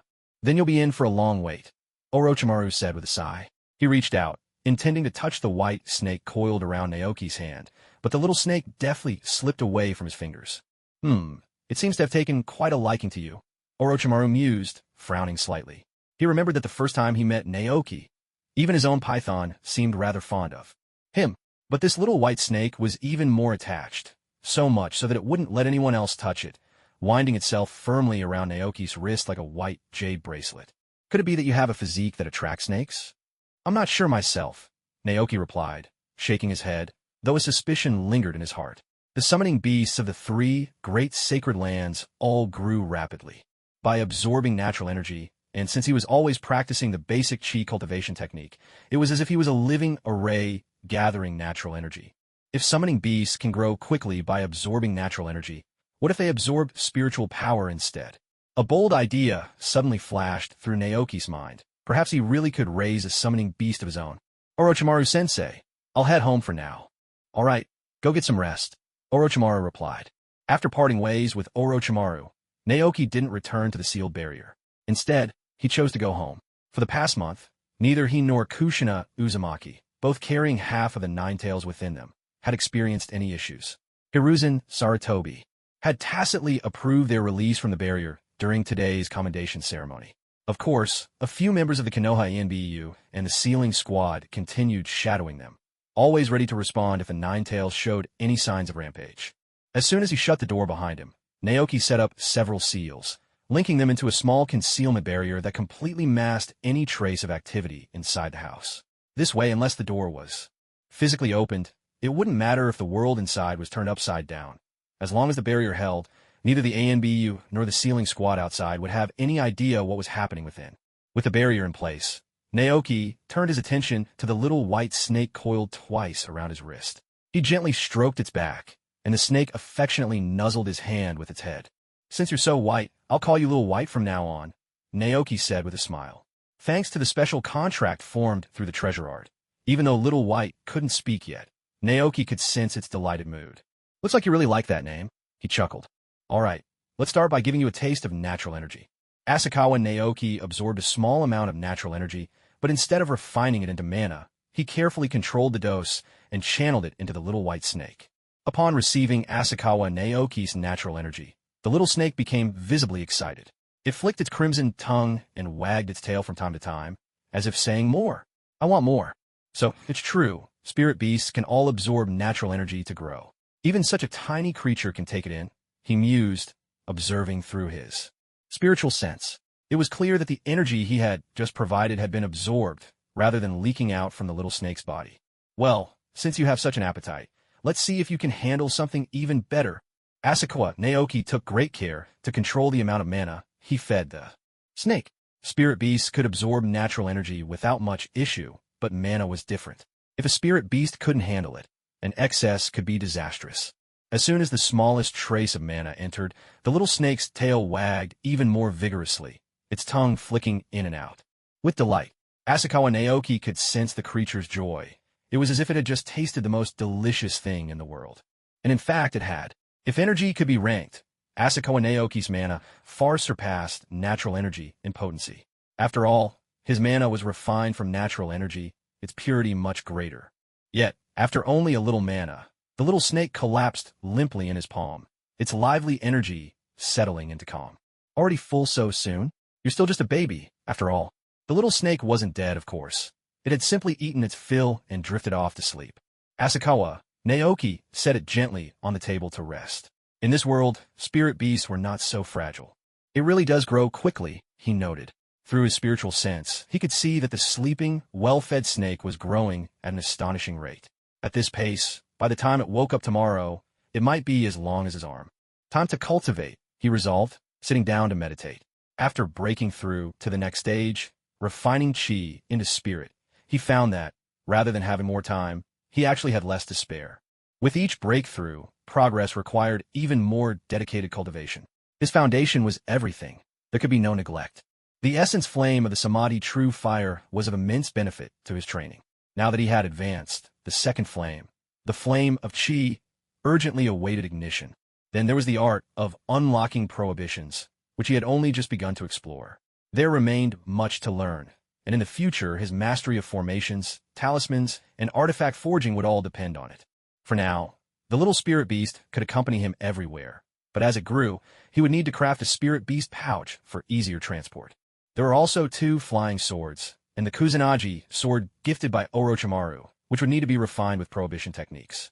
One thing at a time, he told himself. Asakawa Naoki's mind gradually settled into calm, and the natural energy within several hundred meters around him began to flow toward the small cabin, gathering and swirling, before being drawn in and refined by him in a magical power. While training in the foundational breathing technique, Asakawa Naoki also started pondering the mysteries of the chi flame within the samadhi true fire. The postnatal samadhi true fire consists of 3 flames: the essence flame, the chi flame, and the spirit flame, each representing one aspect of a cultivator's essence, energy, and spirit. Only when the 3 flames unite does one truly wield the samadhi true fire. Asakawa had already witnessed the might of the essence flame. Should even a trace of that fire touch an enemy, it would use their vital essence as fuel, burning relentlessly as long as their essence endured, until nothing remained but ash. Yet, as someone who already wielded offensive arts like Thunder Palm and sword control, Asakawa did not particularly value the destructive power of the essence flame. Its true strength, he realized, lay in its benefits for cultivation. Since embarking on the path of immortality, it had taken Asakawa 1 year to break through to the mid-stage of the first realm, essence, refinement, and then another 2 years to reach its late stage. Advancing from a novice to the late stage of essence refinement in 3 years was already an impressive pace for a dual spirit root cultivator. However, progressing from late-stage essence refinement to the next realm, chi transformation, typically required 6 or 7 years for an ordinary dual root cultivator. even longer than the time spent advancing within the first realm. But Asakawa needed less than a single year to achieve that breakthrough, and while some of that was due to his innate talent, much more was owed to the Essence Flame. With the aid of the Essence Flame, the food Asakawa ate was instantly refined into vital energy, whether it was soldiers' rations or medicinal herbs, all transformed swiftly into essence, and then into magical power. In truth, the Essence Flame had been an immense boon to his progress. Without having ignited it, he might still be struggling to refine his essence even now. Because of this, after reaching Chi transformation, Asakawa placed the cultivation of the Chi Flame on equal footing with his core cultivation, raising it to the highest priority. According to the Samadhi True Fire's method, the Chi Flame is the fire of magical power. It requires igniting one's magical energy, he mused, recalling the perilous moment when he had first ignited the Essence Flame. That fire had truly burned inside him, not only sparing his life, but also widening his meridians so magic could flow more freely. Had he not endured, the outcome might have been tragically different. If my guess is right, igniting the Chi Flame will be just as dangerous, he thought. But if I let fear hold me back, I may never break through to the realm of spirit transformation. Steadying his heart once more, Asakawa began cultivating the Chi Flame. The process was similar to that of the Essence Flame. To ignite the Chi Flame, magical power must be compressed to its very limit. Thus, what Asakawa needed to do now was to compress his magical energy, making it ever more concentrated.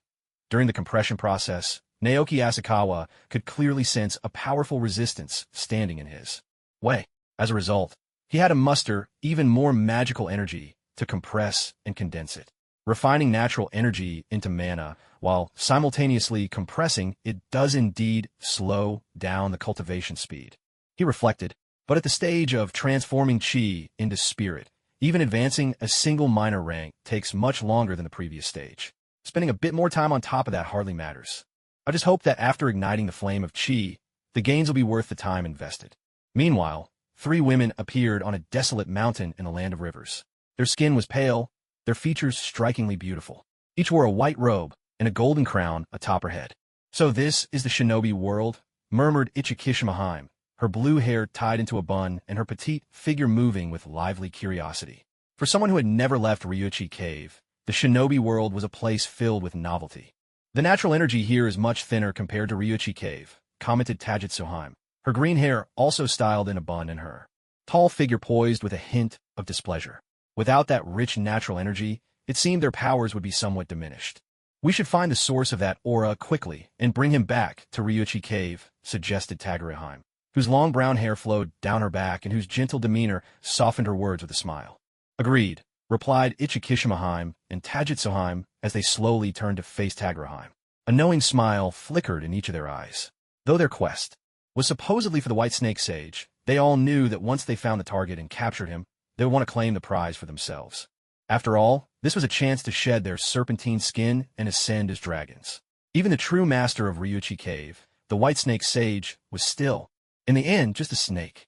If they had the opportunity to devour that person, who would willingly spend her life beneath the White Snake Sage's shadow? "Let's split up and search," declared Ichikishimaheim. With that, her petite form slowly floated into the air, ready to fly off in search of her quarry. No sooner had she set off than Tajitsuheim and Tagureheim followed close behind her. "Hey, didn't we agree to split up?" Ichikishimaheim frowned, glancing back at the two. "Why are you following me?" "You're overthinking it, Sister Ichikishima. We're just heading the same way. That's all." Tagureheim replied with her usual gentle smile. "That's right. We were planning to search this area as well." Tajitsuheim chimed in, nodding in agreement. "Fine. I'll head the other way," Ichikishimaheim said, turning and flying off in a different direction. Yet the 2 figures behind her also changed course, following her at a leisurely pace. Tajitsuheim, Tagureheim. Ichikishimaheim finally lost her patience. She spun around and pointed accusingly at them, her brows knitted. In frustration, "What exactly are you two up to? The shinobi world is huge. If we don't split up, how long will it take to find him?" "Sister Ichikishima, you misunderstand. We're only concerned for your safety." Sunitsuheim spoke slowly, her face still wearing that gentle smile, as if she were incapable of anger. "That's right. If that person's strength is too great, and we split up the search, wouldn't we just be picked off one by one?" Tanakakuro Shinheim nodded in agreement. A sly chuckle slipped from Ichikishimaheim. She was inwardly exasperated.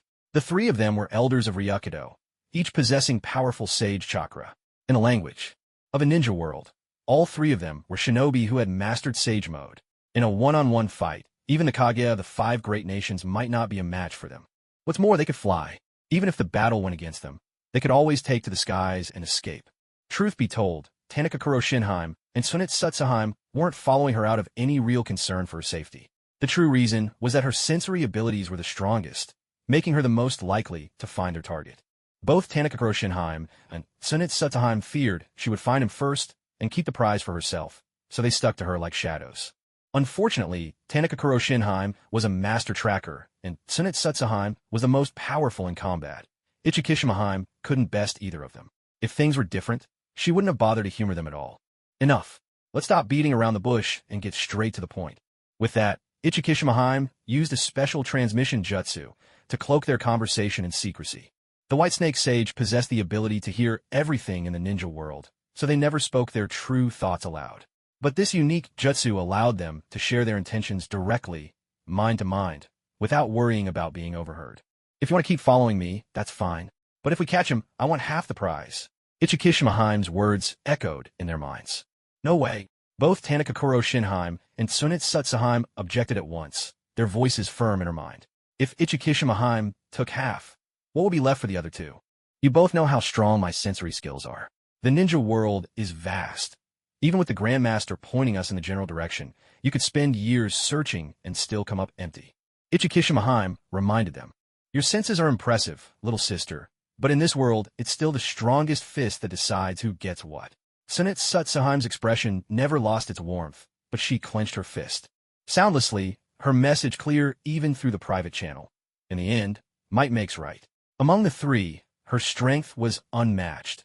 If power decided the division, she deserved the largest share. Elder sister is right. Your senses are sharp, Ichikishima, but don't forget my tracking skills aren't just for show. Don't think you can slip away on your own.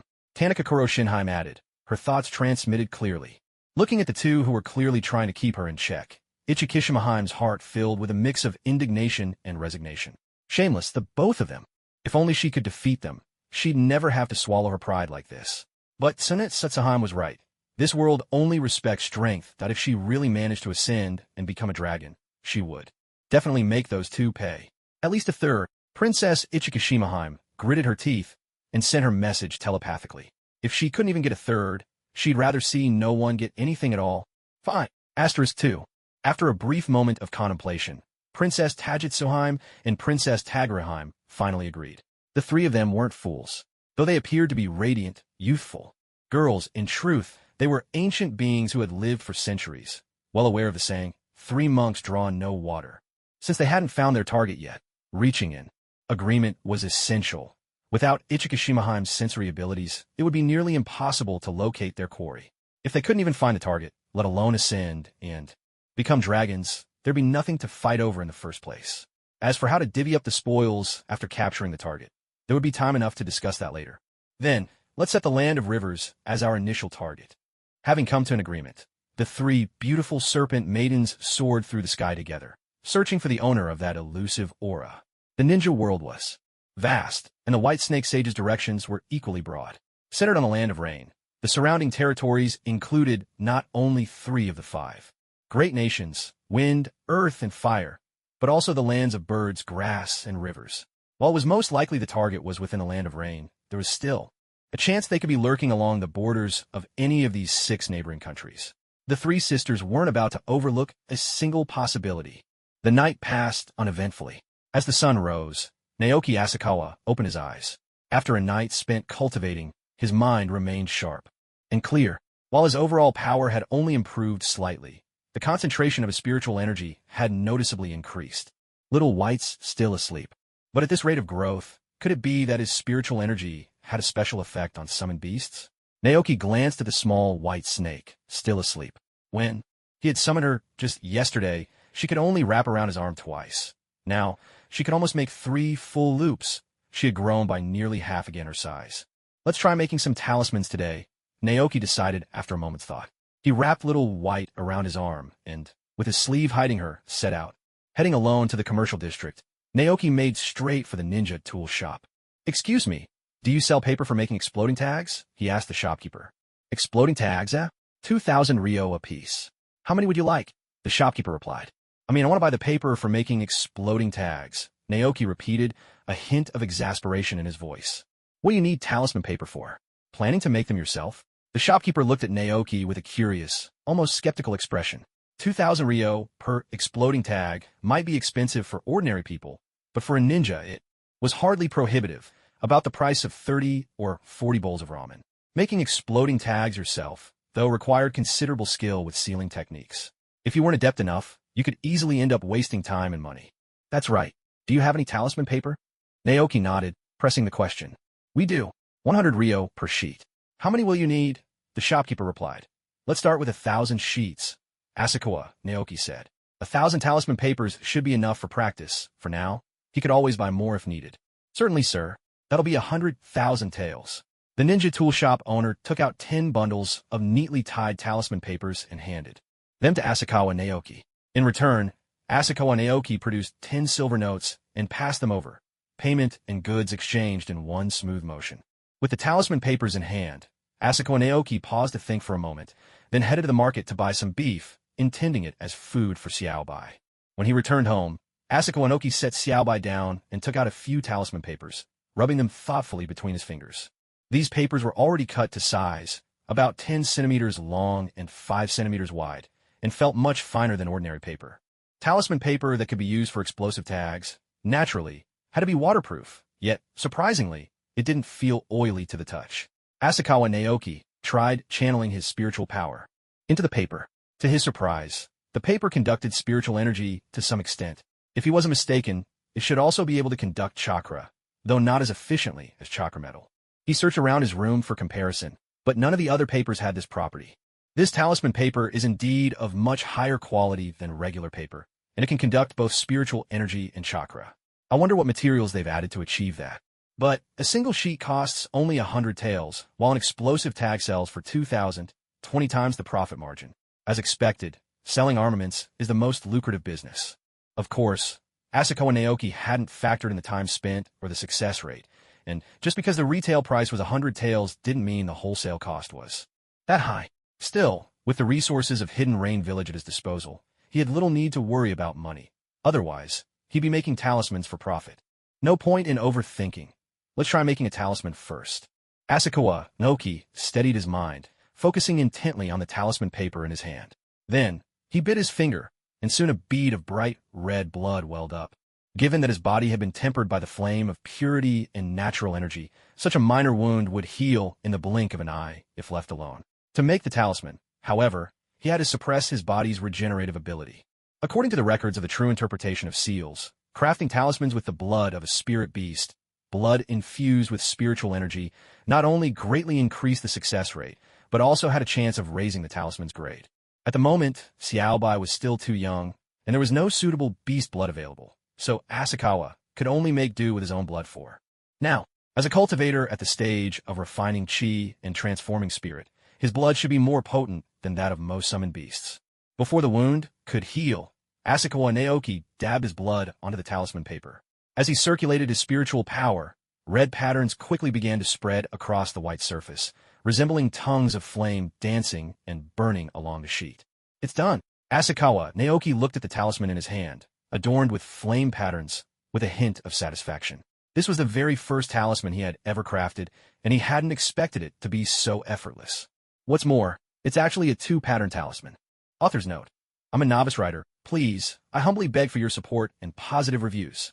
According to the records of the true explanation of restrictions, magical tools such as talismans, arrays, and crafted artifacts, when forged with restriction techniques, are generally graded by the number of restrictions they contain. Tools with 1 to 3 restrictions are known as mortal-grade artifacts, suitable for cultivators at the essence refinement stage. Those with 4 to 6 are called spirit-grade artifacts, ideal for those at the chi transformation stage. 6 to 9 restrictions designate a treasure as a magical treasure, meant for cultivators at the divine transformation stage. As for those with more than 9 restrictions, they are referred to as spirit treasures, suitable for those at the void merging stage. When a tool is said to be suitable for a certain cultivation stage, it doesn't mean lower stage cultivators cannot use it at all. Rather, they simply cannot unleash its full power. For example, a cultivator at the essence refinement stage could use a spirit-grade artifact, but not only. Would they fail to access its full might, they might also find their own mana completely drained in one blow. While these artifacts far outstrip their mortal-grade counterparts in power, if you fail to defeat your opponent in a single strike, what awaits you is almost certain death. Talismans themselves can be seen as single-use magical tools, and their grading follows a similar standard. However, instead of counting restrictions, the number of patterns is used to describe their rank. 1 to 3 patterns correspond to mortal-grade artifacts, 4 to 6 to spirit-grade, 6 to 9 to magical treasures, and anything above 9 is considered a spirit treasure. Asakawa Naoki hadn't expected that on his very first attempt at talisman crafting, he would successfully produce a 2-pattern talisman. Let's go test the power of a 2-pattern talisman. Just as Asakawa Naoki was about to stand up and head to the training grounds to test the talisman's might, he felt an itch on the fingertip he had bitten earlier. Turning his head, he realized that Little White, the snake, had woken up and was now contentedly licking the nearly dried blood from his finger with its forked tongue. "What a greedy little snake you are," Asakawa Naoki chuckled. He drew his finger across his skin again, letting a few drops of fresh blood fall into Little White's mouth. Little White, after swallowing the blood, was so excited that its tail wagged nonstop, radiating pure delight toward Asakawa Naoki. Soon after, it affectionately coiled itself around his arm and drifted back into sleep.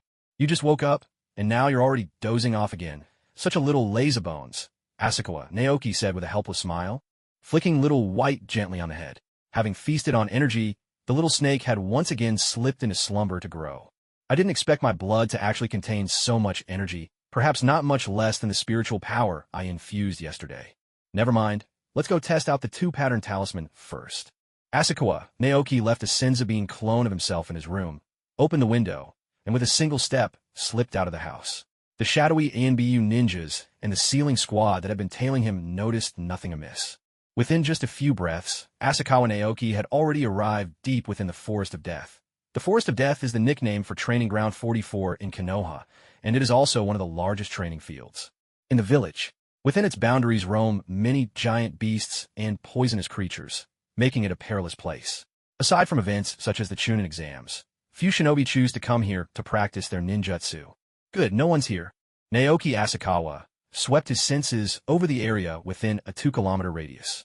After confirming there was no one around, he let out a gentle sigh of relief. Just as he arrived at the Forest of Death, Naoki Asakawa heard a series of thunderous roars. Moments later, the ground beneath him began to tremble, the vibrations growing stronger with each passing second.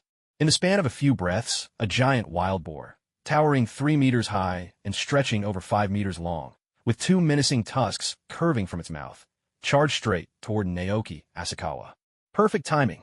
Naoki's eyes lit up. He'd been looking for something to test his strength on.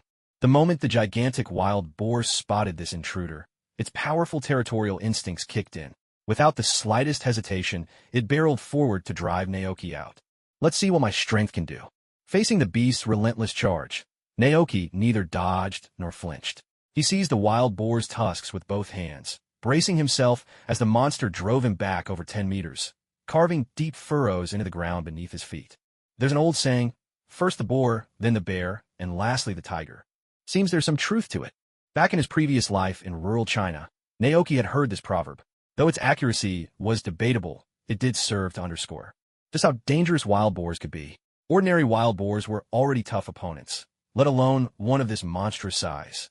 Weighing thousands of pounds and charging at nearly 100 kilometers per hour, colliding with it felt like being struck by a speeding car. Even Naoki felt his blood surge the instant he gripped its tusks. But this is where it ends. After being pushed back a dozen meters, the wild boar's momentum finally waned. Just as it gathered its strength to hurl Naoki skyward, it suddenly realized all 4 of its legs were dangling in the air. The boar snorted and struggled, but Naoki's grip was unyielding. "Without using any chakra, just relying on my physical strength alone, I should already be able to take on a Jonin," Naoki mused.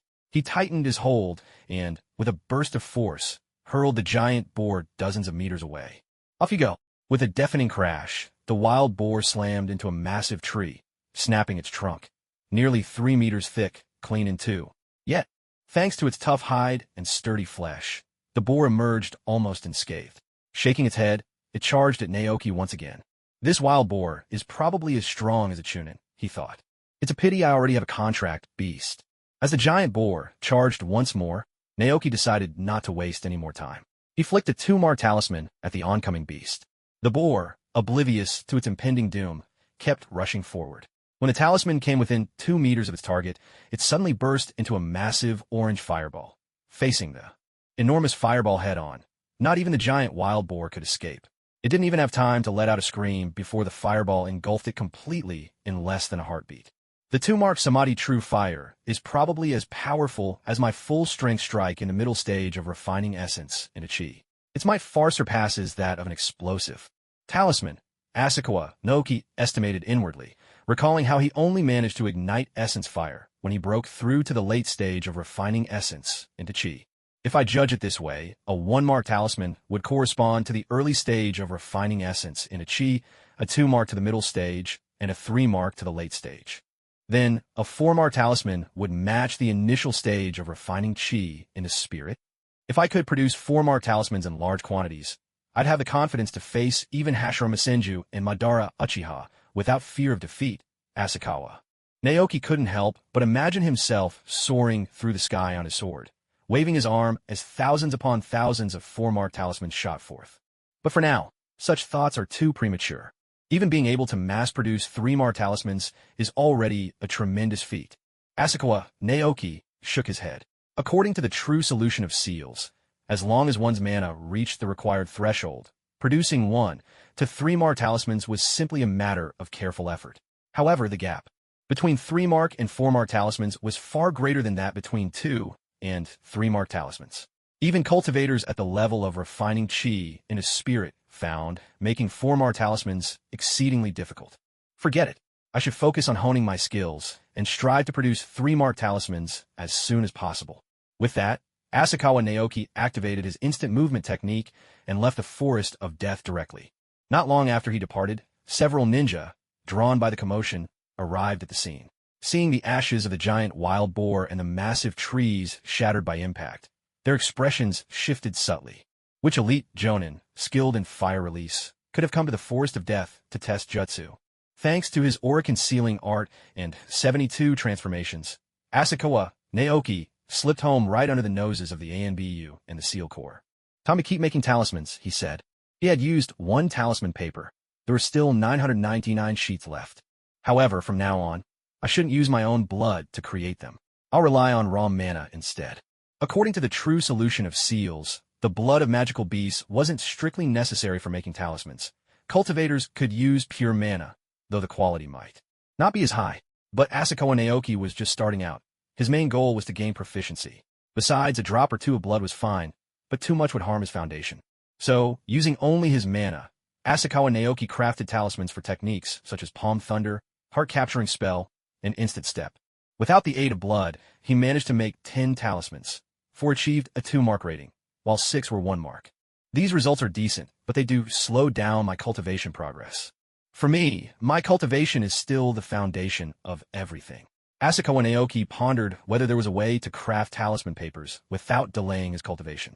Creating talismans mainly tests my ability to control magical power, he mused. Although my control is decent right now, enough that I don't immediately ruin the talismans, it still falls short of the requirements for a 3-mark talisman. Maybe I can let a Senzu Bean clone give it a try. The idea suddenly struck Asakawa Naoki, recalling how Naruto used shadow clones to train in sage arts. Although his Senzu Bean clones couldn't help him cultivate directly, they could certainly assist in making talismans. Even though the cultivation experience wouldn't transfer to his mind after the Senzu Bean clones disappeared, he could still control them himself. In this way, it was as if his mental energy was simply extended into the clones, giving him more bodies to work with. The act of crafting talismans was still his own. Let's give a shot first. Asakawa Naoki summoned a Senzu Bean clone, devoting most of his focus to controlling it, while the remainder of his concentration was left to basic chi, refinement, and the fire of chi technique. When the Senzu Bean clone successfully crafted its first 2-mark talisman, Asakawa Naoki knew his idea was sound. Controlling 1 clone isn't even close to my limit, he thought. Asakawa Naoki summoned another clone, and both began to create talismans simultaneously. Still, he hadn't reached his threshold. Finally, he divided himself into 5 Senzu Bean clones, and only then did he finally hit his limit. My spiritual energy is maxed out. If I try to create one more clone, either the success rate of the talismans will plummet, or my own cultivation will be affected. With this method, I won't have to sacrifice either cultivation or learning. This is wonderful. Asakawa, Naoki gazed at the ceaselessly working sins of being clones before him, a look of satisfaction spreading across his face. If an outsider were to witness this scene, they'd probably curse Asakawa Naoki as a heartless capitalist. Yet, who could know that not only was he controlling all these clones himself, but he was also supplying all the magical power? If Asakawa Naoki was a capitalist, then he was exploiting no one but himself. Such extreme self-exploitation really is exhausting, he sighed. By nightfall, all 1,000 talisman papers had been used up, and Asakawa Naoki's magical and spiritual energy were nearly wrung dry. Compared to the refreshed state he'd enjoyed after a full night of cultivation the day before, he now felt as if he hadn't slept for 3 days straight in his previous life. Since setting foot on the path of cultivation, it's been a long time since I've felt this kind of fatigue. Suppressing a yawn, Asakawa Naoki flopped onto his bed and fell fast asleep. The next morning, when Asakawa Naoki slowly awoke, he felt a tickling sensation on his face. Reaching out, his hand found a smooth little white snake. The tiny snake coiled around his hand with delight, its slender body now able to wrap nearly 5 times around his arm. You really can sleep, can't you? He teased. Ever since your spiritual awakening, you've spent a day and a half asleep out of the last 2 days. Asakawa Naoki tapped Xiaobai's head lightly with his finger. Xiaobai showed no discomfort. Instead, it affectionately flicked its tongue across his hand. It would be good if you could grow up quickly, get stronger soon, he murmured. Oh right, since you're awake, you should eat something. Asakawa Naoki took out the meat he had bought yesterday, cut it into small pieces, and tried to feed them to Xiaobai. But Xiaobai didn't seem particularly interested in fresh meat, nibbling a little before losing interest. Could it be that you too can grow without eating, just by absorbing natural energy? Asakawa Naoki wondered aloud. After breaking through to the spirit transformation stage, he had reached a level where he could survive on the spiritual energy of heaven and earth alone. But Xiaobai was still so small. How could it already do the same? Xiaobai didn't nod, but through their spiritual bond, it conveyed a clear affirmation to Asakawa Naoki. No wonder you're so attached to me. Asakawa Naoki realized with a faint smile. Since he was constantly absorbing natural energy, the concentration of it around him was much higher than elsewhere. Well, let me feed you some magic energy then. Indulging Xiaobai, Asakawa Naoki gently tapped its head and transmitted a bit of his own power. Greedily, Xiaobai absorbed every drop of energy he offered, then promptly curled up and went back to sleep. Oh, what a life! Eat, sleep, and repeat. I wish I could do that too, Asakawa Naoki said with stretch. Unfortunately, he couldn't just coast through life. The shinobi world was far too dangerous. He had to become stronger and fast. After a whole day of exhaustion yesterday, a good night's sleep has almost fully restored my mental strength. With a pleased look in his eyes, Asakawa Naoki released his spiritual sense. I didn't expect that the range of my spiritual scan would expand by nearly 100 meters. When he had first reached the spirit transformation stage, his spiritual sense could cover up to 2 kilometers. It had been almost 2 months since that breakthrough, but only after yesterday's heavy depletion and a night's recovery did he feel a noticeable increase for the first time. Who would have thought that pushing myself so hard would have such benefits, he mused. Checking his magical reserves, he found that, though not fully recovered, his magic was denser than it had been before yesterday. It's true, you really do have to force yourself sometimes. Still, I'll need to watch my limits, or I might become the first cultivator in my level to die from overworking on talisman crafting. Well, let's keep grinding those skills today. After tidying up his clothes, Asakawa Naoki prepared to head out. Thanks to the efforts of his 5 auxiliary spirit soldiers, he had used up all 1,000 talisman papers by yesterday. Through hands-on practice, he felt his understanding of seals and barriers improving at a pace far beyond before. Stepping outside, Asakawa Naoki returned to the ninja tool shop he had visited the day before. The moment the shopkeeper saw him, he immediately guessed Asakawa's purpose. Just yesterday, he had bought 1,000 talisman papers, and now here he was again. There's no doubt about it. He must be here to return those talisman papers because the success rate for making explosive tags is just too low. Welcome back, sir. The ninja tool shop owner greeted him with a smile. Generally speaking, unless there's a quality issue, our shop does not accept returns on ninja tools once they're sold. However, if you wish to return the talisman papers you bought yesterday, and they're still in perfect condition, we can buy them back at 70% of the original price. Really, there's no need to feel discouraged. the owner said reassuringly, still smiling. The process for making explosive tags is quite complex, and it requires a high degree of skill in sealing techniques. Even seasoned ninjas who are adept at sealing often experience a high failure rate when making them. Otherwise, the price wouldn't be so steep. How did you know I was here to return something? Asakawa, Naoki, looked at the owner in surprise. Why else would you be here? The owner eyed Naoki curiously. After all, he just bought 1,000 sheets of talisman paper yesterday, and now he was back again. If he wasn't here to return them, could it be that he'd already used them all up? But even for a skilled ninja working day and night, it would take at least 10 days to go through 1,000 sheets. Of course, the owner had no way of knowing that Naoki had created 5 shadow clones to draw the talismans, and with his swift chakra recovery, he'd finished the entire batch in a single day. I'm here to buy more talisman paper. Do you still have any in stock? Naoki asked. Yes, we have some left, the shop owner replied, realizing there was no point in trying to dissuade Naoki. How much would you like to buy? How much do you have? Naoki countered. There are 5,000 sheets remaining, the owner said. I'll take them all, Naoki replied with a nod. Over the past half year, Naoki had managed to save up quite a bit of money, partly from mission rewards, but mostly from the gambling dens.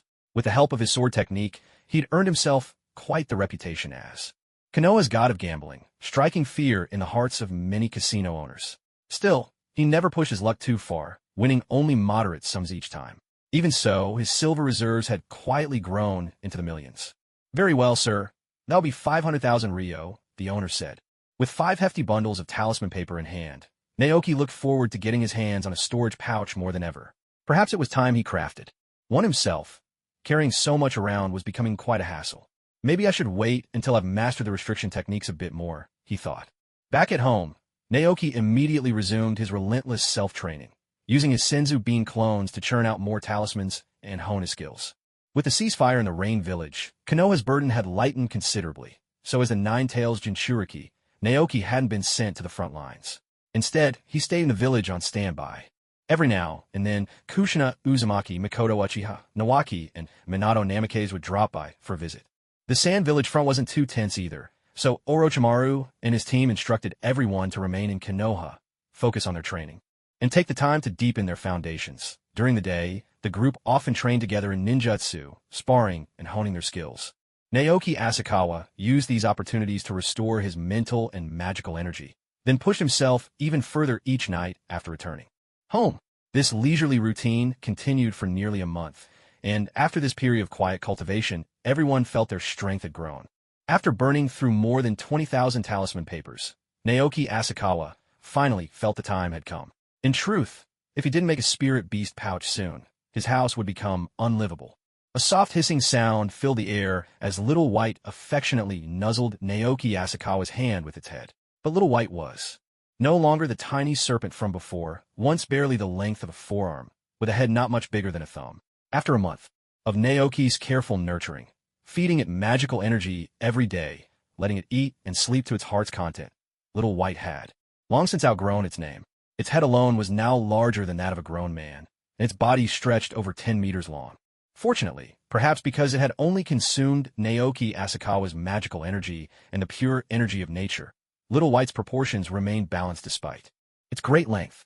After several molts, its white scales gleamed with a crystalline luster.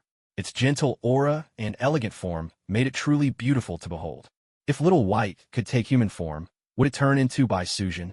Naoki Asakawa couldn't help but imagine the possibility. Yet, the summoning beasts of the ninja world didn't seem capable of transformation. Besides, even after growing to such a size, Little White still couldn't speak, communicating only through their contract. Who knew how long it would be before it could truly take shape? Frog Sage and Gamaryu could both talk when they were young. When, Naoki wondered, would Little White find its voice? But my house just can't hold it anymore. Little White was growing too fast, and the house had become much too small. It was imperative to forge a spirit beast pouch for Little White to live in. Naoki Asakawa sat up straight, gently moving aside Little White, who was trying to coil itself around him. I'm about to start forging a magical tool. Stay over there and don't disturb me, he said, looking at the great serpent. The Little White couldn't speak. It understood, and obediently settled down beside him. Samadhi true fire, Naoki called out, summoning a concentrated, essence-born flame. While he hadn't yet mastered the perfect Samadhi fusion, it would suffice for forging a spirit beast pouch. Begin. With a flick, he tossed out a large bundle of white snake skin, the latest shed from Lil White. There was simply no way to acquire spirit beast materials in the ninja world. Resources containing spiritual energy were all but impossible to find, so he had to make do with what Little White provided. Living inside one's own shed skin should be quite comfortable, after all. Under the blaze of the essence fire, the snakeskin rapidly shrank, and under Naoki Asakawa's precise control, it gradually took the shape of a pouch. Now comes the crucial part. Naoki focused his mind, and under the guidance of his spiritual awareness, his magical power etched intricate restriction patterns onto the snakeskin pouch with the precision of a master engraver. Although it hadn't been long since he'd truly grasped the art of restrictions and entered the discipline, Asakawa, Naoki succeeded in crafting a 2-inscription talisman on his very first attempt, which proved he had a natural talent for this path. After a month of practice, and using up 20,000 pieces of talisman paper, he could now control 5 bean-sized spirit clones at once to simultaneously create 3 inscription talismans. Although artifact forging differed from talisman making, the essence of restriction techniques led to the same destination. Even though this was his first time forging an artifact, Asakawa Naoki worked with remarkable confidence. He hardly looked like a beginner at all. Under the guidance of his spiritual sense, 3 faintly shimmering restriction marks soon appeared on the snakeskin pouch above the essence fire, marking it as a high-grade mortal artifact. It's done. Asakawa Naoki breathed a sigh of relief and beckoned the snakeskin pouch back to him. Probing it with his spiritual sense, he saw that it contained a space of several hundred cubic feet, enough to temporarily house Xiao Bai without issue. If Xiao Bai were to grow to the size of the legendary myriad serpents, he would simply forge a larger one in the future. Xiao Bai has shed some more skin. May as well forge it into another pouch while I'm at it, he said, taking out another bundle of snakeskin. One left over from Xiao Bai's last shedding half a month ago. It was considerably smaller than the first, but still plenty for a storage pouch. Let's begin, Asakawa Naoki said, and with the experience from before, the second forging went even more smoothly. In fact, forging a storage pouch was simpler than a spirit beast pouch. Typically, it required only 2 restrictions, one for space and one for stability. Spirit beast pouches, because they needed to house living creatures, required an additional life restriction. But since he had the ability, Asakawa Naoki included all 3 restrictions in his forging. Gazing at the 2 palm-sized snakeskin pouches in his hand, a trace of delight flickered in Asakawa Naoki's eyes. This was his very first time crafting true artifacts. The 2 flying swords he possessed had only been refined by the true fire. They hadn't received any restrictions, so strictly speaking, they weren't real artifacts yet. At present, he was not yet capable of forging 4-fold restrictions, and with the shinobi world still relatively peaceful and free of danger, there was no rush to engrave restrictions onto his flying swords. Let's give it a try, he mused. Retracting the essence fire into his body, Asakawa Naoki turned to Xiao Bai, who was coiled nearby, watching curiously. Aren't you going to check out your new home? He asked. Xiao Bai's eyes sparkled with curiosity. She slithered closer to the spirit beast pouch, her form shrinking rapidly before she slipped inside. But not long after, Asakawa Naoki sensed a struggle from within the pouch. Opening it up, he saw Xiao Bai crawl out, clearly reluctant, her black slit pupils brimming with grievance. You don't want to stay inside? He asked gently. Though she couldn't speak, Xiao Bai shook her head in an almost human gesture. You don't want to be alone? He guessed. This time, Xiao Bai nodded, causing Asakawa Naoki to furrow his brow in thought.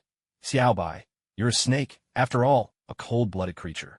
Snakes aren't known for living in groups, so being afraid of living alone doesn't really make sense. Wait, is it even appropriate to talk about science in the ninja world? Asakawa Naoki paused to reflect. This world isn't scientific to begin with, and if I recall, Ryukido really does seem to have plenty of snakes. Besides, the snakes in the ninja world might not even be cold-blooded. Without proper investigation, I can't make such claims. I'm being too narrow-minded. This is a habit I need to change. But Xiao Bai, your body is just too big now. You can't follow me around anymore. Asakawa Naoki said with a helpless sigh. Even Orochimaru, when he keeps a snake by his side, it's a small python, not the gigantic manda.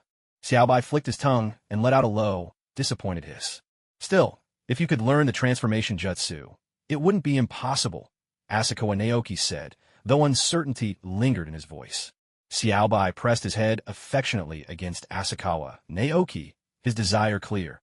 He wanted to learn the transformation jutsu. All right, I get it. You want to learn? Asakawa Naoki replied, resigned. He knew 2 ways to transform. One was the transformation technique, one of the 3 basic jutsu taught at the Ninja Academy, simple enough for even children to master, but it needed a constant supply of chakra to maintain. The other was the 72 transformations from the Disha arts, a more formidable, though incomplete, technique. This one was so convincing that even those closest to you would be fooled, but it required magic power instead. The problem was, transformation jutsu was a ninja technique. He'd never heard of summoned beast using it. As for the 72 transformations, sure, monkeys could learn it, but who's to say a snake could? Helpless, Asakawa and Naoki could only rely on their contract and teach Xiaobai both transformation techniques through sheer force of will, explaining as best he could whenever Xiaobai hit a stumbling block. Ultimately, it's up to fate whether you can master these transformations, Asakawa Naoki remarked, a note of emotion in his voice. While Asakawa Naoki was busy instructing Xiaobai, the Ninetails sealed in his dantian observed everything with keen eyes. This guy treats his summoning beast so well, the Ninetails mused. After sealing the Ninetails in his dantian, Asakawa Naoki actually had the means to cut off the beast's perception of the outside world. But he chose not to. He let the Ninetails sense everything, knowing that the seal prevented it from speaking or leaking secrets anyway. Through these 2 months of silent observation, the Ninetails found many answers, but even more questions. Still, as it came to know Asakawa Naoki better, the resentment it once held had nearly faded, replaced by a cautious trust. In truth, once Kurama realized that Asakawa Naoki bore no ill will toward him, most of his resentment had already faded away. What little remained was simply the anger of being trapped within someone's body. But compared to the days of constant surveillance and suppression inside Uzumaki Mido, being able to see the outside world and live undisturbed was already a vast improvement. "Hey, how long are you planning to keep me locked up in here?" Kurama shouted from deep within Asakawa Naoki's dantian. This was in fact the first time he had taken the initiative to speak since being sealed. It still made him bristle with indignation. Ever since the sealing, he'd been waiting for Asakawa Naoki to initiate another conversation. Yet months had passed, and Asakawa Naoki seemed to have forgotten about the beast slumbering in his belly, never once reaching out, leaving Kurama no choice but to break the silence himself. Kurama, is something on your mind?" Asakawa Naoki focused his consciousness, appearing within his own dantian as a projection of his will. "Sorry about that. You were so quiet, I almost forgot you were still here." Kurama could only sigh in disbelief. How could someone forget there was a massive tailed beast inside them? The truth was, Asakawa Naoki had simply been too busy, his days filled with training and study, so much so that he lived each moment to the fullest. And since Kurama had been uncharacteristically docile, hardly making a fuss, it was easy for him to set the matter aside for a while. "Who exactly are you? And how much do you really know?" Kurama's huge red, slit-pupiled eyes fixed on Asakawa Naoki, but there was no trace of murderous intent, only a deep sense of curiosity and confusion. "I'm just Asakawa Naoki," he replied with a smile. "As for how much I know, well, whatever you want to ask, I probably have the answer." Seeing Kurama hesitate, Asakawa Naoki realized the beast had already taken a big step by initiating this conversation, so he decided not to keep him in suspense any longer and laid out everything he knew. "As for you tailed beasts, you were actually created by the Sage of Six Paths, weren't you? And Kurama, your name was given by him as well. You actually do know." Kurama's pupils narrowed in shock. He'd suspected as much, but hadn't expected Asakawa Naoki to truly know the connection between the tailed beasts and the Sage of Six Paths. "What's your relationship with the Sage of Six Paths? How can you absorb natural energy? And what's with that bizarre sealing jutsu?" Kurama fired off his questions in quick succession, revealing just how many mysteries plagued his mind. "No need to rush. I'll explain everything," Asakawa Naoki said calmly. "First, I have no special connection to the Sage of Six Paths. I just happened to learn about the history between you and him, which is why I neither fear nor despise you. And secondly, have you ever heard of Sage Mode among shinobi?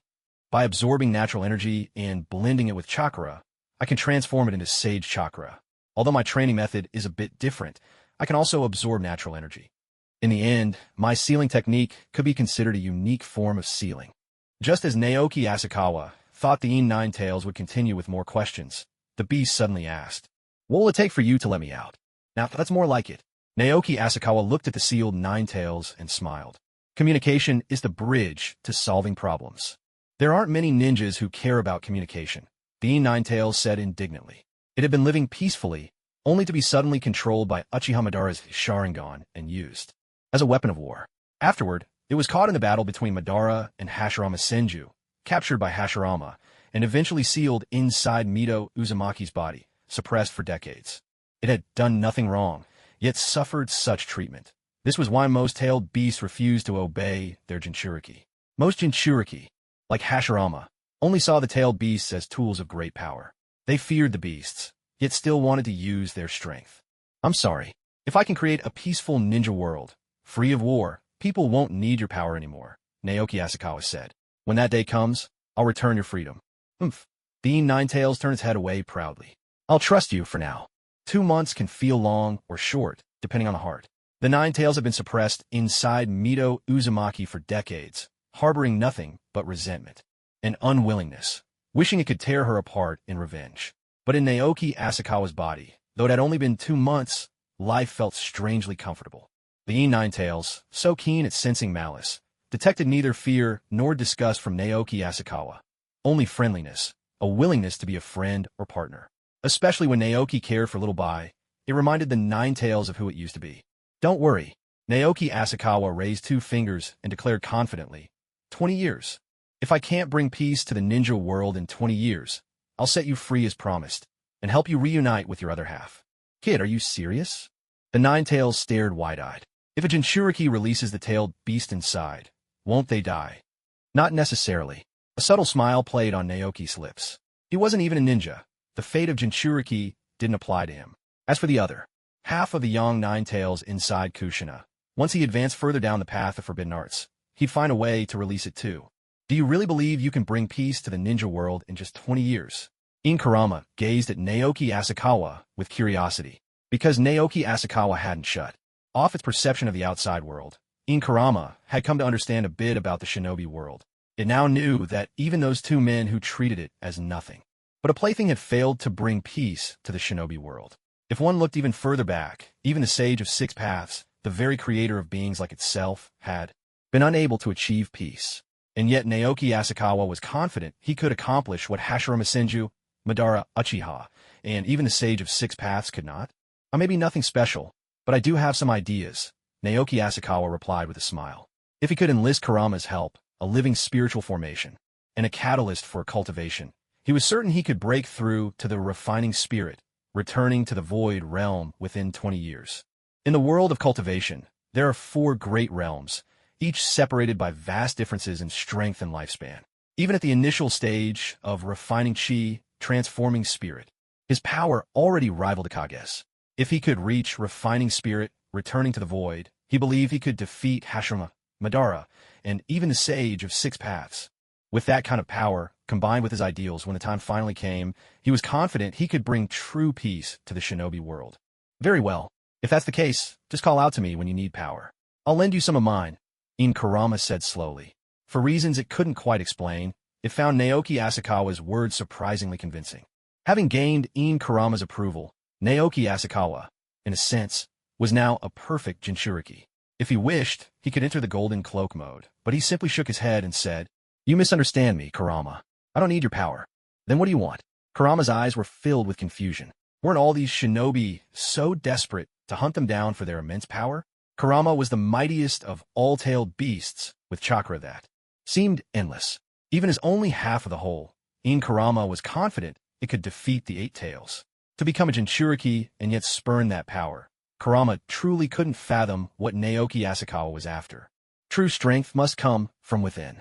Naoki Asakawa had always believed that, while tailed beasts were indeed mighty, their power was ultimately external. It could be a crutch, but never the foundation. The shinobi world knows too little about you. All they desire is your strength, overlooking everything else.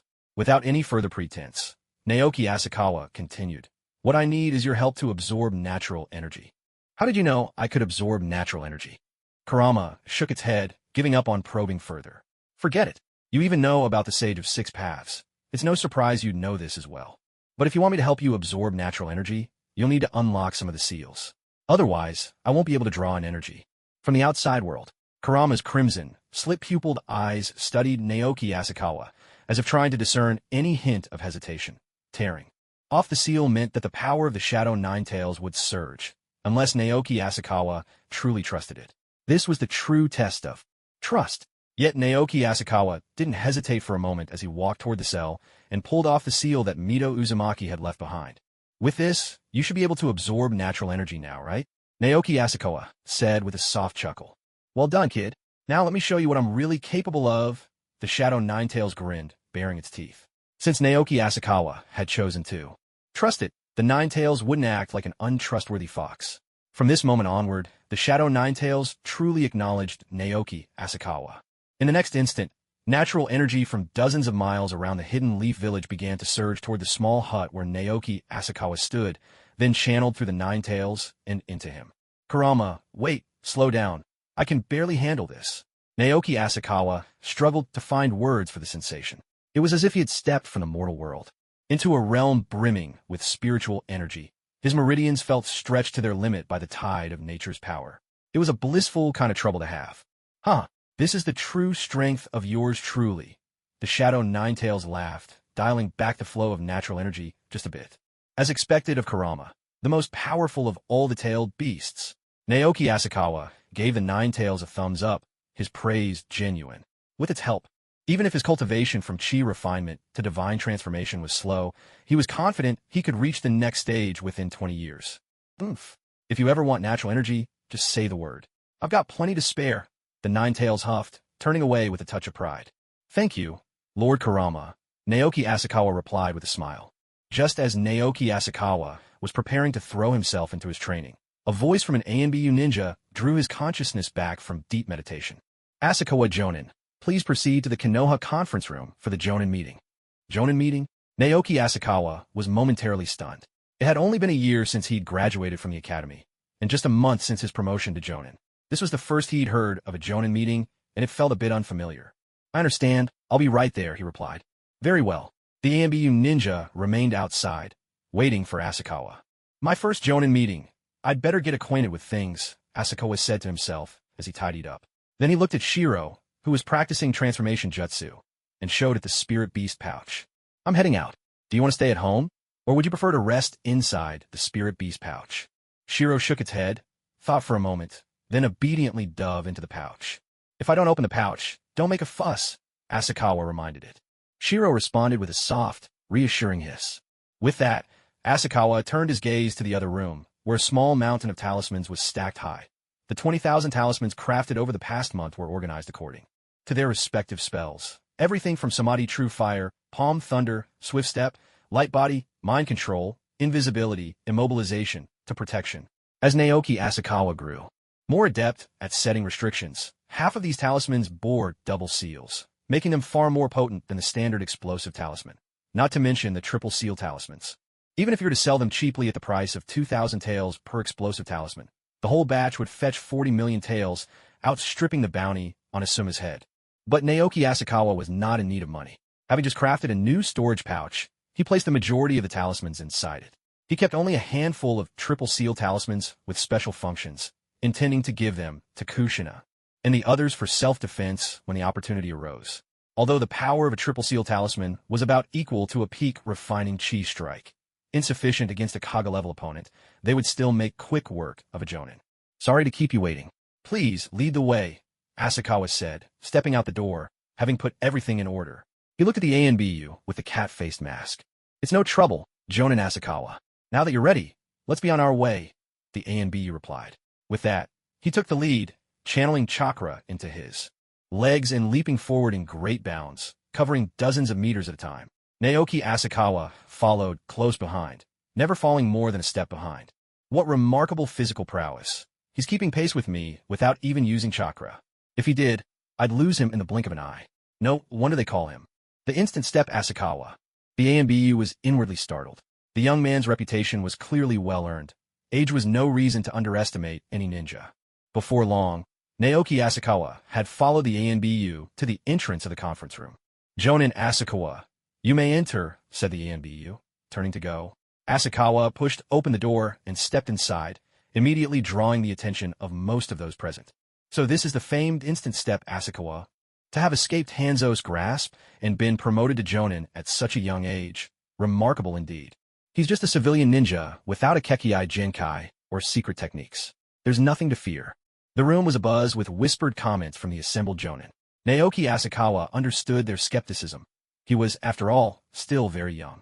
If not for the ongoing war, the dangerous missions Danzo kept assigning him, and the fact that he was both Orochimaru's disciple and the third Hokage's grand student, he would never have been promoted to Jonin at such a young age. To these Jonin, all in their 20s or older, it must seem that he'd risen through connections. "Naoki, come sit," Orochimaru called out. "Little Naoki, come sit," said Uchiha Keiji at the same time. The two glanced at each other, a brief awkwardness flickering in their eyes. "My apologies." Asakawa Naoki sent a silent apology to Mikoto's grandfather with a glance, then made his way over to where Orochimaru was sitting. In this sort of gathering, it was better to take a seat beside Orochimaru. Yet, the fact that both the Uchiha clan's elder and a disciple of the third Hokage greeted Asakawa Naoki in public only served to reinforce, in the minds of many present, the idea that Asakawa had powerful connections. "Sensei, what is today's Jonin meeting about?" After sitting down, Asakawa Naoki asked, "Do all the Jonin have to attend?" "That's right.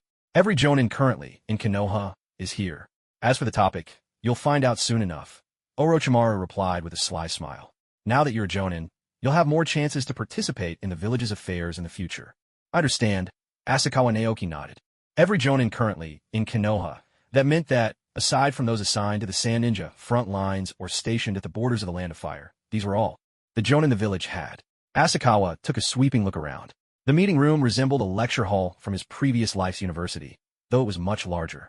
Inside, aside from a few who had yet to arrive, there were about 150 Jonin present. This included those who had recently been promoted to special Jonin, so the total number reflected both ranks. Counting those out on missions or posted at the borders, Konoha must have over 200 Jonin in total. Given that Konoha hadn't yet suffered too much from the chaos caused by the so-called Konoha F4, it was clear that even among the top 5 nations, having a little over 200 Jonin was a mark of strength, and also showed just how rare and valuable Jonin were. Asakawa Naoki also noticed that many of the Jonin were clustered together by clan. For instance, Mikoto's grandfather, Uchiha Keiji, was surrounded by Uchiha shinobi dressed in black, each bearing the clan's iconic fan crest. Elsewhere, a group of white-eyed Hyuga shinobi stood out, while other clan members gathered in clusters, their clothing styles distinct but cohesive. In contrast, the civilian Jonin sported mostly green vests and lacked any particular uniformity. Their numbers were noticeably fewer. Among those present, the Uchiha clan had the largest contingent, with no fewer than 16 Jonin. The Hyuga clan followed closely, with 15. If you added those currently on missions, both clans probably boasted over 20 Jonin each. No wonder they were hailed as Konoha's 2 great noble houses. By comparison, Asakawa counted that, even including Orochimaru and Jiraiya, there were just over 30 civilian Jonin, about equal to the sum of the 2 major clans. Exclude Orochimaru and Jiraiya, and the civilian Jonin would likely be no match for the combined might of the 2 great houses. What truly piqued Asakawa's curiosity, however, were the numbers from 2 other clans, the Sarutobi, with 13 Jonin, and the Shimura, with 12. Asakawa Naoki hadn't expected that there would be so many Jonin from these 2 clans. In comparison, the number of elite Jonin among the Nara, Akimichi, Yamanaka, and Aburame clans, those famed for their secret techniques, could be counted on one hand. Yet, the Sarutobi and Shimura clans, little known during the Warring States era, had produced such a large number of high-ranking shinobi. So, this is the third Hokage's policy for controlling the clans? Is it that the other clans are kept in check, but not the Sarutobi and Shimura? Asakawa Naoki didn't ponder this for long. Once all the Jonin stationed in Konoha had arrived, the third Hokage, Hiruzen Sarutobi, stepped onto the stage. Behind him stood Konoha's 3 advisors, Hamura Mitokado, Kaoru Uchiha, and Danzo Shimura. With Konoha's F4 gathered together, Asakawa Naoki keenly noticed that when Danzo appeared, the looks many Jonin gave him changed noticeably. The lower-ranked and mid-ranked ninja wouldn't dare to show their anger regarding Danzo's refusal to compensate Amigakure, but as Jonin, they felt no fear of Danzo and certainly didn't hide their disapproval. "All right, now that all the Jonin in the village are present, let's begin today's meeting," Hiruzen Sarutobi said, his voice calm as he took his seat at the head of the room. "The first item on today's agenda is our decision regarding Sunagakure." He continued, "With the end of the battle at the Amigakure front, the pressure of war on us has greatly lessened. The key question now is whether we should send more troops to completely defeat the Sand Village." Sunagakure's strength wasn't considered formidable. It ranked among the weakest of the 5 great nations alongside Kirigakure. Defeating the sand wouldn't be difficult. However, this was the 38th year since Konoha's founding, and the shinobi world was still tense. If Konoha were to suddenly reinforce its forces, it would undoubtedly alarm the other great nations. The land of lightning, being farther away, might not react, but the land of earth, separated from the land of fire by only the land of grass, certainly wouldn't stand idly by. Even the land of water might seize the opportunity to act against the growing power of Konoha. Unless one nation's strength vastly surpassed the other four, the most crucial factor in today's shinobi world was balance. Any show of overwhelming force could easily trigger the nerves of the other great nations, making Konoha a target. The land of fire, despite boasting the richest lands, was surrounded on all sides by its four rivals. Any misstep could have far-reaching consequences. This was Konoha's greatest challenge.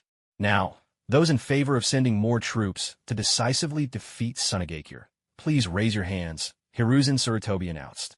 As soon as he finished speaking, every shinobi of the Shimura clan raised their hands at Danzo's signal. The Sarutobi clan, however, remained motionless. Seeing this, the Nara, Akimichi, Yamanaka, and other clans aligned with the Hokage also kept their hands down. Among the other clans, the more aggressive Uchiha had most of their members in favor, while the Hyuga clan stayed silent. The Jonin from commoner backgrounds each had their own opinions, with only a small portion supporting the proposal. All right, the minority will defer to the majority. For now, we will maintain the current situation. Seated on the platform, Hiruzen Sarutobi nodded and said, in that case, let us proceed steadily and cautiously on the Sand Ninja front, advancing step by step. Even Asako and Naoki, who was attending a Jonin meeting for the first time, could easily see that most of the ninjas in the conference room were simply watching the Hokage's expression before making any decisions. In fact, it was the civilian ninjas who enjoyed more freedom. They could vote according to their own wishes. The clan ninjas, however, prioritized their family's interests above all else. In situations that didn't affect their clan's benefits, they would usually follow the Hokage's lead. After all, a lone ninja might be able to make their own choices, but an entire clan could easily suffer a rapid decline if the Hokage made certain arrangements.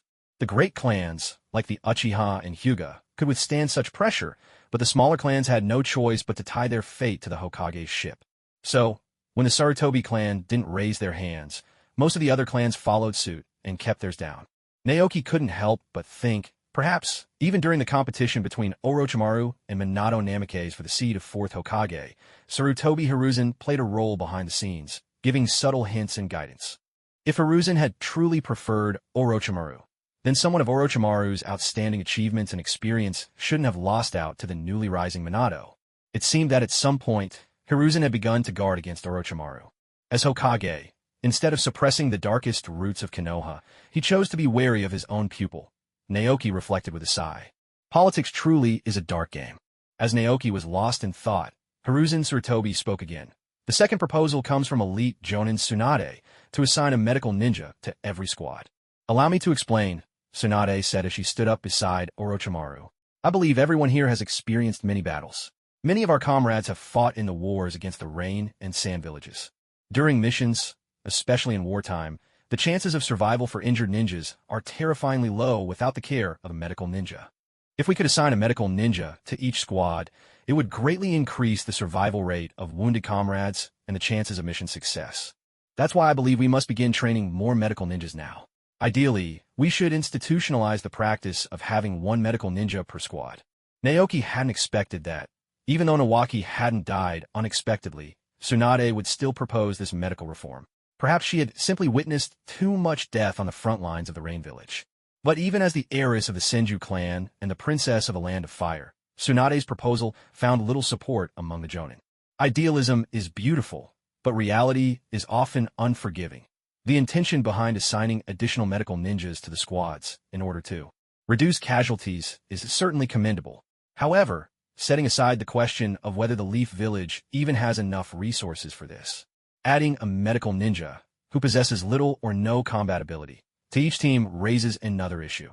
Who will protect the medical ninja if other ninjas are needed to guard them?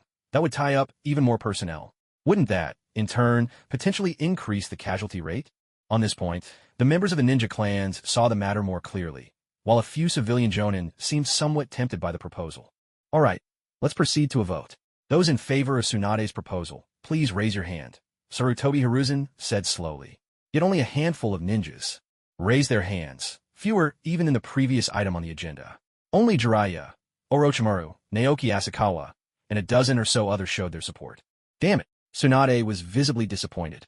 She hadn't expected so few to agree with her proposal. Her original intent had been to help improve the survival rate of Konoha's ninjas, to save those who might otherwise have died needlessly. Tsunade, don't be discouraged. Konoha simply doesn't have the capacity to train that many medical ninjas right now. Jiraiya tried to console her. I know, it's just that, Tsunade replied, her voice tinged with helplessness. This is the moment when Dan Kato should step forward, isn't it? Naoki Asakawa glanced around.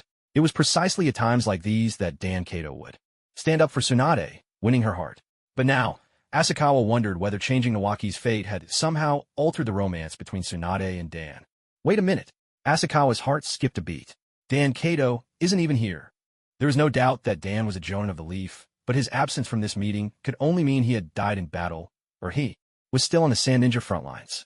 Given his spirit transformation technique, he was most likely stationed at the sand front. If Dan wasn't here and Naoki hadn't died, did that mean Tsunade and Dan's relationship was doomed? I support Lady Tsunade's proposal. At that crucial moment, Naoki Asakawa finally spoke up.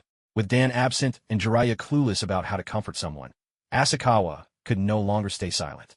Naoki, Tsunade turned to Asakawa, surprised that, while Jiraiya and Orochimaru remained silent, her own student was the one to stand by her. In truth, Jiraiya and Orochimaru hadn't voiced support because they saw the harsh realities all too clearly. They knew that reforming the medical system would be an uphill battle, and thus had given up hope. But Asakawa was different. At least he was a transmigrator. Even though he'd never participated in an online flame war in his past life, he'd certainly witnessed plenty of them. As expected, when the newly promoted 11-year-old Jonin, rumored to be a beneficiary of nepotism, opened his mouth, he drew the attention of every Jonin present. What do you know, you little brat? Konoha doesn't have the resources to train more medical ninjas right now. One Jonin shot back that he had the utmost contempt for people like Naoki Asakawa, who relied on connections to be promoted to Jonin. Such individuals only brought harm to themselves and others during missions.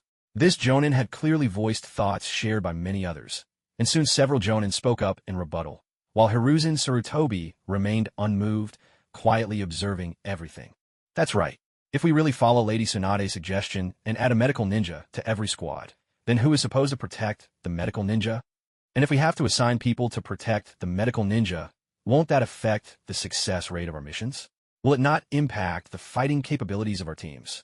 This idea is completely unrealistic. You brat, you don't know anything at all. To say something like that, you're clearly not qualified to be promoted to Jonin. If you hadn't been lucky enough to escape from Hanzo, you wouldn't have become a Jonin in the first place. You all. Tsunade's brows drew together in a frown. It was clear to her that these people were simply using criticism of policy as an excuse to vent their resentment over Asakawa Naoki's promotion.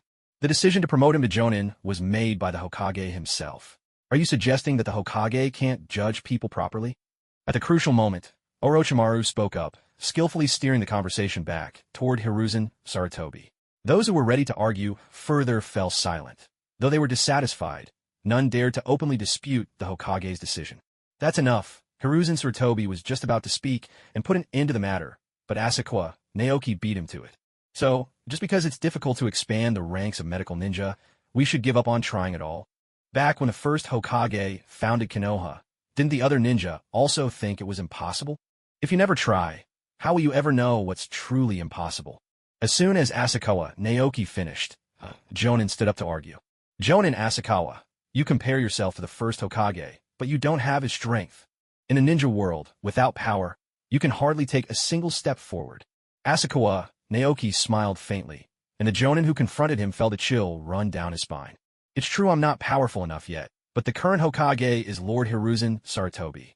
Lord Third Hokage is the one who once saved Konoha from ruin. Compared to the first Hokage's founding of the village, building a robust medical system is far less demanding. You say I lack strength. Are you doubting the third Hokage himself? Hearing this, the Jonin's face darkened, and he silently took his seat. Even Hiruzen Sarutobi's face twitched. This Asakawa Naoki, just like his teacher Orochimaru, always managed to twist things around and put him on the spot, as if inviting others to resent him.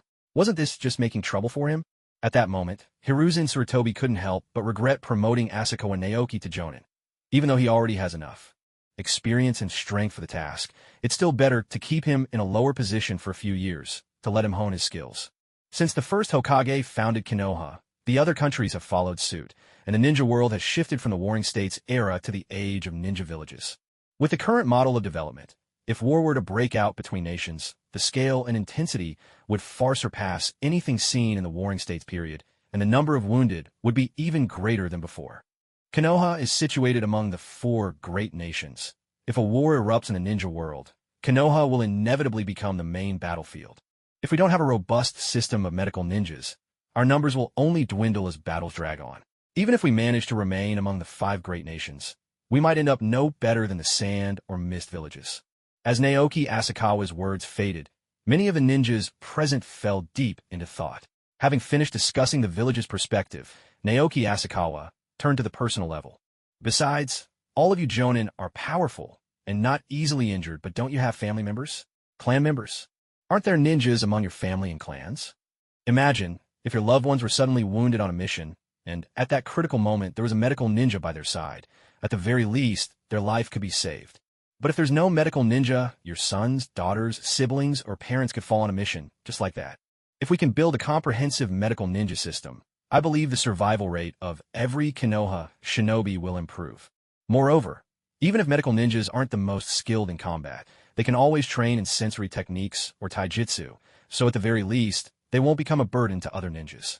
This would be a boon for the land of fire and Konoha village, and for every single ninja living here. As Naoki Asakawa concluded, many of the gathered ninjas were visibly moved until a hand was slowly raised. Jonin Asakawa speaks the truth. Lady Tsunade's proposal is indeed in Konoha's best interest. It was Mikoto's grandfather, Uchiha Keiji, who raised his hand first. Then, over a dozen Uchiha Jonin followed suit. Though the Uchiha are known for their passionate temperaments, their feelings for family and friends run just as deep, if not deeper, than anyone else's. With the Uchiha leading the way, more and more ninjas raised their hands in agreement with Tsunade's proposal, nearly half the room. At a glance from Hiruzen Sarutobi, the Sarutobi clan also raised their hands in support. Seeing this, other clans who had been on the fence quickly followed. Even Danzo, seeing the overwhelming majority, signaled for the Shimura clan to agree. At last, Tsunade's proposal to establish a system of medical ninjas was passed with near-unanimous support. Tsunade, who had felt a bit lost and dejected before, now broke into a smile, her eyes turning to Naoki Asakawa with heartfelt gratitude. I didn't expect Orochimaru to have taken on such a fine student. Not bad at all, Naoki. Jiraiya patted Naoki Asakawa on the shoulder in praise, though he felt a twinge of regret in his heart.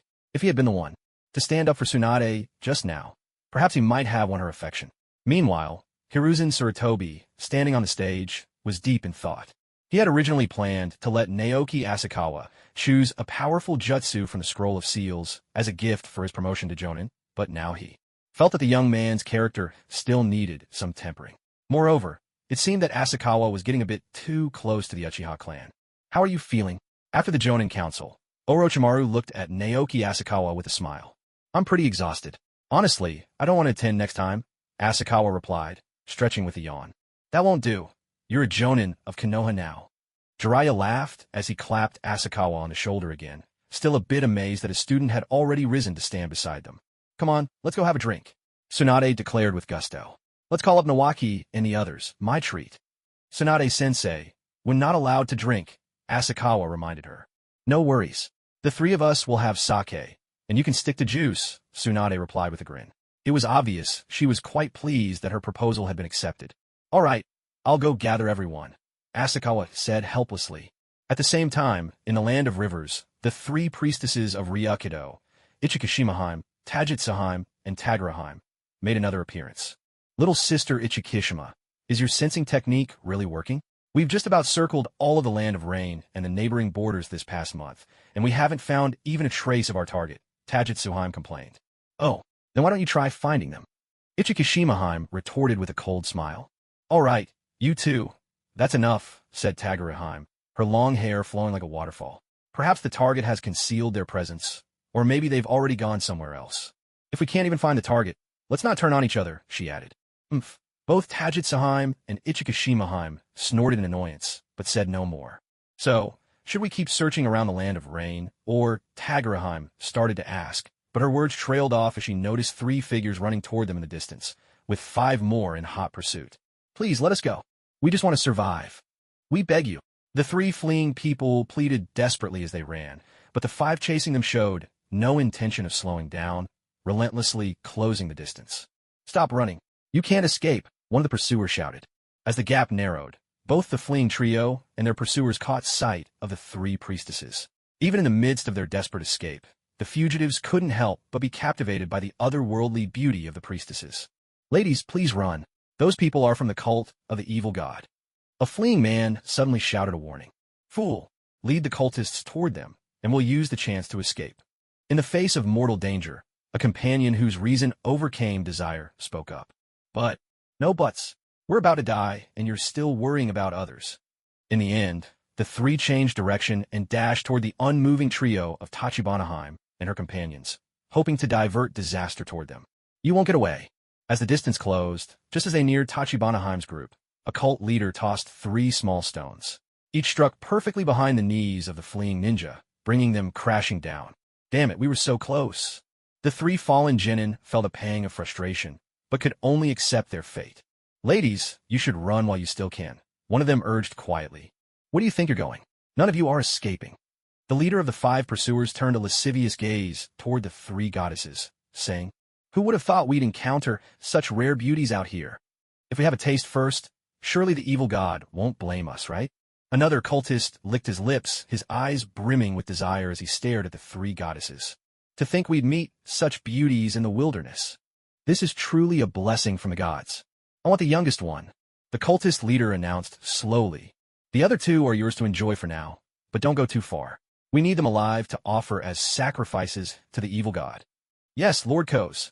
Just as the 5 cultists prepared to pounce like ravenous wolves, the cultist leader suddenly sensed something was off. Despite being surrounded by 5 burly men, the faces of these ethereal beauties showed not a hint of fear. In fact, the way they looked at him was strange, almost as if he were their prey. Why do I feel this way? The cult leader wondered uneasily. A heartbeat later, from beneath the feet of the 5 cultists, 3 enormous phantom serpent heads sprang forth, devouring them all in an instant. Damn, I only got one. Ichikishimahime muttered, a little dissatisfied. Out of the 5 cultist ninja, both Tagarahime and Tachibanaheim had claimed 2, while she only got 1. Clearly, she was still the weakest. They taste awful.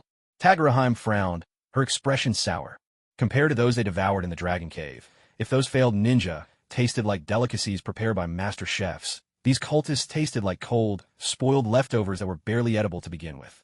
These ninja have terrible chakra quality, Tachibanaheim explained. And there's something else mixed in their bodies. No wonder they can't compare to the ones we ate in the Dragon Cave.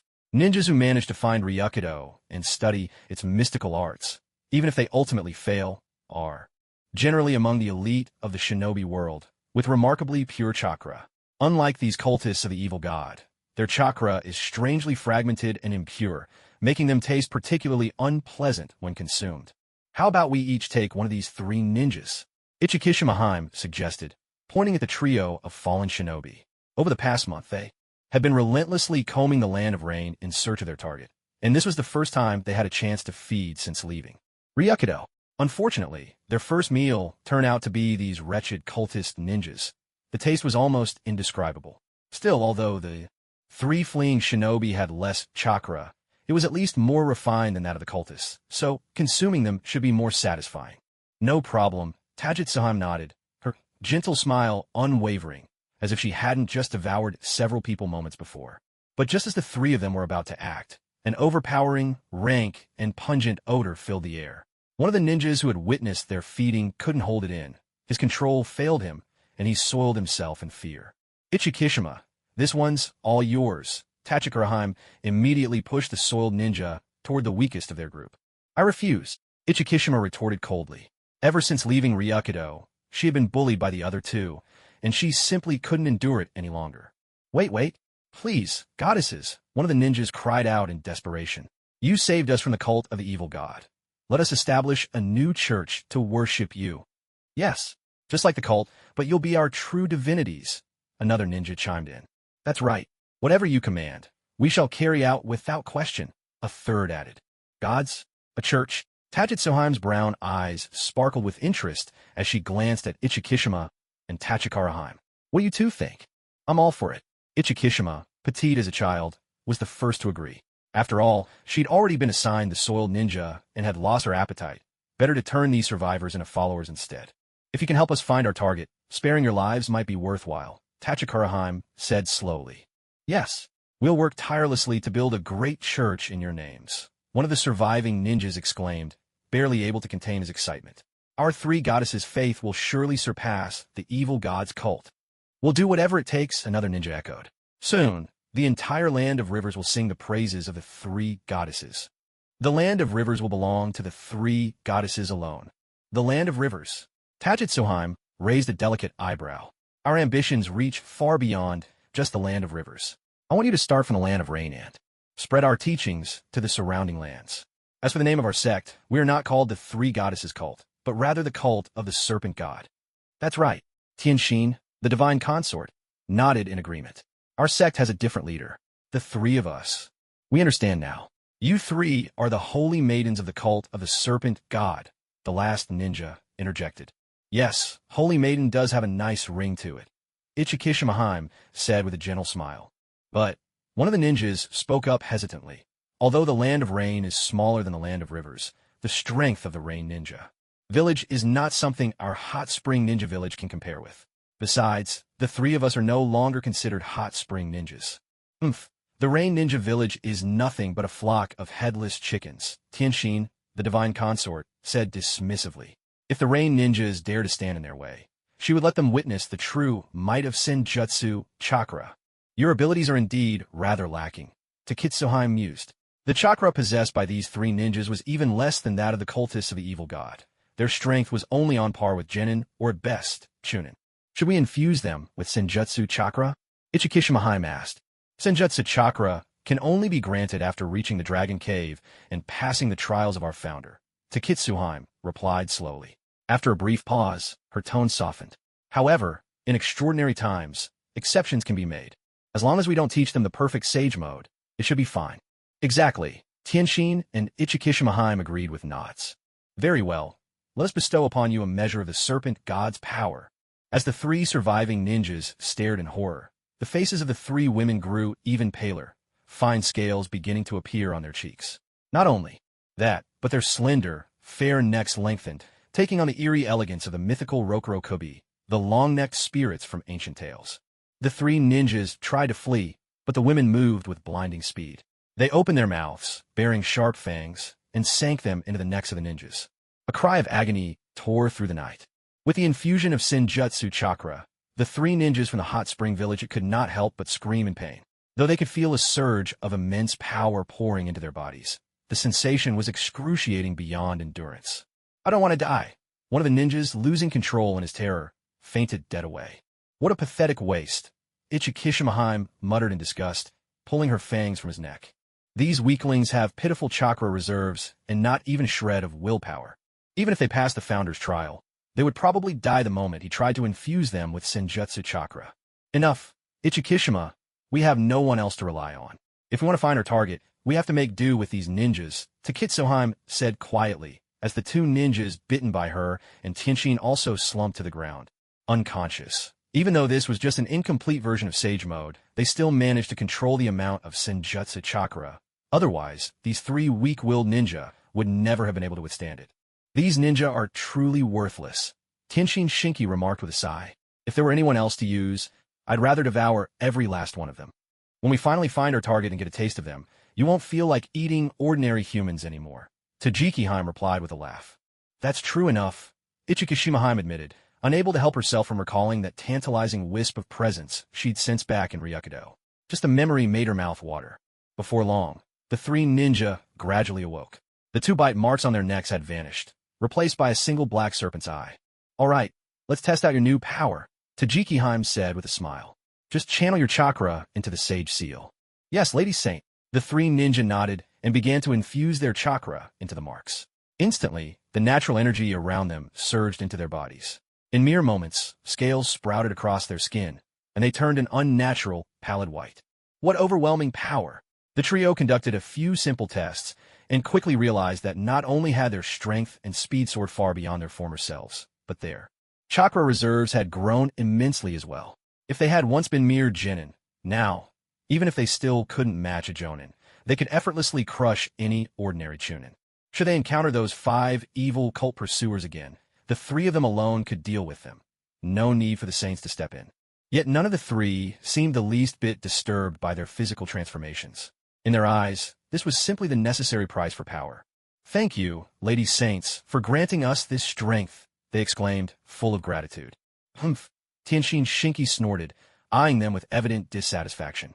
These ninja were simply too weak. Even after accepting the Ryukido Senjutsu, they couldn't manifest even a single snake tail. Only a few scales appeared. Such poor aptitude. "Well, your power has been granted. Now go and spread the faith," Ichika Shimahime instructed, glancing at the trio. "If you encounter any ninja with unusual traits like yours, report back to us immediately." "Yes, Lady Saints," the 3 responded in unison. If before they had suggested founding the Serpent God cult simply to survive, now, empowered as they were, their zeal was genuine. "As long as we can satisfy the Lady Saints, we'll be rewarded with even greater strength." After the ninja departed, Tenshin Shinki eyed her 2 companions doubtfully. Can such weaklings really accomplish anything? "It's just a casual move," Tajikiheim replied with a smile. "Whether they succeed or not, it matters little. We have nothing to lose. Why don't we split up and search?" Ichika Shimahime suggested. "If we split up to search, our chances of finding the target will definitely be much higher." "No way." Both Taishin Shinki and Tajitsuheim objected at the same time. Who could say for sure that during the first round of searching, Ichika Shimahime hadn't deliberately pretended not to see anything? Now, going off on her own might just mean she'd keep all the spoils to herself. "You too." Ichika Shimahime was visibly frustrated. These 2 were truly impossible to reason with, so wary of her gaining an advantage that they'd rather sacrifice efficiency. But putting herself in their shoes, if she wasn't skilled at sensing things herself, she'd probably make the same choice. "Let's go." The 3 goddesses of Ryukido began their second round of searching. Centered on the Land of Rain, they spread out toward the borders of the neighboring countries, tracking the mysterious aura that had appeared in Ryukido. At the same time, the person they were searching for was just stepping out of an izakaya. "That was an amazing drink," someone exclaimed with a contented sigh. "I want another round." Tsunade, who had drunk the most, could barely walk straight. It was only because Naoki supported her that she hadn't stumbled and fallen. "Big sis, I told you not to drink so much," Naoki said with a helpless smile. He felt a bit embarrassed to introduce his sister to Naoki in this state. "Ah, it's not often we all get together. A few drinks won't hurt," Jiraiya replied, his cheeks flushed with a pleasant buzz. "Take her home and let her get some good rest. She's been under a lot of pressure lately," Orochimaru said quietly. Of the 3 who had been drinking, he was the only one still sober. Ninjas rarely get drunk easily, but Tsunade was so inebriated tonight, it was likely because she wanted to let herself go for once. "I understand," Naoki nodded. "We'll head back for now then." At a street corner, Minato Namikaze and his companions exchanged farewells, each heading home in different directions. Naoki supported Tsunade as they walked away, while Jiraiya made his way toward his own house. "Kushina, Mikoto, you 2 should head home as well," Asako and Naoki said to them. "Got it," Kushina, Uzumaki, and Mikoto Uchiha replied, understanding that Naoki still had things to take care of. Without asking any further, they turned and left. Naoki then followed Orochimaru to a secluded training ground. "Lord Orochimaru, is there something you wanted to discuss?" Naoki asked. Back at the izakaya, Orochimaru had asked him to linger for a moment before returning home. "Naoki, a few days ago I summoned Manda." Orochimaru spoke slowly. "Oh." Naoki looked puzzled for a moment, but then a sudden realization struck him. Although he kept his expression neutral. "Manda asked me to pay attention to whether, about a month ago, anything or anyone unusual appeared in the ninja world," Orochimaru said, fixing his gaze on Naoki. A month ago, that was exactly when Naoki had summoned Kogen. He hadn't expected such a big reaction from Ryukido, enough that even Manda would take notice. Naoki Asakawa was just about to speak, when he saw Orochimaru take out a slip of paper. Bold words were written on it. "Legend has it that the White Snake Sage of Ryuchi Cave possesses the power to hear everything in the ninja world. Orochimaru-sama, if I come across anyone or anything unusual from a month ago, I'll keep an eye out," Naoki said, swallowing back what he had originally meant to say after reading the note. "Don't put too much thought into it," Orochimaru replied. "Whether you encounter something or not, it's best for a ninja to focus on their own training." "Understand, sensei," Naoki nodded. All right, head back, Orochimaru said, handing Naoki another slip of paper before turning to walk toward his own home. Then I'll head home now, Naoki said, clutching the note all the way back. Once he got home, Naoki felt distinctly uneasy. The thought that the White Snake Sage could hear everything in the ninja world made him feel as if he were being listened to at every moment. A deeply uncomfortable sensation. Soundproof barrier. Isolation barrier. He set up several layers of soundproofing techniques before finally feeling a bit calmer. In truth, if he'd been thinking rationally, he would have realized that the White Snake Sage couldn't possibly have such an outlandish ability as eavesdropping on every ninja's conversation. If that were the case, it wouldn't have been the Sage of Six Paths and his brother who fought Kagaya Otsutsuki back then, but the founders of the three great sanctuaries instead. Judging by the fact that the great Toad Sage of Mount Myaboku could only glimpse fragments of the future in dreams, the White Snake Sage likely could only hear some thunderous clashes in battle or sense when major conflicts broke out in the ninja world. Otherwise, when Naoki summoned Little White, the White Snake Sage would have sensed it long ago, rather than letting a whole month go by without seeking him out. Still, just the possibility of being overheard sent a chill down Naoki's spine. I guess I'll have to watch what I say in the ninja world from now on, he thought with a bit of resignation. I wonder what Orochimaru-sensei wrote on this note. Naoki unfolded the paper. On it was Orochimaru's speculation, written in a neat hand. Naoki, the reason Manda is watching you may be the little white snake you summoned. Although I don't know what's so special about your little white that would attract the attention of Ryuchi Cave and Manda, I suggest you avoid summoning it for battle until it has fully matured. As soon as he finished reading, the note in Naoki's hand burst into flames, burning to ash in an instant and vanishing into the air. I didn't expect that after guessing the truth about Little White, Orochimaru would choose to warn me instead of capturing Little White and taking it to Ryuchi Cave for a reward, Naoki thought, a surge of emotion rising in his heart. But Orochimaru-sensei's guess was wrong. The one who caught Ryuchi Cave's attention wasn't Little White. It was me. As Little White's contractor, Naoki knew better than anyone that there was nothing particularly special about Little White itself, the true cause of the disturbance in Ryukido was not Xiao Bai, but rather the trace of energy he had left behind when he used the Tongbao art to form a contract. Why is Ryukido targeting me? A sudden realization flashed through Naoki Asakawa's mind. Could it be because the magical power I cultivate needs to absorb natural energy? These spirit beasts also absorb nature energy, but they merge it with chakra to create sage chakra, which is actually inferior to magic power. Is it possible they want to learn the method for cultivating magical power? Naoki Asakawa felt a headache coming on. Before he realized it, he'd managed to attract the attention of a holy land. As one of the three great holy lands, Ryukido possesses its own method for training in sage mode, and their strength is not to be underestimated. If the three great holy lands are about equal in power, then the White Snake Sage shouldn't be on the same level as someone like Kagaya, a Six Paths level being. But I have no idea how she'd compare to Hashirama Senju or Madara Uchiha at their peak. It's a pity that Naruto barely describes Ryukido, so the information I have is just too limited. But there's no need for me to worry too much. Even if I'm discovered, if I can't win, I can always run. With my sword-flying technique and the ability to shrink a kilometer into a single step, I have nothing to fear from any ninja when it comes to escaping at close range. I'd better focus on my training. Once I break through to the level of refining spirit and returning to the void, even if the Sage of Six Paths jumps out of the Pure Land, I won't need to worry. Naoki Asakawa sat cross-legged, greeted the Ninetails in his dantian, and the Ninetails began absorbing a vast amount of natural energy, passing it on to him. As expected of Kurama, my cultivation speed has gotten much faster. There are plenty of things I'm amazing at, the Ninetails said haughtily from within his dantian. Although a tailed beast is not human, the Ninetails had grown quite fond of Asakawa's flattery, especially the sincere kind. Maybe staying inside this guy isn't so bad after all. The moment that thought appeared, the Ninetails quickly shook its head. It was a beast that longed for freedom. How could it allow itself to be trapped in a cage? He had originally let his guard down a little after the surge in power from breaking through to refining chi in his spirit. But now, with Ryukido and the White Snake Sage looming in his thoughts, Naoki Asakawa felt the urgency return. Just as Naoki split off 5 Sage being clones to simultaneously cultivate the basic refining chi art and the fire of chi, as well as to make talismans and study seals, his spirit beast pouch at his waist gave a gentle shake. Sorry, Xiao Bai, I forgot to let you out. Because of the situation with Orochimaru, he had started cultivating as soon as he returned, completely forgetting to release Xiao Bai. A gentle hiss echoed as Xiao Bai's long, slender body slithered slowly out of the pouch. But Asakawa immediately sensed something was off. Xiaobai, did you get smaller? Xiaobai had previously been over 10 meters long, but now, when released, he was just over 9 meters, his body noticeably slimmer than before. Hiss, hiss. Little White affectionately coiled itself around Naoki Asakawa, conveying its happiness through their bond and affirming his words.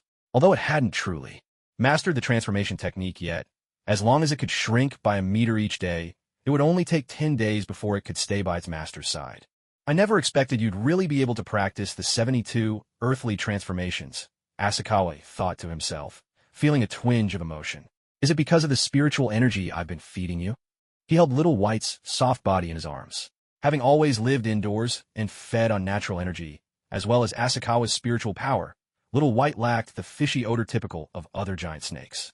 Holding it felt incredibly comfortable. But comfort wasn't the main point. Asakawa sent his consciousness into Little White's body, and after a careful examination, he was surprised to discover traces of spiritual energy within. Is this spiritual energy I've given it that hasn't been fully absorbed yet? Or is it Little White's own power? With this question in mind, Asakawa asked Little White if it could control that energy. Though Little White couldn't speak, its intentions were perfectly clear. It could control it, but only a little. Not enough control. Looks like it's my spiritual energy after all, Asakawa concluded. Still, I didn't expect this. While absorbing my power, Little White's body seems to have gone through some unexpected changes. It's probably thanks to this spiritual energy that it managed to learn the transformation technique of the 72 earthly transformations. Maybe I could teach Little White the basic chi refining method and let it try cultivating on its own, Asakawa mused after a moment's thought. Since Little White could already manipulate spiritual energy and the chi refining method was broad and inclusive, perhaps it was really possible. Little White, let me teach you another technique, Asakawa said with a smile. Hiss. Little White's black, slit-pupiled eyes were filled with confusion. If it had hands, it might have scratched its head in puzzlement. Weren't they supposed to focus only on the transformation technique? Why learn something else now? Nevertheless, obedient as ever, Little White didn't resist its master's wishes and began to study diligently. While Little White was learning the basic chi refining method, in the head office of the Rain Ninja Village, Asakawa's external incarnation finished the day's official business and called his 3 disciples upstairs. Teacher Uchiha, you called us? Yahiko asked expectantly. Are you going to teach us a new ninjutsu? Don't bite off more than you can chew, Asakawa replied, not hiding his displeasure. You haven't even mastered the clone, substitution, and body flicker techniques, and you still haven't learned the water release. While water wave, I just taught you. Now you're thinking about learning something new. It's only been 3 months, Yahiko said with a carefree laugh. I asked some of the Rain Ninja, who came at Turin missions. Most people can't even master the 3 basic techniques in 3 months. Oh, so you're proud of that now? Naoki Asakawa chuckled and scolded. Why don't you take a look at Nagato and Conan by your side? Not only can they use the transformation technique with ease, but they also mastered the water clone jutsu in just a few days. I'm just an ordinary person. There's no way I can compete with those 2 geniuses, Yahiko explained helplessly. You're the real weirdo here. Conan shot back with a laugh. She knew Yahiko was referring to her and Nagato's extraordinary talent, but calling a girl a weirdo, no matter the reason, just sounded wrong. Asakawa and Nagato both couldn't help but burst out laughing. Having moved to live in Amigakure for almost 3 months now, all 3 of them had changed somewhat. Of them, Yahiko and Conan had transformed the most. Once homeless wanderers, their personalities had grown sensitive from insecurity, and their bodies were thin and frail from malnutrition. But after 3 months in Amigakure, with Nagato's parents cooking nourishing meals, their bodies gradually grew healthier, more like normal children. The security of their new environment soothed much of their old anxieties. This kind of life is truly wonderful, each of them thought, though none spoke it aloud. They all cherished their current life deeply. No more worrying about their next meal, growing up together with friends, and having a caring teacher. They silently wished this peace could last forever. All right, that's enough fooling around. I called you here today because I have something important to discuss, Asakawa announced, and the 3 quickly quieted down, waiting for him to continue. But instead of speaking, Asakawa first used his Kagura heart eye to scan the surrounding chakra, then set up a double-layered barrier in the office using sealing techniques. Only after these precautions did he allow himself to relax a little. With threats like Uchiha Madara, Black Zetsu, and even the White Snake Sage of Ryuchi Cave possibly watching, Asakawa couldn't afford to be careless. The reason I called you here today, Asakawa said slowly, is to teach you a powerful secret technique. The basic chi cultivation method wasn't ninjutsu, taijutsu, jinjutsu, or chakra refining. It could only be called a secret technique. A secret technique? Yahiko's eyes lit up instantly. As the one with the weakest talent among the three, he longed for strength the most.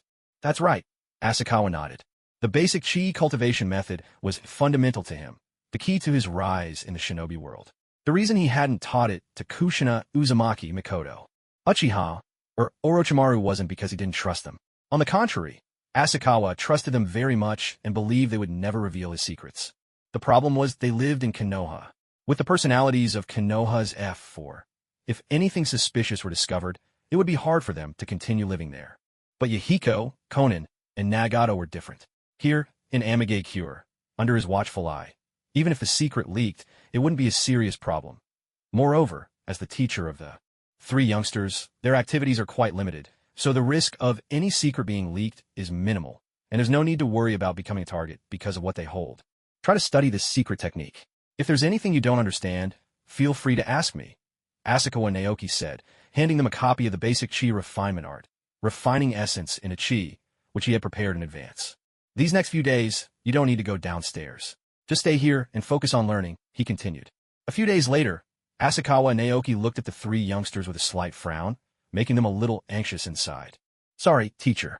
It's been several days, and we still haven't managed to learn the secret technique, Konin said, discouraged. Before attempting the basic chi refinement art, Konin had always been quite confident. Whether it was chakra extraction, the three-body technique, or the water release, wild water wave, she could master them in a short time. But after studying this art for days, she still hadn't even made it to the threshold. She hadn't sensed even the faintest trace of spiritual power. This started to shake her confidence. Nagato and Yahiko were in much the same situation. While for most other ninja, failing to grasp a new technique in just a few days would be perfectly normal, the three of them still felt as though they had let Asakawa Naoki down. That was the real reason for their disappointment. Noticing this, Asakawa Naoki quickly relaxed his brow and smiled reassuringly. It's all right. It might be that there's something wrong with the secret technique itself, he said.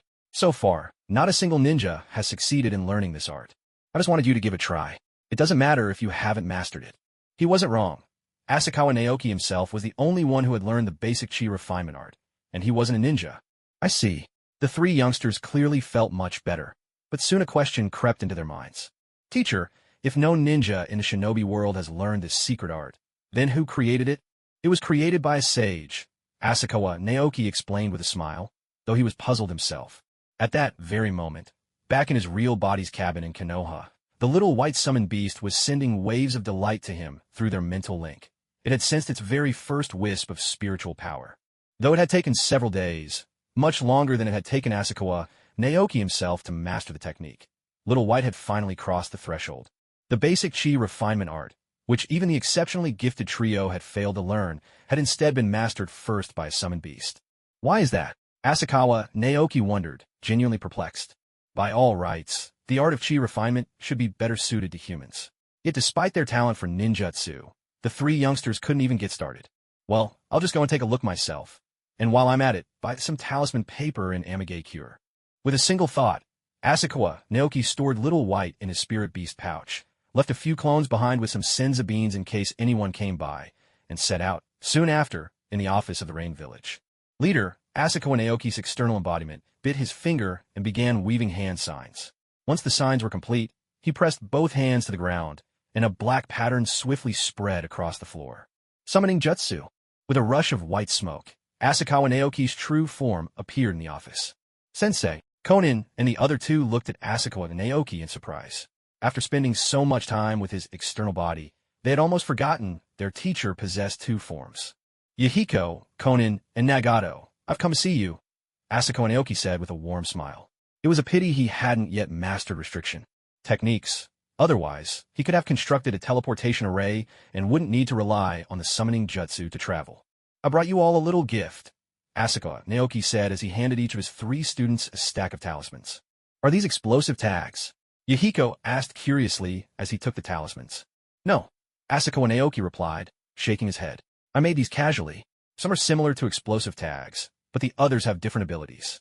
In time, you'll see what they can do. In the shinobi world, explosive tags were the most common type of talisman. That's why, at first glance, most ninja would assume any similar talisman to be an explosive tag. It was clear that while shinobi excelled at offensive jutsu, each more dazzling than the last, they lagged behind in defense and utility. Nearly all the talismans were for attack. Sealing tags were rare, to say nothing of those with other functions. The talismans Asakawa Naoki gave his 3 disciples were full sets of 3 pattern talismans, with an emphasis on defensive and utility types. With these, even if they encountered a high-ranking Jonin, the 3 of them could hold out until their teacher arrived. "Thank you, sensei," the 3 said, carefully putting away the talismans. "By the way, I came this time to test your training progress," Asakawa Naoki announced suddenly. "All right, sensei." Yahiko responded eagerly, ready to demonstrate his clone technique, but Asakawa Naoki cut him off. "Just hold out your hands." "Oh, okay," Yahiko said, obediently extending his hand. Konan and Nagato smiled and did the same. Asakawa Naoki examined each of their bodies. Konan and Yahiko were perfectly fine, but Nagato's Rinnegan, being transplanted, didn't quite match his body yet. However, the powerful Uzumaki blood in Nagato was gradually adapting to the eyes. It seemed that, even without the trauma of losing his parents, as Nagato matured, he would eventually be able to use the Rinnegan successfully. "How odd. There's nothing unusual," Asakawa mused. Even if Nagato couldn't practice the basic chi refinement art due to the Rinnegan, why couldn't Konan and Yahiko practice it either? Naoki Asakawa held Yahiko's hand, channeling a trace of spiritual energy into his body, hoping to replicate the process by which Xiaobai cultivated the basic chi refining technique. Yet, the moment the energy entered Yahiko, it was hounded and blocked by his chakra. Although Asakawa's spiritual energy far surpassed the quality of chakra, just a sliver of it could easily break through Yahiko's chakra. He worried about Yahiko's well-being, so he carefully withdrew the energy from his body. "So, it's because of chakra," he murmured in surprise. "Does this mean that once someone refines chakra, they can no longer cultivate spiritual energy?" Pondering this, Asakawa decided to let the 3 children rest for a while before they resumed their regular lessons. Meanwhile, he experimented on his own clone.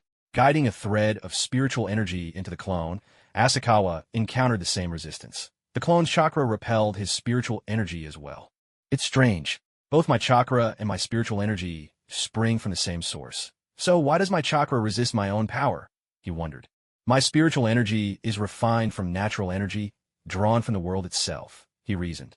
Chakra, on the other hand, is a fusion of a ninja's physical strength and spiritual force in equal measure. Could it be that spiritual energy, refined from nature, is too domineering, so chakra instinctively rejects it, he speculated.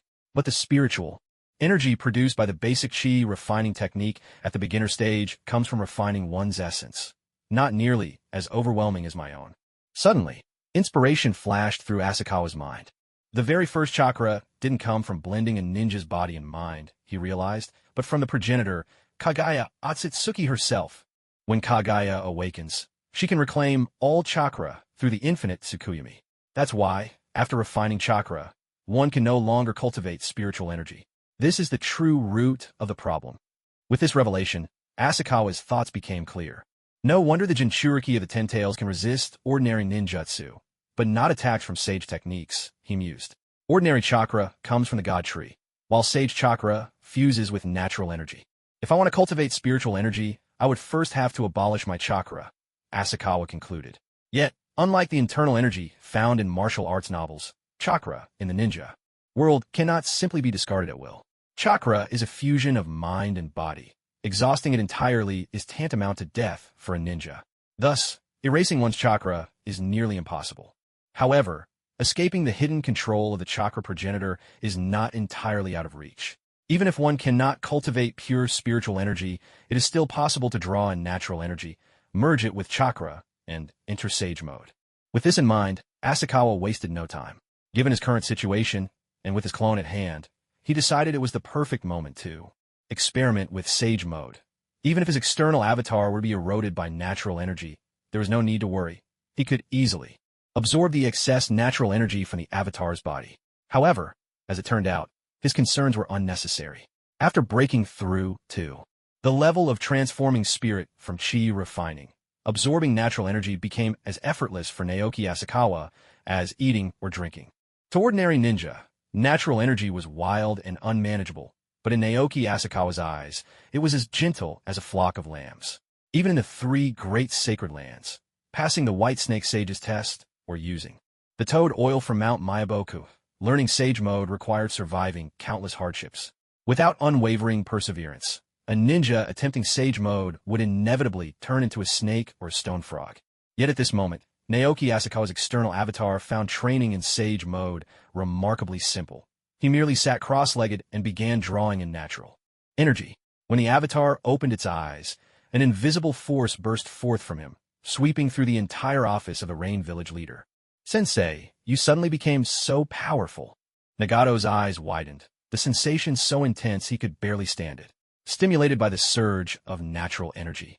The transplanted Rinnegan in Nagato's eyes seemed on the verge of awakening. Konin and Yahiko, too, found it hard to breathe under the weight of that aura. Fortunately, Asakawa Naoki's overwhelming presence lasted only an instant.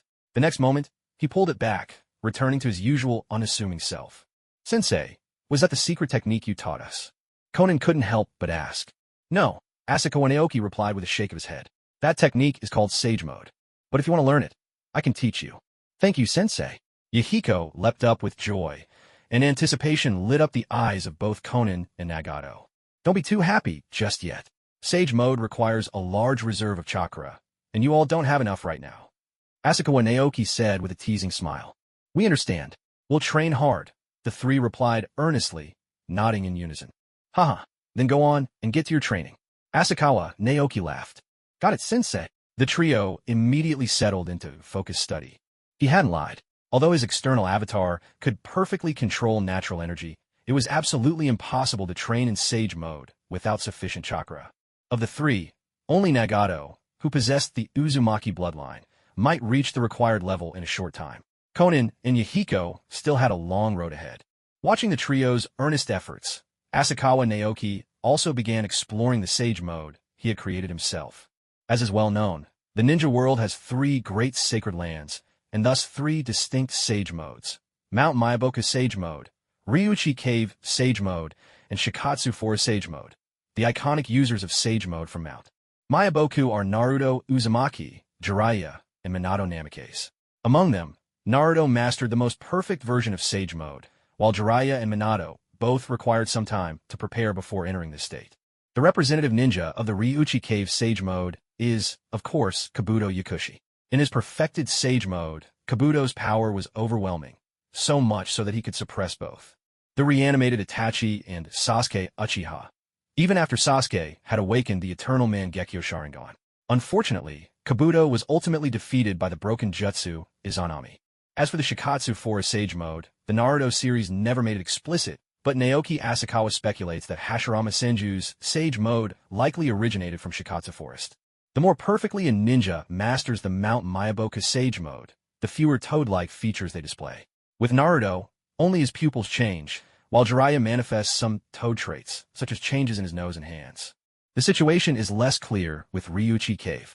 Kabuto had genetically altered himself, infusing the genes of the Sound 4 and Orochimaru into his own body, making it hard to discern any specific features. Sage Mode from Shikatsu Forest is shown so rarely that it's difficult to identify any distinguishing traits. Yet Naoki Asakawa's own Sage Mode is almost indistinguishable from his normal appearance. Apart from his hair growing longer, even the trademark eyeshadow of Sage Mode is absent. Perhaps it is precisely this kind of Sage Mode, one like mine, that is the true form of Sage Mode, he mused. To put it simply, the Sage Modes of the three great sanctuaries are forms developed by toads, snakes, and slugs, each based on how they absorb natural energy.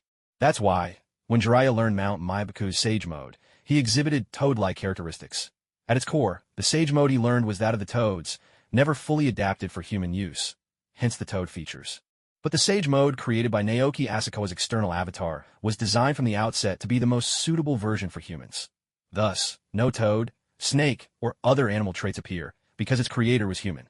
Once he became intimately familiar with natural energy, his external avatar could absorb it at will and enter Sage Mode whenever desired. In fact, as long as he had chakra, he could sustain Sage Mode indefinitely, an unlimited transformation. This, truly, was the perfect Sage Mode. Although Sage Chakra isn't as powerful as my own magical power, it is at least twice as strong as ordinary chakra. Naoki Asakawa estimated to himself. The benefits of Sage Mode go far beyond just improving chakra quality. Taijutsu, ninjutsu, and sensory abilities are all greatly enhanced, making the overall boost to one's power incalculable. If before entering Sage Mode, his external avatar was at the normal Kage level, then after activating Sage Mode, its strength would ascend directly to the very peak of that class. Originally, I created this external avatar just to have an extra identity, to help manage the affairs of the Hidden Rain Village. That alone would have been enough. A wave of emotion swept through Naoki Asakawa's heart. Now that I've unlocked Sage Mode, even my external avatar's combat power can't be underestimated, he mused. Originally, Naoki had only intended for his external avatar to reach Kage level strength, just enough to act as a secondary character on the side. After all, while a ninja's power may grow quickly, their potential ceiling simply couldn't compare with that of a cultivator. Without the bloodline of the Sage of Six Paths, most ordinary ninjas could only ever hope to reach Kage level at best. But now, it seemed that with Sage Mode, his external avatar might one day rival even Hashirama Senju himself. Naoki didn't linger long in the village hidden by rain. He was already preparing to leave, taking with him 200,000 sheets of talisman paper and some rare materials that his external avatar had gathered. This was one of the perks of controlling the Rain Village. Without their help, even with plenty of money, acquiring these crafting and formation materials would be nearly impossible. Stowing the talisman paper and rare materials in his storage pouch, Naoki handed over nearly 20,000 finished talismans to his external avatar, keeping only a small batch of triple inscribed talismans for emergencies. Leaving the office of the Rain Village leader, Naoki performed a breath-concealing technique to mask his presence, then used an invisibility spell to vanish from sight. With a thought, he summoned his flying sword and soared toward Konoha. The journey from the Rain Village to the Leaf Village would take an ordinary ninja several days at full speed. But riding his flying sword, Naoki returned in less than half a day. Upon his arrival, he used his spiritual sense to locate a flaw in Konoha's barrier and slipped inside unnoticed, returning quietly to his home. After Naoki's departure, his external avatar continued according to plan, preparing to summon the Rain Village's top officials. Yuzora, help me gather the elders. We'll convene in half an hour, he instructed his young secretary, Yuzora, who had just come in. Yes, Lord Uchiha. Yuzora replied with a nod. Half an hour later, in the deepest conference room of the Rain Village, the external avatar, Uchiha, sat at the head of the table, flanked by the Rain Village's senior staff. 3 months ago, Uchiha had controlled the Rain Village mainly by using the soul-seizing technique on its upper ranks. But once his hold over the village had stabilized, Naoki discovered just how incompetent those officials really were. Their strength was average at best, but when it came to political scheming, they were second to none. Even with the soul-seizing technique forcing their obedience, they remained selfish and inefficient. So, once Naoki secured his position as the village leader, he began a sweeping purge, gradually replacing those inept officials with capable reign. Ninjas. These new leaders, though free of the soul-seizing technique, proved far more reliable than their predecessors, greatly easing his burden. Lord Uchiha, is there an urgent matter in the village? Asked a tall male ninja wearing a blue mask. He was the strongest in the Hidden Rain Village, second only to Naoki Asakawa, and the village's sole quasi-Kage level combatant. His name was Yukawa. Although Yukawa did not possess a bloodline limit, he was exceptionally skilled at fighting in the rain, and his mastery of water release techniques was nothing short of expert. His power surpassed that of ordinary Jonin, though he still fell short of true Kage level. Unfortunately, under Hanzo's rule, Yukawa was not only left unused, but was actively suppressed, serving only as a squad captain in the ANBU. It wasn't until Naoki Asakawa rose to power that things changed. Recognizing Yukawa's strength, Asakawa promoted him directly to head of the village's ANBU, effectively making him the second in command of the Hidden Rain. Though Yukawa said little about this extraordinary promotion, he remembered the favor deeply and became fiercely loyal to Naoki Asakawa. It's nothing urgent, Asakawa said. I've simply crafted some special talismans. He took out a stack, each one representing a different type. If it's just explosive tags, surely it isn't worth calling us all together, grumbled a kunoichi dressed in white. Even though it's been over 2 months since our war with Konoha ended, the medical corps is still swamped. We don't have time to meet every day. Kana, show Lord Uchiha some respect.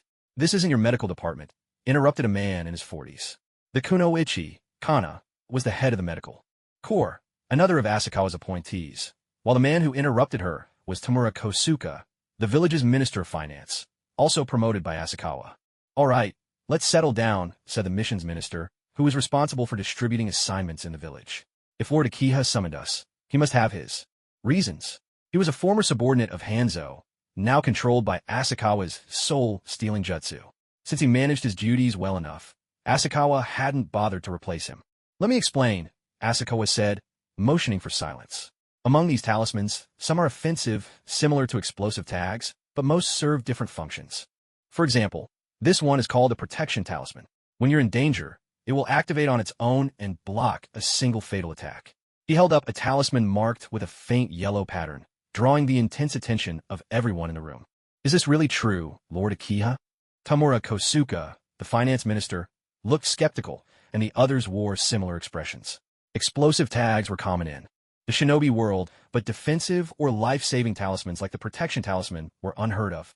If such things had existed, even heirs of the Senju clan, like Naoki, would not have so easily fallen victim to an explosive tag trap. Of course, but the talisman I'm holding is the most basic one. It can only fend off attacks from shuriken, kunai, and some low-level ninjutsu. Asakawa Naoki explained, glancing around the room. Can anyone help me with a live demonstration?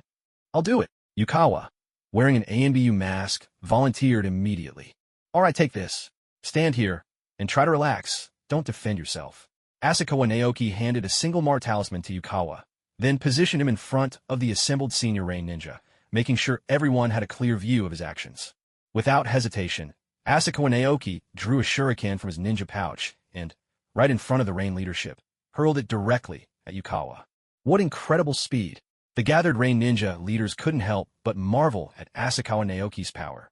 If such swift shuriken were thrown in large numbers, even they would find it nearly impossible to evade. As the shuriken hurtled toward him, Yukawa's sense of danger screamed for attention, but he forcibly suppressed his instincts. He firmly believed that Lord Uchiha would never harm him. The moment the shuriken struck the unguarded Yukawa, a point of light on the talisman flared brilliantly, then vanished as quickly as it appeared. To the Rain Ninja leaders, it looked as if the shuriken had slammed into a steel wall. It bounced back slightly before clattering to the floor. Only when the sound of the shuriken hitting the ground echoed through the room did the Rain leadership snap out of their shock, their expressions a mix of awe, delight, and calculation. Yukawa, whose talisman had burned to ash without fire in his hand, looked positively fervent. This was the true power of Uchiha, the current leader of the Hidden Rain. With such a powerful leader, surely the Hidden Rain village could achieve dreams even Hanzo never realized. In the eyes of Tamura Kosuka, the finance minister, a sharp gleam flashed. If even this weakest single mark talisman could be produced, he was confident it could sell for 10, even 100 times the price of it. Explosive tag. After all, explosive tags kill others, but a talisman could save your own life. The high-ranking, well-fed nobles living in the capital would pay any price for something that could guarantee their safety. Kana, the medical minister, appeared deep in thought. If every ninja in the Hidden Rain could wear such a talisman, it might dramatically reduce casualties among their ranks. I know some of you may still harbor doubts, but I have other talismans here as well. You can try them for yourselves, Asakawa Naoki said with a smile, turning to the group. He drew a talisman marked with a single green line from his stack and looked at Kana. This is a healing talisman. It can stop bleeding and heal wounds, but since it's the lowest grade, it can only treat minor injuries. Kana, why don't you be the one to try this healing talisman? Gladly. Minister of Medical Affairs, Kana, stepped forward slowly. With an air of nonchalance, she drew a kunai and traced a 5-centimeter-long wound across her left forearm. Crimson blood began to pour out, as if it were free for the taking. Under the watchful eyes of the senior Rain Ninja officials, as soon as the healing talisman was applied to Kana's arm, the bleeding noticeably slowed. Kana herself felt a cool, soothing energy flow from the talisman into her wound. Thanks to this power, she experienced a tingling numbness at the site of the injury, and her wound began to heal rapidly. When the energy of the single-pattern healing talisman was finally spent, and it crumbled away to dust, Kana's arm was not only no longer bleeding, but, after she wiped away the blood and scab, the skin beneath was smooth and flawless, as if uninjured. This healing talisman's effect is no weaker than that of an ordinary medical ninja, Kana remarked, offering a fair and honest assessment based on her own experience. Next, we have the Swift Step Talisman, which can enhance a ninja's speed, Naoki Asakawa introduced, presenting a stack of talismans and explaining their effects one by one. The Diamond Talisman can temporarily boost a ninja's defense, he continued. The lightning summon talisman calls down a bolt of lightning with a 5-meter attack radius, causing a paralyzing effect. The ground-shrinking talisman allows the user to instantly appear 10 meters away, making it possible to evade fatal attacks. Before these high-ranking leaders of the Hidden Rain Village, Naoki Asakawa didn't just describe the talisman's effects. He let each of them personally experience what the talismans could do. It was only after this first-hand trial that the gathered Rain Ninja officials truly understood the power of these talismans. At that moment, they looked at Naoki Asakawa as if he were a treasure trove himself. Because Asakawa was so young, and because he lacked much reputation, most Rain Ninjas had been hesitant to accept him as their new leader at first. Yet, due to Hanzo's former regime of iron-fisted rule and the strong recommendation from the previous senior officials, most Rain Ninjas had chosen to endure and observe. They had expected Asakawa to be nothing more than Hanzo's pawn, but after securing his position, he promptly purged the old guard and promoted many capable ninjas. He also completely reversed Hanzo's policy of relentless militarism, instead introducing a series of moderate reforms that gradually led the village out of the gloom of defeat. 3 months may not be a long time, but in that span, most Rain Ninjas had come to gradually accept Uchiha as their new leader. No one had anticipated that Uchiha would bring them yet another surprise. Even without the burden of paying war reparations for a village that had just emerged from defeat and was suffering from scarcity of resources, the prospect of selling these talismans at high prices could dramatically accelerate their recovery and reconstruction. Lord Uchiha, can ordinary ninjas also make these talismans? Kana inquired respectfully. Previously, even after being promoted to Minister of Medical Affairs, Kana still harbored some dissatisfaction toward Naoki Asakawa. But now, she was truly convinced, both in heart and word. Perhaps Naoki Asakawa really could surpass Hanzo and lead the Hidden Rain Village to become the 6th great nation. For the time being, it seems that only I can produce these, Naoki Asakawa said, shaking his head. Many high-ranking Rain Ninja let out sighs of disappointment. No matter how powerful, a talisman that couldn't be mass-produced couldn't be equipped by ordinary shinobi, and thus couldn't strengthen the village as a whole. However, we currently have nearly 20,000 of these, and if I focus all my efforts, I can produce about 10,000 more each month, Naoki continued in a measured tone. Besides, the talismans I've been using for my experiments are the most basic type. There are also 2nd-tier and 3rd-tier talismans, which are even more powerful. The Rain Ninja leaders, who had just been sighing moments ago, instantly perked up. A monthly output of 10,000. Wasn't that mass production? And to think that the talisman's power was only at its lowest level. In fact, 10,000 per month was Asakawa's conservative estimate. If he went all out, he could make 30,000 in a month. Now, with the help of the Shadow Ninetails, production could increase even further. But considering he might have to go on missions and train in other sage techniques in the future, he quoted the lower number to be safe. Lord Uchiha, please entrust these powerful talismans to me. I swear I'll sell them for 10 times, no, 100 times the price of an explosive tag, declared Tamura Kosuka, the Minister of Finance, with great conviction. If the weakest tier of talisman was already this effective, the 2nd and 3rd tiers would be even more extraordinary, selling each for 100 times the price of an explosive tag, 200,000 Ryo apiece, wasn't out of reach for those wealthy nobles who valued their lives above all. 20,000 talismans would bring in 4 billion Ryo, more than enough to relieve the village's urgent financial crisis. Minister Tamura, you're blinded by the prospect of money. Kana, the Minister of Medical Affairs, retorted. Do you realize how many Rain Ninja casualties these talismans could prevent? These talismans should be issued to our own shinobi to increase mission success rates and, most importantly, reduce casualties. Minister Kana, do you know how much it costs to maintain and develop our village? Tamura couldn't help but respond. As the Minister of Finance, he knew the village's finances better than anyone. Our deficit is already quite serious. The daimyo has been withholding funds because of our recent defeat, insisting we pay our own way. If we could sell these talismans, not only could we solve our most pressing problems, but we could also accelerate the village's development and train even more outstanding ninja. In this way, the upper echelons of the Rain Hidden Village split into 2 factions, led respectively by Finance Minister Tamura Kosuka and Medical Minister Kana.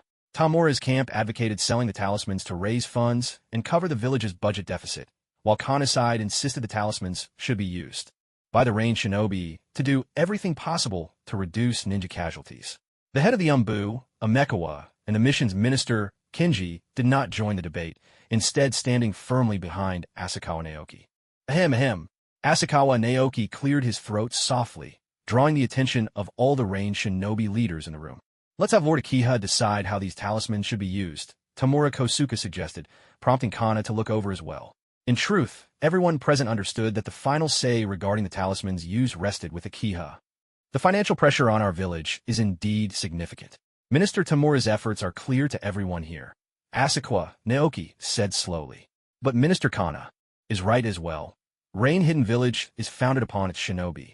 If we can reduce casualties among our ninja, it will be crucial for the village's development. Therefore, I believe a compromise might serve us best. Let's establish a contribution point system. After completing missions, shinobi can use a portion of their rewards to exchange for contribution points, which can then be used to obtain talismans. Brilliant! The ever-shrewd finance minister Tamura Kosuke's eyes lit up. Unable to help but praise, I would never have thought of such a solution. My respect to you, Lord Uchiha. It was just a spur-of-the-moment idea. The village's finances will still depend on you. Minister Tamura, Asakawa, Naoki replied modestly. Lord Uchiha, and Minister Tamura, have you considered this?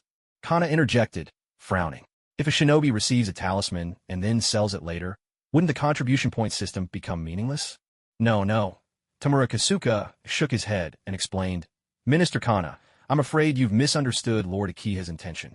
By proposing a contribution point system, Lord Uchiha is actually giving shinobi the right to choose. If a shinobi wants to prioritize their own safety and ensure mission success, they'll most likely carry the talismans they've exchanged for, just in case of emergencies. But if a shinobi is truly in need of money, they can choose to sell the talisman for extra reward. So, in essence, Lord Uchiha is leaning toward your view, distributing talismans to the ranged shinobi, but by requiring them to exchange mission rewards and contribution points for the talismans, they will understand their true value, and only then will they cherish them. Adopting the contribution point system will not only help reduce ninja casualties, but also encourage shinobi to be more proactive in completing missions. It will even help the village minimize its financial deficit, accelerating Amikiru's recovery and reconstruction. At this point, even Tamura Kosuke, the Minister of Finance of the Hidden Rain Village, couldn't help but feel a surge of emotion.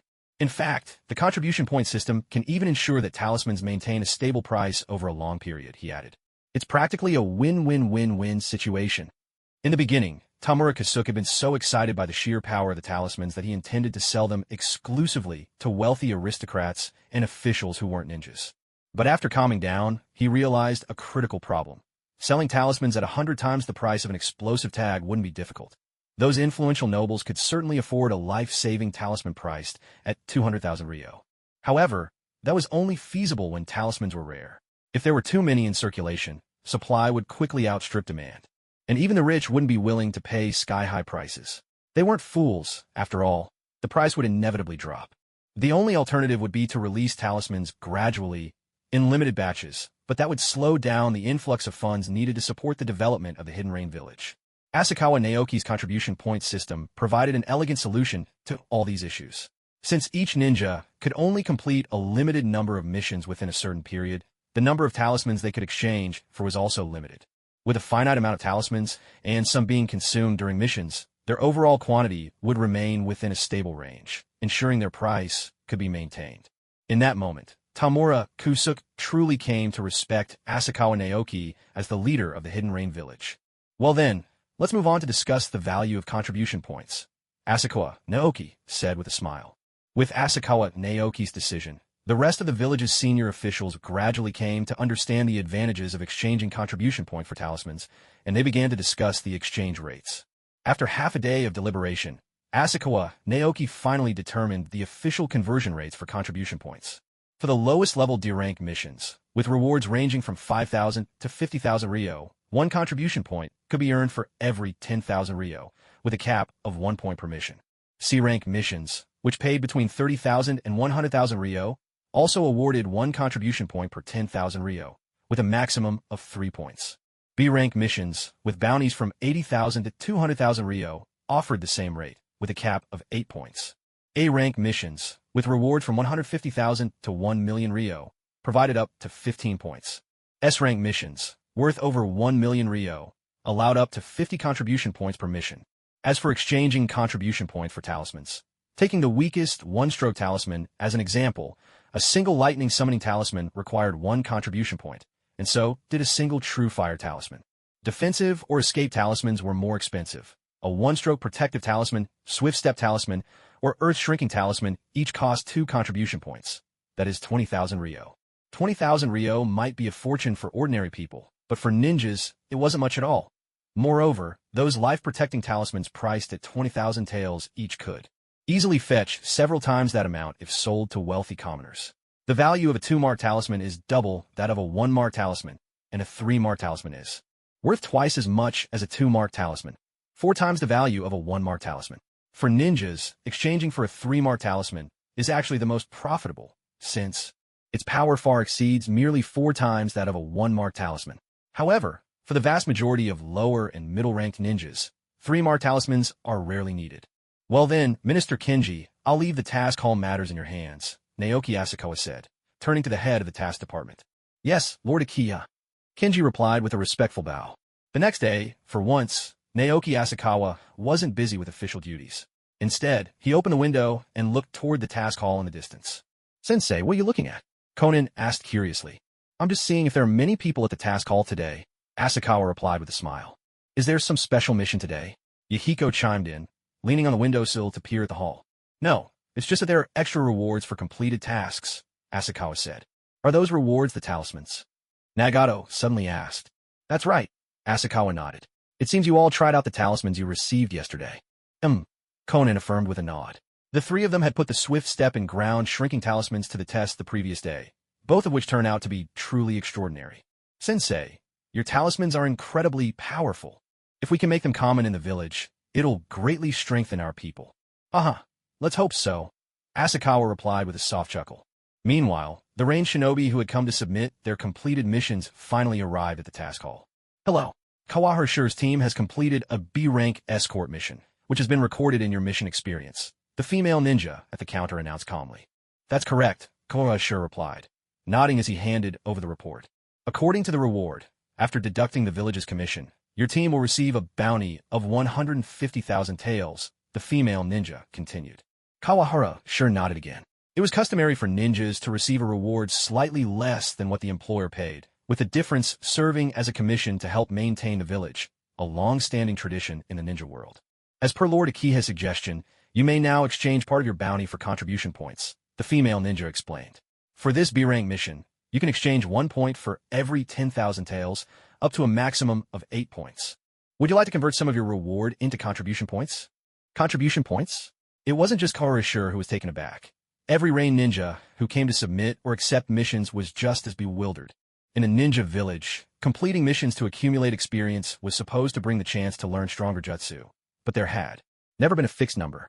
Typically, a ninja might have to complete several A-rank missions before earning a chance to select a new jutsu to study. Yet some ended up finishing a dozen or more A-rank missions without such an opportunity, all depending on the whims of the village leadership. If contribution points could be quantified in exchange for jutsu with a bit of silver, most ninjas would be quite willing. Are contribution points really used to study jutsu? Kawahara asked, voicing the doubt that lingered in the hearts of everyone present. They can be, replied the kunoichi in charge of mission submissions, her voice warm with a smile. But if you're not in a hurry to trade your points for jutsu, I'd recommend exchanging for these talismans. She gestured to a list of talismans displayed on the wall of the mission hall, reminding everyone. Lord Chia crafted these talismans with great care. There's still a good supply, but I suggest you redeem them soon. The moment that talisman list was posted, it had already caught the attention of many ninjas. Now, with the kunoichi's words, every gaze in the hall locked onto it. 1 mark true fire talisman, 1 contribution point. When thrown, it unleashes a powerful burst of flame. As they read about the true fire talisman, many rain ninjas frowned. Its power was undeniable, yet at a price of 10,000 silver per talisman. It was utterly overshadowed by the explosive talisman, which cost only 2,000. As long as you hit the target with a ninja's fragile defenses, either talisman would be lethal. But when their eyes fell upon the more functional talismans, a spark of excitement lit up in many rain ninjas. 1 mark protection talisman, 2 contribution points. Blocks a single fatal attack, limited to Chunin and below. 1 mark swift step talisman, 2 contribution points. Instantly moves the user 10 meters away. 1 mark speed talisman, 2 contribution points. Temporarily boosts speed, with the effect scaling to the user's own agility. Above the 1-mark talismans, there were even more powerful 2-mark and 3-mark talismans. However, these required proportionally more contribution points, making them a luxury most ordinary Chunin could not afford. Mr. Kohara, would you like to redeem your contribution points? The Kunoichi prompted gently. Ikard hesitated.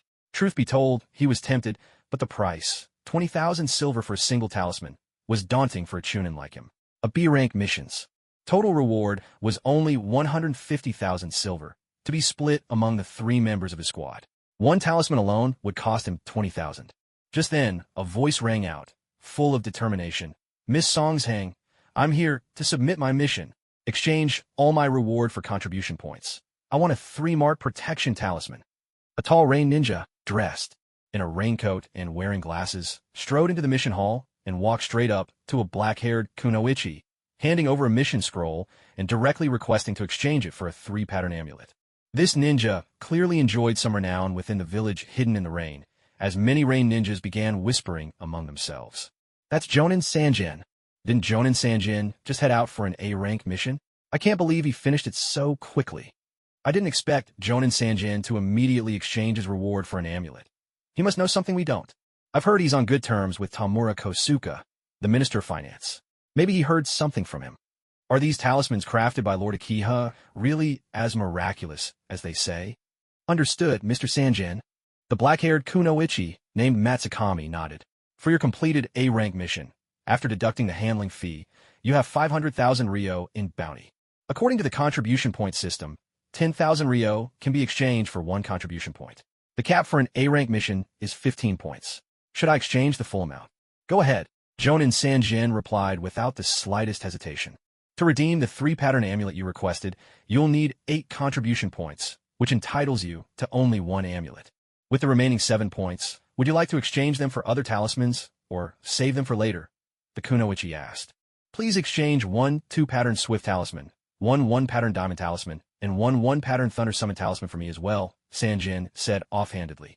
All right, here are your chosen talismans, along with a silver note for 350,000 Ryo. The black-haired kunoichi handed both the talismans and the silver note to Sanjin. After accepting the talismans and the silver note, Jonin Sanjin picked up another A-rank mission without further ado and left the hall. The moment he exited, the mission hall of the village hidden in the rain, once filled with hesitant ninjas, saw its patrons finally make up their minds. One after another, they decisively exchanged their bounty rewards for contribution points. Kohara-seiya, too, made up his mind at last. He withdrew 80,000 Ryo from his 150,000 Ryo bounty, gritted his teeth, and exchanged it for 3 1-pattern amulets, 1 true fire talisman, and 1 thunder summon talisman. After all, as a chunin of the village hidden in the rain, he might not be as wealthy as the ninjas from the 5 great nations, but he wasn't exactly strapped for cash either. Even if his 2 teammates refused to take the talismans, he'd only be out a bit of money. Many other rain ninjas shared the same thought.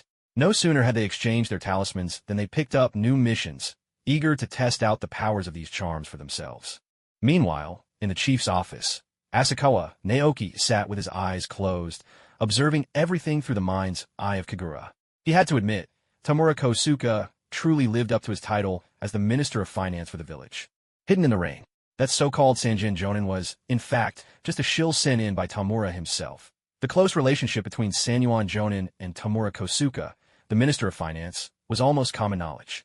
By sending Sanyuan Jonin to the mission hall to exchange talismans, the real purpose was to give the range shinobi a much-needed boost of confidence. Through Sanyuan Jonin, the message was clear. There was nothing wrong with the quality of these talismans. Without Sanyuan Jonin serving as a trusted intermediary, many range shinobi likely wouldn't have believed in the effectiveness of the talismans so quickly, and it would have taken far more effort to promote them. Now, as long as this first wave of range shinobi experiences the talisman's powerful effects, word will spread rapidly, from a few to dozens, to hundreds. In the future, there will be no need to worry about selling the talismans at all. Once this initial batch of nearly 20,000 talismans is sold, it should bring in over 600 million Ryo for the Hidden Rain Village, easing the strain of their financial deficit. With these talismans, both the survival rate and the mission completion rate of the village's ninjas are bound to improve.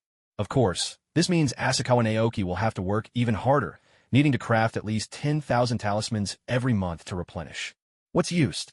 I really don't know how Conan managed to make 600 billion exploding tags back then. Asakawa Naoki couldn't help but glance at Conan, who was looking curiously around the room, his mind flashing back to the sea of explosive tags she once unleashed in the Naruto series. If he were to make 10,000 talismans a month, it would take him 5 million years to reach 600 billion. Sensing Asakawa Naoki's gaze, Conan asked with a hint of confusion, "Sensei, is there something on my face?" "No, I was just feeling a bit sentimental," Asakawa Naoki replied with a smile.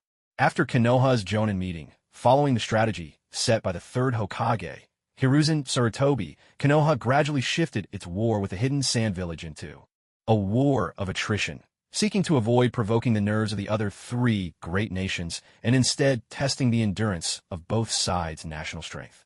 Just as Konoha and the sand village were locked in a stalemate, intelligence from the Umbu revealed that friction was beginning to surface between the hidden cloud and hidden stone villages as well. With hardliners from both nations fanning the flames, the situation was becoming increasingly tense, teetering on the brink of war. Though the conflict between the two nations had not yet erupted, Hiruzen Sarutobi already found himself with a headache.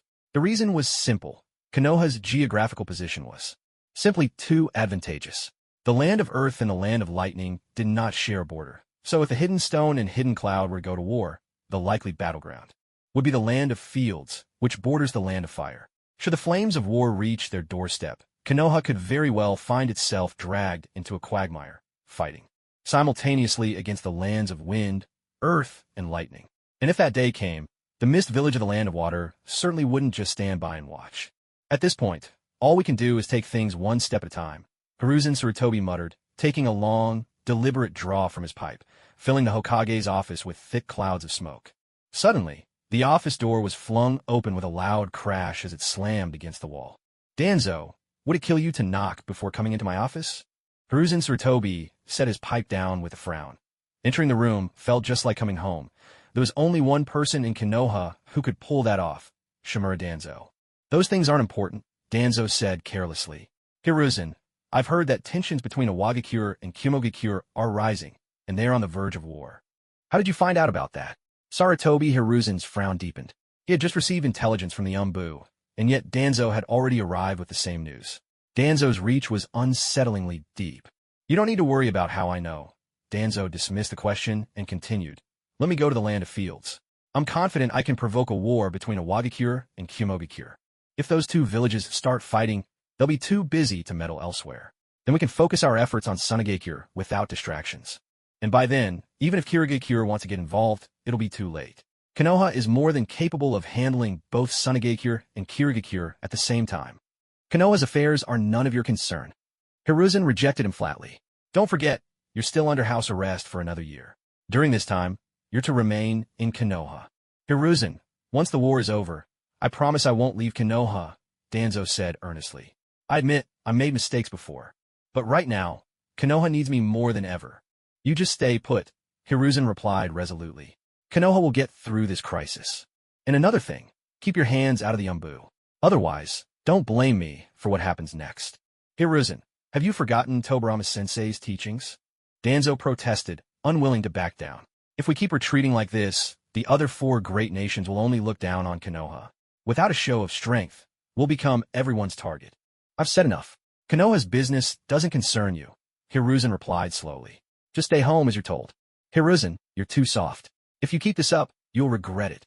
Danzo shot back, his voice cold. "Danzo, don't forget, I am a Hokage." Hiruzen warned him sternly. "TCH." With a cold scoff, Danzo slammed the door behind him as he left. Since he was forbidden from using the Umbu, he began plotting to split off those Umbu members loyal to him. Thus, the embryonic form of the root organization began to take shape. After Danzo's departure, only Hiruzen remained in the smoke-filled Hokage office, letting out a long, weary sigh. In some ways, Danzo's words weren't entirely wrong. It was now the 38th year of Konoha's founding. Even though both the first and second Hokage had passed on, Konoha's overall strength was still unquestionably the greatest among the five great nations. Defeating Sunagakure, perennially ranked among the weakest of the five, would not be difficult. A swift, decisive victory would not only spare Konoha from prolonged bloodshed, but also serve as a warning to the other three nations. Hiruzen Sarutobi, on the other hand, was contemplating a war of attrition, hoping to force Sunagakure to surrender on their own accord, thereby avoiding any provocation that might lead Owagakure and Kumogakure to join forces against Konoha.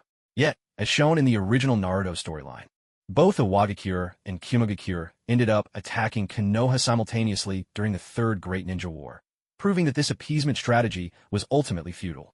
But none of this was Naoki Asakawa's concern.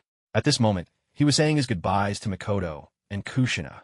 After Tsunade's proposal was approved by the Jonin Council, both Uchiha Mikoto and Kirasame Sirin, as Tsunade's students, naturally stayed in Konoha to help her develop the medical system. If Tsunade were to become the head of Konoha's medical division, the two would undoubtedly become her most trusted aides. Tsunade-sensei's decision was not something Mikoto could refuse, though she did feel a pang of regret.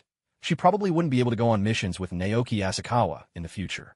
As for Kushina, inheriting the Ninetails and with her abilities still lacking, she wasn't allowed to leave the village unless absolutely necessary. Both girls were to remain in Konoha. Naoki Asakawa, on the other hand, was strong enough, and with Orochimaru as his mentor by his side, plus the fact that Konoha already had a Jinchuriki, he was finally granted permission by the third Hokage to take on missions outside the village. Before his departure, Kushina, Uzumaki, and Mikoto Uchiha came to see him off, while Shinoki and the others quietly left them some space. "All right, there's no need to worry about me," Naoki Asakawa said with a confident smile, folding his arms across his chest. "I'm really tough, you know." "You show off." Kushina couldn't help but laugh. "Always so full of yourself. It's only arrogance if you can't back it up. When you're strong, it's called confidence." Naoki Asakawa ruffled Kushina's hair as he spoke. "Stop messing with my hair. How am I supposed to grow taller if you keep doing that?" Kushina shook her head, breaking free from his hand. Mikoto, standing to the side, watched the scene with a gentle laugh. "Naoki, do take care of yourself out there." "Don't worry," Naoki replied, grinning. "Even if I run into Hanzo, I'll be fine." Before he could finish, Mikoto covered his mouth with her small hand. "Naoki, don't say such ominous things. Last time was just luck. If possible, it's best not to encounter Hanzo ever again," she said seriously. "All right, I get it," Naoki said, moving Mikoto's hand away and noticing a faint, lingering fragrance. "All right, let me check your seal," he suddenly said. "The seal Grandma left is fine for now," Kushina replied, her cheeks turning pink. "No need to check, really." There was nothing she could do. The location of the tailed bee seal was a bit awkward. Having a boy look at her stomach, even if it was Naoki Asakawa, was enough to make Kushina blush, especially with Mikoto. Watching nearby, seeing Kushina's look of grim determination, Naoki Asakawa calmly set up a small isolation barrier around them, shielding them from outside eyes. Then, with a glance, he signaled to Mikoto. The instant their eyes met, Mikoto Uchiha immediately understood Naoki's intentions. She quietly moved behind Kushina and, without warning, wrapped her in a firm embrace. "Sorry, Kushina," Mikoto said apologetically, her tone gentle yet resolute. "For your own safety, it's best to let Naoki check the seal." "That's right. It'll be over in just a moment," Naoki replied with a reassuring smile. "I understand," Kushina answered, her cheeks tinged with a faint blush, a hint of helplessness in her voice. Truth be told, Kushina wouldn't. I felt so shy if it were just her and Naoki alone. But with her closest friend Mikoto present, she couldn't help but feel embarrassed. "As long as you understand," Mikoto said with a soft chuckle. Perhaps it was precisely because of these ominous black sealing marks that Kushina was reluctant to let Naoki see. Yet, Naoki himself paid them no mind. He placed his finger directly on the sealing formula, focusing his mind as he called upon the Ninetails within his core. Within Kushina's body, inside the seal, Naoki's consciousness, guided through his fingertip, manifested as a mental avatar before the cage of the Ninetails. With a furious roar, the immense beast bellowed the moment it caught sight of him.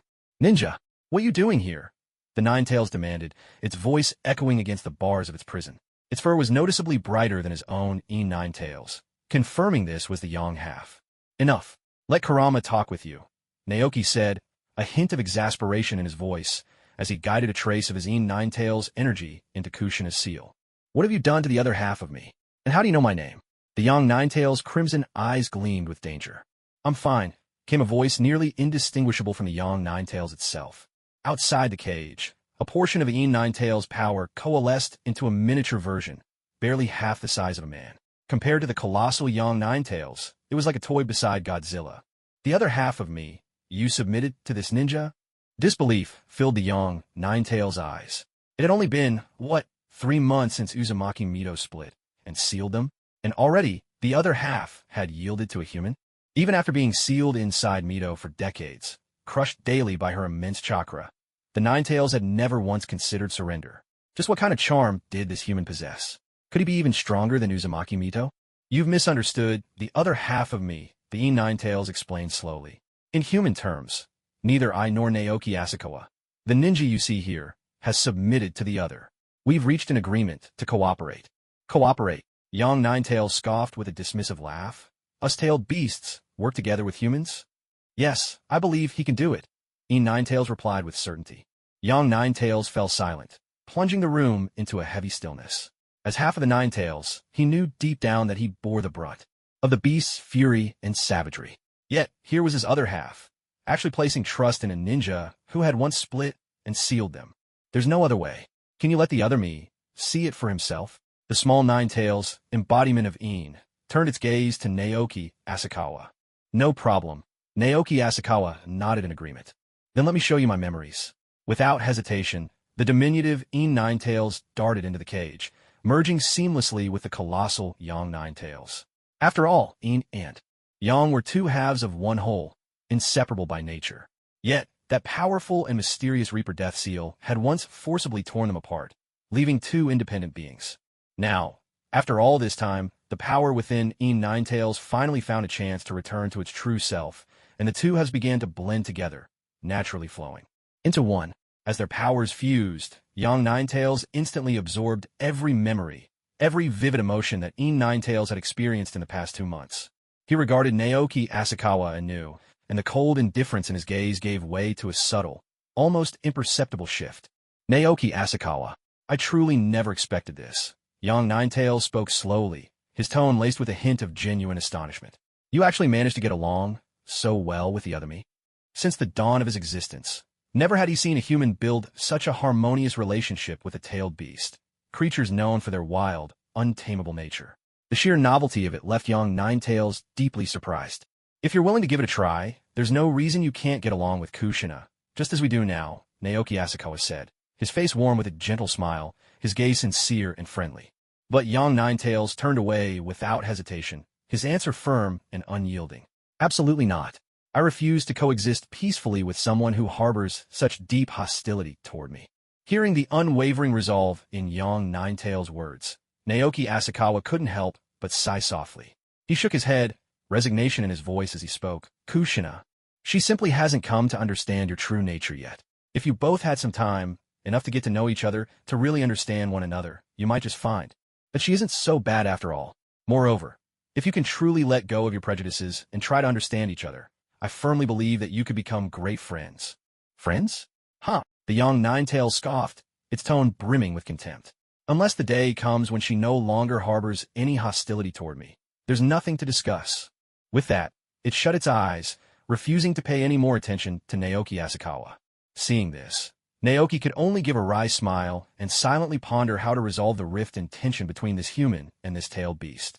You came here this time because of your agreement with the other me? The Young Ninetails asked, glancing at Naoki.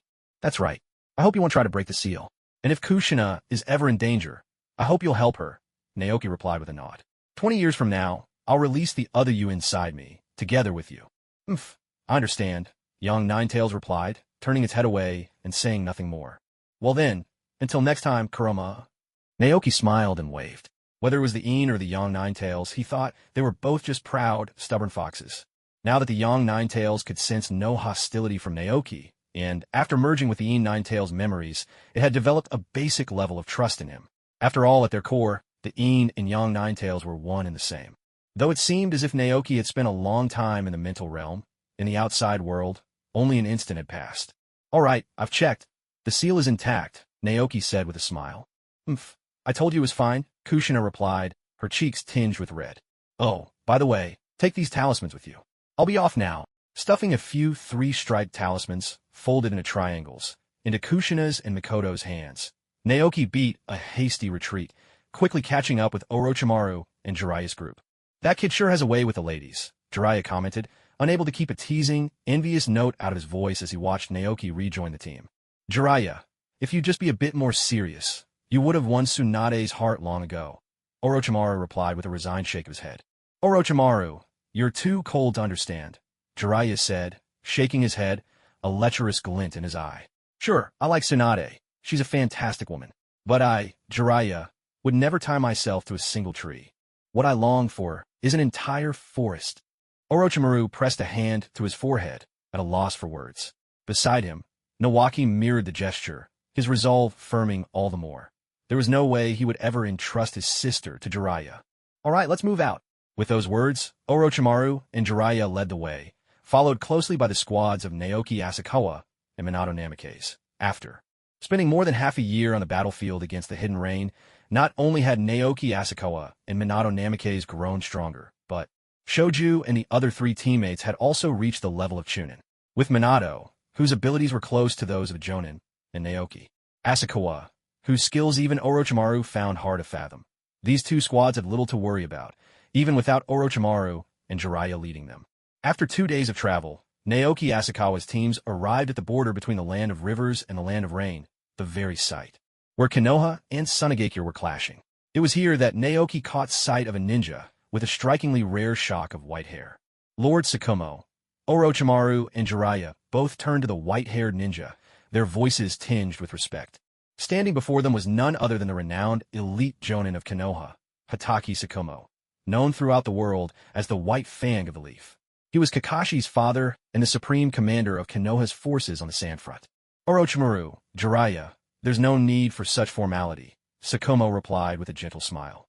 His gaze then shifted to Naoki Asakawa, who stood about as tall as Orochimaru, a glimmer of admiration flickering in his eyes. You must be Naoki Asakawa. To be promoted to Jonin at such a young age, truly, heroes emerge early. You flatter me, Lord Tsukumo, Naoki replied with a smile. In that brief moment when their eyes met, Naoki could sense a hint of sharpness hidden beneath Tsukumo's gentle expression. He had seen that same sharpness once before in the eyes of another ninja, Hanzo of the Salamander. At this point in time, with the legendary Sannin not yet fully matured, Tsukumo's strength surpassed even theirs. He was a true Kaga-level shinobi. It was a shame, Naoki thought, that such a formidable blade of Konoha would one day be driven to death by the village's upper echelons, crushed under the weight of public opinion. The rise of Konoha's so-called F4 was, without a doubt, a sign of the village's decline. With a hearty laugh, Tsukumo said, I just hope my son Kakashi can become as outstanding a ninja as you someday. He certainly will, Naoki replied with a nod. It was year 38 of Konoha. Kakashi was only a year or two old. If not for Naoki's own presence, Kakashi would go on to become the youngest Jonin in history, reaching that rank at the age of 12. I'll take your words as a blessing, Tsukumo said, his tone turning serious as he shifted to business. Orochimaru, what plans does the village have for dealing with the sand?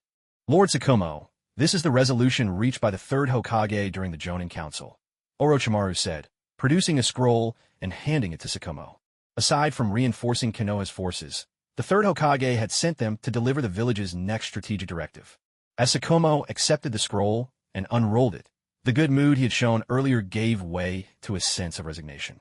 He had assumed that the village sent elite Jonin like Orochimaru and Jiraiya to this front in order to strike a decisive blow against the sand and end the war in one fell swoop. Unexpectedly, the third Hokage's intention was for their side to hold off the forces of the hidden sand village, keeping the situation locked in a stalemate. He ordered them not to reveal too much of their strength, so as not to provoke the Land of Earth or the Land of Lightning.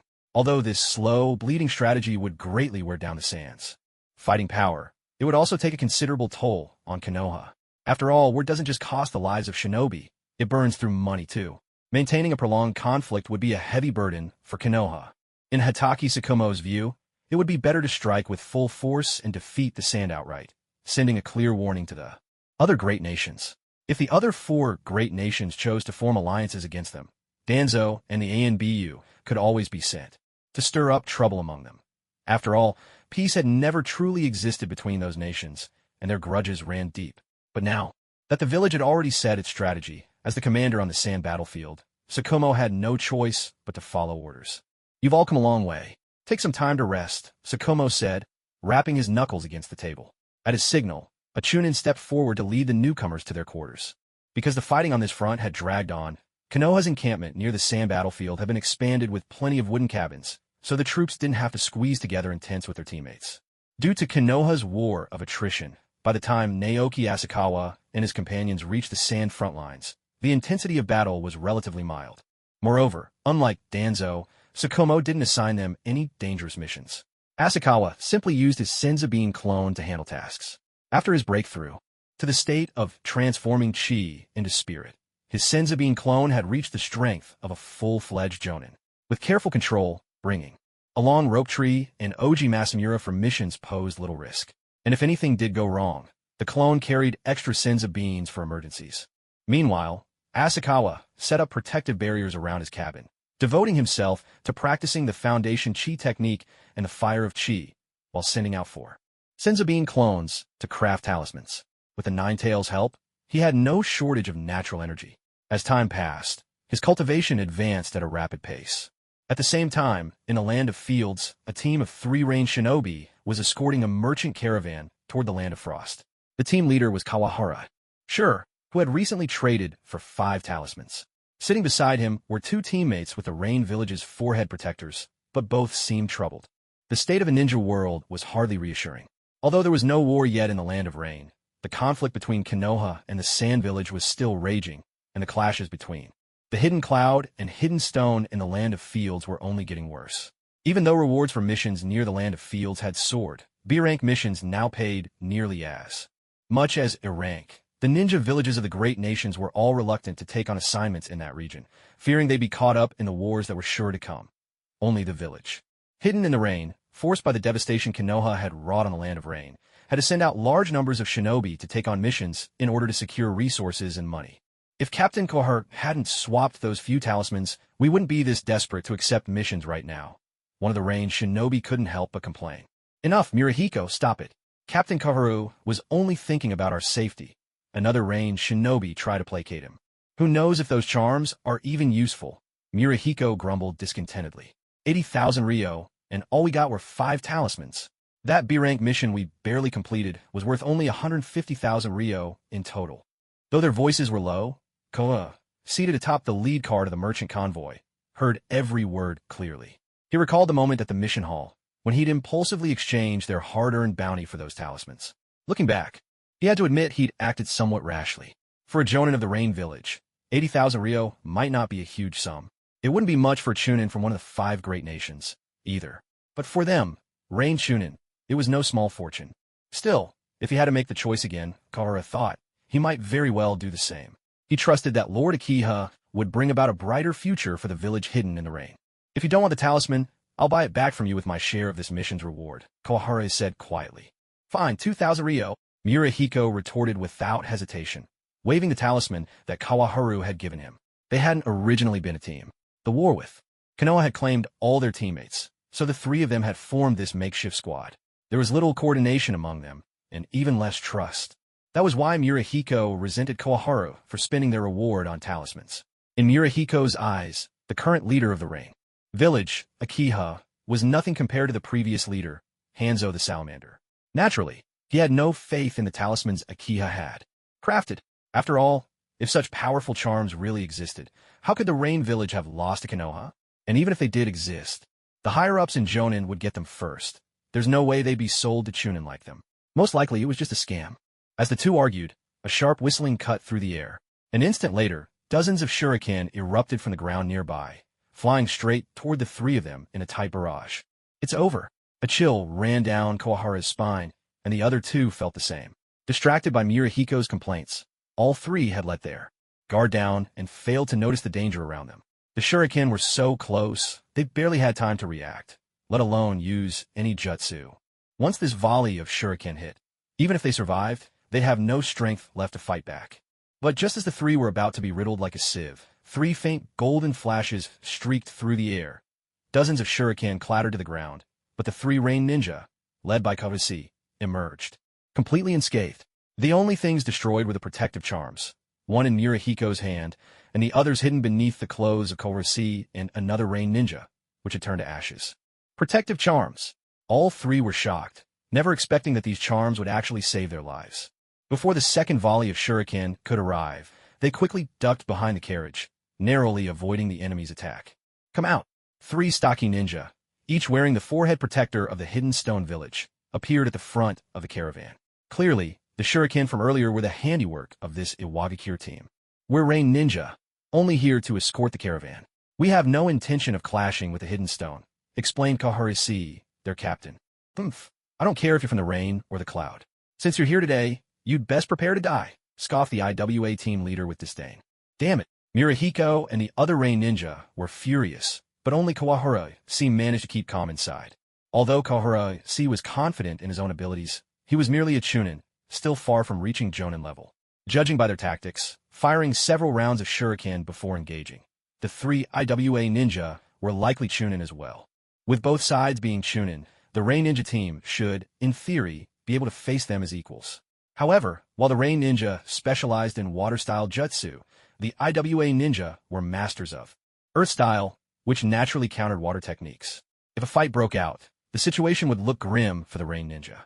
If they wanted to turn the tide, they'd need an external advantage. Work with me.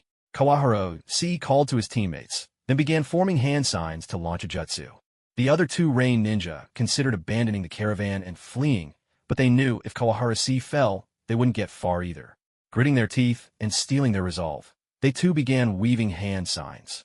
Water style, water surge. All three finished their jutsu simultaneously, sending three thick, high-speed jets of water straight at the IWA team. Pointless.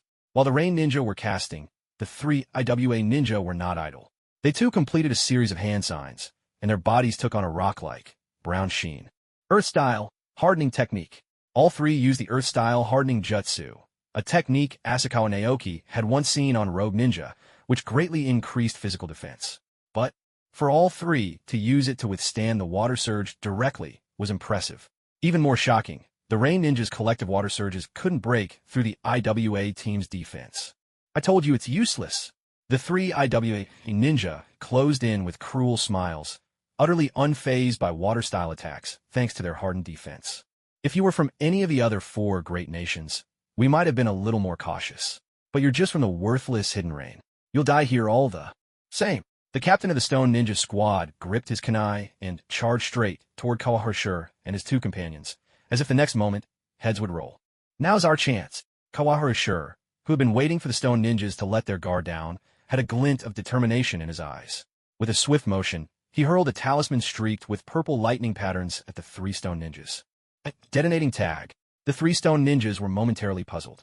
Given the blast radius of a detonating tag, the three Rain Ninjas would certainly be caught in the explosion as well. With their earth-hardening jutsu, the Stone Ninjas might survive, but the Rain Ninjas would surely perish. But in the blink of an eye, a flash of blue electricity arced through the air. The three Stone Ninjas, who were already soaked from water-style ninjutsu, were instantly paralyzed by the lightning from the summoning talisman. Damn it! How could a Rain Ninja unleash lightning-style ninjutsu so quickly? That was the last thought on the minds of the three Stone Ninjas. An instant later, as a talisman marked with orange flames soared toward them, they were engulfed in a surge of blazing orange fire. After this battle, Kaharishur's squad, now out of talismans, maintained a vigilant watch. They completed their mission without encountering another team of Stone Ninjas. A dozen days later, upon returning to the Hidden Rain village to report their success, the three of them wasted no time exchanging 80,000 Ryo from their mission reward for 3 Tier 1 protective talismans and 2 offensive talismans. They weren't alone. Many other Rain Ninja squads had faced similar dangers. After witnessing the power of the talismans, everyone was eager to exchange their contribution points for as many as possible. Fortunately, Naoki Asakawa had set strict limits from start. Otherwise, with thousands of Rain Ninjas, nearly 20,000 talismans could have been snatched up within 2 weeks. As word spread among the ninja during idle conversations, talismans quickly became a sensation in the Hidden Rain village. They were soon considered a hard currency. Many wealthy ninjas were willing to pay several times their value for a life-saving talisman. As news of the talismans spread beyond the village, some nobles and officials in the capital of the Land of Rain also heard of their wondrous effects. When negotiations with the village leadership fell through, they resorted to offering high prices to buy talismans directly from the Rain Ninjas who had managed to get them. With the help of Asakawa Naoki's talismans, the survival rate and mission success of the Rain Ninjas improved markedly. More and more Rain Ninjas made it through alive, and the resources they gathered grew steadily. Moreover, to obtain stronger talismans, ninjas had to complete ever more challenging missions, which in turn spurred them to improve and tackle even greater feats.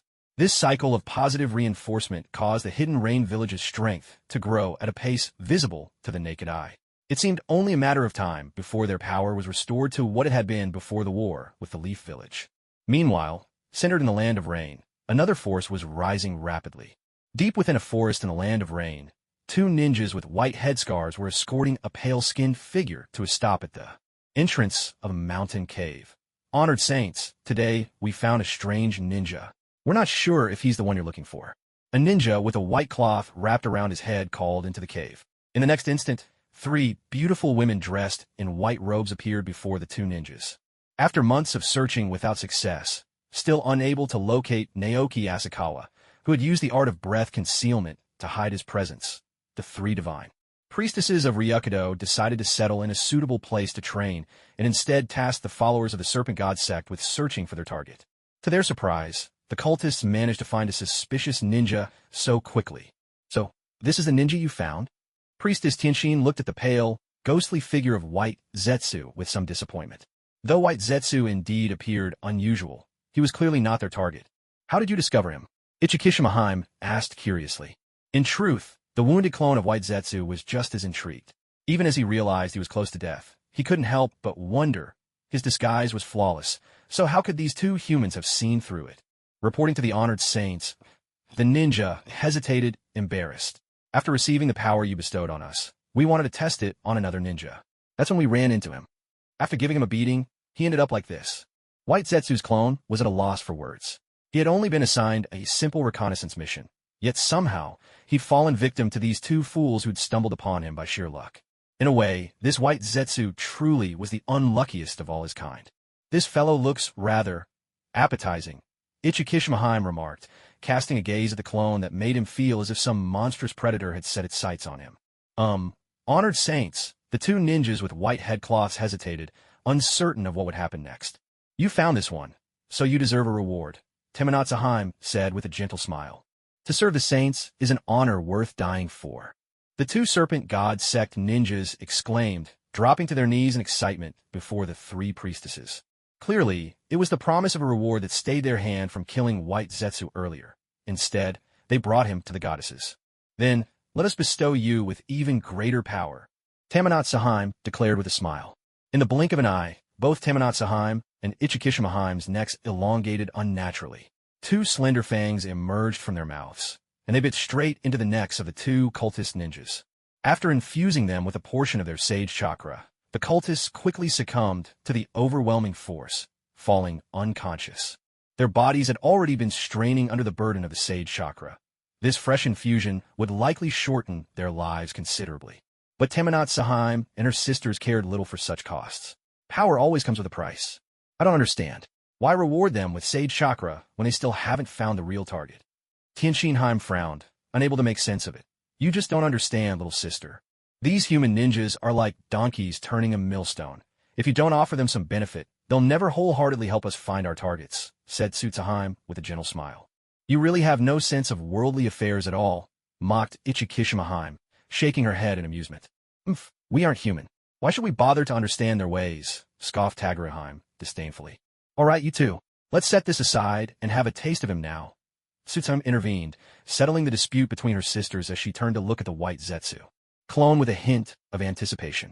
Although he wasn't their intended target, his scent was far superior to those other ninjas. His chakra, though not abundant, was remarkably pure. What are you going to do to me? The White Zetsu clone looked at the three women in terror, a dreadful premonition rising in his chest, as if he were about to be devoured. A shrill cry burst from White Zetsu, then cut off abruptly. Quite a delicious flavor.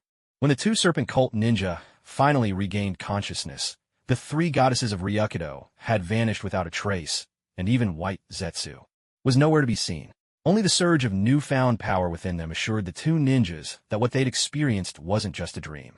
The three holy ladies truly have blessed us with greater power. Come on, let's continue searching for more oddities like that. Word spread swiftly within the Serpent God cult. Two followers, having captured a strange white creature and offered it to the three holy ladies, had been rewarded with greater strength. The tale spread like wildfire, stirring every cultist into a frenzy. Many began to scour the land for more white creatures. But alas, White Zetsu's transformation and concealment jutsu were truly formidable. Those two ninjas had found one by sheer luck. No one else managed to come close. However, everything changed when a perceptive ninja, combining the sage art chakra bestowed by the three goddesses with his sensory techniques, invented a new kind of detection jutsu. Soon, it became common for cultists to deliver captured White Zetsu clones to the gates of the goddess's lair in Ryukido. No one knew where these clones came from, but the three sisters never turned down a meal. After all, despite their odd appearance, the White Zetsu clones tasted truly exquisite, even better than the ninjas who came to Ryukido to study sage arts. On the days when no real targets could be found, snacking on these clones was the only way to keep the tedium at bay. As for the force behind the White Zetsu clones, the sisters couldn't care less. In their eyes, even the great shinobi villages of the 5 great nations were hardly worth mentioning. As the immortals of Ryukido, the world's ninjas seemed utterly insignificant. But while the 3 goddesses remained unconcerned, someone else was growing anxious. Deep beneath the land of grass, in a hidden cavern, a figure with skin split between black and white paced restlessly. Black Zetsu, we need to do something. All the White Zetsu clones we sent to the land of rain to watch Nagato and gather intelligence have been wiped. Ow! Baiju spoke anxiously. Losing my Baiju clone is a minor issue, but if we end up delaying Master Madara's plan, we'll both be doomed.